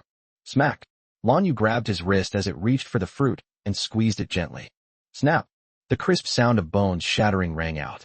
The green-haired youth let out a shrill scream, and his entire arm went limp and hung down. Lanyu didn't even glance at him, and casually took the dark source demon fruit from the tray with his other hand. Then, under the green-haired youth's gaze filled with resentment and despair, he threw the fruit directly into his mouth. Crunch. The crisp chewing sound was particularly jarring in the deathly silent, enclosed room. You. The green-haired youth pointed at Lanyu, trembling with rage, and suddenly spat out a mouthful of blood. He watched helplessly as the hope that should have belonged to him, the hope that would have allowed him to take revenge, slipped away. He was eaten up right in front of his own enemy. This feeling was more painful than killing him outright. It tastes good. Lanyu swallowed the last bite of fruit, feeling the joyful sensation emanating from his king's body, and nodded in satisfaction. Then, he raised his head and looked at him with the gaze one would give a dead man. Looking at the green-haired youth who was so angry he was about to faint. I've eaten your fruit. Now you can set off with peace of mind. Chapter 322 The Void Raven Ship. The moment he finished speaking, he threw a punch. Bang! The green-haired youth's body flew backward like a tattered sack. It slammed heavily against the wall, and then fell silent. Just then, from outside the secret chamber came a cacophony of hurried footsteps and roars. Young master! Assassins! Protect the young master! The powerful members of the Eternal Night Pavilion branch finally realized what was happening and charged toward the secret chamber with murderous intent. Lanyu slowly turned around, looking at the members of the Eternal Night Pavilion who rushed in, a cold smile on his face. Perfect, saves me the trouble of looking for them one by one. With a thought, a black core sphere appeared in his hand. He casually tossed the ball to the ground. Boom! The next second, a tall, ferocious, terrifying puppet made entirely of black metal with scarlet electronic eyes burning in its eyes suddenly appeared in the hall. It was that 7-star puppet. Lanyu gently pressed down on the puppet. Divine Authority Burst was used. Then, in a flash, he disappeared from the spot. All that was left for everyone was a bomb formed from a 7-star puppet. The next second, a black energy storm swept through the entire room. Boom, boom, boom, boom. After a loud explosion, the black fortress that once stood in the city center, symbolizing the supreme authority of the Eternal Night Pavilion, has completely disappeared. All that remained was a huge, bottomless pit, still emitting wisps of smoke. And Lanyu, who stood at the edge of the pit and slowly put away the terrifying puppet. He glanced at his masterpiece and nodded in satisfaction. Without pausing, he vanished into the chaotic and panicked night of Blackrock City in a flash. He should go. 3 days later, a massive port city, filled with noise and chaos, appeared at the edge of Lanyu's vision. Cinema City. This is the largest city along the coast of the Sea of Shadows. It is also the only gateway for countless Shadow Clan members and adventurers to reach that forbidden sea. As long as they can successfully cross this Sea of Shadows, known as the Cradle of Death. That way, you can reach the boundary between the human world and the world of shadows. By then, going home will no longer be an unattainable dream. Walking on the wide but dirty streets of Ingchao City, Lanyu could clearly sense that this city had a completely different atmosphere from other film cities. The air was filled with a salty, damp sea scent. It was a strange mix of fishy, bloody, and various unidentified creatures, creating a unique and indescribable flavor. Lanyu blended into the bustling crowd entering the city, appearing completely inconspicuous. At this moment, he is no longer the young man with striking blue hair. The effects of the Thousand Faces mask had long since worn off, and he was now using the basic disguise techniques he had learned in Shadow Puppet Village. He changed his hair and eye color to black, the most common color in the film industry, and his face showed signs of hardship, making him look like an ordinary mercenary who had been away from home for many years. The Shadow Clan here also seems to be more ferocious and direct than the Shadow Clan in the interior. Most of them had dark skin and a rough, weathered look, as if they had been eroded by the sea breeze. His eyes were filled with vigilance and scrutiny. Lan Yu did not attract much attention. He mingled with the bustling crowd like any ordinary traveler, heading towards the city gate. However, as he approached the towering city gate, he couldn't help but pause. The notice wall next to the city gate was surrounded by layers of people. Countless photographers were pointing and discussing a brand new wanted poster on the wall. With his height advantage far exceeding that of ordinary people, Lan Yu easily saw the contents of the wanted poster. It was a portrait imprinted using a special memory crystal. The painting depicts a young man with striking long blue hair, handsome features, and a cold gaze. Lan Yu's eye twitched. Isn't that a picture of myself? Criminal charges, destroying the Eternal Night Pavilion branch and assassinating the monarch's heir, Yi Fan. Reward: 100,000 shadow crystals will be awarded to anyone who provides valid clues about the whereabouts. A bounty of 500,000 shadow crystals will be awarded to whoever can severely injure and capture him alive. Whoever kills him and brings back his head will receive a reward of 1 million shadow crystals, and will have the opportunity to be personally received by the Eternal Night King. Looking at the astronomical bounty, Lan Yu's eye twitched involuntarily. Good heavens, 1 million? He remembered that damned gang member who hired assassins from the Eternal Night Pavilion to kill him. The price offered was only 100,000 shadow crystals. Now look what's happened. Their own number of casualties has increased tenfold. The Night King has really gone all out this time. It seems he'll have to kill his precious heir. She really angered him. When did I become so valuable? Lan Yu couldn't help but think to himself. However, despite the complaints, their vigilance instantly reached its peak. He turned and left the crowd without making a sound, heading towards the port. The most urgent task is to figure out how to safely cross the Sea of Shadows. The port was busier than the city, with all sorts of ships docked on the huge pier. These ships are mostly grotesque and bizarre in appearance, with their hulls made of huge animal bones and tough metal. The sails were made from the skin of some kind of giant sea beast, and were engraved with various runes to protect against wind and waves. Countless shirtless Shadow Clan boatmen, their bodies covered in tattoos, bustled about on the dock like ants. Boxes of goods were loaded onto the ship. Lan Yu found a middle-aged Shadow Clan member who looked like the boatman's leader and was resting by smoking a pipe. He handed him a few shadow crystals and began to gather information. The entire investigation process was not complicated, but the results made Lan Yu frown more and more. The Sea of Shadows was far more dangerous than he had imagined. This vast ocean is considered a forbidden zone for life by all Shadow Clan members. The area within 10 kilometers of the coast is relatively safe. Many Shadow Masters hunt valuable marine shadow monsters here in exchange for cultivation resources.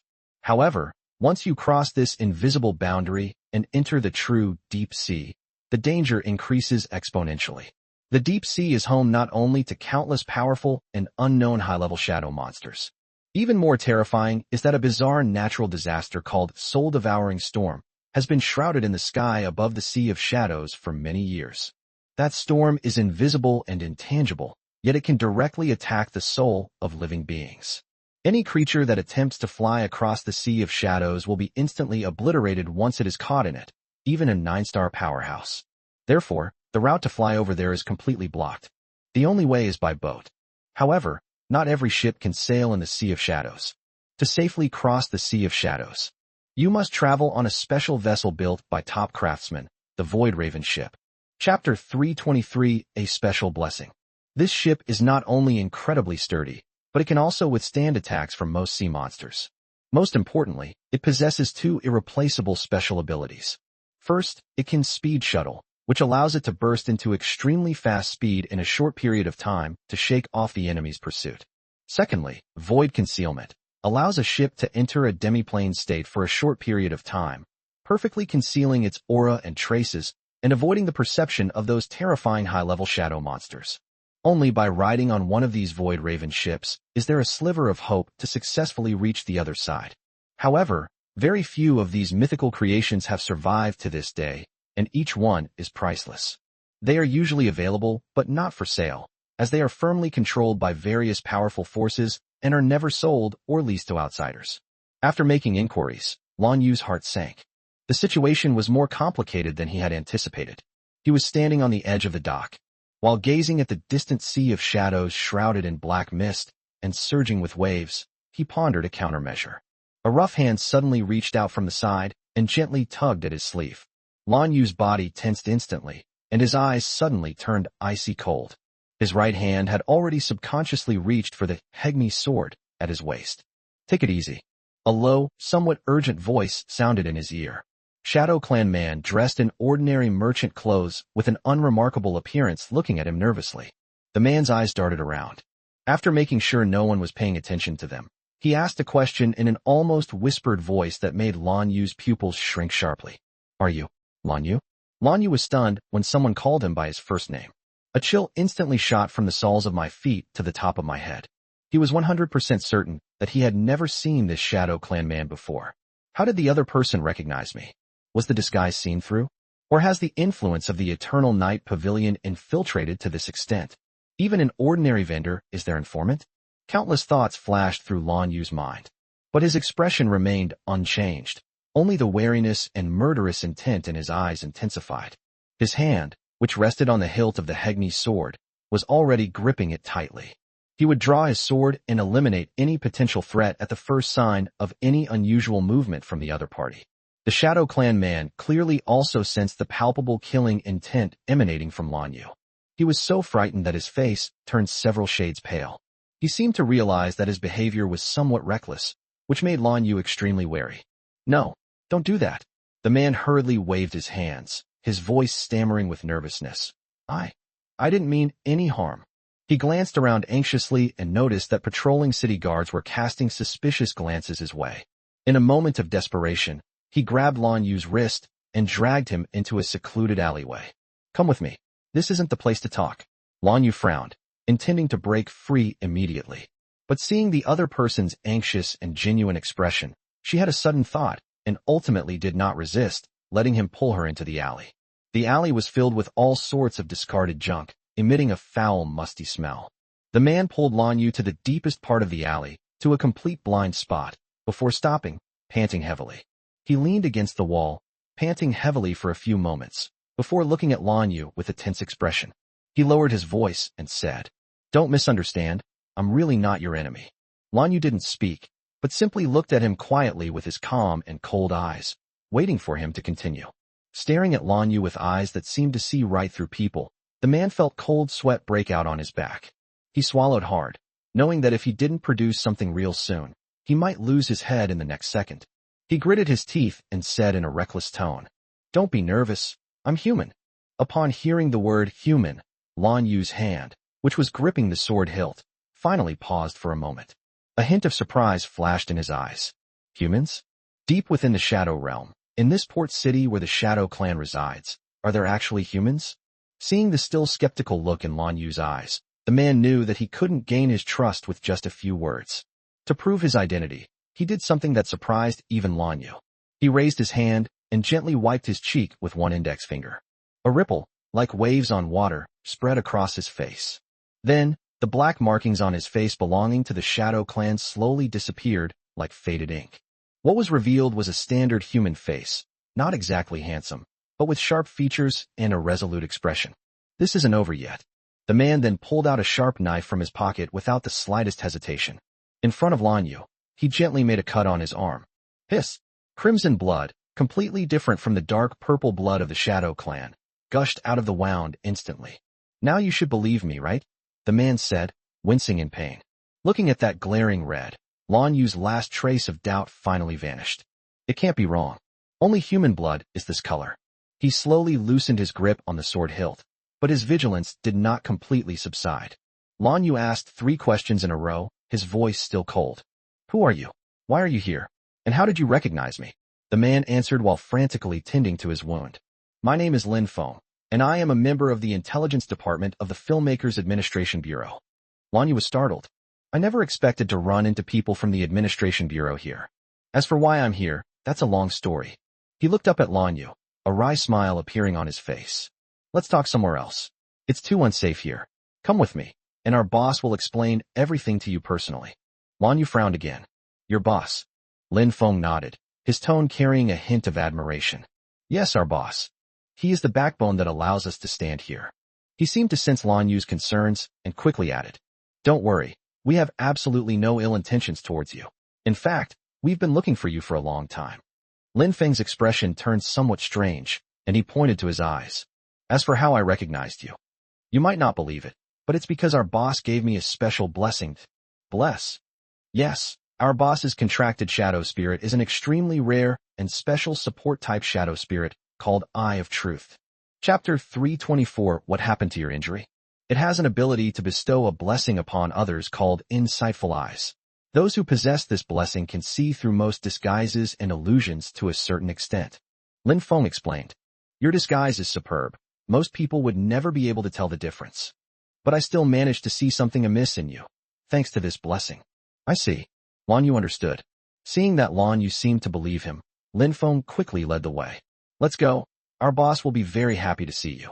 Lanyu pondered for a moment, but ultimately decided to follow and see what was going on. He is now all alone and has no idea how to cross the sea of shadows. If these humans hidden in the shadow realm can really offer help, it would be a godsend for him. Even if the other party has ill intentions, he is confident that he can handle it with his current strength. Led by Lin Feng, Lanyu navigated through several intricate alleyways. Finally, they arrived at a seemingly unremarkable three-story stone building. A sign reading Black Sail Merchant Guild hangs at the entrance of the stone building, making it look like an ordinary business organization. Lin Feng led Lanyu through the back door, where a hidden world awaited them. The first floor is like a warehouse, filled with all kinds of goods. The second and third floors were converted into living and office areas. People with human faces walked by from time to time. They all showed surprise and curiosity when they saw Lanyu behind Lin Feng, but they all tacitly refrained from asking any questions and simply bowed in greeting. Although the Chamber of Commerce has a small number of members, it is well organized and highly disciplined. This made Lanyu think more highly of the so-called Black Sail Chamber of Commerce. This is by no means an ordinary business organization. It is more like a disciplined, militarized group. Lin Feng led Lanyu to the door of the innermost room on the third floor and gently knocked on the door. Boss, I'm back. I brought him with me. There was a moment of silence in the room, followed by a slightly weak but powerful male voice. Let him in. Lin Feng gestured to Lanyu to please, and then pushed open the door. Lanyu stepped inside, and a strong medicinal smell wafted towards him. The room was simply furnished with a bed, a table, and a few chairs. On that bed, a middle-aged man with a pale face and thick bandages wrapped around his chest was sitting against the headboard. The man looked to be in his 40s, with a square face, thick eyebrows, and eyes that, though somewhat dimmed by his injuries, were still as sharp as an eagle's. He exuded a powerful, yet restrained aura. 7-star powerhouse. Lanyu's pupils contracted slightly, and he instantly judged the opponent's strength. This is a genuine 7-star expert, and judging from the level of refinement of his aura, he is probably among the top 7-star experts. You're Lanyu? The man looked at Lanyu as he walked in and asked a question. His gaze swept over Lanyu from head to toe. His eyes held a hint of scrutiny, but more than that, they conveyed a sense of relief and satisfaction. Lanyu did not answer, but simply looked at the other person calmly, waiting for him to continue. He could sense that although the 7-star expert in front of him was seriously injured, he did not have any hostility towards him. The middle-aged man seemed to have gotten used to Lanyu's indifferent attitude. He laughed self-deprecatingly and then struggled to sit up from the bed. Cough, cough. The violent movement aggravated his chest injury, causing him to cough violently and his face to become even paler. Boss, Lin Feng, who was standing nearby, quickly stepped forward to support him. The man waved his hand, indicating that Lin Feng didn't need to be nervous. He took a deep breath to calm himself before looking at Lanyu again and introducing himself. I forgot to introduce myself. My name is Qin Shan, and I am the head of the Black Sail Chamber of Commerce here. He paused, seemingly considering his words, but finally decided to get straight to the point. Of course, the Black Sail Merchant Guild is just our public identity. Our true identity is the leader of the secret operations team stationed in Shadow Tide City by the 3rd Intelligence Division of the Shadow Master Administration Bureau of the Human World. Our 3rd Intelligence Division has a rather unique job nature. We are mainly responsible for infiltrating deep into the film industry to collect various kinds of intelligence, monitor the movements of the major monarchical powers, and provide early warnings of any unusual activity that may pose a threat to the human world. Qin Shan's tone carried a hint of self-deprecation, but his eyes were filled with pride. Simply put, we are a bunch of rats that can't stand the light of day, gathering information on enemy territory. Shadow Tide City is the gateway to the Sea of Shadows, and its geographical location is extremely important. It is one of our most important intelligence outposts.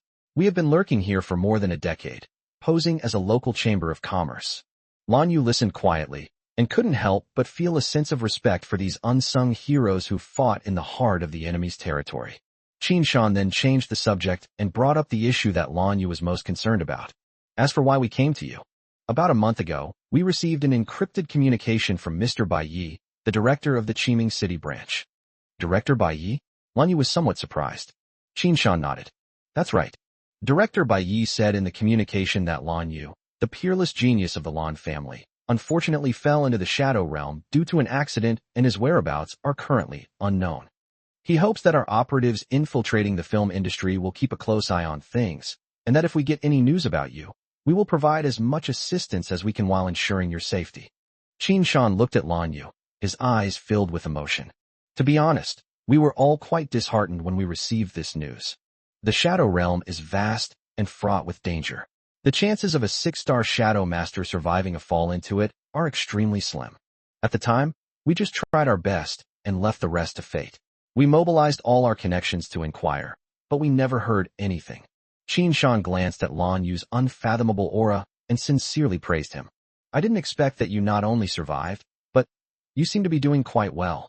This is really not easy. In just over a month, he has made such a name for himself in the film industry, even killing the heir of the Eternal Night King. This is beyond what the word genius can describe. Hearing this, Lan Yu roughly understood the ins and outs of the matter. It turned out that Director Bai Yi had asked them to find him. I thought of that smiling tiger director who was always trying to lure me into the management bureau. Lan Yu couldn't help but feel a touch of warmth in his heart. He remembered this favor. My guard finally went down completely. Lan Yu glanced at the bandage on Qin Shan's chest and took the initiative to ask, "What happened to your injury?" Chapter 325 Welcome Home. Since they were one of his own, he didn't mind offering a few words of concern. Upon hearing Lan Yu's question, Qin Shan's eyes visibly flickered. Lin Feng, who was standing to the side, seemed to want to say something, and opened his mouth as if to say something. But Qin Shan stopped him with a stern look. Qin Shan waved his hand, forcing a slightly forced smile, and explained casually, "Cough, it's nothing. I had a minor conflict with another chamber of commerce in the city a while ago over the ownership of a batch of goods, and I accidentally suffered a loss. It's just a minor injury, nothing serious. It'll be fine in a few days." Lan Yu sensed that the other party seemed to be hiding something. However, since the other party didn't want to talk about it, Lan Yu wasn't the kind of person who liked to pry. He nodded and didn't ask any further questions. Qin Shan proactively shifted the topic to what Lan Yu cared about most. "You don't need to worry about going back. Our Black Sail Merchant Guild has been operating here for over a decade. Although we can't be considered a top-tier power, we have still accumulated some connections. While Void Raven ships are rare, they are not entirely unobtainable. I've already asked someone to make contact, and we should have news in 3 days at most." Upon hearing this joyful news, Lan Yu solemnly thanked Qin Shan. This undoubtedly solved the biggest problem for him. Qin Shan waved his hand generously. "Don't mention it. We're all human beings. It's only right to help each other in a godforsaken place like the film industry. What's more, you are the younger brother of Blue Frost Hero, and someone that Director White Knight specifically asked to protect. We have to get you back safely no matter what." He looked at Lan Yu, a genuine smile on his face.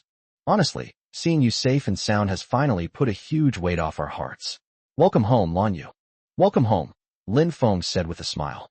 Hearing the long-awaited "welcome home," I felt the kindness and care from my compatriots.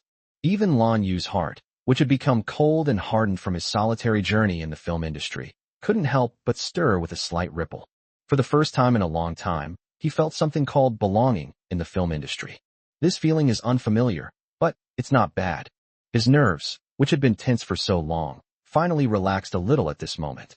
That evening, Lan Yu was arranged to rest in a guest room on the third floor of the Chamber of Commerce. Raymond Lam thoughtfully prepared clean clothes and a sumptuous meal for him. Although the ingredients are all from the film industry, the taste is quite good after the chef's careful cooking. After eating and drinking his fill and taking a hot shower, Lan Yu lay down on the soft bed. Feeling this long-lost tranquility, I quickly drifted off to sleep. He slept very soundly and peacefully. However, early the next morning, a noisy argument woke him from his sleep. The sounds came from downstairs, mixed with arrogant shouts and angry rebukes. Lan Yu frowned, rolled over, and got out of bed. He walked to the window, opened it, and looked down. Two groups of people had gathered at the entrance of the Chamber of Commerce and were locked in a fierce standoff. The group of people were members of the Black Sail Chamber of Commerce, led by Lin Feng. They were all filled with righteous indignation, holding weapons, but their faces showed a hint of bravado masking their inner weakness. Opposite them stood a group of Shadow Clan members dressed in uniform black outfits, exuding a fierce aura. The leader was a tall, burly man with a menacing face and a thick gold chain around his neck, who had only one eye. He was pointing his finger at Lin Feng's nose and spitting as he cursed arrogantly. "Hey Lin, don't push your luck. If you know what's good for you, hand over the business on those shipping routes at the East District Wharf. Otherwise, don't blame me for tearing down your lousy Chamber of Commerce today." Raymond Lam was so angry he was trembling all over. "Bok, don't push your luck. Those shipping routes were built up by our Black Sail Merchant Guild through hard work. Why should we give them to you?" The one-eyed man named Bok seemed to have heard the biggest joke in the world. He burst into wild laughter, then abruptly stopped, his eyes turning sinister. "On what grounds? Your boss, Qin Shan, is now a half-dead cripple. Without his protection, what is your Black Sail Merchant Guild worth? You have to pay this deal today, whether you like it or not." Bok's men behind him also burst into arrogant laughter. They were all eager to fight, their eyes filled with disdain and provocation as they looked at the Black Sail Merchant Guild members. Upstairs, Lan Yu watched this scene, his eyes gradually turning cold. It seems that there was indeed more to Qin Shan's injury than meets the eye. These uninvited guests were there to take advantage of the chaos. The atmosphere at the entrance of the Black Sail Merchant Guild downstairs had reached a boiling point. Faced with Bok's undisguised threats and provocations, Lin Feng and the other members of the Chamber of Commerce were so angry that their faces turned red and their fists clenched, but they dared not make a move. They knew perfectly well that what Bok said was true. Without Qin Shan, a 7-star expert, to oversee things. With their members, who are at most 5 stars, they are no match for Bok and his ferocious shark gang. Bok is a long-time local strongman in Shadow Tide City, and is himself a powerful 7-star lord. He also kept a large number of desperados under his command, who were always arrogant, domineering, and unruly. With Qin Shan around before, Bok didn't dare to be too presumptuous. But now that Qin Shan is seriously injured and unable to get up, Bok, the shark that smelled blood, immediately pounced on him. They wanted to tear a piece of flesh from the Black Sail Merchant Guild. A young member of the Chamber of Commerce finally couldn't hold back any longer and roared with red eyes. "Bok, don't forget, our boss is only injured, not dead. And it's all because of you sons of bitches, taking advantage of our boss's absence to launch a sneak attack from behind. You shameless bastards." Bok's smile grew increasingly ferocious and smug. He pointed a finger to his temple and said in a sarcastic tone, "A few days ago, he was wandering around outside the city like a headless fly, as if he was looking for something. They were so focused on their search that they didn't even notice anyone approaching. You know, if we brothers don't seize such a great opportunity, wouldn't we be letting down God's blessing?" Bok's words were like a sharp knife, piercing the hearts of every Black Sail Merchant Guild member present. These words were clearly transmitted to Lan Yu's ears upstairs without missing a single one. He was wandering aimlessly outside the city, as if looking for something. Lan Yu's pupils suddenly contracted at that moment. He understood instantly. The reason why Qin Shan was so badly injured and why someone found an opportunity to ambush him is because of this. It wasn't about any ridiculous goods dispute at all. He was looking for himself. Because of Director Bai Ye's instructions, this team leader of the Administration Bureau, whom he had never met before, actually went out of the city in person. They risked great danger to search for their complete compatriots in the perilous wilderness of the film industry. That's why he revealed his weakness. These hyenas, who had long coveted him, seized the opportunity to ambush him and severely injure him. It can be said that Qin Shan's current predicament is partly due to his own actions. He was not a sentimental person, but he was someone who would repay kindness and avenge wrongs. Qin Shan was imprisoned because of himself, and he acknowledged that this cause was his own doing. So the arrogant and reckless guys downstairs are the fruit he needs to pay for.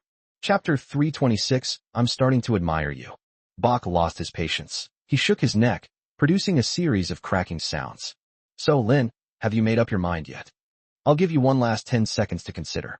If you don't obediently hand over the land deeds and air route transfer agreement after 10 seconds, don't blame me for being ruthless.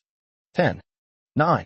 Bok began to count down loudly, and the members of the Mad Shark gang behind him grinned and raised their weapons, closing in step by step. The powerful fluctuations of shadow energy converged into a heavy pressure, making it almost impossible for Lin Feng and the others to breathe. Lin Feng's face turned deathly pale, and his forehead was covered in cold sweat. He knew he probably couldn't avoid this hurdle today.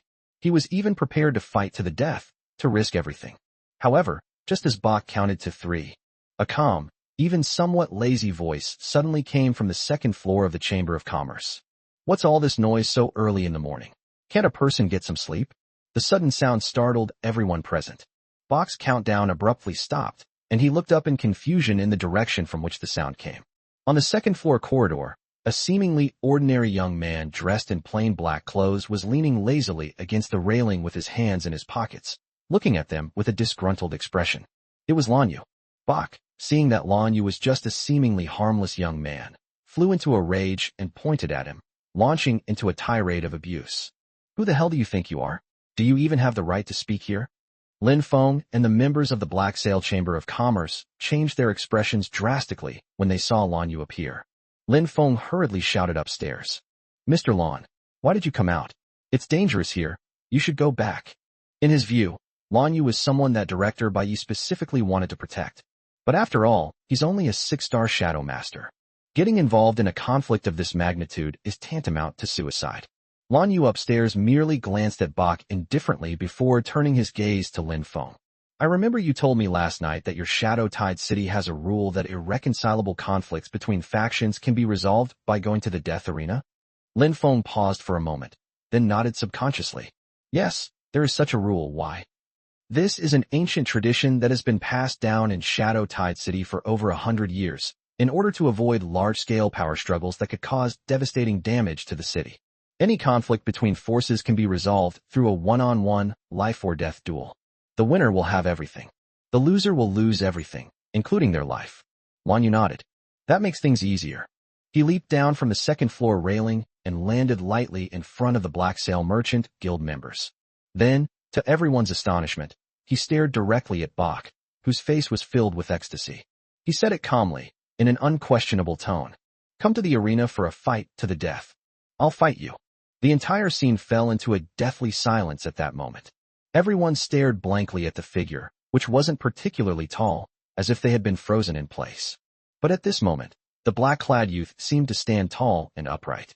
A 6-star Shadow Master is going to challenge a well-established 7-star, Lord-level expert? Has he gone mad? After a brief silence, a deafening roar of laughter erupted from the Mad Shark Gang's ranks. Ha ha ha, what did I just hear? This kid said he wants to go to the death match with our boss. Is he scared out of his wits? A mere 6-star brat dares to challenge Boss Bok. I think he's tired of living and wants a quick and painless death. The Mad Shark Gang laughed so hard they almost cried. Their gazes toward Lan Yu were filled with disdain and mockery. It's like watching a presumptuous clown. Bok himself was also taken aback. Then, a cruel and mocking smile appeared on that fleshy face. He walked step by step to Lan Yu, looking down at him with his one intact eye. It was as if they were admiring a toy that they were about to crush with their own hands. His voice became a little hoarse with excitement. Kid, do you know what you're saying? The deathmatch is a death trap. Are you sure you want to risk your life for these trash? Lan Yu didn't even bother to look at him, and simply uttered 4 words impatiently. You talk too much nonsense. You. Bok's face instantly turned a deep liver color. In all his years in the industry, he had never seen such an arrogant 6-star kid. Bok, enraged, laughed coldly, and waved his hand at his henchman behind him. Fine. Very well. Since you're courting death, I'll grant your wish. Go, bring me the death warrant. I'm going to twist your head off in front of the whole city today. Soon, A death warrant made of special animal hide, emitting a faint smell of blood, was delivered to the two of them. On the Black Sail Merchant Guild side, Lin Feng was so anxious he was almost in tears. He grabbed Lan Yu's arm, his voice trembling. "Mr. Lan Yu, no, you can't sign." Other members of the Chamber of Commerce also spoke up to dissuade him. Although they were grateful that Lan Yu stood up for them at this time, reason told them that this was tantamount to throwing an egg against a rock. Lan Yu ignored their advice and simply patted Lin Feng's shoulder lightly. "Don't worry, I know what I'm doing. I'll handle this." His calm tone contained a powerful and reassuring confidence. Lin Feng looked at Lan Yu's calm and composed eyes. For some reason, the anxiety and fear in my heart miraculously subsided. He opened his mouth as if to say something, but in the end he chose to believe. He silently led everyone to retreat to the side. Lan Yu picked up the death warrant, but didn't even look at its contents. He picked up the pen next to him and signed his name in a flamboyant manner in the column representing the Black Sail Merchant Guild. Then he handed the death warrant to Bach. "It's your turn." Bach snorted coldly, took the death warrant, and signed his name on the other side without hesitation. Bach put away the death warrant, a cat-and-mouse smile spreading across his face. "Kid, you've got guts. I'm starting to admire you." He stretched out his large, fan-like hand and patted Lan Yu's shoulder heavily. It seems they wanted to give this arrogant brat a taste of his own medicine before the battle even began. "To show my appreciation for you, I'll make sure you die a quick death in the ring later." He used tremendous force. One strike was enough to pulverize a hard rock. He could almost see Lan Yu kneeling on the ground, bones shattered, and blood gushing from his mouth after being struck by his palm. However, the smile on his face suddenly froze the next second. His palm was about an inch away from Lan Yu's shoulder, was firmly grasped by a hand that didn't look particularly thick, but was as strong as an iron clamp. It's Lan Yu's hand.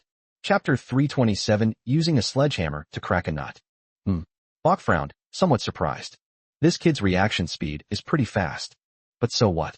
He sneered, then suddenly exerted force on his wrist, trying to forcefully break free from Lan Yu's grip and press his palm down again. In his view, even if a mere 6-star Shadow Master had the fastest reaction time, in terms of strength, they could not possibly contend with a 7-star powerhouse like myself. However, he soon realized he was wrong. That's completely wrong. He used 70% of his strength, but the hand remained completely still. He used all his strength, but the hand remained completely still. Lan Yu's hand seemed to be welded to his wrist, and no matter how much he activated his shadow energy or used all his strength, he couldn't budge it an inch. How is that possible? Bach's heart was filled with a tremendous upheaval. Fine beads of cold sweat began to appear on his forehead. He's a 7-star Lord-level powerhouse. In terms of physical strength alone, he is easily among the top 5 in the entire Shadow Tide City. How could he not even beat a 6-star kid?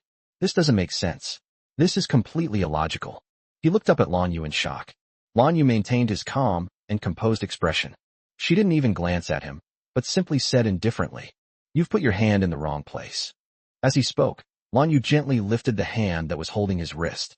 Bach felt a terrifying force that he could not resist. His body, weighing several hundred pounds, was actually propelled by this force, causing him to stagger and nearly fall to the ground. And Lan Yu lightly removed his hand, which had been grabbed, from his shoulder. Then he put it back to his side. The whole process was smooth and effortless. It was as if what he had just raised was not the arm of a 7-star Lord-level expert, but a weightless straw. The surrounding air seemed to freeze at that moment. Bach was stunned. He stared blankly at his hand, which was still trembling slightly. Looking again at the indifferent young man before her, an unprecedented chill surged up from the depths of her heart. It wasn't until this moment that he finally realized something seemed wrong. But the death warrant had already been signed, and with countless people in Ingchao City as witnesses, there was no turning back. "See you at the arena in the west of the city in 1 hour." Lan Yu ignored him and turned to walk back into the Chamber of Commerce after saying those words. As he passed Bach, he whispered something in a voice only the two of them could hear. "I hope you can make it through 1 round." News of the life or death arena swept through the entire Shadow Tide City like a whirlwind within half an hour. An unknown 6-star kid is going to challenge the well-known leader of the Mad Shark Gang, the 7-star Bach. The most explosive news in Ingchao City recently. Countless busybodies, gamblers, and spies from various factions flocked from every corner of the city to the life or death arena in the west of the city. "I want to witness this lopsided match firsthand." The West City Arena is a huge circular arena built from black boulders. In the center of the arena was a wide arena with a diameter of 100 meters, the ground covered with marks from knife and axe cuts. Dark blood seeped into the cracks in the stone. It silently tells the story of the countless bloody battles that have taken place here. When Lan Yu and Bak walked onto the ring one after the other, the surrounding stands were already packed with people, with no seats available. Look, is that kid in black the challenger? He looks too ordinary, doesn't he? Does he really have 6-star strength? Who knows? But he's facing Boss Bak.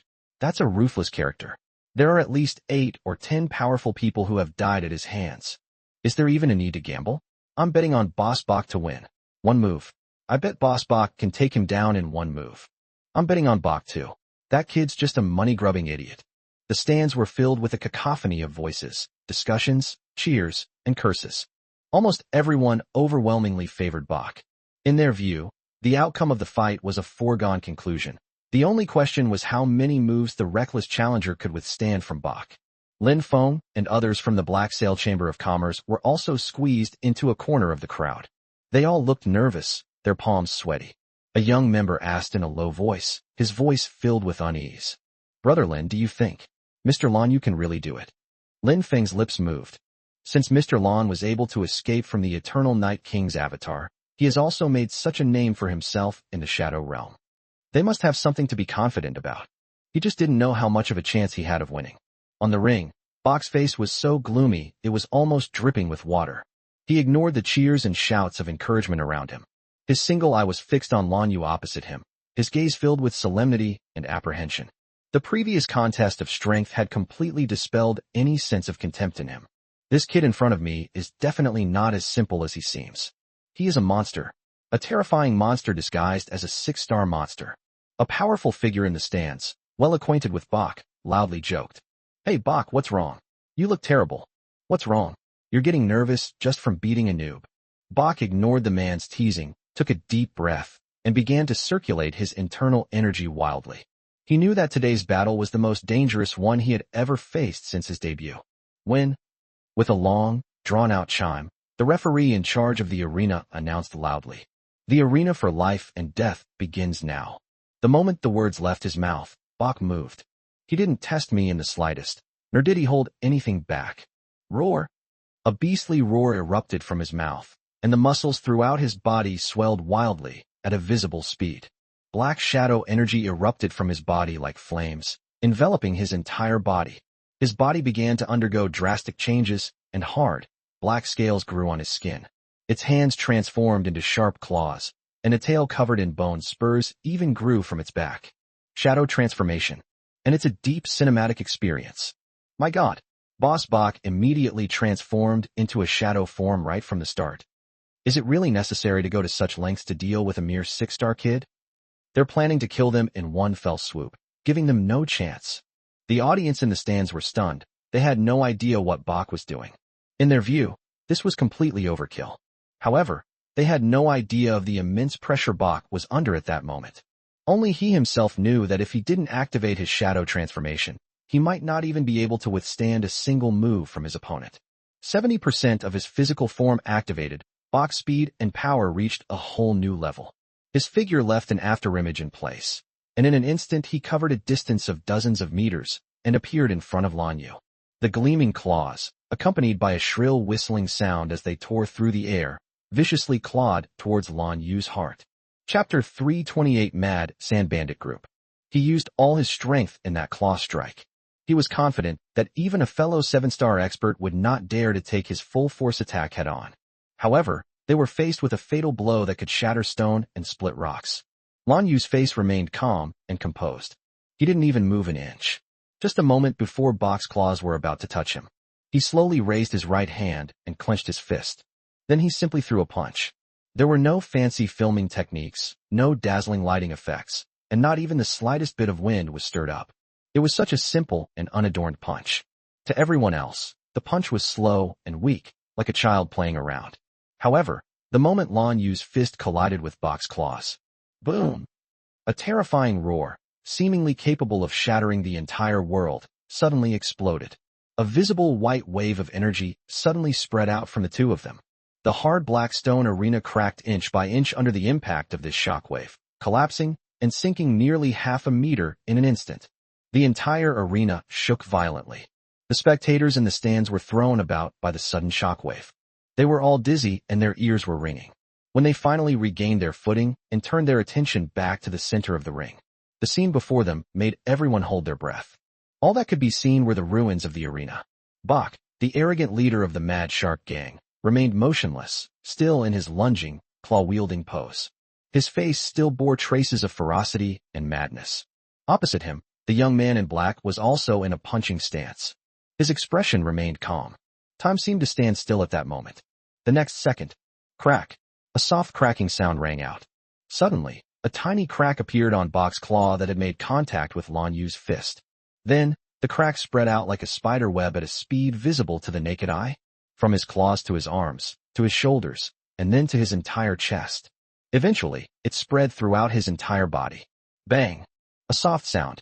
Bach's enormous and ferocious shadow form shattered like a broken piece of porcelain. It transformed into a shower of blood, flesh, and broken bones, falling heavily and staining the dilapidated arena a shocking dark red. One strike. Sold out instantly. Whose strength reached 7 stars, whose shadow transformation was 70% activated, and who was infamous in Shadow Tide City. Just like that, he was punched into a pile of minced meat by that seemingly ordinary 6-star youth. The entire room fell silent. You could hear a pin drop. Everyone's brains completely shut down because of the shocking and bloody scene before them. They stared blankly at the black-clad youth who stood amidst the rain of blood, slowly withdrawing his fist, his clothes spotless. An emotion called fear, originating from the depths of their souls, grew wildly and spread, eventually engulfing them completely. Bach's body exploded into a shower of blood in the horrified gazes of countless people. This highly anticipated life or death arena came to an end in the most shocking and unbelievable way. The entire arena fell into a long, deathly silence. No one cheered, no one shouted, and no one even dared to breathe loudly. All eyes were fixed on the black-clad youth standing in the center of the ruins of the arena, his expression indifferent. There was no longer a trace of contempt or mockery in his eyes. All that remains is the purest, deepest awe and fear. One punch. With just one punch, he blasted a 7-star powerhouse who had activated 70% of his shadow transformation into dust. What terrifying power this is. Is this really something a 6-star Shadow Master could do? No one present was a fool. They instantly realized how terribly wrong they had been. That evening, the Black Sail Merchant Guild's headquarters was brightly lit and decorated, with an atmosphere as lively as a festival. Qin Shan lay on the bed, listening to Lin Feng recount with great enthusiasm everything that had happened on the arena during the day. Long-lost smile appeared on that pale face caused by the injuries. Good, good, well done. He couldn't help but slap the bed and shout loudly, which aggravated his wound and caused a violent coughing fit. I knew that someone who could be valued by Director Bai Yi and have the Eternal Night King issue $1 million bounty was no ordinary person. I didn't expect that I had greatly underestimated him. Qin Shan's eyes gleamed with wonder. One punch to kill a 7-star expert. What kind of combat power is that? Even an ordinary 7-star expert might not be able to do it so decisively. Future achievements of this prodigy from the Lan family are limitless. Boss, just focus on recovering. With Bach dead, the Mad Shark gang is leaderless and completely disorganized. I have already taken over their territory and business today. From now on, the eastern district of Shadow Tide City will be under the control of our Black Sail Merchant Guild. Lin Feng said excitedly. Qin Shan nodded with satisfaction. Then, as if remembering something, said to Lin Feng, "By the way, how's the Void Raven ship thing going?" When this was mentioned, Lin Feng's smile froze for a moment, and then he looked somewhat embarrassed. "Boss, this matter has run into some trouble." "What trouble?" Qin Shan frowned. Lin Feng said with a bitter face. "The seller I contacted before had already agreed on a price. But today he suddenly changed his mind and said he wouldn't sell the boat anymore." "Not selling anymore? Why? Is the price too low?" "No," Lin Feng shook his head. "He said that the ship was forcibly requisitioned by a more powerful family in the city." "Which family dares to be so domineering in Shadow Tide City?" Qin Shan's face darkened. Lin Feng lowered his voice and uttered a name that made Qin Shan's expression change. "It is Falcon S Nest." "The Falcon S Nest?" Qin Shan gasped. If the Mad Shark Gang was just a local tyrant in Shadow Tide City before, so the Falcon's Nest is the real bird of prey that soars over this city. Ancient Shadow Clan family bound by blood ties, whose strength was unfathomable. She acts with extreme tyranny, and the head of her family is known as Lady Black Falcon. He is also a genuine 8-star powerhouse. In the Shadow Tide City, Falcon's Nest is undoubtedly the local tyrant, and no one dares to provoke it. What do they need the Void Raven ship for? Qinshan asked, puzzled. Lin Feng's expression turned somewhat strange. I inquired about it. It is said that some time ago, Mrs. Black Falcon's beloved granddaughter was kidnapped by a band of thieves called Mad Sand while she was out. Although she was eventually rescued, she was quite frightened. Lady Black Falcon was furious and immediately ordered that the entire Mad Sand bandit gang be wiped out at all costs. Chapter 329, A Simple Test. So she is recruiting powerful individuals and promising that whoever makes a great contribution in this operation will receive the Void Raven ship as a reward. Qinshan muttered the name, then suddenly remembered something. The Mad Sand Bandits? I remember we investigated before. The Bak who was killed by Mr. Lan Yu during the day seemed to be a minor leader of the Mad Sand Bandit gang. Lin Feng nodded. Silence fell over the room. Qinshan and Lin Feng both realized how difficult the situation was. Just then, Lan Yu, who had been standing silently listening to their conversation, suddenly spoke up. So, as long as you participate in this anti-bandit operation and make contributions, you can get that ship? Lin Feng nodded hesitantly. Theoretically speaking, that's how it is. However, the requirements for recruiting strong individuals for this Falcon's Nest are extremely high. It is said that, at the very least, one must be at the level of a 7-star lord to be eligible to participate. 7-star lords. Lin Feng and Qinshan exchanged a glance, both seeing the helplessness in each other's eyes. Although Qinshan is a 7-star, he is currently seriously injured and unable to fight. Apart from Qinshan, the entire Black Sail Merchant Guild could not find another 7-star expert. Is this last hope about to be shattered? 7 stars is enough? Lan Yu nodded thoughtfully. Mr. Lan Yu. Qinshan and Lin Feng both looked at him with suspicion. Lan Yu didn't explain, he just said calmly, "Leave this to me."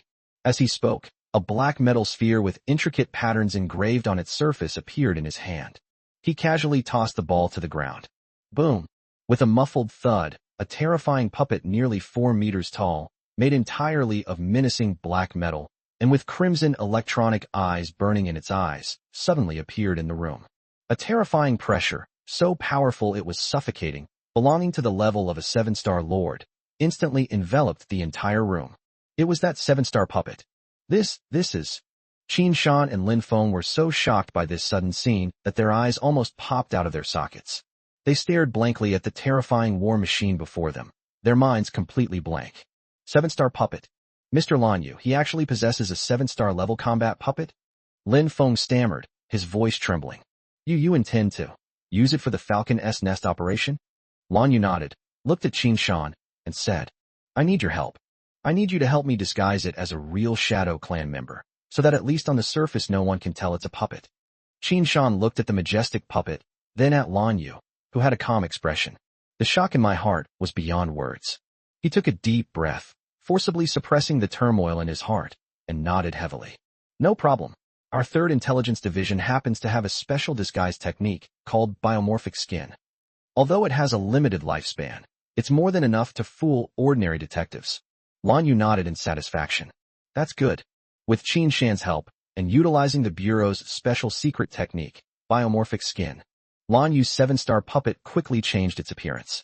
A layer of black skin, as thin as a cicada's wing but full of life, covered the puppet's cold metal shell. The scarlet electronic eye was also covered by a simulated eye membrane. It turned into a deep, dark purple, indistinguishable from the true Shadow Clan. At this moment, the 7-star puppet has completely transformed into a Shadow Clan warrior with an exceptionally tall and robust physique, a cold and stern face, and a powerful aura. Apart from being a size larger than ordinary Shadow Clan members, there was no other trace of a puppet. Qinshan looked at his masterpiece and nodded in satisfaction. The effect of this biomimetic skin can last for 3 days. Unless detected by a special reconnaissance technique, an ordinary 8-star expert could easily detect them using their mental power without being exposed. Lan Yu nodded. That's enough. The next day, with Lin Feng's introduction, Lan Yu controlled the disguised seven-star puppet. The Falcon's Nest Mansion as a wandering lord known as Black Rock to participate in the recruitment test for the strong. The Falcon's Nest Manor is located in the heart of Shadow Tide City. It is a vast and luxurious estate. Lan Yu followed the guide through the ornately decorated corridors. Finally, they arrived at a spacious training ground. More than a dozen powerful shadow masters had already gathered in the training ground.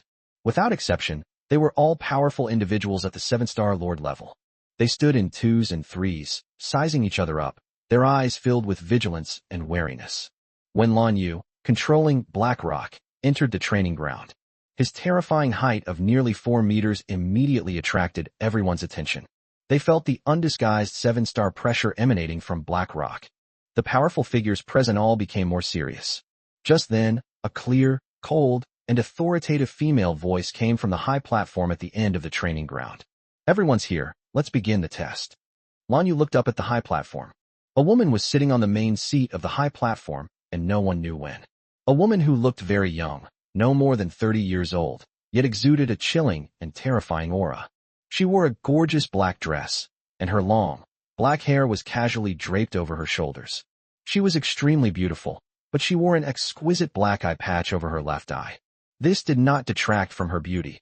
On the contrary, it added to her mysterious and dangerous aura. 8-star powerhouse. Lan Yu's mind suddenly sharpened. Is this woman the head of the Falcon Nest family, Lady Black Falcon? What a powerful aura.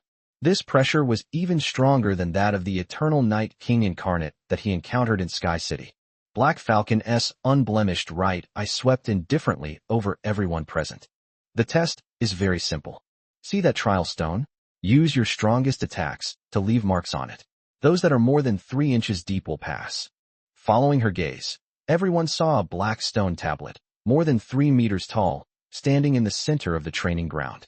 The stone tablet exudes an ancient and profound aura, clearly indicating that it is no ordinary object. The test began quickly. One by one, the seven-star lords stepped forward and unleashed their signature skills, bombarding the trial stone. Boom! Bang! The deafening roar continued, and the powerful shadow techniques caused the ground of the training ground to tremble continuously. However, the black trial stone was more solid than anyone could have imagined. Most of the seven-star lords could only leave a shallow white mark on it, less than an inch deep, no matter how hard they tried. After 7 or 8 people took the test, not a single one passed. This made the faces of the powerful individuals who hadn't yet been tested turn ugly. Finally, it was Lan Yu's turn to control Black Rock. Chapter 330 Red Serpent. Under everyone's watchful eyes, Black Rock walked heavily to the trial stone. He didn't use any fancy shadow techniques. He simply raised his iron fist, which was thicker than an average person's thigh. Then he threw a punch. Thump! A deep, resounding boom, like the sound of a great bell, echoed throughout the entire training ground. Everyone felt the ground beneath their feet suddenly jolt, as if a small earthquake had occurred. When the smoke cleared, everyone looked closely and gasped in shock. On the indestructible black trial stone, a fist-shaped imprint, half a foot deep and with perfectly smooth edges, was clearly imprinted. The power of that single punch was terrifying. On the high platform, a hint of surprise finally flashed in Lady Black Falcon's single eye. She took a deep look at the tall figure and slowly nodded. You passed. The test continued, and ultimately only 3 people, including Black Rock, controlled by Lan Yu, passed the test. Very good. Lady Black Falcon stood up from her seat. The 3 of you who have passed the test, please follow me. I will explain the specific action plan to you. With that, she turned and walked down the platform, heading deeper into the manor. Lan Yu and the other 2 strong individuals who passed the test immediately followed. Shortly after they left the training ground, a figure slowly emerged from the shadows of the high platform.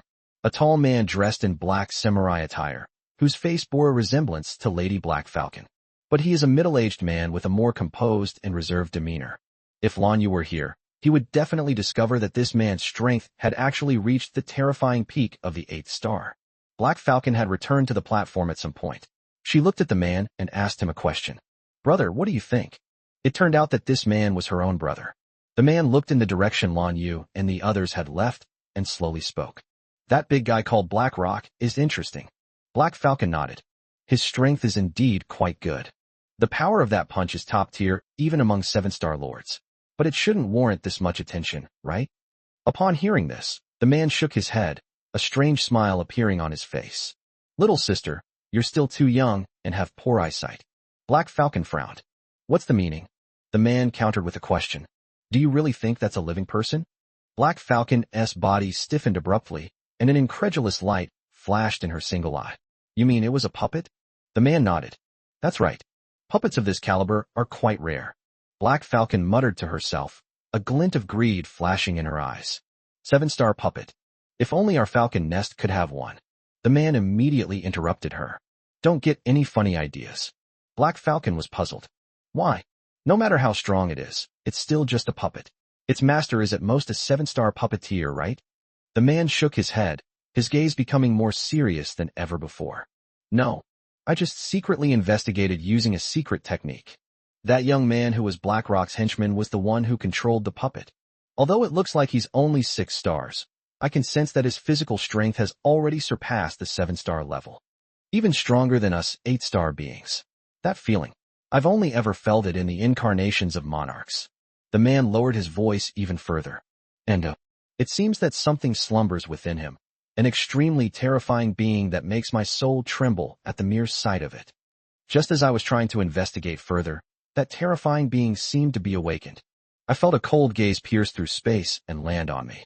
At that moment, I felt like my soul was about to freeze. Black Falcon was completely stunned. What? An incarnation of a monarch? A terrifying entity slumbering within him? The amount of information was so overwhelming that it left her brain a little overwhelmed. Brother, you mean, the person controlling the puppet is the heir of a king, and even possessed by the king's avatar? The man nodded, and said with lingering fear. Pretty close. Only an existence of this caliber could produce a toy like the 7-star puppet. Black Falcon was starting to panic. Then, what should we do now? What does he want by infiltrating our group? Should we apologize to him? The monarch was a colossal figure that local powerful families like them could not possibly contend with. The man shook his head. Need not. Since he doesn't want to reveal his identity and chose to join us in this way, he must have his own reasons. We just need to proceed according to the original plan and treat him as an ordinary 7-star expert. Never try to be clever and do unnecessary things. Otherwise, if we disturb this important figure and anger him, our entire falcon nest might be reduced to ashes overnight. Hearing her brother's solemn warning, Mrs. Black Falcon nodded vigorously, her back already soaked with cold sweat. She looked at the magnificent council chamber in the distance. He secretly told himself that he must treat Black Rock like an ancestor. In a secret room deep within the Falcon's Nest mansion, Black Falcon personally explained the specific plan for this operation to Lan Yu and the other 2 strong individuals who had passed the test. The plan was simple, even somewhat crude. Falcon's Nest has located the Mad Sand Bandit Gang's stronghold through intelligence, an island called Bone Island, located in the nearshore area of the Sea of Shadows. What they had to do was launch a surprise attack on Bone Island 3 nights later, aboard the Falcon's Nest fleet. The entire bandit gang was wiped out, leaving no one alive. As for who gets the Void Raven ship, that will be determined by the number and level of enemies each party kills during this operation. Whoever makes the greatest contribution gets the boat. This simple and direct allocation method immediately aroused the fighting spirit of the other 2 7-star lords. Their eyes were filled with undisguised competition. Only Lan Yu remained silent, controlling the Black Rock puppet from beginning to end, seemingly indifferent to everything. But in reality, his attention was always focused on one of the women. She was a woman with a voluptuous figure, wearing a red, tight-fitting leather suit, and a hideous scar on her face. Her name is Red Serpent, and she is a well-known lone lord near Shadow-Tide City. He was known for his ruthlessness and unparalleled whip skills. From the moment they arrived at the training ground, Lan Yu had keenly sensed that the woman's gaze always carried a subtle hint of hostility. Chapter 331 Double Rewards. It was a subtle but real hostility. At first, Lan Yu thought he was just overthinking things. After all, they are all competitors vying for the Void Raven ship, so it's normal for them to have some animosity towards each other. But when Lady Black Falcon finished announcing the operation plan, and everyone was preparing to leave the secret room, lazy but warning voice echoed in Lan Yu's mind. Kid, watch out for that woman who plays with the whip. She wants to kill you. Lan Yu suddenly stopped in his tracks. He responded in his heart. Oh. Upon receiving Nidhogg's confirmation, Lan Yu was immediately filled with deep doubt. He was 100% certain that this was the first time he had met this woman named Red Serpent. Why would she harbor such strong murderous intent towards me when we have no grudge against each other? Could she be connected to the Eternal Night Pavilion? Or is she connected to the people she killed before? Countless possibilities flashed through Lan Yu's mind in an instant. He followed the others out of the secret room without making a sound. However, the six senses had already been activated, locking onto every move of the Red Serpent. After leaving the secret room, Qi Lian did not immediately leave the Falcon's Nest mansion. Instead, he used the excuse of needing to use the restroom to turn into a secluded corridor on the side of the street. She looked around warily. After confirming that no one was around, he slipped into an empty little garden. Then she pulled out a palm-sized black bone fragment covered with strange runes from her bosom. She infused her shadow energy into the bone fragment, and a dim light immediately shone on the fragment, forming a small communication array. "Hey, it's me," Qi Lian said in a low voice to the magic circle. A hoarse male voice soon came from the other end of the magic circle. "Red Serpent, how's the situation? Did you manage to infiltrate?" Qi Lian quickly explained the action plan. "Yes, the test has been passed.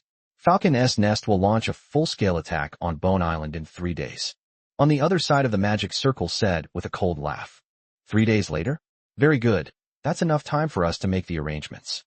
Humph. Does that old hag Black Falcon really think we, Mad Sand, are such easy targets? This time, we'll make sure she doesn't leave alive. Qi Lian's tone suddenly became incredibly venomous and cold. By the way, I have some good news for you. The murderer who killed Bach also participated in this operation. On the other side of the magic circle was clearly also taken aback. What? He actually dares to come? Qi Lian gritted her teeth and said. Of course he dared to come, because he had no idea that Bach was one of our men. I didn't even know that Bach was my husband. Qi Lian's voice trembled violently with extreme hatred. Boss, I need your help. When the time comes to make your move, after you take down the people from Falcon's Nest, you must leave that guy to me. I will capture him with my own hands, tear him to pieces, skin him alive. I will make him suffer every kind of pain in the world to avenge Bach. On the other side of the magic circle remained silent for a moment, but finally agreed. Okay, I promise you. If the plan succeeds, that kid will be yours to deal with. A ferocious and gleeful smile appeared on Qi Lian's face. Thank you, boss. However, just as she was satisfied and cut off the communication, preparing to put away the bone fragments, a voice, tinged with amusement and a cold laugh, suddenly rang out behind her. So she's that short-lived guy's girlfriend. I thought some big shot was plotting against me. Qi Lian's body stiffened abruptly, as if struck by lightning. The smile on her face froze instantly. A terrifying chill, enough to freeze one's soul, shot straight from her tailbone to the top of her head. She stiffly turned her head inch by inch. Then she saw a face with a faint smile that she would never forget in her life. It was Lan Yu. He had appeared silently behind him without him even noticing. He just stood there quietly, like a grim reaper waiting for his prey to walk into his trap. Lan Yu looked at her face, contorted with extreme fear, and the curve of his lips grew even colder. Talking badly about others behind their backs is not a good habit, especially in front of me, the person in question. When did you? About 10 minutes later. Inside the council hall of Falcon's Nest, Black Falcon and her brother were watching as Lan Yu's puppet was dragged around like a dead dog and thrown into the center of the hall. Qi Lian, who had already fainted, had a furrowed brow. Black Falcon looked at Lan Yu, her eyes filled with scrutiny and suspicion. You're saying she's a spy planted by the Mad Sand Bandit gang? Lan Yu ignored her suspicions and simply manipulated the puppet to throw a memory crystal over. See for yourself. Black Falcon's brother reached out and caught the crystal, then infused it with his shadow energy. The next second, a clear image of light and shadow was projected into the air. The scene shows the entire process of Qi Lian secretly communicating with the leader of the Mad Sand Bandit gang in the small garden. You bastard! How dare you betray my Falcon's Nest? Mrs. Black Falcon was furious. She slammed her hand on the table, and a terrifying 8-star pressure erupted, shaking the entire hall. Black Falcon's brother walked up to Red Serpent and squatted down beside her. He reached out a hand and placed it on Qi Lian's crown.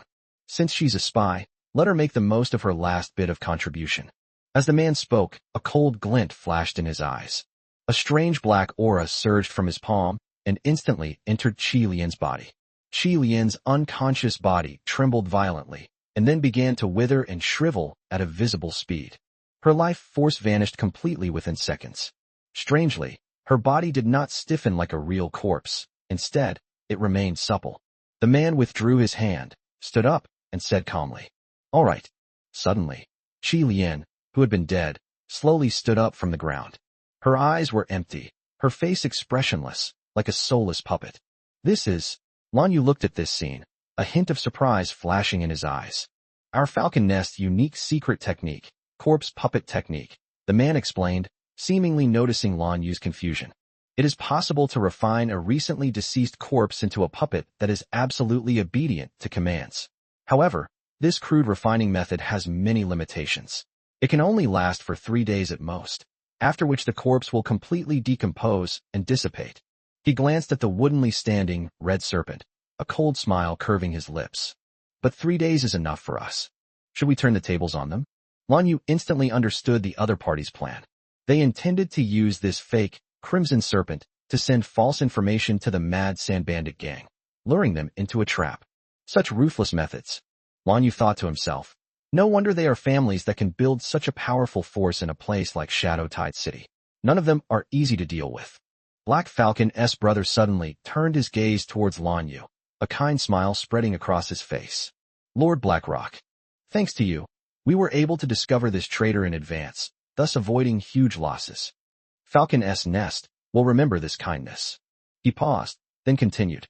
"To express my gratitude, even if the mission fails, I will still present you with that Void Raven ship. If successful, the reward will be doubled." Lan Yu raised an eyebrow in surprise. He hadn't expected the other party to be so decisive. Lan Yu pondered for a moment, then nodded, controlling the puppet. Chapter 332, The Second Incarnation. Meanwhile, on the other side of the film world, at the bottom of a hidden abyss lake. This place is not a desolate wasteland, but a vast and astonishing underground world. Countless deep blue crystals were embedded in the dome, emitting a faint light that illuminated the solemn and magnificent city below. This city is the true headquarters of the Eternal Night Pavilion, a secret place that even many high-ranking figures in the film industry have never heard of. At this moment, the huge square in the city center is teeming with people. Tens of thousands of Shadow Clan members were led by the black-clad assassins of the Eternal Night Pavilion to gather here. Their faces were filled with piety and fervor, as if they were about to attend a grand celebration. On the high platform at the very front of the square, a young man dressed in a magnificent black robe stood with his hands behind his back, coldly looking down at everything below. His name was Night Executioner, and he was one of the many successors under the Eternal Night King, a being whose strength and status are among the best, whose cultivation has already reached the terrifying 8-star realm. "Lord Night Executioner, the men have all arrived." A black-clad assassin appeared silently behind him and reported respectfully. Yixing nodded slightly, without turning around. He took a step forward, his voice not loud, but clearly reaching the ears of everyone in the square. "Gentlemen, you are all His Majesty's most loyal subjects. Today, you will receive unparalleled glory, witnessing firsthand the descent of the king in his very presence." As soon as he finished speaking, the crowd below erupted in cheers, and a deafening roar of worship echoed throughout the underground world. They trembled with excitement, burying their heads deeply, unable to look directly at the imposing figure on the high platform. Yixing looked down at the group of ignorant and fanatical believers, a barely perceptible sneer curling at the corner of his mouth. He continued in that seductive voice. "However, His Majesty is currently dealing with a crucial matter concerning the future of the entire Shadow Realm, and his avatar needs your help to descend. Are you willing to offer your strength to His Majesty?" "Willing." The deafening response was filled with an unwavering spirit of dedication. Night Executioner smiled with satisfaction. He turned his head and nodded to the black-clad assassins behind him. "Let's begin." In an instant, countless runes that had been placed around the square lit up simultaneously. A series of dark beams of light shot into the sky, intertwining to form a huge and complex ritual array above the plaza. A powerful and ancient aura emanated from the magic array.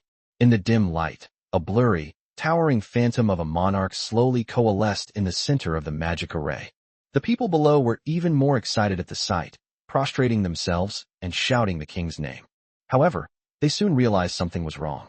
As the illusory image of the monarch became increasingly solid, an irresistible and terrifying suction force emanated from the magic array.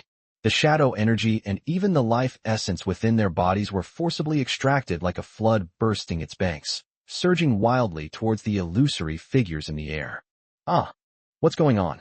My power. Help! My body.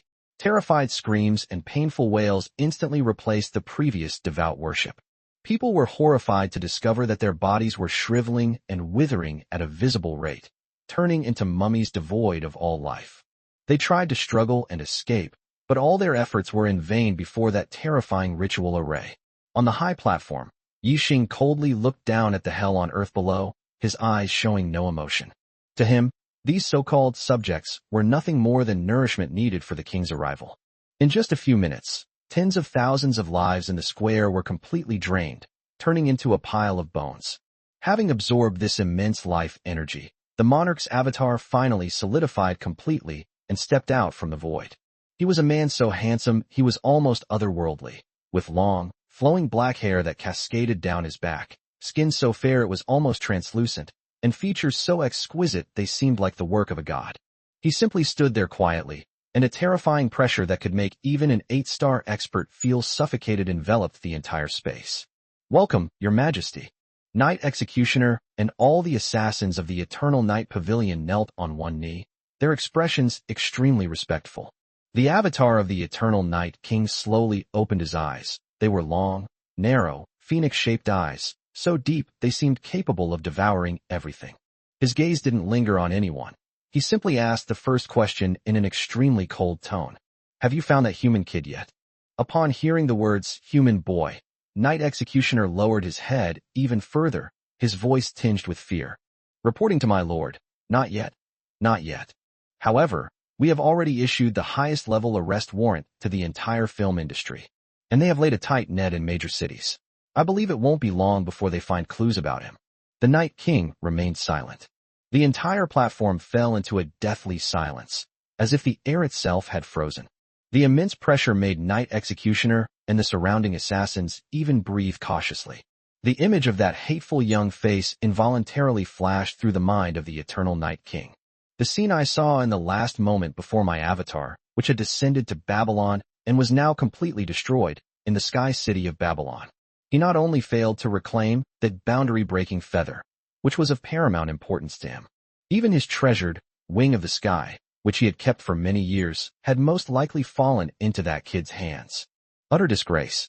This was the greatest humiliation he had ever suffered since becoming king. Thinking of this, an uncontrollable rage surged wildly from the bottom of his heart. He clenched his fists tightly, and the terrifying aura emanating from his body spread outward uncontrollably, transforming into a tangible black storm. Click, click. Under this immense pressure, even the solid ground of the high platform began to crack inch by inch. Those kneeling on the ground, including Yixing, were struck dumb, their faces turning deathly pale, feeling as if their bones were about to be crushed by this oppressive force. After a long while, the suffocating pressure slowly subsided. The cold voice of the Night King rang out once more. "That kid took the Babylonian treasure, and his next step will most likely be to escape back to the human world. If he wants to leave, the only way is through the port of the Sea of Shadows. Pass on my order. Gather all the hidden assassins and immediately assemble them in the 3 cities near the Sea of Shadows, Shadowtide City, Black Reef Harbor, and Storm Cape. Even if we have to turn those 3 cities upside down, we must find that kid." "Yes, sir." Knight Executioner and his crew were relieved and, after receiving their orders, vanished from their spots in an instant. Chapter 333 Instant Kill of Blood Butcher. Soon, only the Night King remained on the empty platform. He slowly opened his palm, looking at the almost solid body with a gloomy expression. His true form is currently refining a supreme treasure that has taken him hundreds of years of painstaking effort. We are at the most critical moment and have no time to spare. The avatar before him was the last of his available primal power. It was only by sacrificing a large number of living beings that it was forcibly condensed. If this avatar is destroyed again, he will have to give up refining the secret treasure and force his true body to descend. Otherwise, he would be unable to create any more avatars in the coming years. That treasure was crucial to his future path and plans, and he could never give it up at a time like this. So this time, he has to catch that kid himself. And, as the Eternal Night King felt the unprecedented surge of power within him, A cruel sneer appeared on his lips. With the blessing of the sacrifice of tens of thousands of lives, the power of this avatar has come incredibly close to that of a true 9-star being. Human boy, this time, I won't give you any more chances. He murmured softly, his figure transforming into a wisp of black smoke and disappearing completely. On the other side, Dry Bone Island, the lair of the Mad Sand Bandit gang. As its name suggests, the entire island is littered with bones and filled with the atmosphere of death and bloodshed. At this moment, this island of sin, which is usually rife with thugs, is engulfed in flames and carnage. Falcon's Nest, like a black tide, surrounded the island from all sides. Countless family warriors dressed in black rushed onto the island and engaged in a fierce battle with the vicious bandits. The sounds of shouts of battle, the clash of weapons, and the screams of the dying were incessant. On the other side of the island, in a relatively remote camp, the fighting was equally intense. Damn, these bastards are pretty good at fighting. A 7-star lord who had been summoned cleaved a bandit in two with a single stroke, spat out a mouthful of saliva, and looked somewhat displeased. He and another companion were assigned to this area to clear out the remaining enemies. Upon hearing this, another companion also pursed his lips and complained. Who says otherwise? Madame Black Falcon is too biased. She gave such a great credit for killing the second leader of Mad Sand directly to that big guy called Blackrock. Exactly. Why should he? So what if he's a bit bigger? He's got a 6-star kid who's like a burden to him. I really don't know what Mrs. Black Falcon was thinking. Yes, killing a bandit leader is a great achievement. When it comes to the distribution of spoils, we'll definitely be outdone by him. The two grew angrier as they talked, their eyes filled with jealousy and resentment as they looked at the target building assigned to Lan Yu in the distance. In their view, Mrs. Black Falcon's decision was utterly inexplicable, a complete handout to someone else. Just then, a lazy voice interrupted. What's the rush? Are you all so sure he can beat the second-in-command of Mad Sand? The two turned around and saw that it was a 7-star expert who had come with them, but failed the test. He didn't participate in the fight. Instead, he stood by with his arms crossed, watching the show. The powerful figure chuckled and continued. Blood Butcher, the second-in-command of Mad Sand, is no pushover. He is also a 7-star lord-level figure and is a notorious madman with extremely cruel methods. That guy called Blackrock may look intimidating, but when it comes to a real fight, it's hard to say who will win. He gestured with his chin toward the building with a smug look. Maybe if we wait a little longer, Blood Butcher will come out carrying Blackrock's head. Won't the credit be ours then? Upon hearing this, the two who had been complaining earlier immediately brightened up. That's right. How could they not have thought of that? If Blackrock is killed by Blood Butcher, then they will rush up and finish off Blood Butcher. Wouldn't it be natural for the credit to fall on their heads? Thinking of this, the jealousy on their faces instantly turned into schadenfreude and anticipation. They stopped clearing out the remaining soldiers and simply stopped, observing the situation from a distance, ready to reap the benefits at any moment. Just wait and see the show. It would be best if both sides suffered heavy losses, and we could just pick up the pieces. However, his gloating words had barely left his lips. Boom! A deafening roar suddenly came from inside the building. Next, the entire building, constructed from massive stones and steel. It was as if it had been struck hard from the inside by an ancient behemoth, instantly shattering into pieces and collapsing with a roar. A terrifying shockwave, mixed with billowing dust, swept wildly in all directions. The 3 7-star experts were startled by this sudden turn of events. He hurriedly used his shadow energy to defend himself, but he was still blown backward repeatedly, his face filled with horror. Holy crap! What kind of move is that? It's incredibly powerful. Could it be Blood Butcher's trump card? It's over. That Blackrock must have been blasted to smithereens. They swallowed instinctively, feeling both shocked and excited. With such a terrifying attack, there's absolutely no way that Blackrock could survive. Smoke and dust filled the air, obscuring everyone's view. They stared nervously at the ruins, waiting for Blood Butcher to emerge from them. However, as the smoke and dust slowly dissipated, the scene that appeared in their field of vision instantly froze their smiles. Amidst the ruins, a tall and imposing figure stood silently, the 7-star puppet named Blackrock. At its feet lay a corpse, no longer recognizable as human, none other than the infamous second-in-command of the Mad Sands, Blood Butcher. What made their eyes nearly pop out was what was happening next to the puppet. The young man in black whom they had always thought was a burden. He was carrying a bloody, unseeing head in one hand as he slowly emerged from the ruins. They knew the owner of that head all too well. It was none other than the third leader of the mad sand bandit gang, a genuine 7-star powerhouse. The young man expressionlessly tossed the head in his hand to the ground like trash. Then, he raised his eyes and calmly swept his gaze over the 3 dumbfounded 7-star lords not far away. The entire battlefield fell into an eerie silence. The expressions on the faces of the 3 7-star experts changed from gloating to shock, then to horror, and finally, to deep fear. Their minds went blank, as if gripped tightly by an invisible hand, making it difficult to even breathe. A 6-star kid, carrying the head of a 7-star expert. Chapter 334 Ancient God, is that all? The seemingly mighty 7-star puppet, from beginning to end, appeared to simply stand aside and watch the show. What exactly happened? They felt their worldview had been completely overturned at that moment. It turns out that the real powerhouse wasn't the puppet, but this 6-star youth whom they had always looked down upon. Meanwhile, in the central area of Bone Island, the battle was nearing its end. The leader of the mad sand bandit gang, a burly man whose strength has reached the early stage of the 8th star. He was kneeling on the ground, covered in blood, panting heavily. Opposite him, Mrs. Black Falcon and her brother stood side by side, their breathing somewhat disordered, but their condition was clearly much better. Mad Sand, you've reached the end of your rope. Surrender, and I'll give you a quick death. Black Falcon's voice was cold and devoid of any emotion. Pooh! The Mad Sand spat out a mouthful of blood, a crazed and ferocious smile spreading across his face. Black Falcon, you think you've got this in the bag? Let me tell you, if you want me dead, you'll all have to pay with your lives. Before he finished speaking, he suddenly bit his tongue, spitting out a mouthful of blood essence, and his hands rapidly formed hand seals in a strange posture. With my blood, awaken the slumbering ancient gods. Come out, my trump card.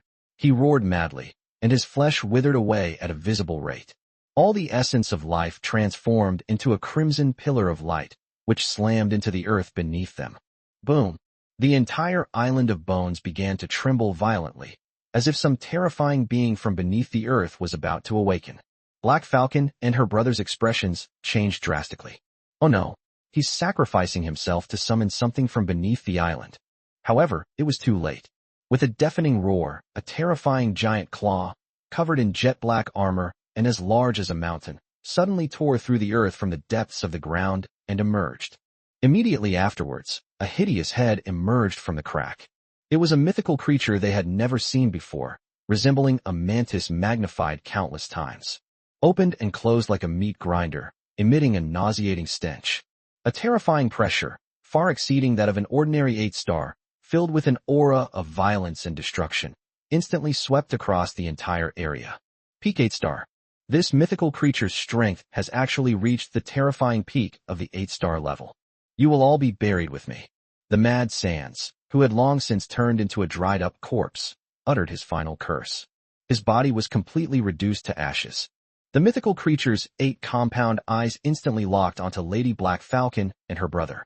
With a piercing shriek, 2 enormous blades, like celestial swords, slashed down at the 2 of them with the power to tear through space. Black Falcon and her brother's expressions were extremely solemn. They dared not be negligent in the slightest and immediately went all out to defend themselves. Boom! The terrifying energies collided, and the 2 were directly thrown backward by the enormous force, their blood churning. With just one strike, they were at a disadvantage.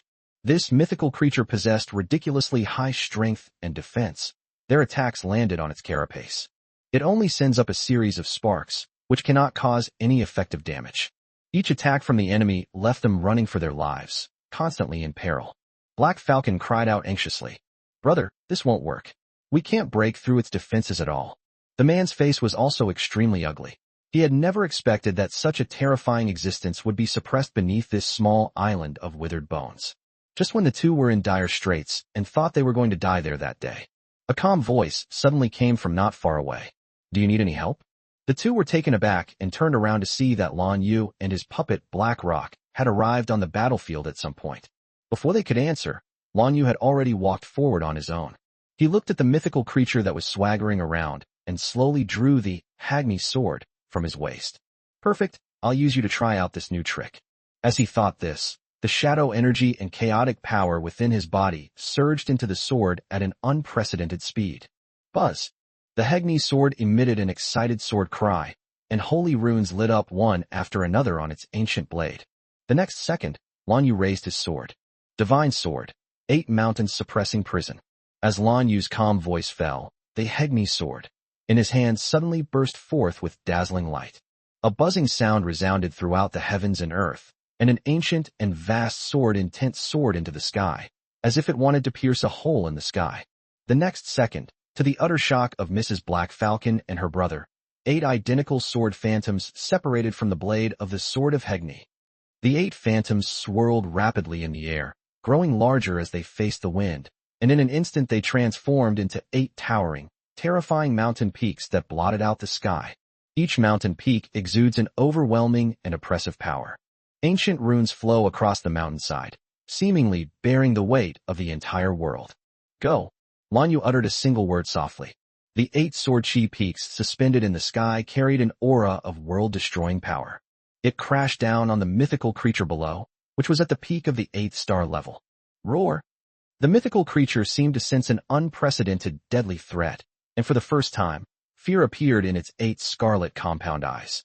It let out a deafening roar, and its entire carapace erupted with a dense black light.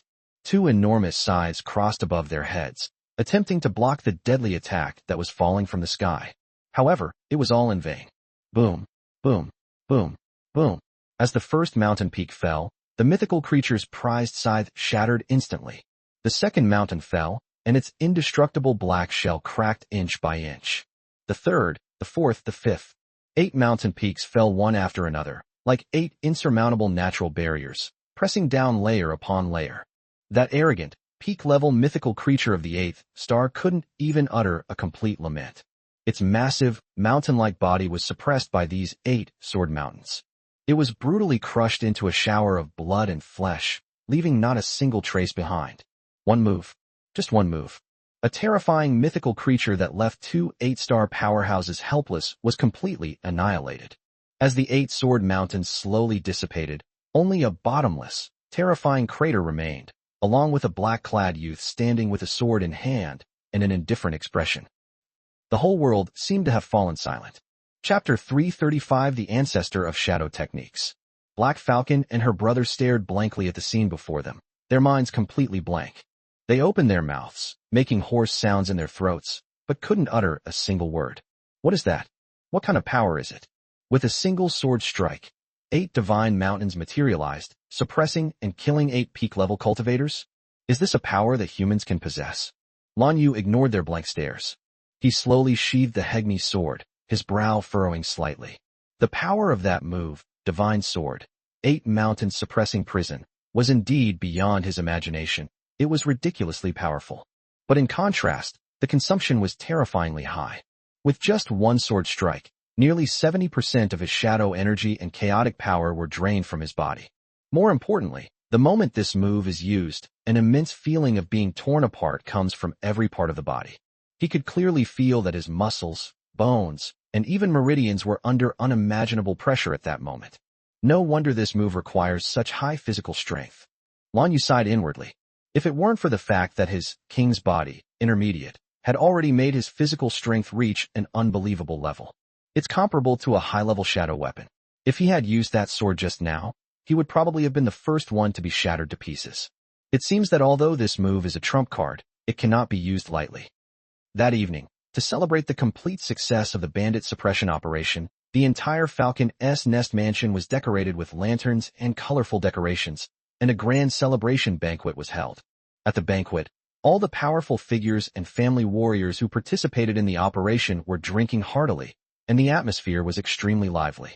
But almost everyone's gaze will drift, intentionally or unintentionally, to the seat next to the head of the table. There, a young man in black sat quietly, seemingly oblivious to the commotion around him. Behind him stood a towering, imposing Shadow Clan warrior. It was Lan Yu and his puppet Blackrock. At this moment, no one dared to underestimate this young man who appeared to be only a 6-star. Their eyes were filled with deep awe and fear. One punch annihilated a 7-star being, and one sword suppressed an 8-star peak being. This man, with his unreasonable and terrifying strength, has completely conquered everyone present. Halfway through the banquet, Mrs. Black Falcon, holding a wine glass, walked up to Lan Yu herself. Her face wore a genuine, heartfelt smile, even with a hint of barely perceptible flattery. Lord Blackrock, the successful annihilation of the Mad Sand Bandit group was entirely thanks to your assistance. On behalf of the entire Falcon's Nest, I raise a toast to you.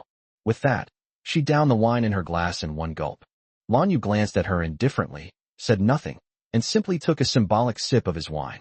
Black Falcon didn't mind. She took out 2 exquisite ship models that emitted spatial fluctuations from her bosom and respectfully handed them to Lan Yu. Sir, this is the payment you are entitled to, as per our previous agreement.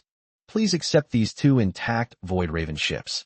She not only kept her promise to double the reward, but also showed extreme humility.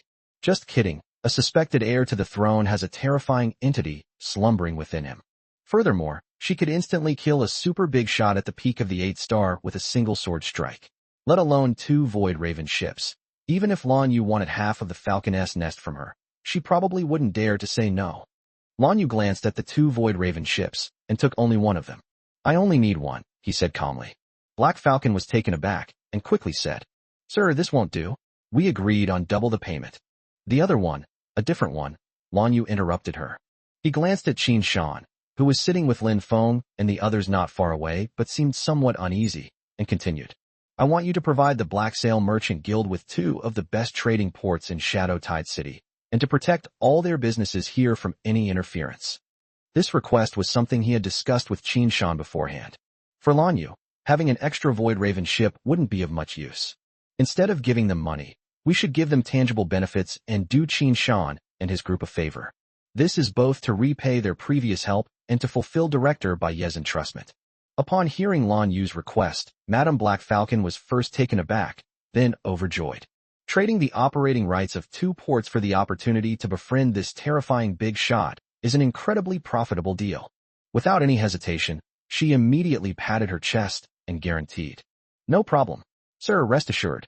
In addition, we will give you another one as a gift. From today onwards, the Black Sail Merchant Guild will be the most honored ally of my Falcon's Nest. In the territory of Shadow Tide City, anyone who dares to lay a finger on them is going against my Black Falcon. Her words were spoken with absolute certainty, and her voice echoed throughout the entire banquet hall. Qin Shan, Lin Feng, and the others, who were not far away, were so excited upon hearing this that they almost jumped up from their seats. They watched Lan Yu's retreating figure, their eyes filled with boundless gratitude. For him and other human intelligence agents lurking in the shadow world, this meant they could establish a better foothold. The banquet continued. Qin Shan, holding a wine glass, approached Lan Yu. His injuries have mostly healed thanks to the special medicine provided by Falcon's Nest. Qin Shan's voice trembled slightly as he solemnly bowed to Lan Yu. Mr. Lan Yu, I am deeply grateful and cannot express my thanks. Lan Yu waved his hand, indicating that he didn't need to do that. We're all compatriots, no need to be so polite.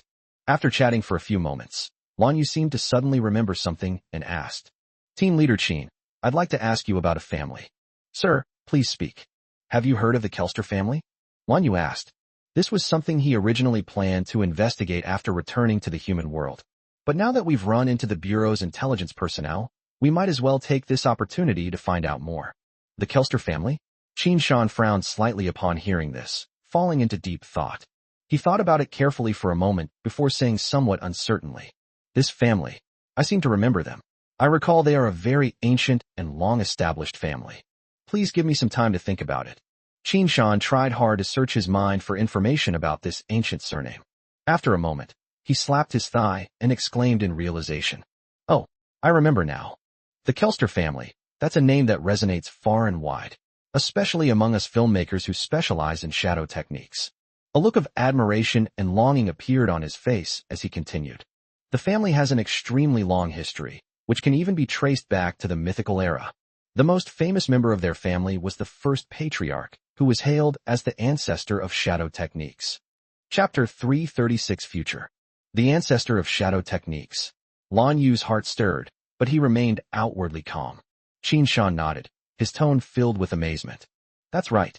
Legend has it that the first patriarch was a once-in-a-millennium genius who single-handedly created and improved countless powerful shadow techniques. It can be said that at least half of the shadow technique system that is currently circulating in the human world is based on her research back then. Many of the powerful shadow techniques we are familiar with can be traced back to her. Upon hearing this, Lan Yu's heart stirred slightly. He truly hadn't expected that the person who spent every day in the castle reading books would be like that. The seemingly lonely and naive shadow girl, Hylan, actually has such a powerful background. The progenitor of shadow techniques? This title is not one that just anyone can bear. Lan Yu pressed on, asking, "So how is this family doing now?" A look of regret crossed Qin Shan's face, and he shook his head. It's a pity that prosperity inevitably leads to decline. This is an eternal truth. Although the Kelster family was once incredibly glorious, it gradually declined some time ago, probably more than 100 years ago. I heard that there seems to be some problem within their family, leading to a decline in talent and a lack of successors. Now, it is said that the entire family does not even have a single 9-star expert to oversee things anymore. It has long lost its former glory and has gradually faded from people's sight. After Qin Shan finished speaking, he looked at Lan Yu with some curiosity. "Mr. Lan Yu, why are you suddenly interested in this declining family?" Lan Yu's eyes flickered, and he quickly made up an excuse to brush it off. "It's nothing. I just saw the name in an old book and was a little curious." He couldn't possibly tell the other person that he could exist in his own mental world. "Can we meet the legendary ancestor of shadow techniques anytime?" Qin Shan, unsuspecting, nodded. Lan Yu was secretly pondering to himself. So the Shirin family has fallen to such a state? They don't even have a single 9-star powerhouse left. Thinking of this, Lan Yu suddenly remembered that he had been too busy lately and hadn't visited her in the world of his mind to deliver her new book for quite some time. "I'll go see her tonight." Lan Yu made up his mind. After the banquet, Lan Yu left early, citing the need to rest. Before returning to his room, he made a point of seeking out Qin Shan. I asked him for a batch of books that the Black Sail Merchant Guild had collected over the years, including books about the customs, culture, history, and biographies of the film industry. Qin Shan readily agreed and immediately had Lin Feng fetch a large box from the warehouse. A world of mental images, an eternally silent castle. When Lan Yu's consciousness descended once again in the form of a stone golem, the castle remained as desolate as ever. He walked through the empty corridor and arrived at the familiar study. Inside the study, the shadowy girl, Shirin, dressed in a black Gothic dress, was curled up on the huge sofa. She was engrossed in reading a thick book, Strange Tales of the Film World, that Lan Yu had brought her last time. She was so engrossed in watching that she didn't even notice Lan Yu walk in. Lan Yu didn't disturb her. He simply placed the newly brought box of books on the open ground next to her. Then, he strolled around the vast castle of Hyren as if it were his own backyard. "Let's see if we can find some more treasures." When he returned to the study, Hylan had already finished reading the book he was holding. She looked up, her gaze falling on the waist and abdomen of the stone golem controlled by Lan Yu. Hylan's voice carried a hint of hesitation. Mr. Lan. Actually, there was something that bothered me when I first met you." Lan Yu was somewhat puzzled. "What's up?" Hyren extended his slender finger, which was entirely made of shadow, pointed to the stone golem's waist, and asked, "I see a black eye mark on your waist that looks like, well, it's a rather ugly one. Is that some kind of special interest or hobby of yours?" Lan Yu was stunned for a moment upon hearing this. They quickly realized what was happening. Imprint. She was undoubtedly referring to the mark of nothingness that nothingness had left on her. "But, I'm clearly inside the stone golem's body right now. How did she see it?" However, Lan Yu didn't think too much about it. After all, as the ancestor of shadow techniques, it wasn't surprising that the other party had some tricks up his sleeve. Lan Yu denied it. "No, that's not a hobby." His voice carried a hint of coldness. "That was a mark left on me by an enemy. It was like a leech. I tried many methods to remove it, but I couldn't get rid of it. I had no choice but to leave it." Hylan nodded in understanding. "Oh, I see." Then, she did something that surprised even Lan Yu. She actually stepped forward and got very close, her pure black eyes seeming to pierce through the stone golem's body. He carefully observed the illusory mark. A moment later, she said something that made Lan Yu's heart skip a beat. "I think I should have a way to help you remove this mark." Lan Yu was genuinely shocked this time. "What?" He looked at the girl in front of him, wondering if he had misheard. "Remove this mark? Are you kidding me?" Even Janus, the king of the void, was helpless against this. It was the primordial imprint left by that mysterious and unpredictable nothingness. The person standing before me, Hylan, actually said she had a way to remove it? How is that possible? However, Lan Yu thought about it again and realized that it might not be impossible. After all, the other party is hailed as the ancestor of shadow techniques, possessing a wealth of knowledge and secret arts. This is probably beyond the comprehension of ordinary people. Lan Yu took a deep breath and confirmed in an extremely serious tone. Are you sure? Can you really do it? Hyland tilted his head, then nodded seriously. That should be fine. Although this mark is troublesome, it is essentially an extremely advanced application of runes. As long as the correct unlocking method is found, it can be erased. Her tone was casual, as if she were talking about a trivial matter. But then, she changed the subject.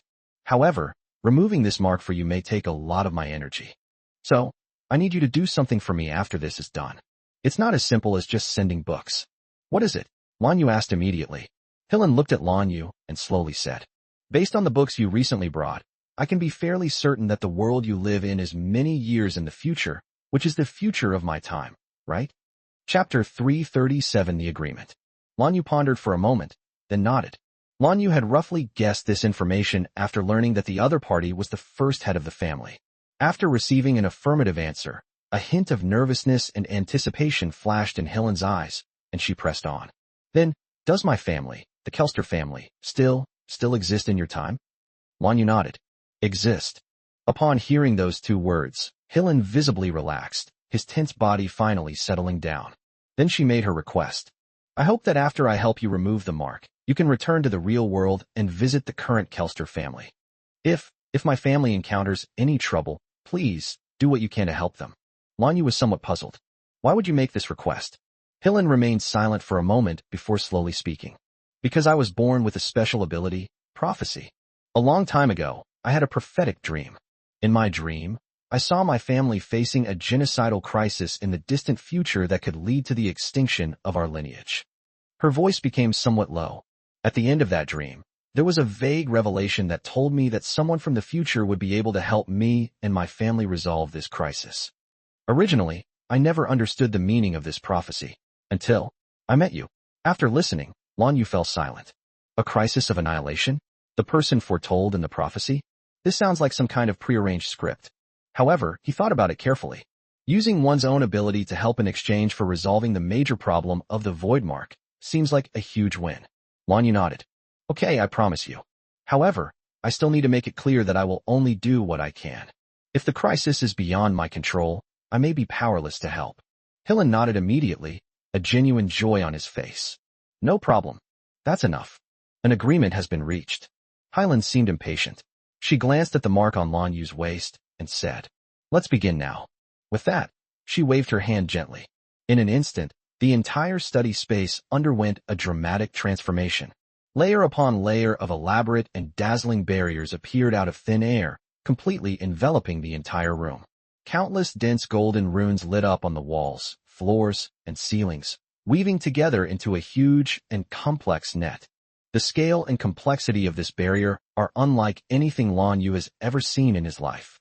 What shocked him even more was that all of this was accomplished with a simple wave of Hyland's hand.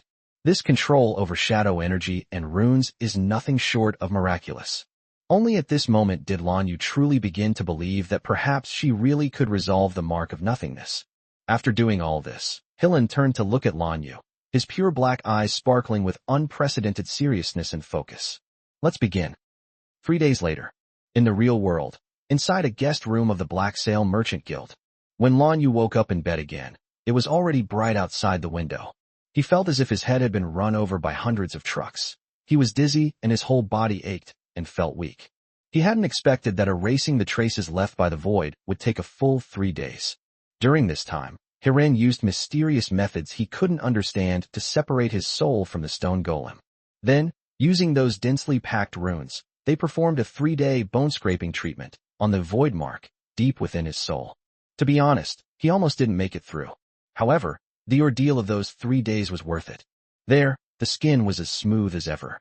That eerie black eye-shaped mark that once made him feel uneasy and constantly on edge has completely disappeared. It's really gone. Lan Yu reached out and repeatedly touched that patch of skin, his face revealing an uncontrollable look of ecstasy. This major concern has finally been completely resolved.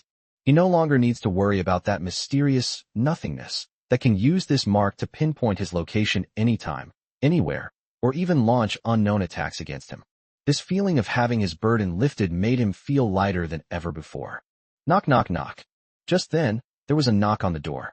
Mr. Lanyu, are you all right? You haven't left your room for 3 days. Lin Feng's voice, tinged with worry, came from outside the door.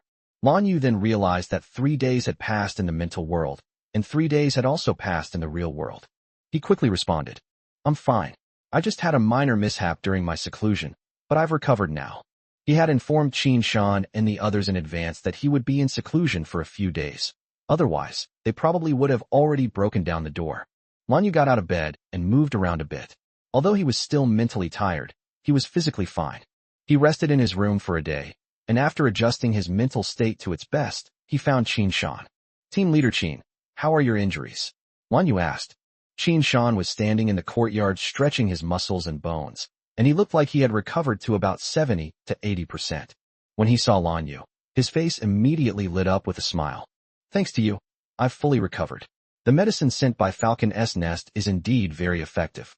He looked at Lanyu, his eyes filled with gratitude and admiration. Mr. Lanyu, we really owe you a great debt this time.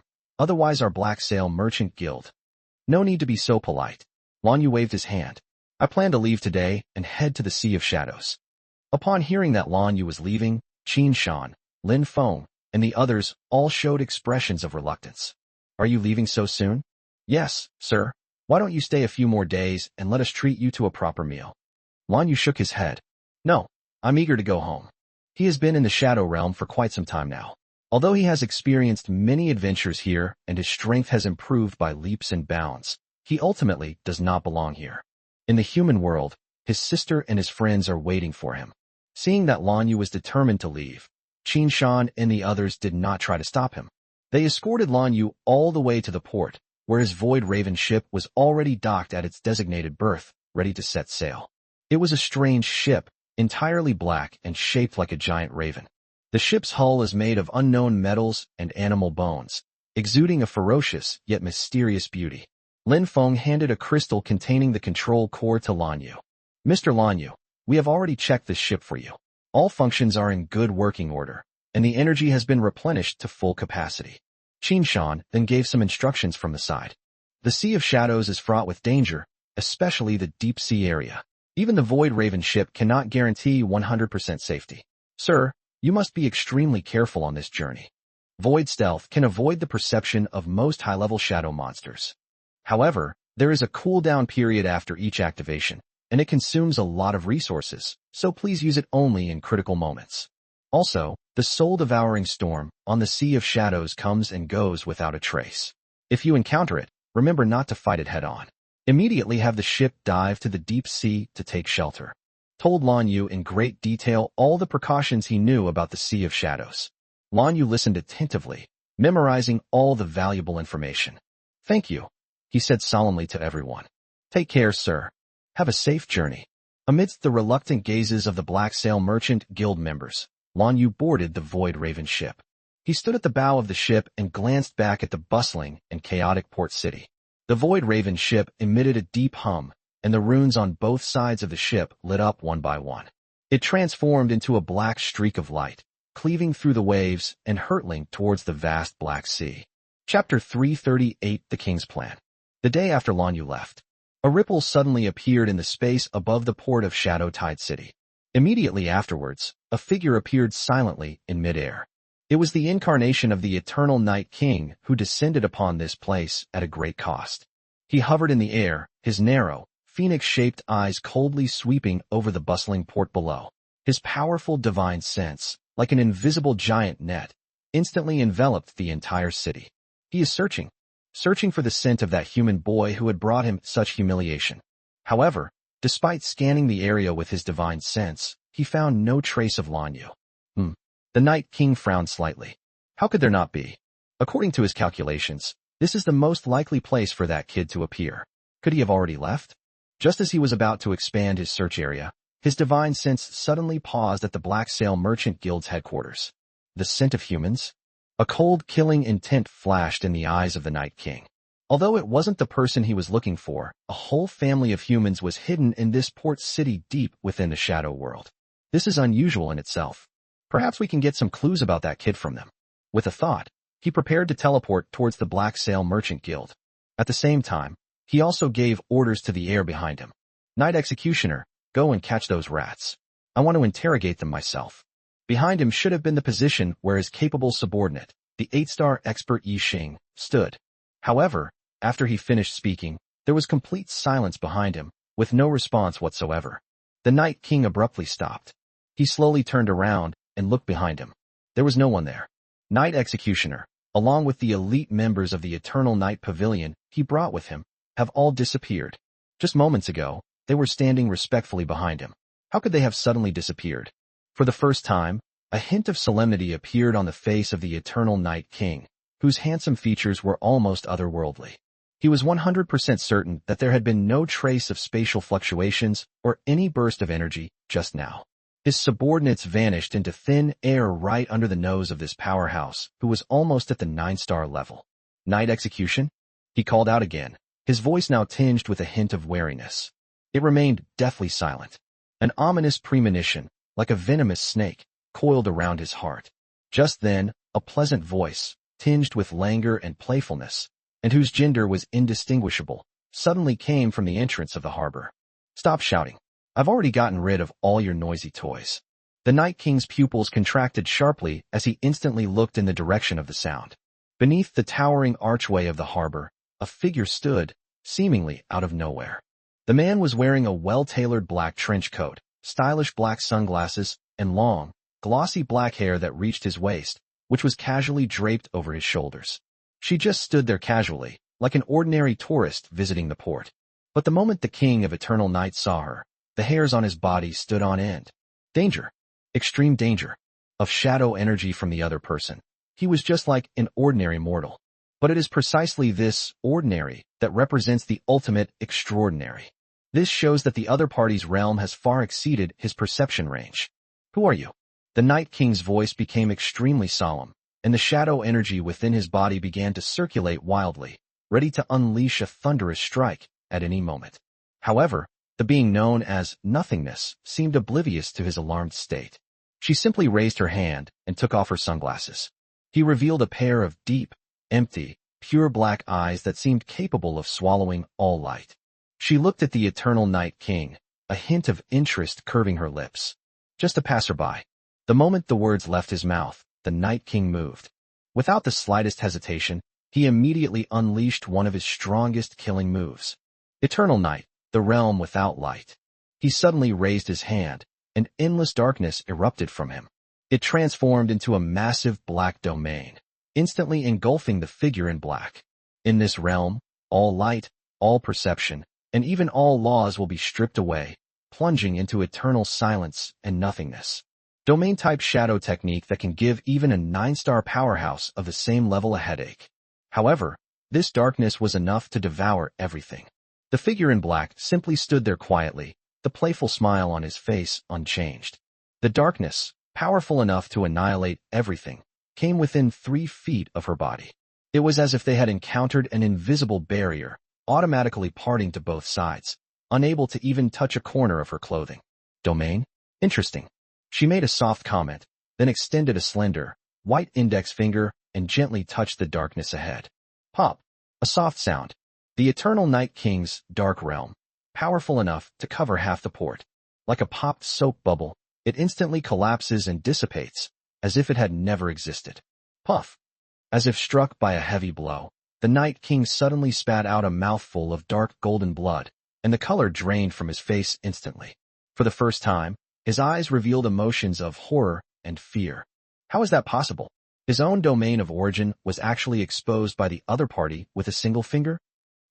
What kind of monster is this? He didn't even see how the other party made their move. Escape.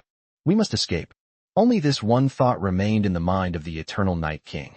Without a second thought, he was about to burn his very essence and forcibly tear through space to escape. However, he was horrified to discover that the space around him had somehow become as solid as steel. No matter how much power he exerted, he couldn't budge it in the slightest. Immediately afterwards, the scene before his eyes changed. The once bustling port has disappeared, replaced by an endless, pure white void. The figure in black had already appeared before him like a ghost. A slender, seemingly weak hand gently pressed down on the top of his head. The Night King trembled violently. He found himself completely unable to move. The power within him, the kingly law he was so proud of. At this moment, they all seemed to turn into docile sheep, trembling under this palm, unable to muster even the slightest thought of resistance. He felt like a fish on a chopping board, only able to watch helplessly as the other person awaited their unknown fate. "Let me see." A voice, tinged with curiosity, rang out above his head. "What interesting things are in your head?" Chapter 339, like being slaughtered by something. A strange, irresistible force surged from her palm. It violently flooded into the mind of the eternal Night King and began to forcibly read all his memories. "Ah!" The Night King let out a scream so shrill it was inhuman. The pain of having one's soul forcibly plundered is 10,000 times more terrifying than any physical torture. His memories, everything about him, from birth to becoming king. Then, all my thoughts and ideas from just now flashed by like a revolving lantern, completely absorbed by nothingness. A moment later, Void withdrew its hand. The Night King's handsome face was completely distorted by extreme pain. Dark, golden blood flowed from all 7 orifices, and his eyes were unfocused. He had clearly become an idiot. Void looked at him, a hint of disappointment on its face. "So you were looking for that human kid too? Too bad you didn't find him either." As if she had thrown away a no-fun toy, she reached out and gently patted the body of the eternal Night King. Smack! A soft sound. This is the incarnation of the eternal Night King, who is infinitely close to the 9 stars and descended at countless costs. Along with his soul, with that one strike, it completely turned into countless ashes and dissipated into this pure white space. It was as if he had never existed. After doing all this, a look of headache appeared on Void's face. She muttered to herself, "Sigh, I came all this way by following the traces and aura left by that brat." As a result, the mark's aura suddenly disappeared. "It seems we won't be able to find that guy for a while." She seemed somewhat annoyed by Lan Yu's escape. But soon, her gaze returned to the spot where the eternal Night King's avatar had disappeared. A new and intense interest flashed in those pure black eyes. However, it wasn't entirely without any gains. With a playful expression, she slowly began to speak. "You so-called kings seem to be plotting something big behind the scenes. Since we can't catch that brat for the time being, let's use you guys to pass the time." As soon as she finished speaking, her figure, along with the pure white space, vanished. Lan Yu, far away on the Sea of Shadows, was unaware of his greatest threat. It has already been conveniently dealt with by another, even more terrifying being. Before we knew it, 9 months had passed. In the blurred boundary between the world of film and the human world, on a barren, gray wasteland, several figures were trudging along in a sorry state. They are human beings, but their tattered clothes and their tired and weary expressions suggested that they were not ordinary travelers. A burly man in the group, panting heavily, couldn't help but complain. "Boss, how much further? If we keep going, I feel like my legs are going to break." The man at the front was a middle-aged man with a mustache. His name was Hu Biao, and he was the leader of this group of desperados. He turned and glared at the burly man, saying irritably, "Shut up. If you don't want to be caught by those mad dogs from the administration bureau, you'd better keep going. Once we pass through that dark forest ahead, we will be able to fully enter the heart of the Shadow Realm. By then, the world will be vast. Where will they find us?" Upon hearing the word Management Bureau, a flicker of fear crossed the burly man's face, and he immediately shut his mouth, daring not to say another word. They were all wanted criminals who had committed serious crimes in the human world and were wanted by the administration. To survive, they had no choice but to take the most dangerous path, escaping into the film industry. Another tall, thin man spoke with lingering fear. "Speaking of which, we were really lucky. I heard that the soul-devouring storm in the Sea of Shadows a while ago was incredibly powerful, even distorting the surrounding space. Luckily we were far away at the time, otherwise we would have been caught in the crossfire. Let alone us. Even a 7-star expert would probably be skinned alive. Yeah, that awful weather, just thinking about it makes me shudder." The crowd chattered amongst themselves, as if talking about the misfortunes of others allowed them to temporarily forget their own predicament.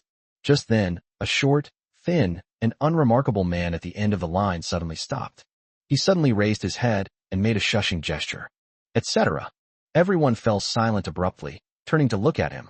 This skinny guy is called Monkey, and he's the core member of their team. Don't let his unattractive appearance, or even his somewhat sleazy appearance, fool you. However, he possesses a talent that would make countless high-level filmmakers envious, his innate sixth sense. Generally speaking, sixth senses is a powerful perceptual ability that a shadow master can only awaken after reaching the fifth level. But monkeys are different. They have it from the moment they're born. Moreover, the range of his sixth senses became increasingly outrageous as his strength increased. He is currently only a 4-star shadow master. However, the range of his sixth sense has reached a terrifying 60 meters, even surpassing that of an ordinary 5-star shadow master. Over the years, this group of people has repeatedly managed to escape despite the Bureau's pursuit and interception. The monkey's extraordinary perception was crucial to its survival in the perilous edge of the shadow realm. Hu Biao's expression instantly turned wary, and he lowered his voice to ask, "Monkey, what's wrong? Did you find something?" The monkey closed its eyes, furrowed its brow, and carefully sensed the situation in the distance. His expression was somewhat grave. "There's some noise ahead," one of my companions asked nervously. "Are they from the Administration Bureau?" The monkey shook its head. "No, it's a shadow beast, something called a cracked claw monkey, a 3-star level beast." Upon hearing that it was only a 3-star shadow beast, everyone visibly breathed a sigh of relief. With their strength, dealing with a few 3-star shadow beasts is more than enough. The burly man cursed and said, "Damn, that scared me. I thought those punks had caught up with us. They're just a few wretched monkeys. We can just rush over and kill them." However, the monkey shook its head again, its face growing increasingly grim. "Not just a few, but a lot, a huge lot. At least 20 or more. More than 23-star shadow beasts." At this, everyone's expression changed. They're not afraid of 1 or 2, but once the numbers reach a certain scale, it's a completely different story. By more than 20 fearless cleavers. Even if they win, they will definitely have to pay a heavy price, and there may even be casualties. Hu Biao made a decisive decision. "Take a detour. There's no need to fight these beasts head-on." The monkey suddenly called out to him. "Wait, boss. Something's not right." Hu Biao asked impatiently. "What's wrong now?" The monkey looked extremely confused as he pointed to the dark forest ahead. His tone carried a hint of disbelief. "Those monkeys are dying." Everyone was stunned. "What?" The monkey stammered. "Within my perception range, the number of those split-clawed monkeys is decreasing rapidly. It's like being slaughtered by something." Chapter 340 Results of the Investigation. "They're moving too fast. 10, 15, 20. The monkey's voice trembled with shock, and fine beads of cold sweat appeared on its forehead. Everyone fell silent, exchanging bewildered glances. What could possibly kill more than 23-star shadow beasts in such a short time? Could it be some powerful shadow monster that's just passing by? Less than a minute later, the monkey's voice rang out again. This time, his voice was filled with horror. "No, no more. All the monkeys are gone. Only one breath remains." Hu Biao pressed further. "What is it?" The monkey swallowed hard and said with difficulty, It's human." Hu Biao and his group carefully parted the last clump of bushes. When they peered into the clearing in the woods, the sight before them stunned them all. A bonfire was burning brightly in the center of the open space. A young man with blue hair, who looked to be in his early 20s, was sitting leisurely by the fire. He slowly and methodically put a skewer of charred food into his mouth. The food looked dark and had a strange smell. No one could tell what it was. Around the young man lay more than 20 corpses of the split-clawed monkeys, lying haphazardly. The death was gruesome, and blood flowed all over the ground, turning the entire open space dark red. The young man seemed to have noticed their arrival long ago, but simply didn't bother to acknowledge them. Only when they appeared did he slowly raise his eyelids and calmly sweep his gaze over them. With just one glance, Hu Biao and the others felt their hearts skip a beat. A strange chill rose from the soles of my feet. This young man is extraordinary. Hu Biao made a decision in an instant. He immediately put on a friendly smile. He raised his hands high to indicate that he meant no harm, and then walked out of the bushes. As Hu Biao spoke, he pulled out an ID card from his pocket and showed it to the other person. "Brother, don't misunderstand. We mean no harm. We are filmmakers from the Bureau, on a mission here, and we accidentally got lost." They had stolen the identification from a Bureau agent who had been killed in self-defense, and it was incredibly effective at deceiving people. The blue-haired youth opposite is Lanyu. He raised an eyebrow as he looked at the familiar document. He seemed to have believed her, and the wariness on his face lessened somewhat. He nodded, then pointed to the monkey carcass on the ground. People from the administration bureau? You guys were also entangled by these things? Hu Biao was overjoyed. It seemed the other party truly believed him. He quickly followed up on the conversation. Yeah, there are too many shadow beasts in this godforsaken place. Our team got separated from the main force. Hey bro, you two? It's too dangerous for someone to wander around in a place like this all by themselves. Lan Yu sighed, a look of utter dismay on his face. Don't even mention it. I had bad luck. I ran into that damn storm in the Sea of Shadows a while ago. The boat was destroyed, and we almost lost our lives. We finally drifted to shore, but then we got lost again. Upon hearing this, several of Hu Biao's companions behind him immediately showed expressions of doubt. A burly man couldn't help but mutter to his companion. Are you kidding me? Surviving being caught in that soul-devouring storm? You're kidding me. Another companion chimed in. That's right. Even a 7-star expert couldn't withstand the power of that storm. How could a kid who looks so young survive? He must be bragging. Hu Biao immediately turned around and glared at them, signaling them to shut up. Then he turned back and continued to smile at Lan Yu, trying to smooth things over. Hey brother, you're really lucky. However, it's also possible that you just brushed against the edge of the storm, in which case it's still possible to survive. Anyway, it's good that everyone is alright. His gaze, however, inadvertently swept over the weapon that Lan Yu had casually placed beside him, and his backpack, which looked quite extraordinary. It was a long sword that was entirely black and had an ancient design. There seemed to be a faint light flowing on the blade, so it was clearly not an ordinary item. He asked, feigning enthusiasm. By the way, brother, since you came from the Sea of Shadows, are you now unable to find your way back to the human world? Lan Yu nodded, looking troubled. Yes, that's exactly what I'm worried about. I can't even tell which way is which in this place. If any of you gentlemen know the way, could you give me a ride? That's exactly what Hu Biao was waiting for. He immediately patted his chest and confidently declared. No problem. Leave it to us. We also need to return to our base on the border. Come with us. We're all compatriots. It's only right that we help each other. Lan Yu then followed behind Hu Biao and his group. The burly man at the back of the group, who had previously complained about his broken leg, secretly transmitted his voice to Hu Biao through a hidden telepathic technique. Boss, are we really going to take this kid back to the human border? Wouldn't that be like walking into a trap? This was a method that this gang of outlaws specifically acquired for secret communication. This ensures that the conversation is not overheard by outsiders. Hu Biao sneered inwardly and responded with the same secret technique. Are you stupid? You're really taking him back? Did the shadow beast kick your brain? Then what are we doing here? The burly man asked, puzzled. Hu Biao's thoughts were filled with greed and ruthlessness. Delay the time. Didn't you see the sword on that kid's waist? And his backpack is bulging. It looks like it's loaded with a lot of good stuff. It's amazing that it survived the soul-eating storm. Do you believe I don't have a few life-saving treasures on me? The burly man suddenly realized, a hint of excitement creeping into his mind. Boss is brilliant. I understand. We'll pretend to lead him out of here. Actually, I wanted to find an opportunity to. He made a throat-slitting gesture. Hu Biao responded impatiently. Nonsense. But this kid can take down more than 20 cracked claw monkeys by himself, so he must be quite strong. We can't take action directly. We need to find out his background first. His gaze shifted to the skinny monkey at the end of the line. Hu Biao's thoughts echoed in the monkey's mind. Monkey, how's it going? Find out exactly what that kid is all about. Let's see what his true strength is, and whether he's hiding anything. The monkey nodded without changing its expression. A barely perceptible ripple flickered deep within his seemingly cloudy eyes. His 6 senses have long been like invisible tentacles. They wrapped the blue-haired youth in front of them from head to toe, examining him carefully inch by inch. Lan Yu seemed oblivious to this, continuing to chat enthusiastically with another wanted criminal beside him. They inquired about the area, appearing completely unguarded. As time passed, Hu Biao's heart pounded with anxiety. He chatted casually with Lan Yu in a seemingly friendly manner. In reality, all attention was focused on waiting for the monkey's findings. This result will directly determine their next actions. Chapter 341. Your treasures are all ours.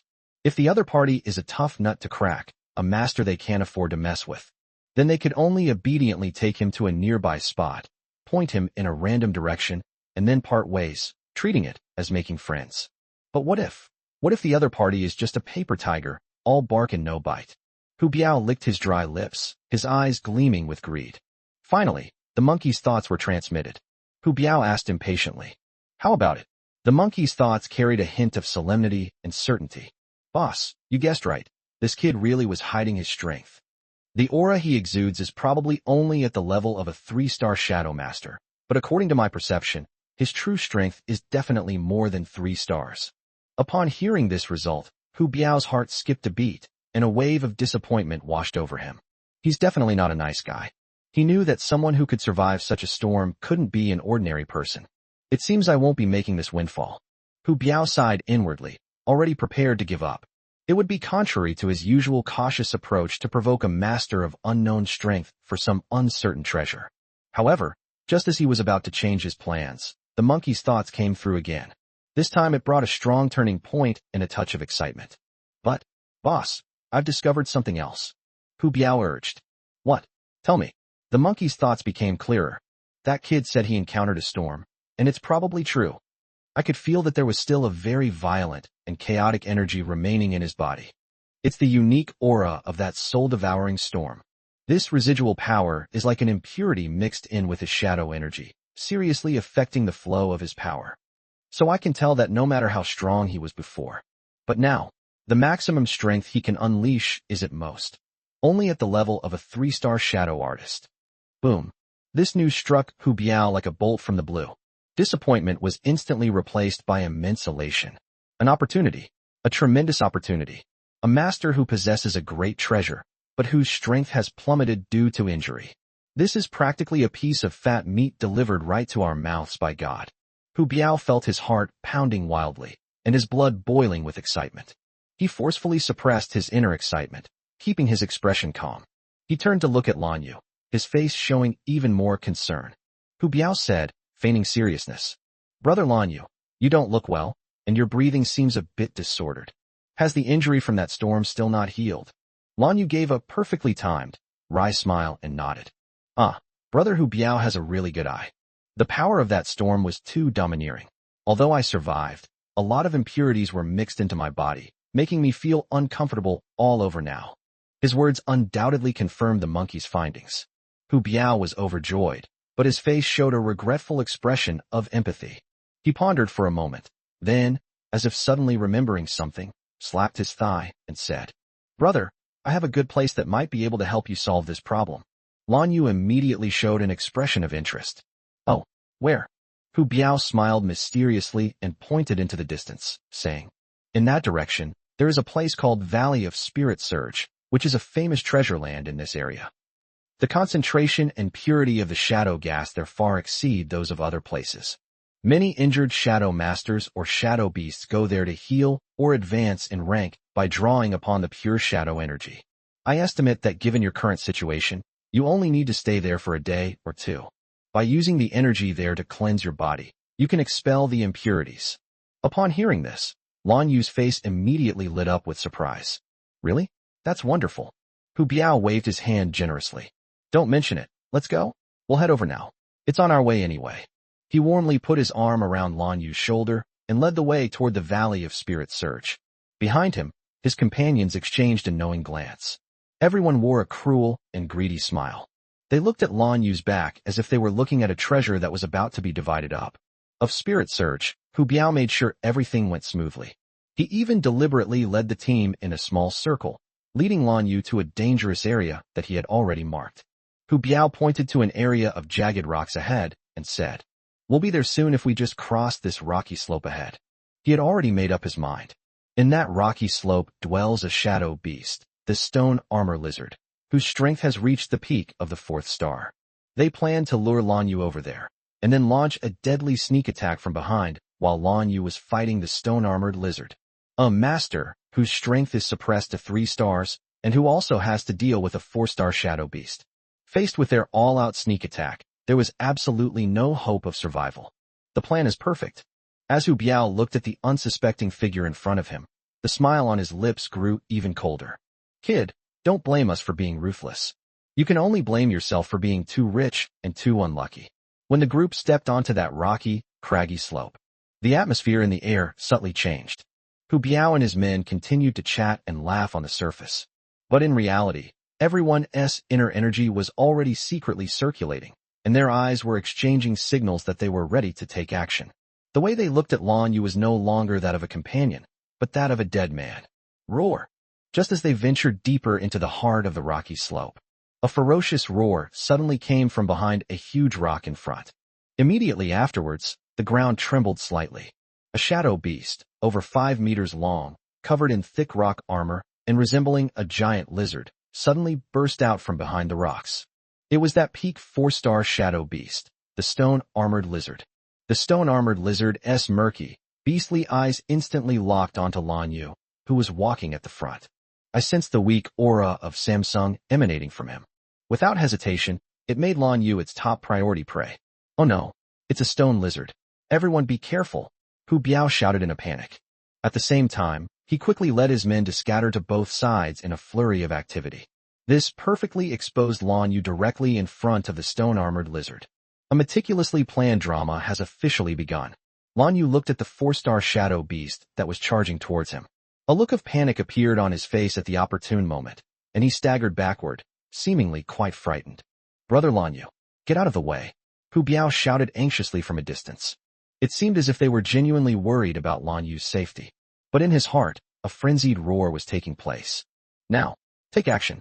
The moment he gave the signal, the 5 wanted criminals scattered behind Lan Yu simultaneously revealed sinister smiles. Their long-accumulated shadow skills erupted without reservation at this moment. Die, kid. Your treasures are all ours now. Chapter 342 Valley of Spirit Surge. 5 attacks, each imbued with murderous intent, came from 5 different, cunning angles. Like a venomous snake, it shot towards Lan Yu's back, neck, head, and all other vital organs. At the same time, the stone-armored lizard in front of Lan Yu had already rushed up to him. The gleaming claws, accompanied by a gust of wind that tore through the air, slammed down on Lan Yu's head. Ahead lies a fatal blow from a 4-star shadow beast, and behind it comes a full-scale sneak attack from 5 shadow masters of the same rank. This is a do-or-die situation. A cruel smile of absolute certainty had already appeared on Hu Biao's face. He could almost see the gruesome scene of the blue-haired youth being blasted into a pile of minced meat in the next second. However, just a moment before all the attacks were about to hit, the expression on the blue-haired youth's face, which had initially appeared panicked, suddenly changed. All the panic, fear, and helplessness vanished without a trace in an instant. Instead, there was an extreme indifference and a kind of pity as if looking at a dead person. He didn't even turn around to look at the 5 deadly attacks behind him. Facing the stone-armored lizard that was already within arm's reach, he simply raised his fist. Then he threw a punch. There were no dazzling shadow techniques, nor any powerful shadow energy fluctuations. It's just pure physical strength. Boom! A deafeningly loud bang, so muffled yet causing excruciating eardrum pain, suddenly exploded. The momentary, incredulous gazes of Hu Biao and the others froze. That was the incredibly powerful 4-star peak shadow beast in their eyes. That hard stone armor, strong enough to withstand sharp blades, was as fragile as a sheet of paper in front of Lan Yu's fist. A fist collides with a head. The stone-armored lizard's enormous head exploded instantly, like a watermelon being smashed by a hammer. Red and white, mixed with broken bones and shells, splattered wildly in all directions. The massive body was thrown backward more than 10 meters due to the enormous impact. It crashed to the ground with a thud, twitched twice, and then fell silent. One punch. Sold out instantly. The whole world seemed to have been muted at that moment. Hu Biao's smile froze. The ferocity on the faces of his 5 henchmen behind him also froze. Their minds went blank, as if gripped tightly by an invisible hand, and even their breathing stopped.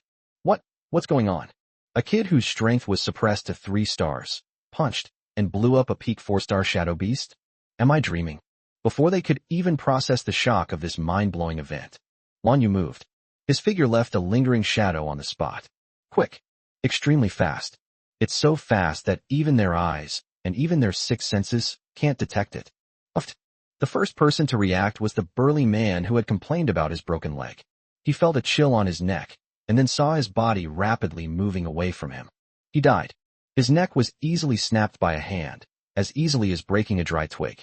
Uft, uft, uft, uft. Then came 4 more muffled sounds of flesh breaking, almost simultaneously. The The remaining 4 wanted criminals didn't even have time to utter a scream. Their bodies moved past Lan Yu's ghostly figure.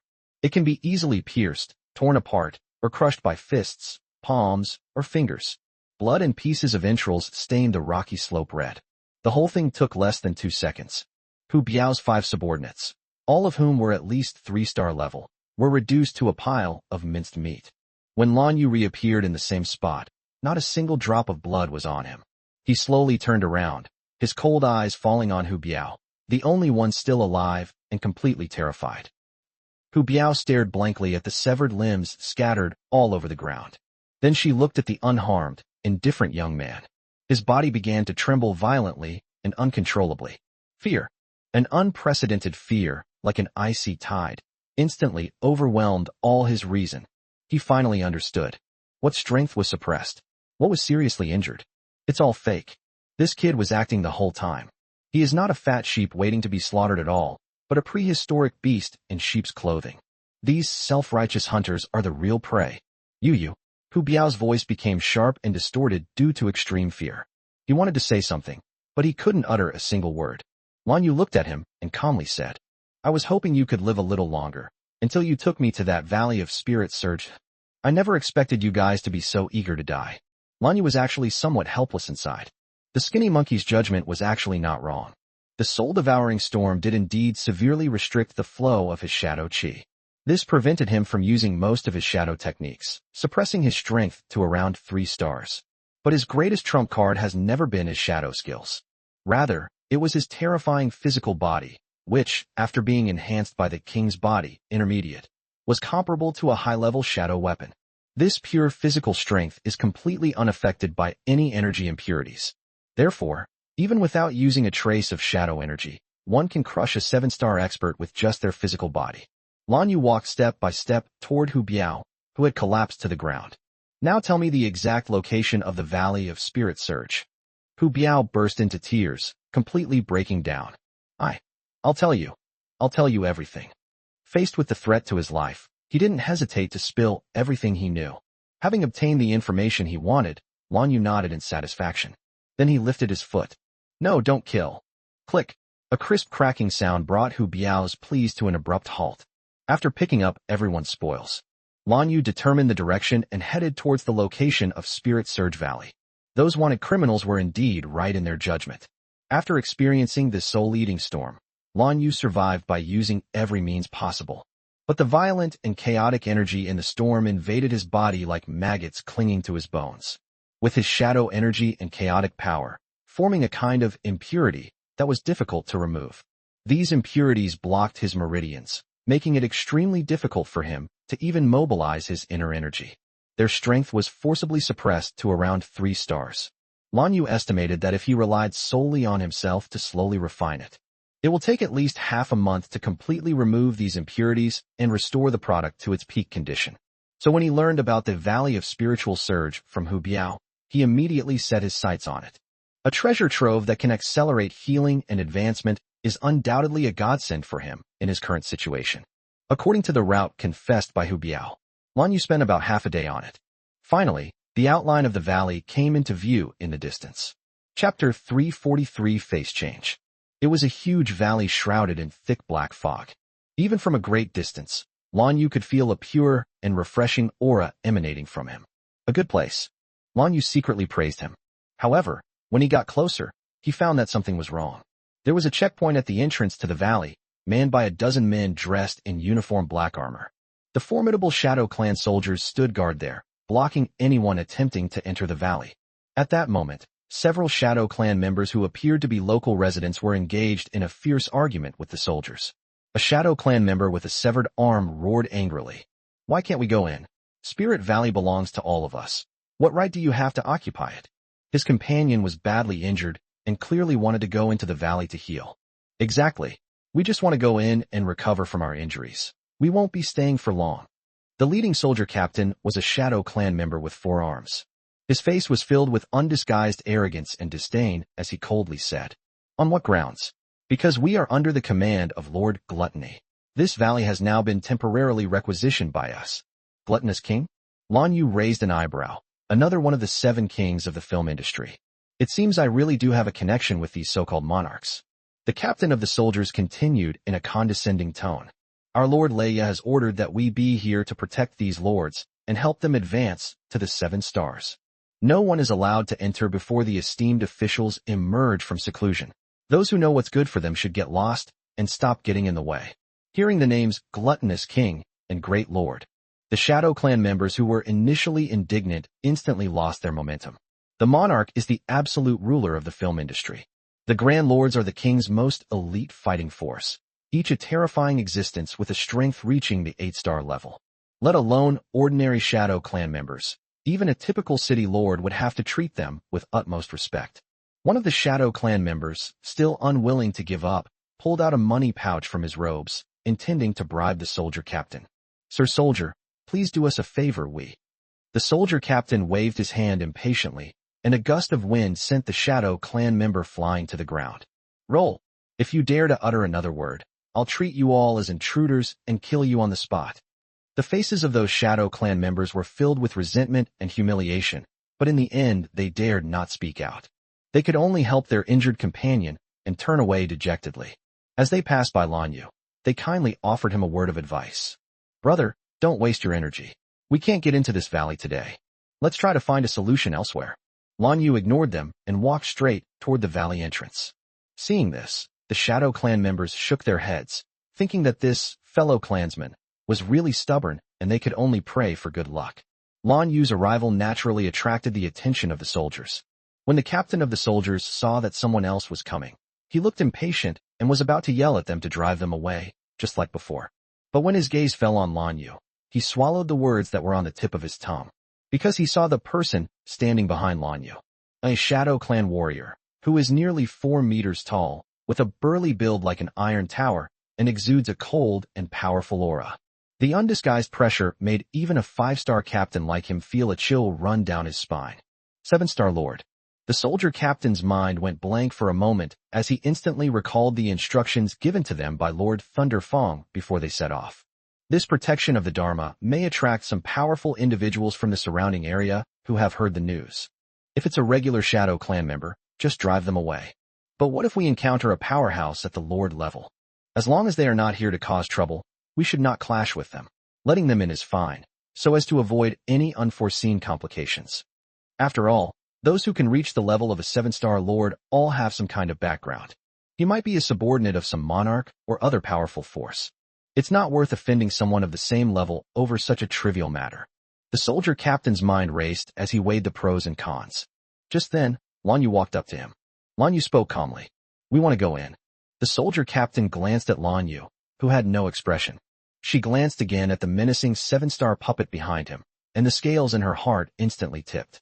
The arrogance on his face vanished instantly, replaced by a somewhat stiff but still polite smile. He stepped aside to make way. Sir, of course you may go in. However, there is something I need to remind you of. The valley is divided into 4 regions, east, south, west, and north, according to the concentration of shadow energy. The east, west, and north areas have already been occupied by several of us who are about to be promoted, so please do not go there to disturb us. There aren't many people in the South District right now, and the concentration of shadow gas isn't bad either. I suggest you go there. The soldier captain explained respectfully. This was also a veiled test, to see if the other party would follow his advice and go to the South District. That means the other party really just wanted to use the land for cultivation, not to cause trouble. Lan Yu nodded. No. After saying that, he began to control the puppet, Black Rock. He swaggered into the Valley of Spirit Surge amidst the awe-inspiring gazes of the soldiers. Watching Lan Yu's figure disappear into the thick fog, a soldier leaned close to the captain and whispered, Captain, are we just going to let him in like that? What if he... The soldier captain glared at him. You don't know anything. Didn't you see he had a 7-star bodyguard with him? Can we afford to offend someone like that? As long as he doesn't go off to territories of those powerful figures in the north, let him be. If anything goes wrong, the Great Lord will take care of it. It's none of our business to worry about it. Meanwhile, Lan Yu had just stepped into the Valley of Spirit Surge. I immediately felt an unprecedented sense of comfort. Pure. The energy here is so pure it's unbelievable. They were like gentle streams, actively entering Lan Yu's body and washing over his limbs and bones. those stormy impurities that lingered within him like stubborn filth. This pure energy, it began to dissolve and decompose at a visible speed, and was then expelled from the body. Cull. Lan Yu exhaled a long breath of turbid air, which contained wisps of gray energy, the impurities from the storm. Just by standing at the mouth of the valley and taking a few breaths, he felt the blockage in his body lessen considerably. Great place, we definitely came to the right place. Lan Yu was overjoyed and immediately followed the soldier's advice, heading deeper into the southern district. The further you go in, the higher the concentration of the shadow energy becomes. In the end, the shadow energy had almost condensed into solid droplets that floated in the air. Lan Yu found a quiet corner, sat down cross-legged, and began to absorb the pure shadow energy around him to cleanse his body of impurities. Chapter 344 Advancement to 7 stars. The results were even better than he had imagined. Less than 5 minutes. In just 5 minutes, by the soul-devouring storm in his body, were completely cleansed. A long-lost feeling, full of explosive power, returned to his limbs and bones. 6-star peak. His strength has finally been restored. Lan Yu slowly opened his eyes, feeling the immense, surging power within his body, and a satisfied smile appeared on his face. However, at that moment, the sky suddenly darkened in the other 3 directions of the valley. Large swaths of dark clouds gathered out of nowhere, with faint flashes of lightning visible within them. Immediately afterwards, huge and blurry phantoms slowly emerged from the dark clouds. Some were ferocious beasts, others were strange plants, all with different shapes, but all exuding a powerful aura. Nidhogg's languid voice echoed in Lan Yu's mind. Oh, it seems someone is about to advance to the 7th star. This is an unusual phenomenon that occurred when a Shadow Master was promoted to the Lord level, due to communicating with heaven and earth and activating the essence of their own contracted spirit. The scale and intensity of anomalies often indicate the future potential of those who are promoted. Nidhogg glanced at the strange phenomena and curled his lip in disdain. Is this kind of trash worth such a grand show of protection? Does the gluttonous king have no one else to rely on? Then her tone shifted, becoming somewhat seductive as she spoke to Lan Yu. Kid, I see you reached the peak of 6 stars 2 months ago. You've accumulated enough experience. Since you've already prepared all the materials for the promotion, there's no time like the present. Why don't we just break through to the 7 stars level right here and in one go? Upon hearing this, Lan Yu's heart stirred. Nidhogg is right. He has indeed reached the peak of 6 stars for some time and can try to break through at any time. Instead of running back to the human world to find some special place for advancement, why not? Do it right here. Thinking of this, a resolute glint flashed in Lan Yu's eyes. Good. Right here, I ascended to the 7 stars. At the entrance to the valley, the soldier captain was idly driving away yet another group of Shadow Clan members who were trying to break into the valley. Just then, his expression hardened, and he suddenly stood up straight. He bowed respectfully towards a thick fog not far away. The thick fog slowly parted to both sides, and a figure emerged from it. The newcomer was tall and wore a magnificent purple-gold armor. He had a cold and stern face, with a lightning bolt-shaped mark between his eyebrows. He simply stood there, and a terrifying pressure, as vast as mountains and seas, spread out. It made the surrounding air seem to freeze. It was none other than Rhea, a powerful lord under the gluttonous king whose strength had reached the peak of the 8th star. Lord Rhea, the soldier captain and his men all knelt on one knee, their expressions extremely respectful. Rhea simply waved his hand casually, signaling them to get up. His gaze swept across the valley entrance, and he asked calmly, I just sensed an unfamiliar lord-level aura entering the valley. What's going on? The soldier captain's heart tightened, and he quickly reported in detail what had happened when he let Lan Yu and his puppet Blackrock in. I dared not stop them because I saw that they were powerful. Remembering the Lord's instructions, So I took it upon myself to let him in. Please punish me, Your Honor. After saying that, he lowered his head in fear, awaiting Lei Ye's judgment. He had expected to be reprimanded to some extent. After all, allowing an unidentified powerful individual to enter the sacred grounds of the Dharma Protector is, in a sense, a dereliction of duty. To his surprise, Rhea was not angry after hearing this. Instead, he nodded and showed a hint of approval on his face. You did a good job. Rhea seemed to sense his confusion and explained. A 7-star lord of unknown origin, accompanied by a strange 6-star youth. This combination is either a member of a reclusive family who has come out to gain experience, or a member sent by another monarch to investigate the situation. Neither of them are people we can easily offend. Let him in. Let him go to the South District and avoid a direct conflict with him. This is the safest way to handle it. You handled it very well. Go to the accounting office and collect your triple salary. Upon hearing this, the soldier captain was overjoyed and immediately kowtowed in gratitude. Thank you, sir. Thank you, sir. Leah ignored him and instead looked up at the sky deep in the valley. There, the dark clouds had gathered to their fullest extent in the east, west, and north directions. 3 distinct ascension phenomena were fully formed, radiating powerful pressure. A satisfied smile appeared on Raiga's face. Hee, it seems that Ali and the other 2 are going to succeed. These 3 are all promising juniors of his.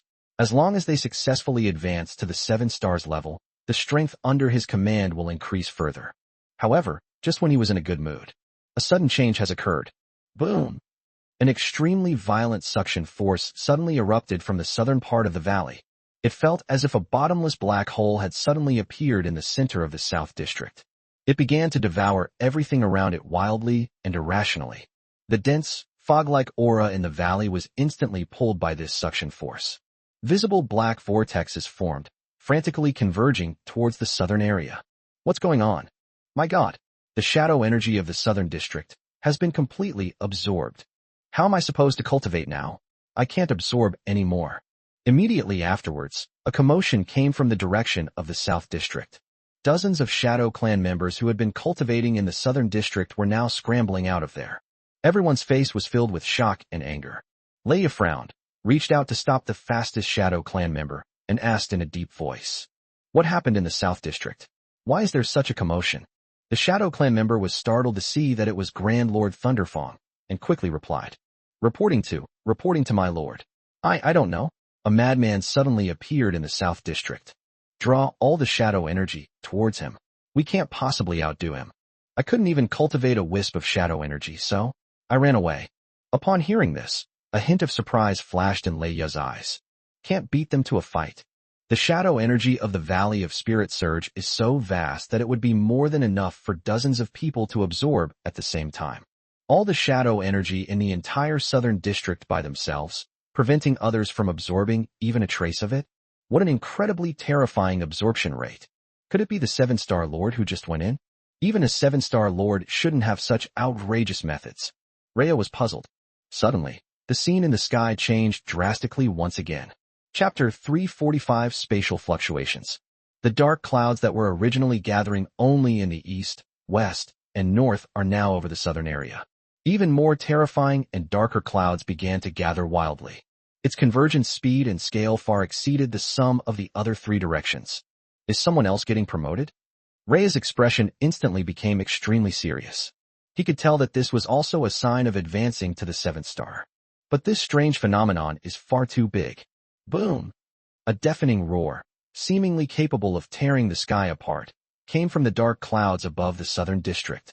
Immediately afterwards, an indescribably huge black rift slowly opened up in the sky. The crack was dark and deep, as if it led to some unknown ancient world. Under the horrified gazes of Raiga and everyone else present, as if they had seen a ghost, a gigantic dragon had slowly emerged from the crack. It was a colossal dragon, entirely black, with jagged horns and eyes burning with chaotic flames capable of destroying everything. Its head alone was several times larger than the complete bodies of the other 3 advancement phenomena. Roar! The dragon roared silently to the sky, and its entire body broke free from the crack. 1,000 feet. The phantom of that dragon was a full 1,000 feet long. It looms over the southern area, blocking out the sun, its scales and armor menacing. Terrifying dragon-s might from the primordial era, a might that would make even the gods tremble. What is this thing? A dragon? How could such a creature appear in the shadow realm? Rhea's body trembled uncontrollably, and he felt his soul groaning under the terrifying dragon's might. He even had an urge to immediately kneel down and worship. This oppressive aura was even more terrifying than when he met the gluttonous king in person. But what shocked him even more was yet to come. Right next to where the black dragon appeared, space cracked open once more. The phantom of another giant dragon slowly emerged. It was a white dragon, pure white in color, with an elegant figure and eyes as pure as a clear spring, yet it exuded an aura of death that caused all things to wither. Its size is exactly the same as the black dragon, also 1,000 feet in size. One black, one white, two colossal dragons, each 1,000 feet long, exuding completely different, yet equally terrifying auras. It hovered over the southern district, making the other three tiny, firefly-like ascension phenomena appear dim and insignificant in comparison. Rhea's brain has completely shut down. Twin phenomena, and each one is terrifying to this extent.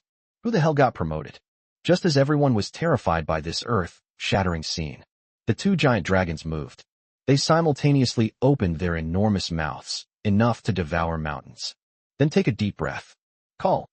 The entire valley of Spirit surged. The vast, sea-like aura within the valley erupted completely at this moment. They were no longer gentle streams, but transformed into a black flood that had breached its banks. Pulled by an irresistible and terrifying force, it surged wildly from every corner of the valley. It formed a huge vortex that covered the entire valley. And at the center of the vortex were the gaping maws of those two giant dragons. My God! They are devouring the shadow energy of the entire valley, a soldier screamed. Riga stared blankly at the scene. The enormous amount of shadow energy stored in the valley, which was originally enough to support dozens of people cultivating for several months. It's being consumed at an unbelievable speed. The speed and amount of absorption are simply unheard of and unseen. This is no longer cultivation. This is devouring. This terrifying engulfing lasted for more than 10 minutes. A dozen minutes later, the shadow energy within the entire Spirit Surge Valley was completely drained. It became no different from the outside world. The two giant dragon phantoms seemed to have eaten their fill and let out a satisfied burp. Then they all raised their heads at the same time and let out a long howl that shook the heavens and the earth. Roar! The terrifying sound waves materialized into a tangible impact, spreading outwards. Those three extraordinary phenomena that were originally struggling to maintain their advancement. Under this dragon's roar, like a candle flame in a storm, it couldn't even last a second. It was instantly shattered and destroyed by the terrifying aftershocks, vanishing into the air. After doing all this, the two giant dragon phantoms looked at each other with satisfaction, then slowly disappeared into the void. The dark clouds in the sky dispersed, and the sun shone down again. Cataclysmic scene that had just occurred had never happened. All that remained was the Valley of Spiritual Surge, completely drained of its shadow aura, and a group of Shadow Clan members who were utterly dumbfounded, like stone statues. Uft, uft, uft. 3 muffled thuds of vomiting blood came simultaneously from the east, west, and north directions of the valley. The 3 six-star Shadow Masters who were about to successfully advance were forcibly shattered by the strange phenomenon of their advancement and suffered severe backlash. He was severely injured on the spot, fell from midair, and was extremely weak. Their promotion attempt was a complete failure. Moreover, because this failure has damaged his foundation, he may not have any chance of promotion for the next few years. Asshole! Who did this? Leia finally snapped out of his shock, his face instantly contorted with rage. His carefully arranged protectors and the 3 juniors on whom he placed his high hopes were ruined just like that. This is not only a slap in his face, but also a slap in the face of the gluttonous king. Investigate. Go to the South District immediately. I want to see who dares to be so insolent on my territory. Leia roared, his figure transforming into a purple lightning bolt, and he was the first to rush towards the South District. The other 7-star lords behind him immediately reacted and followed him with murderous intent. They wanted to see what kind of person had 3 heads and 6 arms who caused such a commotion and ruined someone else's promotion. However, when they arrived at the South District in a fit of rage, they found nothing. The entire Southern District was deserted, except for a faint imprint of a futon on the ground. There wasn't a soul in sight. The culprit has long since disappeared. Where are they? A hot-tempered lord roared. Rhea's face was so gloomy it was almost dripping with water. He squatted down and carefully examined the ground. His gaze quickly settled on a faint, almost imperceptible spatial fluctuation in the air that was about to dissipate. He reached out and carefully sensed the fluctuation, his expression gradually shifting from anger to horror. Spatial teleportation, Leia murmured to himself, his voice trembling. This is nothing special. Even some 8-star powerhouses who are proficient in spatial techniques can do it. But what terrified him was that he could also sense a trace of divine presence in the lingering fluctuations. Chapter 346, The Scythe of Calamity. Although it's very light, it's definitely not wrong. That was the aura unique to mythical relics, an ancient fluctuation that transcended all things in the world and made the soul tremble. Mysterious powerhouse who possesses a mythical-level spatial teleportation artifact and can conjure two colossal dragons thousands of feet long upon advancement. Reia's back was instantly soaked with a layer of cold sweat. He felt his throat go dry and his heart pounding, as if he were being gripped tightly by an invisible hand. He realized that he might have inadvertently provoked an unimaginable being. "Sir, should we continue the pursuit?" A subordinate, unaware of what was going on, approached, his eyes still gleaming with a fervent desire to achieve great things. "Chase." A bitter feeling welled up in Reia's heart. "What can we use to chase them? They can traverse the void in the blink of an eye. Who knows which nook or cranny of the shadow realm they've teleported to? Even if I knew the location, would I dare to chase after him?" The earth-shattering phenomenon of the twin dragons, the spatial aftershocks left by the mythical relic. Everything was a warning to him that the other party's background and strength were beyond his comprehension. But the thought of his three carefully nurtured juniors having their paths to promotion ruined so easily by someone else is unbearable. With his future ruined, an uncontrollable rage ignited in Reia's chest. This is not only a slap in the face for him, but what if this gets back to the ears of the gluttonous king? How can a great lord like him not even manage what happens on his own territory? What face does he have left? Moreover, Leia harbored a deeper suspicion. Although the two colossal dragon phenomena were terrifying, however, the power contained within it felt somewhat unfamiliar to him. That ancient, chaotic, and deathly solemn majesty seemed to belong to no known power system in the Shadow Realm at all. Could it be that the other party is not a Shadow Clan member? The thought flashed through his mind like lightning, and Raiga's eyes instantly became incredibly sharp. He gritted his teeth and made a decision. Chase. Even if he can't catch up, he has to make a show of doing so. He wants everyone to know. Leia is not someone to be trifled with. He must find out the true origins of this mysterious person. Chase him. He just teleported away. The spatial fluctuations haven't completely dissipated yet. There are still traces to follow. Leia acted decisively, his voice laced with ruthlessness. "Everyone, follow me." However, just as he transformed into lightning, preparing to follow that faint spatial fluctuation, an indescribable, terrifying pressure descended from the sky without warning. Like countless sacred mountains, they instantly enveloped them all. The air seemed to solidify into tangible glass, and time stood still at that moment. Thump, thump. The Lord-level powerhouses present, including Leia, who was at the peak of the 8th star, were under this pressure. Unable to even muster the slightest thought of resistance, his body involuntarily collapsed to his knees, prostrating himself on the ground. The hard, black stone ground was pierced with spiderweb-like cracks by their knees. They were pinned to the ground, unable to even lift a finger. A terrifying and overwhelming wave surged within Reia's heart, even more so than before. This is the pressure of a 9-star powerhouse, a monarch-level existence. Just as they were terrified, thinking they were about to perish, a dazzling 7-colored ripple suddenly spread across the sky above them without warning. In the center of the ripples, a female figure clad in magnificent silver armor, with jet-black wings on her back and wielding a huge scythe appeared and disappeared. Her appearance was cold and noble, her skin was as white as snow, and there was a beauty mark at the corner of her eye that looked like a shooting star. It added a touch of eerie and deadly beauty to her. Upon seeing this figure, Raiga's pupils shrank to the size of pinpoints, and the shock in his heart turned into boundless fear. Ryusei-sama, the most mysterious and powerful direct subordinate of the Black Flame King, the Scythe of Calamity. How did she end up here? Reia struggled, using all his strength to barely squeeze out a few words through gritted teeth. I failed to detect the arrival of Lord Calamity's scythe. Please, atone for my sins. In the sky, the clear and melodious sound of the meteor drifted out slowly, devoid of any human emotion, like the cold wind from the high heavens. No need for such formalities. I came here just to give you a heads up. Don't meddle in things that aren't your business. Don't chase after people you shouldn't. As soon as he finished speaking, the terrifying pressure that was enough to crush one's soul vanished. Leia and the others were immediately relieved, collapsing to the ground and panting heavily. Everyone looked like they had just been pulled out of the water, their backs completely soaked in cold sweat. Reia immediately understood the meaning behind Meteor's words. The person we shouldn't have chased was naturally the mysterious person who had just left using spatial teleportation. A profound sense of awe, like a landslide or a tsunami, swept through his heart. That mysterious person is actually related to the Black Flame King? It might even get the legendary Scythe of Calamity meteor to personally come forward and warn them? What exactly is the origin of this? Leia dared not think any further. He lowered his head deeply and, with all his might, said with utmost respect, "Yes, this humble servant understands." The colorful ripples in the sky gradually dissipated, and the meteor disappeared as if it had never existed.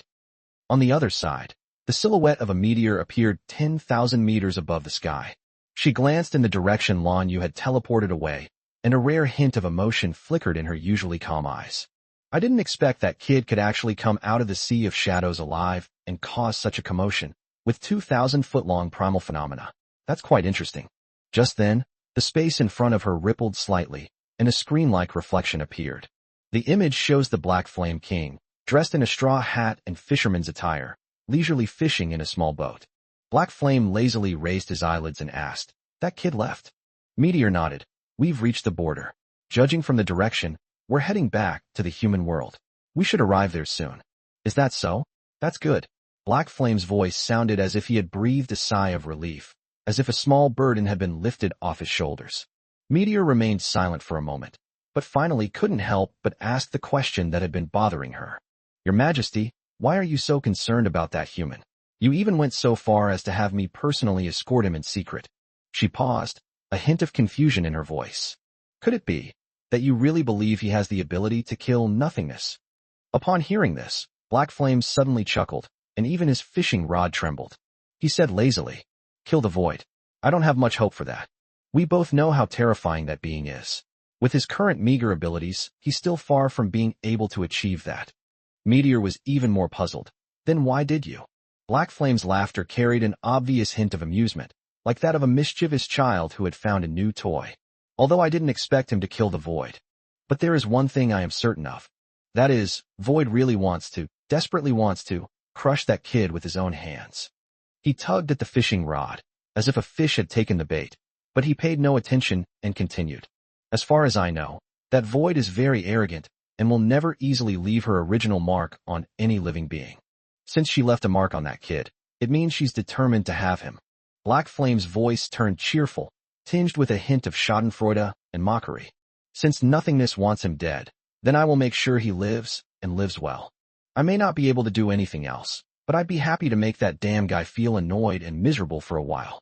I want to see just how far that prey she set her sights on will grow. Even if we can't kill her in the end, it would be quite interesting if she could keep thinking about it, and feeling uneasy, like a fishbone stuck in her throat, wouldn't it?" Chapter 347, Old Acquaintance.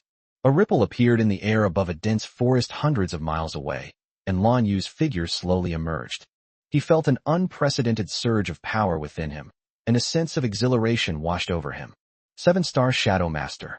The vast shadow energy of Wanling Valley. He not only successfully crossed this threshold, his strength has undergone a tremendous change, and even his realm has become much more stable. He had sensed several powerful auras in the valley just now, one of which even reached the peak of the 8th star. Having just been promoted, he didn't want to cause too much trouble, so he decisively used the boundary-breaking feather to teleport away directly. Next, it's time to go home. Lan Yu took out the map he had taken from Hu Biao from his pocket and used it to determine the direction. It's still quite a distance from Ironwall City, the nearest human border city marked on the map. At his current speed, it would probably take him about 2 days to fly at full speed. This is a good time to get used to the new power brought by the 7-star realm. Having made up his mind, Lan Yu didn't linger any longer, his figure transforming into a streak of light as he flew towards the Iron Wall City. 1 month later.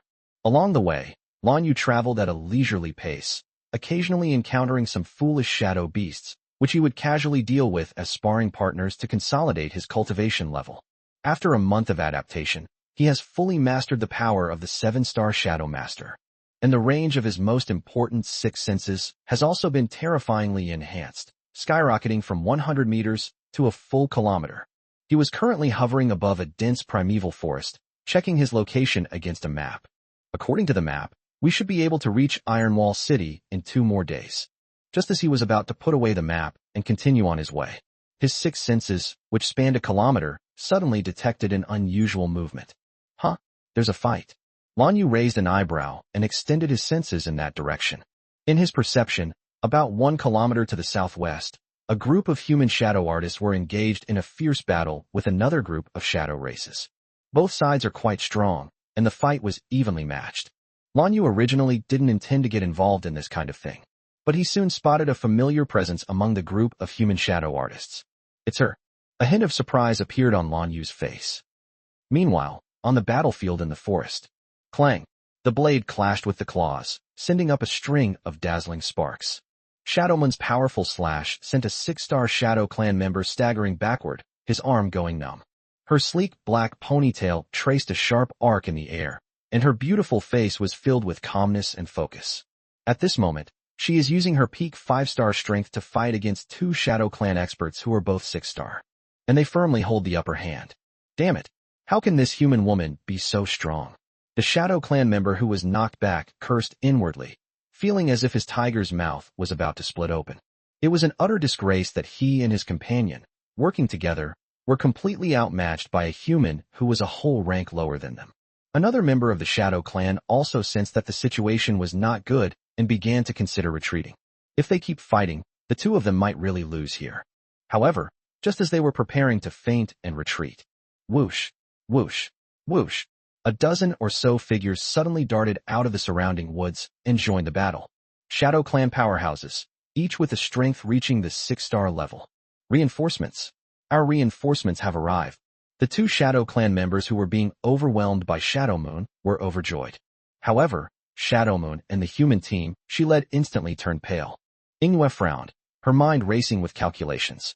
With her strength, dealing with 4 6-star Shadow Clan members at the same time was already her limit. Now the opponent has suddenly sent 10 more, plus the 2 from before, making a total of 12 6-star enemies. How can we fight like this?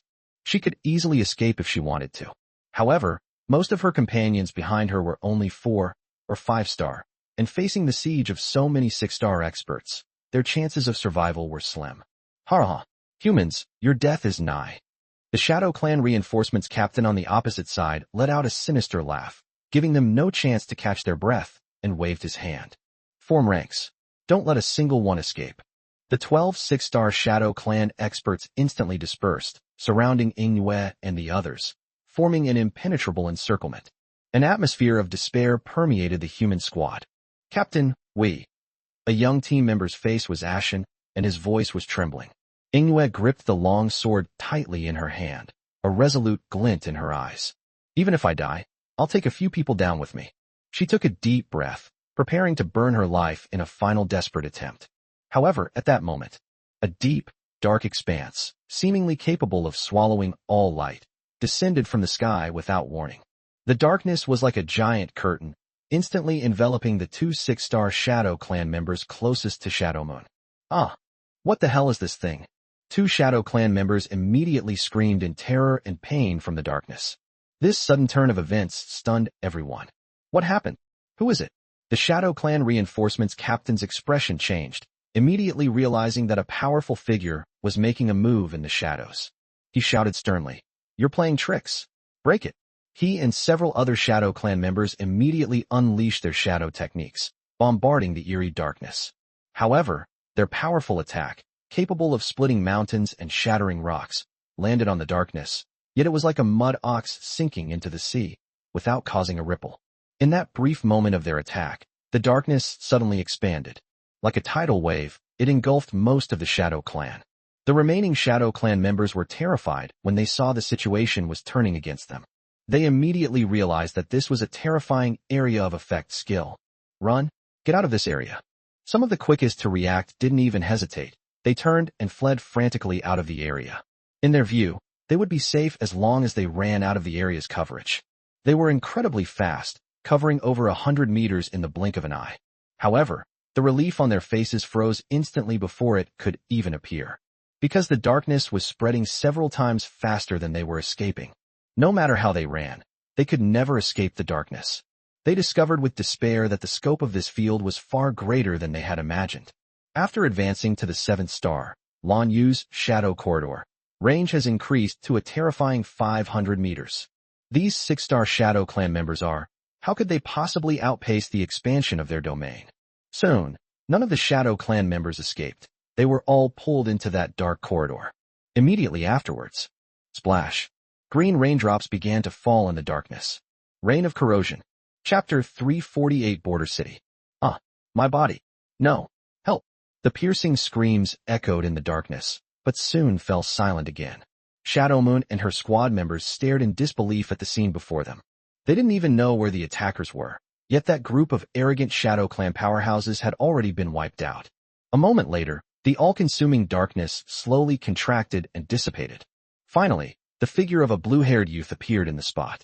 He hovered quietly in midair, his expression indifferent, as if he had only done a trivial thing.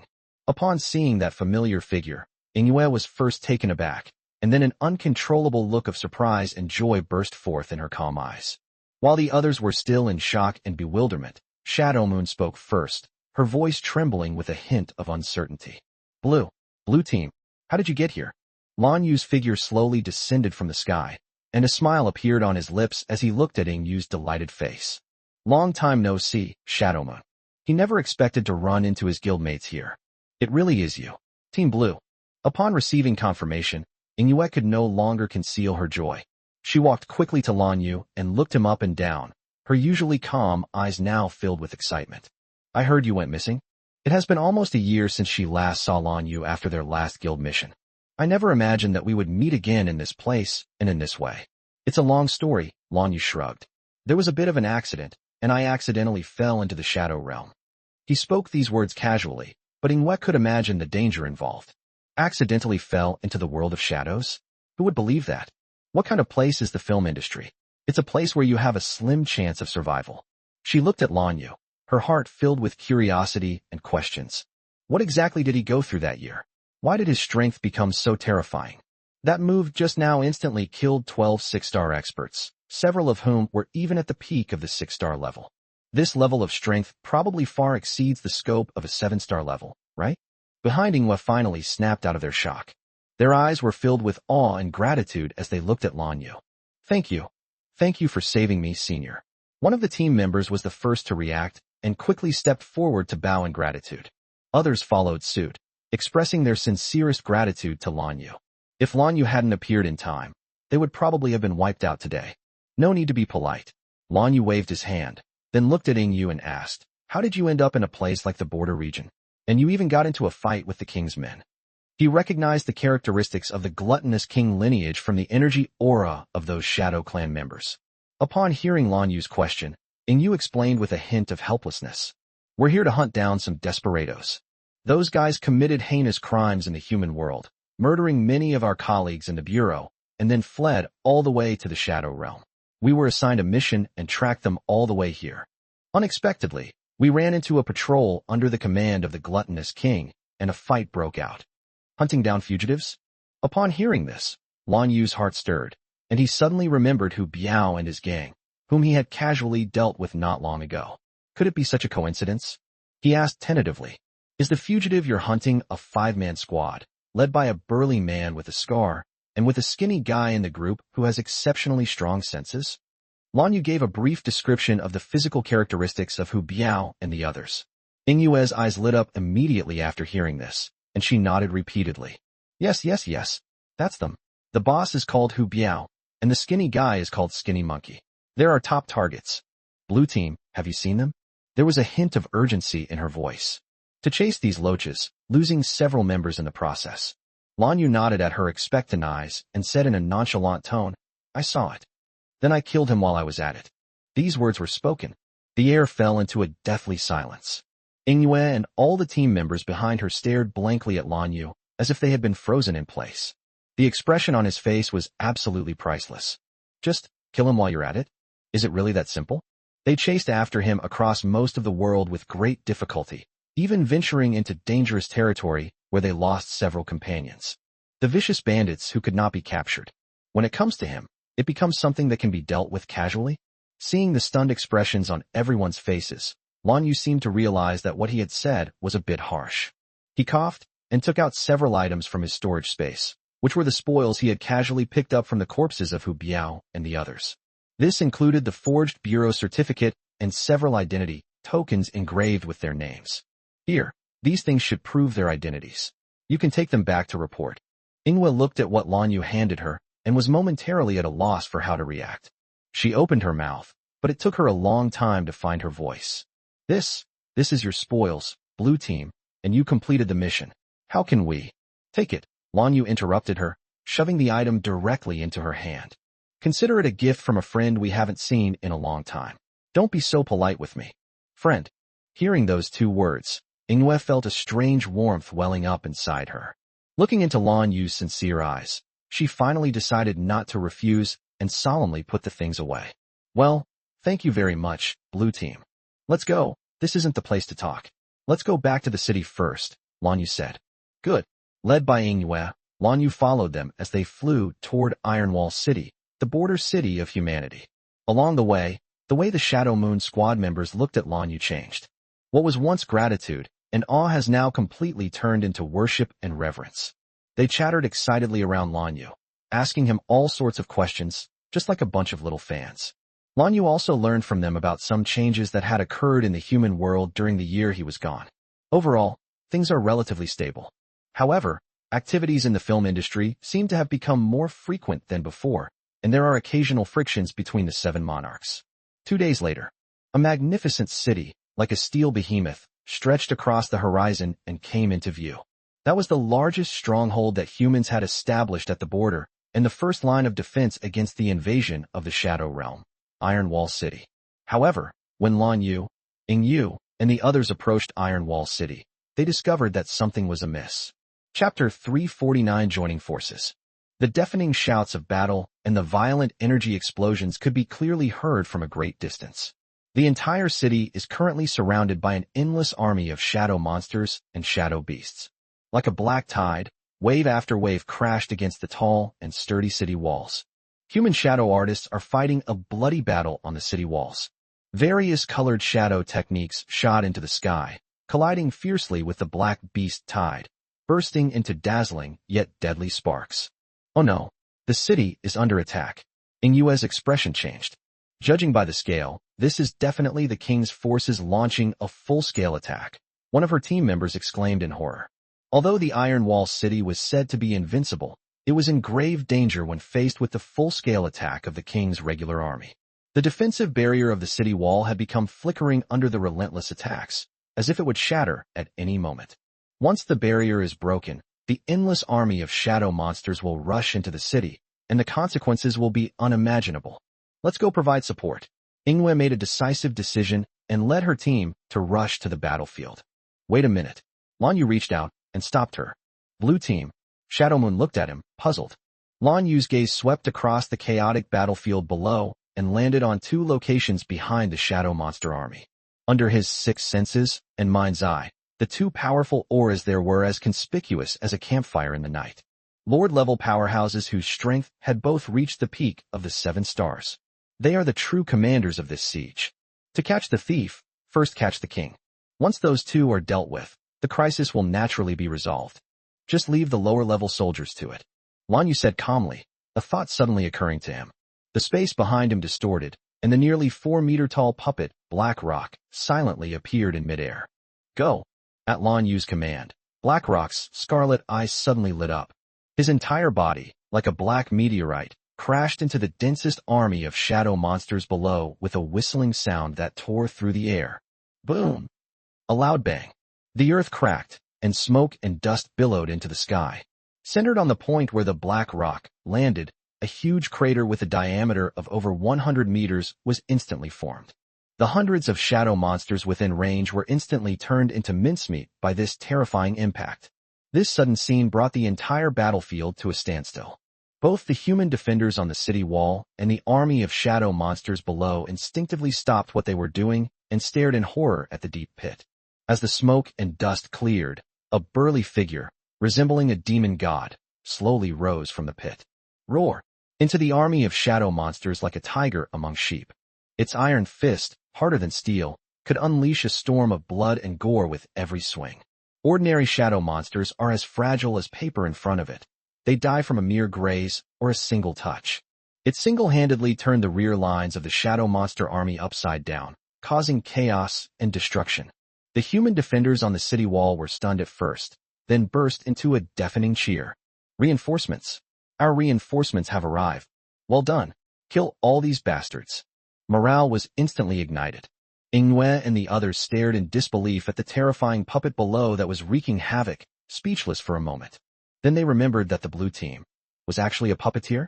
Moreover, he's an outrageous puppeteer who can produce 7-star combat puppets. Let's go meet those two big guys. Ignoring the shock of the crowd, Lan Yu vanished in a flash, flying towards the two lords. The Shadow Monster Army.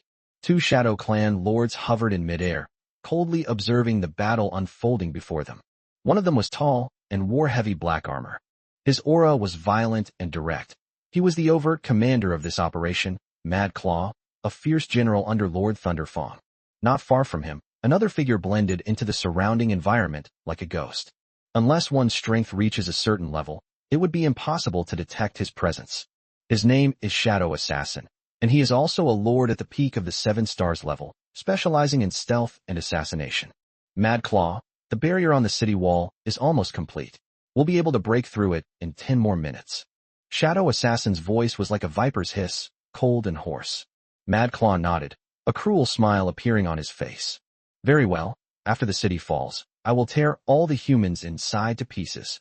However, at that moment, a sudden commotion from the rear camp shattered his illusions. Huh? What's going on? Mad Claw frowned and turned around. A gigantic puppet, seemingly appearing out of nowhere, was rampaging through their army.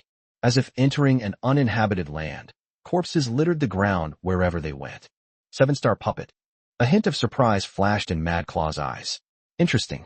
It seems there's a big fish hiding in this city. Shadow Assassin's voice rang out again. I'll go take care of it. No. Mad Claw called out to him, his gaze suddenly shifting in another direction. A sharp glint flashed in his eyes. Never mind that puppet for now. Something more troublesome is coming. He suddenly raised his hand, conjuring a huge energy claw that slashed fiercely at the open space in front of him. Boom! The energy claws fell but missed, leaving only a few deep trenches in the ground. A blue-haired youth had appeared in the open space at some point. It was Lan Yu, peak of the 7 stars. Mad Claw looked at Lan Yu, a hint of solemnity flashing in his eyes. He could sense that although the young man in front of him looked young, the aura emanating from him was in no way weaker than his own. Mad Claw, this man is yours. I'll deal with that puppet. Shadow Assassin's voice came again, indicating they were preparing to split up. Mad Claw stopped him again, staring intently at Lan Yu and saying in a deep voice, "Don't rush. Shadow Assassin, don't leave yet. Let's take him down together. I have a feeling, this guy is dangerous." As a battle-hardened lord, Mad Claw's intuition told him that Lan Yu in front of him was definitely not an ordinary peak 7-star. Although Shadow Assassin was somewhat puzzled by what he heard, he still chose to trust his companion's judgment. He concealed himself again, preparing to find an opportunity to attack Lan Yu together with Mad Claw. However, their little scheme was seen through by Lan Yu in one sentence. Lan Yu glanced at Mad Claw and then at the direction where Shadow Assassin had disappeared, a playful smile playing on his lips as he spoke softly. "What? Aren't you going to split up? Looks like they want to team up and take me out first."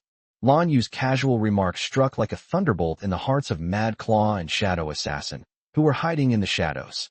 Mad Claw's face instantly turned into horror. How could he know? How could he possibly know about the existence of the Shadow Assassin? Chapter 350. It's alright. It should be noted that the Shadow Assassin's Void Walk technique is the most advanced stealth technique of their race. Once unleashed, it can blend seamlessly into the space, leaving no trace of its original form. Let alone a peak 7-star expert of the same level. Even a Grand Lord at the initial 8-star level would find it extremely difficult to detect his presence if he is not on guard. But this young human man in front of them saw through their plan in a single sentence. They could even see clearly where the Shadow Assassin was hiding. How is this possible? The Shadow Assassin hidden in the void was even more shocked than before. He felt like a clown who had stripped naked and was standing in front of a large crowd. All secrets and all reliance were laid bare before those calm eyes. An unprecedented chill shot from his tailbone straight up to the top of his head. Who are you?" Mad Claw shouted, trying to use his voice to cover up his inner horror. Lan Yu did not answer him. but shook his head with a hint of pity on his face. Even if both of them come at me, it won't change the outcome. Moved the instant he finished speaking. It lacked any earth-shattering momentum or world-destroying shadow techniques. His figure vanished abruptly from the spot. Quick. It's almost at its limit. He was so fast that even the two-peak 7-star experts, Mad Claw and Shadow Assassin, couldn't catch his movement at all. In their perception, Lan Yu, who was tens of meters away just a second ago, seemed to have vanished into thin air the next second. Where are they? Mad Claw's pupils shrank to the size of pinpoints, and the hairs on his body stood on end as he frantically scanned his surroundings, trying to find any trace of Lan Yu. However, he couldn't see anything. Just then, a shrill scream, as if someone's neck had been grabbed, suddenly rang out beside him. Mad Claw suddenly turned his head. Then he saw the most terrifying scene he would never forget in his life. Lan Yu had appeared out of nowhere, seemingly out of nowhere, in front of the empty space beside him. His right hand was gripping a spot of air tightly. The air, there was violently distorting and struggling, slowly revealing a human-shaped outline. It's Shadow Assassin, his most trusted ally, who was skilled in assassination. At this moment, it was as if Lan Yu had easily pulled a chick out of the void and lifted it into the air, just like a chick with its throat being choked. Shadow Assassin's face was filled with extreme fear and disbelief. He couldn't understand how the other party had managed to do it. Why is my prized void walk so easily pierced through in front of this opponent, like a thin sheet of paper? Let me go. Shadow Assassin managed to squeeze out a few words from his throat. Lan Yu ignored his pleas for mercy and just looked at him with cold eyes. A wisp of black flame quietly ignited in his palm. That was the divine authority ability he learned after being promoted to a 7-star Shadow Master, Azura Fire. Gain a brand new divine authority ability, Azura's Flame. Source of ability, God of Azura. Effect, summons a black karmic fire originating from the authority of destruction.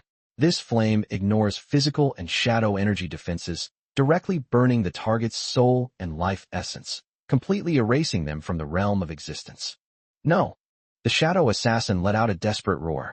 The black flames instantly enveloped him, without making any sound or generating any high temperature. The Shadow Assassin's body was disintegrated and annihilated at a visible speed within those eerie flames.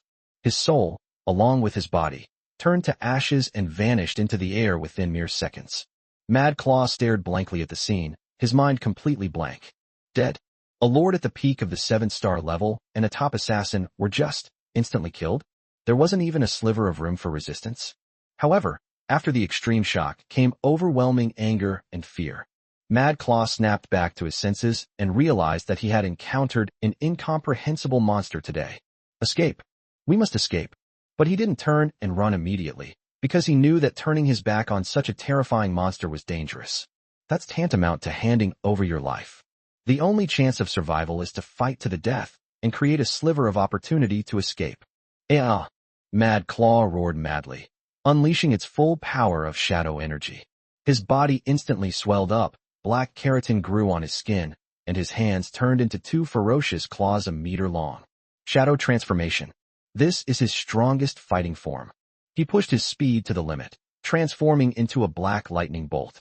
The sharp claws in his hand, carrying the power to tear through space, fiercely grabbed at Lan Yu, who was still in an open space after killing the Shadow Assassin. He used all his strength in this attack. It was the fastest and strongest attack of his life. He could almost see Lan Yu being torn in two by his own claws. However, reality dealt him another cruel blow. Faced with those claws powerful enough to tear apart the armor of a warship, Lan Yu didn't even draw his weapon. He simply raised his fist again. Clang! A deafening clang of metal clashing. Mad Claw felt as if his claws were not gripping a person's flesh and blood, but rather a mountain forged from divine metal. An irresistible and terrifying force emanated from the opponent's fist. Snap! A crisp sound. Mad Claw's indestructible claws, comparable to high-level shadow weapons, were actually broken. It was abruptly interrupted by the other party's punch. What kind of heaven-defying physical strength is this? Only this one thought remained in Mad Claw's mind. He hadn't yet recovered from this extreme shock. Bang! Another dull, loud bang. He felt his body jolt violently, and all his strength and consciousness were drained away in that instant. He stiffly lowered his head to look at his chest. There, a huge, blood-filled hole had appeared, its front and back completely exposed. The opponent's fist shattered his claws and pierced his chest at the same time. Monster! Mad Claw managed to utter the last two words. The life in their eyes vanished completely. His massive body plummeted straight down from the sky, crashing to the ground and kicking up a cloud of dust. With the deaths of two Lord-level commanders, the shadow monster army below, which was still frantically attacking the city, was instantly leaderless and fell into chaos. The human defenders on the city wall seized this once-in-a-lifetime opportunity and launched a fierce counterattack. The seven-star puppet Black Rock was like a tireless meat grinder. A bloody massacre ensued amidst the chaos of the enemy forces. The outcome is decided. The commotion on the battlefield gradually subsided. With the deaths of two peak-level 7-star lords, the leaderless shadow monster army was completely routed. Under the combined attack of the city wall defenders and the puppet Black Rock, they were quickly wiped out. The rest fled in panic and no longer posed a threat. The impregnable city has been defended. A thunderous cheer erupted from the city walls, a testament to the relief of those who had survived the catastrophe. All eyes were focused on the blue-haired youth who was slowly descending from the sky. His eyes were filled with indescribable awe and gratitude. We won. We won. It was that, sir. He saved us. Shadow Moon and her squad members also flew over. Everyone's face was filled with relief at surviving the ordeal and awe at Lan Yu's unfathomable strength. Blue Team Yu. Ingwa looked at Lan Yu, and for a moment she didn't know what to say. That she could instantly kill two peak 7-star lords was completely beyond her comprehension of strength. She thought that her 5-star peak strength and ability to fight a 6-star opponent was already a genius among geniuses. Compared to Lan Yu, it's like a firefly compared to the bright moon. They're not even in the same league. Lan Yu recalled the puppet Black Rock, which had returned to his back after its rampage, and smiled at Ingyu. It's all right now. Just then, the city gates opened wide, and a group of fierce-looking city guards strode out. Chapter 351 The Morton Family. The leader was a middle-aged man with a resolute face, wearing heavy silver armor. His aura was powerful, clearly indicating that he was also a 7-star expert, presumably the supreme commander of this iron-walled city. I am Zhou Zhan, the city lord of Ironwall City. Thank you for your help in rescuing my city from its peril. The middle-aged man walked up to Lan Yu. Without the slightest air of superiority, he respectfully performed a deep bow. All the soldiers behind him also knelt down on one knee in unison, their movements perfectly synchronized, exuding the iron will of soldiers. Zhou was actually much more shocked than he appeared on the surface. Had witnessed the entire process of Lan Yu instantly killing two lords of the same rank from the city wall. That clean and decisive action, that overwhelming presence. This made him, a city lord who was also a 7-star, feel a chill run down his spine. He knew very well that if it were him, he wouldn't be able to handle both Mad Claw and Shadow Assassin at the same time. Even if you encounter either of them one-on-one, the odds are definitely against you. But this young man, who looked to be no more than 20 years old, dealt with them as easily as cutting melons and vegetables. What kind of monster came from? Lord Zhou, there's no need for such formalities. I am human too, so it is only right that I lend a hand. Lan Yu waved his hand, signaling them to get up. Zhou Zhan stood up, his face beaming with gratitude. What may be a small favor for you is a life-saving grace for the hundreds of thousands of soldiers and civilians of our Iron Wall City. I have prepared a simple banquet at the City Lord's mansion tonight, and I hope you will do me the honor of attending so that we may express our gratitude. Faced with such a warm invitation, Lan Yu shook his head and politely declined. All he wants now is to get back to familiar surroundings as soon as possible, to see his friends in the guild, and to see his sister whom he hasn't seen in a long time. Although he had previously asked Janus, the king of the Sky Realm, to send a message to let him know he was safe, it was ultimately not as reliable as going back in person. After all, his sister Lan Shuang was one of the few people in the world who were genuinely good to him. Hearing that Lan Yu was leaving, Zhou Zhan's face showed a hint of regret, but he didn't dare to insist that he stay, and could only nod and say, "Since you have made up your mind, I, Zhou, will not presume to persuade you. May I ask your name? We, the Iron Wall City, will forever remember this great kindness and will report it to the Administration Bureau to recommend you for commendation." After thinking for a moment, Lan Yu gave his guild code name, Lan Yu. He doesn't want to reveal his true identity yet. When Zhou Zhan heard the name, he was taken aback at first, then seemed to realize something. His pupils constricted sharply, and an even more shocked expression appeared on his face. You are that person from the Lan family." He didn't finish his sentence, but the meaning was already clear. Lan Yu raised an eyebrow, realizing that his family's reputation was quite well known in this border region. He nodded, which was taken as tacit agreement. Upon receiving confirmation, Zhou Zhan's attitude became even more respectful, even showing a hint of awe. If he had previously regarded Lan Yu merely as a powerful senior expert, now, the way he looks at Lan Yu is as if he's looking at a legendary behemoth. Zhou Zhan quickly bowed again. So it's the prodigy of the Lan family in person. My apologies for not recognizing you in person. Speaking of which, our Iron Wall City has been able to stand strong to this day, thanks in large part to the help of your esteemed family's Lord Blue Frost on many occasions. Mentioning his sister, Lan Yu's heart stirred, and he asked casually, "Oh, my sister, Lan Shuang, where is she now?" Zhou Zhan immediately replied, "Blue Frost Hero did come to the border area a while ago and even helped us wipe out a group of monarchs. But right now, she should be at the headquarters of the administration, that city in the sky, attending a week-long world conference." World conference? Upon hearing this, Lan Yu understood. It seems my sister is busy right now, and I won't be able to see her for the time being. In that case, we can postpone going back for now. He suddenly remembered the world of mental images. The promise he made with the shadow girl, Hylan, was that after she helped him resolve the void mark, he would go to the Kelster family to check on them, and if they were in trouble, he would help them to the best of his ability. Having received a tremendous favor from Hylan, he naturally could not forget this agreement. Since I have some free time now, I might as well take this opportunity to go. Having made up his mind, Lan Yu looked at Zhou Zhan and asked, "Lord Zhou, I would like to inquire about a family." "Mr. Lan Yu, please speak. I will tell you everything I know," Zhou Zhan said immediately. "The Kelster family, do you know their whereabouts?" Upon hearing the name, Zhou Zhan's face showed a hint of doubt. He thought carefully for a moment, then shook his head. "Kelster?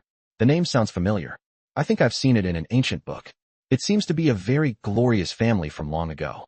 But now, forgive my ignorance. I have never heard of where this family is located." Lan Yu was not surprised to hear this. After all, Qin Shan had also said that this family had declined for over 100 years and had gradually faded from people's sight. Just as he was feeling somewhat disappointed and preparing to think of other solutions, Ingwe suddenly spoke up. "Blue team, are you going to the Kelster family?" Her voice carried a hint of barely perceptible complexity. Lan Yu looked at her. "What, you know?" Ingwe was silent for a moment, then nodded and said something that surprised even Lan Yu. "I know because I am also a member of the Kelster family. However, they are members of the Morton family, a distant collateral branch, who are not even allowed to have their own family name." Her voice was very soft, as if she were telling a story that had nothing to do with her. "My real name is Shears Morton." "Shears Morton?" Lan Yu repeated the name, looking at the girl with a neat black ponytail in front of him. The girl, with her cool and aloof demeanor, was somewhat surprised. He truly never expected that his guildmates would have such a connection with the family he was searching for. "So, you know where the Kelster family is now?" Lan Yu pressed. Shadow Moon nodded. "Yes, I know. It's quite a coincidence that their territory isn't far from here, just in a valley about 300 miles east of Iron Wall City." 300 miles is nothing more than a moment's time for Lan Yu with his current strength. "That's perfect, take me there," Lan Yu said immediately. "Okay." Ingwe agreed immediately without the slightest hesitation. Her team had completed their mission, and they had obtained the token from Hu Biao and his gang of desperados. All that's left is to return to the guild and report back. Taking Lan Yu to the Kelster family won't take up much time. More importantly, deep down, she seemed to want to take advantage of this opportunity. Let's go back and take one last look at that place that is both familiar and unfamiliar. After bidding farewell to Lord Zhou Zhan, Lan Yu, led by Ing Yu, flew towards the ancestral lands of the Kelster family. Chapter 352, whose leg was broken? Shadow Moon's squad members stayed in Iron Wall City to rest and regroup, waiting for her to return. Along the way, Lan Yu also gained a clearer understanding of the current Kelster family from Ing Yu's words. As Qin Shan said, this was the one that pioneered the film technique system. This once glorious and ancient family has indeed declined to a regrettable state. The family is facing a talent shortage, with even the strongest patriarch only possessing the strength of an 8-star peak. There isn't even a single 9-star expert. The number of clansmen has dwindled, and collateral branches have broken away and gone their own way. Today, Kelster is no longer the city it once was, and can only retreat to its ancestral homeland. They barely managed to maintain the dignity of a second-rate family. The Morton family, to which Shadow Moon belongs, is one of the many collateral branches that broke away. She displayed amazing talent from a young age, but because of her status as a member of a collateral branch of the family, they were ostracized and suppressed within their family and received no preferential treatment in terms of resources. Ultimately, disheartened, she chose to leave her family and venture out on her own, eventually joining the other Shoreflower Guild. It could be said that she didn't feel much belonging to that so-called family, but rather a complex sense of alienation. Listening to Inyue's story, he pondered to himself. It seems that Hiron's prophetic dream was not unfounded. A family that doesn't even have a 9-star expert and is riddled with internal conflicts is facing the risk of extinction.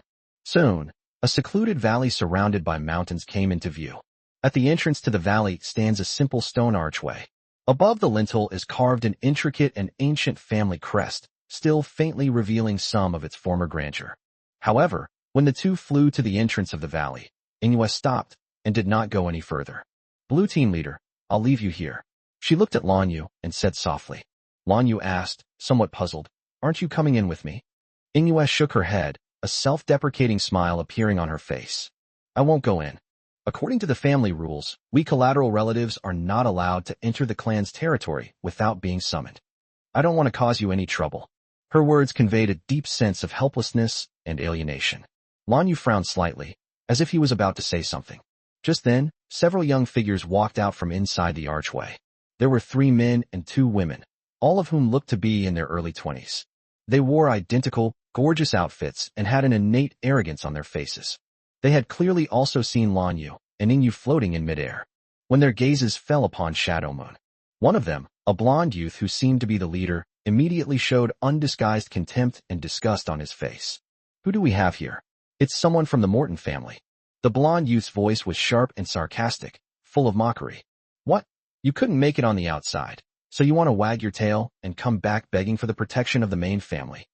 What right does a bastard from a collateral branch have to be here? Get out of here. Another young man with a pointed face echoed this sentiment, his words filled with insults. Faced with such a harsh insult, Inyue's face instantly turned pale. She clenched her fists tightly, her body trembling slightly with anger. But she ultimately held back, simply lowering her head and coldly explaining. I didn't come back to see you. I just brought a guest with me. Guest? The young men then turned their gaze to Lanyu, who was standing next to Inyu. They looked Lanyu up and down, their eyes filled with scrutiny and suspicion. The blonde youth asked in a condescending tone. We in the Kelster family haven't heard of any guests visiting recently. Who are you? Do you have an invitation? Lanyu felt a little impatient looking at the arrogant attitude of these guys. He spoke calmly. I didn't have an invitation. Your first patriarch sent me. He had thought that invoking the title of the first head of the family would make these guys behave themselves. However, he clearly overestimated the intelligence of this group of fallen nobles. Upon hearing the words, first patriarch, the young men were taken aback. Then, as if they had heard the biggest joke in the world, they burst into unrestrained laughter. Ha ha ha. What did he say? The first patriarch sent him. Has this guy lost his mind? The first patriarch has been dead for tens of thousands of years. Why doesn't he just say he was sent by the gods? The blonde youth was laughing so hard tears were almost streaming down his face. He pointed at Lanyu, his mockery growing even more pronounced. Kid, at least make your lies believable. Now, I don't care who you are. Take this bastard and get out of my sight right now. Otherwise, don't blame us for being impolite.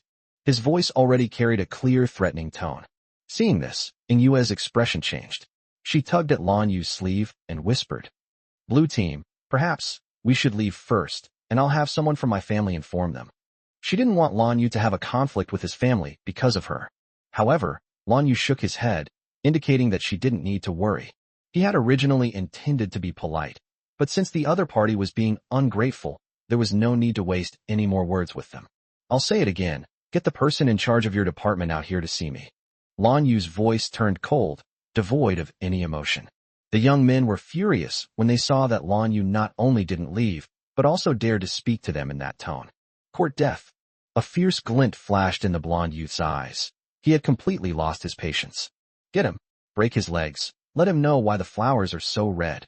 At his command, his 2 henchmen, both of whom were 5-star level, immediately charged toward Lanyu with sinister grins.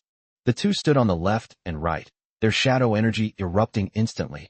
unleashing two sharp attacks aimed directly at Lan Yu's vital points. A conflict has broken out. Faced with the full force attacks of the two five-star Shadow Masters, Lan Yu didn't even lift an eyelid. He simply hovered silently in place, as if he hadn't seen the two fierce attacks that were powerful enough to split rocks and shatter stone. "Blue team, watch out!" Manhwa exclaimed in surprise and instinctively reached for her sword to help. Although she knew that Lan Yu's strength was unfathomable, the other party was, after all, two five-star experts. Moreover, judging from the technique, it was clearly a powerful shadow technique passed down directly from the Kelster family, and its power should not be underestimated. However, what happened the next second? But this made her and the other young people from the Kelster family stare wide-eyed, their faces filled with disbelief. Just moments before the two sharp attacks were about to strike Lan Yu's body, but it was as if it had crashed into an invisible wall and exploded with a bang. Chapter 353, Is that all the strength you have? The violent energy scattered in all directions, yet it didn't even stir the hem of Lan Yu's clothes. He didn't even use a trace of shadow energy. He simply used his physical body. It blocked the full force attack of two five-star Shadow Masters. How is this possible? The ferocious smiles on the faces of the two henchmen who had attacked instantly froze, replaced by boundless horror. They felt their attack was like two eggs hitting a piece of finely refined steel. Aside from smashing himself to pieces, he caused no harm to the other party. That rebounded from Lan Yu caused their blood to surge and their arms to go numb. What kind of monster is this? It can withstand the shadow techniques of a five-star Shadow Master with its bare body? Is that all the strength you have? Lan Yu finally raised his eyelids, his indifferent gaze sweeping over the two of them. His tone carried an undisguised disappointment. These words undoubtedly added fuel to the fire. The two henchmen were both shocked and furious, feeling that they had been greatly insulted.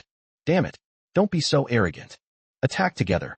I refuse to believe he can withstand all of our attacks. Provoked by Lan Yu's disdainful gaze, the remaining young people also became angry. The blonde youth at the head of the group had a livid face. He proclaimed himself a once-in-a-century genius of the Kelster family. Having reached the initial stage of the six-star level at such a young age, how could he have ever been ignored like this? Set up the shadow binding array. I'll make him pay for his arrogance, the blonde youth roared. The other four immediately understood and moved swiftly, instantly surrounding Lan Yu. The five people's shadow energy connected, forming a huge net made of shadows, which descended upon Lan Yu. The shadow binding formation is a famous combined attack formation of the Kelster family. Once trapped, it is extremely dangerous. Even those who are a rank higher than them will have their movements severely restricted and be at the mercy of others. They believed that as long as they could contain this arrogant guy, victory would be theirs. Looking at the large, shadowy net that was closing in on him, Lan Yu finally showed a hint of impatience. Is this never going to end? He was too tired to play with these kids anymore. Just as the large net was about to fall, Lan Yu's figure suddenly disappeared from the spot. Quick. Extremely fast. He was so fast that no one present could keep up with his speed. Where is he? The blonde youth was startled. In his perception, Lan Yu's aura seemed to have evaporated into thin air. Behind you. A cold voice rang in his ear like a ghost. The blonde youth felt a chill run down his spine as an extreme sense of crisis surged from the bottom of his heart. Without a second thought, he turned to defend himself. However, it was too late. A hand had been gently placed on his shoulder without him even noticing. The palm looked ordinary, yet it seemed to contain the power of a mountain, rendering him unable to move. Immediately afterwards, the blonde youth felt a chill on his neck. Two icy fingers were already clamping down like iron clamps. She gently pinched his neck. The blonde youth felt his breath catch in his throat, as if all the strength in his body had been drained away. He could clearly feel that as soon as the other person applied a little force with their fingers, your neck will break as easily as a dry twig. Fear. An unprecedented fear instantly overwhelmed all his reason and arrogance. Meanwhile, the other four young people encountered the same situation. Lan Yu's figure moved among them like a ghost. Each time it appears, two fingers will precisely and gently pinch a person's neck. It took no more than 2 seconds. Just moments ago, the five geniuses from the Kelster family were arrogant and boastful, threatening to break Lan Yu's legs. At this moment, they looked like 5 little chicks with their necks pinched. Lan Yu easily lifted her into the air, and she couldn't even put up a fight. The entire room fell into a deathly silence. Manhwa stared blankly at the scene, her mouth agape, unsure of what expression to wear. She knew Lan Yu was strong, but she didn't expect him to be this strong. Those were 5 geniuses with an average strength of 5 stars or above, and the blonde youth who led them was even a 6-star powerhouse. As a result, he didn't even have the right to fight back in front of Lan Yu, and was easily crushed by 2 fingers. Lan Yu only used 2 fingers, not to show off. He was actually somewhat helpless. After advancing to the 7th star and upgrading King's body to the intermediate level, he wasn't yet entirely at ease with controlling his physical strength. He was genuinely afraid that he might lose control and accidentally kill these guys with a single punch. After all, he had promised to help Hyland, so he couldn't just wipe out the entire younger generation of the family right away, could he? Now, can you call your manager out here? Lan Yu asked coldly, carrying the 5 people in his hands as if they were 5 strings of garbage. Just then, a furious roar came from deep within the archway. You scoundrel! How dare you commit violence in front of the Kelster family's gates? Release my son at once. With a roar, 2 incredibly powerful auras soared into the sky, and 2 figures appeared in the arena with lightning speed. They were 2 middle-aged men whose faces bore a resemblance to the blonde youth. The aura emanating from them had clearly reached the level of a 7-star lord. When they saw their precious son being held like a chick in someone's hand, their eyes widened in fury, and a murderous intent surged within them. Father, save me! The blonde youth shouted with all his might when he saw his savior arrive. One of the middle-aged men didn't give Lan Yu any chance to explain. With a roar, he raised his hand and unleashed a devastating shadow technique, hurtling towards Lan Yu. Court death. Another middle-aged man also made a move at the same time. The 2 joined forces, determined to kill this madman who dared to run wild at the Kelster family's doorstep on the spot. Seeing this familiar plot, Lan Yu sighed inwardly. Sure enough, after the younger one was beaten, the older one showed up. This tactic really hasn't changed in ages. Faced with the furious attack from the 2 7-star lords, Lan Yu's eyes remained unmoved. He didn't even let go of the 5 young men he was holding. He simply waved his other free hand forward casually. There were no shadowy aura fluctuations, no dazzling special effects. It was as if they were just shooing away an annoying fly. However, it was this seemingly casual wave that. Those 2 powerful attacks were enough to make even Zhou Jun, the city lord of Iron Wall City, feel troubled. In midair, it seemed to have encountered its nemesis, instantly freezing and then shattering into countless points of light that vanished without a trace. Chapter 354, Just Who Is This Guy? What? The anger on the faces of the 2 middle-aged men who had stormed out so aggressively was instantly replaced by horror. Their eyes widened in disbelief at what they were seeing. Their combined all-out attack was actually neutralized by a casual wave of the hand? How is this possible? What kind of monster is this? They could sense that Lan Yu's aura was only at the peak of the 7th-star level, putting him at the same level as them. But why is the gap in strength so ridiculously large? Lan Yu's voice remained icy. He looked at the 2 7-star lords who were still frozen in place, a hint of impatience flashing in his eyes. I told you to bring out your managers. It seems you 2 aren't qualified. These words completely ignited the anger of the 2 middle-aged men. After the initial shock, an overwhelming sense of humiliation welled up inside me. As elders of the Kelster family and powerful 7-star lords, when have they ever been treated with such contempt? Arrogant. No matter how strong you are, you won't leave the Kelster family alive today. The 2 looked at each other and saw a resolute determination in each other's eyes. Their aura surged once more. This time, they were ready to unleash their most desperate trump card. However, just as they were preparing to launch another attack regardless of the consequences, an old and majestic roar, like a thunderclap, exploded from the depths of the valley. Stop it, all of you. With this angry shout, an aura far more powerful and vast than that of the 2 middle-aged men enveloped the entire area. Upon hearing this voice, the 2 middle-aged men, who had been exuding murderous intent, suddenly. His expression changed instantly, and his aura deflated like a punctured balloon. An elderly man, still robust in build, and with a head of white hair meticulously combed, slowly walked out from the archway. He wore a simple gray robe, and his face was etched with the lines of time. But those eyes remained sharp as an eagle's, exuding an imposing aura without anger. Second Elder. Upon seeing the newcomers, the 2 middle-aged men, along with the 5 young men being carried by Lan Yu, they all gasped in shock, their expressions filled with awe.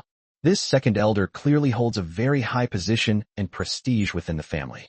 The second elder ignored them and immediately focused his gaze on Lan Yu. His sharp eyes scanned Lan Yu from head to toe, as if trying to confirm something.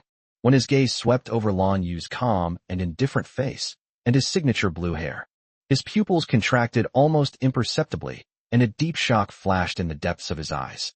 When the two middle-aged men saw the second elder arrive, they seemed to have found their pillar of support and immediately began to falsely accuse him. Second elder, you've come at the perfect time. This madman appeared out of nowhere. Not only did they injure the younger generation of our family, but they also made outrageous remarks. They completely disregard the Kelster family. You must stand up for us. That's right. This scoundrel must be severely punished to serve as a warning to others. They exaggerated Lan Yu's crimes in an attempt to get the second elder to take action and suppress this powerful enemy of unknown origin. However, the second elder's next move surprised everyone. After listening to their accusations, he not only did not get angry, but turned around, his face so gloomy it looked like it was about to drip water. Make the decision. Punish severely. The second elder's voice was icy cold. I think the ones who deserve the most severe punishment are you two blind fools. Before he could finish speaking, slap, slap. Two crisp, loud slaps echoed throughout the entire valley. The second elder moved with the speed of a ghost, appearing instantly in front of the two middle-aged men. With a swift, powerful slap, each of them landed a resounding blow to their faces. The force was so great that it sent the two 7-star Lord-level experts spinning 360 degrees on the spot. They flew backwards like two spinning tops for more than 10 meters before finally crashing to the ground in a sorry state. Half of his face was swollen, and blood was spilling from the corner of his mouth. The entire venue fell into a deathly silence. Everyone was stunned by this sudden turn of events. The two middle-aged men, stunned by the beating, covered their burning faces and stared at the second elder in disbelief. Second elder, why did you hit us? The blonde youth, being held in Lan Yu's arms, was also dumbfounded. Grandpa Yu. Even Yue, who was standing to the side, looked completely astonished. Only Lan Yu stopped what he was doing when he saw this. It seems we've finally found someone who understands. The second elder ignored the two idiots' questions. After dealing with them, he quickly walked up to Lan Yu. Then, under everyone's gazes as if they had seen a ghost. This is the second elder, who holds a high position and wields immense power within the Kelster family. He actually bowed respectfully to Lan Yu, performing a deep 90-degree salute. I have failed in my duty of discipline, and these fools in my family have offended you. Please forgive me. His voice was filled with apology and trepidation. This scene completely stunned the two middle-aged men and the 5 young people. They couldn't understand why even the second elder was so respectful to this young man. They even went so far as to lower themselves and apologize. Just who is this guy? The second elder slowly straightened up, raised his head, and cautiously asked in a tone tinged with probing and reverence. If I am not mistaken, you must be Mr. Lan Yu from the Lan family, right? The Lan family. Lan Yu. When the two words came out of the second elder's mouth, the two middle-aged men were as if struck by lightning. My body jolted violently, and the swelling and pain on my face seemed to vanish in an instant. Instead, there was boundless fear and regret. They finally realized what kind of being they had provoked. The Lan family. That is a colossal entity that stands at the pinnacle of the human world. Top-tier family with a demigod-level ancestor and a constant stream of 9-star pillar-level experts. Let alone the already fallen Kelster family. Even at their peak, Kelster would have to think twice before facing the Lan family. They didn't immediately recognize the name Lan Yu.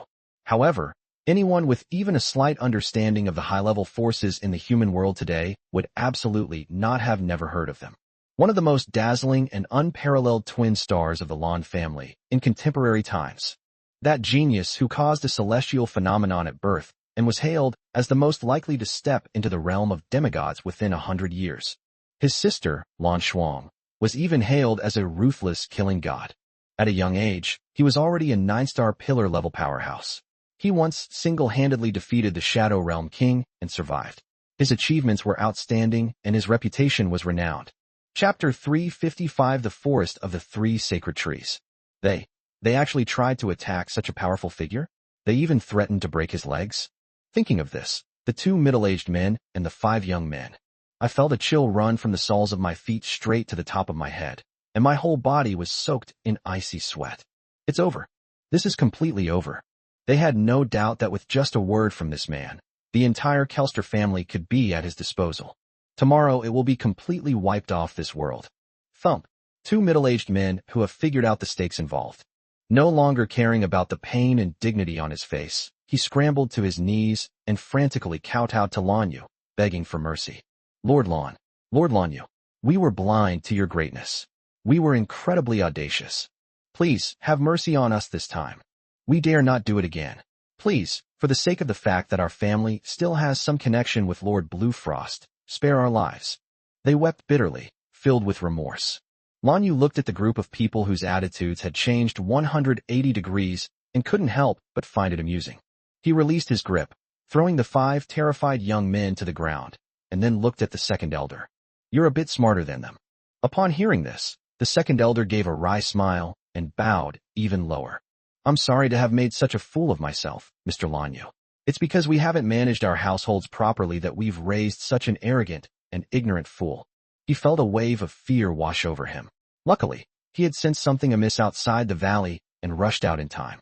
Otherwise, if those 2 idiots really make a big fuss, if this young master of the Lan family is thoroughly angered, then the Kelster family will truly be doomed. He knew all too well that for a behemoth like the Lan family, crushing them would be easier than crushing an ant. Lanyu was too lazy to bother with these minor characters anymore. He waved his hand and got straight to the point. All right, enough nonsense. Take me to see your family head. I have something to discuss with her. Yes. Mr. Lanyu, please. The second elder, feeling as if granted a pardon, quickly led the way and respectfully invited Lanyu into the depths of the valley. Led by the second elder, Lanyu walked through several quiet corridors and finally arrived at an ancient and magnificent hall. Inside the hall, there was a man dressed in a black robe. A woman wearing a cold, silver mask sat quietly in the main seat. Although she was sitting, the powerful aura emanating from her, befitting a peak 8-star expert, was still impossible to ignore. Presumably, she is the current head of the Kelster family. Master, Mr. Lanyu of the Lan family has arrived. The second elder walked to the front of the hall and respectfully reported. The patriarch beneath the mask slowly raised his head, revealing his eyes through the holes in the mask. It landed calmly on Lanyu, with a hint of scrutiny. Mr. Lanyu, what brings you here? Her voice was cold and devoid of any emotion.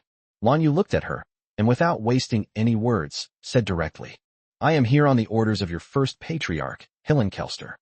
Upon hearing the name, Hilren Kelster, both the patriarch and the second elder experienced a barely perceptible tremor.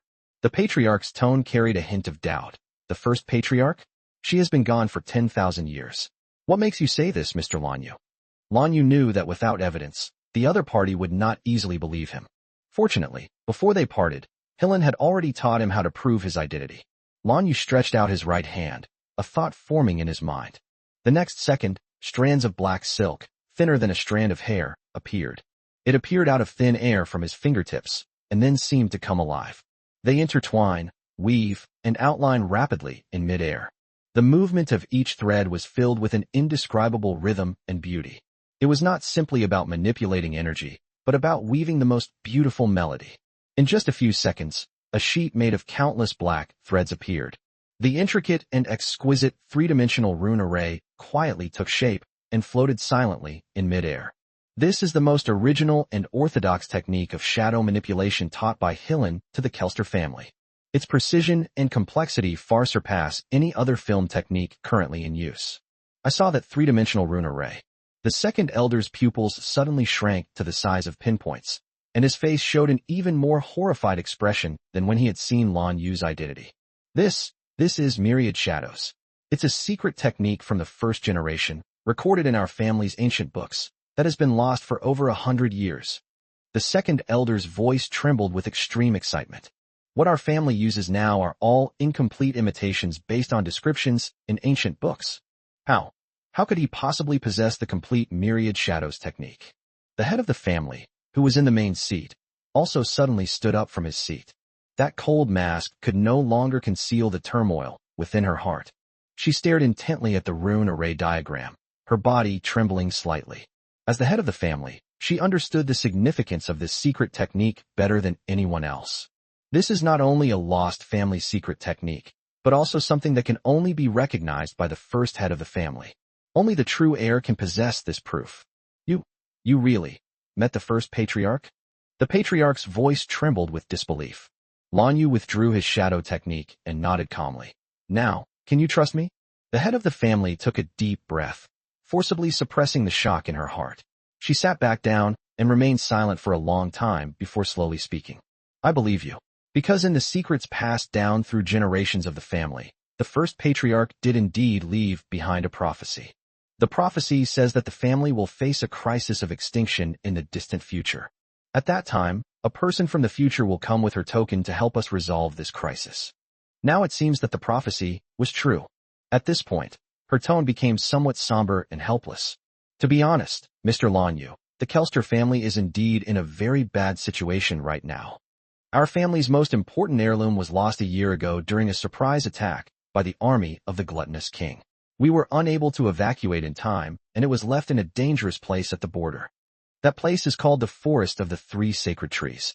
Upon hearing this, Lan Yu understood. It seems this is the crisis of annihilation that Hiron prophesied. Without the heirloom, the family lineage naturally ends. I understand. Lan Yu looked at the fifth elder and said calmly, take me to that place, and I will help you get the things back.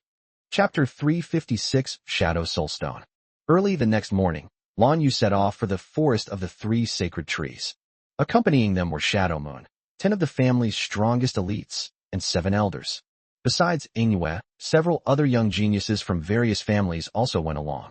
To be honest, Lan Yu didn't understand this action at first. Inghwe is alright, but the other family geniuses aren't particularly strong. Most of them are still only 4-star actors. Such strength will most likely be a hindrance. The patriarch explained that the lost heirloom had activated its self-protection mechanism. It is currently sealed. No one can take it without breaking the seal. Breaking the seal requires the pure bloodline of a genius among the younger generation of the family. That's why we brought them along. In addition, according to the head of the family, the Forest of the Three Sacred Trees is an extremely peculiar and dangerous place at the border. That forest was not formed naturally, but rather by 3 trees that have existed since ancient times. It is formed by the intertwined roots of an unimaginably huge tree that reaches the sky. The interior of the forest has a complex and intricate structure, resembling a giant natural maze. It is also shrouded in a strange black mist that can block out perception year-round. Without special guidance, even a 9-star expert could not enter. They can easily lose their way and eventually get trapped inside. Fortunately, the Kelster family possessed a secret technique passed down through generations. By sensing one's bloodline, one can roughly determine the location of that inherited artifact in the forest. However, when the group arrived at the outskirts of the Forest of the Three Sacred Trees in a grand procession, the scene before them caused everyone's faces to darken. All that could be seen was the vast forest shrouded in thick black fog.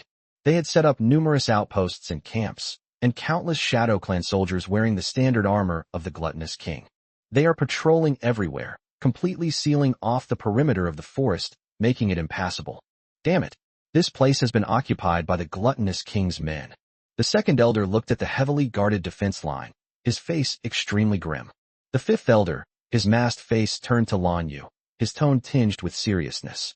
Mr. Lan Yu, it seems the situation is more complicated than we thought. The gluttonous king's men have clearly also discovered the special nature of this forest and have made it an important stronghold. If we want to get in, we'll probably have to fight a fierce battle. Force your way in.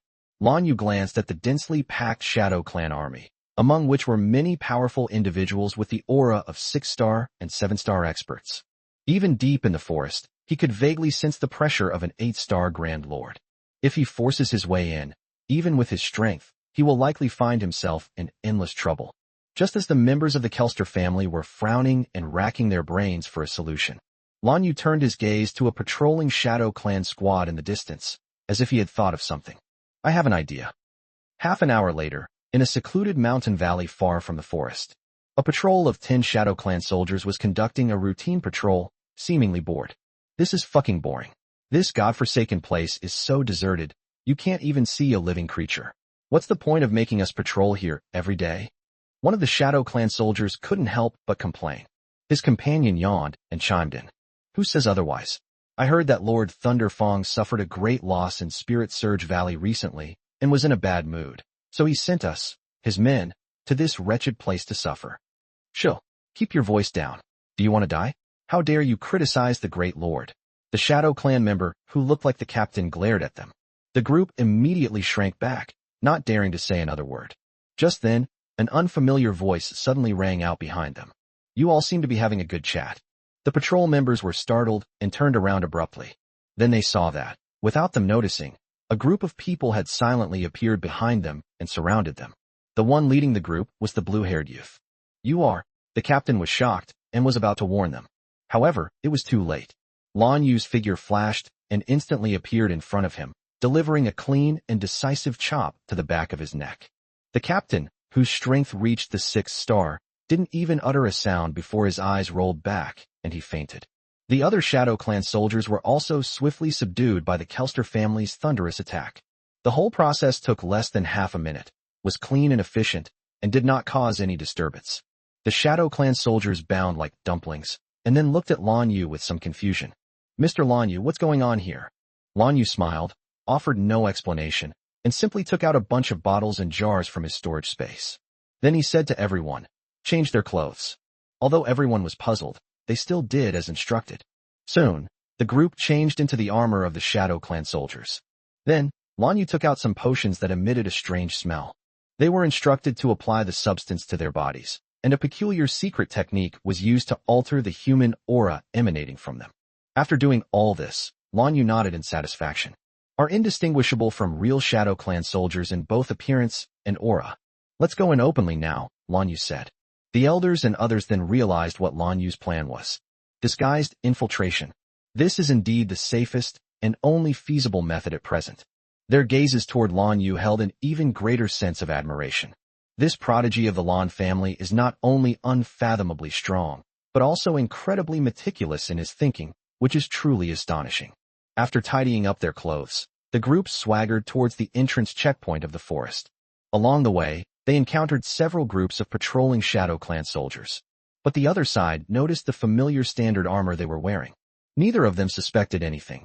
They simply exchanged a casual greeting and passed by. The plan is proceeding exceptionally smoothly. With the entrance to the forest shrouded in black mist right before them, the members of the Kelster family secretly breathed a sigh of relief. However, just as they were about to pass the final checkpoint, a loud, clear shout suddenly came from the side. Halt! Which squad are you from? Come over here for inspection. Everyone's heart skipped a beat, and they stopped in their tracks. A Shadow Clan officer, dressed in light silver armor and appearing to be a minor leader, was seen. He approached with a squad of guards, his expression unfriendly. His sharp gaze swept back and forth over Lan Yu and the others, his eyes filled with vigilance and suspicion. Lord Rhea has ordered that there may be spies infiltrating the forest recently, and all personnel entering or leaving the forest must be monitored. Everyone must undergo inspection by the Shadow Soul Stone, the Shadow Clan officer said coldly. As he spoke, he pulled a jet-black stone from his pocket, which emitted an eerie aura. Shadow Soul Stone. Upon seeing the stone, the Patriarch and the second Elder's expressions instantly turned somewhat grim. They knew that this item was a treasure used by the gluttonous king's lineage to verify identities. It allows one to perceive the very essence of a being's soul. Their disguises could fool ordinary soldiers, but they could never fool the Shadow Soul Stone's detection. This is troublesome. Just as everyone's hearts tightened, and they secretly prepared to take action at any moment. Lan Yu remained calm. He manipulated the puppet Black Rock beside him, took a step forward, and said in a hoarse voice, Sir, we are from the 17th Patrol Team. We just returned from a mission. Please check on my comrade first.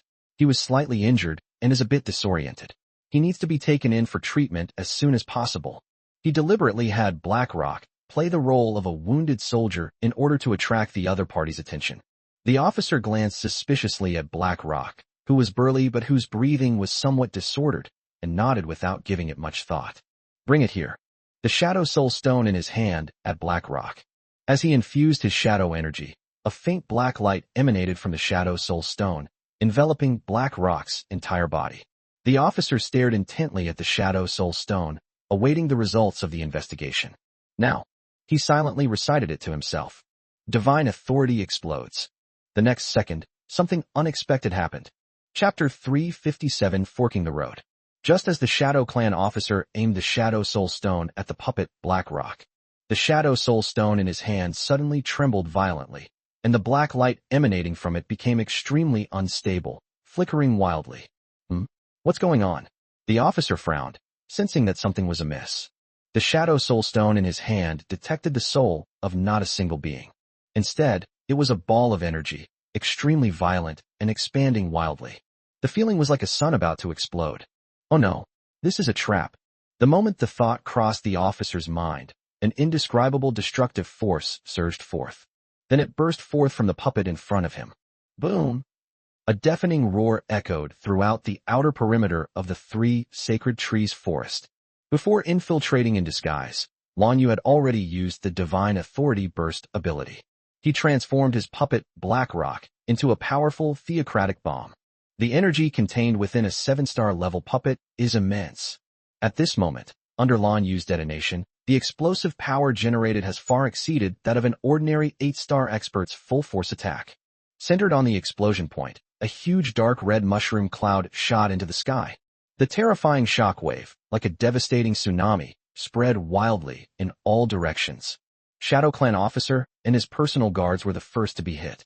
Before he could even utter a scream, he was instantly vaporized at the center of the explosion, leaving no trace of his body. The surrounding camps, outposts, and hundreds of Shadow Clan soldiers were also torn to shreds in this sudden and terrifying explosion. The entire entrance to the forest was instantly transformed into a sea of fire and ruins. Now, charge! At the very moment the explosion occurred, Lan Yu had already gathered the rest of the Kelster family. Taking advantage of the devastating aftershocks, it shot into the forest shrouded in black mist like an arrow released from a bow. By the time the Shadow Clan army behind them recovered from the shock of the explosion, when they sent men to pursue them, Lan Yu and his group had already disappeared into the depths of the black mist and were nowhere to be seen. Entering the forest of the three sacred trees, everyone immediately sensed a dramatic change in their surroundings. The thick black fog not only severely obstructed visibility, but also possessed a peculiar power. It constantly interferes with their perception, making it difficult for them to discern directions. The ground beneath our feet was formed by the intertwining roots of huge trees, undulating and uneven. The surrounding passages were winding and labyrinthine, like a giant maze. Quick, over here. The second elder took out an ancient compass. After the compass needle trembled slightly, it pointed in one of the directions. This is a secret technique of the Kelster family, which allows them to sense the approximate location of inherited items. Led by the second elder, the group quickly traversed the maze-like forest.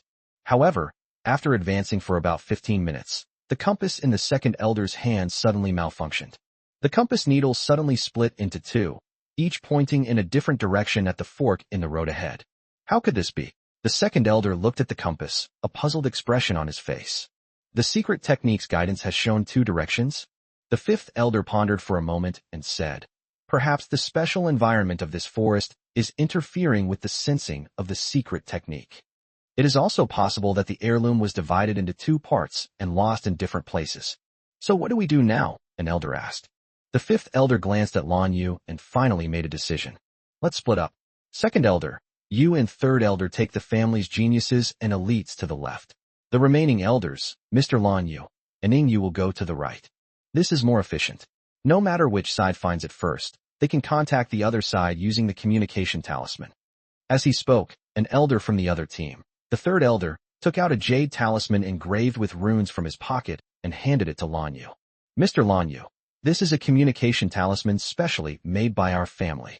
In this border area, technological devices such as cell phones have no signal, and people can only communicate using this primitive method. If anything happens, you can use it to notify us. Lan Yu took the communication talisman and nodded.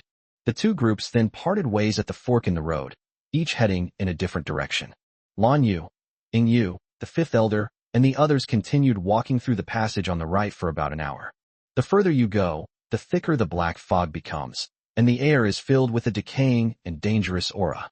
Just then, Lan Yu, who was walking at the front, suddenly stopped. What's wrong, Mr. Lan Yu? The fifth elder asked in confusion. Lan Yu's gaze fell on a huge, seemingly ordinary ancient tree not far ahead. There's something ahead, he said casually. He had barely finished speaking. Shoo! The trunk of the ancient tree suddenly began to wriggle as if it were alive. A huge and hideous human face slowly emerged on the tree bark. Immediately afterwards, countless thick vines and tree roots burst forth from the ground, sweeping towards the crowd like wildly dancing pythons. It's a tree spirit. Be careful. Judging from its aura, its strength has probably reached the peak of the 7th star. The 5th elder's expression changed, and he loudly reminded him. The members of the Kelster family immediately took up their battle formation, ready to meet the enemy. This tree spirit's body is connected to the roots of this forest, making it extremely resilient and difficult to deal with. We must find its core before we can kill it completely. The 5th elder analyzed the battle situation while fending off the vine's attacks. The 5th elder also said in a deep voice, "A few of us will hold it back, while the rest of us will look for an opportunity to attack its face on the tree trunk. That should be its weak point." The group immediately accepted the order, and a tough battle seemed inevitable. However, while they were still nervously discussing tactics, Lanyu has already made a move. He looked at the enormous, menacing tree spirit, a hint of impatience on his face. "It's so noisy." He simply raised his right hand, and a wisp of black flame quietly ignited at his fingertips. Azura's flame. The next second, he flicked his finger. The wisp of black flame transformed into a streak of light, instantly striking the tree spirit's massive body. There was no earth-shattering explosion, nor any raging flames. The moment the black flames touched the tree spirit, they spread rapidly, like maggots clinging to its bones. The tree spirit at the peak of the 7 stars realm let out a mournful, silent wail. Its body was disintegrated and annihilated at a visible speed within those eerie black flames. Chapter 368 The Cocoon of Binding the Void. It was completely erased from existence. It took less than 3 seconds in total. The powerful tree spirit, which was considered extremely difficult to deal with by the 5th elder and the others, was completely reduced to ashes and disappeared into the air. The Kelster family members are still struggling to resist the vine attacks. They all stared blankly at the scene, their hands frozen in place. Is that the end? While everyone was still reeling from the shock of Lan Yu's incredible strength, a faint, almost imperceptible sound suddenly rang out in the air. An invisible slash, imbued with deadly intent, shot out from an unknown source. At an extremely tricky angle, it aimed straight for Lan Yu's back. However, this was a deadly sneak attack that could instantly kill any 7-star expert. However, it had already been exposed by Lan Yu's 6 senses, which covered a range of 1 kilometer. The mantis stalks the cicada? Lan Yu didn't even turn around. He simply threw a punch at the empty air behind him. Boom! A muffled thud. That invisible slash was directly shattered by Lan Yu's fist wind. Not only that, the violent force of the punch remained undiminished, slamming hard into a patch of black mist not far away. Puff! A muffled thud of blood spurting out rang out, and a black figure fell out of the black mist in a disheveled state, half of his arm completely shattered by the force of the punch. He was a slender Shadow Clan assassin, looking at his empty right arm. His face was filled with shock and disbelief. He couldn't understand why his concealment and ambush were so easily seen through by the other party. It can even severely injure yourself from a distance.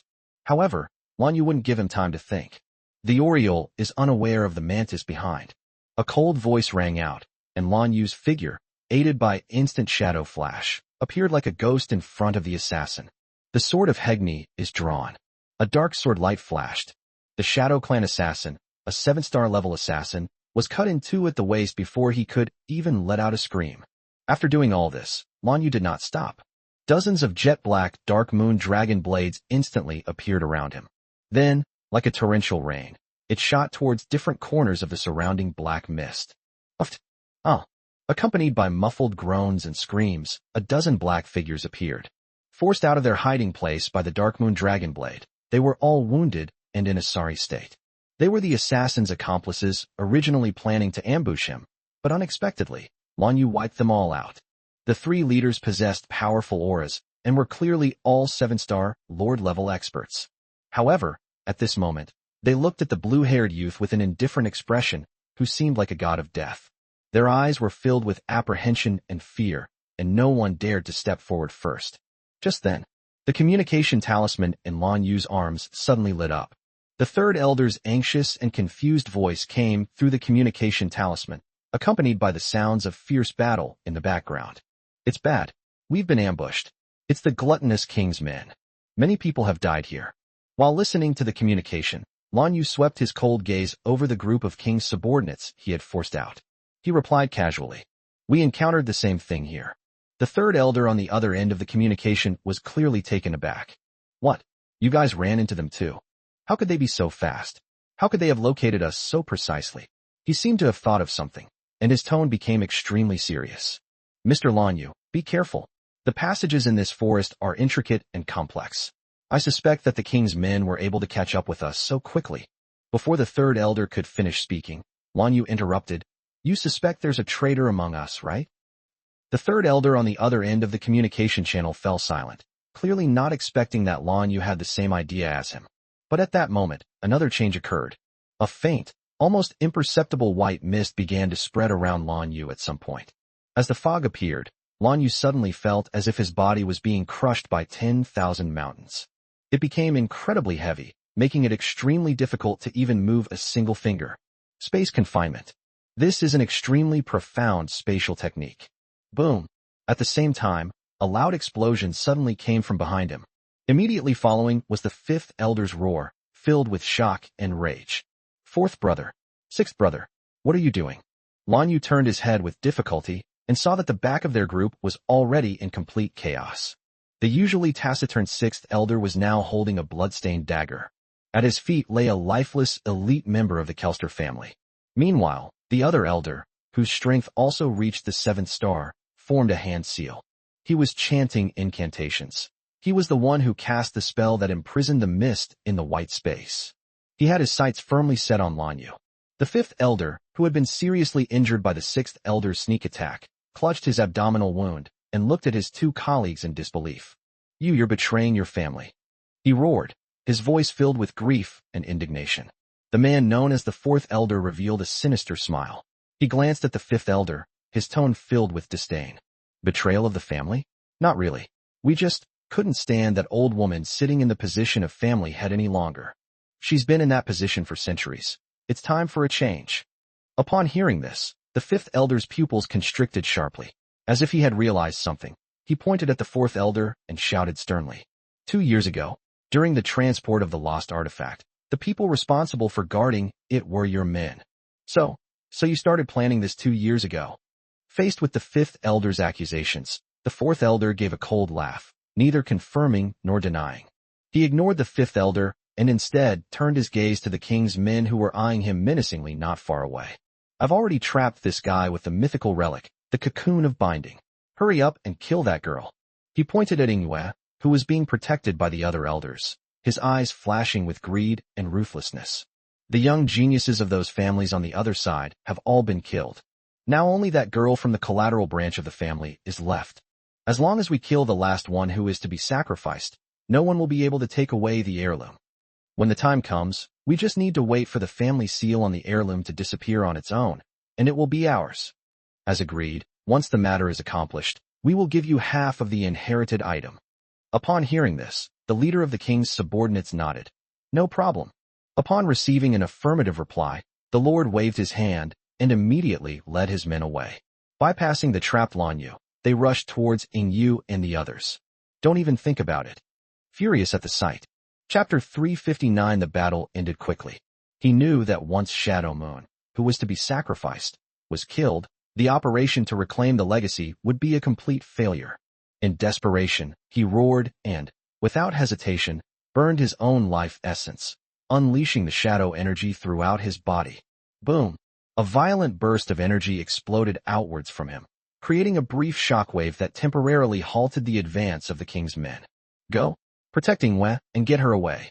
The fifth elder shouted with his last ounce of strength to the remaining loyal family members. Then, taking advantage of the cover of the explosion, he led Ingwe and the others to quickly escape into the depths of the forest. As the smoke from the explosion cleared, the king's men, seeing the fleeing crowd, immediately gave chase. The fourth elder looked at them and said coldly, "Go ahead, leave this to me." The king's men nodded and immediately gave chase in the direction in which the fifth elder and the others had fled. After everyone had left, the fourth elder finally turned his full attention back to the matter. The focus shifted back to the blue-haired youth shrouded in white mist before them. He knew that the person in front of him was the biggest threat. Although he was confident in the spatial barrier he created using the mythical relic, the cocoon of binding the void. Even an 8-star expert trapped here would not be able to break free easily. However, This barrier also consumes a tremendous amount of his own energy. Every second it is maintained consumes his life force and lifespan. But in order to hold off this unfathomably powerful monster in front of them, he had to do this to ensure the plan would go perfectly. Kid, don't waste your energy. The fourth elder looked at Lan Yu, who seemed to be struggling in the mist, and a smug smile of victory appeared on his face. Within this cocoon of binding space, I control the laws of space. There is no way you can escape. To prevent Lan Yu from having any hidden cards, the cautious Lan Yu even went so far as to increase the consumption of his own essence. Further solidify the spatial barrier, completely locking down the space in that area. He wanted to turn Lan Yu into a completely immobile statue. And within the barrier, Lan Yu did indeed sense the extraordinary nature of this spatial confinement. The power it contains does indeed carry a hint of spatial authority. Although it is very weak, its essence is extremely high. If it were any other 7-star powerhouse, they would probably have been defeated here. But, use spatial authority to deal with him? Lan Yu wore a strange smile. This is somewhat like showing off one's limited skills before an expert. The next second, to the astonishment of the fourth elder, a feather emitting a soft white light appeared in Lan Yu's hand without him noticing. That was the treasure Lan Yu obtained from the incarnation of the eternal Night King, the wing of the sky, which contained the authority of space.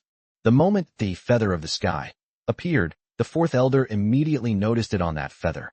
He sensed a spatial authority aura that was even purer and more powerful than the mythical relic in his hand, the cocoon of binding the void. That aura was ancient and vast, as if it were the origin of the laws of space. An extremely ominous premonition instantly surged into his heart. This is... Before he could even recover from the shock, Lan Yu simply waved the white feather in his hand lightly. Whoosh! The white misty space created by the cocoon of binding, that tightly imprisoned Lan Yu. Like a punctured balloon, it vanished in an instant. Lan Yu seemed to disregard all spatial constraints, strolling leisurely out of that area. Not a single drop of mist touched his body. How is this possible? The fourth elder stared blankly at the scene before him, his confidence and sneer completely frozen into boundless fear. The ultimate trump card that I risked my life to play was just broken like that? Before he could recover from the shock that had shattered his worldview, Lan Yu's figure appeared in front of him, as if by teleportation. At the same time, Lan Yu's fist, enveloped in an aura of destruction, also arrived. No. Seeing the fist rapidly enlarging in his pupils, the fourth elder let out a desperate roar. He wanted to hide, to defend himself, to do something. But faced with Lan Yu's extreme speed, all his reactions seemed so pale and powerless. His body seemed to be completely locked by an invisible force, making it impossible for him to even move a finger. He could only watch helplessly as the fist, carrying the aura of death, slammed into his chest. Bang! A deafeningly loud bang. The fourth elder's body exploded instantly, like a watermelon being hit head-on by a speeding truck. Flesh, bones, and internal organs mixed together, turning into a cloud of blood mist that dissipated into the air. His soul, along with his body, was completely annihilated by that punch. Sold out instantly. Another 7-star lord was cleanly and decisively killed by Lan Yu with a single punch. Having dealt with the traitor, Lan Yu glanced at the cocoon of binding the void on the ground, which had become dull and lifeless due to its master's death. I casually put it into my storage space. Although this item is of little use to him, it is still a mythical relic. It would be good to take it back and sell it for money or exchange it for contribution points for the guild. After doing all this, he turned his gaze to the direction in which the fifth elder and Inghua had fled. A cold glint flashed in his eyes. With a thought, another white feather, the boundary-breaking feather, appeared in his hand. Teleportation. On the other side, the fifth elder was leading Inghua and the remaining family members in a frantic escape through the forest. His injuries were extremely severe, and burning his source energy only made things worse. At this moment, he was only holding on by sheer willpower. However, the pursuers behind them were like maggots clinging to their bones, relentlessly pursuing them. Elder, you go first. We'll cover the rear. A loyal family member looked at the approaching pursuers with a resolute glint in his eyes. Nonsense. If we're going to leave, we'll leave together, the fifth elder roared. But they all knew that if things continued like this, they would eventually be caught up and wiped out. Just then, a dark figure moved with incredible speed, overtaking the fifth elder and appearing instantly behind Inghua.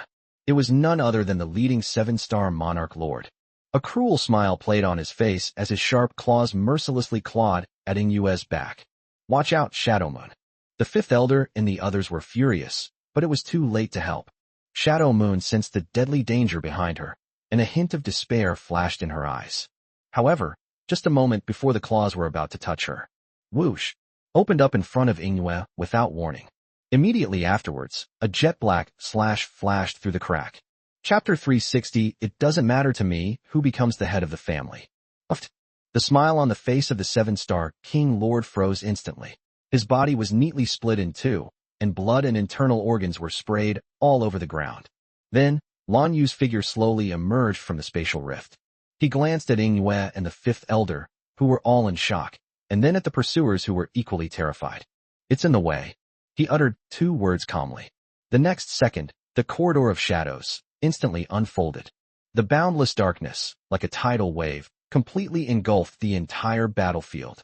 Ah! Help! What kind of place is this? The piercing screams echoed in the darkness, but soon fell silent. Less than 10 seconds. When the darkness dissipated, not a single one of the king's men could be seen standing on the battlefield.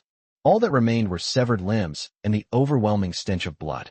The fifth elder and the others stared blankly at the scene, unable to recover for a long time. Lan Yu ignored their shock and went straight to the seriously injured man. Standing before the already crumbling fifth elder, he asked with icy eyes, "What's this about the sacrificial offerings?" Upon hearing this question, the fifth elder's body trembled violently. He glanced at Inue beside him, who also looked puzzled, and a complex and painful expression appeared on his face. He knew that this matter could no longer be kept secret. He sighed and, in a weak and hoarse voice, slowly revealed the cruel truth. Our family tradition is different from that of other families. It is not simply power or knowledge, but a kind of continuation of life. The patriarch's body has suffered severe damage in his early years, resulting in a serious loss of his vital essence. He is already on the verge of exhaustion. The reason she can maintain her peak 8-star strength is entirely due to the support of her inherited items. Once the heirloom is retrieved, in order to ensure the continuation of the family's legacy, an ancient ritual must be performed. This ritual requires a new container that perfectly matches the inherited item to hold the patriarch's soul and power. To put it bluntly, it requires a living person to offer their body as a sacrifice. At this point, he closed his eyes in anguish. And Shadow Moon. No, Shells Morton, she is one of our generation. The only member of the clan detected to be a perfect match for the inherited item. Upon hearing this, Inue's face turned deathly pale, and her body involuntarily took 2 steps back. Although she had vaguely guessed something before, she still felt dizzy when the truth was so nakedly revealed. Was I just a vessel used to prolong the lives of others? A sacrifice that can be offered at any time? The fifth elder looked at Inue's distraught appearance, and a hint of pity flashed in his eyes. But he hardened his heart, and said in an almost pleading tone, "Shadow Moon, I know this is very unfair to you. But for the continuation of the family, for the continued glory of Kelster, you're willing, aren't you?" Inue trembled slightly when questioned by the elder in the spirit of family loyalty. Lan Yu noticed that her lips moved a few times, as if she wanted to say something, but in the end, she didn't say anything. She simply nodded slowly, almost numbly. A syllable so soft it was almost inaudible escaped from her throat. However, Lan Yu clearly captured the moment she nodded. A barely perceptible hint of hesitation and resentment flashed in her eyes. After the fifth elder was helped to the side by other clansmen to rest, Lan Yu called out to Inue, who was about to leave. "Are you really willing?" he asked calmly, looking at her. Inue stiffened. She didn't turn around, but kept her head down, her voice muffled. "This is something that can't be helped. To be born a member of the family, and to die a member of the family's soul is a concept that I've been instilled with since I was a child." She paused, looked up, and forced a smile that looked more like a grimace.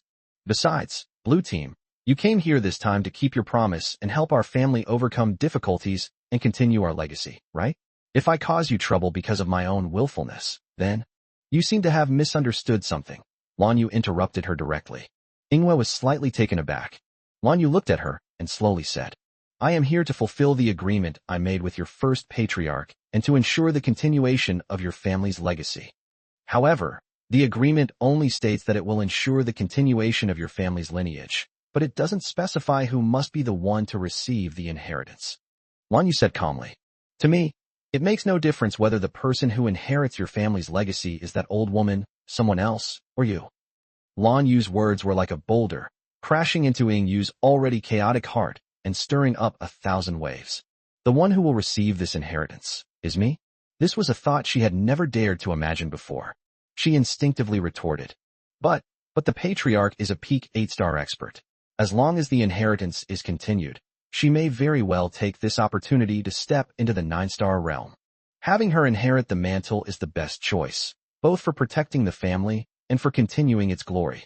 These words are the ideas she has been instilled with since childhood, the truth she has always firmly believed in. However, Lan Yu merely chuckled and countered with a question. Is there no way for you to reach the 9-star level?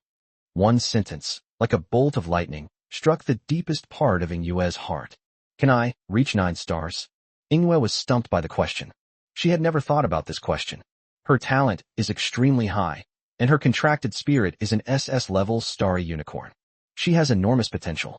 After joining the Higanbana Guild, her strength improved by leaps and bounds.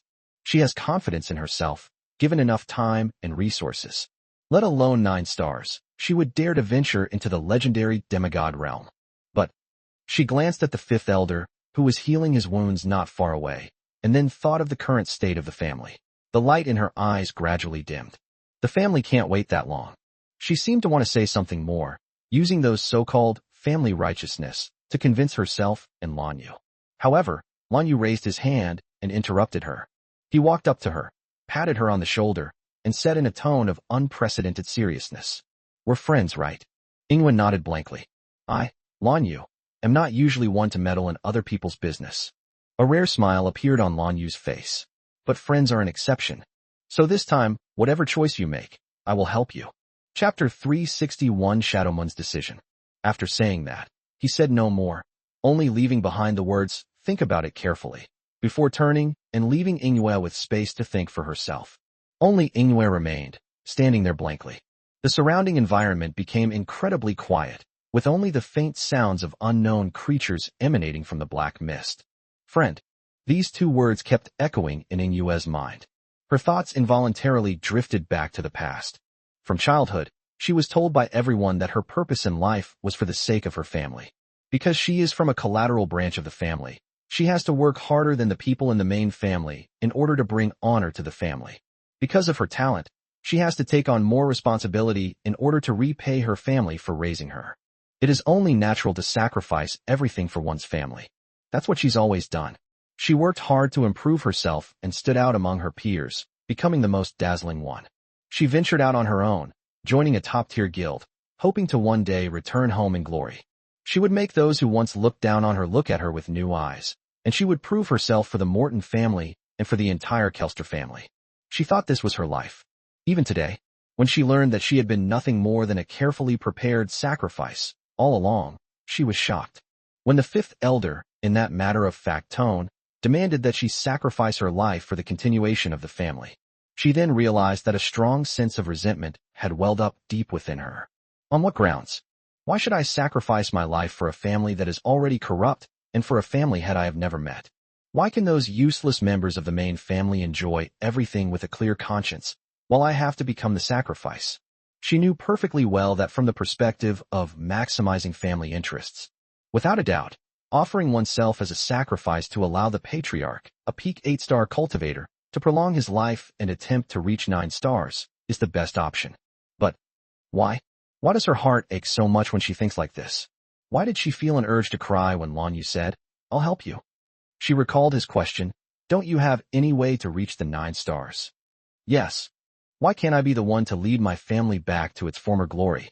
Why can't I be the one to receive the inheritance and embark on the path of the 9 stars? A selfish yet incredibly tempting thought, like wildly growing vines, instantly entwined her entire heart. I don't know how much time passed. Saw Yu again. She was already standing outside a makeshift cave, seemingly waiting for him. Her face was still somewhat pale, but her usually calm eyes now held an unprecedented firmness. Have you made a decision? Lan Yu asked. Ingwe didn't say anything, but silently walked to Lan Yu's side. She lowered her head and spoke softly. in a voice so low that even she could barely hear it. I know, it's a very selfish choice. Her voice trembled, filled with struggle and guilt. However, the sound gradually became clearer and louder in the next second. But Ingues suddenly raised her head, her beautiful black eyes fixed on Lanyu. Inside burns a flame called desire. I still want to survive. At this moment, she finally broke free from the shackles that had bound her for more than 20 years and shouted out the truest voice of her heart. So this time, her voice held a hint of pleading and hope. Can you help me, Blue Team? Looking at the girl in front of him who had finally decided to live for herself, Lanyu's face showed a long-lost, heartfelt smile. Of course, no problem. A world of mental images, an eternally silent castle. Lanyu told the shadow girl, who was sitting quietly on the sofa reading a book, everything that had happened in the real world. After listening to Lanyu's story, Shi Luan remained silent for a long time. A faint trace of sadness was revealed in those pure black eyes. I never imagined that my family, which I was once so proud of, would turn out like this. In order to continue their lineage, they did not hesitate to sacrifice the most talented young girls in their clan. Such a thing was simply unimaginable in her glorious era. So, your idea is to make that girl named Ingwe the new head of the family? Hiran looked at the stone golem controlled by Lanyu. Lanyu nodded. She has the talent and the potential. I believe that a person who is full of longing for life is more suitable to lead a family into the future than an old man who is on his deathbed and only wants to prolong his life. After listening, Hillen nodded slightly in agreement. You're right. She stood up and slowly walked to Lanyu. My initial agreement with you was simply that you could do what I could. Help my family, so that the bloodline and glory of Kelster can continue. As for who will continue the family line and who will become the head of the family, since I have chosen to trust you, then you can decide that. After a short rest, the group continued their journey deeper into the forest, guided by the fifth elder. This time, the goals were much clearer. Although the fifth elder was seriously injured, his bloodline senses became clear after the interference of the traitorous fourth elder was eliminated. The compass needle no longer splits, but points firmly in one direction. After traveling for about half an hour, the surrounding black fog became increasingly thick, to the point where it was almost impossible to see one's own hand in front of one's face. The air was filled with the damp, rotten smell of earth, mixed with a nauseatingly sweet, fishy odor. It should be just ahead. The fifth elder's voice was somewhat weak as he pointed to a clearing formed by countless intertwined tree roots. The aura of the inherited item comes from there. Just then, another group of people rushed out from another passage in a disheveled state. It was the second elder and his party. However, their current appearance was extremely miserable, a group that originally numbered more than 10 people. Now only the second elder, 2 other elders, and 3 family elites covered in blood remain. None of those promising young geniuses survived. But the people didn't have much time to grieve. They had more important things to do. The group then walked toward the clearing formed by the intertwined roots of the giant tree. But when they actually stepped into that open space, everyone stopped in their tracks, their faces showing solemn expressions. In the center of that open space, several corpses, already badly decomposed, were scattered around. These were the guards sent by the Kelster family to transport the heirloom, but who met with misfortune earlier. Beside these corpses, an old-fashioned black wooden box lay quietly. The box was engraved with the Kelster family crest, and a faint but pure aura was emanating from it. Without a doubt, that was their goal for this trip, the heirloom of the Kelster family.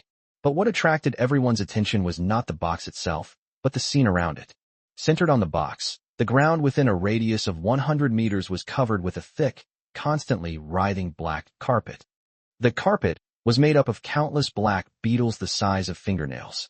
They huddled together in dense clusters, making a chilling rustling sound.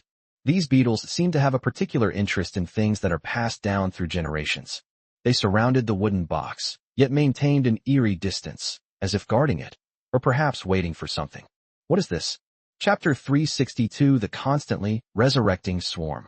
One of the family's elite members felt a chill run down his spine as he looked at the endless swarm of insects.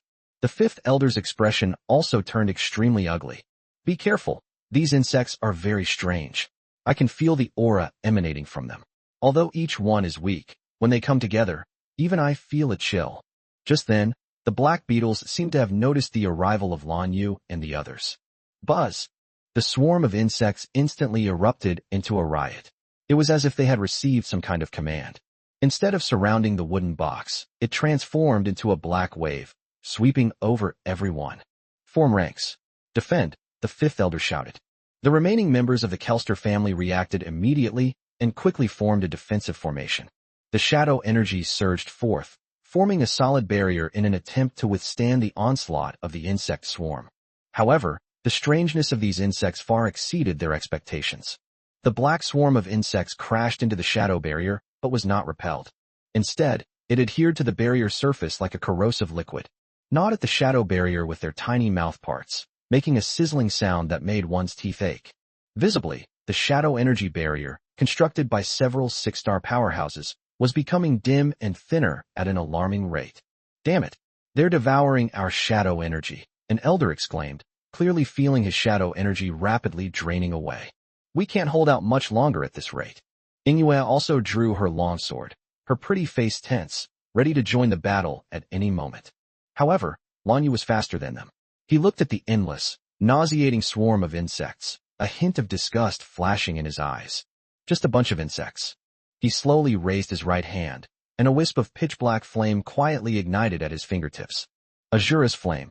With a flick of his finger, the wisp of black flame, like a black meteor, landed precisely in the swarm of insects. There was no explosion, no roar. A bizarre scene unfolded. The moment the black flames touched the swarm of insects, they ignited the parched grassland. It spread wildly at a terrifying speed, every beetle touched by the black flames. Without even a chance to struggle, they were silently and completely decomposed and annihilated, wiped clean from this world. In the blink of an eye, the black swarm of insects, which was enough to give even a seven-star lord a headache, was gone. It was completely burned to ashes by the Azura fire, leaving not even a trace of ash. In the open space, only that lonely black wooden box remained. The members of the Kelster family were all stunned by this unbelievable scene.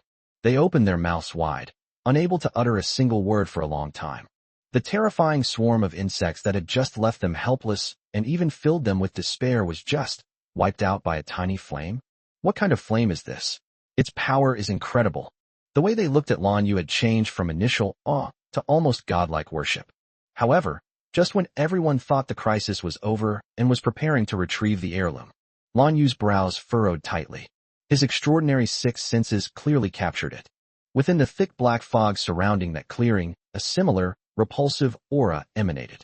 It is recoalescing and being reborn at an incredible speed.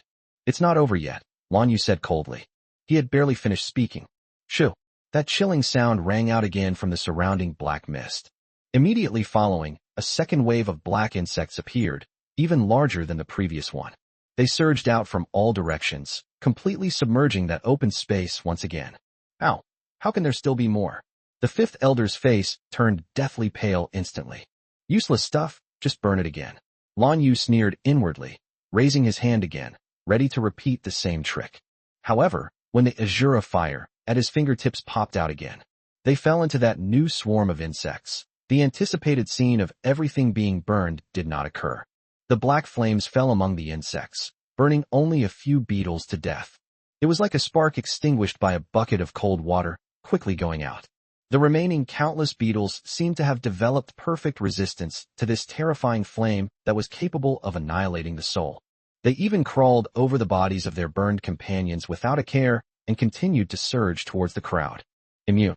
Upon seeing this, Lanyu's pupils constricted sharply, and for the first time, he felt a bad premonition. Meanwhile, the number of insect swarms has been increasing, seemingly endless.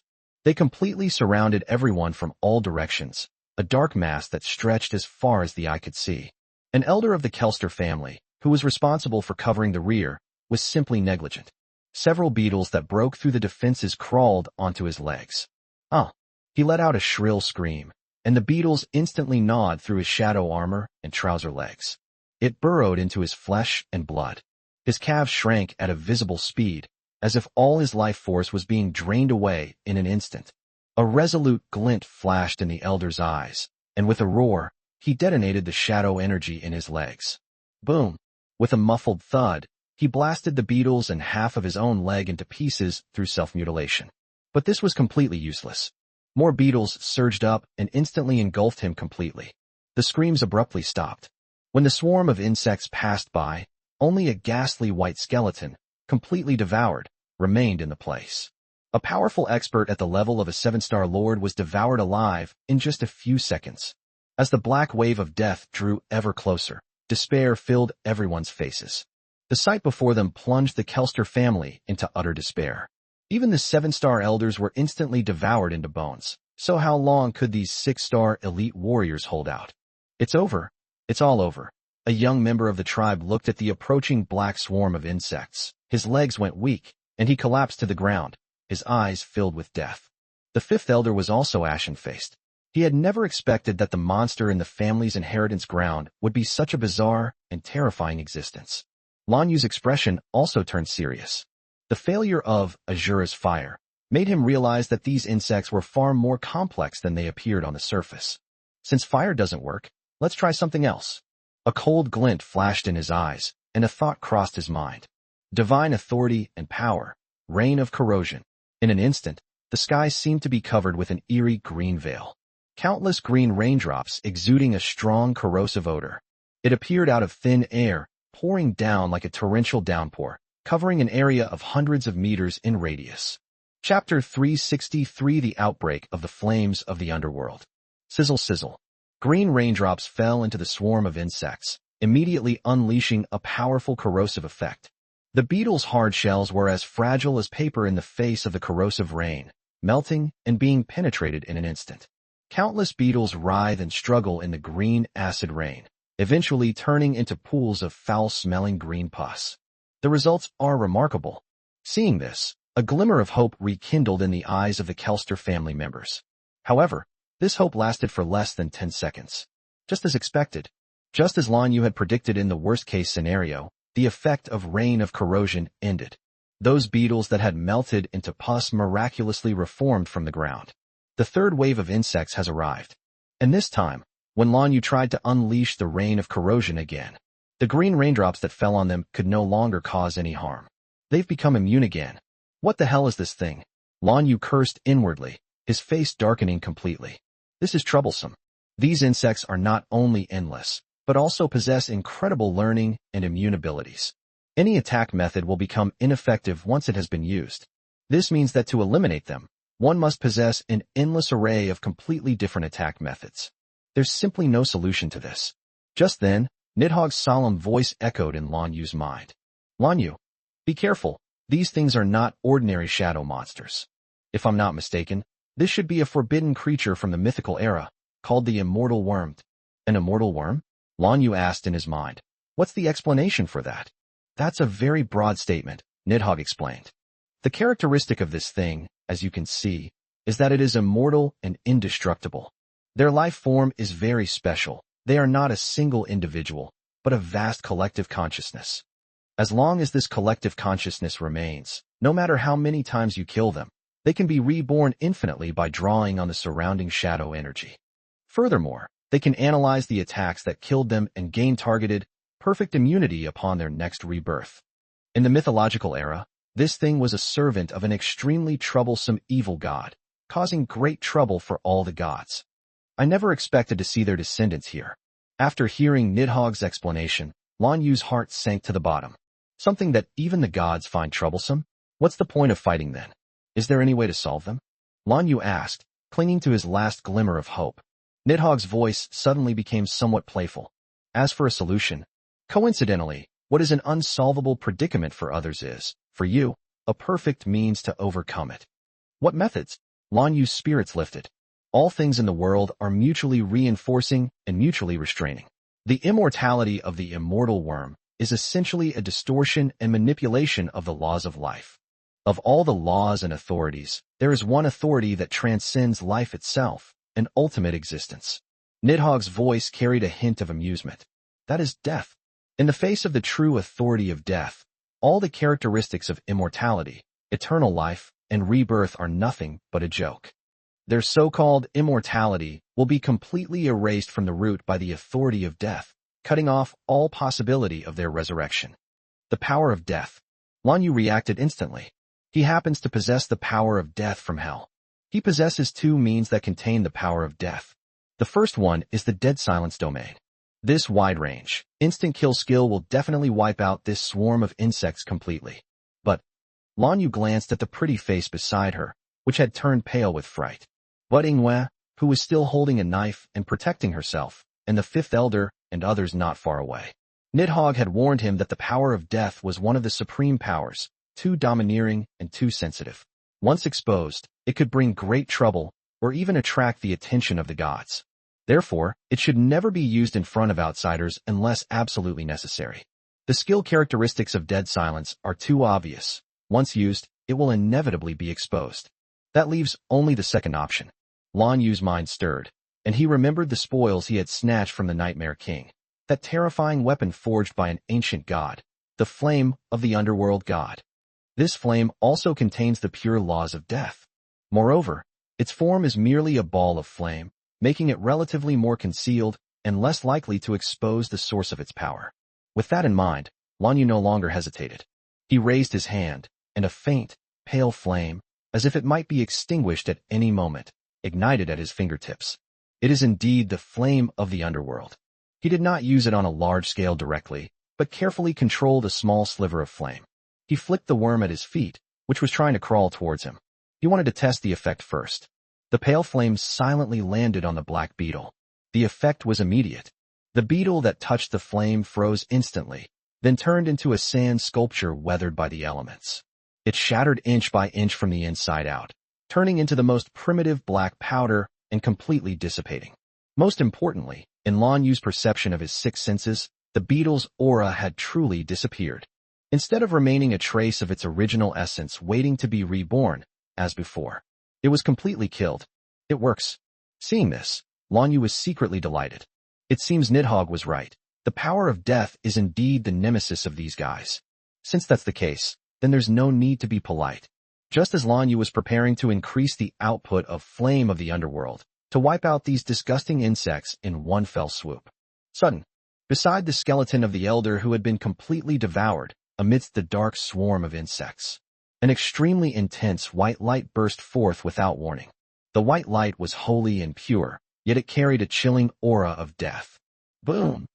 The white light spread instantly, forming a devastating shockwave that sent all the surrounding insects flying and shattering. At the very center of that white light, a figure stood out. It was that Kelster family elder who should have been dead. At this moment, most of his flesh had been eaten away, revealing his bare bones, and his eyes were empty and lifeless, clearly indicating that he was already dead. But his corpse is now standing up strangely, and it's even moving, like a puppet being manipulated. Chapter 364: The Patriarch's Backup Plan. The source of that deadly white light was a small, antique bell hanging on his chest. Lan Yu sensed the aura of a mythical relic from that bell. Furthermore, within that aura, he also sensed an extremely faint yet incredibly familiar authority of death. The elder's corpse, as if using its last strength, suddenly struck the small bell on its chest. Clang! As if using its last bit of strength, the corpse suddenly struck the small bell, and a sound that seemed to come from the depths of hell resounded throughout the entire space. The next second, the bell exploded. A white light, 100 times stronger than before, containing the pure laws of death. Like a supernova explosion, it instantly engulfed the entire open space. Faced with this power, those so-called immortal worms are nothing. To nothingness in the holy white light. This sudden self-destruction was so powerful and wide-ranging that it was a completely indiscriminate attack. Master. The thought flashed through Lan Yu's mind instantly. This is definitely a backup plan left by the Patriarch.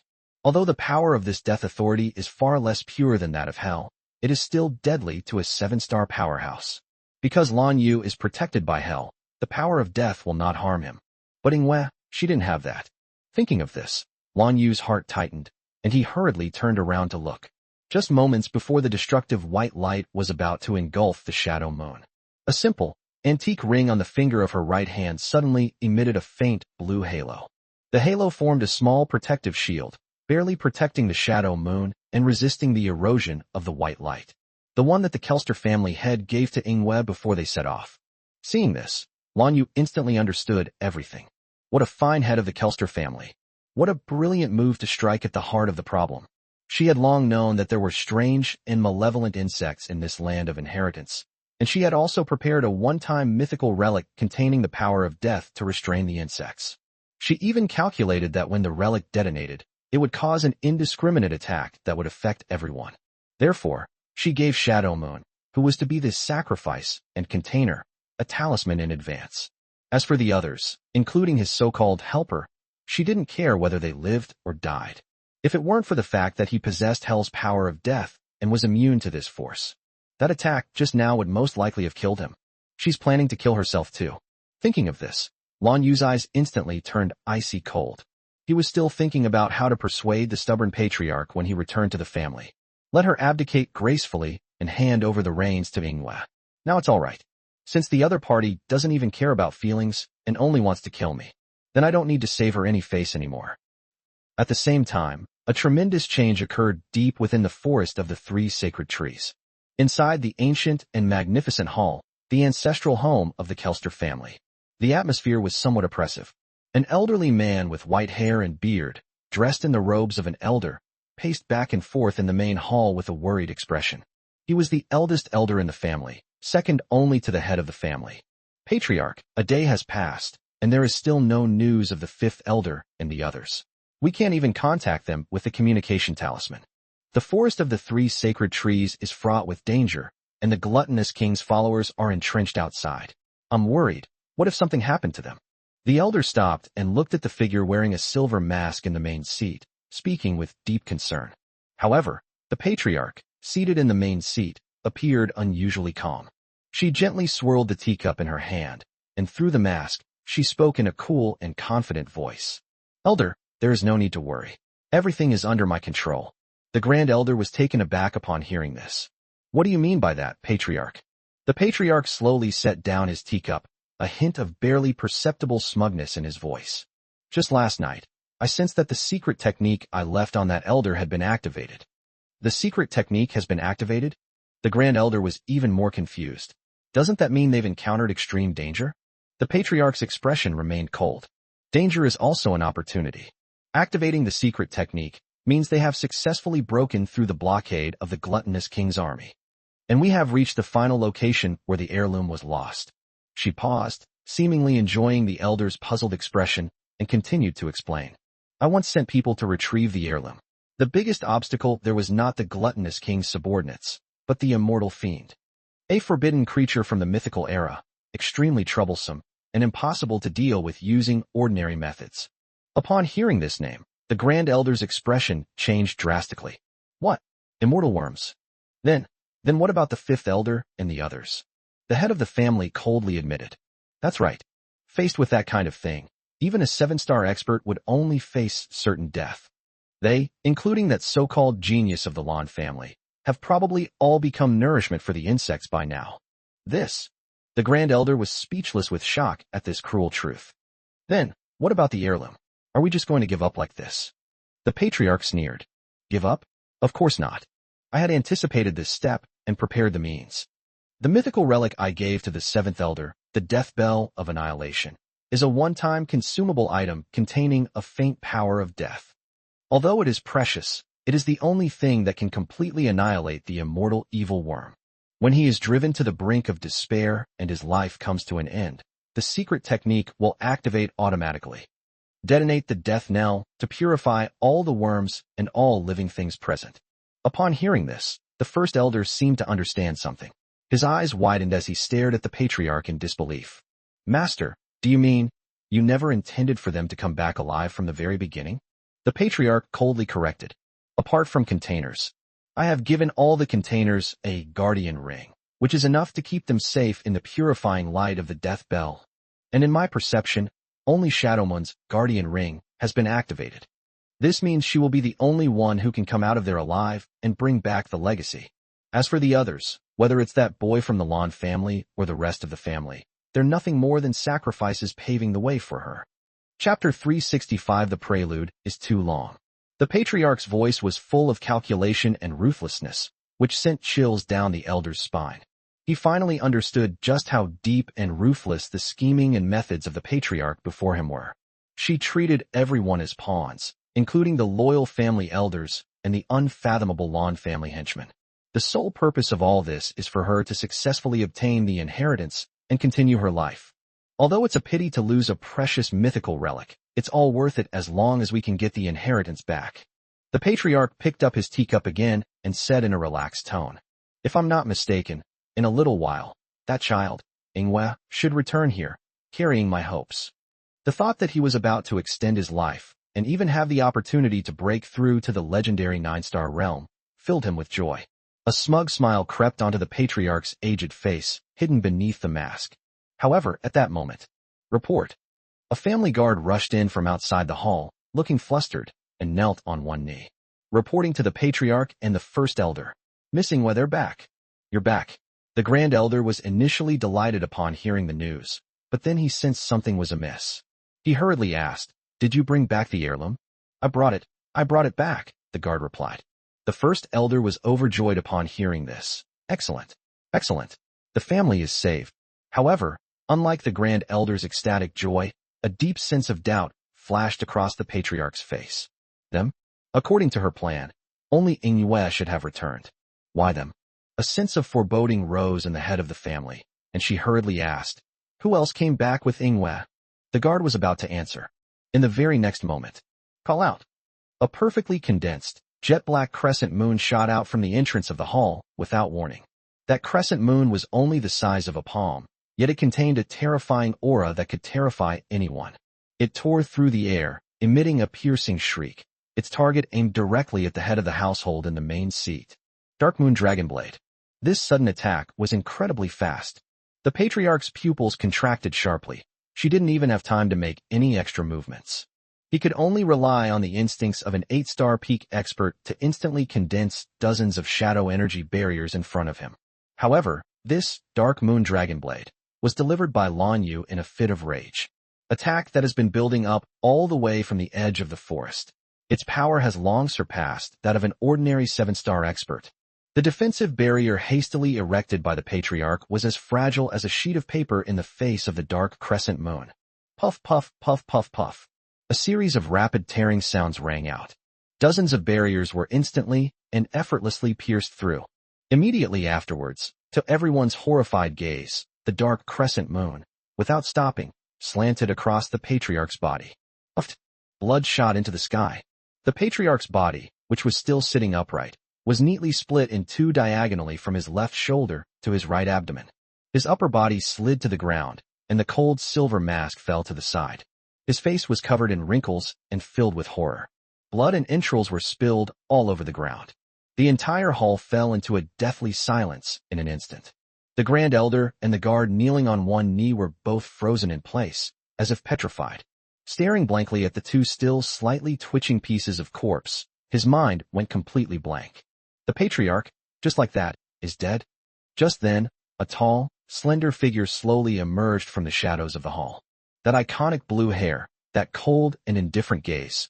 Who else could it be but Lan Yu? He glanced at the patriarch's corpse on the ground, then turned his gaze to the guard who hadn't yet reacted. In a completely emotionless tone, he provided the answer to the question he had just asked. "And me too." These 3 words, like a demonic voice from the deepest hell, exploded in the ears of the Grand Elder and the guard. They turned around abruptly, staring intently at the blue-haired youth who emerged from the shadows, their eyes filled with boundless horror and fear.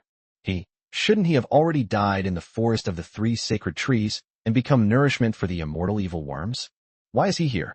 That terrifying attack that instantly killed the peak 8-star family had the one he just unleashed.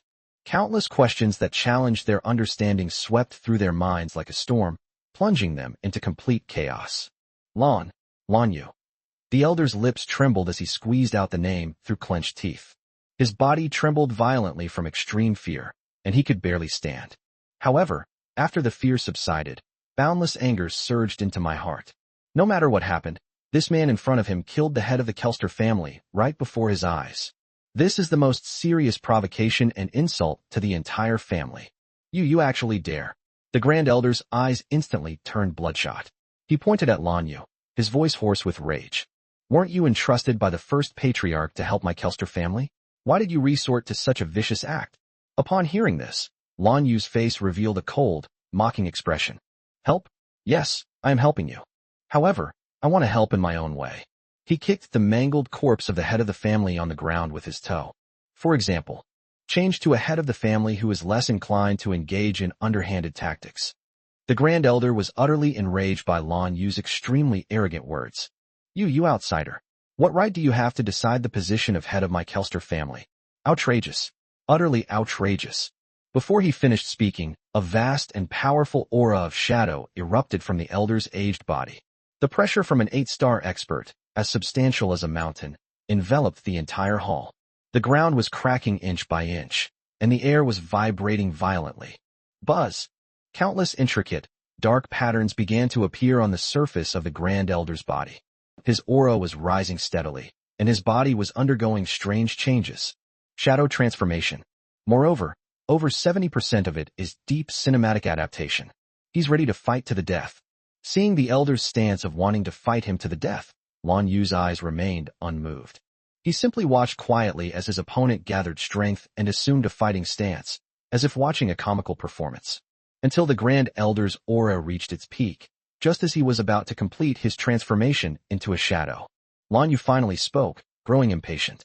The wind-up is too long. The moment he finished speaking, his figure vanished from the spot. Chapter 366. Where did the misunderstanding come from? Quick. So fast that even light cannot capture it.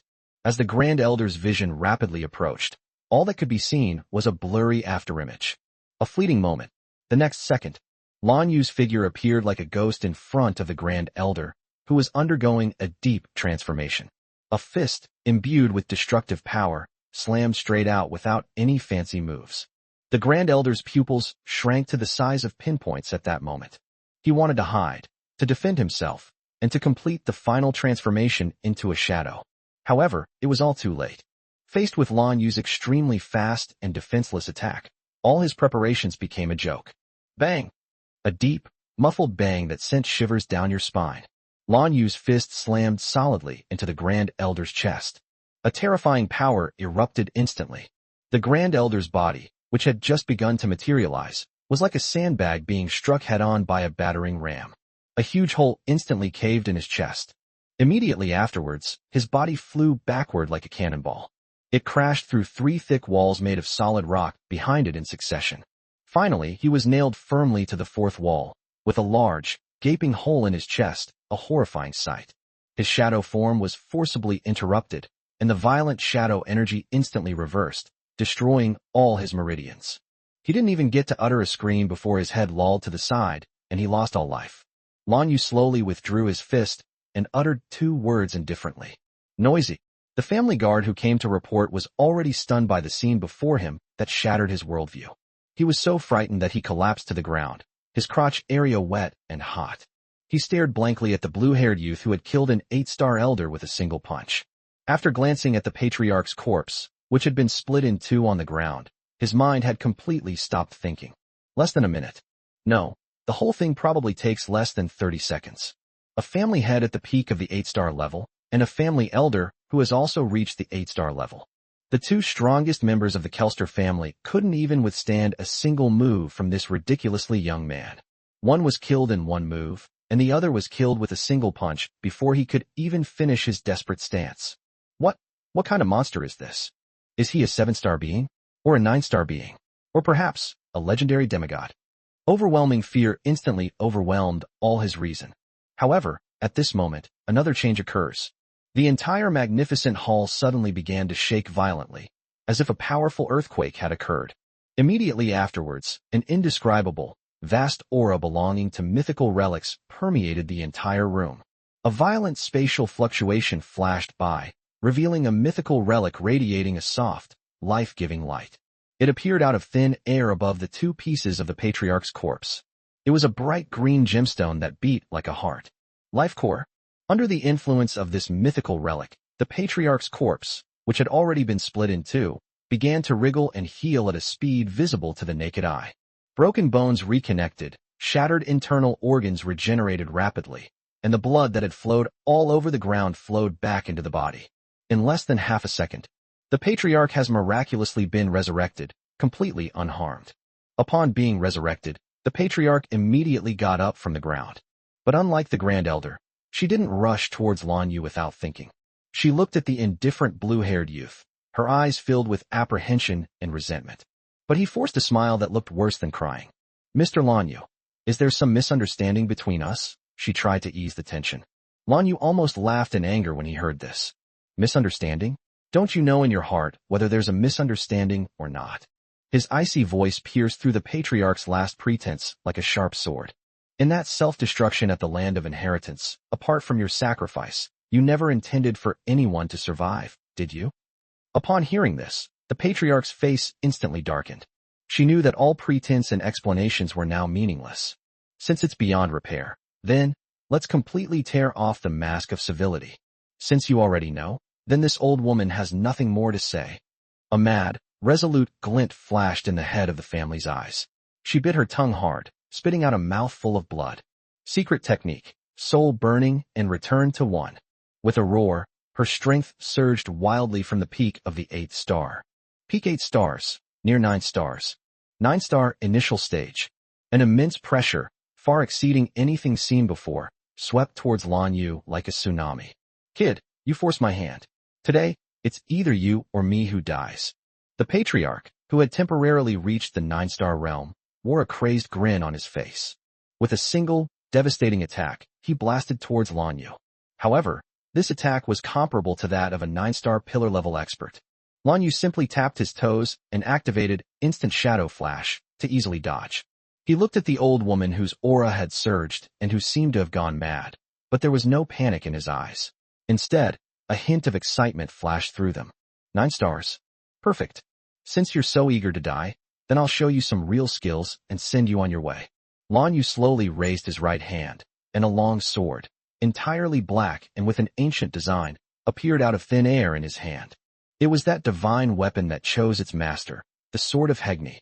The moment the Hegni sword appeared in Lanyu's hand, the air in the entire hall seemed to freeze. An ancient, vast, and domineering sword intent emanated from the pitch-black sword. It was as if a peerless, ferocious beast that had been sleeping for eons had awakened at this moment.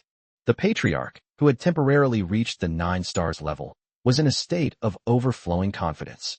The moment I sensed that sword intent, my heart clenched, and a tremor from the depths of my soul surged up uncontrollably. What kind of sword is that? Why is it that just looking at it gives me an urge to kneel down and submit? Her intuition was screaming at her.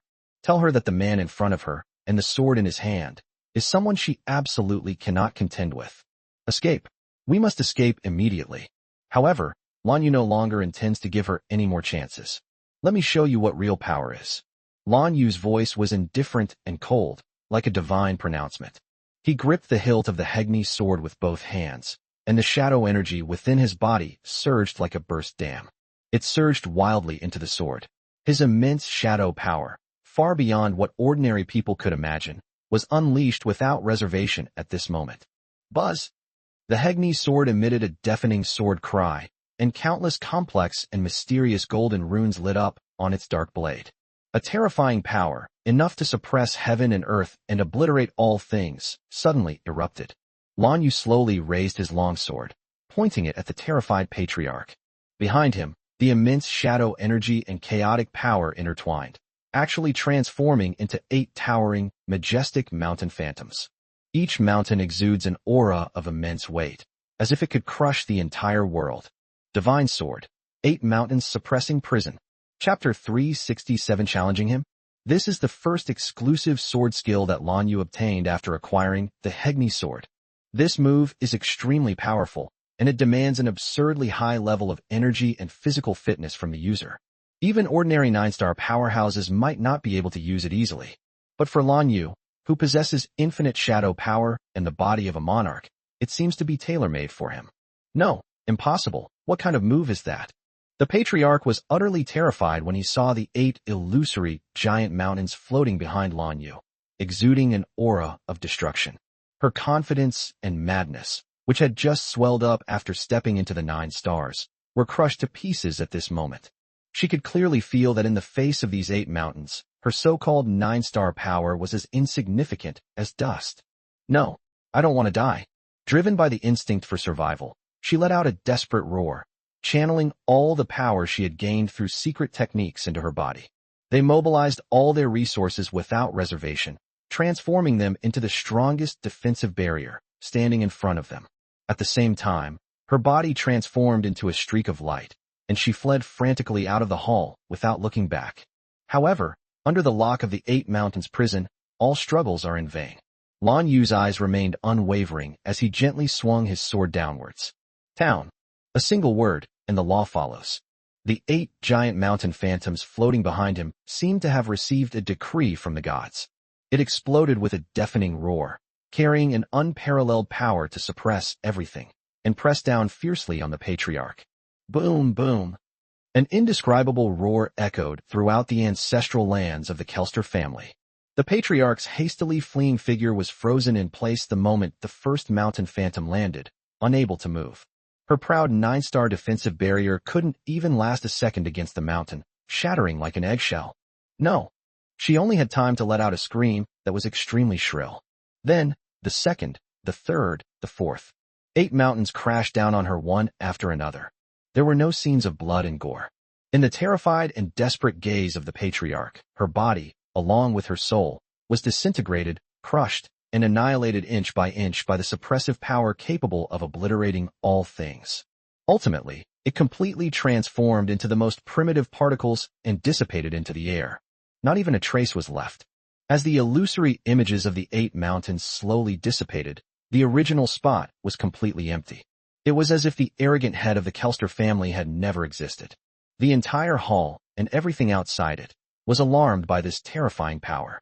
The Kelster people who rushed to the vicinity stared blankly at the now peaceful entrance to the main hall, falling into a deathly silence.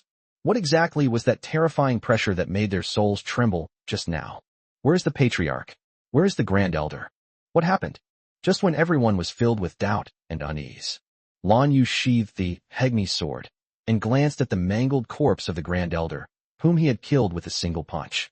Then, he bent down and picked something up from the ground. That was when the patriarch was cleaved in two by the dark moon dragon blade. The head of the family fell from his body, an ancient badge stained with blood. After doing all this, Ingwe walked in through the side door of the hall. She was clearly also shocked by the terrifying power of the 8 mountains suppressing prison, just now, and her eyes were filled with complex emotions as she looked at Lan Yu. She whispered, "Blue team, the commotion outside is too great. Almost everyone in the family has been alerted and is gathered outside. They're probably going to rush in." "Break in," Lan Yu sneered. "Perfect, saves me the trouble of searching for them one by one." After saying that, he picked up the elder's corpse, which looked like a rag doll. In his other hand, he held the badge, stained with the blood of the family patriarch. He swaggered along, step by step, toward the square outside the hall where hundreds of Kelster people had gathered. When the anxious, confused, and uneasy people in the square saw the figure emerging from the temple, they were all instantly petrified. What did they see? A stranger, a young man with blue hair. In his left hand, he was carrying the mangled, lifeless body of their family's eldest elder. In his right hand, he held a badge, a symbol passed down through generations of his family and reserved only for the head of the family. The token was still stained with dark red blood that had long since congealed. The visual impact of this scene is devastating. At that moment, the minds of all the Kelsters exploded, leaving them completely blank. The square was deathly silent. Only Lan Yu's steady footsteps pounded against everyone's hearts, one after another. He walked to the center of the square, casually threw the elder's body on the ground, and then raised the blood-stained badge in his hand. The cold and domineering voice echoed throughout the square, clearly reaching the ears of everyone present. "I have made a pact with your first family head, Hillen Kelster. I will help your family continue its legacy. But your patriarch is plotting against me behind my back." His gaze, sharp as a sword, swept over everyone present. "So I killed her, and I plan to change to a new head of the family." He stretched out his other hand and pointed to Ingwe, who followed behind him, her face pale, but her eyes resolute. "She is the new head of the family that I recognize. Chels Morton. As for how your family will survive after losing so many powerful members, there's no need to worry about this. From today onwards, the Kelster family will be under the protection of our blue family." Lan Yu paused, and a hint of undisguised killing intent flashed in his cold eyes. "Now, if any of you have any objections to my decision, you can step forward and challenge me." After these words were spoken, the entire room remained deathly silent. Everyone's eyes instinctively fell on Lan Yu's feet. He glanced again at the blood-stained family head's token in the hand of the unseeing corpse of the first elder. Challenge him? Are you kidding me? Even the patriarch at the peak of the 8th star and the eldest elder at the 8th star died so mysteriously. What difference is there between these people rushing up and sending themselves to their deaths? What's more, the other side even brought out the Lan family, a behemoth that could crush everything. Resist? That's not just courting death, that's courting the extermination of your entire clan. Silence. A deathly silence lasted for a full 5 minutes. No one dared to move, no one dared to utter a sound. Looking at the group of Kelster people who were completely terrified, Lan Yu nodded in satisfaction. He slowly opened his mouth, bringing this farce to a close. Very good. Then it settled. Soon after, with Lan Yu's forceful intervention, Shadow Moon, or rather Shears Morton, has officially become the new head of the Kelster family.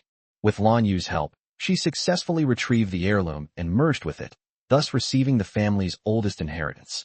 Lan Yu, after confirming that the matter concerning the Kelster family had been settled. Furthermore, the Lan family had already received the news and began to handle the asylum matters, thus fulfilling his agreement with Hillen. Chapter 368 Unlucky Guy. With the Kelster family's fate settled, Inghwe, with Lan Yu's strong support, firmly secured her position as the new head of the family. The first patriarch, Heren, did not say much about this result in his mental world. He simply thanked Lan Yu and then fell silent again. Having fulfilled the agreement, Lan Yu lingered no longer. Now that Inghwe possesses the inherited artifact and is under the protection of the Lan family, she must walk her own path in the future. He, as a friend, has done all he could. Parting ways with Inghwe, Lan Yu went straight to the nearest large human city, Ironwall City. He planned to use the Shadow Wormhole, a long-distance teleportation device officially established within the city. Return directly to Qingfeng City, where the headquarters of the other Shoreflower Guild is located.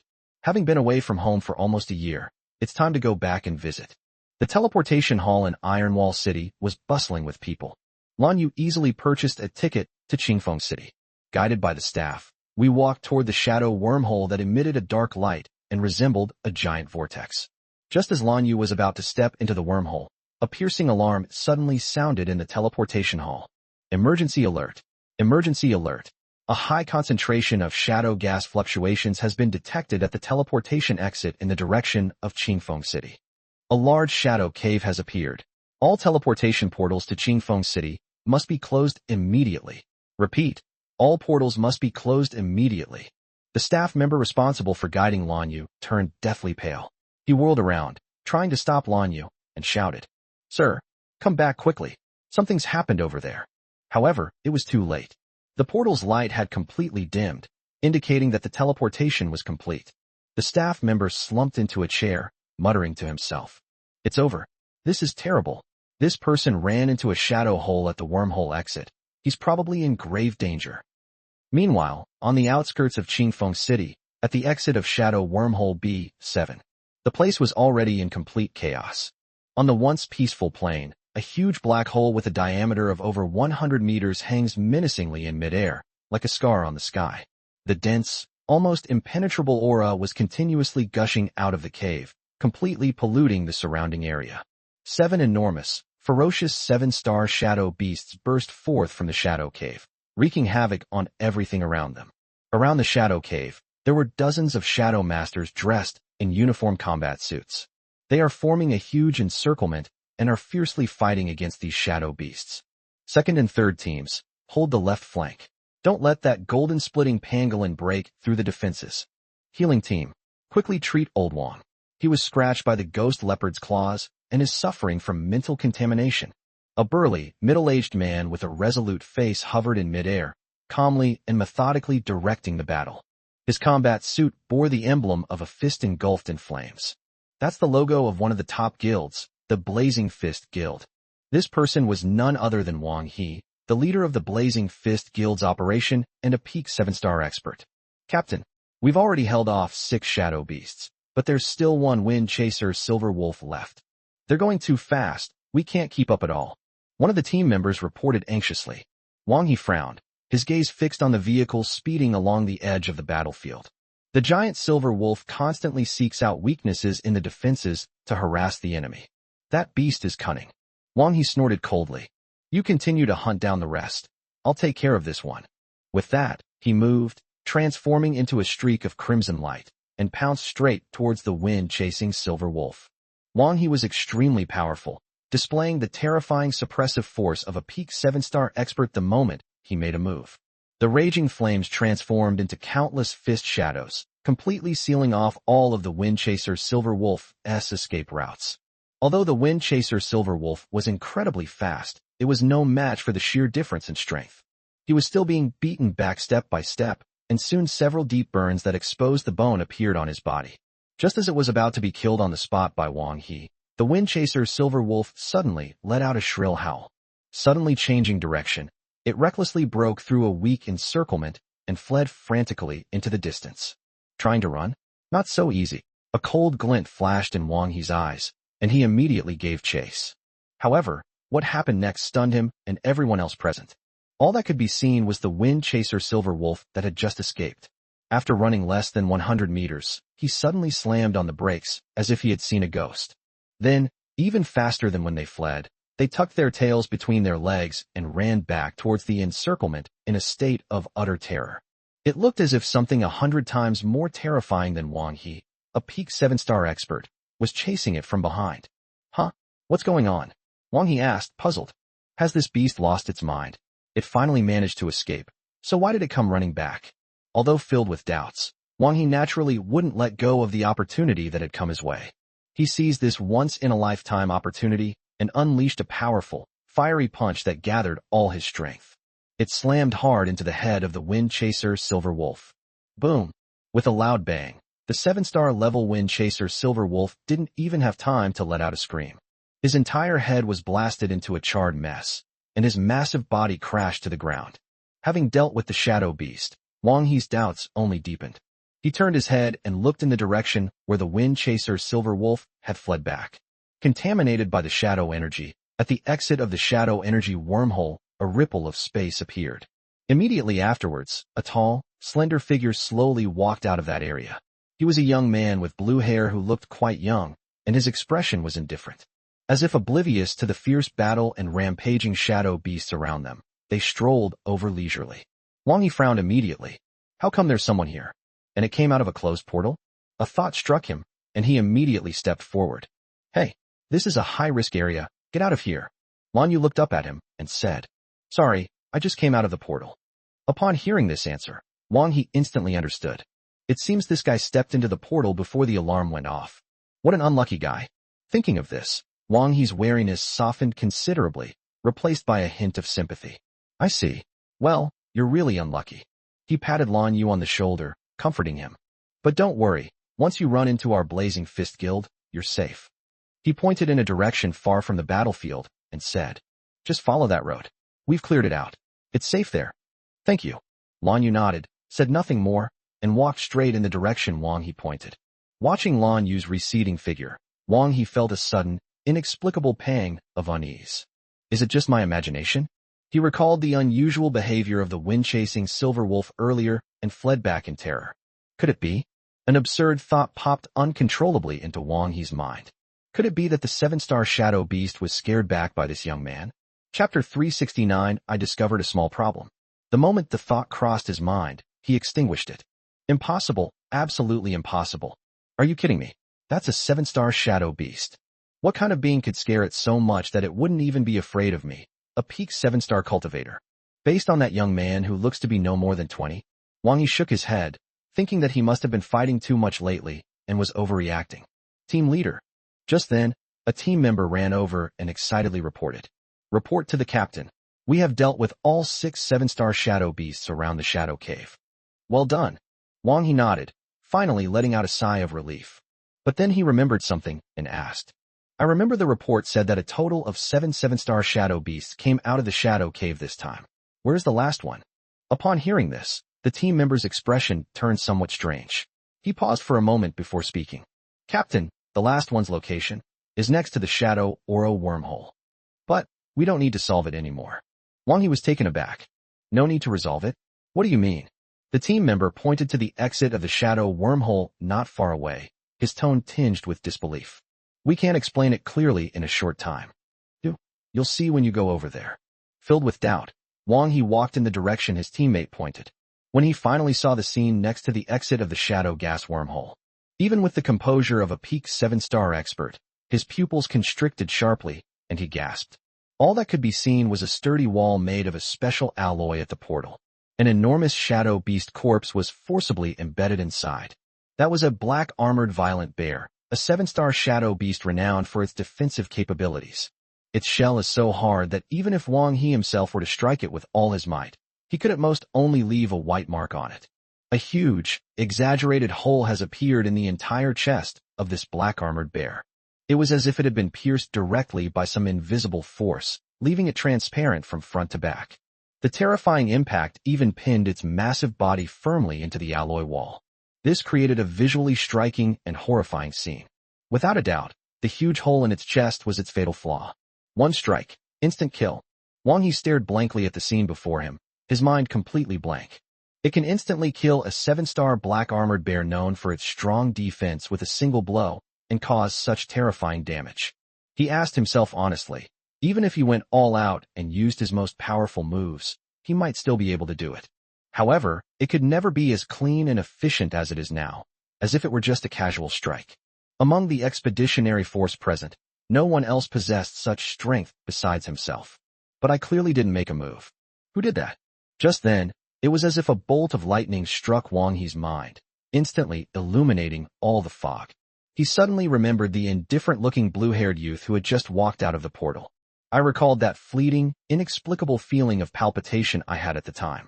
I recalled the strange behavior of that silver wolf that chased the wind, turning around and fleeing in terror. Finally, all the clues pointed to an answer that even he found absurd and unbelievable. Could it be him? Wang He's voice trembled as he stared intently at the corpse of the black armored bear, cold sweat beading on his forehead. If it really was that young man who did it, what kind of monster did he just walk past? He even patted the other person on the shoulder, like a senior, comforting them with "Don't worry, and you're safe now." Looking back now, it's just a huge joke. Do people need him to guarantee their safety? In their eyes, this so-called elite of the Blazing Fist Guild is probably no different from any stray cat or dog on the street. The thought of this instantly soaked Wang He's back with cold sweat. He felt a wave of fear wash over him. Fortunately, I didn't put on airs like a top-tier guild powerhouse at the time, and my attitude was relatively friendly. A young team member came closer, looking at the bear carcass on the wall with admiration and awe. Captain, who did this? That's incredible. Upon hearing this, Wang He's lips twitched involuntarily. He took a deep breath, trying to calm his pounding heart, and said slowly in an extremely complicated tone, "Perhaps he is a powerful figure who is just passing by." Meanwhile, Lanyu had already left the chaotic battlefield. To him, everything that had just happened was nothing more than a trivial little episode. You casually crush a bug that's blocking your way, and then another group of bugs treats you as a weak passerby who needs protection. That's all. He walked slowly and deliberately along the road that Wang He had pointed out. However, he hadn't gone far when he suddenly stopped. He looked up and saw a familiar figure standing quietly by the roadside not far ahead, as if he had been waiting for a long time. The man was dressed in a well-tailored black tuxedo and stood very upright. Leaning on a black cane, he was none other than Lan Yu's personal butler, Uncle Fu. "Uncle Fu," Lan Yu called out. Upon hearing the call, the figure trembled violently. Uncle Fu slowly turned around, and when he saw that slightly tired face, incredibly familiar face, his usually calm eyes instantly welled up with tears. Young master." Uncle Fu's voice trembled slightly, almost uncontrollably. The next second, this person, in the eyes of outsiders, was a 7-star powerhouse who had already become famous in Chiming City 30 years ago. The legendary figure known as the Pianist of Death rushed forward without hesitation and gave Lan Yu a tight hug. "Young master, you have suffered this past year." Uncle Fu's body trembled slightly, and his voice became choked with emotion. He watched Lan Yu grow up from childhood, nominally a butler. He was like family to him. During the year Lan Yu was missing, he was constantly worried. Now, seeing Lan Yu standing safely in front of him, his heart, which had been hanging in suspense for a whole year, finally settled down. His pent-up emotions finally erupted at this moment, and even with his strong will, he couldn't help but shed tears. Being held like this by a big man made Lan Yu feel a little uncomfortable, and he patted Uncle Fu's back stiffly. "I'm fine, Uncle Fu. I'm sorry to have worried you." After a long while, Uncle Fu finally calmed down. He released Lan Yu and carefully looked him up and down. Only after confirming that he was not missing any limbs did I feel completely relieved. It's good that you're back. It's good that you're back. Uncle Fu wiped away the tears from the corners of his eyes, and a genuine smile appeared on his face. Afterwards, Lan Yu discussed with Uncle Fu the matter of the Kelster family's protection. Uncle Fu said respectfully, "Don't worry, young master. I have taken care of everything you asked me to do. I have officially announced to the outside world in the name of the Lan family that the Kelster family will henceforth be under the protection of our Lan family. With the Lan family's reputation, I believe other petty people will not dare to easily make a move against them." Lan Yu nodded. He had always been very confident in Uncle Fu's ability to get things done. Uncle Fu changed the subject, his brows furrowing slightly. "But, while investigating the Kelster family's records, I discovered a small problem." Chapter 370, Eternal Secret Realm. The Kelster family problem. Lan Yu asked, "What's the problem?"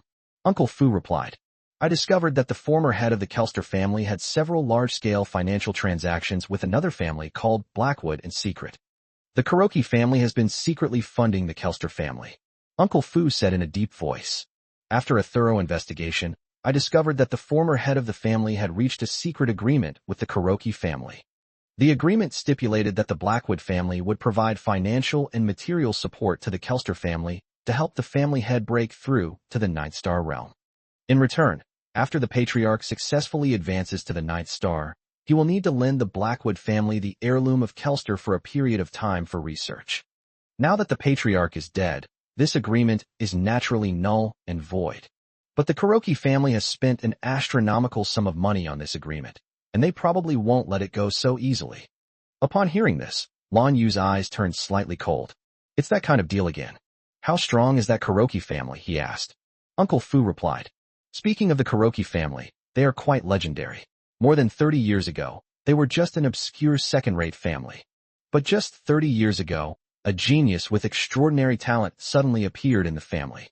He made great strides and eventually reached the Nine-Star realm, becoming the head of the family.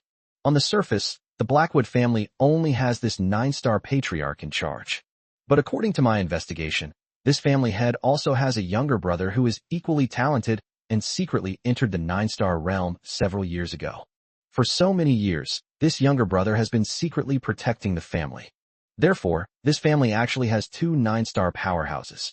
Upon hearing this, a hint of surprise appeared on Lan Yu's face.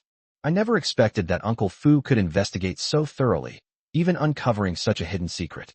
But they are merely two powerful individuals who have just entered the Nine-Star realm. To be honest, it's not a big threat to Lan Yu right now.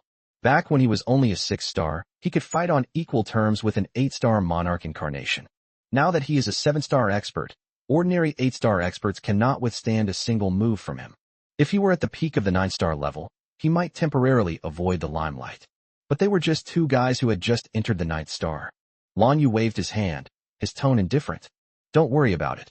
If they don't know what's good for them, they might really come knocking on our door." A cold, murderous glint flashed in his eyes. "We'll talk about it later." Looking at Lan Yu's calm, yet absolutely confident expression, Uncle Fu couldn't help but feel a mix of emotions. Once upon a time, there was a boy who needed his protection. Without realizing it, I've grown to this point. What exactly did the young master experience this year? Uncle Fu was filled with curiosity, but he wisely refrained from asking any further questions. There will be plenty of time to listen to the young master later. And as long as the young master returns safely, that's more important than anything else. "Yes, I understand," Uncle Fu replied respectfully. Now that Lan Yu has spoken, the matter of the Blackwood family is no longer an issue. Having resolved all the trivial matters, Lan Yu and Uncle Fu no longer lingered. They went directly to the city center of Qingfeng City, which is also the headquarters of the Higanbana Guild. Nearly a year later, I stood once again in front of this familiar, magnificent building that stands like a black tower. Lan Yu couldn't help but feel a sense of déjà vu. He joined as a newcomer with the aim of gaining experience and improving himself. Here, he met his mentor Chen Feng and made interesting friends like Hua Xiao and Bai Ye. I also witnessed the unfathomable depth of the other Shoreflower Guild.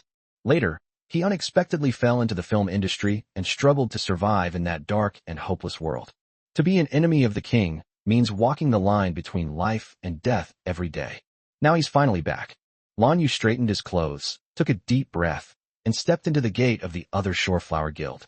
However, as soon as Lan Yu entered the guild hall, he keenly sensed that the atmosphere seemed a little off today. There were far more people in the hall than he had expected, and they all seemed unusually excited. They gathered in small groups, discussing something. What surprised him even more was that among these people, he also saw quite a few shadow masters wearing uniforms from other guilds. It's important to understand that while top-tier guilds aren't necessarily enemies, they do compete with each other. It's rare for members from other guilds to appear at another guild's headquarters in such a large number on a normal day. Have you heard? This time, our 3 major guilds are actually going to open the Eternal Realm together. Indeed, this is a once-in-a-century event. The Eternal Secret Realm, that's a treasure land left over from the legendary mythological era. Most importantly, there's the Fountain of Immortality in the Secret Realm. It's said that you can get by soaking in it for a day. This can cleanse the marrow and significantly improve the purity of one's inner energy, making it remarkably effective in breaking through higher-level bottlenecks. More than that, I've heard that if you're lucky, you might even find legendary mythical relics inside.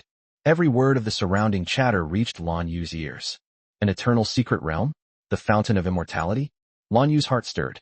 His current strength is at the peak of the 7-star level, only 1 step away from the 8-star level. But this step is like an insurmountable chasm. To cross it requires immense accumulation and a glimmer of opportunity. If the Fountain of Immortality is truly that miraculous, it might be of considerable help in my attempt to break through to the 8-star realm. Thinking about this, Lan Yu also became interested. He originally wanted to ask Chen Feng, his mentor, or Hua Xiao, and the others about the situation. I looked around the lobby but didn't see a single familiar face. Left with no other option, he went to the front desk and asked a receptionist. "Hello, I'd like to ask if Instructor Chen Feng is here." The receptionist looked up, and when she saw Lan Yu, a hint of doubt flashed in her eyes, as if she were trying to recall this unfamiliar face. "Are you a guild member? I don't think I've seen you before." Lan Yu took out his guild badge and handed it over. The receptionist took the badge, scanned it on the device, and Lan Yu's information immediately appeared on the screen. "So it's Mr. Langus." The receptionist suddenly realized what was happening, quickly returned the badge to Lan Yu, and smiled apologetically. "I'm sorry, you haven't been to the guild for almost a year, so I." Mentor Chen Feng and the others have all taken on long-term missions and are away on business trips. They are not currently with the guild. Mr. Warsaw and Mr. White Crow are also out carrying out their commissions. "Aren't they all here?" Lan Yu asked, somewhat disappointed. "It seems I came back at the worst possible time." "Then what about the election for that eternal secret realm?" Lan Yu asked in turn. Chapter 371, The Guild's Elite Puppet. The receptionist patiently explained. "That's right, Mr. Langus. Eternal Realm is an ancient ruin jointly managed by our 3 top guilds, and it opens once every 10 years. Each time it opens, the most outstanding geniuses will be selected from the younger generation of each guild to enter and train. Registration for this year's selection begins today. Any guild member under the age of 30 with a strength of 6 stars or above is welcome to participate. After registration, the guild's elite members will conduct a unified assessment and select the best candidates. Ultimately, each guild will only have 10 slots." Lan Yu nodded. The selection criteria were quite stringent. However, it's perfect for him. "I want to sign up," he said directly. "Okay." The receptionist nodded and began operating the system. But soon, she looked up, a troubled expression on her face. Mr. Langus, if you want to register, you need to pay 300,000 guild points as a registration fee." 300,000. Lan Yu was stunned. Guild points are the hard currency within the Higanbana Guild and can only be obtained by completing commission tasks. He's been wandering the film industry for more than half a year and just returned to cancel his leave. His account points have long been cleared. Where did he get 300,000? This is a bit awkward. Just as Lan Yu was pondering whether to go to the mission area to see if there were any short-term commissions that would bring in quick money, a considerable commotion suddenly broke out at the entrance to the guild hall. The once noisy hall instantly fell silent. All eyes turned to the doorway. A tall and bulky figure slowly walked in. It was a centaur-shaped mechanical puppet that was over 2 meters tall and had 4 thick, long metal legs. The puppet's face was covered with a black mask identical to Lan Yu's, representing its membership in the other Shoreflower Guild. An invisible, terrifying pressure belonging to an 8-star powerhouse inadvertently emanated from the mechanical puppet. The sight sent a chill down everyone's spine, making it difficult for them to breathe. "It's Lord Puppet. What's he doing here? My God." I've been in the guild for 3 years, and this is the first time I've ever seen an elite-level powerhouse. A suppressed gasp erupted from the crowd. Elite. Within the Higginbana Guild, this is a very prestigious title. The most crucial criterion for being recognized as an elite is that one must achieve it through individual effort. Complete an 8-star level commission task. As the name suggests, an 8-star commission is an extremely difficult mission that only those with true 8-star strength are qualified to accept. It can be said that every elite is a true pillar of the guild, standing at the top of the pyramid. A powerhouse of this caliber is rarely seen, and seldom appears in places like the guild hall. Why did he suddenly appear today? Just as everyone was filled with doubt and speculation about the purpose of this puppet master's visit. The enormous centaur puppet ignored all the awe and curiosity in the surrounding gazes. Its scarlet electronic eyes scanned the crowd and finally settled on Lan Yu at the front desk. Snap, snap. Heavy metallic footsteps sounded, and the crowd seemed to be parted by an invisible hand, automatically making way for it. The puppet walked straight up to Lan Yu and stopped. The receptionist at the front desk had already turned pale from being overwhelmed by this powerful aura. She mustered her courage, took a cautious step forward, and asked in a trembling voice, "Master Puppet, how can I help you?" However, the puppet ignored her. His masked head was lowered slightly, as if he were scrutinizing Lan Yu before him. A moment later, a somewhat awkward voice, as if produced by mechanical synthesis, was heard. A faint, almost imperceptible tension emanated from within the puppet. Can I see your treasure?" Huh. Lan Yu was completely stunned when he heard this. "Baby? What treasure?" Looking at Lan Yu's bewildered expression, the puppet seemed to realize that there was something wrong with its way of expressing itself, and quickly added, It's a puppet. I can sense that you have a powerful puppet on you." Puppet? Lan Yu then realized what was happening. He was referring to his 7-star level puppet, Blackrock. He just didn't expect that this 8-star puppeteer in front of him could actually sense the existence of his puppet. Onlookers were stunned after hearing the conversation between the two. The way they looked at Lan Yu changed instantly. This guy actually has a treasure that even the puppet is interested in? Moreover, look at how cautious puppet is, even with a hint of pleading in his tone. The quality of that puppet is probably beyond imagination. Who exactly is this young man? Faced with the puppet's eager request, Lan Yu hesitated for a moment. After thinking for a moment, he took out the black core sphere that contained black rock. The moment this core sphere appeared, the puppet's scarlet electronic eyes. The brightness suddenly increased dramatically, and the breathing, the internal cooling fan speed of the puppet also noticeably increased. Could I take a look at it?" The puppet's voice was filled with barely concealed excitement and earnestness. For a top-tier puppeteer, nothing beats a perfect puppet with limitless potential. That would excite him even more. However, Lan Yu's reaction next surprised everyone once again. No. Lan Yu shook his head and refused outright. He retrieved the core sphere. After all, Blackrock is one of his trump cards. Although it's not the strongest, it's still a trump card. How could I possibly lend it to a complete stranger I've just met for research? If the other party tampers with it, or even breaks it, who can he complain to? Upon hearing Lan Yu's decisive refusal, the puppet's tall body visibly stiffened. He seemed somewhat disappointed, and his scarlet electronic eyes dimmed slightly. Everyone around was on tenterhooks. This kid is incredibly bold. That's Lord Puppet, an 8-star guild elite. You not only refused to offer it up with both hands, but you also dared to refuse it in public. However, to everyone's surprise, the puppet did not get angry. It was a bit of a disappointment that the voice used was synthesized mechanically. Really? Well, okay then. After saying that, the other person turned to leave. She did not continue to pester Lan Yu, nor did she use her power and status to force him. Although he was genuinely interested in Lan Yu's puppet. But he knew very well that continuing to pester the other party would undoubtedly bring great trouble and problems to Lan Yu. Since the other party is unwilling, then forget it. He has his own principles. Therefore, the puppet chose to leave decisively. Looking at the puppet's somewhat lonely figure, Lan Yu was rather surprised. He had assumed that after being rejected, the other party would at least use their strength and guild status to put pressure on him, even if they didn't turn on him on the spot. Unexpectedly, the other party gave up so readily. This person seems quite different from the kind of aloof and powerful figure he had imagined. Just as the puppet was about to leave, a sudden inspiration flashed in Lan Yu's mind. He thought of the 300,000 yuan registration fee he still owed. The person in front of me is an 8-star elite in the guild. His wealth must be terrifyingly abundant. Perhaps I won't have to worry about those tasks anymore. Lan Yu suddenly spoke up and called out to the other person. Wait a moment.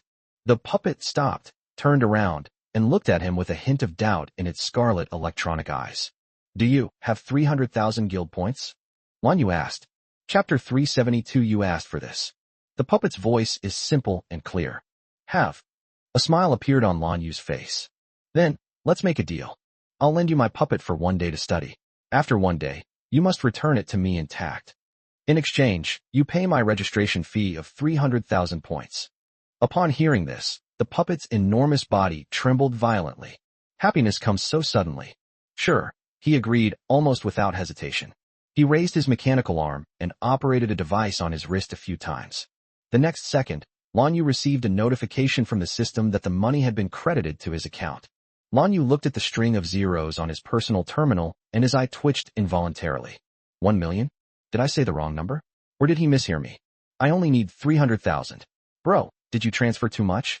However, before he could even speak, the puppet has already eagerly extended its mechanical hand. Left with no other choice, Lan Yu threw the black core sphere over. The puppet caught the ball as if it were a treasure, not even having time to say another word to Lan Yu. He then turned around and strode off, rushing towards the guild's research area. Looking at the other person's hurried back, Lan Yu shook his head. In the afternoon, at the registration desk outside the training ground, the place was already packed with people. All the young geniuses who passed the first round of registration and screening gathered here, waiting for the next round of assessment. Lan Yu found an inconspicuous corner and waited quietly. He glanced at the contestants present and spotted quite a few impressive individuals. Several of them, despite their young age, had already reached the 5-star level, exuding a calm and composed aura, clearly elites who had experienced countless battles. It seems that the competition in this secret realm election will be even more intense than he imagined. Just then, a considerable commotion suddenly broke out at the entrance of the training ground. There stood a young man dressed in a flamboyant manner, with his hair dyed in various colors and wearing a pair of flashy sunglasses. Surrounded by a group of people, he swaggered in. It's Divas Hit the Road. TSK, this guy always makes such a high-profile appearance. They may be high-profile, but their strength is real. A 25-year-old at the peak of the 6-star level, whose points ranking has consistently ranked among the top 3 of the younger generation, and whose defensive shadow technique, Indestructible Vajra, is said to be able to withstand attacks from a 7-star expert without sustaining any damage. I heard he recently got a new girlfriend, the new one who's known as the Flame Witch, right? The surrounding chatter reached Lan Yu's ears clearly. He glanced at the young man known as Hua Xiao, and then looked away without much interest.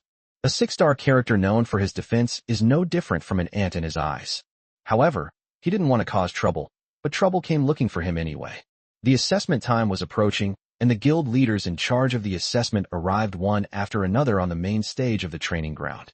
However, the assessment has yet to begin. The reason is simple. The area responsible for registering assessment information was occupied by one person. It was that flower boy. He sat imposingly in the only registration seat. He casually crossed his legs and flirted with a hot redhead next to him, completely ignoring the long queue behind him, and the increasingly impatient gazes of those around him. Hey, are you going to register or not? If not, get out of the way and stop taking up space. Finally, a burly man at the front of the line couldn't hold back any longer and urged them on. Upon hearing this, the young man lazily raised his head, took off his sunglasses, and revealed a pair of charming eyes. He glanced at the burly man, a frivolous smile playing on his lips. What's the rush? My other girlfriend hasn't arrived yet. Can't I save her a seat? His tone was full of arrogant self-righteousness. The burly man was so angry at his shameless behavior that his face turned red. But they seemed somewhat wary of the other party's strength and dared not speak out against it. The people around him were talking about it, but no one dared to actually go up and argue with him. After all, Hua Xiao is known for its strength among the younger generation of guild members. Offending him will definitely not end well. As the start time of the assessment drew closer, but the team remained silent, Lan Yu's brows gradually furrowed. What he hates most is people who waste other people's time. Without further hesitation, he stepped out of the queue and headed straight for the registration seat. His sudden action immediately attracted everyone's attention. What's this kid up to? Is he going to cause trouble for Hua Xiao? Are you crazy? Doesn't he know who Hua Xiao is? This is going to be good. Amidst the expectant gazes of everyone, Lan Yu walked up to Hua Xiao and spoke expressionlessly. Get out of the way. The voice wasn't loud, but it carried an unquestionable tone of command. Hua Xiao was stunned for a moment, seemingly not expecting that someone would actually dare to provoke him. He looked at Lan Yu with great interest, but when he saw Lan Yu's unfamiliar face, a hint of disdain flashed in his eyes. Oh, new here? Don't you know the rules? He put his sunglasses back on, crossed his legs, wagged his fingers, and said in a lecturing tone, Kid, I'll let you off the hook today because you're young. Now, get back to your ranks, or else. What else? Lan Yu interrupted him, his eyes cold. Hua Xiao's smile became somewhat playful. Otherwise, come with me to the arena and practice. Let me teach you what it means to respect your elders. He enjoys the feeling of being challenged and then, in front of everyone, crushing the other person under his feet. However, Lan Yu's answer once again surprised him. There's no need to go to the arena. Lan Yu shook his head and said calmly. It's too much of a waste of time. Oh, Hua Xiao raised an eyebrow. So what you mean is? What I mean is, a hint of impatience flashed in Lan Yu's eyes. Let's begin now. The moment the words left his mouth, Hua Xiao's smile froze.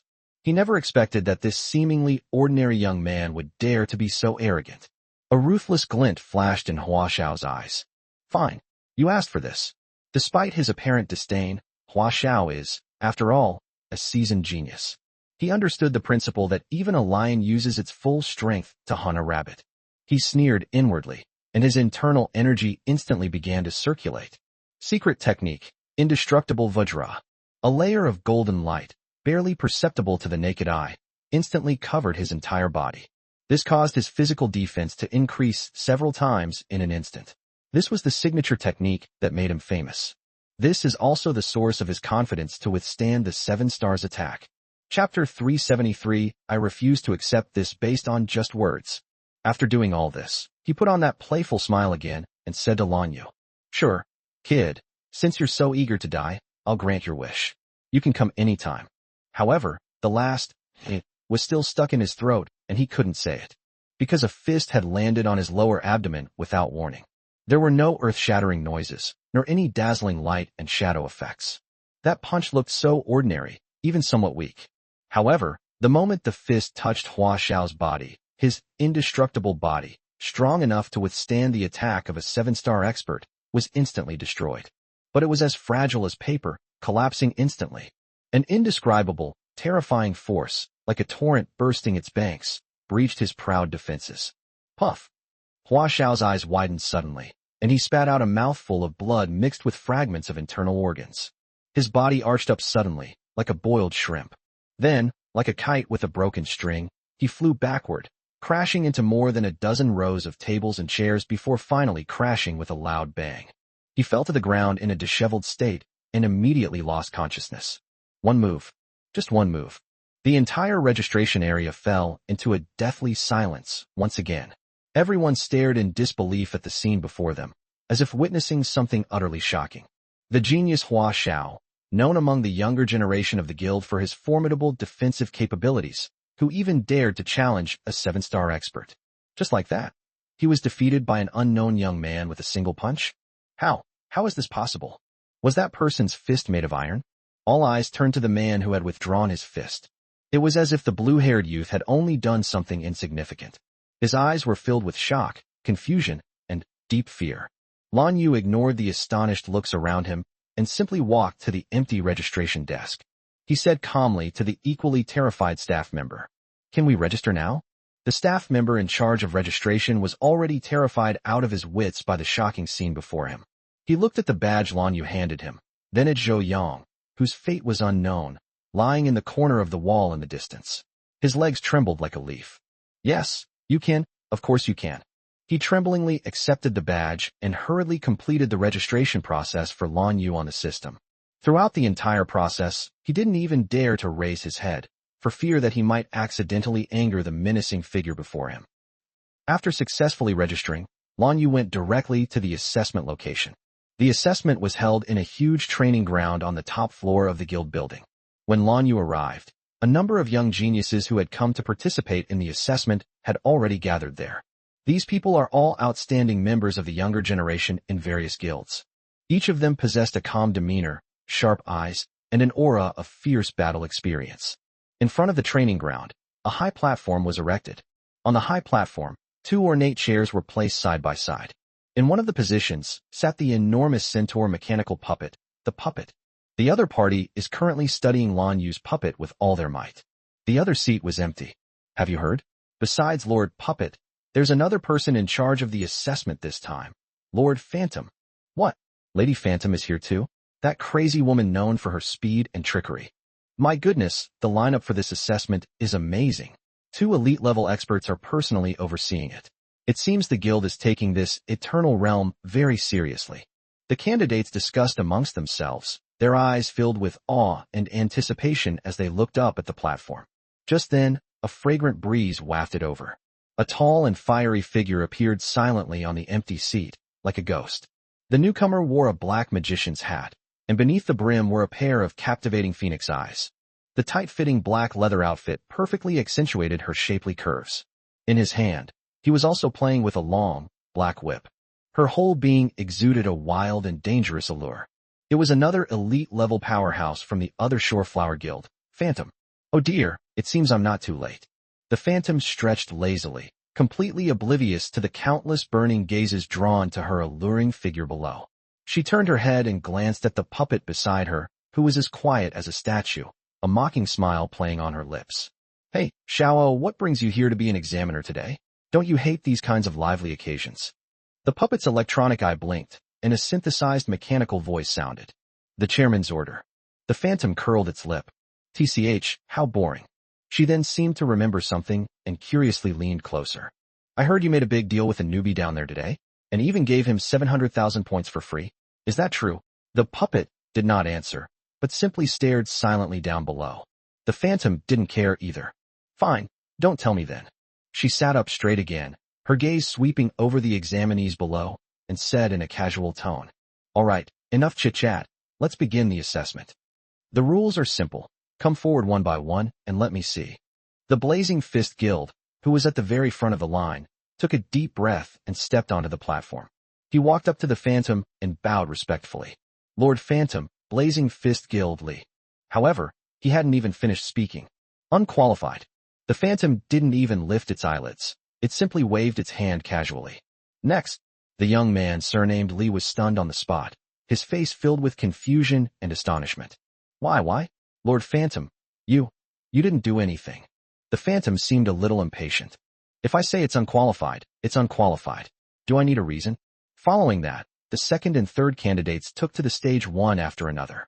Without exception, they were all dismissed by the Phantom in the same way, with a simple unqualified. This caused an uproar among the test takers. What's going on? This assessment is way too frivolous. Exactly.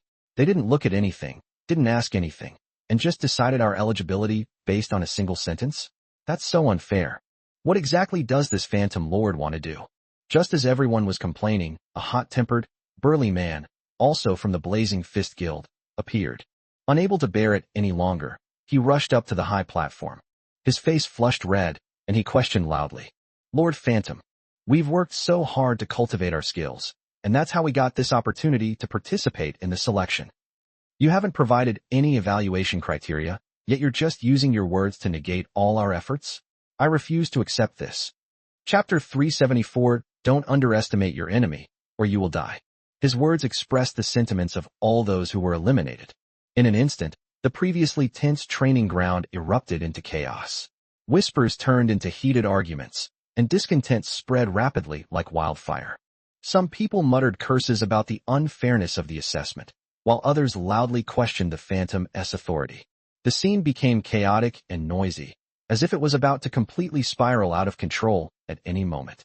However, despite the scene that was almost out of control, there was no anger on the Phantom's face. Instead, she looked at the burly man with great interest, a playful smile playing on her lips. Oh, you're not convinced. She stood up and lightly tapped the ground with the long whip in her hand, making a crisp sound. All right, I'll give you a chance to be reevaluated. She pointed to the ground in front of her and said with a smile, See this floor tile under my feet? The instructions are simple. If you can walk from where you are now to me, you'll pass. Upon hearing the ridiculously simple test content, the The burly man was first stunned, then a hint of wild joy flashed in his eyes. Is this really true? The phantom nodded. Certainly. The burly man took a deep breath, and after confirming that he hadn't misheard, he started walking.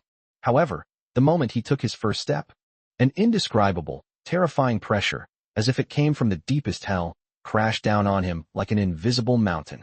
That oppressive aura was cold, bloody, and filled with madness and slaughter. The burly man's body stiffened abruptly, and the color drained from his face instantly. He felt as if he was not walking towards a beautiful woman, but towards a bottomless abyss made up of mountains of corpses and seas of blood. One more step forward, and you will be completely swallowed by the endless darkness, your soul and body annihilated. Well, a painful groan escaped the burly man's throat. His legs felt as heavy as lead, and they trembled violently. Large beads of cold sweat rolled down his forehead. He gritted his teeth and used all his strength to barely move forward a small step. Just 2 steps. Thump. He could no longer hold on. His legs gave way, and he collapsed to his knees, beginning to gag violently. It was as if he was about to vomit out his internal organs. The entire training ground was completely silent. The phantom looked down at the burly man kneeling on the ground, looking utterly disheveled. Her smile remained alluring, but her eyes were icy cold. See, you can't even do such a simple task, right? It is precisely because I know you cannot do it that there is no need to waste everyone's time on those so-called fancy exams. Now are you convinced? The burly man collapsed to the ground, too weak to even lift his head, and could only utter a single word in a feeble voice. I give up. Having dealt with this troublemaker, Phantom sat back down in her chair, her gaze sweeping downwards. All right, next, Longust.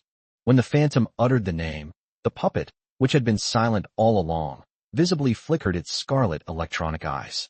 Countless complex gazes, Lan Yu calmly walked onto the high platform. He calmly walked up to Phantom, exuding a terrifying aura that could make even a peak 6-star expert kneel and beg for mercy. For him, it was like a gentle breeze, having no effect whatsoever. Phantom looked at the calm-looking blue-haired youth in front of her. For the first time, a barely perceptible glint of something different flashed in those phoenix eyes that always carried a hint of laziness and playfulness. Interesting. She said it softly, and then slowly opened her mouth. You've passed. These words caused an uproar in the audience. It passed? Is it really that simple? So many people ahead of me were all dismissed with a simple, unqualified. How come this newcomer passed without even having to exert any pressure? What's going on? However, before everyone could recover from their shock, the Phantom's next move made everyone's eyes nearly pop out of their sockets. She picked up the candidate information from the table next to her and glanced at Lan Yu's name.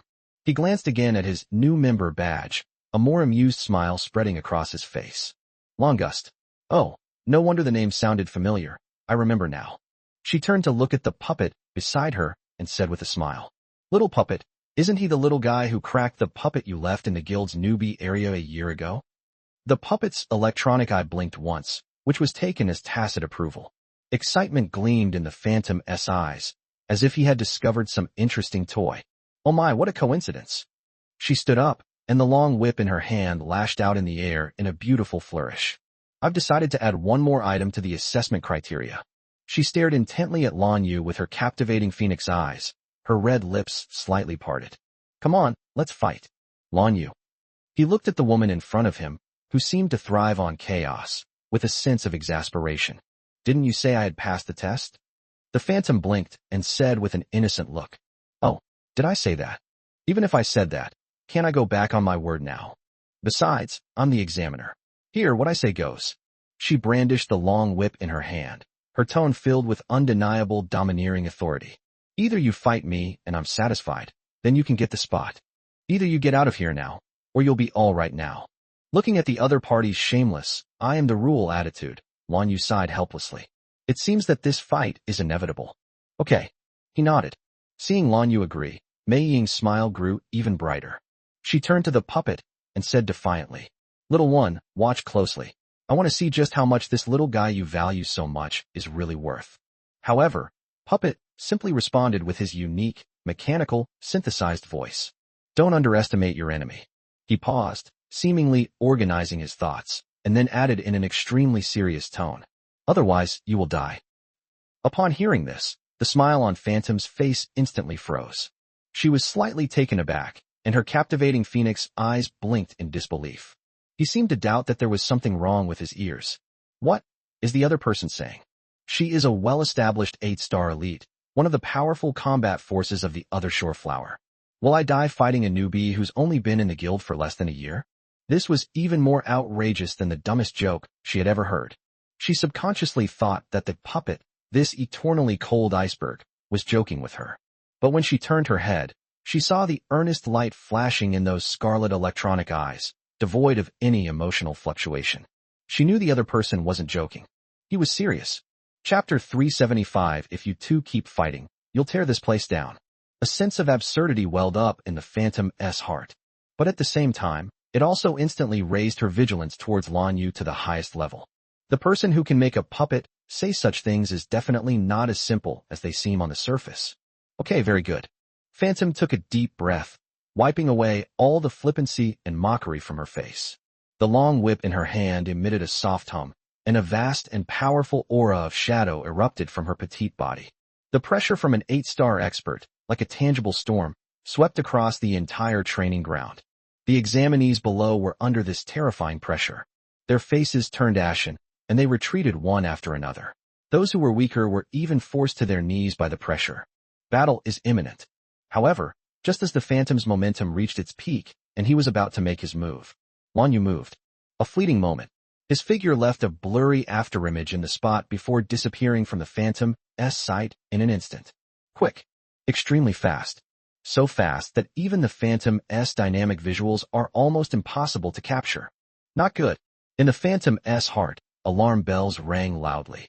A deadly sense of crisis came from behind her. Normally, she might have ignored such a sneak attack. But after the puppet's solemn reminder, she dared not be careless in the slightest. In the blink of an eye, she didn't even have time to turn around, and could only rely on her fighting instincts to unleash the full power of her shadow energy.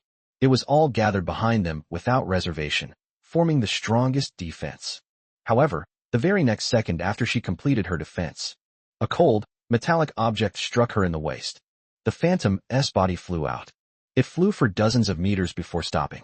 After the Phantom regained its footing, cold sweat slowly slid down her forehead. If it weren't for Puppet's reminder, which gave her time to prepare, she would have been fine. In that brief moment, she might have truly lost.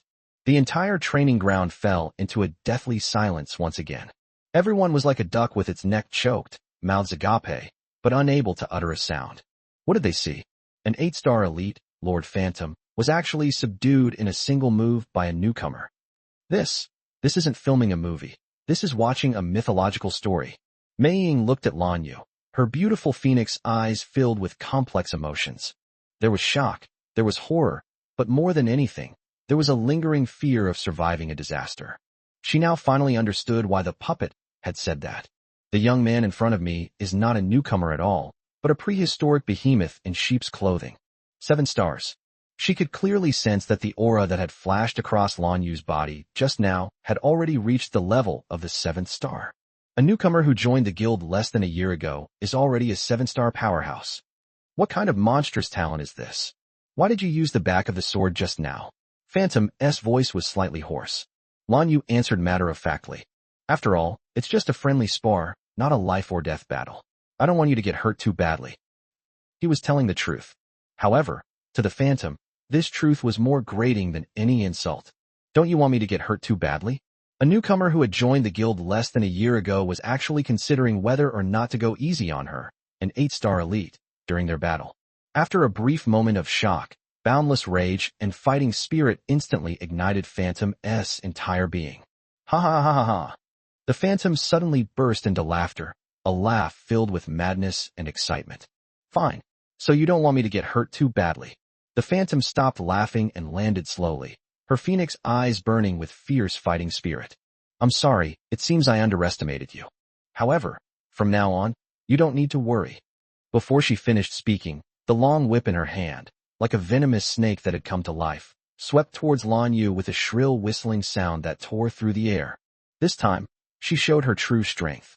Despite the Phantom's relentless and furious attacks, Lan Yu showed no sign of panic. With a gentle tremor, the Hegni sword in his hand emitted streaks of dark sword light. It splashed out like ink, precisely meeting the ever-changing long whip. Jingle bells. A series of dense metallic clanging sounds echoed in the training ground. Swords and whips collided and intersected in the air, scattering a series of dazzling sparks. The two figures moved so fast that they became two blurry shadows, moving at high speed and shifting and dodging on the huge platform. The candidates below were already dumbfounded and terrified. They could only see two beams of light, one black and one blue, constantly flashing and colliding on the stage. Each encounter unleashed terrifying energy shockwaves capable of easily tearing them apart. Is this the battle of elite-level powerhouses? No, what terrifies them even more is that newcomer. He was actually able to fight the Phantom Lord to a standstill, and even, he seemed to have a slight advantage. This completely shattered their worldview. A monster. This guy is definitely a monster. Is he really a newcomer? I have a feeling he's even more terrifying than Lord Phantom. Was it really the same assessment we took? A deep sense of powerlessness and frustration welled up in everyone's hearts. To be born in the same era as such a monster is simply a tragedy. On the high platform, the puppet remained sitting quietly, seemingly unconcerned about the fierce battle before him. But if you look closely, you can see the mechanical fingers on his armrest. It is being tapped gently at an extremely high frequency. This shows that his inner state at this moment is not as calm as it appears on the surface. Boom! Another violent collision. Lan Yu and Mei Ying's figures separated at the slightest touch. The Phantom performed a beautiful backflip in the air, landing lightly on the other side of the platform, her chest rising and falling slightly, and fine beads of sweat appearing on her forehead. She looked at Lan Yu across from her, who remained calm and composed, his breathing perfectly steady, her eyes filled with solemnity and disbelief. She had already used 70% of her strength, employing many of her signature moves. But the other party remained completely at ease. It was as if, like myself, they hadn't used their full strength at all, when the Phantom decided to increase its strength further. Stop! A furious roar, brimming with immense power and authority, resounded like thunder throughout the entire training ground. Immediately afterwards, several figures descended from the sky, landing between Lan Yu and Mei Ying. The leader was an elderly man with white hair dressed in the robes of a guild elder. His aura was unfathomable. He was clearly a 9-star level expert. Nonsense. If you two keep fighting, you'll tear this place down. Chapter 376, I'll give it a try. After being publicly reprimanded by the 9-star elder, Phantom stuck out her tongue, put away her whip, and remained silent. The white-haired elder then turned his gaze to Lan Yu. When he saw Lan Yu's unbelievably young face and his 7-star level strength, a hint of surprise flashed in his eyes. But he didn't say much, he just snorted coldly. This test is now over. Langstroth, you have passed. As for you, Phantom. The elder's gaze returned to Phantom, his tone stern. You altered the assessment content without authorization, nearly causing a disaster. You're being punished with 3 months' worth of guild points, plus a month of solitary confinement. Do you have any objections? No. No. Phantom replied weakly, her head drooping. She knew she had gone too far this time. 2 days later. The Eternal Secret Realm qualification competition, jointly organized by the 3 major guilds, officially kicked off at a secret base on the outskirts of Qingfeng City. From the Higanbana, Fiery Fist, and another top guild, Sky Sword, have gathered here. They will compete here in batches for the final qualification to enter the Secret Realm. Lan Yu, as one of the representatives of the other Shoreflower Guild, also came here. Soon, the judges for the selection competition appeared. The leader was a 9-star elder from the Blazing Fist Guild, who was Wang He's superior, who had previously commanded the battle at Wormhole B7. He stepped onto the high platform, his gaze sweeping authoritatively over the first group of geniuses below, and said in a deep voice, "Everyone, welcome to the final selection competition. Without further ado, the first round of testing is very simple." He pointed to a vast forest in the distance, shrouded in a barrier. In that forest of mythical beasts, there are 1,000 shadow beasts with strength around 6 stars that we have deployed. Your task is to hunt down as many of them as possible within 3 hours. 3 hours later, we will rank you based on the number of kills you have made. The top 20 will advance to the next round of the competition. Upon hearing the test details, the geniuses below were all eager to try. Competing in the number of kills is exactly what they excel at. However, what the 9-star elder said next stunned everyone. Of course, we have also prepared another shortcut to pass this round of assessment directly. As he spoke, he clapped his hands. Boom! The ground shook, and a huge black cube with sides over 10 meters long slowly rose from the ground. The cube was entirely black, with a smooth, mirror-like surface, exuding a heavy and solid aura. This is abyssal obsidian, one of the hardest known substances. The elder pointed at the huge black cube, a strange smile appearing on his face. The rules are simple. As long as any of you can leave your mark on this abyss obsidian, whether deep or shallow, big or small, as long as it leaves a trace, then you can be exempted from this round of assessment and advance directly. Upon hearing this rule, the geniuses present were initially taken aback, but then they all showed eager expressions. Leave a mark on the abyss obsidian?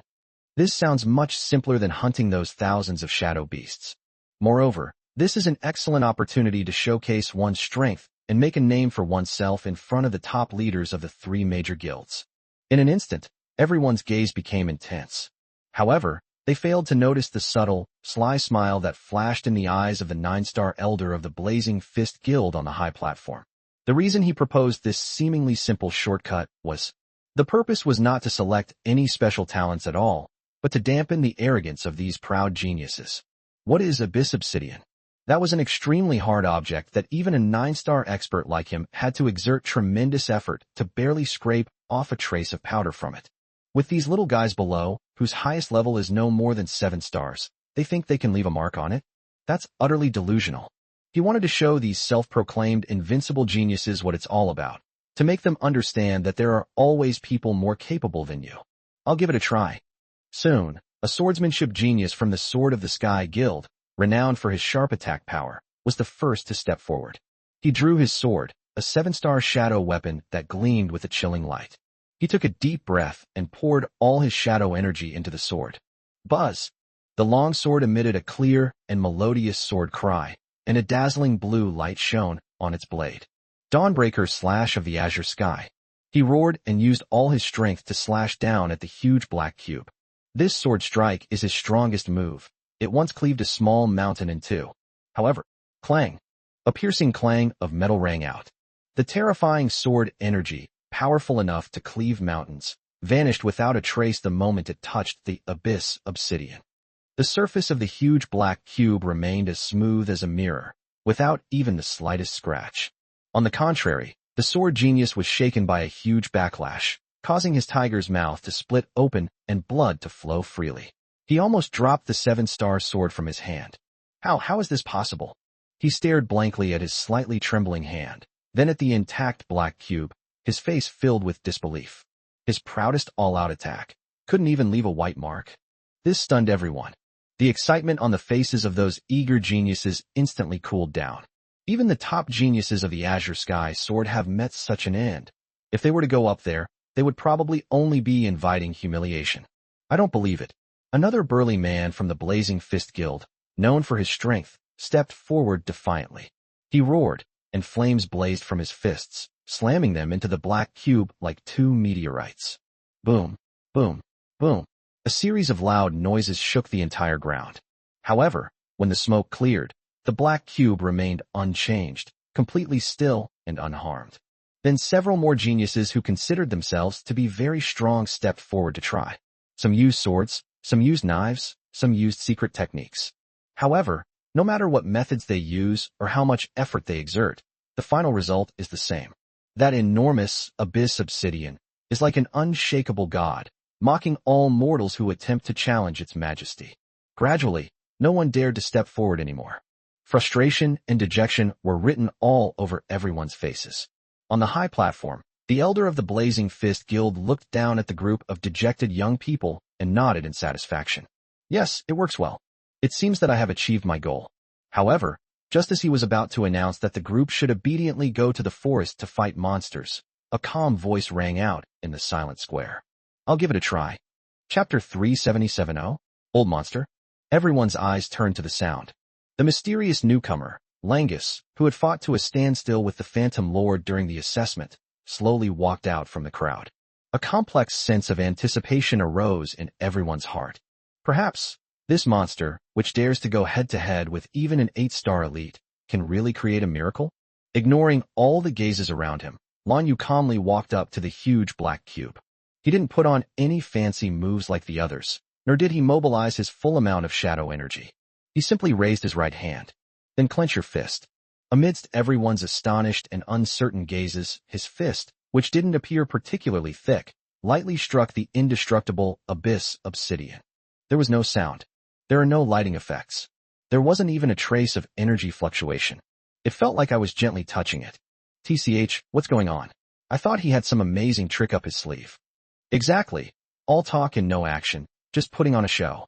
A chorus of disappointed boos immediately rose from the crowd. The 9-star elder on the high platform also curled his lip in disdain. However, in the next second, everyone's voices suddenly stopped. Their eyes widened suddenly, and their mouths opened wide enough to fit an egg. On the surface of the abyss obsidian, that had remained unscathed despite countless bombardments, a clear and deep fist imprint slowly emerged at the point where Lan Yu's fist made contact. Not only that. Crunch, squeak, squeak. A tooth-grinding scraping sound rang out. That massive cube, weighing tens of thousands of tons and as stable as a mountain, was actually moved half a meter backward by this punch. A clear drag mark, half a meter long, was left on the ground. The whole world seemed to be muted at that moment. Dead silence. A deathly silence. Everyone stared blankly at the scene before them, as if petrified, a scene that defied their understanding. Lan Yu slowly withdrew his fist. He glanced at the clear fist mark, then at the black cube that he had knocked back half a meter. His brows furrowed slightly, as if he was not entirely satisfied with the result. He turned to look at the 9-star elder on the high platform, who was also petrified, and calmly asked, "Does this mean it's past?" Gurgle. Blazing Fist Guild on the high platform swallowed hard. His usually dignified eyes were now wide open, staring intently at the fist mark on the obsidian below and the half-meter-long drag mark, his expression incredibly complex. There was shock, there was horror, there was disbelief, but more than anything, there was a kind of ghostly terror. Has the calculation? Has it passed? Is there even a need to ask? This is more than just passing. It's like tearing up the exam paper and pointing it at the examiner's nose, saying, "I don't want to take the exam anymore." His original intention was simply to have these geniuses leave a mark on the obsidian. Even the slightest scratch or a faint white mark would be considered the best you can get. But what did this kid do? He punched it so hard it created a dent. It even knocked this thing, which weighs tens of thousands of tons, backward half a meter. Is this something a human being could do? This is a humanoid monster. The elder coughed twice in an attempt to cover up his loss of composure, but the violently trembling corners of his mouth completely betrayed his inner turmoil. He took a deep breath, looked at Lan Yu below the stage with an extremely complicated expression, and squeezed out a few words with difficulty. It passed. Shortly after, in a luxurious lounge at the secret base, a middle-aged man, dressed in a well-tailored British gentleman's suit and looking to be around 40 or 50 years old, was leisurely sipping his black tea. On his shoulder sat a jet-black monkey, happily munching on a banana. This person is the vice president of the Other Shore Flower Guild. Just then, the door to the lounge was violently pushed open from the outside. The Blazing Fist Guild and an elder from the Azure Sword Guild stormed in, their faces contorted with rage. "Vice President Lee, you must give us an explanation." Bang! The door to the lounge was violently slammed open with tremendous force. The Blazing Fist Guild and Elder Grey of the Sky Sword Guild stormed in one after the other, their faces full of anger. Behind them were several other high-ranking guild members who had also come to demand an explanation. Among them was Wang He, a peak 7-star expert who had previously commanded the battle through the teleportation wormhole. At this moment, Wang He's face was pale, and his eyes were filled with indescribable horror and lingering fear. Just now, he heard from his elders what had happened in the square. "When I heard, a blue-haired youth who looks to be under 20 years old. A punch created a dent in the obsidian of the abyss. I even knocked that thing half a meter sideways." Wang Yi's mind went blank for a moment. That image, that figure, immediately overlapped with a vague memory deep in his mind. The blue-haired youth who walked out of the portal with an indifferent expression. That passerby, whom I mistook for an unlucky guy and kindly patted on the shoulder to comfort me. That terrifying presence that made the 7-star chasing wind silver wolf so scared that it ran away in a panic. Black armored bear, nailed to the alloy wall with a gaping hole in its chest. So it turns out, that absurd idea that even he found laughable was actually true. Blazing Fist Guild still lingered in his mind. "You're safe now," Wang He thought, feeling his cheeks burning hot, wishing he could disappear into the ground. Safety? Do people need him to guarantee their safety? Vice President Li, you must give us an explanation. Elder Zhang stormed up to the English gentleman and handed him a newly printed photograph of Lan Yu. With a loud smack, it was slammed hard onto the table. It's this kid, your other Shoreflower Guild. Haven't you gone a bit too far this time? The British gentleman, referred to as Vice President Li, didn't even lift an eyelid in the face of this accusatory stance. He simply picked up the teacup slowly and deliberately, gently blowing on the steam, as if everything before him was irrelevant. The black monkey on his shoulder was startled by the commotion. The bananas in its hand fell to the ground, and it squeaked as it hid behind its owner's neck. Vice President Li took a sip of tea before slowly speaking. Zhang, why are you so angry? What's wrong? Sit down and tell me slowly. Look, you've scared my little darling. The elder of the Azure Sword had an even more explosive temper. He pointed at the photo on the table, his voice rising several decibels. Take it slow? Can't this be discussed slowly? Look at what this kid has done. One punch. Just one punch. They punched a crater in the abyss obsidian we were using for testing, and knocked it back half a meter. Is this something the younger generation is capable of doing? Vice President Li, although there is competition between our guilds, we have always had our bottom line. You send a monster of unknown strength to participate in the selection of the younger generation this time. What kind of behavior is this? This is utterly disrespectful. Are they taking advantage of our two families' lack of resources? Elder Zhang picked up the conversation, his face turning ashen. That's right.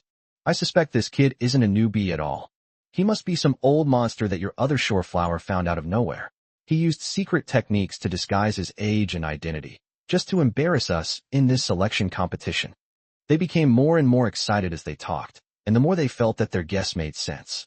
Can a 20-year-old have this kind of ability? What a joke. Even the chosen ones of the mythological era couldn't be this outrageous. Vice President Li finally put down his teacup. Oh, the old monster. Chapter 378 Invite this great god out of the arena. The vice president picked up the photo on the table, glanced at it, and then a smile of interest appeared on his face. Are you saying that our guild's Longrist is an old monster who's disguised his age? Elder Zhang questioned. Isn't that right? A 20-year-old youth? I've heard from the Fiery Fist people that he can kill a 7-star shadow beast in one move. You can shake the abyss obsidian with a single punch? Vice President Li, do you even believe that yourself? Looking at the two of them with such confident expressions that they have seen through everything. The smile on Vice President Li's face became somewhat strange, even carrying a hint of sympathy. He slowly manipulated his personal terminal for a few moments, pulled up an encrypted file, and then turned the screen towards the crowd. Here is the child's information. This was originally a guild secret, but since you insist on an explanation, I'll show it to you. The elder of the Azure Sword snorted coldly and, together with Elder Zhang, moved closer to the screen. Wang He, with a heart full of trepidation, craned his neck to look over. On the screen was Lan Yu's personal file. Name, Lan Yu. Guild code name, Langus. Gender, male. Age, 19. Guild affiliation, Higginbana. The information provided so far was unremarkable, much like what they had expected. However, when their gaze slowly moved down to the identity section, everyone's movements seemed to have been paused, frozen in an instant. Identity, the 11th Divine Contractor. A Divine Covenanter? That child is the newly awakened Divine Contractor of the Lan family a year ago? Upon seeing the glaring identity information on the screen, Elder Zhang and Elder Sanxiong Zhijian's minds went blank, as if their brains had exploded. Their faces showed anger, certainty, and an arrogant, accusatory air. At that moment, like a punctured balloon, it vanished without a trace. Even for a Divine Contractor, this is way too exaggerated. And the other party is only 19 years old. A monster. This is a real monster. Elder Zhang muttered to himself, his voice filled with boundless horror. He felt his legs were going weak, and if he hadn't been holding onto the table, he probably would have fallen to the ground.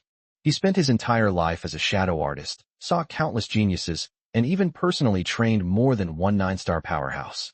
But he had never seen or heard of anyone who could reach such an incredible level at the age of 19. This is no longer the work of a genius. This is monster. This is myth. This is a bug that should never exist in this world. Wang Yi stood at the back. Although he had a premonition, he was still surprised when he saw the document with his own eyes. He still felt as if an invisible hand was gripping his heart tightly, almost suffocating him. He now finally understood why the 7-star wind-chasing silver wolf had been so terrified back then. If it were him, and he suddenly encountered such a prehistoric behemoth in human skin in the wild, he would probably run faster than that wolf. The entire lounge fell into a deathly silence. Only when Vice President Lee leisurely sipped his tea did the teacup and saucer make a crisp sound as they collided. He looked at his old friends, who were completely petrified, as if struck by lightning, and his smile became increasingly amused. He put down his teacup and asked with a light laugh, "How many are there? Do you still think that our other Shoreflower Guild lacks martial ethics and hires old monsters to bully you?" Elder Zhang and Elder Sanxiong Zhijian's faces instantly turned a deep purplish red. Awkward. An unprecedentedly embarrassing situation. They were so aggressive just moments ago, and now they are in such a sorry state. Ahem. Vice President Lee. The Elder of the Sword of the Azure Sky coughed twice, trying to break the awkward atmosphere. He forced a smile that looked more like a grimace onto his old face, and his tone became more polite and humble than ever before. It's a misunderstanding. It's all a misunderstanding. We were just confused because we were worried. Once in a millennium genius has emerged. It's understandable that we didn't react immediately. It's understandable, huh? Elder Zhang quickly echoed, wiping the cold sweat from his forehead, his attitude undergoing a complete 180-degree turn.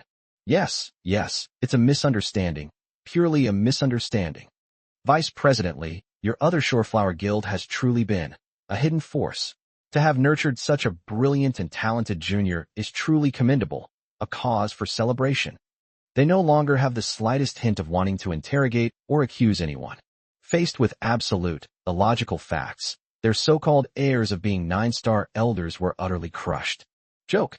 A 19-year-old monster with unfathomable strength. Its value and future potential can no longer be measured by common sense. The next second, as if they had reached some kind of tacit understanding, the two bowed deeply to Vice President Lee at the same time. Vice President Lee, we have a favor to ask. This sudden action startled Vice President Lee for a moment. Oh, what request? Tell me. The Elder of the Azure Sky Sword raised his head, his face filled with utmost sincerity, even pleading, and said, Vice President Lee, we implore you to allow your guild's Lan Gust. Oh no. It's young Master Lan Yu who has directly obtained a spot to enter the Eternal Secret Realm. He doesn't need to participate in any further competitions. Elder Zhang also hurriedly said, That's right. With young Master Lan Yu's strength, participating in a competition of this level is far too unworthy of his talent. It's also unfair to the other participants. We all agree that he should be given a spot directly. They spoke with such sincerity and righteous indignation. Those who don't know the situation might think they are so righteous and concerned about the fairness of the competition. But Vice President Lee knew exactly what was going on. These old foxes, what are they doing this for? Trying to achieve fairness? They were clearly scared. They were worried that their own talented children would falter in the upcoming competition. If you were not careful and offend Lan Yu, you might get crippled by a single punch from him. Or it could cause psychological trauma, which would be a huge loss. After all, they were the future hope of their respective guilds. To be born in the same era as a monster destined to become a myth is bad enough. If this monster were to personally extinguish their Dao heart, they would have nowhere to turn for help. Therefore, the best solution is to simply remove this powerful figure from the competition. Your strength is extraordinary. We can't afford to offend you, so we'll directly promote you to the next level. Please don't come down and play with us mortals, okay? This is what they truly think. Vice President Lee looked at the two old men in front of him who had been arrogant at first but obsequious later. He chuckled inwardly, but feigned a troubled frown on his face. Isn't this a bit inappropriate? After all, these are rules jointly established by the three major guilds. Changing them so easily seems a bit. The Elder of the Sky Sword was anxious. Hey, rules are rules, but people are flexible. To make an exception for a peerless genius like young Master Lan Yu, who dares to object? I'm the first to disagree. Elder Zhang also patted his chest and guaranteed. That's right. Vice President Lee, please rest assured, our two families will absolutely support this matter. Seeing their impatient expressions, Vice President Lee knew that the time was almost right. He then slowly nodded and sighed. Well, since you've all put it that way, then I'll just have to respectfully accept your offer. Thank you so much, Vice President Lee, for your kindness. The two elders, feeling as if they had been granted a pardon, bowed deeply once again. Chapter 379, Seeing My Sister Again. On the other side, Lan Yu was sitting on the steps of the square, resting with his eyes closed, completely unaware of what was happening in the lounge. He was still pondering how much force he should use in the next round of the competition. After all, it was a selection competition jointly organized by the three major guilds, and all the participants were geniuses from their respective guilds. If you hit too hard and cripple someone, that would be really bad. Just then, a staff member rushed over, his face showing a mixture of awe and complicated emotions. Mr. Longust, the staff member began cautiously. Lan Yu opened his eyes. Just now the three chief examiners jointly issued a notice. The staff member swallowed hard and said in a tone as if announcing a divine decree. Congratulations. You have passed all the tests and have directly obtained one of the final spots to enter the Eternal Secret Realm. Lan Yu was taken aback. You advanced directly? You don't need to fight anymore. Yes, no need. The staff member nodded vigorously. All right then. Lan Yu pursed his lips in slight regret. Well, I've lost even the chance to crush noobs. But this is good too. It allows me to have some peace and quiet. He stood up, intending to find a place to rest and chat with Uncle Fu. What happened to the outside world and my family during the year I was missing? However, the news that Lan Yu advanced directly, exempting him from all subsequent competitions.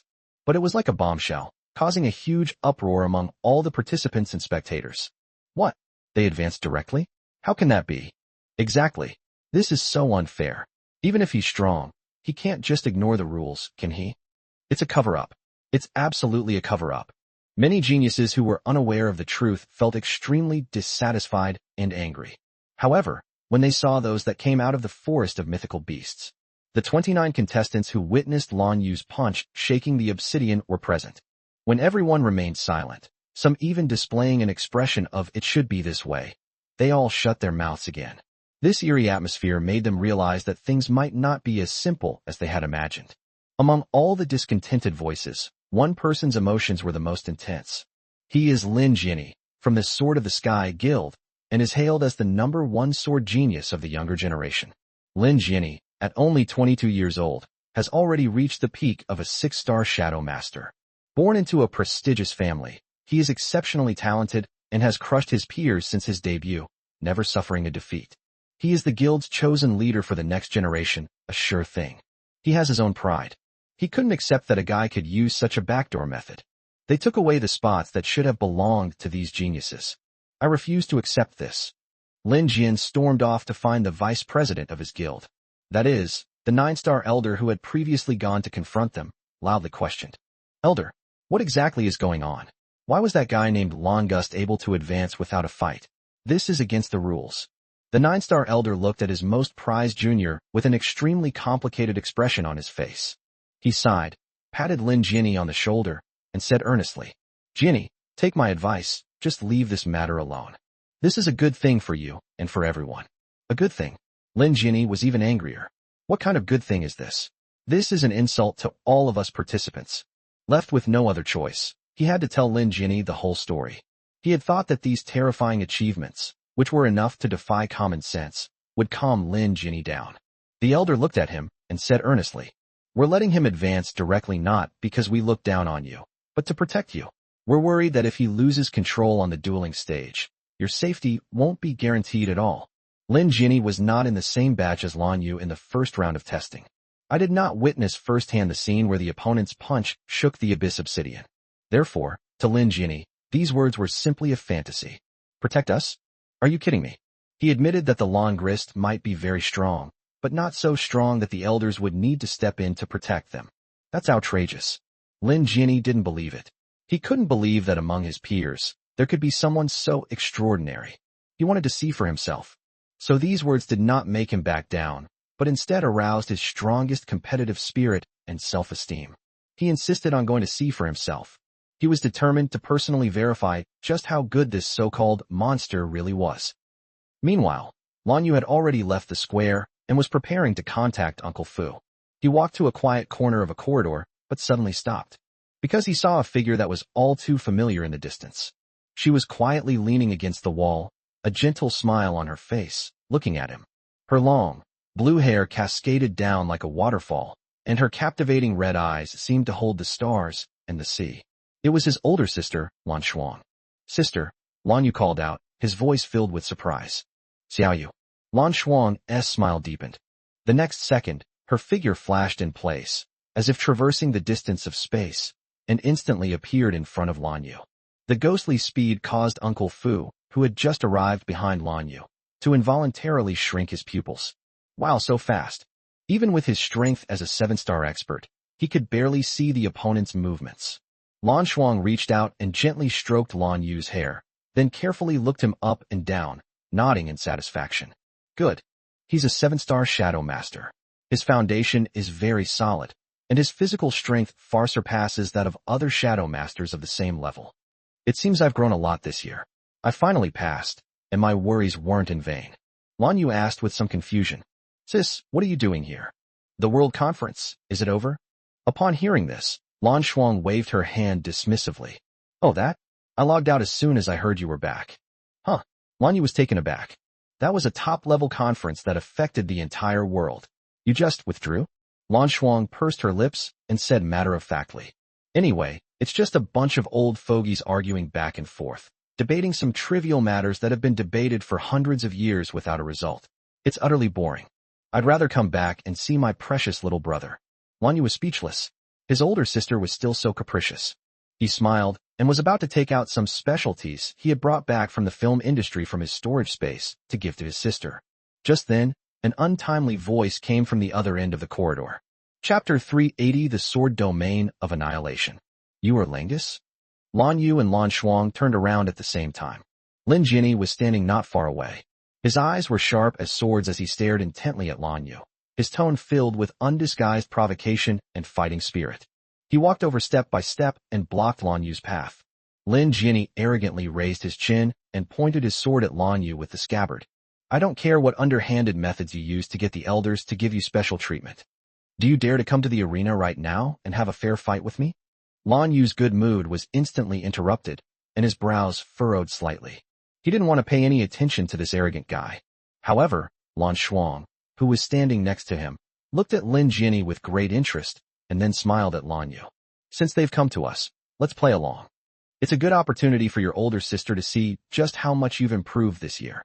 Since his sister had spoken, Lan Yu naturally wouldn't refuse. Looking at Lin Jinny, who stood before him with an arrogant expression, as if the whole world owed him an explanation, he couldn't help but find it somewhat amusing. Okay. Lan Yu nodded, agreeing readily. He was also eager to know what level of geniuses existed in this era. Very good. Seeing Lan Yu agree, Lin Jin's fighting spirit intensified. He snorted coldly, turned around and walked towards the arena, as if afraid that Lan Yu would change his mind. Lan Shuang patted Lan Yu on the shoulder and said with a smile, Go ahead, don't disappoint your sister. Remember, go easy on her, don't make her cry.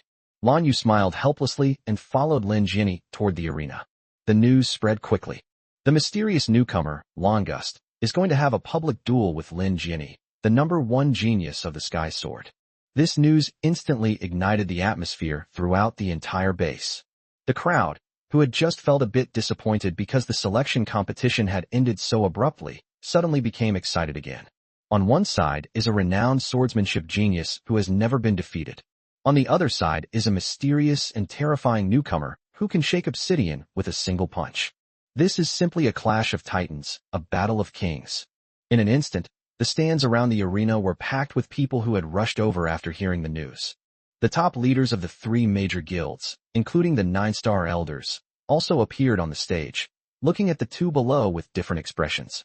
The Blazing Fist Guild and the Sky Sword looked at Lin Jinny with worry and a hint of pity in their eyes. They really didn't want to see this happen. Why won't this silly child listen to advice? Isn't he just asking for trouble? However, for young people, especially young geniuses, there are some things they wouldn't believe unless they see them with their own eyes. Meanwhile, Vice President Lee of the Red Spider Lily Association leisurely sipped his tea, a smile of anticipation on his face. Lan Shuang, standing beside him, looked on with anticipation, as if she were waiting to see a spectacular performance. On the martial arts arena, the two faced each other from a distance. Lin Jian let out a low shout, and the shadow energy within his body exploded without reservation. A pitch-black aura, filled with desolation and chilling intent, suddenly spread outwards from him. In the blink of an eye, a completely black, independent space with a diameter of over 20 meters appeared. It then enveloped a portion of himself and Lan Yu's area. In this dark space, light is distorted, sound is swallowed up, and even the air seems to become thick and oppressive. It's a domain. The Lin Jinni family's unique domain, the silent sword domain. In this realm, he is the invincible ruler. The power of his sword techniques will be amplified several times over, while the opponent's perception, even their sixth senses, will be greatly weakened and distorted. Among the other members of the family who have learned skills in this field, the diameter range usually cannot exceed 10 meters. And he was also the first genius to double the size of his domain, reaching 20 meters. Rumor has it that he severely injured a 7-star expert using this technique. A thunderous cheer erupted from the stands. Feeling the amazement and praise from those around him, Lin Jinni's face regained its former arrogance and confidence. He looked at Lan Yu, who was enveloped by his sword domain. Now, do you regret it? He could almost see Lan Yu panicking and begging for mercy in his sword domain. However, reality once again delivered a resounding slap to his face. Despite being enveloped by the silent sword domain, Lan Yu showed no panic or even the slightest surprise. He simply stared quietly at that small, dark area, and then sighed softly. That look in his eyes was pure disappointment. That's it. The next moment, he, and everyone present, witnessed a scene that would be unforgettable for them, and even overturned their understanding of the word power. Lan Yu didn't even bother to say another word. He simply lifted his foot slightly, then stomped it on the ground. There were no violent energy fluctuations, nor any earth-shattering sounds. A dark domain, even deeper and purer than Lin Jinni's silent sword domain, seemingly capable of devouring all light and darkness. Centered on Lan Yu, it spread rapidly and silently, yet with an unstoppable force in all directions. The authority of gods, the corridor of shadows. That pitch-black area easily broke through 50 meters, 100 meters, 200 meters. In the blink of an eye, the entire huge arena, along with most of the spectator stands, was covered, and Lin Jinni's small, silent sword domain, which was only 20 meters in diameter, was also enveloped and swallowed up. Before the vast and boundless darkness of the corridor of shadows, Lin Jinni's proud, silent sword domain is like a small boat in a vast ocean or an inconspicuous puddle. There wasn't even a chance to struggle. It happened the instant they made contact. Completely swallowed up, assimilated, and dissolved, without even a ripple. Lin Jin stood there, stunned.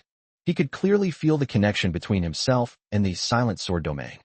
It was brutally severed by an irresistible force from a higher dimension. His own unique skill, which he was so proud of. In front of the other party, she was as vulnerable as a toddler who had just learned to walk, taunting a fully armed adult man. No, it's not even a copy. That's a power from a completely different dimension. The arrogant expression on his face froze completely, then slowly turned into a blank stare and confusion, and finally, utter collapse and despair. His worldview was shattered completely by that endless darkness at that moment.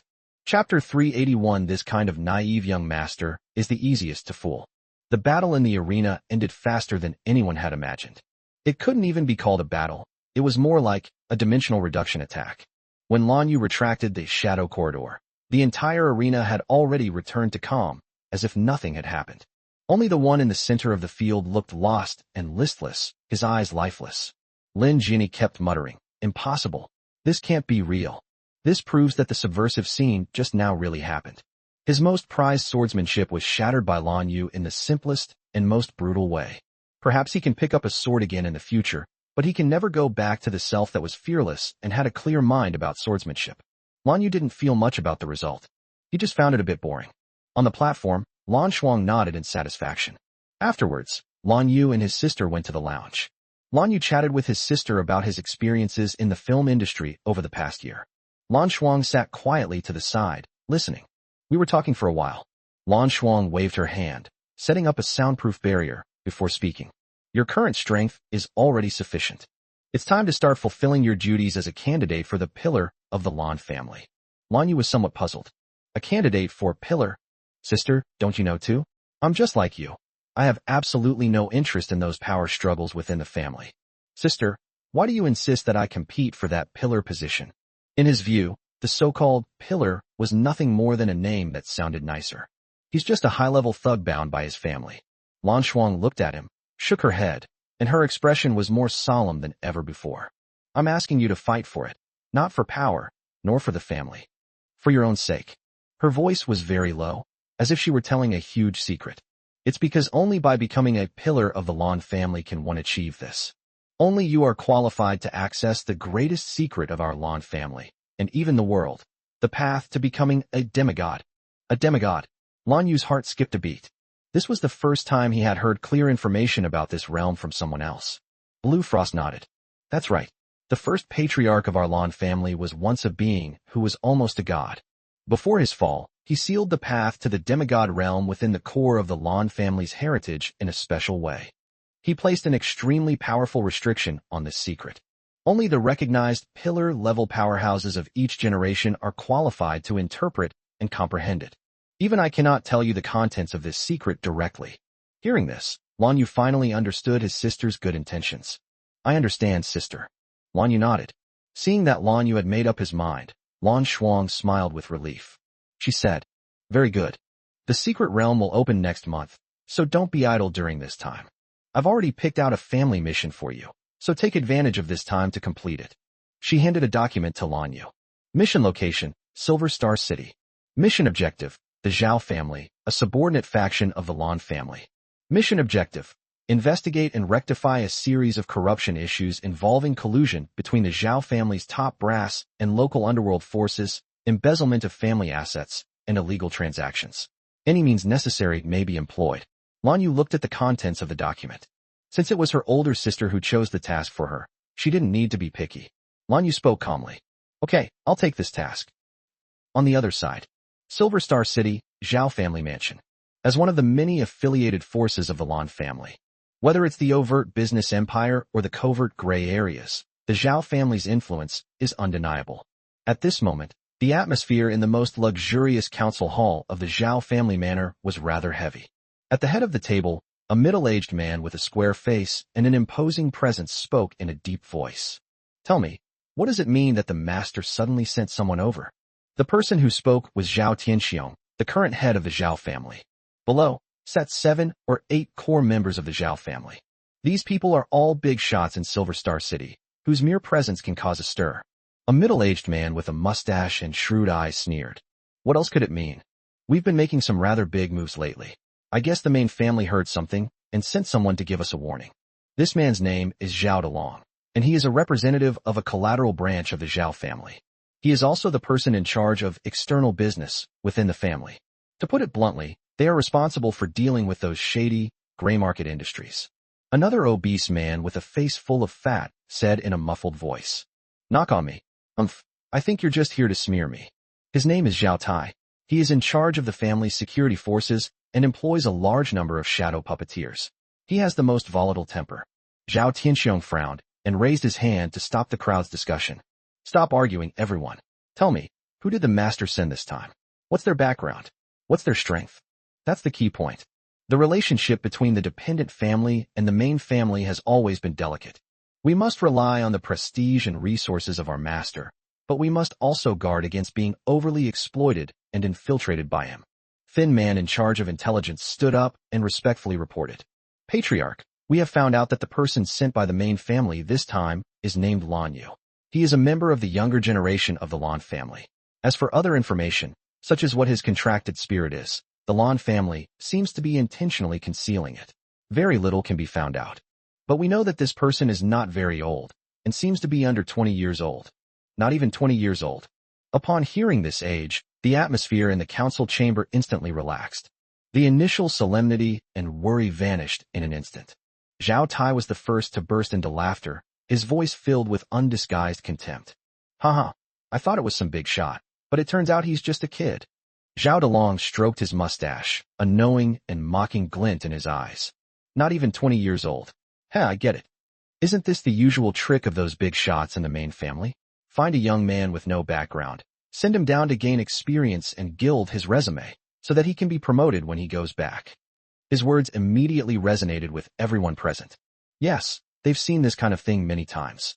In large families, there are always some children who are not particularly talented, but still want to climb the social ladder.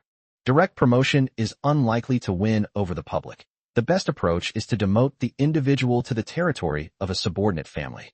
Just give someone a random post and meddle in some trivial matters. After staying for a year or two, you'll have grassroots work experience on your resume, which will make things easier when you go back. In their eyes, Lanyu was clearly just a gilded, young master sent there to go through the motions. What could a greenhorn like him possibly know? He probably can't even read an account book. Exactly. The master family really looks down on our Zhao family, sending something like this to humiliate us. I think this is actually a good thing. These naive young masters are the easiest to fool. Just give him some benefits and arrange a few beautiful women, and he'll be so happy he'll forget he even came here. Why is Chapter 382 silent? The council chamber was filled with a cheerful atmosphere. The group began discussing how to entertain the upcoming imperial envoy. In their eyes, Lanyu was no longer a threat, but a spoiled brat who could be manipulated at will and even used for amusement. Zhao Dalong's eyes darted around, a sinister smile creeping onto his lips. He addressed the crowd.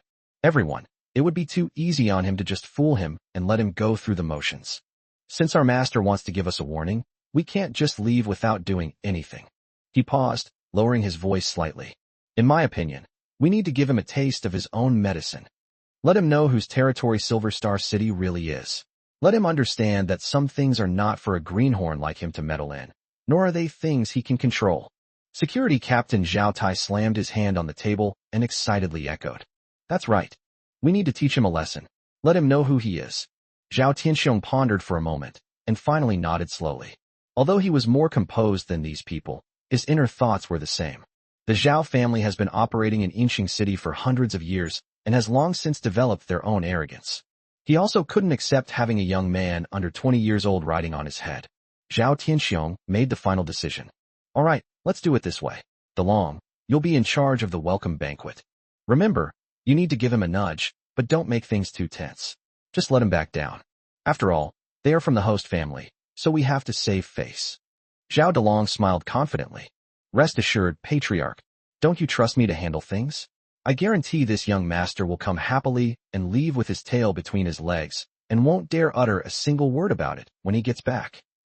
2 days later, Lan Yu and Uncle Fu arrived in Silver Star City through the Shadow Chi wormhole. The Zhao family sent an extremely luxurious motorcade to pick up the two and take them to the Zhao family manor with the highest level of etiquette. At night, the manor was brightly lit, and a grand welcoming banquet was being held. Lan Yu sat in the main seat, expressionless as he watched the lively scene of singing, dancing, and clinking glasses below. Standing quietly, after several rounds of drinks and 5 courses of food, Zhao Dalong, holding a wine glass and smiling broadly, walked up to Lan Yu. Young Master Lan, you must be tired from your long journey. On behalf of the Zhao family, I raise a toast to you. He downed his drink in one gulp, then said in a seemingly affectionate manner, Young Master Lan is so young, yet he is so highly regarded by the family and entrusted with such important responsibilities. He is truly a promising young man with a limitless future. Lan Yu merely glanced at him indifferently, without saying a word or touching the wine glass in front of him.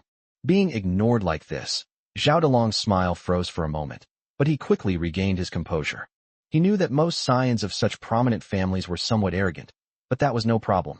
He cleared his throat, changed the subject, and raised his voice a few decibels to ensure that most of the people present could hear him. He said earnestly, However, young Master Lan, you are still young, and there are many things you may not understand. Our city of Silver Star is a very complex place. Many things are intertwined and not as simple as they seem on the surface. Your main purpose in coming here is to rest and enjoy yourself. If you need anything for food, drink, or entertainment, just let us know. The Zhao family will make sure you're well taken care of. He drawled out the words, his tone carrying a hidden meaning as he chuckled. As for those trivial family matters, these are all trivial matters, so please don't bother with them. We servants can handle this ourselves. If you interfere and things go wrong, it could damage the relationship between the master and our Zhao family, which would be bad, wouldn't it? These words were spoken so meticulously that they appeared to be entirely for Lan Yu's benefit, and warning in his words were no longer concealed. You're just a little kid here to get your resume polished. Mind your own business, eat, drink, have fun, and get out of here. That way, everyone will look good. If you dare to reach out and do anything, don't blame us for being impolite. Ha ha ha, Dalong is right. Young Master Lan should enjoy himself. That's right, that's right. There are so many fun places in Silver Star City. We've arranged everything for you. The Zhao family's high-ranking members around immediately echoed this sentiment, each with a smile of anticipation on their face. However, Lan Yu's reaction completely exceeded his expectations. Faced with this almost blatant provocation, Lan Yu's face remained expressionless. He didn't even glance at Zhao Delong again, but simply put down his chopsticks. Then he moved. Just as Zhao Delong finished speaking, he thought his show of force had completely subdued the situation. Get ready to witness Lan Yu's embarrassed expression. A pitch-black light appeared out of nowhere, catching everyone off guard. It was a crescent moon. A crescent moon, no bigger than the palm of your hand, yet condensed to the extreme, seemingly formed from the purest dark matter. Dark Moon Dragonblade. Its appearance caused no energy fluctuations and made no sound. It flashed past Zhao Delong's neck so abruptly, at a speed that exceeded the limits of visual perception. Quick. Extremely fast. The smug smile on Zhao Delong's face hadn't even had time to fade. It was fast approaching everyone present, including the formidable Zhao family shadow puppeteers and guards. They only felt something flash before their eyes, and then nothing happened. Time seemed to have been paused at that moment. The banquet hall remained as noisy and lively as it had been a moment before. The songstresses continued to sing, the dancers continued to twirl, and the guests continued to toast and drink. Only the small area in front of Lan Yu was enveloped in an eerie silence. Zhao Delong maintained the posture of holding a wine glass and leaning forward. His smile remained bright, his eyes filled with contempt for Lan Yu and amusement at the prospect of a good show. He seemed to feel nothing at all. Why? Why aren't you saying anything? Young Master Lan, are you scared out of your wits by us? Zhao Tai and the others, seeing that Lan Yu remained silent, assumed he was frightened and burst into laughter. However, their laughter stopped abruptly the next second, because they saw that thin, spiderweb-like blood-red lines suddenly appeared on Zhao Delong's body. These lines of blood started from his neck and quickly spread throughout his body, precisely dividing his body into 7 or 8 parts. Well, the smile on Zhao Delong's face finally froze. Chapter 383 is coming soon. The sparkle in his eyes faded like the tide, replaced by endless bewilderment and fear. He lowered his head, as if trying to see what had happened to his body. But he no longer had the chance. Splash! A chilling cracking sound rang out. Zhao Delong's body, like a shattered piece of porcelain, disintegrated under his own gaze. The body, precisely cut into 8 pieces, could no longer maintain its original shape, and along with its magnificent robes, it scattered. Hot blood gushed out like a fountain, mixed with colorful internal organs and bone fragments. The spilled liquid covered the expensive rosewood table in front of Lan Yu, and also splashed all over the faces and heads of several gloating Zhao family executives nearby. The intense smell of blood instantly overwhelmed all the aromas of wine and food in the banquet hall, frantically filling everyone's nostrils. The world fell silent. The singing stopped, the dancing ceased, and the clamor abruptly ceased. They stared wide-eyed, dumbfounded at the bloody, horrific, and utterly incomprehensible scene before them. Dead. A high-ranking member of the Zhao family who wielded immense power in Yinxing City, just like that, died? To be chopped into 8 pieces in front of everyone, without a word. What on earth happened? Everyone's mind went blank, completely unable to process the information that had overturned their understanding. Especially Zhao Tai, the fat guy who was just loudly mocking Lan Yu. A few drops of warm, fishy-smelling liquid splashed onto his face. He instinctively reached up to wipe it away, and when he looked at it, he saw it was blood. Ah! Murder! He killed someone. Screamed and shoved like frightened birds, trying to escape the banquet hall that had turned into a scene of carnage. The scene instantly descended into chaos. Meanwhile, those high-ranking members of the Zhao family who had just been echoing Zhao Delong and preparing to see Lan Yu make a fool of himself. At this moment, their faces were ashen, and their bodies were trembling like leaves. Amid the chaos, Lan Yu remained calmly seated. He seemed oblivious to the screams and panic around him, simply reaching out and slowly wiping the blood off his body with a clean white handkerchief. Then, he casually tossed the handkerchief on the ground, and his gaze fell on Uncle Fu, who stood beside him like a sculpture from head to toe. Uncle Fu. He spoke calmly. This old servant is here. Uncle Fu bowed slightly, his voice steady, as if the bloody scene just now was just an illusion. Read aloud his crimes. Yes, young master. Uncle Fu understood and took out a document from his pocket. He ignored the chaos around him and the terrified looks in the eyes of the Zhao family's high-ranking members who were slumped on the ground. Recited aloud in a flat, emotionless tone.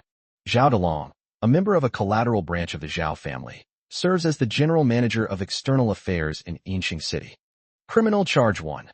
Colluding with 7 underground organizations, including the Mad Shark Gang and the Black Snake Society, to embezzle a total of 37 billion yuan of assets allocated by the Lan family for personal enrichment. Criminal Charge 2. Abusing his position to open an underground casino and engage in illegal lending, forcing 27 families into bankruptcy, 9 of whom committed suicide. Criminal Charge 3.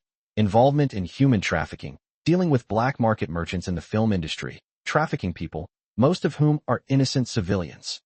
With each charge read out by Uncle Fu, the faces of everyone present grew paler. After Uncle Fu finished reading, Lan Yu's icy gaze fell on his accomplices, who were already terrified out of their wits. Does anyone here have any objections to these charges? No one dared to answer. At this moment, the perception of Lan Yu by all the surviving high-ranking members of the Zhao family finally underwent a complete transformation. From a spoiled brat who can be manipulated at will, to a demon god who holds the power of life and death. They finally understood. This is the real show of force. It wasn't about threatening with words or intimidating with force. Instead, it tells you in the most direct, bloodiest, and undeniable way. I'm not here to discuss things with you, nor to negotiate with you. I'm here to deliver the verdict. Your sins and your lives are all in my hands. Just as Uncle Fu finished reading all the charges, the entire banquet hall fell into a deathly silence, with only the heavy breathing of the crowd remaining. An untimely, crisp electronic notification tone suddenly rang out. Ding dong. The source of the sound was Zhao Delong's personal terminal, which was scattered in a pool of blood. The screen lights up, clearly displaying the content of a newly received text message. Sender, Black Snake. Content. Old Zhao. Did you guys get things sorted out over there? Did you give that Lan kid a hard time? My idea was pretty good, right? Come to our usual spot sometime and tell us what happened. The text message that lit up was like a blinding bolt of lightning, cleaving through the frozen air in the banquet hall. Everyone's eyes were instinctively drawn to that small screen. Lan Yu slowly stood up, ignoring the terrified and fearful gazes around him, and walked step by step to the Zhao family executive who was slumped on the ground. That person was one of the high-ranking members of the Zhao family, named Zhao Qiming. Unlike Zhao Delong, he was responsible for managing the Zhao family's public assets. Lan Yu's shadow loomed over Zhao Qiming. Zhao Qiming was trembling violently, and a strong smell of urine was coming from beneath him. He raised his head and looked at the young man in front of him, who seemed like a demon god. His teeth were chattering uncontrollably, and he couldn't even utter a word of begging for mercy. He felt as if he were facing not a person, but a bottomless abyss of darkness that could swallow him up at any moment. The usual place, where is that? Lan Yu's voice was soft and flat, devoid of any emotion, yet it struck Zhao Qiming's heart like a cold hammer. I don't know. I don't know anything. Zhao Qiming subconsciously wanted to deny it. However, when his gaze met Lan Yu's dark, inky pupils, all the lies and sophistry were shattered in an instant. He could see no emotion in those eyes, only a pure, indifferent coldness. He had no doubt that if he uttered even one more word of nonsense, he would suffer the same fate as Zhao Delong on the ground. A strong will to survive instantly overwhelmed all fear and so-called loyalty. Zhao Qiming, tears streaming down his face, almost screamed as he shouted, I'll talk. I'll talk. The old place is Fallen Paradise. It's an underground nightclub in the west of the city. It's the hideout where Black Snake and his gang of underground leaders often meet. He was like a drowning person grasping at a straw, pouring out his grievances like beans spilling from a bamboo tube. He revealed everything he knew, fearing that if he spoke even half a second too slowly, he would be killed on the spot by the demon god before him. Very good. Lan Yu nodded, seemingly satisfied with his answer. He ignored this cowardly good-for-nothing. He bent down and picked up Zhao Delong's still-lit personal terminal from the pool of blood. He glanced at the arrogant text message and tapped the screen lightly with his finger. Then, using the identity of the deceased Zhao Delong, he replied, I'll be there soon. Then Lan Yu looked at the others and tossed the list of all the guilty members of their families, which Uncle Fu had collected, into the passageway. I need you to take care of all the people on the list while I'm away. If I don't see a satisfactory result when I come back, then I'll deal with the entire Zhao family. After saying that, He stopped looking at the despairing expressions on everyone's faces. He turned and walked out of the banquet hall. Uncle Fu, holding a black cane, followed silently behind him. The two walked one after the other through the chaotic crowd and disappeared into the night. Chapter 384 Cleaning. On the other side, in the western part of Silver Star City, inside a luxurious private room on the top floor of an underground nightclub called Fallen Paradise. The atmosphere was incredibly lively. Deafening music, dazzling lights, and an atmosphere of extravagance filled the air with a mixture of expensive cigars and fine wines. On the huge sofa in the center of the private room, 7 well-dressed, arrogant young people sat crookedly. They are the sons of the leaders of the 7 major underground organizations in Silver Star City, and are veritable princelings of the underground world. At that moment, they were embracing scantily clad beauties while raising their wine glasses and laughing loudly and unrestrainedly. A young man with dyed blonde hair and numerous earrings laughed and asked, "Ha ha ha ha, Black Snake, did you send that text message? That old fox from the Zhao family. He wouldn't be too afraid to make a move, would he? His name is Wang Hu, and he is the son of the leader of the Mad Shark Gang." The one known as Black Snake was a young man with sinister eyes and a cold smile that always lingered on his lips. He was the one who just texted Zhao Dalong. His real name is Li Si, and he is the only son of the leader of the Black Snake Society. Li Si swirled the wine cup in his hand and said disdainfully, "Don't worry, Zhao Dalong is greedy and suspicious by nature. We painted such a big picture for him and pointed out that the Lon family kid might cut off his source of income, but he was even more eager than us to get rid of that kid." Another fat young man with a face full of scars chimed in. "That's right. So what if it's the Lon family? They're far from the Emperor's reach. In Silver Star City, aren't we the ones who call the shots? A greenhorn who's not even 20 years old probably hasn't even seen blood. If the Zhao family bastards just scare him a little, wouldn't he be running away with his tail between his legs? Haha, I bet that kid will be crying and begging for his mother in less than 3 days. 3 days? You're giving him way too much credit. I bet he'll apply for a transfer first thing tomorrow morning." Another burst of even more arrogant laughter erupted from inside the private room. In their eyes, the so-called Lon family is nothing more than a distant and vague symbol. And Lan Yu, this imperial envoy they had never met. More than anything, he is a tool that can be used to amuse himself and demonstrate his power. They grew up in the underworld, where they were influenced by what they saw and heard, and they believed in the power of fists and strength. They inherently despise and look down on people like Lan Yu, who comes from a wealthy family and is considered a greenhouse flower.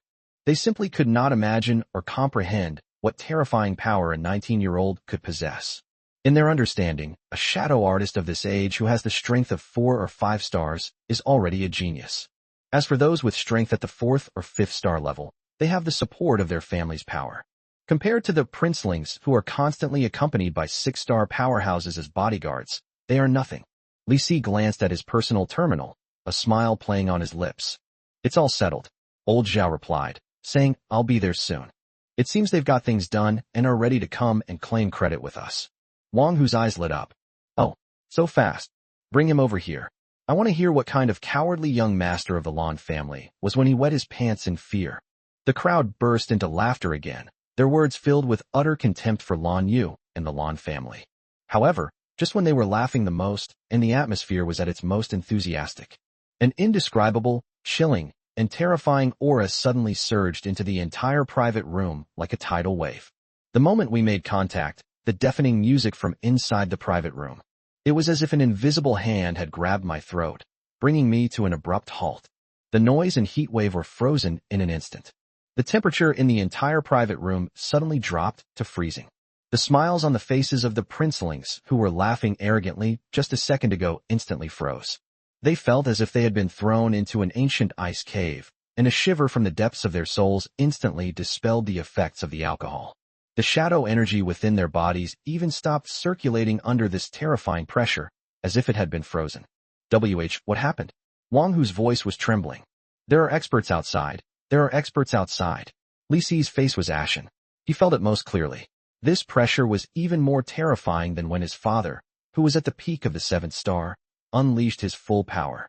Just then, boom! A loud bang. The box door, made of a special alloy, was strong enough to withstand rocket attacks. In an instant, it was shattered into dust by an invisible and terrifying force. Amidst flying metal shards, several mutilated corpses lay. He was thrown in from outside and landed heavily at the feet of the princelings. Upon closer inspection, they recognized the bodyguards, several of whom were 6-star level shadow masters, whom they had left outside the door. At this moment, these powerful figures who usually flaunted their might in front of them were as dead as tattered sacks.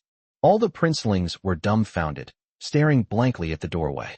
Amidst the swirling dust, a tall, slender figure, bathed in the pale moonlight of the corridor, slowly walked in. The newcomer had short blue hair and an indifferent expression. His eyes were so cold that they were devoid of any human emotion. It was as if a god was looking down on a group of lowly ants, or rather, looking at a group of inanimate objects. The moment they saw who it was, Li Si, Wang Hu, and the other's pupils suddenly contracted to the size of pinpoints. Although they had never met Lan Yu, they could tell from his unbelievably young face. From his signature blue hair, the person's identity is already obvious. Lan Yu, that hothead from the Lan family, whom they ridiculed and regarded as a coward. But how is this possible? Shouldn't he be trembling with fear at the Zhao family's banquet? How did he end up here? And then there were the 6-star bodyguards at the door, their eyes wide open in death, and the terrifying pressure that made it hard for them to even breathe. One question after another, which overturned their understanding, exploded in their minds like thunderclaps. They shattered their innate sense of superiority and arrogance. 1 second you're in heaven, the next you're in hell. The stark contrast and the soul-deep fear completely shut down their minds. Who the hell are you? After a brief silence, Wang Hu, looking fierce but actually weak, jumped up from the sofa, pointed at Lan Yu, and roared at the top of his lungs. He tried to use this method to cover up his inner fear, but his violently trembling voice completely betrayed him. Lan Yu did not answer him. He had no interest in saying a single word about a group of beings that were about to disappear. He simply looked quietly at the group of princelings who had just been mocking him, and then slowly raised his right hand. There were no flashy moves, nor any impressive aura. He simply snapped his fingers lightly. Smack! A soft sound. The next moment, centered on Lan Yu, a pitch-black realm emerged, deeper than the night itself, seemingly capable of swallowing all light and darkness. Silently, yet with an unstoppable force, it instantly enveloped the entire private room. The authority of gods, the corridor of shadows. Chapter 385. Who hurt you like this? In this absolute darkness, everyone's 5 senses, and even the 6th sense that only high-level shadow masters can awaken, instantly fell into extreme chaos. My eyes. I can't see. What's that sound? Help. Who's speaking? Don't touch me. Get away. However, this is just the beginning. Just as everyone was thrown into chaos, Lan Yu activated his second ability. Divine authority and power. Rain of corrosion. In the pitch-black sky, drops of dark green rain began to fall. These raindrops, seemingly gentle, contained the terrifying power of the god of poison. My face. My face. A drop of green rainwater splashed on one of their faces. The next second, his skin looked like a wax figure that had been splashed with highly concentrated sulfuric acid. It began to melt and rot at a speed visible to the naked eye, making a sizzling sound, and in the blink of an eye, the stark white bones were revealed. This horrific scene became the final straw that broke the camel's back. A devil. He's a devil. Help. I don't want to die. Desperate cries echoed through the pitch-black realm. Those princelings who usually acted arrogantly and domineeringly were now completely devastated. They fled in terror, but could not escape the darkness. They could only watch helplessly as their bodies were slowly corroded and melted by the eerie green rain. Lan Yu showed no pity for these scumbags whose hands were stained with the blood of innocent people. Less than 10 seconds. The screams inside the private room gradually subsided. The shadow corridor slowly dissipated, revealing the original scene inside the private room. However, the private room had now become a living hell. On the ground lay more than a dozen corpses, their bodies so corroded they were unrecognizable, emitting a nauseating stench. However, amidst this mountain of corpses and sea of blood, one person miraculously survived. It's Wang Hu. He was slumped on the sofa, his whole body enveloped in a faint golden light. It was this layer of light that shielded him from the corrosive rain. Hanging from his chest was a broken bronze fragment, no bigger than a fingernail. That golden light emanated from this fragment. Fragments of mythical relics? In Lan Yu's mind, Nidhogg's slightly surprised voice rang out. I never expected to see something like this in a place like this. Although it is only the most insignificant fragment, the divinity it contains is enough to withstand a low-intensity divine attack. A strange light flashed in Lan Yu's eyes. He slowly walked up to Wang Hu, who was already pale with fright and trembling like a leaf. Wang Hu looked up at the devil, walking towards him step by step, and his crotch was instantly soaked with sweat. He opened his mouth, wanting to beg for mercy, but due to extreme fear, he could only make a hoarse sound. He watched helplessly as Lan Yu walked up to him. Then he squatted down, revealing a chilling smile on his face. "Are you afraid of death?" Lan Yu patted his face, his voice soft, yet like a devil's whisper. Wang Hu nodded frantically, his face covered in tears and snot. "Very good." Lan Yu's smile deepened. "I'll give you a chance to live." He extended a finger and slowly touched Wang Hu's forehead. Divine Authority ability. Divine Authority burst. Launch. A pure and violent surge of shadow energy was forcibly injected into Wang Hu's body through Lan Yu's fingertips. This power did not destroy him immediately, but rather, like an activated seed, it lurked within the core of his shadow energy. He was transformed into an extremely unstable, theocratic bomb that could explode at any moment. Lan Yu spoke calmly. "If your father can discover the abnormality in you and remove it, you can survive." Wang Hu could feel a terrifying power, capable of destroying everything, surging wildly within his body. Wow. He looked at Lan Yu in horror, not understanding why the other party would do this. "Go back." Lan Yu withdrew his finger, stood up, looked down at him, and spoke indifferently. "Tell your father, and all the trash in Silver Star City, that your days of arrogance are over." Wang Hu was stunned for a moment, then his eyes burst with wild joy. "Did he let me go?" He actually let me go. Although he didn't know what the other person had done to his body, his survival instinct prevented him from thinking about it too much. He scrambled off the sofa and, using both hands and feet, frantically fled out of the private room. He wants to go home. He wants to find his father. Only when he was by his father's side, who was at the peak of the Seven Stars realm, could he feel a sense of security. Watching Wang Hu's disheveled retreating figure, a cold sneer flashed in Lan Yu's eyes. The Mad Shark Gang. A massive fortress located in the port area, converted from an old warehouse. At this moment, on the top floor of the fortress, gang leader Wang Batian was pacing back and forth anxiously, his face filled with anger. "You damn fools. Still haven't made contact?" he roared at his men. Wang Batian was a bald, muscular man over 2 meters tall with a hideous scar on his face. He is not only the leader of the Mad Shark Gang, but also a powerful 7-star peak shadow master. Normally, he was the undisputed ruler of the underworld in Silver Star City, and no one dared to mess with him. But today, he felt more agitated than ever before. His beloved son, Wang Hu, has been unreachable ever since he went out at night to fool around with his group of cronies. They sent people to search Fallen Paradise, only to find that it had been razed to the ground, with nothing but corpses and ruins left. An ominous premonition settled over him. "Help! Boss, we still can't get in touch with the young master." A subordinate answered tremblingly. Wang Batian kicked over the table next to him, shattering the documents and wine bottles on the floor. "Useless. A bunch of useless trash. Keep searching. Even if you have to turn the entire city of Silver Star upside down, find him." Just as he was flying into a rage. Bang! The conference room door was suddenly kicked open from the outside. A figure covered in blood and looking dazed rushed in, stumbling and crawling. "A devil? He's a devil." The newcomer was none other than the young master, Wang Hu. But at this moment, he no longer had any of the arrogance of a princeling. He was dressed in rags, covered in blood, his eyes were lifeless, and he kept repeating the same sentence, as if his mind had completely collapsed. Wang Batian lunged forward and roared. "Tell me, what happened? Who hurt you like this?" Chapter 386, That's Why We 6 Families Need to Unite. After being yelled at like that, Wang Hu's cloudy eyes seemed to regain a sliver of clarity. He looked at Wang Batian, who was standing close at hand, and then at the elite thugs of the Mad Shark Gang around him. A strange smile suddenly appeared on his face. "It's the Lan, a member of the Lan family." Wang Batian frowned, sensing that things were getting increasingly wrong. He was about to ask something else. Sudden, he felt an extremely terrifying and violent energy fluctuation emanating from the hand he was holding, which was gripping Wang Hu's hand. This energy, like a supernova about to explode, was completely activated the moment it came into contact with Wang Hu's body. Not good.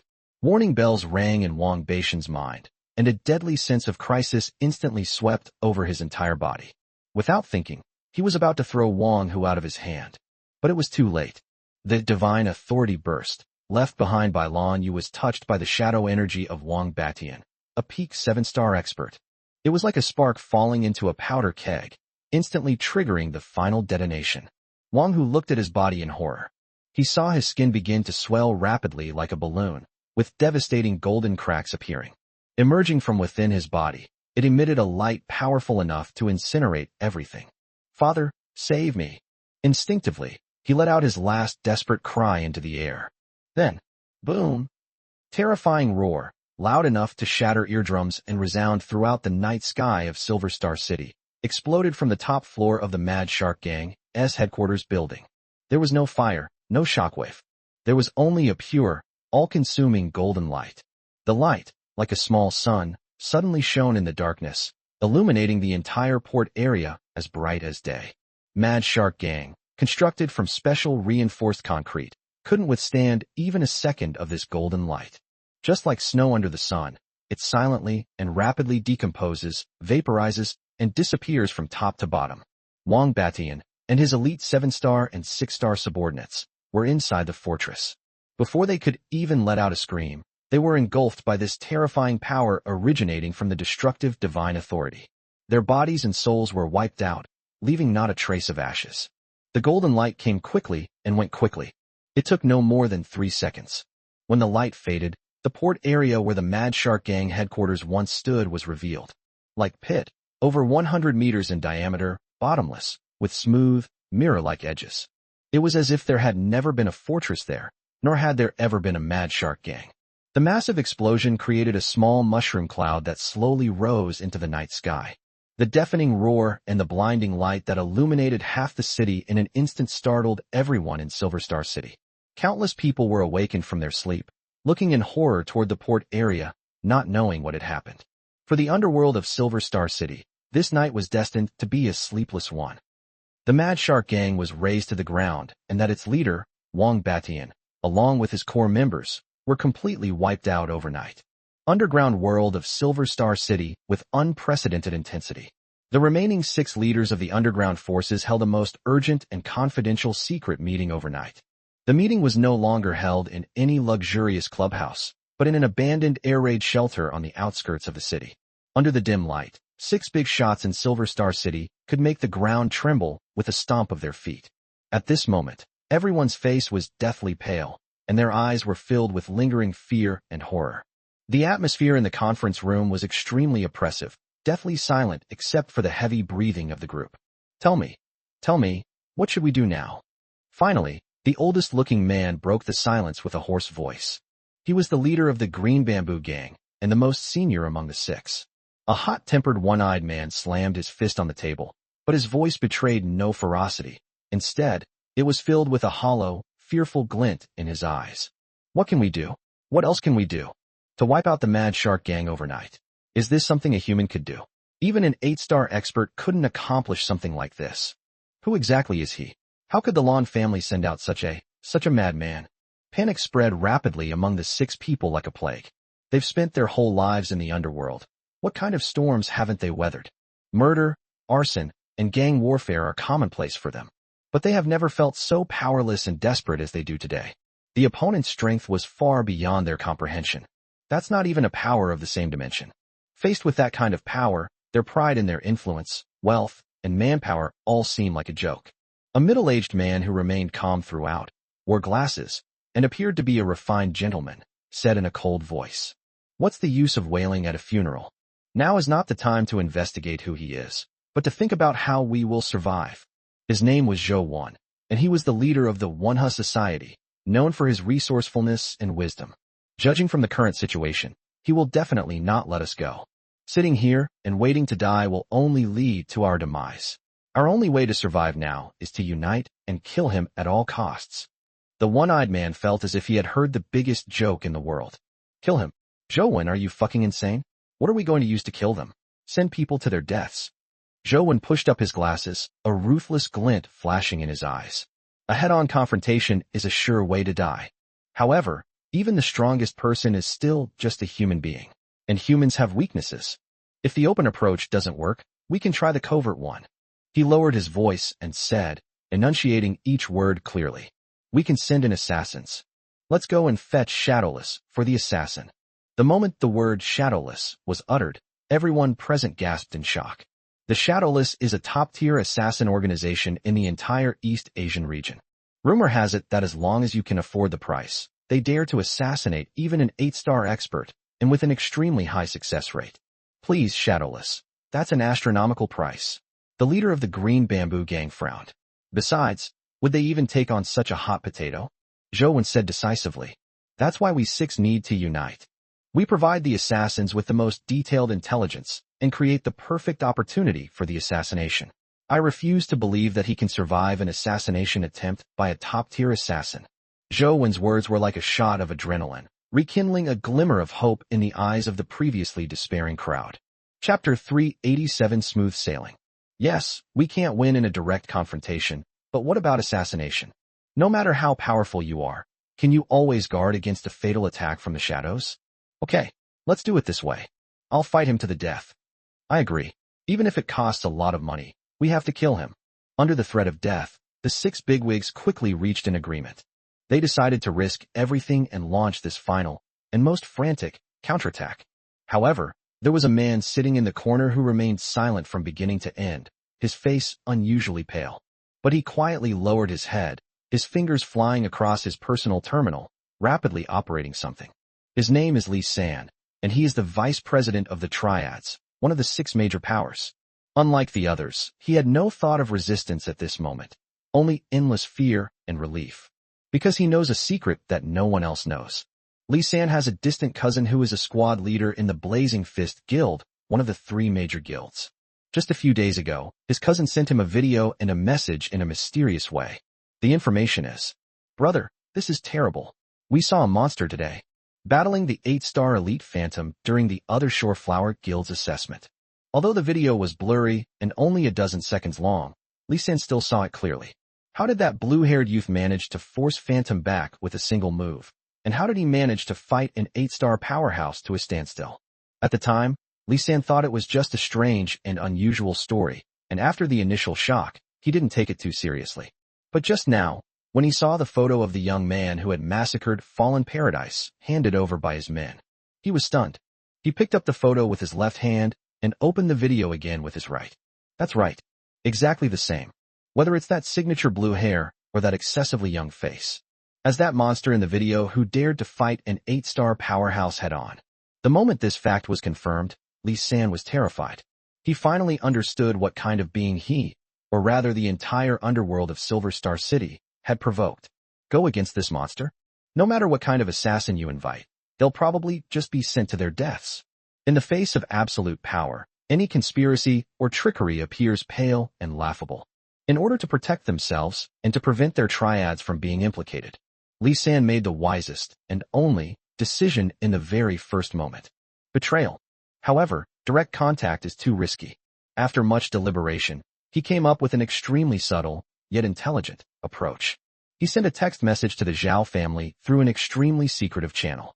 I've heard you're very interested in mythology. I have a rare, treasured copy of the Song of the Nibelung here. Would I have the honor of gifting it to you? The Zhao family mansion. Zhao Tianxiong, the head of the Zhao family, was completely baffled as he looked at the strange text message on his phone. Mythological tale? The Song of Nibelung? When did I develop this hobby? Moreover, the sender was none other than Lee San, the leader of the Triads, one of the 6 major underground forces. He dared not delay and immediately reported the information to Lan Yu verbatim. Lee San. Lan Yu looked at the text message and raised an eyebrow slightly. When he saw the words, the Song of the Nibelung, a knowing glint flashed in his dark eyes. In Norse mythology, the hero Siegfried was invulnerable to weapons because he bathed in dragon's blood, but his back became his only weakness because it was stained with a linden leaf. Ultimately, he died from a backstab by his enemy, his back pierced by a spear. The code in this text message couldn't be clearer. This is a reminder to myself. Beware of assassins. Interesting. It seems there's a smart one among this bunch of trash. The next day, a brand new company called New Century Investment suddenly approached the Zhao family in a high-profile manner. They offered a very attractive deal that no one could refuse. They expressed their willingness to take over the Zhao family's unfinished building project in the city center, which had been under discussion for a long time, but had never been started.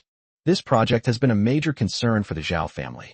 They invested huge sums of money, but the business stalled for several years due to various problems, and they were losing money every day. Now, suddenly a sucker has appeared. Not only were they willing to take over, but they also offered a price far exceeding the market value, which seemed rather strange. Survived the family purge because he had little contact with the underground black market. Now he dares not say much to Lan Yu. He dared not make a decision on his own and reported the matter immediately. Along with the bizarre information about New Century investment, with no apparent background, he reported it to Lan Yu. After reading it, Lan Yu deduced that there was most likely a trap involved. However, we can also play along and see what tricks these people are up to. Lan Yu said calmly to Uncle Fu. Arrange negotiations. Uncle Fu bowed in response. Yes, young master. At 3 o'clock in the afternoon, in the center of Silver Star City, on the lonely top floor of that building, a negotiating table was set up in the center, with Lan Yu and Uncle Fu sitting on one side of the table. On the other side of the table sat 3 well-dressed, seemingly polite, company representatives. The leader was a middle-aged man who looked to be in his 40s and had a calm demeanor. With a warm smile on his face, he was enthusiastically introducing his company's grand blueprint. The entire negotiation process went exceptionally smoothly, with the other party agreeing on all the terms. They made huge concessions, as if they were really just there to give away money. Zhao Qiming, sitting next to Lan Yu, had sweaty palms. He felt that the atmosphere was extremely eerie, especially the middle-aged man opposite, who always had a warm smile on his face. But Wang Jiming sensed a faint, chilling aura emanating from him. Finally, after nearly an hour of friendly negotiations, both sides reached an agreement on all the details. Young Master Lan, it's a pleasure doing business with you. The middle-aged man at the head of the group pushed a printed contract in front of Lan Yu. At the same time, a very expensive-looking pen was handed over. I hope our cooperation will be as smooth as the weather today. His smile grew even brighter. However, just as Lan Yu reached out and picked up the pen, a murderous intent has been revealed. The warm smile in the middle-aged man's eyes was instantly replaced by a chilling, killing intent. His other spare pen, activated by his shadow energy, was in his hand, and coated with deadly poison, was launched. He moved. Chapter 388: The Plan to Wipe Them All Out. As one of the top ace assassins of the Shadowless organization, his code name is Phantom Fong. His greatest skill is disguising himself as the most harmless ordinary person. Then, at the moment when the opponent is most relaxed and least expectant, launch this fatal blow. His speed was incredibly fast. The 7-star Shadow Master's power was unleashed without reservation at this moment. That poisoned dagger, like the fangs of a viper, whistled as it tore through the air. It pierced Lan Yu's heart at a speed completely imperceptible to the naked eye. This distance, this timing, this angle. Perfect. This was the most perfect strike of his assassin career. He could almost see the dagger piercing the other person's heart, the poison instantly spreading throughout their body, and the target dying in pain and confusion. He could even imagine the joy he would feel when he received that astronomical commission after completing the task. However, reality gave him a resounding slap in the face. Clang! A clear, metallic clang rang out. His deadly dagger, capable of piercing a 10-centimeter thick steel plate, stopped just 1 centimeter away from Lan Yu's chest. No further progress could be made. The assassin's pupils suddenly shrank to the size of pinpoints. He witnessed a scene that he would never forget, and that filled him with utter despair. Lan Yu didn't even raise his head. The other party remained focused on the contract, seemingly oblivious to the deadly sneak attack before them. He simply held up 2 fingers. Index finger and middle finger. These 2 seemingly fair and slender fingers are like 2 indestructible iron clamps. With ease, it caught the tip of his dagger, which was infused with all his strength and shadow energy. How is that possible? The assassin's mind went completely blank for a moment. His full-force attack was actually caught by the opponent with just 2 fingers. This is no longer a matter of difference in strength. An unprecedented fear instantly overwhelmed him. Without a second thought, he tried to pull back his dagger and retreat. However, to his horror, he discovered that the dagger seemed to be welded to the other person's fingertip. No matter how much he tried to activate his shadow energy, it remained completely still. Too slow. A detached voice rang out from Lan Yu's mouth. This was the last thing the assassin heard. Lan Yu gently bent the fingers holding the dagger, then flicked it. Boom! A soft sound. An indescribable, terrifying force traveled along the dagger and instantly transmitted to the assassin's arm. The assassin felt an overwhelming force, like a landslide or tsunami, surging wildly from the other end of the dagger. Snap! His wrist snapped instantly. But this is just the beginning. The terrifying force did not diminish in the slightest, and continued to sweep upwards along his arm with overwhelming force. Bang! Bang! Bang! A series of muffled cracking sounds rang out, under the horrified gazes of Zhao Qiming and his two other assassin accomplices. The ace assassin's entire right arm, along with half of his shoulder. It was like being stuffed with a string of firecrackers, which exploded inch by inch, starting from the palm of the hand. Blood and flesh flew everywhere, and bone fragments splattered. Ah! A blood-curdling scream, so shrill it was inhuman, burst from the assassin's throat. But he only managed to utter half a sound, because Lan Yu's second attack has arrived. At the same moment the dagger was deflected, Lan Yu's left hand had already appeared above the assassin's head. Just a gentle press. Uft! A sound like a watermelon being crushed. Lan Yu casually pressed the 7-star assassin's head, along with his terrified expression, directly into his own chest cavity. Red and white splattered all over the ground. The headless corpse swayed, and then collapsed to the ground with a thud. The whole process was smooth and quick, taking less than a second. The other two assassins, who were acting as assistants, reacted quickly. Seeing that they were outmatched, they tried to escape. But how could they possibly escape Lan Yu's grasp? In less than 10 seconds, 2 more corpses appeared on the ground. Zhao Qiming, standing to the side, stared blankly at the mangled corpses, then glanced at Lan Yu, who remained calm and collected, as if he had merely flicked away a fly. His mind went completely blank at that moment. I no longer know how to describe Lan Yu. Lan Yu, however, paid no attention to Zhao Qiming, who was standing frozen beside him. He looked at the corpse on the ground, his brows furrowing slightly. Killing them one by one will always result in some escaping, and it's too inefficient. It seems we must find a way to wipe them all out. Just then, the cell phone he had taken from the Zhao family patriarch rang again. The message came from that clever man, Li San. I am Li San, the vice president of the Triads, and I hope to meet with young Master Lan. Looking at the text message on my phone screen. After thinking for a moment, Lan Yu agreed to the other party's request to meet. Half an hour later, in an inconspicuous upscale apartment in Silver Star City. As Li San walked through the door, I saw the blue-haired youth sitting on the sofa, leisurely wiping a jet-black longsword. His heart was pounding in his throat. That's him. The Mad Shark Gang and massacred Fallen Paradise, overnight. Li San bowed slightly. Li San, vice president of the Triads, pays his respects to young Master Lan. Lan Yu looked at Li San with icy eyes, devoid of any emotion. You are very smart. You know that confronting them head-on is a dead end, and you also know that joining forces with the assassins hired by the other families is just suicide. So you chose to betray them in order to save your own life. Li San didn't look up and continued speaking. Young Master Lan is wise. Zhou Wen and his gang of idiots have been blinded by greed and fear, their minds clouded by greed and fear. I never intended to be your enemy from the very beginning. A faint, ambiguous smile appeared on Lan Yu's face. He slowly walked up to Li San, squatted down, and looked him in the eye. Oh, then why are you only contacting me now? A chilling killing intent instantly enveloped Li San. Do you also want to sit back and watch the tigers fight, to see who wins between us and those assassins? If I die, you can continue to live a peaceful life as your local tyrant. If I win, you'll come out wagging your tail and begging for mercy, won't you? Li San quickly shook his head. No, absolutely not. How could I possibly have such thoughts? He explained incoherently. The reason I contacted you late is because I've been busy gathering intelligence. Lan Yu countered. What intelligence? To prove his worth, Li San hurriedly revealed everything. Young Master Lan, I know you want to wipe out the underground forces in Silver Star City. Therefore, I specifically collected intelligence that could bring down all their high-ranking officials and core members in one fell swoop. Chapter 389, It's definitely not my turn. Lan Yu's eyes flickered slightly, and his killing intent diminished somewhat. Tell me about it. He felt the killing intent, powerful enough to freeze his soul, recede.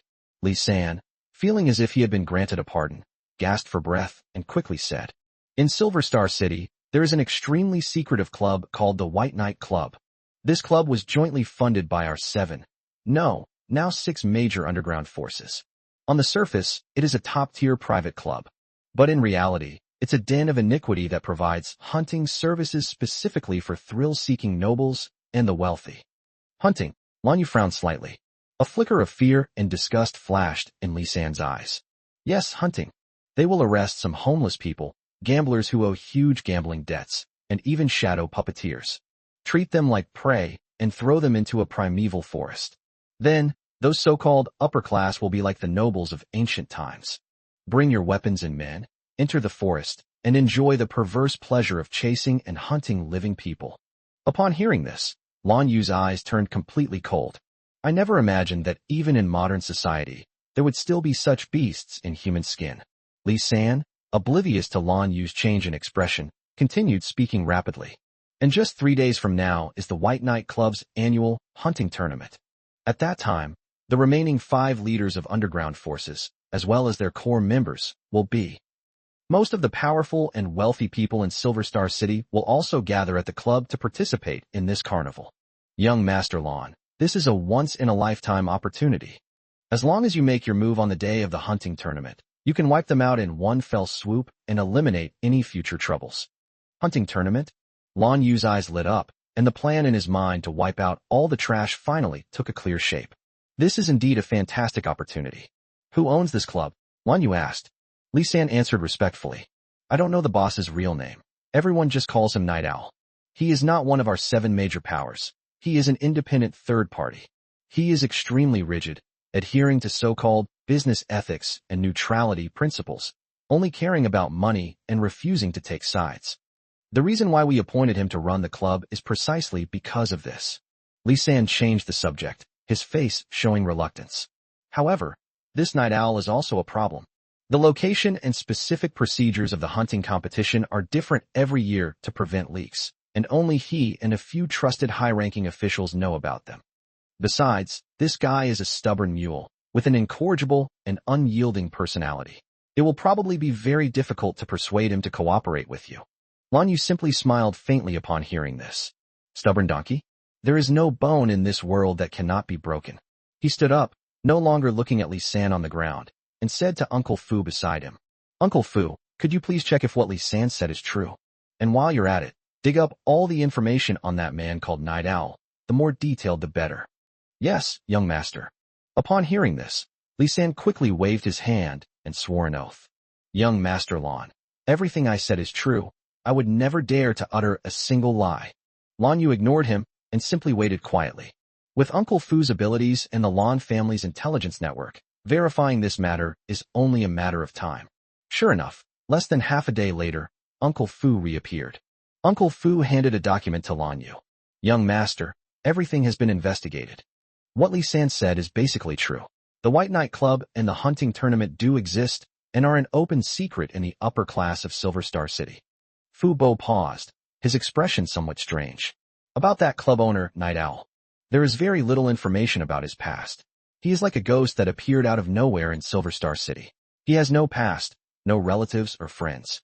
The other party must have deliberately erased their past. But while investigating his fund flows, I discovered an unexpected piece of information that might come in handy later. Uncle Fu lowered his voice and whispered a few words in Lan Yu's ear. After listening to Uncle Fu's report, Lan Yu nodded. I see. As night deepened, the White Knights Club remained brightly lit, like a city that never sleeps, nestled in the shadows of the city. Contrary to the rumors of a sinister and terrifying den of iniquity, the club's interior is extremely luxurious, with every detail revealing top-notch taste and extravagant spending. The air was filled with expensive incense and a faint smell of alcohol, while melodious classical music echoed in the spacious hall. Well-dressed waiters moved among the guests, providing them with the most attentive service. If one didn't know the inside story, no one would be able to connect this place with the site where the bloody hunting game took place. On the top floor, in the most luxurious office, a middle-aged man dressed in a black tuxedo, with a stern face and sharp eyes like a hawk, standing in front of the huge floor-to-ceiling window, overlooking the bustling night view of the city below. The owner of this club, a legendary figure in the underworld of Silver Star City, Night Owl. At this moment, his brows were tightly furrowed. In the past few days, the underworld of Silver Star City has been completely turned upside down. First, a dramatic change occurred within the Zhao family. Zhao Delong, who was in charge of the gray industry, was dismembered in public at a welcome banquet. Subsequently, the Zhao family launched a bloody purge, resulting in the downfall of numerous high-ranking officials. Immediately afterwards, the Mad Shark Gang, one of the 7 major underground forces, was razed to the ground overnight. Even the gang leader, Wang Batian, a renowned peak-level expert of the 7 stars, was nowhere to be found, as if he had vanished from the face of the earth. Everyone knows about the terrifying existence emanating from the main Lan family, cleaning up the city's dark side in the bloodiest way possible. Night Owl took a sip of red wine, a hint of relief flashing in his eyes. Fortunately, he always adhered to his principles. Absolute neutrality, doing business only, and not participating in any power struggles. Back then, Zhou Wen and those idiots, including One-Eyed Dragon, approached him, wanting him to get involved and help deal with that Lan family brat. He rejected her without hesitation. In his view, this was utterly foolish. A young man whom the Lan family entrusted with an important task and sent to deal with the affiliated families. Could he be the kind of gilded young master they imagine, someone they can manipulate at will? Even a fool would know that's impossible. Looking back now, I realize how wise my decision was. Even if Lan Yu wants to purge the entire underground forces of Silver Star City, according to the order, it should be the remaining companies first, so it shouldn't be my turn. Is Chapter 390 an illusion? Night Owl was secretly calculating in his mind.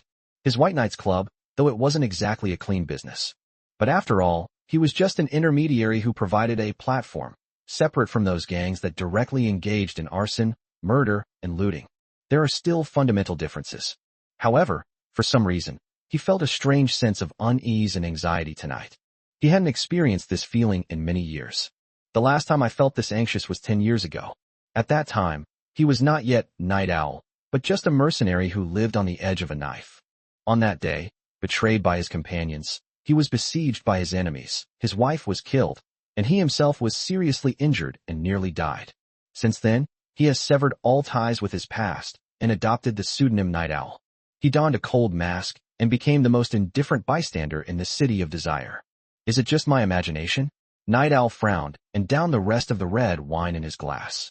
That ominous premonition, like a persistent boil, made him restless. To put his mind at ease, he pressed the communicator on the table and commanded in a cold tone. Pass down the order. Tonight, all security forces at the club will be raised to the highest level. Double, no, triple the number of patrols. Make sure those 2 old guys aren't idle either. Keep them on their toes. The 2 old guys he mentioned were 2 7-star shadow artists he had hired at great expense. It is his biggest trump card and the ultimate guarantee of his safety. Yes, boss, came the respectful reply from the communicator. After confirming that all security measures were in place, did Night Owl's unease subside slightly. He rubbed his throbbing temples and prepared to go back to his room to rest. He's been feeling restless these past few days, and he's definitely tired. He walked down the long corridor and arrived at the door of his private lounge, located at the far end of his office. This is his absolute territory, and no one may set foot here without his permission except himself. He passed both iris and fingerprint verification, and the heavy alloy door slid open silently. However, the moment he stepped into the room, he abruptly stopped in his tracks.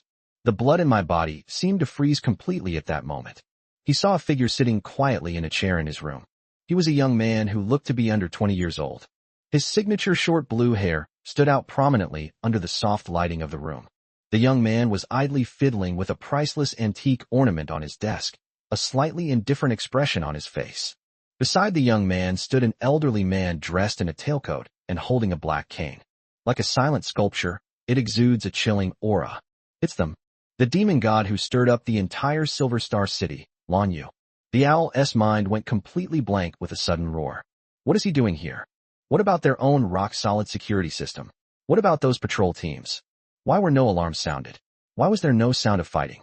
They appeared so quietly in his most core, most private forbidden area. As if sensing his arrival, Lan Yu slowly raised his head from his seat. Those jet-black pupils calmly fell upon him. Your Night Owl. The calm voice rang out in the silent room, yet it was like a chilling wind from the depths of hell, sending a cold chill through Night Owl from head to toe.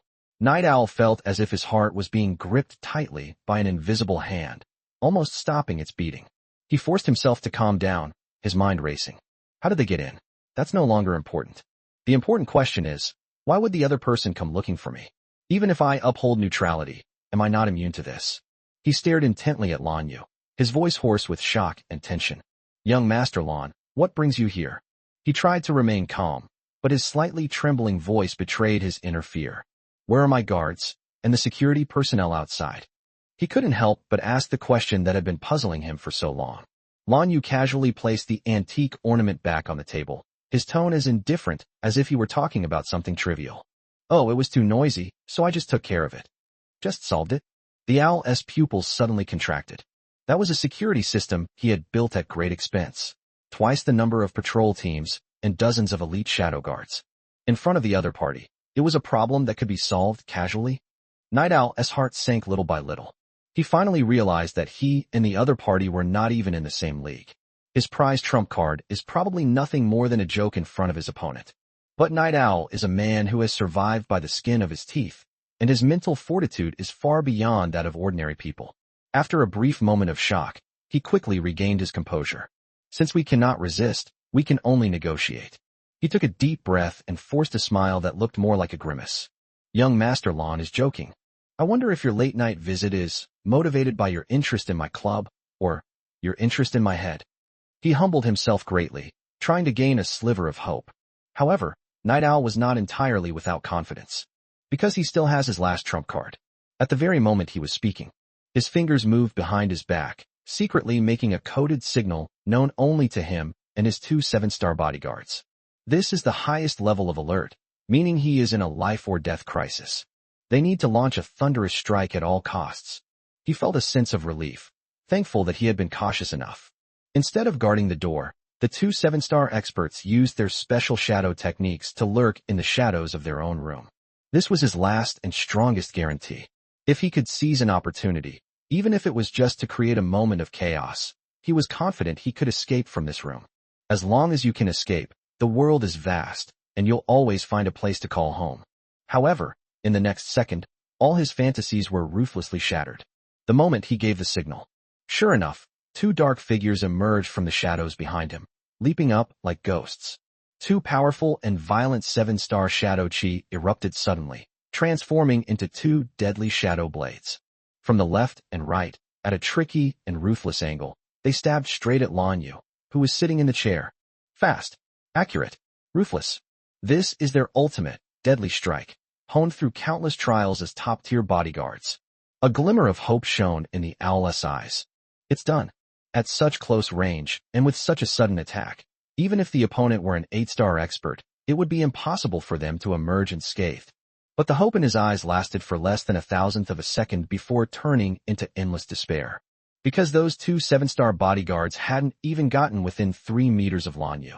The old man who had been standing motionless beside Lan Yu, like a statue, moved. Chapter 391 Cooperation Achieved. Click. With a soft click, the seemingly ordinary black cane in Uncle Fu's hand. Separated from it, a thin, gleaming sword, as thin as a cicada's wing, was held in his hand. There was no earth-shattering momentum, nor any dazzling moves. Uncle Fu casually swung his sword to the left and right. The movement was as elegant as conducting a symphony, understated and utterly devoid of any fuss. 2 sword lights, so fast they were almost impossible to see with the naked eye, flashed by. And then it all ended. The 2 7-star bodyguards, who were poised to launch a fatal attack, suddenly froze in midair. The expressions on their faces were still frozen on the ferocity and ruthlessness of their attack. The next moment, 2 thin lines of blood appeared between their eyebrows. Then it quickly spread downwards, penetrating their entire bodies. Splash! Splash! 2 corpses, perfectly and symmetrically split in half, fell onto the expensive carpet. Warm blood and internal organs flowed out instantly, and the strong smell of blood immediately overpowered the expensive incense in the room. From the moment the attack was made to the moment of death, the entire process took less than a second. The 2 7-star experts didn't even have time to utter a scream before they were gone. Just like that. Night Owl stared blankly at the 2 corpses on the ground, then looked at the man who slowly sheathed his rapier with his cane. The old man, whose face remained calm and composed, felt that his worldview had been completely overturned at this moment. Sold out instantly. Both being 7 stars, how could one be instantly killed by the other in a single move? What kind of monster is this old man? He originally thought that Lan Yu himself was the most terrifying beast. Unexpectedly, his seemingly insignificant butler also possessed such unfathomable strength. Night Owl's heart was completely shattered. His legs gave way and he collapsed to the ground, his face drained of all color. Lan Yu's voice rang out again, breaking the deathly silence in the room. Now, can we have a proper talk? The owl raised his head, his eyes filled with despair and death. He knew that he was doomed today. What do you want? He asked in a dry voice. Lan Yu stood up from his chair, walked slowly to him, and looked down at him. It's simple. I need your cooperation to complete the hunting competition in 3 days. Night Owl wasn't stupid. He instantly understood Lan Yu's intention. You want to use me to wipe out the remaining 5 major forces? Yes. Lan Yu made no attempt to hide his purpose. Upon hearing this, a mad flame suddenly ignited in the eyes of Night Owl. He knew he was going to die, but even in his final moments, he wanted to uphold his last shred of dignity and principles. He suddenly scrambled to his feet, stared intently at Lan Yu, and said through gritted teeth, I, Night Owl, live my life on the streets, and all I rely on is my reputation. I would never betray my clients. Even if you kill me, even if you cut me into 1,000 pieces, you can forget about me working with you. He straightened his back, his face revealing a resolute determination that showed no fear of death. This was his last pride, and his final act of integrity as a tycoon in the underworld. However, Lan Yu's face remained completely unmoved by his impassioned declaration. He simply watched the man in front of him trying to stop him with his bare hands, and then took something out of his pocket. It was an ordinary-looking photo. Lan Yu didn't say a word of nonsense, but simply placed the photo gently in front of Night Owl. The photo shows a girl who is about 15 or 16 years old. She was sitting on a park bench, holding an ice cream cone, smiling innocently and brightly, like sunshine. The moment Night Owl saw the girl in the photo, the resolute and mad expression on his face froze. Lan Yu's voice, like a devil's whisper, gently rang in his ear. This is your daughter, right? It turns out that this was the unexpected intelligence that Uncle Fu had been secretly investigating.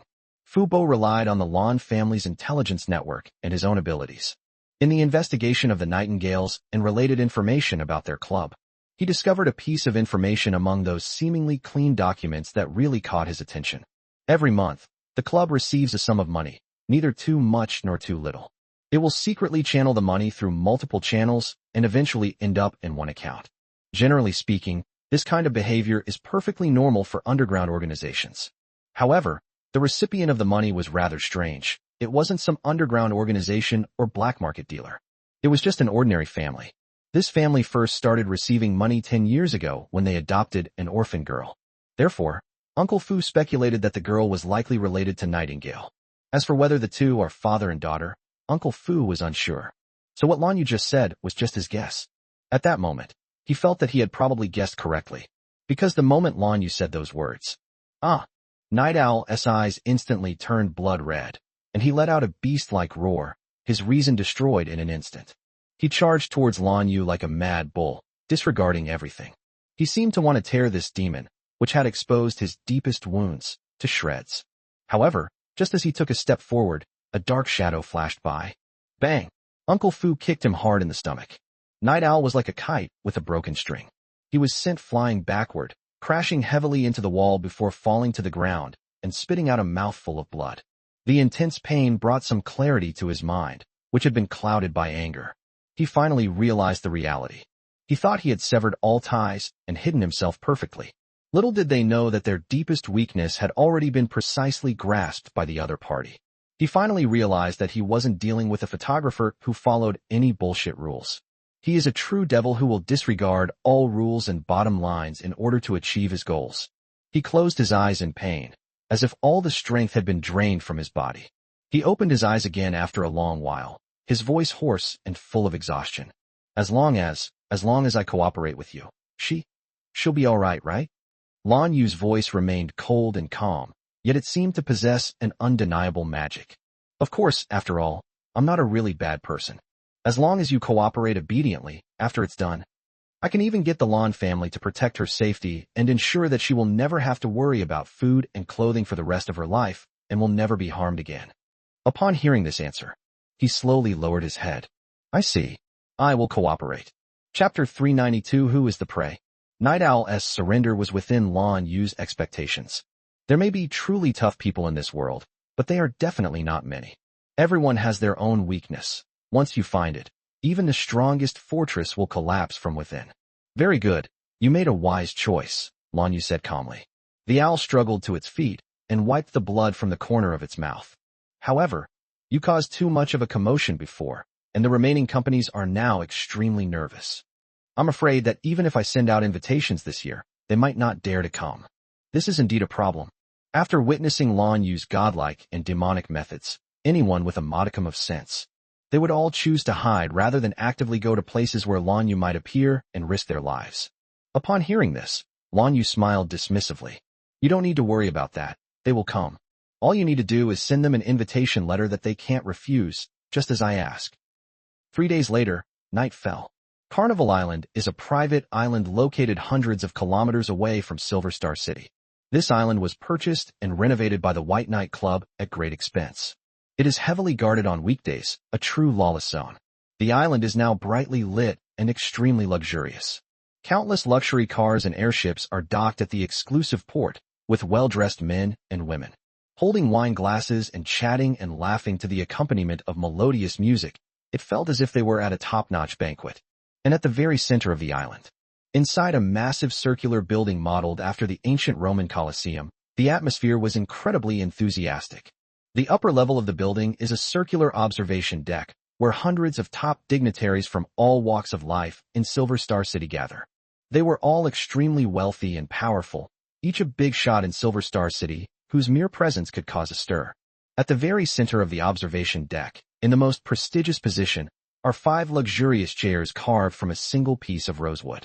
At this moment, 5 middle-aged men with extraordinary bearing and different expressions were sitting upright on it.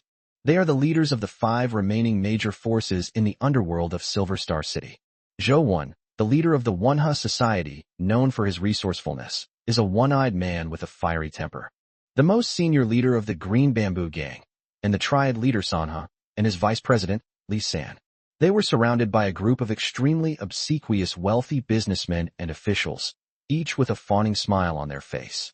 Below the building lies a vast simulated primeval jungle area shrouded in a high-intensity energy shield. This is tonight's hunting ground. A wealthy businessman with a beer belly said obsequiously to Zhou Wen. Brother Zhou, you're right.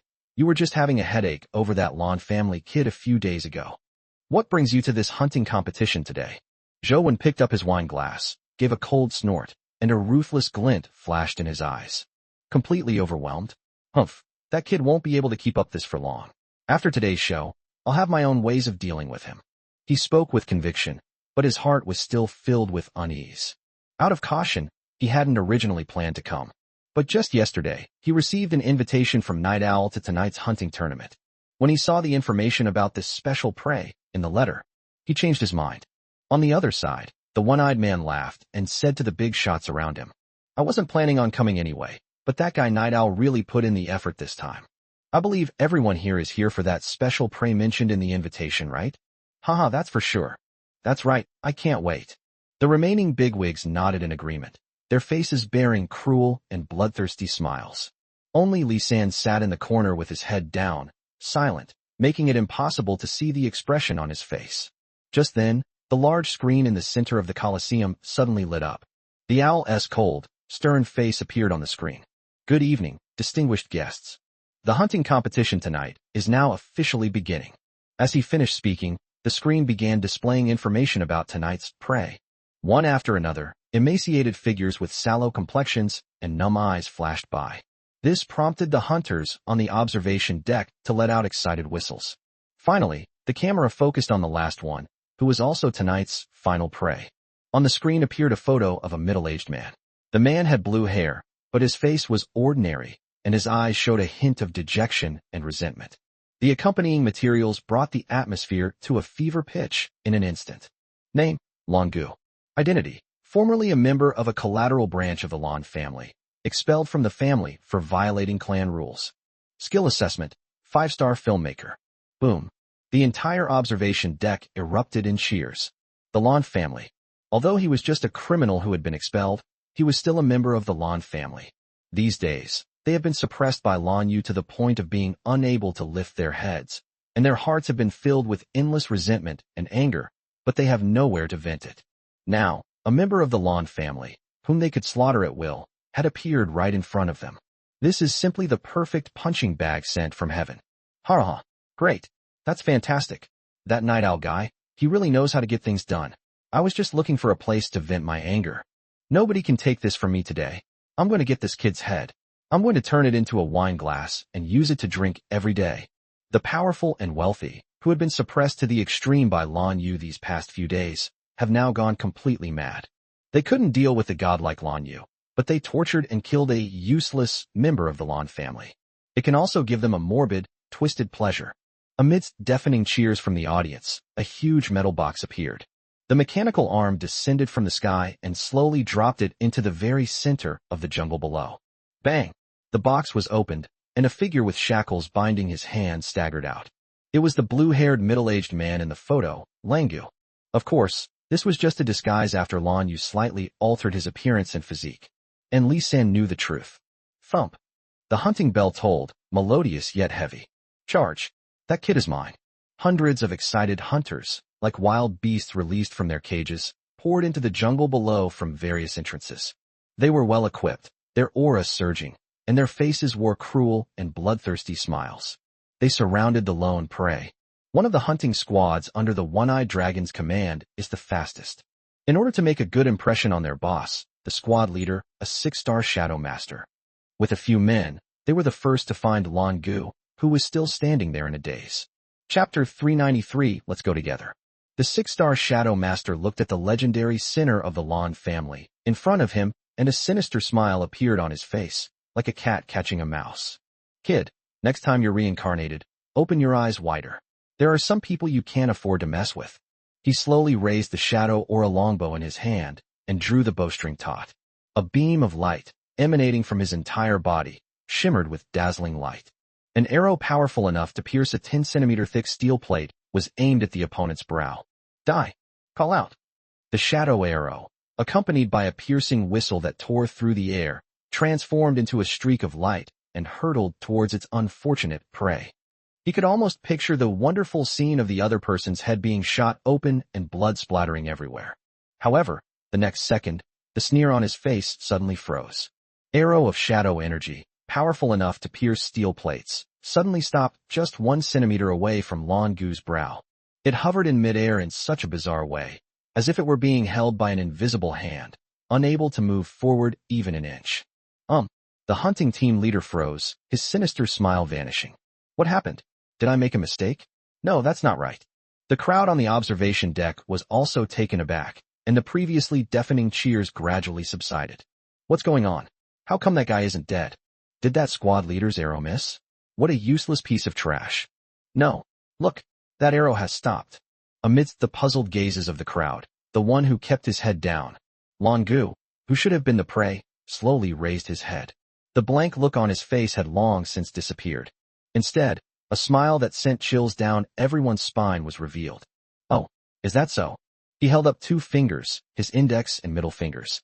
With an extremely casual, even nonchalant, gesture, it gently caught the shadow arrow that was hovering in midair. The feeling was like clutching a tiny, insignificant straw. The hunting team leader's pupils constricted sharply, and an extremely ominous premonition instantly enveloped his heart. Without a second thought, he activated his shadow energy to detonate the arrow. However, it was too late. Lan Gu tightened his grip on the arrow with a slight force. Smack! A crisp sound, like glass shattering. That arrow of shadow energy, imbued with the full power of a 6-star shadow master. It shattered upon impact, transforming into countless golden specks that dissipated into the air. Now it's my turn. A detached voice rang in the hunting captain's ears. He only felt a blur before his eyes, and a blue afterimage appeared like a ghost. In an instant, it covered a distance of tens of meters and appeared in front of him. Divine sword technique, instant shadow flash. That's too fast. It was so fast that his brain couldn't even react. So fast that his body couldn't make any defensive movements. He felt a tightness around his neck, and an irresistible, terrifying force lifted him into the air. No matter how much he activated the shadow energy within his body, or how frantically he struggled, He could not budge that hand, which was like an iron clamp, even slightly. A feeling of suffocation and a fear that came from the depths of his soul overwhelmed him instantly. You just said that there are some people you can't afford to mess with? That voice, like the whisper of death, rang in his ears once more. He looked up in horror and met those pitch-black pupils. What eyes those were! Cold, indifferent, devoid of any human emotion. In those eyes, he saw only utter indifference to life. He finally realized that he had not provoked any sinners of the Lon family, who had been expelled. But he is a devil in human skin. No, don't. He tried to beg for mercy, but his throat was being tightly gripped, and he could only utter indistinct syllables. Snap! A crisp sound of bone cracking rang out. Lan Yu easily snapped the neck of the hunting team leader. His eyes, which had been wide with fear, quickly lost their light, and his body went limp. Lan Yu casually tossed his body on the ground, as if throwing away a tattered garbage bag. This scene was captured by hidden cameras scattered throughout the jungle. It was clearly and live-streamed to the huge screen above the observation deck. The arena, which had been deafeningly noisy just a moment ago, fell into a deathly silence. Everyone's movements seemed to have been paused.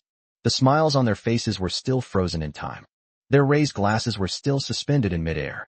They stared wide-eyed at the bloody and shocking scene on the screen, their minds blank. Dead? That 6-star Shadow Master, that first hunter to rush in. Just like that. He was killed by his prey? Defeated in such a crushing manner. What on earth is going on? Useless. A bunch of useless trash. After a brief silence, in the center of the observation deck, one-eyed man slammed his fist on the table and let out an angry roar. He looked at the screen at the captain who was being lauded to the skies by his subordinates. Lying on the ground like a dead dog, he felt a burning pain on his face, as if he had been slapped hard. Zhou Wen's face also darkened instantly. He stared intently at the blue-haired middle-aged man on the screen who was slowly straightening up, and the ominous premonition in his heart grew stronger. Something's wrong. Something's not right with this guy. He roared hysterically into the communicator beside him. Attack him. Everyone, attack him together. Chop him into mincemeat. His voice, amplified by loudspeakers, echoed throughout the jungle. The remaining dozens of hunters in the jungle finally recovered from their shock. They looked at the blue-haired youth standing beside the corpse. The previous contempt and mockery were gone from his eyes, replaced by a deep solemnity and murderous intent. Although they were shocked by the opponent's strength, their side had the advantage in numbers, including many 5-star and 6-star experts. In their view, no matter how strong the other party is, they are ultimately just one person. Attack him together. Kill him. Avenge the captain. Dozens of hunters surrounded Lan Yu from all directions. Multicolored beams of light shot into the sky, accompanied by flashes of swords and spears. The shadow energy roared, and in an instant, the entire jungle was filled with violent energy fluctuations. They held nothing back and unleashed their strongest attacks. They wanted to tear this prey that dared to resist to shreds. However, even when faced with an attack powerful enough to level a small mountain, Lan Yu's face remained expressionless. He looked at the people around him who were radiating malice, but his eyes didn't even show the slightest ripple of emotion. He simply waved his hand casually. The next moment, with Lan Yu at the center, a pitch-black realm, deeper than the night itself, seemingly capable of swallowing all light and darkness. Silently, yet with an unstoppable force, it spread wildly in all directions. Chapter 394 He Lied to Us. The Corridor of Shadows. That pitch-black area instantly swallowed the entire jungle. It also enveloped the dozens of hunters who were charging forward menacingly. What's going on? Why is it so dark? My eyes. I can't see anything. Help. What the hell is this? The moment they were trapped in the Corridor of Shadows, all the hunters' 5 senses, and even their 6th sense, were thrown into extreme chaos. However, this is only the beginning. Just as they were thrown into chaos, Lan Yu's second ability was activated. Rain of Corrosion. In the pitch-black sky, drops of dark green rain began to fall. My hands. My hands are melting. A series of piercing screams, so shrill they seemed inhuman, echoed through the darkness. But the screams soon subsided. It only took a dozen seconds. As the dark corridor of shadows slowly dissipated, the jungle reappeared before everyone's eyes. The whole world fell silent. On the observation deck, everyone seemed to be petrified, frozen in place, their bodies ice-cold and their faces ashen. They saw that in the jungle below, The blue-haired youth was still standing with his hands behind his back. Not a speck of dust even clung to the hem of his clothes. There was no one left standing. Those hundreds of hunters who were just moments ago alive and invincible. At this moment, everything turned into rotting blood and stark white bones on the ground, emitting a nauseating stench. A hunt turned into a one-sided massacre. On the observation deck, there was a deathly silence. If Lan Yu's instant kill of the hunting team leader brought them shock and anger, then so now, when they witnessed hundreds of elite hunters with their own eyes. In just over 10 seconds, he was corroded into a pool of blood and bones by that eerie dark domain. All that remained in their hearts was endless, deep-seated fear and horror. Gulp. Someone swallowed hard, and the sound was exceptionally clear in the deathly silence. A 5-star Shadow Master. This is a 5-star Shadow Master. A wealthy businessman's voice became sharp and shrill due to extreme fear. He pointed at the indifferent-looking blue-haired youth on the big screen, almost on the verge of collapse. The information Night Owl provided is fake. He lied to us. His words were like a stone thrown into a calm lake, instantly waking everyone who was still in a daze. Yes, the information is incorrect. That so-called sinner of the Lan family is not some useless person whose cultivation has been abolished at all. This is a complete trap. Zhou Wen's face turned deathly pale in an instant. He turned his head sharply, wanting to find the silent owl sitting beside him and ask him what was going on. However, he was horrified to discover that the luxurious chair in Night Owl's room was now completely empty. Where are they? When did the owl leave? A chill ran from the soles of Zhou Wen's feet straight up to the top of his head. He finally realized that they had all been tricked. From the moment they received that invitation, they were stepping into a death trap meticulously laid by the other party. Run, run. Zhou Wen no longer cared about maintaining his boss-like demeanor. He jumped up from his chair and rushed towards the exit of the arena like a madman. The others also seemed to wake up from a dream, screaming and shoving each other, creating chaos. They were all scrambling to escape this hellish place that had turned into a battlefield. However, when they rushed to the exit, a protective shield of shadow energy that was visibly shimmering with a pale blue light. It is unknown when, but the entire Colosseum has been completely sealed off. No matter how they bombarded with shadow techniques or how they rammed into each other with their bodies, that seemingly thin protective shield remained completely unmoved. They became trapped beasts locked in a cage. Open the door. Open the door for me right now. The one-eyed man, acting like a madman, frantically pounded on the energy shield with his intact fist, drawing blood, but to no avail. Meanwhile, in the central control room on the highest level of the Colosseum, Night Owl stared blankly at the monitor screen. Those big shots, who had been rushing around like headless flies, slowly lowered their hands from the barrier open button. His personal terminal in his pocket was ringing incessantly. The caller ID showed Zhou Wen. He ignored it, simply pressed the hang-up button, and then shut down the terminal. From the moment he chose to cooperate with Lan Yu, there was no turning back. On the observation deck, Zhou Wen, One-Eyed Dragon, and the other 4 big shots stared at the indestructible barrier, their faces drained of all color. They knew they were trapped. Let's fight him. A glint of mad ruthlessness flashed in the one-eyed man's eyes. If we all join forces, I refuse to believe we can't kill him. That's right. We still have a chance, Zhou Wen said through gritted teeth. They were all 7-star powerhouses, figures standing at the top of the pyramid in Silver Star City, and they were unwilling to sit idly by and wait for their deaths. However, in Lan Yu's eyes, their so-called fight to the death was nothing but a joke. A figure appeared in the center of the observation deck without warning. It was Lan Yu. He reverted to his original appearance, a faint hint of sarcasm on his young and handsome face. He looked at the 5 powerful figures who were slumped on the ground, still putting on a fierce front but showing no real fear, and the trembling wealthy and powerful businessmen. Want to fight? Do you have the qualifications? He slowly raised his hand, and a cluster of jet-black flames, seemingly capable of burning the soul, quietly ignited in his palm. Divine authority and power, Azura's fire. Wait, we can talk. Zhou Wen stared in horror at the cluster of black flames. He sensed a destructive aura emanating from above, a power capable of wiping him out of existence. He wanted to beg for mercy, to say something, but the flames had already died down. There was no violent explosion, nor any astonishing noise. The small cluster of black flames suddenly swelled up the moment it touched Zhou Wen's body. The pitch-black karmic fire, like a blooming lotus of death, instantly engulfed Zhou Wan. Ah! A piercing scream, inhuman and agonizing, came from the flames. But it lasted for less than a second before it abruptly stopped.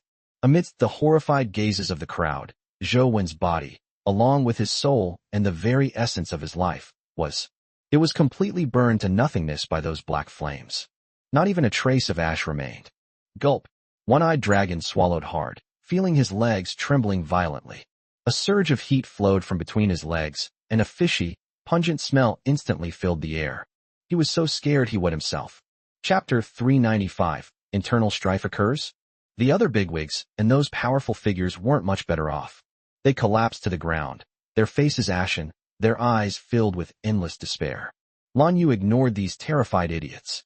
His gaze swept across the entire room, finally landing on Li San, who had kept his head down and remained silent throughout. Then he flicked his finger.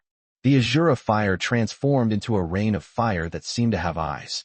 It landed precisely on everyone except Li San. Screams echoed across the observation deck, but it soon fell into complete silence. When the flames subsided, the entire observation deck was illuminated.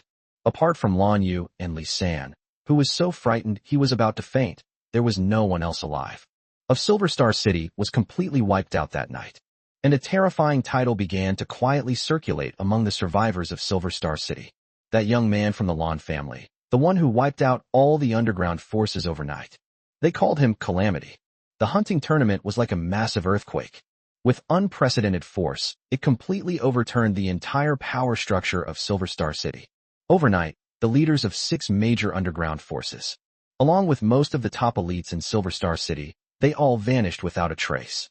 The news spread like wildfire throughout the city's underground in the early hours of the following day. Countless people were shocked and panicked by this. But for the vast majority of ordinary citizens, this is a great thing. Those evil forces that used to bully and oppress the people were eradicated. The city's security situation improved dramatically in just a few days. At the heart of this storm, the atmosphere at the Zhao family mansion was unusually solemn. The current head of the Zhao family, Zhao Tianxiong, and Zhao Qiming, and other high-ranking members who were fortunate enough to survive.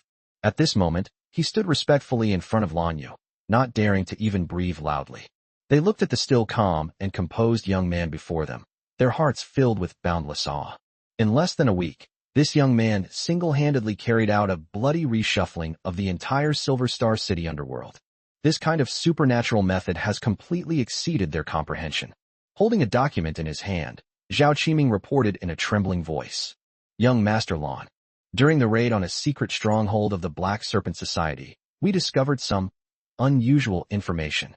He handed the document to Lan Yu with both hands. Lan Yu took the document and casually flipped through a few pages. Underground ruins. When Lan Yu saw this word mentioned repeatedly in the document, he raised an eyebrow slightly. According to the information, the Black Snake Society, and even the previous 7 major underground forces, they seem to have been secretly investing in a mysterious project. They spent a huge amount of money and manpower to carry out some kind of secret excavation work in an abandoned mine on the outskirts of the city. The target of the excavation appears to be a little-known ancient site. Interesting. Lan Yu put down the file. He has always been very interested in these so-called ancient ruins, because such places often mean opportunities, or rather, treasures, whether it's powerful relics or lost shadow techniques.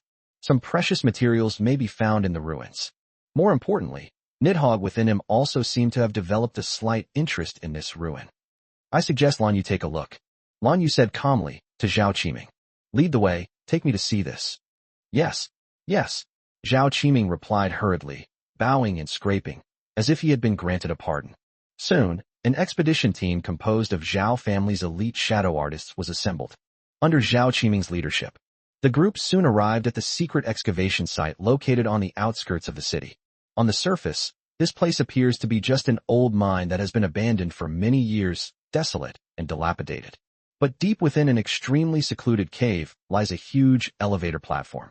The group rode the platform downhill. As the depth increases, the surrounding air becomes increasingly humid and oppressive. An ancient and desolate aura wafted over me. When the lifting platform finally stopped after descending nearly a kilometer, an incredibly magnificent underground space appeared before everyone. This place resembles a huge underground construction site.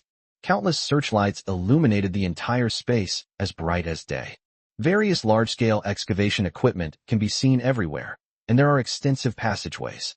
Like a spider web, it extends into the unknown depths of darkness. What's strange, however, is that the construction site is so huge. But now there was no one there, only deathly silence. Only the tools scattered on the ground, and some uneaten food proved that people had been active here not long ago. Looking at the bizarre scene before him, Zhao Qiming felt a sense of foreboding. Strangeness. The information says that there should still be a group of core members of the Black Snake Society staying here. They are in charge of the specific excavation work, and to maintain secrecy, they have very little contact with the outside world. These people probably don't even know their hideout was raided. But now, where have they all gone?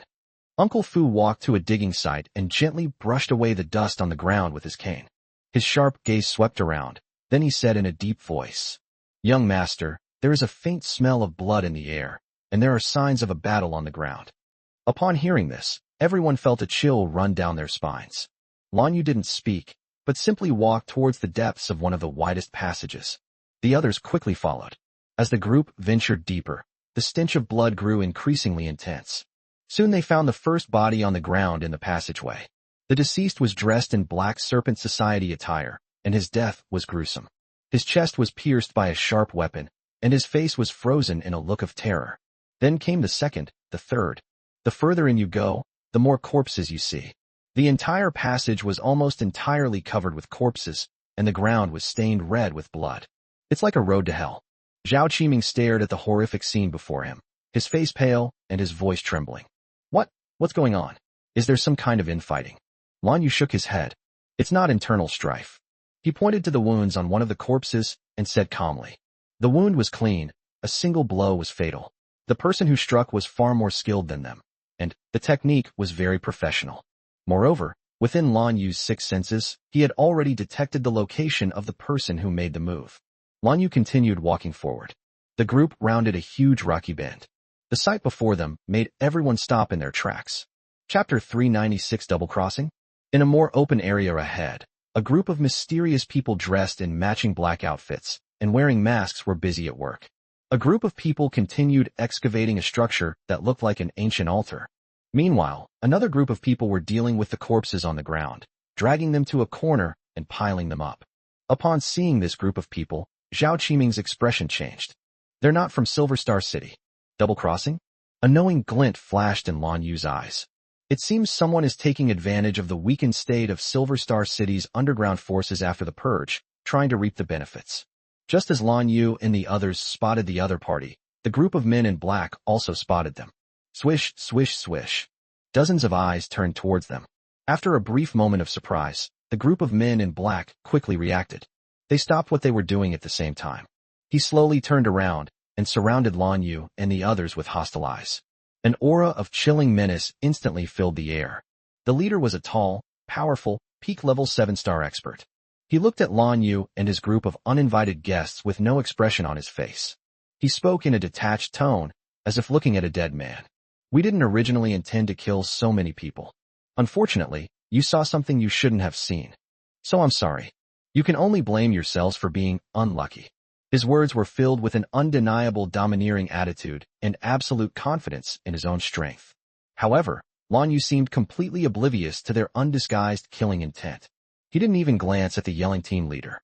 His gaze was completely fixed on the end of the passage. They were drawn to the exposed, massive stone walls covered with ancient and mysterious murals. He walked forward slowly with great interest. Reaching out to gently touch the murals that have withstood the erosion of countless years feels like visiting an ancient museum. This feeling of being completely ignored instantly enraged the team leader, who was at the peak of the 7-star level. Court death. He grinned maliciously, too lazy to say another word. He abandoned his original goal, transforming into a sharp afterimage carrying a violent aura. He delivered a powerful punch to the back of the blue-haired youth who was admiring the mural with his back to him. He was going to use the most brutal methods to turn this reckless brat into a pile of minced meat. How terrifying is the furious strike of a peak 7-star expert. The fist of the leader of the men in black was enveloped in a dense, almost tangible, black aura. Even before the fist arrived, the The fierce wind from the punch already made the surrounding rock walls rustle and send fragments of rock flying. Zhao Qiming and the others followed behind Lan Yu. Seeing this scene terrified them, and they screamed in shock. "Young Master Lan, be careful." They wanted to rush to their aid, but the other party was simply too fast.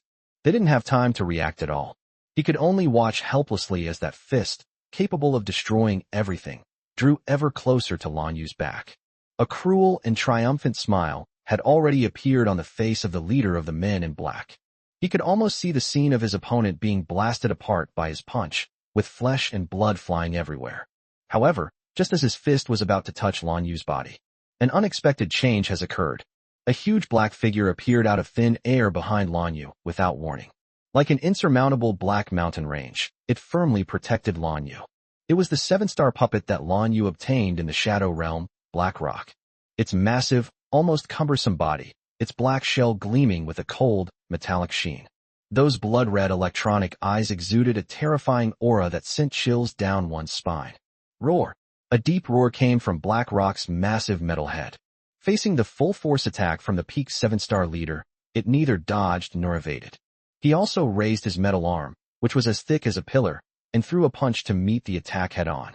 Two disproportionate fists, one large and one small, collided violently in midair. Boom! A deafening roar echoed throughout the entire underground space. The violent air currents were like a Category 12 hurricane. Centered on the two of them, it spread wildly outwards. Zhao Qiming and the others were blown about by the shockwave, staggering backward, their faces filled with horror.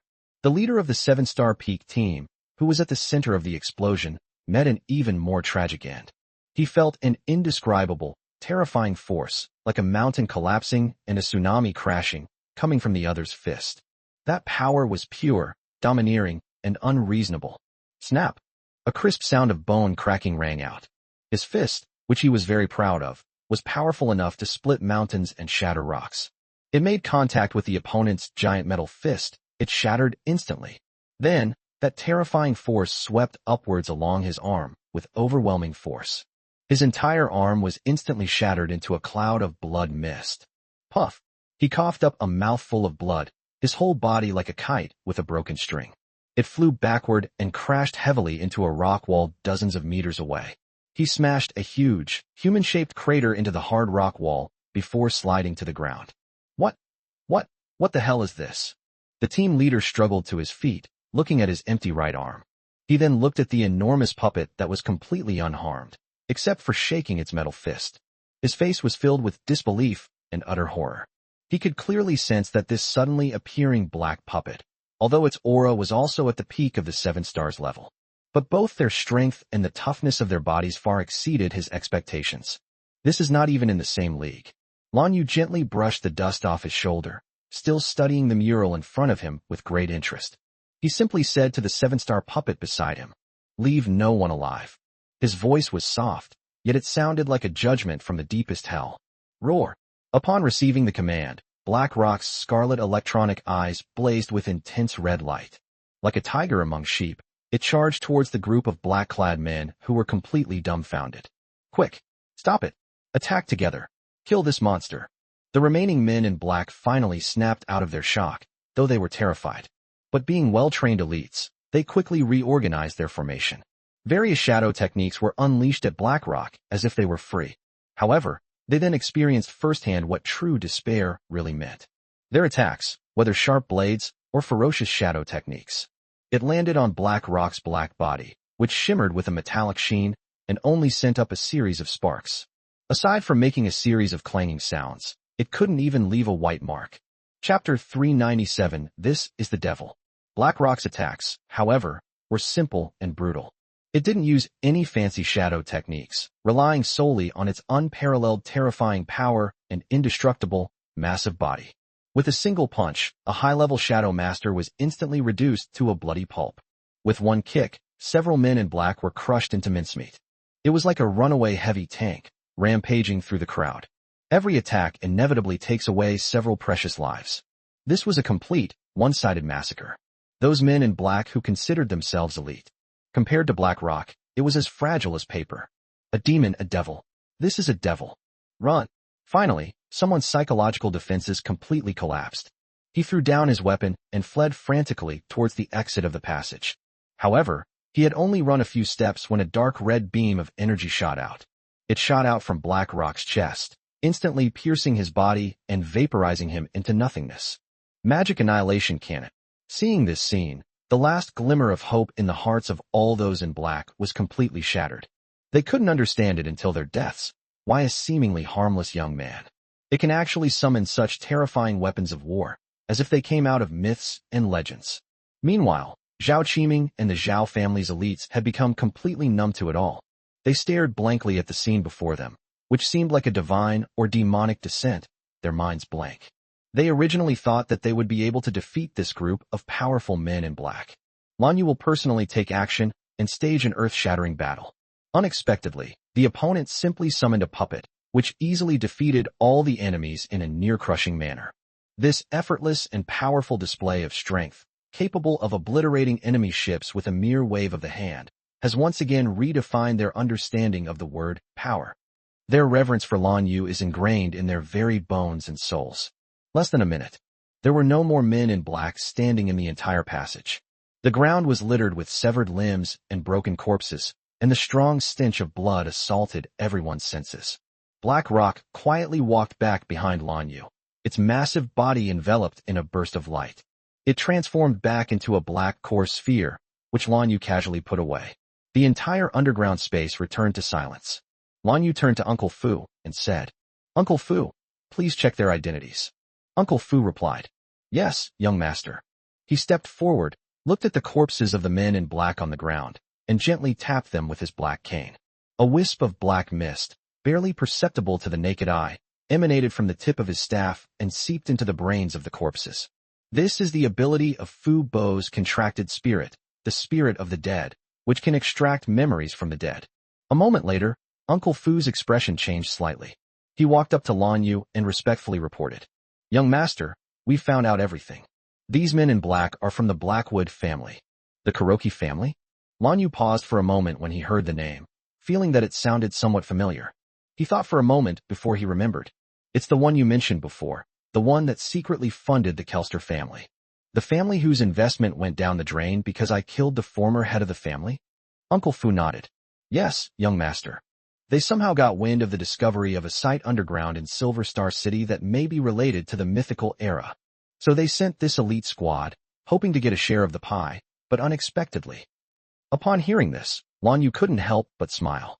What a small world. Before I could even confront them, they came to me of their own accord. However, he didn't take it to heart for the time being. In his eyes, the mere Blackwood family was no longer a threat. We'll talk about it later. Now he is more interested in what secrets are hidden deep within this ruin. He turned around and continued walking towards the end of the passage. There seemed to be something there, faintly calling to him. Passing through the blood-stained passage, an even more magnificent underground cave appeared before them. This is the true entrance to the ruins. A massive gate, tens of meters high and cast from an unknown bronze, stands silently in the center of the cave. Above the gate, countless intricate and ancient runes were carved, exuding a chilling and desolate aura. The door was tightly shut, but below it, the Kuroki family had already taken over. They used violence to forcibly create a gap large enough for one person to pass through. Clearly, they had only recently entered the ruins. Zhao Qiming stared at the dark, gaping opening and the ominous aura emanating from the doorway. A sense of dread crept into my heart, and my voice trembled slightly. "Young Master Lan, should we still go in?" The one-sided massacre just now had completely shattered his psychological defenses. All he wants now is to get out of this awful place as soon as possible. Lan Yu did not answer him, but walked straight to the bronze gate. Fluctuation of shadow energy coming from behind the portal. That fluctuation was ancient, profound, and also contained a hint of violence. Interesting. Lan Yu smiled slightly, and without the slightest hesitation, stepped directly into the gap. Uncle Fu followed closely behind, holding a cane. Zhao Qiming and the remaining elite members of the Zhao family. They exchanged a glance, and although they were extremely unwilling, they could only grit their teeth and follow.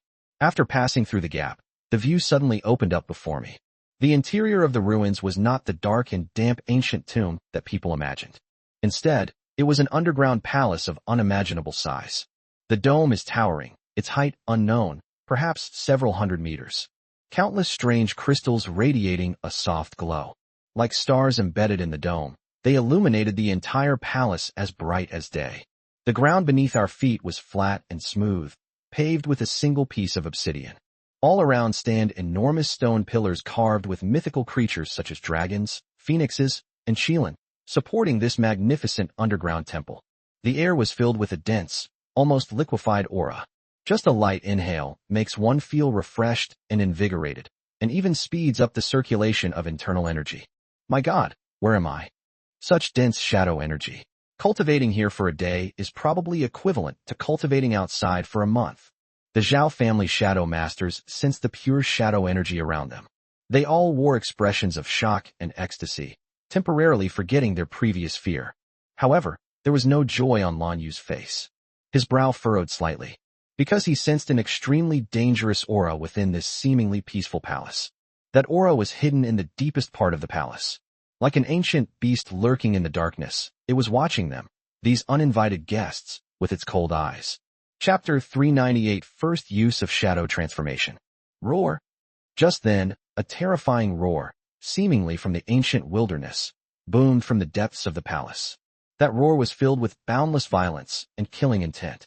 The sound alone transformed into tangible sound waves, causing the entire palace to vibrate and crystals to fall from the dome. The Zhao family shadow puppeteers were caught off guard. The roar caused their blood to surge, making them dizzy and lightheaded. Those with weaker strength even bled from their mouths and noses, their faces turning deathly pale. What is that? Zhao Qiming was horrified. The next moment, they witnessed a scene that they would never forget and that filled them with utter despair. From the shadows deep within the palace, an enormous figure slowly rose to its feet. It was a terrifying shadow monster, as big as a small mountain, with an extremely ferocious appearance.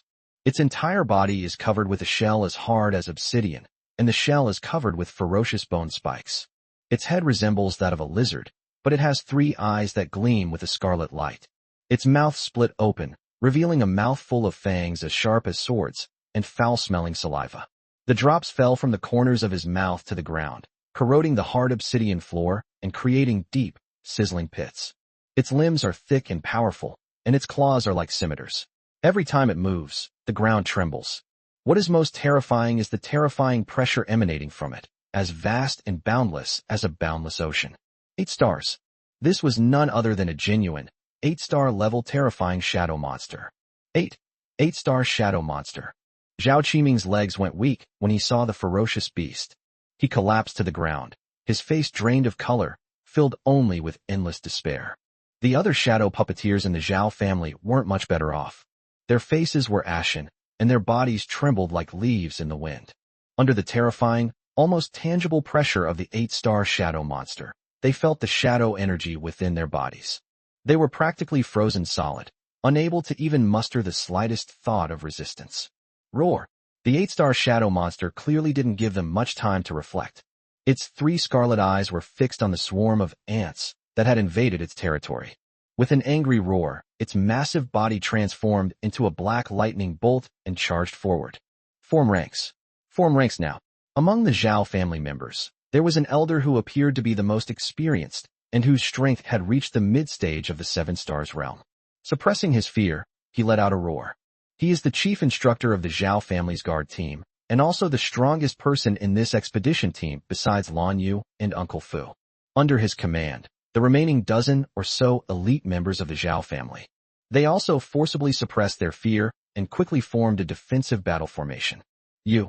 The head instructor roared and unleashed his full power of shadow energy to its limit. Others followed suit. More than a dozen powerful auras converged before them.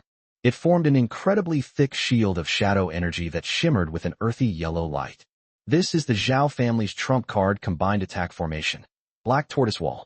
It is said that when this formation is mastered to its fullest extent, it is powerful enough to withstand a full force attack from an 8-star expert. However, ideals are often grand, while reality is often harsh. Boom! The 8-star shadow monster completely ignored the energy shield in front of them. Its massive head, like a battering ram, slammed into it. Snap! A crisp cracking sound rang out.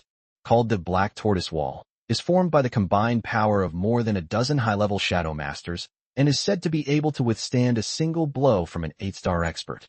It touched the shadow monster. It shattered like fragile glass. The battle formation was broken in an instant. Puff. The chief instructor in charge of the formation was the first to be struck by lightning. He coughed up a mouthful of blood and flew backward, his fate unknown. The other Zhao family shadow puppeteers also suffered a severe backlash, staggering and falling, some dead and others injured. The shadow monster broke through the formation with a single blow, its ferocity undiminished. It opened its gaping maw, large enough to swallow a truck whole. It swallowed the two Zhao family shadow masters closest to it in one gulp. Ah! Help! A piercing scream echoed through the palace. The remaining members of the Zhao family were completely devastated.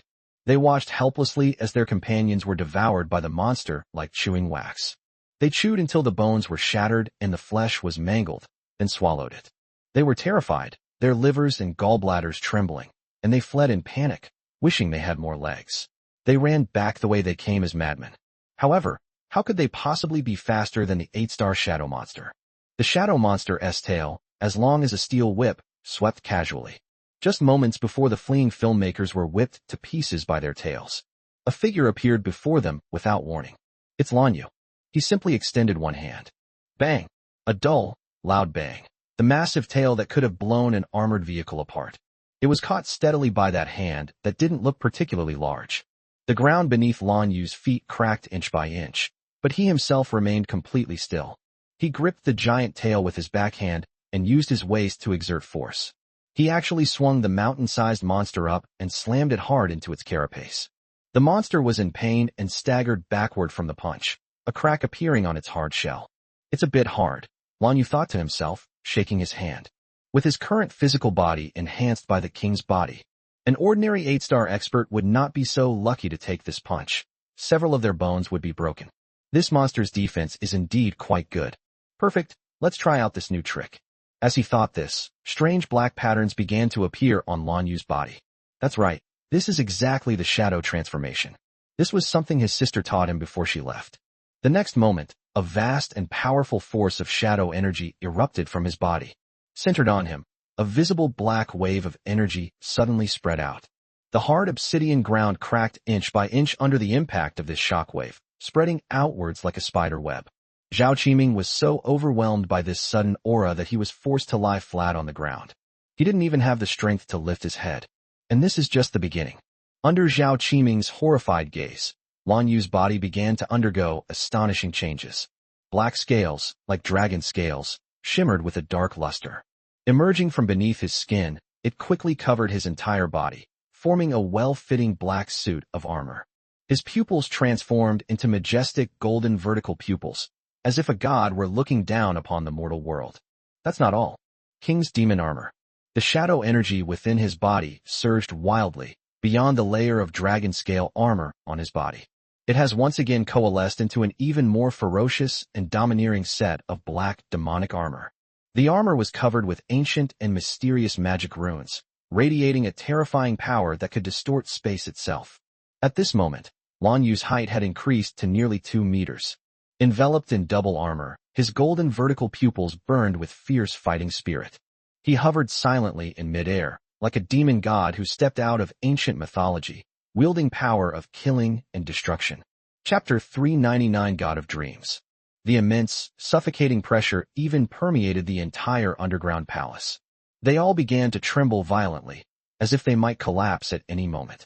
Roar! The 8-star shadow monster finally sensed the terrifying aura that made its heart tremble. As an 8-star shadow monster with considerable intelligence, it could clearly sense that the power emanating from the other party posed a fatal threat to it. A fear stemming from animal instinct arose spontaneously in its heart. Roar! The shadow monster let out a roar that was both angry and tinged with fear. It abandoned the tattered food on the ground and pushed off the ground with its massive body. Transforming into a black afterimage, it actually chose to escape. It wants to escape this place. Escape from this demon that terrifies it. However, how could Lanyu possibly give it that opportunity? Trying to run? He didn't even move. He simply raised his fist, which was covered in black magic armor and dragon scales. Then, in the direction the shadow monster fled, he casually threw a punch. There was no earth-shattering fanfare, nor any dazzling light effects. This punch looked simple and unremarkable. But the moment that punch was thrown, the space in front of Lan Yu shattered like a mirror. A transparent fist force, visible to the naked eye, formed from pure, ultimate physical power. It traversed hundreds of meters in an instant at a speed that surpassed both sound and light. It slammed hard into the back of that 8-star shadow monster. Boom!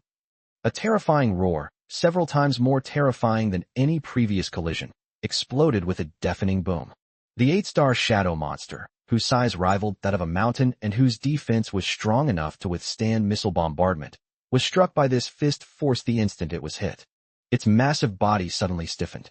Then, under Zhao Qiming's completely stunned gaze, its indestructible black carapace began to crack from the point of impact. Cracks spread across its entire body in an instant, like a spider web. Bang! A muffled cracking sound rang out. Of the 8-star shadow monster exploded like a watermelon that had been detonated from the inside. Blood and flesh filled the air, mixed with shattered internal organs and bones, like a rain of blood that blanketed the entire underground palace. One punch. Just one punch. A genuine, powerful 8-star shadow monster, so strong that even the Zhao family's elite forces were powerless to resist, was just instantly killed. It was completely blasted into countless pieces of flesh. Zhao Qiming stared blankly at the scene before him that overturned his entire understanding of life. His brain had completely shut down. He opened his mouth wide, wanting to say something, but found that his throat was blocked by something, and he couldn't utter a single word. He felt like he was having a bizarre nightmare. Lan Yu slowly descended from midair, and his shadow transformation, state, and monarch demon armor were also deactivated, restoring him to his original appearance. That punch just now drained a large amount of shadow power, equivalent to 1/3 of the shadow power of an ordinary 7-star shadow master. However, the results are also obvious. With the combined effects of shadow transformation and King's demon armor, the power of dual enhancements is unleashed. His strength, speed, and defense have all reached an extremely terrifying level. He was confident that in this state, he could even put up a fight against a true 9-star powerhouse. Having dealt with the guardian of the ruins, Lan Yu didn't linger and headed straight for the deepest part of the palace. That faint sense of calling became increasingly clear. He walked through the empty palace and came to a huge altar. In the center of the altar, a rhomboid crystal, about the size of a fist, radiating 7-colored light, floats silently. That sense of calling came from this crystal. This is... Lan Yu looked at the crystal, a hint of doubt flashing in his eyes. Just then, Nidhogg and Hell's voices rang in his mind at the same time. This is the aura of the god of dreams. Nidhogg's voice echoed in his mind, tinged with surprise. The god of dreams? What is that? Lan Yu asked in his heart. Nidhogg continued. An ancient god who had already fallen in the age of mythology. He holds the power over dreams and illusions. Although he is not strong in combat, he creates illusions. Yet it is enough to make even a true god deeply entangled in it, unable to extricate himself. I never expected that his legacy would appear here. Quickly, use your shadow magic to guide this power. This is a good thing. It might even allow you to wield some control over illusion magic. Upon hearing Nidhogg's words, Lan Yu's heart stirred. Illusion. Ever since he was tricked by the Nightmare King's illusion in the Shadow Realm, he has been resentful of this ability. If one could also master this power, it would undoubtedly make one's methods more diverse and unpredictable. Without further hesitation, he immediately mobilized the chaotic power within his body, slowly channeling it into the obelisk along his arm. His chaotic power came into contact with the divine power within the obelisk. Lan Yu felt as if his consciousness was being pulled into a strange, colorful space by a huge suction force. Countless images flashed before his eyes like a revolving lantern. Gods fight in the heavens, and giant beasts roar in the abyss. Some prosperous nations were reduced to ruins in the flames of war, while new civilizations quietly emerged from those ruins. Those are fragments of memories left behind by the god of dreams before his fall. Lan Yu's consciousness rises and falls constantly in this ocean of memories. I don't know how much time has passed. When all the images disappeared, his consciousness returned to his body. The system notifications sounded in his mind as expected. Detection has indicated that you have absorbed the residual divine power of the god of dreams. Congratulations. You have acquired the new divine authority ability, Endless Illusion. Source of power, god of dreams. Effect, creates an absolutely realistic illusionary space. Within this space, you are the sole god, able to alter the environment at will, create things, distort the five senses and cognition of those trapped, and even directly inflict irreversible psychological damage.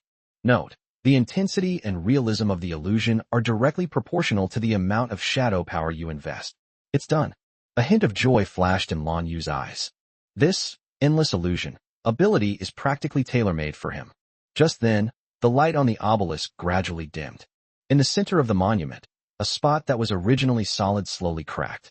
A diamond-shaped crystal, about the size of a palm, emitting a soft white light, slowly rose from it. The crystal was sparkling and clear, with what seemed like a galaxy flowing inside, exuding a mysterious aura. What is this? A mythological relic? Lan Yu asked curiously. Nidhogg's voice, however, carried a hint of confusion. No, this thing doesn't have the aura of a mythical relic. It feels more like a key. Key. Chapter 400 Second Sword Form. Nidhogg said. To some ancient treasure vault. Although the specific purpose of this thing is unclear. However, adhering to the principle of not making a wasted trip, Lan Yu put the mysterious crystal away. Who knows, we might need it sometime in the future. 2 days later, at the Zhao family mansion. 2 young servants of the Zhao family were pushing a food cart piled high with exquisite dishes. They cautiously made their way to the deepest part of the mansion, which was now the most central and forbidden area of the entire Zhao family, the temporary residence of young Master Lan Yu. This is their 5th delivery today. Each time the food cart was pushed in, it was piled up like a small mountain, but when it was pushed out, only clean plates remained. Brother Wang, tell me, how exactly does young Master Lan manage to eat so much? This is the 5th trip already. The total amount is enough to feed dozens of our guards for a whole day, right? One of the younger servants lowered his voice, his face filled with undisguised confusion and awe. The older servant, addressed as Brother Wang, glared at him upon hearing this and reprimanded him in an even lower voice. Keep your voice down. How dare we discuss young Master Lan's affairs? It's only natural that strong people have large appetites. What do you know? Even so, Brother Wang's own eyes were filled with shock. Body cultivators known for their large appetites. Compared to this young Master Lan, those people were like kittens pecking at rice. This isn't just a matter of having a large appetite. It's like there's a ravenous beast lurking in the room. However, he only dared to think such thoughts in his heart and would never dare to say them out loud. The young servant nodded quickly, then exclaimed with a hint of admiration. Yes, Brother Wang is right. However, ever since young Master Lan came, our Silver Star City has been much more peaceful. You can't see any of those gangsters who used to roam the streets anymore, so I feel much safer going out at night. Of course, Brother Wang's face also showed a proud expression. Didn't you see that even those stewards and high-ranking officials in our manor who used to be arrogant and look down on everyone, now when they see young Master Lan, aren't they all like mice seeing a cat, not daring to even breathe loudly? That's real power. Young Master Lan is a ruthless man who single-handedly exposed the dark side of the entire Silver Star City. Their words were filled with admiration and awe for Lan Yu. For ordinary people like them living at the bottom of society, whoever can bring peace and order is a hero worthy of respect. Lan Yu's ruthless methods were seen as a calamity by the powerful and the underworld. But in their eyes, it was a ray of hope to dispel the gloom. The two had arrived at the room door while they were talking. Brother Wang took a deep breath, straightened his collar, and then respectfully knocked on the door. Young Master Lan, your meal has been delivered. Come in. A calm, youthful voice came from inside the room. The two pushed open the door and slowly pushed the food cart inside. Inside the room, the legendary young master of the Lan family was sitting quietly at his desk, seemingly studying something. He didn't turn around, but the two of them locked eyes for a fleeting moment. I felt an invisible, indescribable, and immense aura rushing towards me, as if my soul was trembling slightly. That wasn't a deliberately released pressure, but rather an absolute difference in the level of life. It makes them instinctively feel small and in awe. Let it go. The two of them didn't dare to look too long and quickly placed the dishes on the table. Then, as if fleeing for their lives, they hurriedly pushed the empty food cart out of the room. It wasn't until I closed the door that I felt the almost suffocating pressure suddenly disappear. Phew, that scared me to death. The young servant leaned against the wall, panting heavily, his back already soaked with cold sweat. Brother Wang patted his chest, still shaken. From now on, Speak less and do more in front of young Master Lan, understand? Inside the room, as the door closed, a hint of helpless indulgence appeared on Lan Yu's previously calm face. In his shadow, a petite figure quietly emerged, transforming into a white lightning bolt almost instantly, eagerly rushing towards the table full of food. It was Hel, who hadn't been able to get out and about for a long time. Delicious. This grilled meat is even better than last time. This soup is delicious too, it's sweet. The white-haired girl's mouth was stuffed full, like a little hamster stealing food. Her cheeks puffed out, and her pure eyes narrowed into crescent moons with happiness. She mumbled her comments while devouring the food on the table at a speed completely disproportionate to her petite frame. The idea that strong people have large appetites is a misunderstanding. Gluttonous dragon goddess sister from the ancient abyss. Looking at her like this, Lan Yu's coldness softened slightly, and he said softly, "Eat slowly. I'll have them send more if you're not full." Hel's mouth was full of food, so he could only nod vigorously to indicate his agreement. In the past 2 days, he has been having Uncle Fu and the Zhao family, who have completely submitted, clean up the remaining forces in Yinqing City. The second Shikigami sword technique he had obtained from Sky City. However, no matter how he tried, he felt that the method of that sword technique was shrouded in a thick fog. It's obscure and difficult to understand. There's simply no way to begin. Just then, Nidhogg's slightly lazy voice echoed in his mind. "All right, stop wasting your energy. It's normal that you can't figure it out right now." "Why?" Lan Yu asked himself. Nidhogg explained. "Because your level of understanding is not yet sufficient. Each move of the divine sword technique corresponds to a completely new level of power. The first move, 8 Mountains Suppressing Prison, is already a testament to your exceptional talent that you were able to master at the 7-star realm.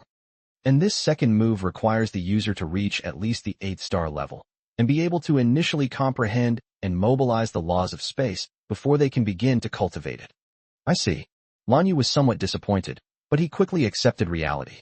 It seems that if you want to improve your strength, you have to do it step by step.